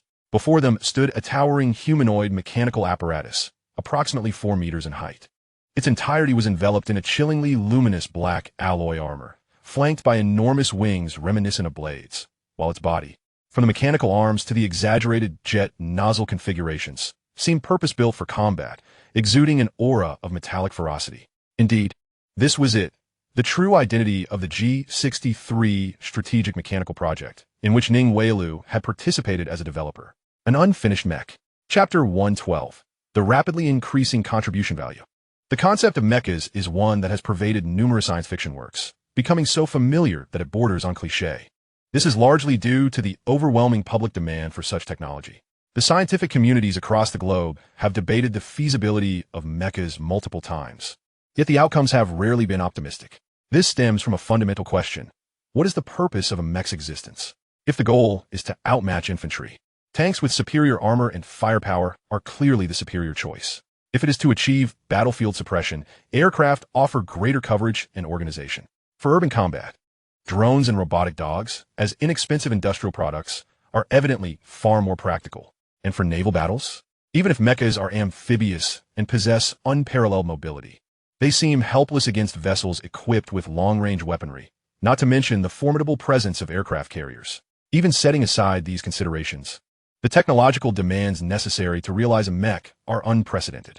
First, an energy source far superior to conventional fuels and batteries is required. Second, engine technology capable of instantaneous acceleration and maneuvering must be developed. Third, the issue of excessive G-force on the human body must be addressed. Finally, to facilitate the agile movements characteristic of a mech, the joints must be constructed from special materials with exceptional strength and flexibility. A seemingly endless array of challenges has led the global industry to a consensus. This is a highly complex, largely impractical, and exorbitantly expensive endeavor. Are you telling us to develop mechas? Li Dongshan was the first to lose his composure, exclaiming, "Zhou Yu, this is just too impressive." The Golden Generation had anticipated that Zhou Yu, as a high-ranking official in the nuclear city, would unveil an extraordinary project. However, none expected it to reach such staggering heights. It was akin to stepping into a science fiction film. The sheer scale of this object, a sight only seen in movies, delivered a visual shock that left everyone momentarily stunned. At this point, Qi was the first to regain his composure, inquiring, Zhou You, are you truly proposing that we research mechas? Zhou Yu nodded, spreading his hands wide. Indeed, it is now under my authority. We may soon need it as our trump card to intimidate any potential adversaries. This statement caused Qi to furrow his brow. Being a prodigy in the field of aviation, he was not a military expert, yet he frequently engaged with cutting-edge theories of warfare, like those seen in Star Wars. Regarding mechas, an aspiration for every young man, he had actively sought out information. Are mechas truly useful? He retorted. As far as I know, the industry believes they are entirely redundant. What makes you think they can serve as a trump card? The others turned their gaze toward Zhou Yu in unison, except for Li Dongshan. The golden generation remained largely unfazed. Like Qi, they were acutely aware of the drawbacks of mechas. No one wished to invest their time in a project devoid of meaning. They had come to the nuclear city to fulfill a historical mission, not to indulge Zhou Yu's whims. Zhou Yu had long anticipated this reaction. He was certainly not pursuing this project on a whim, seeking merely to impress. He firmly believed in the potential of mechas to become the Dragon Kingdom's ultimate trump card, and he had every confidence in his convictions. Why do you believe they are redundant? Zhou Yu asked. I understand this well. As standalone devices, they lack the firepower and impact of tanks. The speaker was Wang Yu. But before she could finish, Zhou Yu interjected, Indeed, but their mobility and precision far exceed that of tanks, making them perfectly capable of executing specialized missions on the battlefield. Shang Qiu interjected, but the enemy can strike them too. With any high-precision weapon, they can be easily destroyed. Then we enhance their maneuverability. As long as we can achieve instantaneous sharp-angle turns, we can evade the majority of tactical weaponry. Sharp-angle turns? How is that even possible? Donglin exclaimed. Zhou Yu replied, I possess a prototype of a shockwave engine. With 6 directional shockwave engines and a pulse resonator, we can achieve this. And where is this pulse resonator? Research it. That is your task. All right. Li Dongshan finally regained his composure and interjected, even if we accomplish sharp-angle turns. How do you propose to solve the issue of sustaining firepower for a single combat unit? Electromagnetic cannons or pulse cannons, combined with mechanical firearms and high-strength melee weapons. Zhou Yu responded. And the energy source? Micronuclear fusion, powered by fusion energy. And if there are aircraft? Implement a mechanical boost system in the legs and add aerodynamic assistance devices to the wings, allowing it to ascend with the shockwave engine and engage. But what if the aircraft is far away? Then we deploy ion shielding for targeting, and we can only engage in close-quarters combat. At this moment, Wang Shiji, who had been silent for a long time, finally spoke. Even if everything you say is correct, how do we manage such high-intensity operations? Who can withstand such immense overload? Zhou Yu raised an eyebrow and replied, the overload issue can be addressed with the anti-load chambers developed by Longguo Electric, so there is no need to worry about that. As for the high-intensity operations, he chuckled, seemingly amused by his own thoughts. We could implement a brain-machine interface operating system, or perhaps a physical simulation system, or even a low-latency AR control system, all of which could resolve the issues at hand. In an instant, the members of the Golden Generation exchanged glances, enveloped in silence. If, as you suggest, these problems can be solved, then indeed, it would be quite formidable. Qi finally managed to utter a compliment toward Zhou Yu, albeit reluctantly, before swiftly shifting his tone. However, all of your ideas are mere conjectures. Do you comprehend the level of technological prowess required to realize what you described? Everyone nodded in agreement. The scientists of this world are not fools.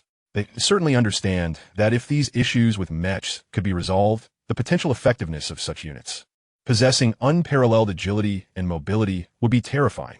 Otherwise, the Dragon Nation wouldn't invest so much manpower and resources into research. Yet the crux of the matter is that these issues remain unresolved. Whether it be ultra-high-strength alloys, ion barriers, shockwave engines, pulsed resonators, or low-latency high-sensitivity operating systems. None of these are novel concepts. Numerous scholars have deliberated and researched them. Yet in the end, all efforts led to naught. Thus, in the absence of these solutions, mechs become merely a useless endeavor. Now, Zhou Yu boldly claims to resolve these issues. Yes, you have succeeded in nuclear fusion, serving as the chief technical consultant for the Ascendancy Project, a genius scientist far superior to us. But surely one must adhere to fundamental principles in both speech and action. It is not a matter of disbelief. There simply exists no basis for belief. In that moment, 8 skeptical gazes fell upon Zhou Yu, unfazed by their doubts. Zhou Yu spread his hands. I am well aware of the immense technological requirements and the challenges involved. Otherwise, how could it be considered a next-generation weapon? But what of that high standard? Zhou Yu's smile faded, his tone turning gravely earnest. Our nuclear city has always engaged in endeavors beyond ordinary capabilities, creating miracles from the impossible. If everything were handed to us on a silver platter, then what purpose would I serve? What role would you all play? Perhaps we should each return to our respective units and continue living our lives as the elite of the day. I urge you not to underestimate this place, nor to underestimate yourselves. He stepped forward, gazing up at the mech, his expression revealing a rare pride. And do not underestimate me. His demeanor exuded not pretense or affectation, but rather an authentic, unassailable confidence that seemed to overshadow everything around him. This sudden transformation, an undeniable aura of genius, bore an almost tangible deterrent effect, causing the members of the Golden Generation to involuntarily swallow the retorts they had prepared. At that moment, no one noticed that Zhou Yu's gaze did not rest on the mech at all. What he truly observed was an invisible blue light screen before him, the very source of his unyielding confidence. Host, Zhou You, age 18, IQ B-level, special talent, overclocked state, photographic memory, knowledge reserve, controllable nuclear fusion technology, contribution value, 207, 610, 000, entry level. What was even more alarming was that the figure denoting his contribution value continued to rise at a terrifying, visibly rapid pace. Chapter 113, The Stories of the Dragon Nation. It has been 4 days since nuclear fusion made its official debut before the world. In total, it amounts to less than 100 hours. Yet, within this brief span, the entire Dragon Nation has undergone an extraordinarily drastic transformation. To say it is earth-shattering would be an understatement. Dragonheart No. 1, the first mass-produced unit of the Dragonheart series of controllable nuclear fusion devices. As a mechanism utilizing the fusion effects of nuclear materials to generate energy, its power output rivals that of the largest hydropower dam in the Dragon Nation, with costs that can be deemed negligible. Following its live assembly, Dragonheart No. 1 was promptly connected to the power grid of the capital. Overnight, the capital of the Dragon Nation entered the era of free electricity. The phrase era of free electricity may sound simple, but its actual implications far exceed anyone's imagination. Perhaps some might question the utility of free electricity. My household electricity bill is only 300 to 500 yuan a month. Even if I save that, I remain poor. Now, consider this scenario. In the industrial sector, anyone who has worked in factories or manufacturing knows that electricity is an absolutely crucial factor limiting their development. Each year, a substantial portion of industrial companies' profits, often half, goes towards exorbitant electricity costs. It could range from tens of thousands to millions and even tens of millions. If you were the owner of such a factory, and suddenly the government announced that electricity would be free from now on, allowing you to use it as you please, what would happen? You would immediately activate all production lines around the clock, leveraging low-cost energy to produce more goods. Consequently, the quantity of products in the market would surge. You would redirect the funds previously allocated for electricity bills to acquire more production materials, seeking to expand your company's scale. Thus, the overall economic output in the market would skyrocket. You would eliminate the considerations of cost-to-production ratios and swiftly introduce more advanced, energy-intensive equipment to upgrade the technological content of your products. As a result, the proportion of high-quality consumer goods in the market would increase to unprecedented levels. You would scramble to recruit talent, raising salaries to ensure that no one departs to pursue your ambitious plans. Thus, everyone's wages would see a significant increase. Now, envision this scenario. You are an ordinary worker, toiling from 9 to 5, earning a monthly salary of 5,000 yuan, managing to scrape by each month until you are left with nothing. Now, the government informs you that starting today, you no longer need to pay for electricity. Save that money for yourself. The next day, your company announces a 1/3 salary increase, urging you not to jump ship for other companies. The day after, you go shopping and discover that countless items in supermarkets have halved in price, with all goods becoming exceptionally affordable. Suddenly, you transform from a beleaguered monthly spender into someone who can effortlessly save 3,000 yuan each month. When you joyfully take out that 3,000 yuan to purchase items you previously hesitated to buy, you suddenly realize that the entire nation's market economy seems to be flourishing like never before. The following month, your company informs you of yet another 1/3 salary increase. Stop it. No more pay raises. I can't possibly spend it all. Lastly, consider this scenario. You are a farmer with a few acres of idle land in the countryside.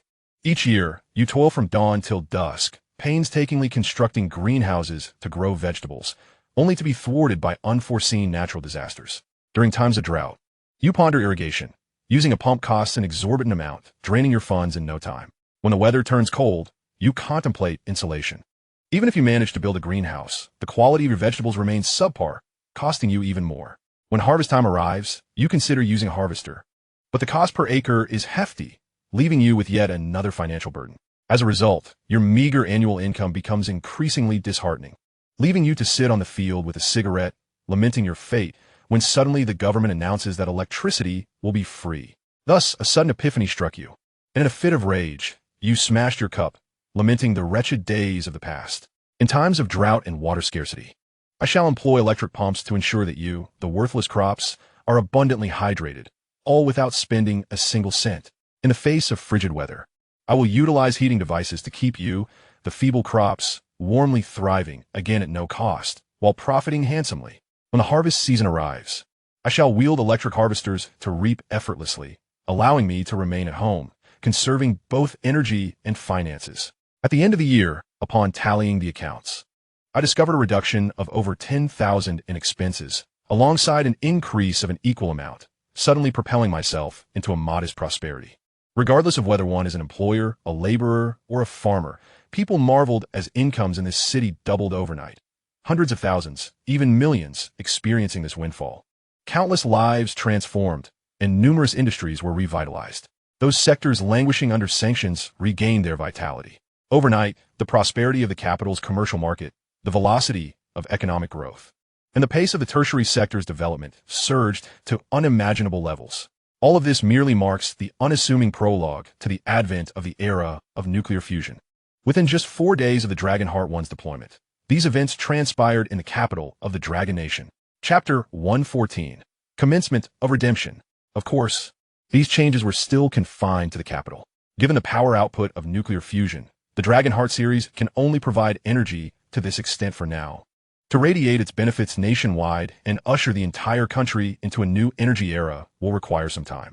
However, considering the formidable industrial capabilities of the Dragon Nation, this period need not be prolonged.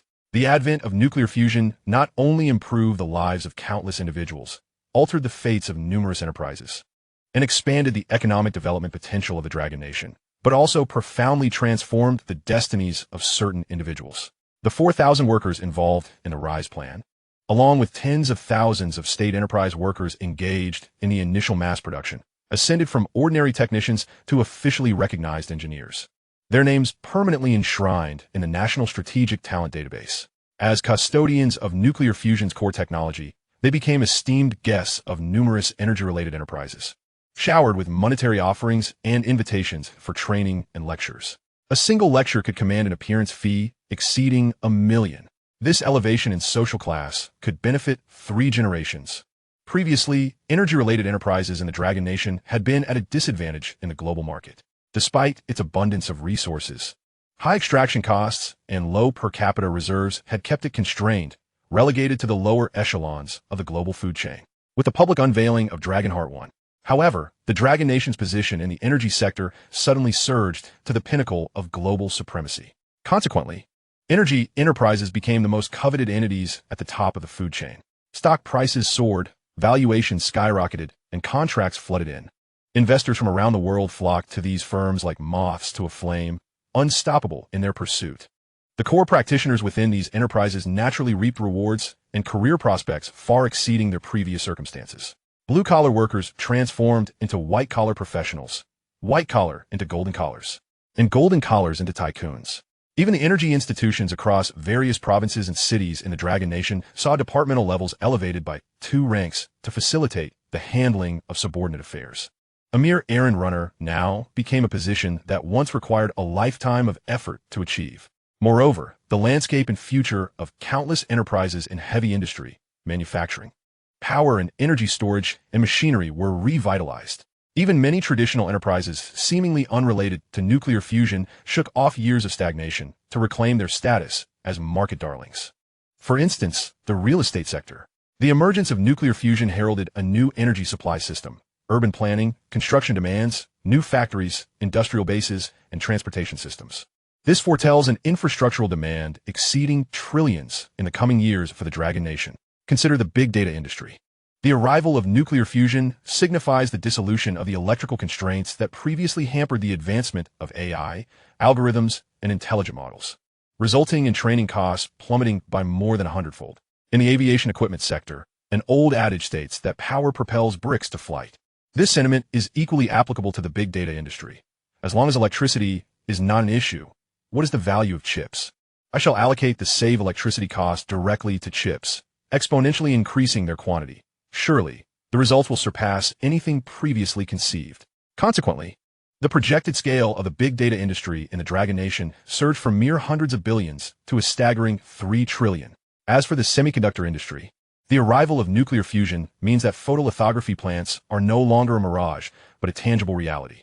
Under the manufacturing costs of the base, the output of high-specification chips in the Dragon Nation's semiconductor sector is expected to increase tenfold, truly attaining world-class competitiveness. And innumerable other aspects remain unseen. Countless destinies have quietly ascended due to the rewriting of industries. This is nuclear fusion. This is Dragonheart 1. This is the dawn of a new era. However, if one were to meticulously dissect and inquire who the greatest beneficiary of this new era is, it would undoubtedly not be any wealthy magnate or official, but rather a certain youth gazing up at Mecca in the nuclear city. As the chief technical advisor of the Rise Plan, he has obtained power and status beyond the imagination of ordinary mortals in this nuclear fusion-led new epoch, becoming one of the pivotal influences on the course of history. At this moment, although the majority remain unaware of the principal researcher behind nuclear fusion, it does not diminish the profound imprint he has left upon the blue planet. His name is unknown. His achievements endure eternally. The great figures of a nation are often like this. Moreover, what is of greater significance is that within his mind resides an extraordinary existence unknown to the world, the system. Congratulations, you have successfully completed the task. A spark ignites. Achieving 100 completion.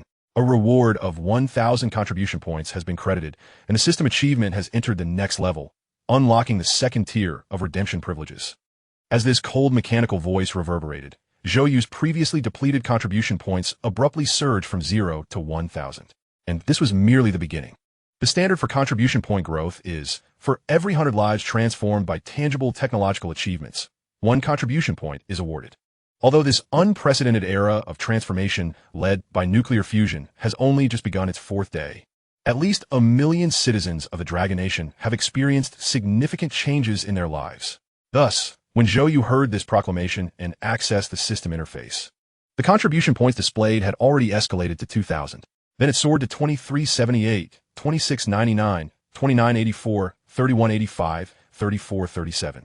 Like a terrifying energy bar, the numbers surged at an exponential rate, growing increasingly astonishing, filling him with unparalleled joy. You see, a mere few dozen contribution points could unlock a fearsome skill like overclock state, while hundreds could grant the extraordinary talent of photographic memory, a gift that elevates the average individual to the ranks of historical geniuses.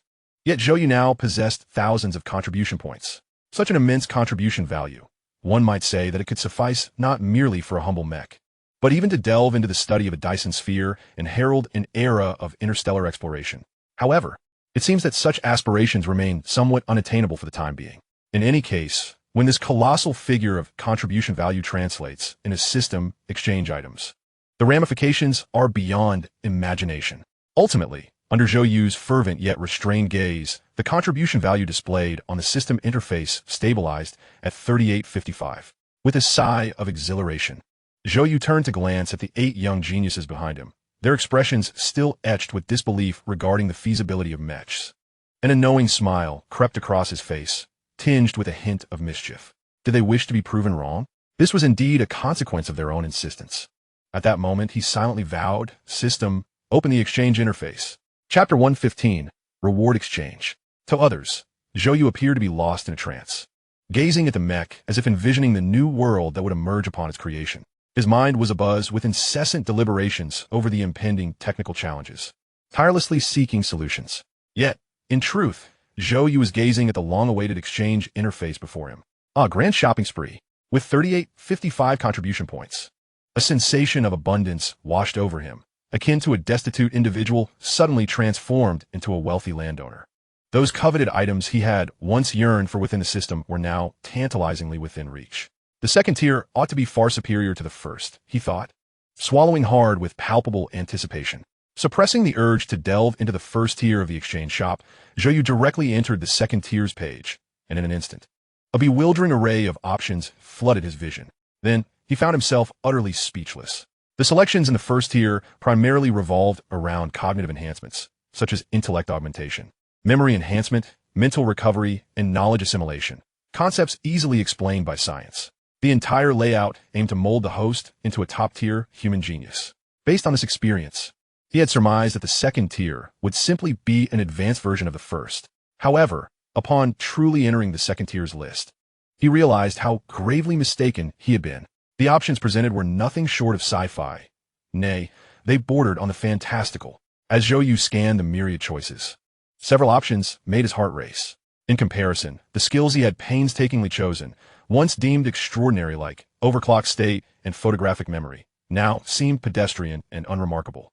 The disparity between the first and second tiers was akin to heaven and earth. For instance, one reward in the first tier that had once incited Zhou Yu's envy was mastery of all fundamental knowledge. Its effect allowed the host to elevate their knowledge across all disciplines to a doctoral level instantaneously. This was already an extraordinary feat. A scientist with comprehensive doctoral knowledge could rival a super research team composed of hundreds of elite PhDs, a single individual equivalent to 1,000 soldiers. Such prowess would easily grant one the title of academician, enabling them to engage with luminaries like Professor Qian Zhongming, the deputy director of the Longguo Institute. However, when juxtaposed with comparable rewards in the second tier, it paled in comparison. Omniscient Sage, contribution value, 99,999 points. This reward is a status-type reward during the Omniscient Sage state. One can access and utilize all knowledge the human civilization has ever produced. The description was simple, yet the implications were terrifying. Even a newly literate elementary student could grasp the absurdity of such a prospect. Historically, humanity has employed a term to describe the might of deities, omniscient and omnipotent. This skill nearly conferred upon the host a semi-divine status in an instant.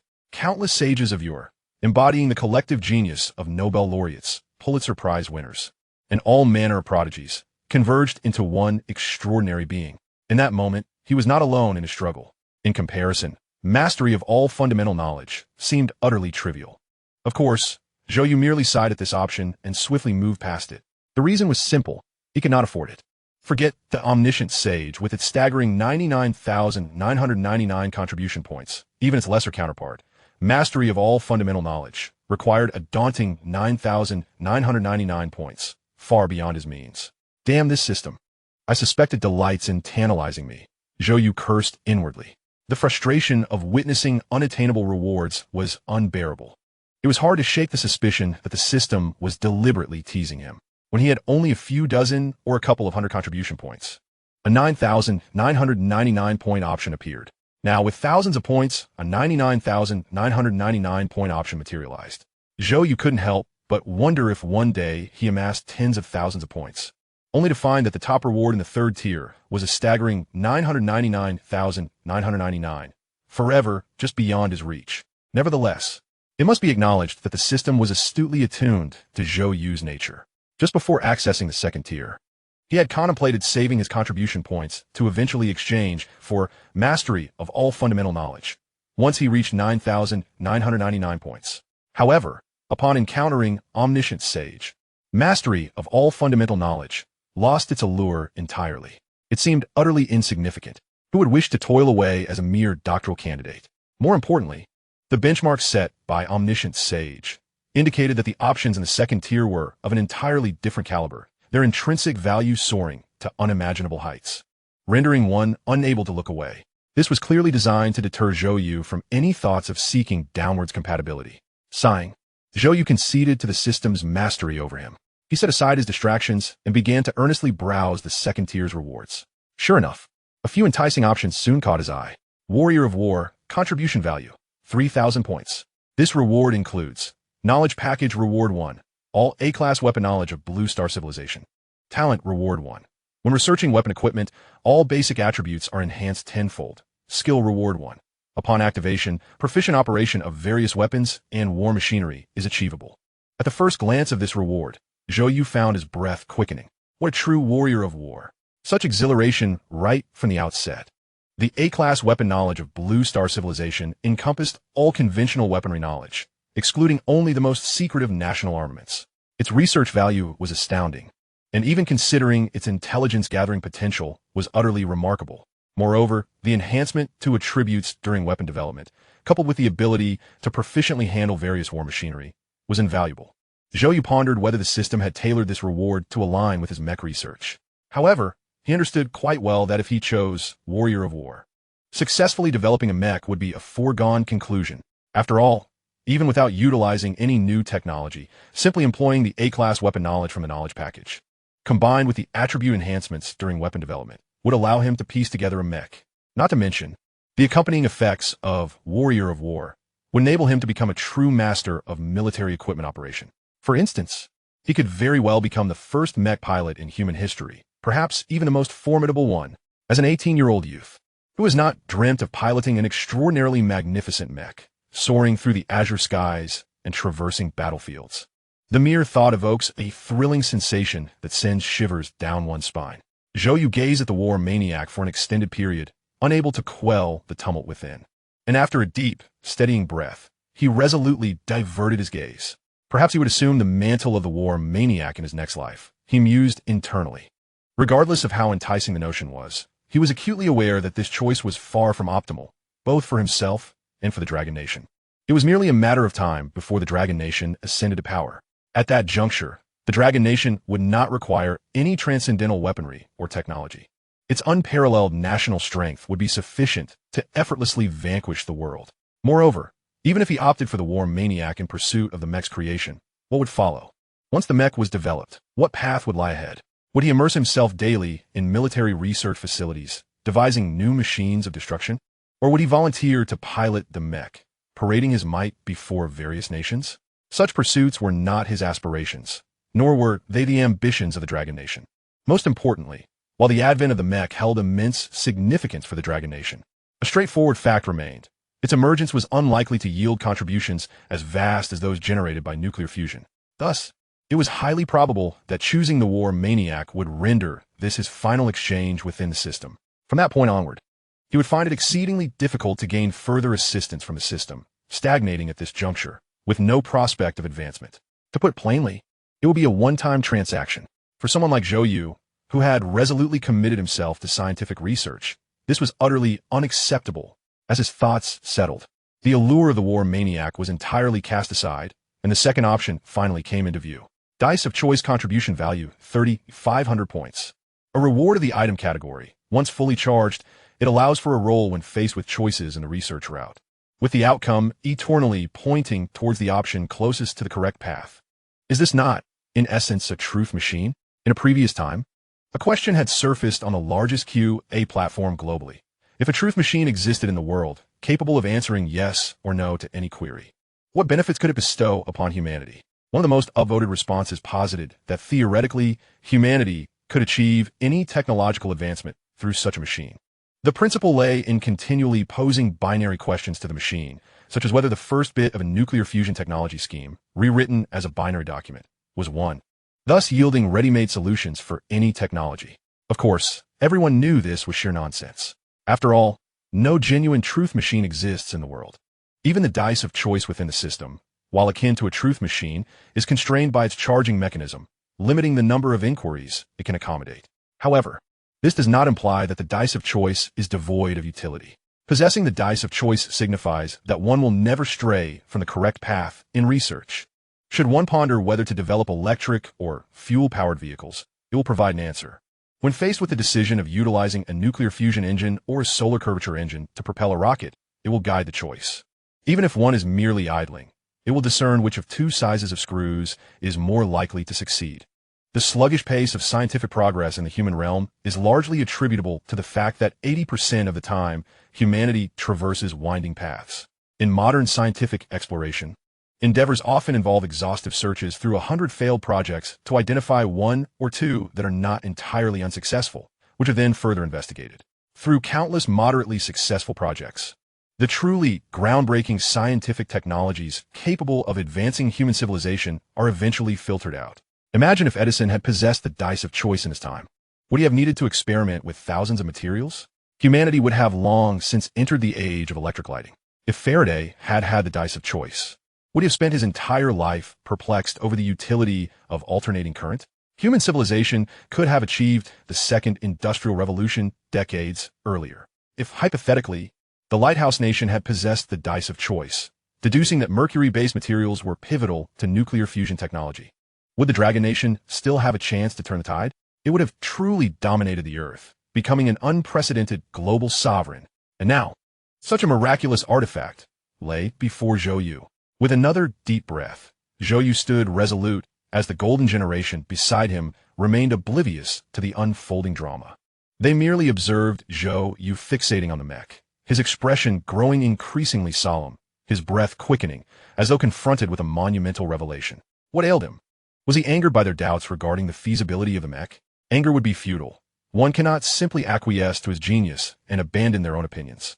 Perhaps he should temper his words. The discussions of those around him failed to penetrate Zhou Yu's consciousness as he gazed intently at the option before him, grappling with intense internal conflict. Indeed, from every conceivable angle, the dice of choice presented itself as an exceedingly perfect selection.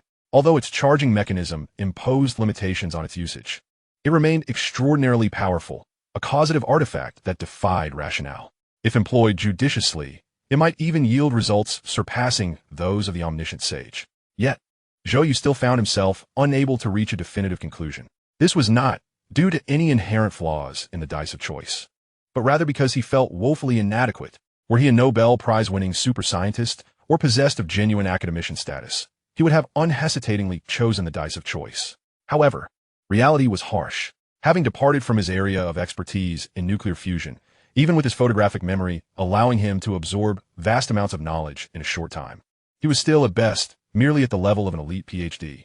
To put mildly, he was an elite PhD with an exceptionally broad range of knowledge. Even with the enhancement of overclock state, he could only function at the level of a research assistant. He was still significantly outmatched by the golden generation, let alone the top scientists of humanity. Thus, even if Zhou Yu acquired the dice of choice, he would presently be unable to harness its full potential. After all, given his current level, the problems he could engage with were far too elementary. The higher-level challenges, even if recognized as correct, were beyond his capacity to resolve. Sighing deeply, Zhou Yu reluctantly averted his gaze from the dice of choice. Perhaps he would select it in the future. He reassured himself. After all, the influence of the nuclear fusion project was only just beginning, and he would accrue further contribution points. When the time came, he would return to exchange for the dice of choice. Fortunately, he was not one to linger indecisively. Despite his reluctance, once he made up his mind, his resolve would not waver. His gaze continued to traverse the options before him. In that very moment, he had already reached a final decision in his heart, a reward that best suited his current level, aligned with the nuclear fusion project, and equally brimming with infinite possibilities. This is the one. Zhou Yu's gaze settled firmly on a name nestled in the corner of the dazzling exchange list. Technological Leap Contribution Value 3,400. This reward is a limited skill. The host possesses 3 opportunities to elevate developed A-level or lower technological achievements to proposals of higher-tier technology of the same type.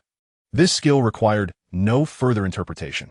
At a glance, its bizarre nature becomes unmistakably clear. To put it plainly, if one were to develop an electromagnetic cannon, a leap in technology could yield an even more formidable, supermassive electromagnetic cannon design. Similarly, if one were to engineer a 6th-generation aircraft's aerodynamic engine, a technological leap could produce a design for a 7th-generation engine. Although there are only 3 opportunities available, should all 3 be devoted to the mecha, Zhou Yu harbors no doubt that this mecha could undoubtedly evolve into an interstellar battle suit, akin to the cataclysmic entities depicted in science fiction, such as Gundam. Conversely, if applied elsewhere, under proper utilization, one might even secure 3 technological blueprints no less formidable than nuclear fusion. With such an extraordinary outcome at stake, there is no need for hesitation. Those who dither are simply foolish. Thus, the decision is made. With a mere thought, the page filled with densely packed reward options abruptly closes, leaving his vision void. He whispers to the system, "I choose technological leap." Buzz.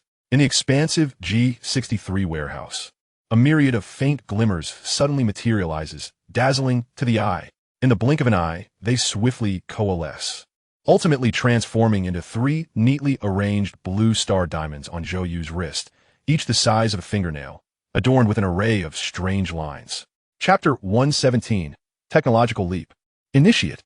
The golden generation remained oblivious to the phenomenon that had just unfolded in the warehouse. After all, Nuclear City is nestled in the heart of the desert, surrounded by swirling sands that gleam brilliantly under the sun, rendering it difficult to keep one's eyes open. The fleeting strands of white light were dismissed as mere optical illusions. What occupied their minds instead was the fact that Zhou You, who had been standing before the mecha for a full 5 minutes, had finally regained consciousness. He slowly turned around to face the crowd. Zhou You, have you finished inspecting the mecha? If you wish to discuss its feasibility, we could do so back at the office. Standing here serves no purpose, Li Dongshan interjected, craning his neck. Zhou You surveyed the crowd, his fingers tracing the blue tattoo on his wrist, a peculiar smile gracing his face. Discuss feasibility? Certainly. The group exchanged puzzled glances, unsure of the source of his mirth. Only Qi Ji's heart skipped a beat, a foreboding sensation creeping in. He was all too familiar with this particular expression on Zhou Yu's face. In the golden generation, whenever Zhou Yu wore this smile, it typically preceded incomprehensible tactics that left others dumbfounded and humiliated. After all, he had been a victim of such schemes on multiple occasions. Nuclear City comprises dozens of interconnected zones, yet they are largely isolated from one another. During the Rise project, nearly 10 central zones served as its operational units. However, with the project's success, these areas became largely vacant, many facilities stripped of their equipment, leaving behind empty factories and experimental bases awaiting the next cohort of occupants or the initiation of subsequent projects. Theoretically, Zhou Yu, devoid of any official title in Nuclear City, should not be permitted entry here. Yet, even the officials of Nuclear City bowed to him, addressing him as advisor. Who could possibly restrict him? Thus, one of the most lavishly appointed conference halls among these 10 zones became the venue for the Golden Generation's meetings. Coincidentally, it was also here, more than 2 months prior, that Zhou Yu had delivered a presentation on a nuclear fusion proposal. I believe a comprehensive feasibility assessment is necessary. It's not that I don't trust you. This matter pertains to national warfare dynamics and must not be taken lightly. A slight miscalculation could result in months of work and hundreds of billions in funding squandered. Qi Ji's voice resonated throughout the hall. At this moment, they were still deliberating the feasibility of the mecha project. This was not a challenge to Zhou Yu's authority or credibility.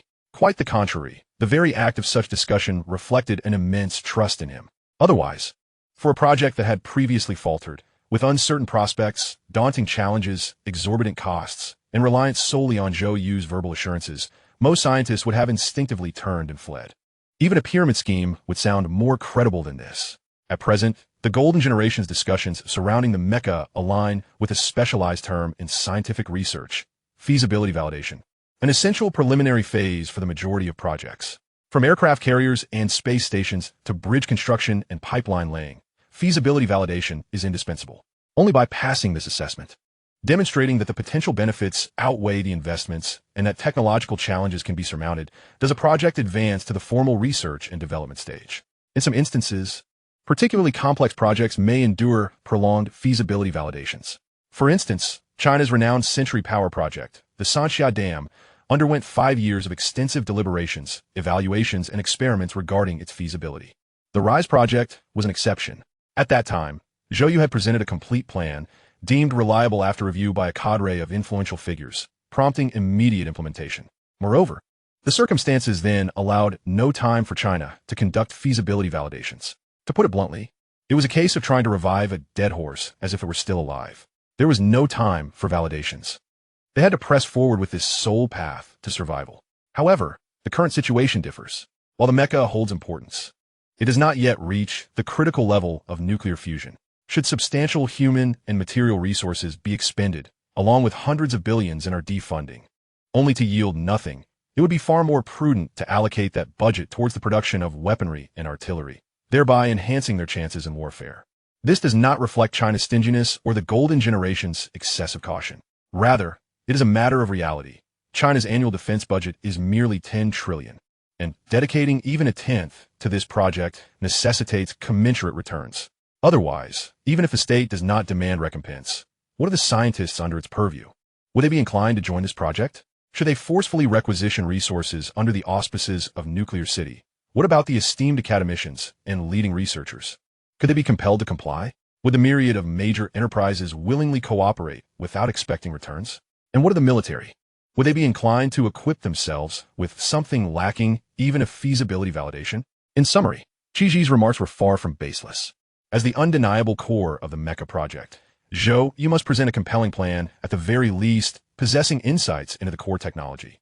At this moment, numerous documents lay scattered across the tables, including preliminary technologies for the shockwave engine provided by the Strategic Research Department, the load-bearing chamber design from China's foremost electromechanical firm, and residual technical data from the original G63 Mecha project.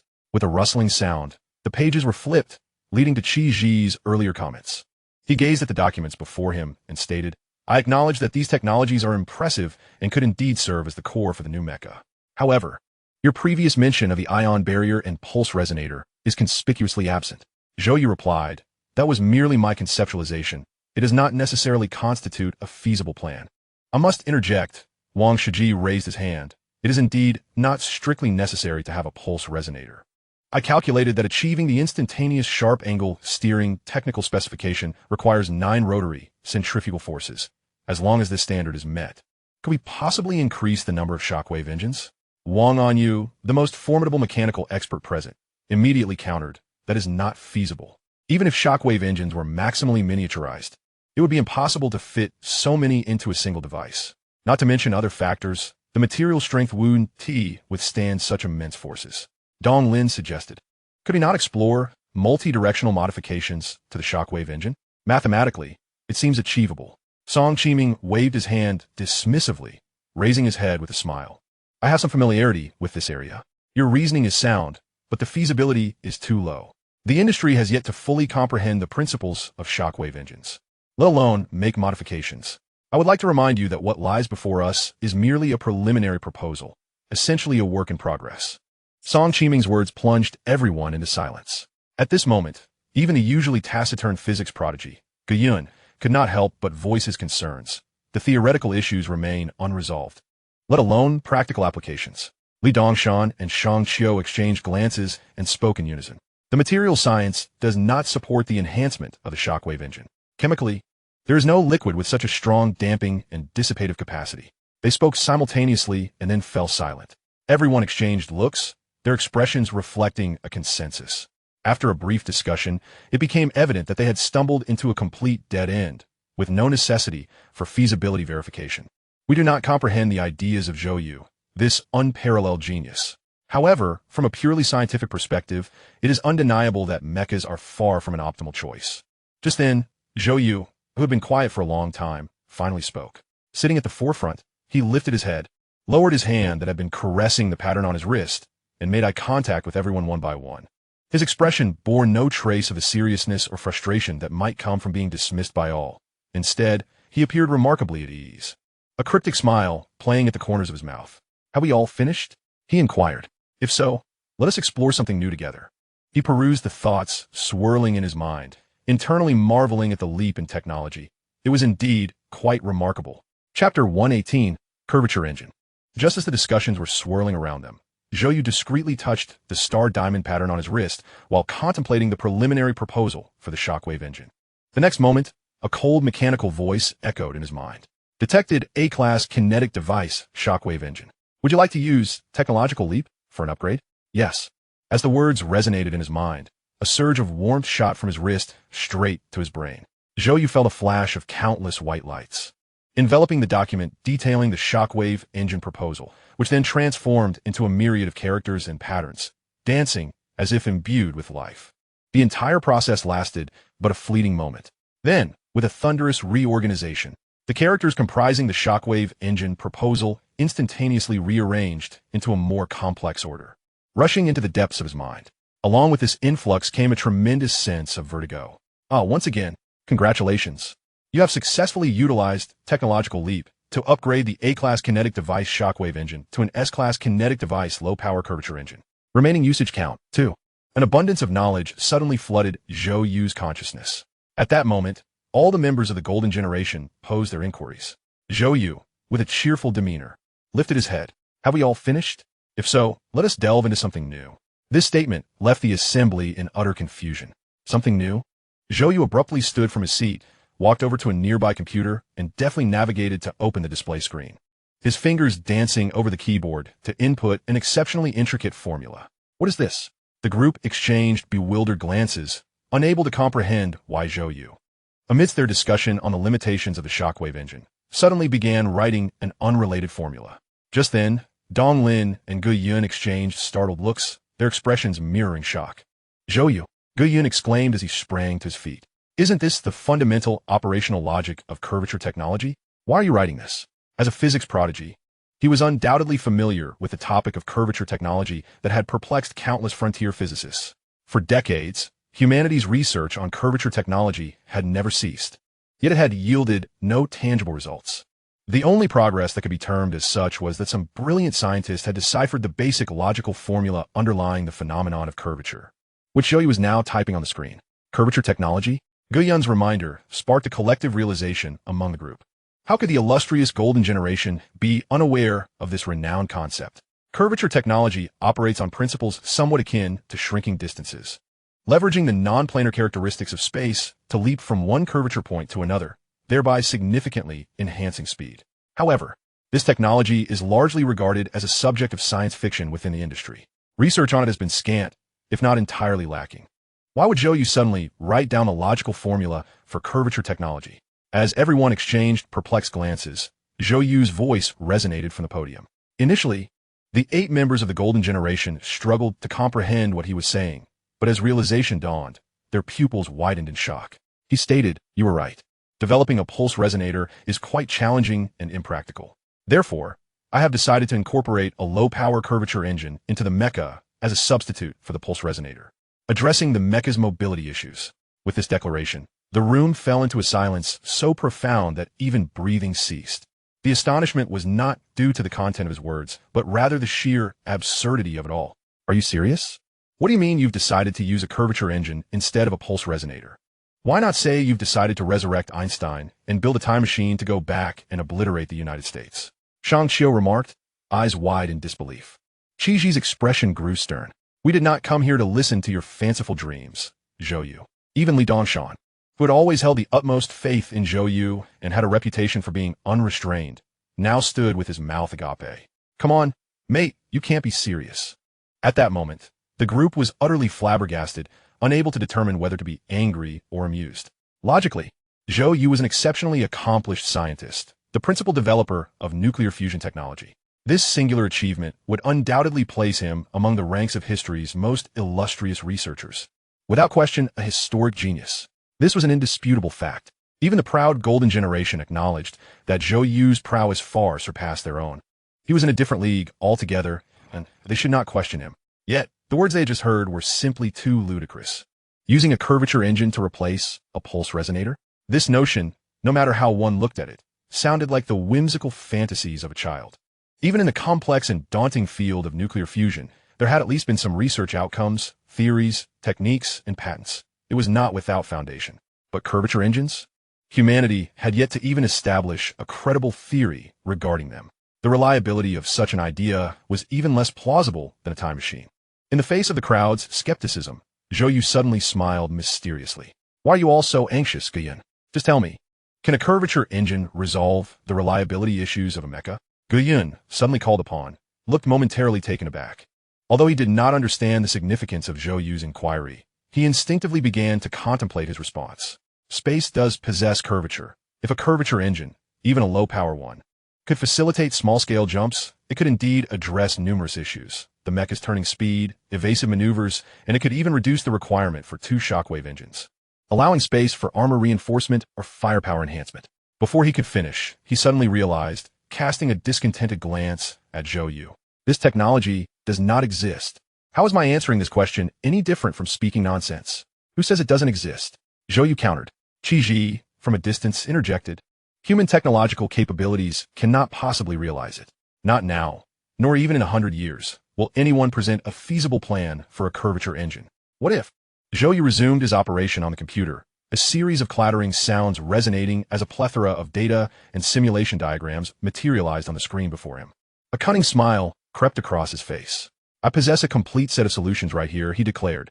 Qi Ji cast a disapproving glance at the newly presented content, vehemently gesturing that it was utterly impossible. As a member of the aerospace sequence, I have discussed this with my predecessors numerous times. A curvature engine simply cannot exist. He resembled a goose with its neck grasped tightly, emitting a sharp protest before abruptly falling silent, as if all motion had been suspended in that moment. Not just Qi, but the entire spacious conference room was enveloped in an eerie stillness, all skepticism evaporating as if under the influence of a time-stopping spell. Every action and expression halted at the instant Zhou You unveiled his new data and diagrams, leaving their minds blank, with only faint thoughts drifting aimlessly. Absurd. Utterly absurd. Although not all present were physicists, their fundamental scientific and mathematical literacy led them to recognize the validity of the theoretical formulas concerning the curvature engine at a mere glance. Even more terrifying were the accompanying diagrams, bizarre blueprints that seemed to deconstruct an engine that should not exist, laying it bare before the audience. When viewed alongside those formulas, the designs held up to scrutiny. After an indeterminate period, Zhou You suddenly widened his eyes, pointing at the screen and then tremblingly gesturing toward Zhou You. Zhou You. This you. Zhou Yu's voice echoed in the conference room. Answer me again. If a low-power curvature engine exists, can it resolve the reliability issues of the mechs? At that moment, Zhou You found himself utterly bereft of any retort. The expressions of all present were more terrifying than that of encountering a ghost. They simply could not fathom that they had witnessed the foundational design blueprint of a curvature engine with their own eyes, despite their frantic attempts to dismiss its authenticity. From any angle, its design principles and structural implications were entirely plausible. A sharp intake of breath broke the silence, the sound echoing as if to quell the overwhelming shock swelling within. Yet, a single gasp proved insufficient. Throughout the conference room, the sounds of deep breaths filled the air. Calm down, calm down. We are the golden generation. What haven tea we seen? Calm down, calm down. Zhou You is a historical genius, a prodigy capable of developing nuclear fusion. Any groundbreaking scientific achievement he produces is justifiable. Yes, precisely. The emergence of curvature engine technology is a boon. There is no need for excessive astonishment. We should now focus on the feasibility discussion surrounding it. Damn it. Finally, Li Dongshan could no longer contain his outburst. He exclaimed, Zhou You, you are truly inhuman. How could you have developed this? If you had mentioned that you created it, why have we wasted our efforts discussing this? We should have just gotten started. I can't believe you actually made this. A cascade of chaotic sentiments revealed the state of Li Dongshan's confusion, his grasp on basic linguistic logic slipping away. Yet, his words resonated as the collective sentiment of everyone present. Zhou You, you are truly inhuman. At that moment, it became evident to all. Zhou You had merely been toying with them. If he could conjure a curvature engine, a sci-fi marvel, then the 80 of issues faced by the mechs would be effortlessly resolved. Why engage in feigned feasibility validation? What was there to validate? Before this moment, while they all knew Zhou You surpassed them, they had never truly grasped the magnitude of his capabilities. They had not experienced the Rise project, and regardless of how they might overestimate Zhou You, they remained within the realm of humanity. Conversely, the members of the Rise project had witnessed Zhou Yu's astonishing performances firsthand, numbed by the miracles he created that defied logic, and had already begun to view him as a deity. Now, the golden generation gradually began to share that same sentiment. In the room, only Wang Anyu retained a semblance of composure. She gazed intently at the demonstration diagrams. Zhou You, when did you develop this? 8 pairs of eyes immediately fixed upon Zhou You, all eager for an answer. Zhou You spread his hands, refraining from answering that question, instead turning to address the group. I ask again, is there anyone who still holds dissenting opinions? The inquiry was utterly superfluous. With the curvature engine laid bare before them, what objections could remain? Then I shall make an announcement, Zhou You stated, lightly tapping the table, observing the stupefied audience with a mischievous glint in his eyes. The feasibility validation for the mech project has been approved, and it will officially commence tomorrow. Did you dare to question me? You deserved it. The birth of a monumental technology not only alters the trajectory of humanity, but also reshapes our understanding of the boundless cosmos. In this vast and infinite universe, human existence is akin to a mere speck of dust. Generations pour their lifeblood into comprehending this colossal entity, only to take an imperceptible step forward. The advent of curvature technology allows humanity to take yet another stride. Yet at this juncture, neither Zhou You nor those around him grasped the profound and terrifying implications this superlative technology, born from the mechs, would unleash. They were currently engrossed in preparations for the next pressing matter. Since the mech project had successfully been established, another urgent task loomed: the formation of a core team. With another command from Zhou Yu, soon, the top-tier scientists from the entire nuclear city, the military, and even half of Long Nation were compiled and laid out before him. A staggering number of individuals, amounting to tens of thousands, met his gaze, sending shivers down his spine. Even with the assistance of the Golden Generation, selecting the necessary candidates from such an extensive list was an immensely challenging task. Even if he managed to narrow down the selection, other responsibilities awaited, such as compiling the required technical team list, the inventory of laboratories and various research machines, and the logistics of resource allocation alongside the drafting of remuneration structures. In summary, as the sole person responsible for the mech project, no one could genuinely assist him. The tasks that had once been managed by the nuclear city and the state during the RISE project now fell squarely upon Zhou Yu's shoulders. Capability also entails responsibility. Zhou Yu had long since prepared himself mentally for this weighty responsibility. Damn it, I need external assistance. In the dead of night, amidst a chaotic room filled with documents, the youth with bloodshot eyes tugged at his hair and screamed in despair. Chapter 119. The final preparations for the mech project. This marked the first time Zhou Yu deeply felt the agony of conducting research. During the RISE project, due to its unparalleled significance, everything had been meticulously arranged from the outset. His only contributions had been his proposals and his presence, holding a position akin to a consultant, entirely detached from the minutiae of responsibility. Even after joining the Golden Generation, he had not been tasked with any specific projects. He continued to flit about, addressing problems as they arose, and when none were present, he could idle without concern. It could be said he was enjoying the fabled benefits of a novice. Now, however, that period of leniency had ended. No one remained to support him. After being granted full authority over matters related to mechas at the highest level, Zhou Yu's powers have significantly expanded. However, this also signifies that, as an undeniable core figure, many issues are now unavoidable. The realm of science has long transcended the ancient era of solitary endeavors. For top-tier scientists, the ability to assemble a team, establish research protocols, organize scientific materials, and seek external support is often more crucial than the research itself. Take, for instance, the Ascendancy Project. Although Zhou Yu is the provider of the nuclear fusion proposal, the project itself is infinitely more significant than Zhou Yu in the birth of nuclear fusion. Without the comprehensive mobilization of resources and talent reserves behind the Ascendancy Project, Zhou Yu could dedicate his entire life without ever realizing the possibility of achieving nuclear fusion. Conversely, without Zhou Yu, the advent of nuclear fusion could be indefinitely delayed by 10 years, several decades, or even a century. Yet, as long as the Dragon Kingdom retains the capability to mobilize energy of such magnitude for the Ascendancy Project, nuclear fusion could still emerge at the first opportune moment, given the right conditions and theoretical breakthroughs. Now, it is Zhou Yu's turn to construct his own Ascendancy Project. The critical question is whether he can attain his own authority and influence in the elite scientific community without relying on upper-level authorization. This mecha project is of paramount importance. Otherwise, he shall forever remain merely Zhou Yu's advisor, a research mercenary capable only of providing proposals and technologies. Even his desire to study mechas hinges upon his ability to secure a position in the strategic research department to enhance his voice in decision-making, unlike Professor Qian Zhongming, whose influence can shape the national scientific trajectory, craft grand blueprints for the country, and wield substantial resource allocation power, garnering the willing allegiance of countless followers. Thus, the dilemma arises. Zhou Yu, who had never truly applied himself to his studies before the age of 18 and was considered a societal misfit, has never proactively planned or executed any successful endeavors throughout his life. Where should he begin now? After a night of frenzied contemplation, his eyes reddened from lack of sleep. He arrived at the conclusion that he must seek external assistance.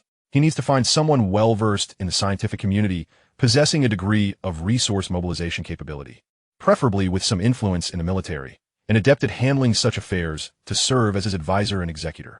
Initially, he hoped to recruit a member of the Golden Generation for this role. However, he soon realized this was a miscalculation. While the Golden Generation indeed comprises top-notch talents with remarkable standings in their respective fields, they either hold positions too junior, like Song Qiming, or operate within too narrow a domain, like Qi Ji, who, despite being a historical mathematical genius in the Dragon Kingdom, knows fewer than 10 people outside his research institute, making it nearly impossible to help Zhou Yu assemble a team. Furthermore, the members of the Golden Generation are all too young, lacking the time to master any resources. Sighing in frustration, Zhou You scratched his head and repeatedly examined the names flashing before him on the communication device. Academician Liu? No, no.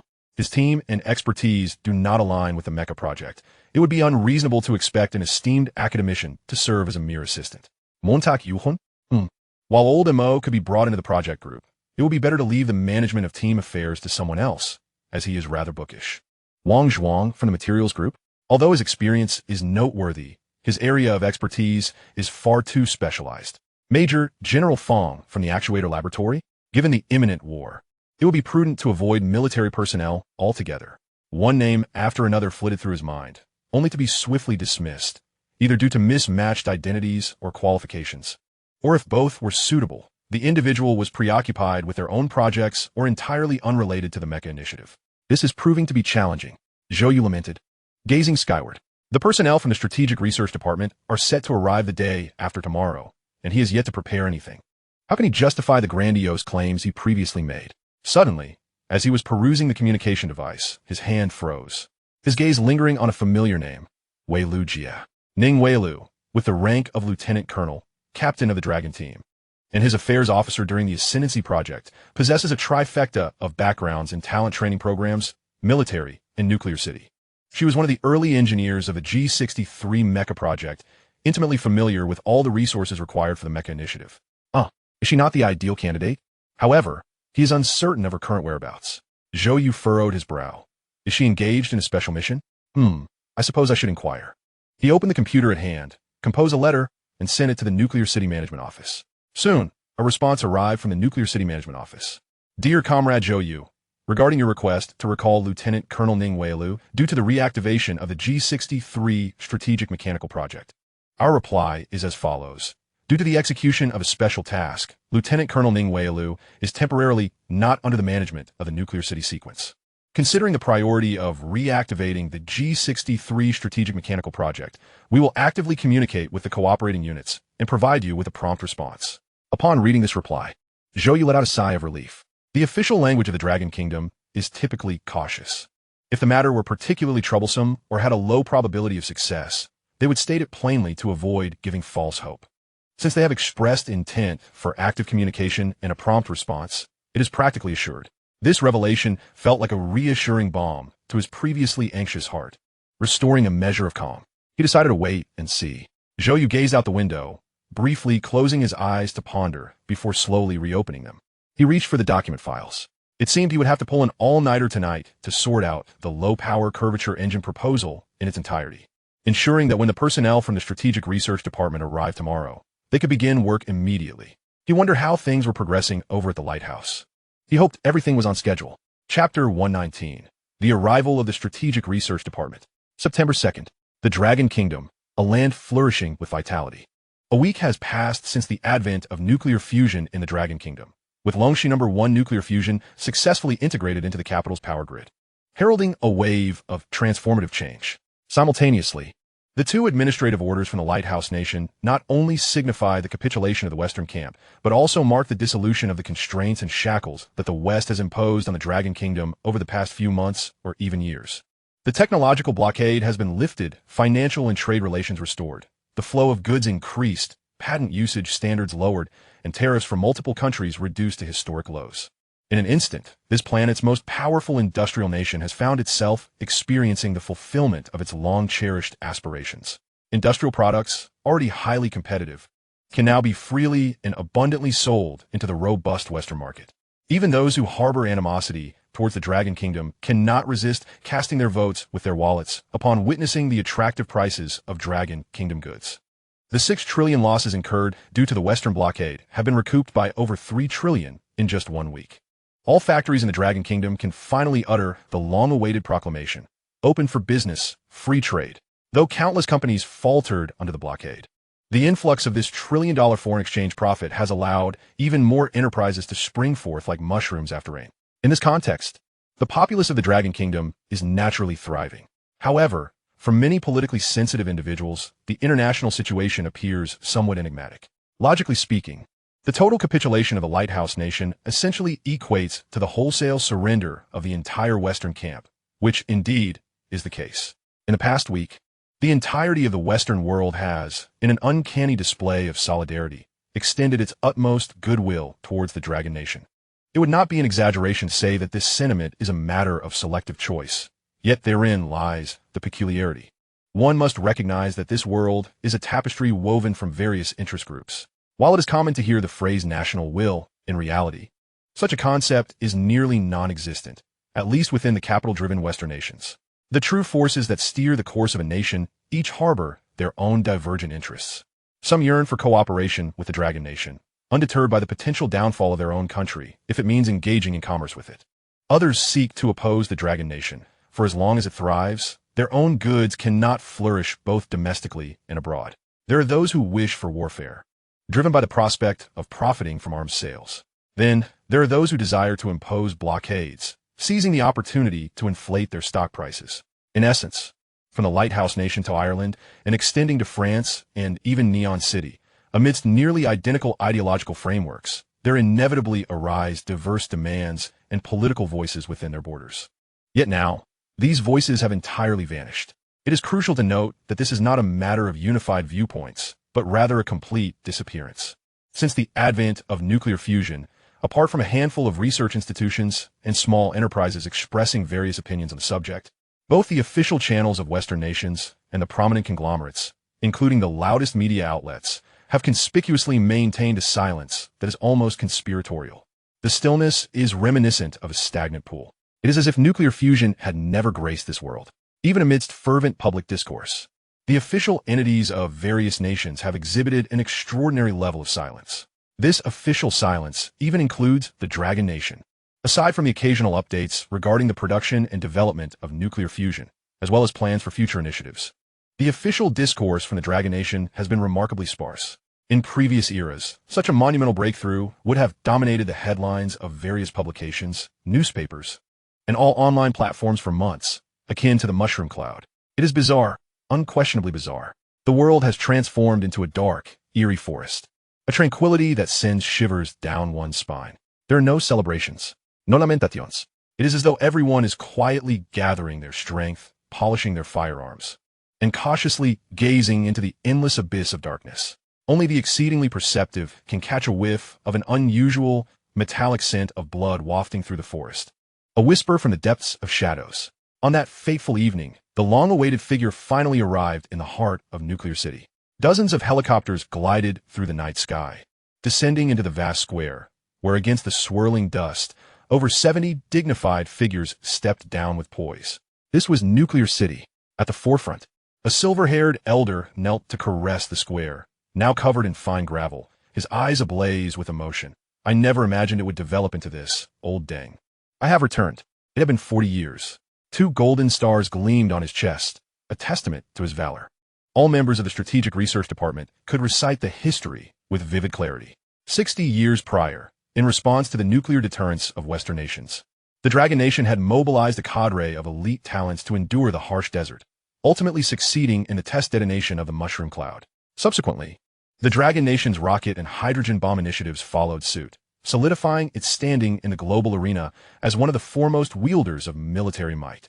The successive triumphs of these 3 initiatives illuminated the necessity of maintaining the strategic research team, leading to the establishment of Nuclear City, where some core researchers remained in the desert, while others transitioned into military organization, dedicating themselves to the research of conventional strategic weapons. This was the Strategic Research Department.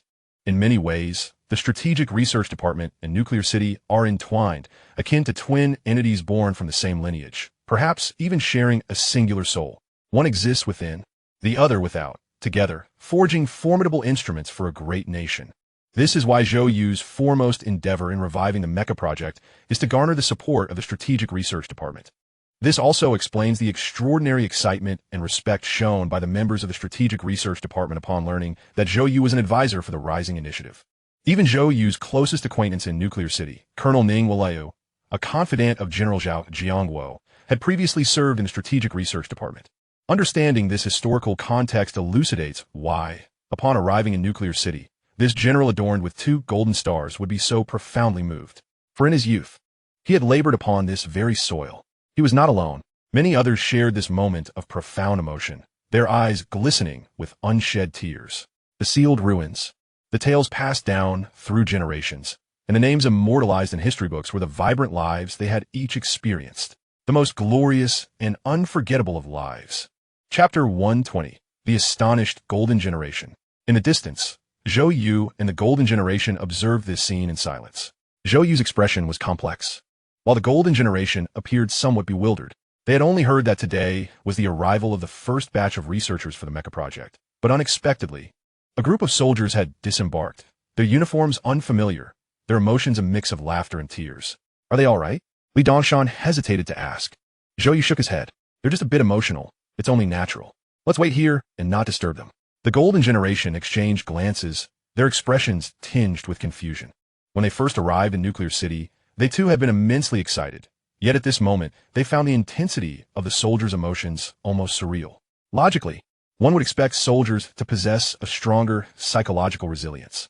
Noticing their bewilderment, Zhou Yu smiled and began to explain the intertwined histories of the two units. A few minutes later, Qi Ji finally revealed a look of shock. Wait. Are you telling me they belong to the Strategic Research Department? The 4th Military District Strategic Research Department. Zhou Yu nodded. Qi Ji's expression tightened further, his voice nearly cracking. Are you certain? They are the very strategic research department that designed the foundational principles of the Dongfeng missile series. Zhou Yu clarified, it's not solely their design. The subsequent work was handed over to Nuclear City. Oh my god. Li Dongshan's exclamation interrupted Zhou Yu's explanation as he pointed at the leading general in disbelief. No wonder he looks so familiar. That's General Li Feiyun, the recipient of the National Highest Science and Technology Contribution Award. My heavens, it wasn't just the two of them. The entire Golden Generation was engulfed in disbelief. Indeed, from any perspective, Nuclear City is the most elite and enigmatic institution of the Dragon Nation. Yet, with mystery comes distance. Everyone understands that Nuclear City is formidable, but few grasp the extent of its prowess. Even Zhou Yu himself possesses only a partial understanding of the myriad projects the researchers traverse daily within its confines. However, the Strategic Research Department is an entirely different matter. Though it may seem distant from the civilian populace, it is a household name among scientists. Not just a household name, it is almost an idolized entity. In any field connected to military industry, no one is unaware of the formidable reputation of the Strategic Research Department.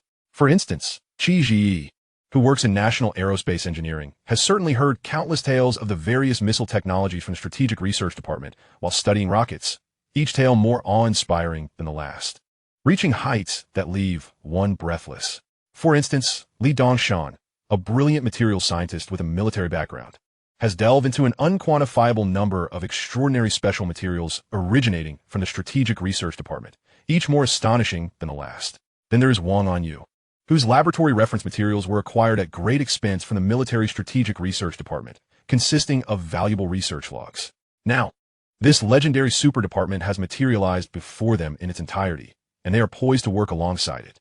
This is no longer merely a surprise. It is an overwhelming shock. The young elite of this generation have finally begun to grasp the terrifying power of nuclear cities and the mobilization of national strength. This is what it truly means to wield the might of a nation. Zhou Yu observed them with a smile as they hurriedly organized their instruments. They have only just begun to scratch the surface. What is yet to come will leave them utterly astounded. This is precisely why Zhou Yu had refrained from assuming the role of so-called advisor to suppress the various dissenting opinions of the Golden Generation. Facts speak louder than words. These young individuals have yet to fully realize the magnitude of the place they have entered, and they remain unaware of the true weight of the title of Chief Research Advisor for the RISE Plan.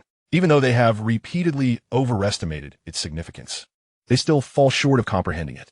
After all, their familiarity with Zhou Yu breeds a certain awkwardness akin to witnessing a childhood friend boasting about being a master in a video game. Admiration does not prevent them from wanting to point out flaws during gameplay. This is an eternal aspect of human nature, not easily reversed. Therefore, rather than posturing, it is far wiser to let the facts speak for themselves, ultimately leading to a true understanding of the phrase, there are always greater beings beyond. Just as the Golden Generation stood bewildered, uncertain of how to greet their idol, the soldiers from the Strategic Research Department finally composed themselves. Swiftly forming a line and jogging up to Zhou Yu, their gazes met, and, with a resounding salute, the core experts from the Strategic Research Department, representing the pinnacle of military-industrial design in Longguo, stood before him. The collaborative research team from the Strategic Research Department consisted of 76 members, all present. Please count. Advisor Zhou. The powerful voice soared into the air. Zhou You nodded, his demeanor shifting from calm to solemn as he took a step forward, slightly bowing in response to their salute. In that instant, the youthful aura that was so familiar to everyone vanished, replaced by an unfamiliar, razor-sharp intensity. For from a moment the two sides met, it signified the official commencement of the Mecha project. Zhou You was no longer merely representing himself. He had transformed into, and must be, the extraordinary genius bearing the weight of historical mission and the future of Longguo, with every action capable of influencing the trajectory of the world. Welcome to the Nuclear City. Chapter 121, The Master and the Advisor. There was no time for trivial chit-chat until the midnight hour. Even the youngest members of the Golden Generation were among Longguo's most cultured top-tier researchers. Hence, following their meeting, they wasted no time on pleasantries and immediately immersed themselves in the research process. The name of the Mecha project remained unchanged, as per Zhou Yu's request. It was still designated the G63 Strategic Mecha Project, a mark of respect for the previous research team.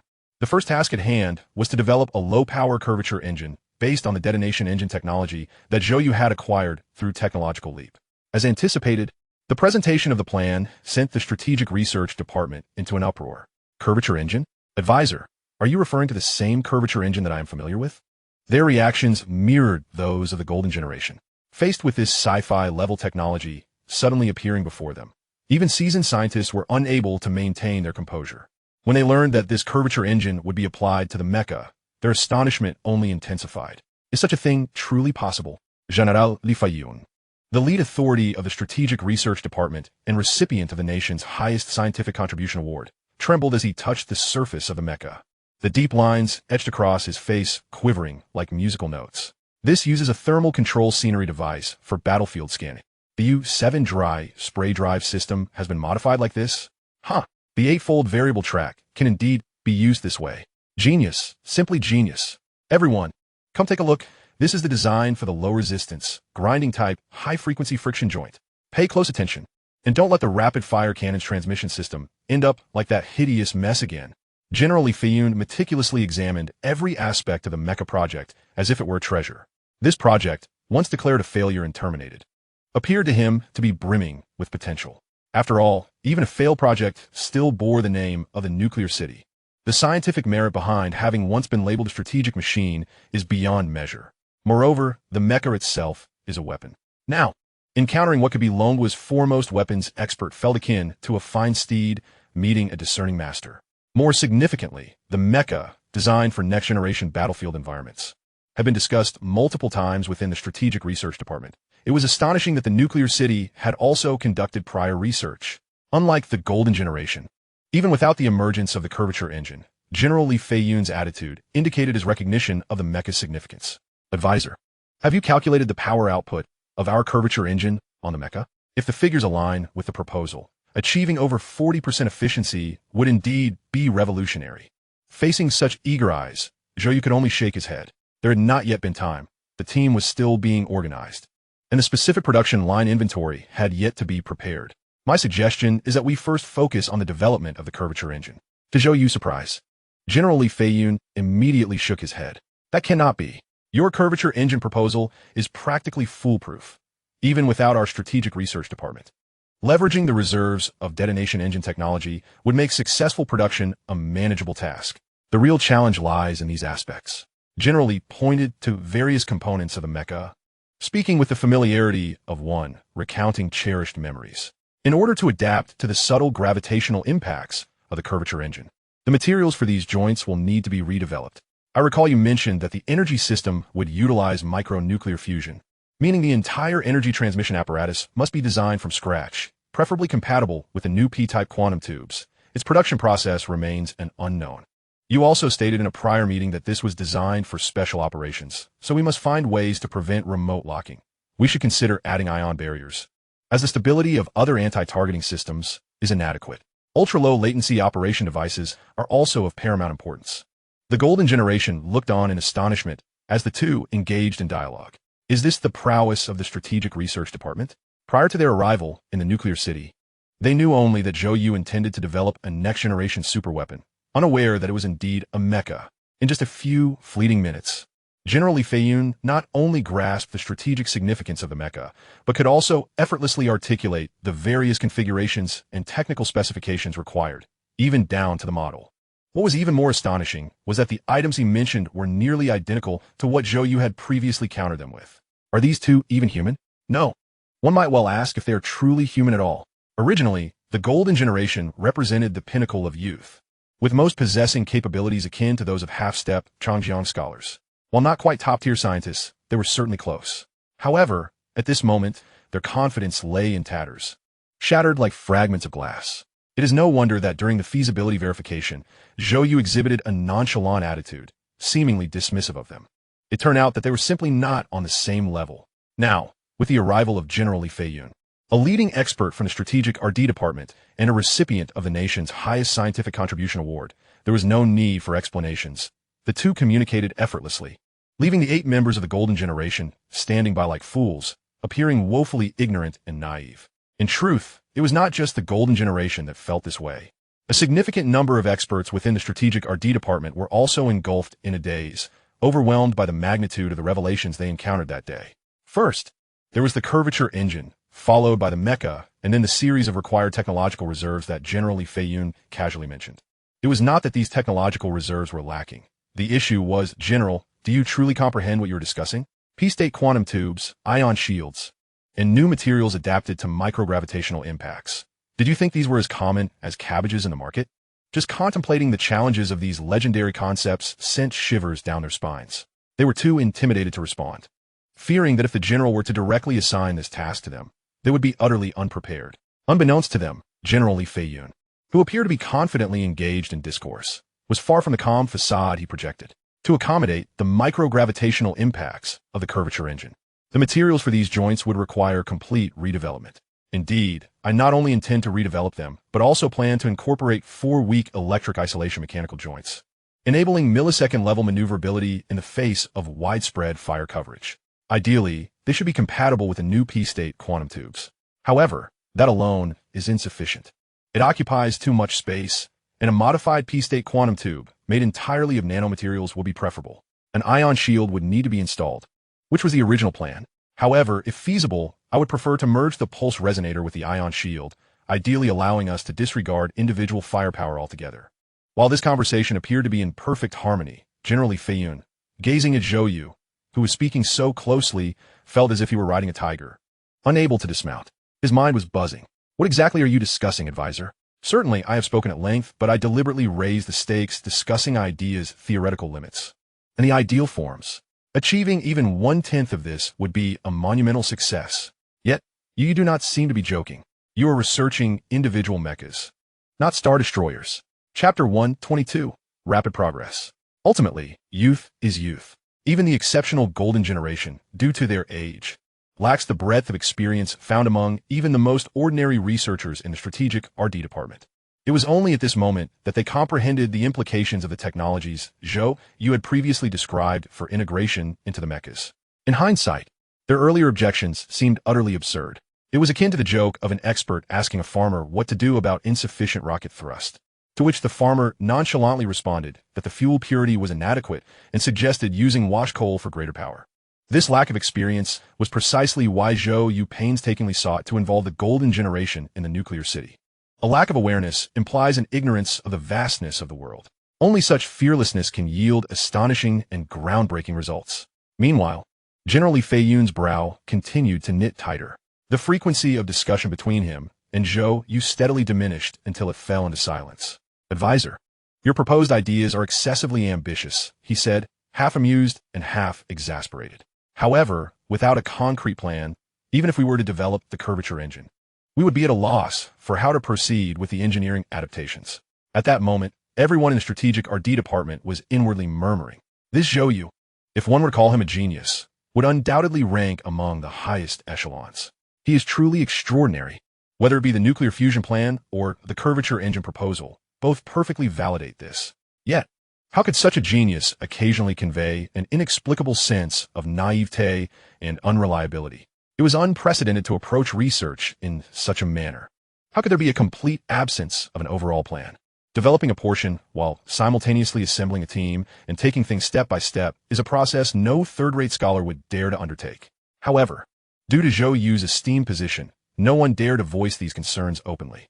Only General Li Feiyun, respected and esteemed, cautiously remarked that the difficulty of your ideas is exceedingly high. Regrettably, Zhou Yu completely misinterpreted these underlying sentiments. This was indeed his first experience participating as an executor in a research project from scratch. In other words, his experience was nearly non-existent. Thus, when he heard General Li Feiyun's complaints, he mistakenly believed the general was merely lamenting the difficulty. Zhou Yu, unbothered, waved his hand with a hint of pride, asserting that we tackle challenging endeavors. Otherwise, what purpose would we serve? The group fell silent. General Li Feiyun opened his mouth, paused for a moment, and finally managed to say, "But you currently lack both a plan and a team. What if the subsequent technological research fails to materialize?" Zhou Yu confidently replied, "Rest assured, I have it all under control." Amidst the complex expressions exchanged among the group, the first informal meeting of the G63 Strategic Mechanical Project came to a close. From start to finish, no one grasped the source of Zhou Yu's seemingly irrational confidence. It is essential to note that the curvature engine technology was merely the beginning. According to the proposal, the subsequent challenges, including ion shields, nanomaterial quantum tubes, high-mobility friction-based mechanical designs and materials, as well as energy systems compatible with micronuclear fusion and a plethora of kinetic devices, each presented significant obstacles. Moreover, there was not a single comprehensive plan. From research direction to personnel teams, technological pathways, and required research equipment. Where does such confidence in assured success stem from? To be honest, Zhou Yu was indeed confident. However, the realization of this confidence required time. Hence, he repeatedly emphasized the need to study the curvature engine first. Everything else could be addressed later. Everything must wait. Wait until photographic memory allows him to accumulate sufficient knowledge reserves for the mecha project. Wait for the continuous production and assembly of the Longguo series nuclear fusion devices, which would yield substantial contribution values, enabling him to exchange for the necessary rewards. Wait for the return of Major Ning. Wait for the formal establishment of the mecha project team, allowing the powerful energy of this formidable nation to once again fully unfold. All problems would eventually find resolution. Thus, in the midst of this atmosphere of confusion and uncertainty, over 70 experts from the Strategic R&D Department, 8 members of the Golden Generation, Zhou Yu, and more than 100 technicians who had applied to the nuclear city quietly commenced work on the curvature engine module of the G63 Strategic Mechanical Project at a remote base within the nuclear city. The curvature engine is essentially an upgraded version of the detonation engine. Moreover, Zhou Yu provided a comprehensive plan through technological leap. The difficulty of achieving it was not as terrifying as one might imagine. Ultimately, this low-power curvature engine still resides within the realm of S-level technological achievements, and there remains a considerable distance to reach the SS level of nuclear fusion. The perception of the curvature engine as science fiction primarily arose from the lack of established theories regarding spatial physics prior to this. To put it succinctly, humanity's skill tree has veered off course. For millennia, human advancement has primarily raced along the path of boiling water, with the branch of electrical energy only being explored in modern times. Yet, the question remains, how do we generate electricity? Still by boiling water. In contrast, curvature technology belongs to an entirely different skill tree, thus appearing almost fantastical. Remarkably, within just 3 days, aided by the Strategic Development Department, a model profile for one of the core components of the curvature engine, the Coordinate Bombardment Director, successfully emerged. Its principle operates by utilizing shock waves to perceive spatial coordinate discrepancies, thereby providing parameters for subsequent curvature movement. While the explanation may seem intricate, its implementation is relatively straightforward. It bears a resemblance to the notion in fantasy literature where immense power can tear through the void, a different interpretation of brute force. The sole challenge lies in determining the power and frequency of the shock wave, an exceedingly complex application of mathematical principles. To address this issue, the collective expertise of the Strategic Development Department and Donglin's mathematical acumen played a pivotal role. Coincidentally, the results derived from the model profiling indicated that in order to produce the Coordinate Bombardment Director, not only would shockwave engine technology be required, but also a design incorporating a resonance system, this design having been repeatedly explored in nuclear fusion. It was also proposed by Zhou Yu in the Golden Generation, a key technology discussed at length by all members, capable of paving the way for the future of Longguo. This underscores the remarkable intuition and imagination of the golden generation. As for Zhou Yu, whether it be the resonance system or the curvature engine, these were attributes endowed by the system in which he excels. Predictably, he became active from the very outset of the project, addressing every encounter challenge with an omniscient demeanor and remarkable ease. His relaxed approach hardly resembled the study of an S-grade technological achievement. It seemed more akin to playful amusement. Such a display of capabilities, akin to a dimensional strike, left the members of the golden generation utterly astounded, evoking feelings of both trepidation and reverence. Even their habitual address of him shifted from Zhou Yu to the more formal consultant, mirroring the strategic development department as terminology. This was not due to the golden generation's fragile psyche, but rather Zhou Yu's extraordinary prowess. Under the system's enhancement, his capabilities within his realm of expertise far surpassed the limits of human civilization.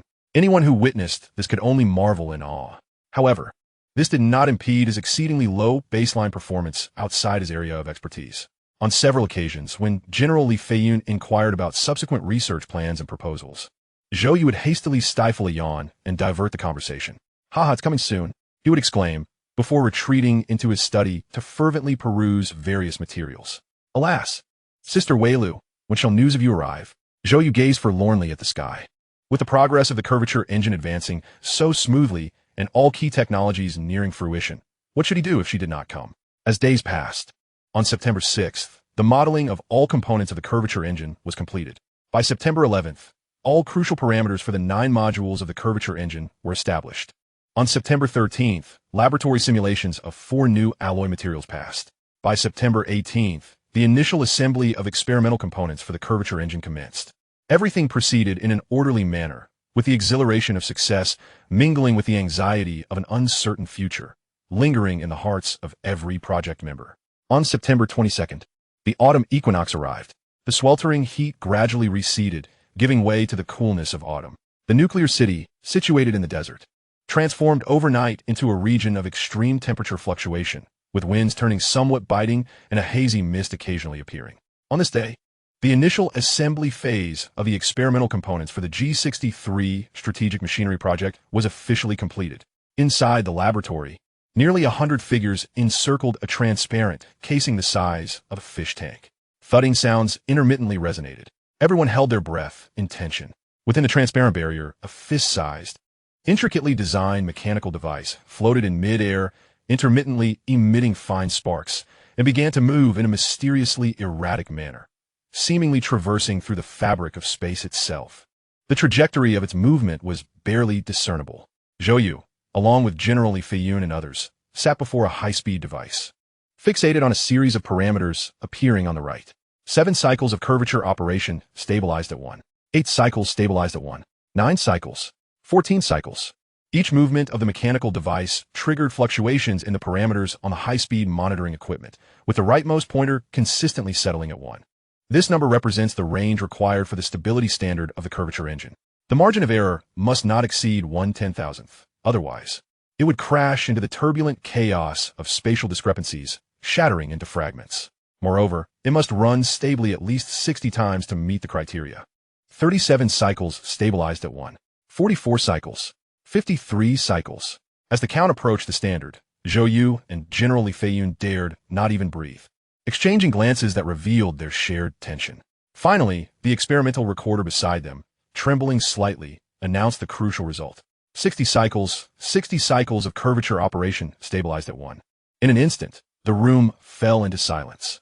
Seconds later, a jubilant uproar erupted, almost overturning the roof. "We did it! To think we achieved the standard in one go. Long live consultant Zhou Yu.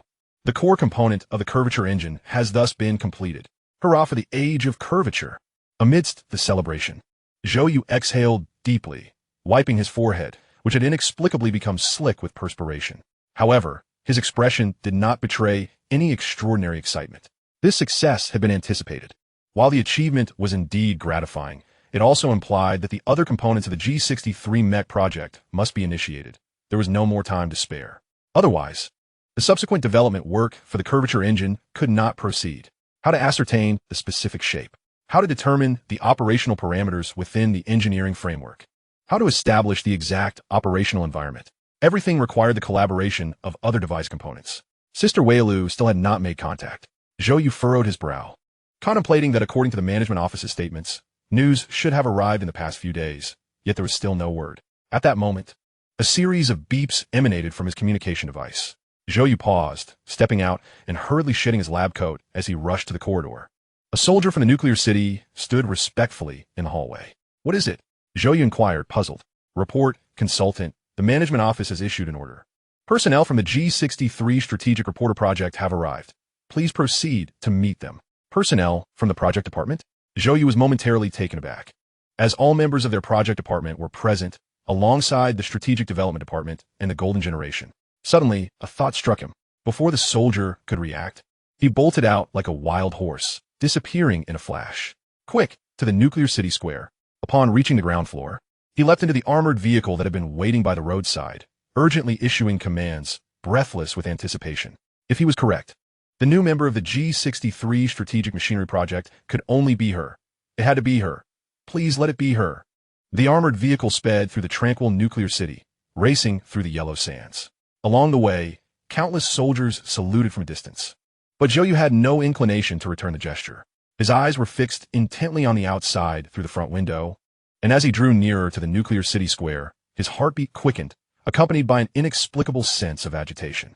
Suddenly, a figure entered his line of sight from a distance. Tall and strikingly poised, clad in a familiar military uniform, her short hair danced with the wind, and her smile radiated an indescribable charm. At that moment, she stood in the center of the square, waving. Zhou Yu leapt from the vehicle, and the two exchanged a long-distance gaze across the square. In that instant, all feelings of unease and irritation dissipated, leaving only a desire to exhale deeply.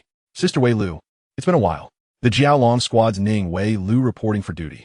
On September 22nd, Ning Weilu arrived at the nuclear city. At this moment, the G63 Strategic Mechanical Project was officially set in motion. Chapter 123, Fully Prepared. With Ning Weilu's return, the G63 Strategic Mechanical Project finally found its footing. Zhou Yu refrained from inquiring about her activities during her absence. After all, she was merely the captain of his guard rather than a subordinate. Furthermore, it was evident that Major Ning had no longer belonged entirely to the Jiaolong Squad. As was her custom, Ning Weilu immersed herself in work upon her arrival, leaving Zhou Yu with no opportunity to engage in personal conversation. People these days are all workaholics. Advisor, please take a look. This is the personnel list I compiled. It includes 19 former members of the G63 project. I've coordinated with the management office, and they currently have no active assignments and can be recalled. These individuals are researchers from the nuclear city sequence, and their research directions align perfectly with this mech project. There are a total of 40 individuals, but I'm uncertain about the whereabouts of 9 of them. You'll need to verify that with the higher-ups. I've estimated that we will need at least 8 heavy machinery production lines and 67 specialized devices. The list is here, and ideally, we should have 3 physical laboratories. Watching Major Ning swiftly organize the necessary personnel and materials on her computer, Zhou Yu couldn't help but marvel. Impressive. This is what true talent looks like. A thesis contributor, a member of the Genius Training Program, promoted all the way to the nuclear city, involved in the development of the world's first mech. In terms of combat, she is the captain of the most elite special forces team, the Jiaolong Squad, and holds the rank of major. Regarding capability, she has an unparalleled grasp of every detail of the research work in Nuclear City, essentially a versatile super aide. In terms of connections, she is a trusted confidant of General Zhao Jiangwo, a rising star with boundless potential. And she is quite beautiful as well. It's simply unreasonable. Advisor, are you listening? A hand waved before his eyes, jolting Zhou Yu back to reality, where he found Ning Weilu regarding him with a hint of confusion. Did I say something wrong? No. Zhou Yu quickly shook his head, smiling. I was just pondering how a remarkable researcher like you suddenly decided to become a soldier. Ning Weilu paused for a moment before breaking into a smile. My parents are both military personnel, and, eventually, I realized that I was quite suited to being a soldier myself. How did you come to that realization?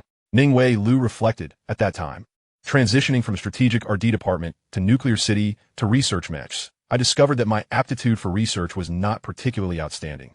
Especially in comparison to my colleagues in nuclear city, I was essentially of little help. Zhou Yu remained silent, well aware of the truth in her words. Those who could participate in projects within nuclear city were truly exceptional. One could not merely summarize them by research or knowledge levels. They required extraordinary research, intuition, and innovative spirit. This was also why there were so few academicians in Nuclear City. The top-tier researchers of conventional scientific systems were not particularly suited for a place like Nuclear City, which was constantly developing groundbreaking innovations. Although Ningwei Lu had been outstanding in her own right, she still fell short of the caliber of the golden generation. Moreover, being young, and in comparison to the prodigies of Nuclear City, it was entirely normal for her confidence to be somewhat undermined. So, I was always contemplating whether to serve my country. Must I tread the path of research? Ningwei Lu paused her typing, chuckling. Coincidentally, I encountered an opportunity. An opportunity? Zhou You inquired. Yes, at that time, the development of the G63 mech was not progressing smoothly, so the project team decided to focus on ergonomics, using human operational feedback to refine the research direction. When I tried it out, I found that I had a decent aptitude for operating such armed devices. Later, upon the suggestion of General Zhao Jiangwo, I formally transitioned into the military. As Ningwei Lu spoke, her tone remained even, her expression merely reflecting a gentle reminiscence, as if recounting an inconsequential anecdote. However, Zhou You, upon grasping the significance of her words, was left utterly astonished. Sister Wei Lu, are you implying that you were the first pilot of the G63 mech? Ningwei Lu replied, I wouldn't say the very first. There were 4 of us in that batch. In an instant, Zhou You found himself at a loss for words, overwhelmed by the revelation of such an extraordinary individual. Despite her modesty regarding her piloting talent, it was evident that being directly recruited into the military by General Zhao Jiangwo and ascending to the role of Special Forces team leader was nothing short of remarkable. All right, hurry up and finish this. Zhou You appraised Ningwei Lu, exclaiming, I've truly struck gold. Having you merely serve as an advisor is a waste. Since the operational system for the mech project hasn't been determined yet, you should join us in the development. Me? Ningwei Lu was taken aback. Indeed, you. Zhou You waved his hand decisively. Where else would I find someone with military experience, mechanical skills, and piloting talent? From today onward, you shall be advisor Ning. Advisor this. You are officially an advisor now. Thus, the final piece of the G63 mech project puzzle was put in place. The entire project was divided into 7 major components. The development and adaptation of the low-power curvature engine, the energy system centered around miniature nuclear fusion technology, the development of a new defensive ion barrier device, the research and development of mechanical joints and materials, the universal technology development and improvement for mechs, the selection and refinement of mech attack devices, and the systematic construction of mech operation devices. The next day, with a complete list of personnel and resources organized by Ningwei Lu submitted, an avalanche of supplies arrived at Nuclear City by train and helicopter within just a few days. Accompanying them were thousands of experts from various fields. After a prolonged silence, Nuclear City once again resonated with the familiar roar of machinery. Everything was fully prepared, awaiting the day of accomplishment. It was also on this day that the tumultuous international situation was abruptly thrown into disarray by an unexpected piece of news. Chapter 124. A storm is brewing. In the core data room of BZ Heavy Industries in the Nuclear City No. 6 Park, 13 experts from across the nation were burning the midnight oil, meticulously sifting through piles of documents. The G63 mech project did not possess the grand scale of the RISE plan. The overall budget remained within the vicinity of 500 billion. Naturally, the team size could not be as extensive as that of the RISE plan, with various group leaders numbering in the hundreds. These 13 individuals constituted the core technical team of the G63 mech project. Among them were former heads of the G63 mech project SRD team, senior experts within the Nuclear City sequence, prominent figures from the Longguo Institute, and military industry luminaries like General Li Feiyun. In the eyes of the outside world, this 13-person team could easily dominate the entire scientific community, their assistants, entourage, and students potentially filling several rooms. However, at this moment, they were behaving like the most ordinary researchers, methodically organizing the development plans for the mech project. Which device to develop today, what materials to utilize, which technology to adapt tomorrow, how to calculate data, and how to design experiments, such matters were their focus. Zhou You sat at the foremost table, diligently reviewing the materials meticulously organized and submitted to him. Based on the content of these documents, he continuously refined and revised the adaptation plan for the curvature engine on his computer. Indeed, each discipline has its own specialization. He recognized that he could not possess omniscience as he did in the nuclear fusion project, so he opted to focus on tasks within his capacity. Thus, in the G63 mech project, he was primarily responsible for the development of the miniature nuclear fusion energy system and the adaptation of the curvature engine. Undoubtedly, both miniature nuclear fusion and the curvature engine are the absolute core technologies of the G63 mech, holding paramount importance. The establishment and development of all technologies related to the mech are predicated on these two innovations. Consequently, Zhou You felt no dissatisfaction. Rather, he genuinely experienced the exhilaration of overseeing the entire project from a practical research perspective, constructing everything from scratch, embodying the essence of a project leader. It felt as though he had truly transformed into a formidable scientist. Delightful. Of course, the fatigue was palpable. Throughout the first month of the mech project, he had scarcely slept before 3 in the morning. There was no room for complacency.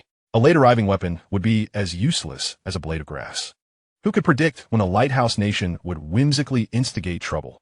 If war were to erupt, and his mech was only just completed, its significance would be severely diminished. Alas, may my contribution value rise swiftly, allowing me to exchange for rewards with haste. If I delay any longer, I may find myself trading my very life. Suddenly, a series of vigorous knocks roused Zhou You and his colleagues from their reverie. The guard on duty opened the door, inquiring, "What is it?" A communications officer stood outside, his face etched with urgency, eyes and tone betraying a palpable panic. "Advisor, the management office instructed me to deliver this to you. Please take a look. The Lighthouse Nation has announced a new policy." Zhou You, somewhat perplexed, accepted the portable data device he proffered. With a mere glance, it felt as though a bucket of cold water had been thrown over him. The weariness in his eyes vanished in an instant. On September 28th at 2300 hours Eastern Time, the Lighthouse Nation issued an administrative order declaring that the development and public disclosure of room temperature superconducting technology would continue.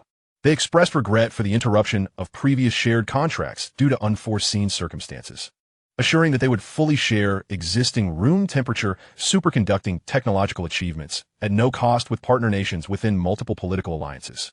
Simultaneously, in response to the increasingly frequent threats posed by pirates in the Pacific region, the Lighthouse Nation prepared to reactivate previously signed mutual defense agreements, deploying the 1st to 4th fleets for live-fire drills across the broader Pacific area.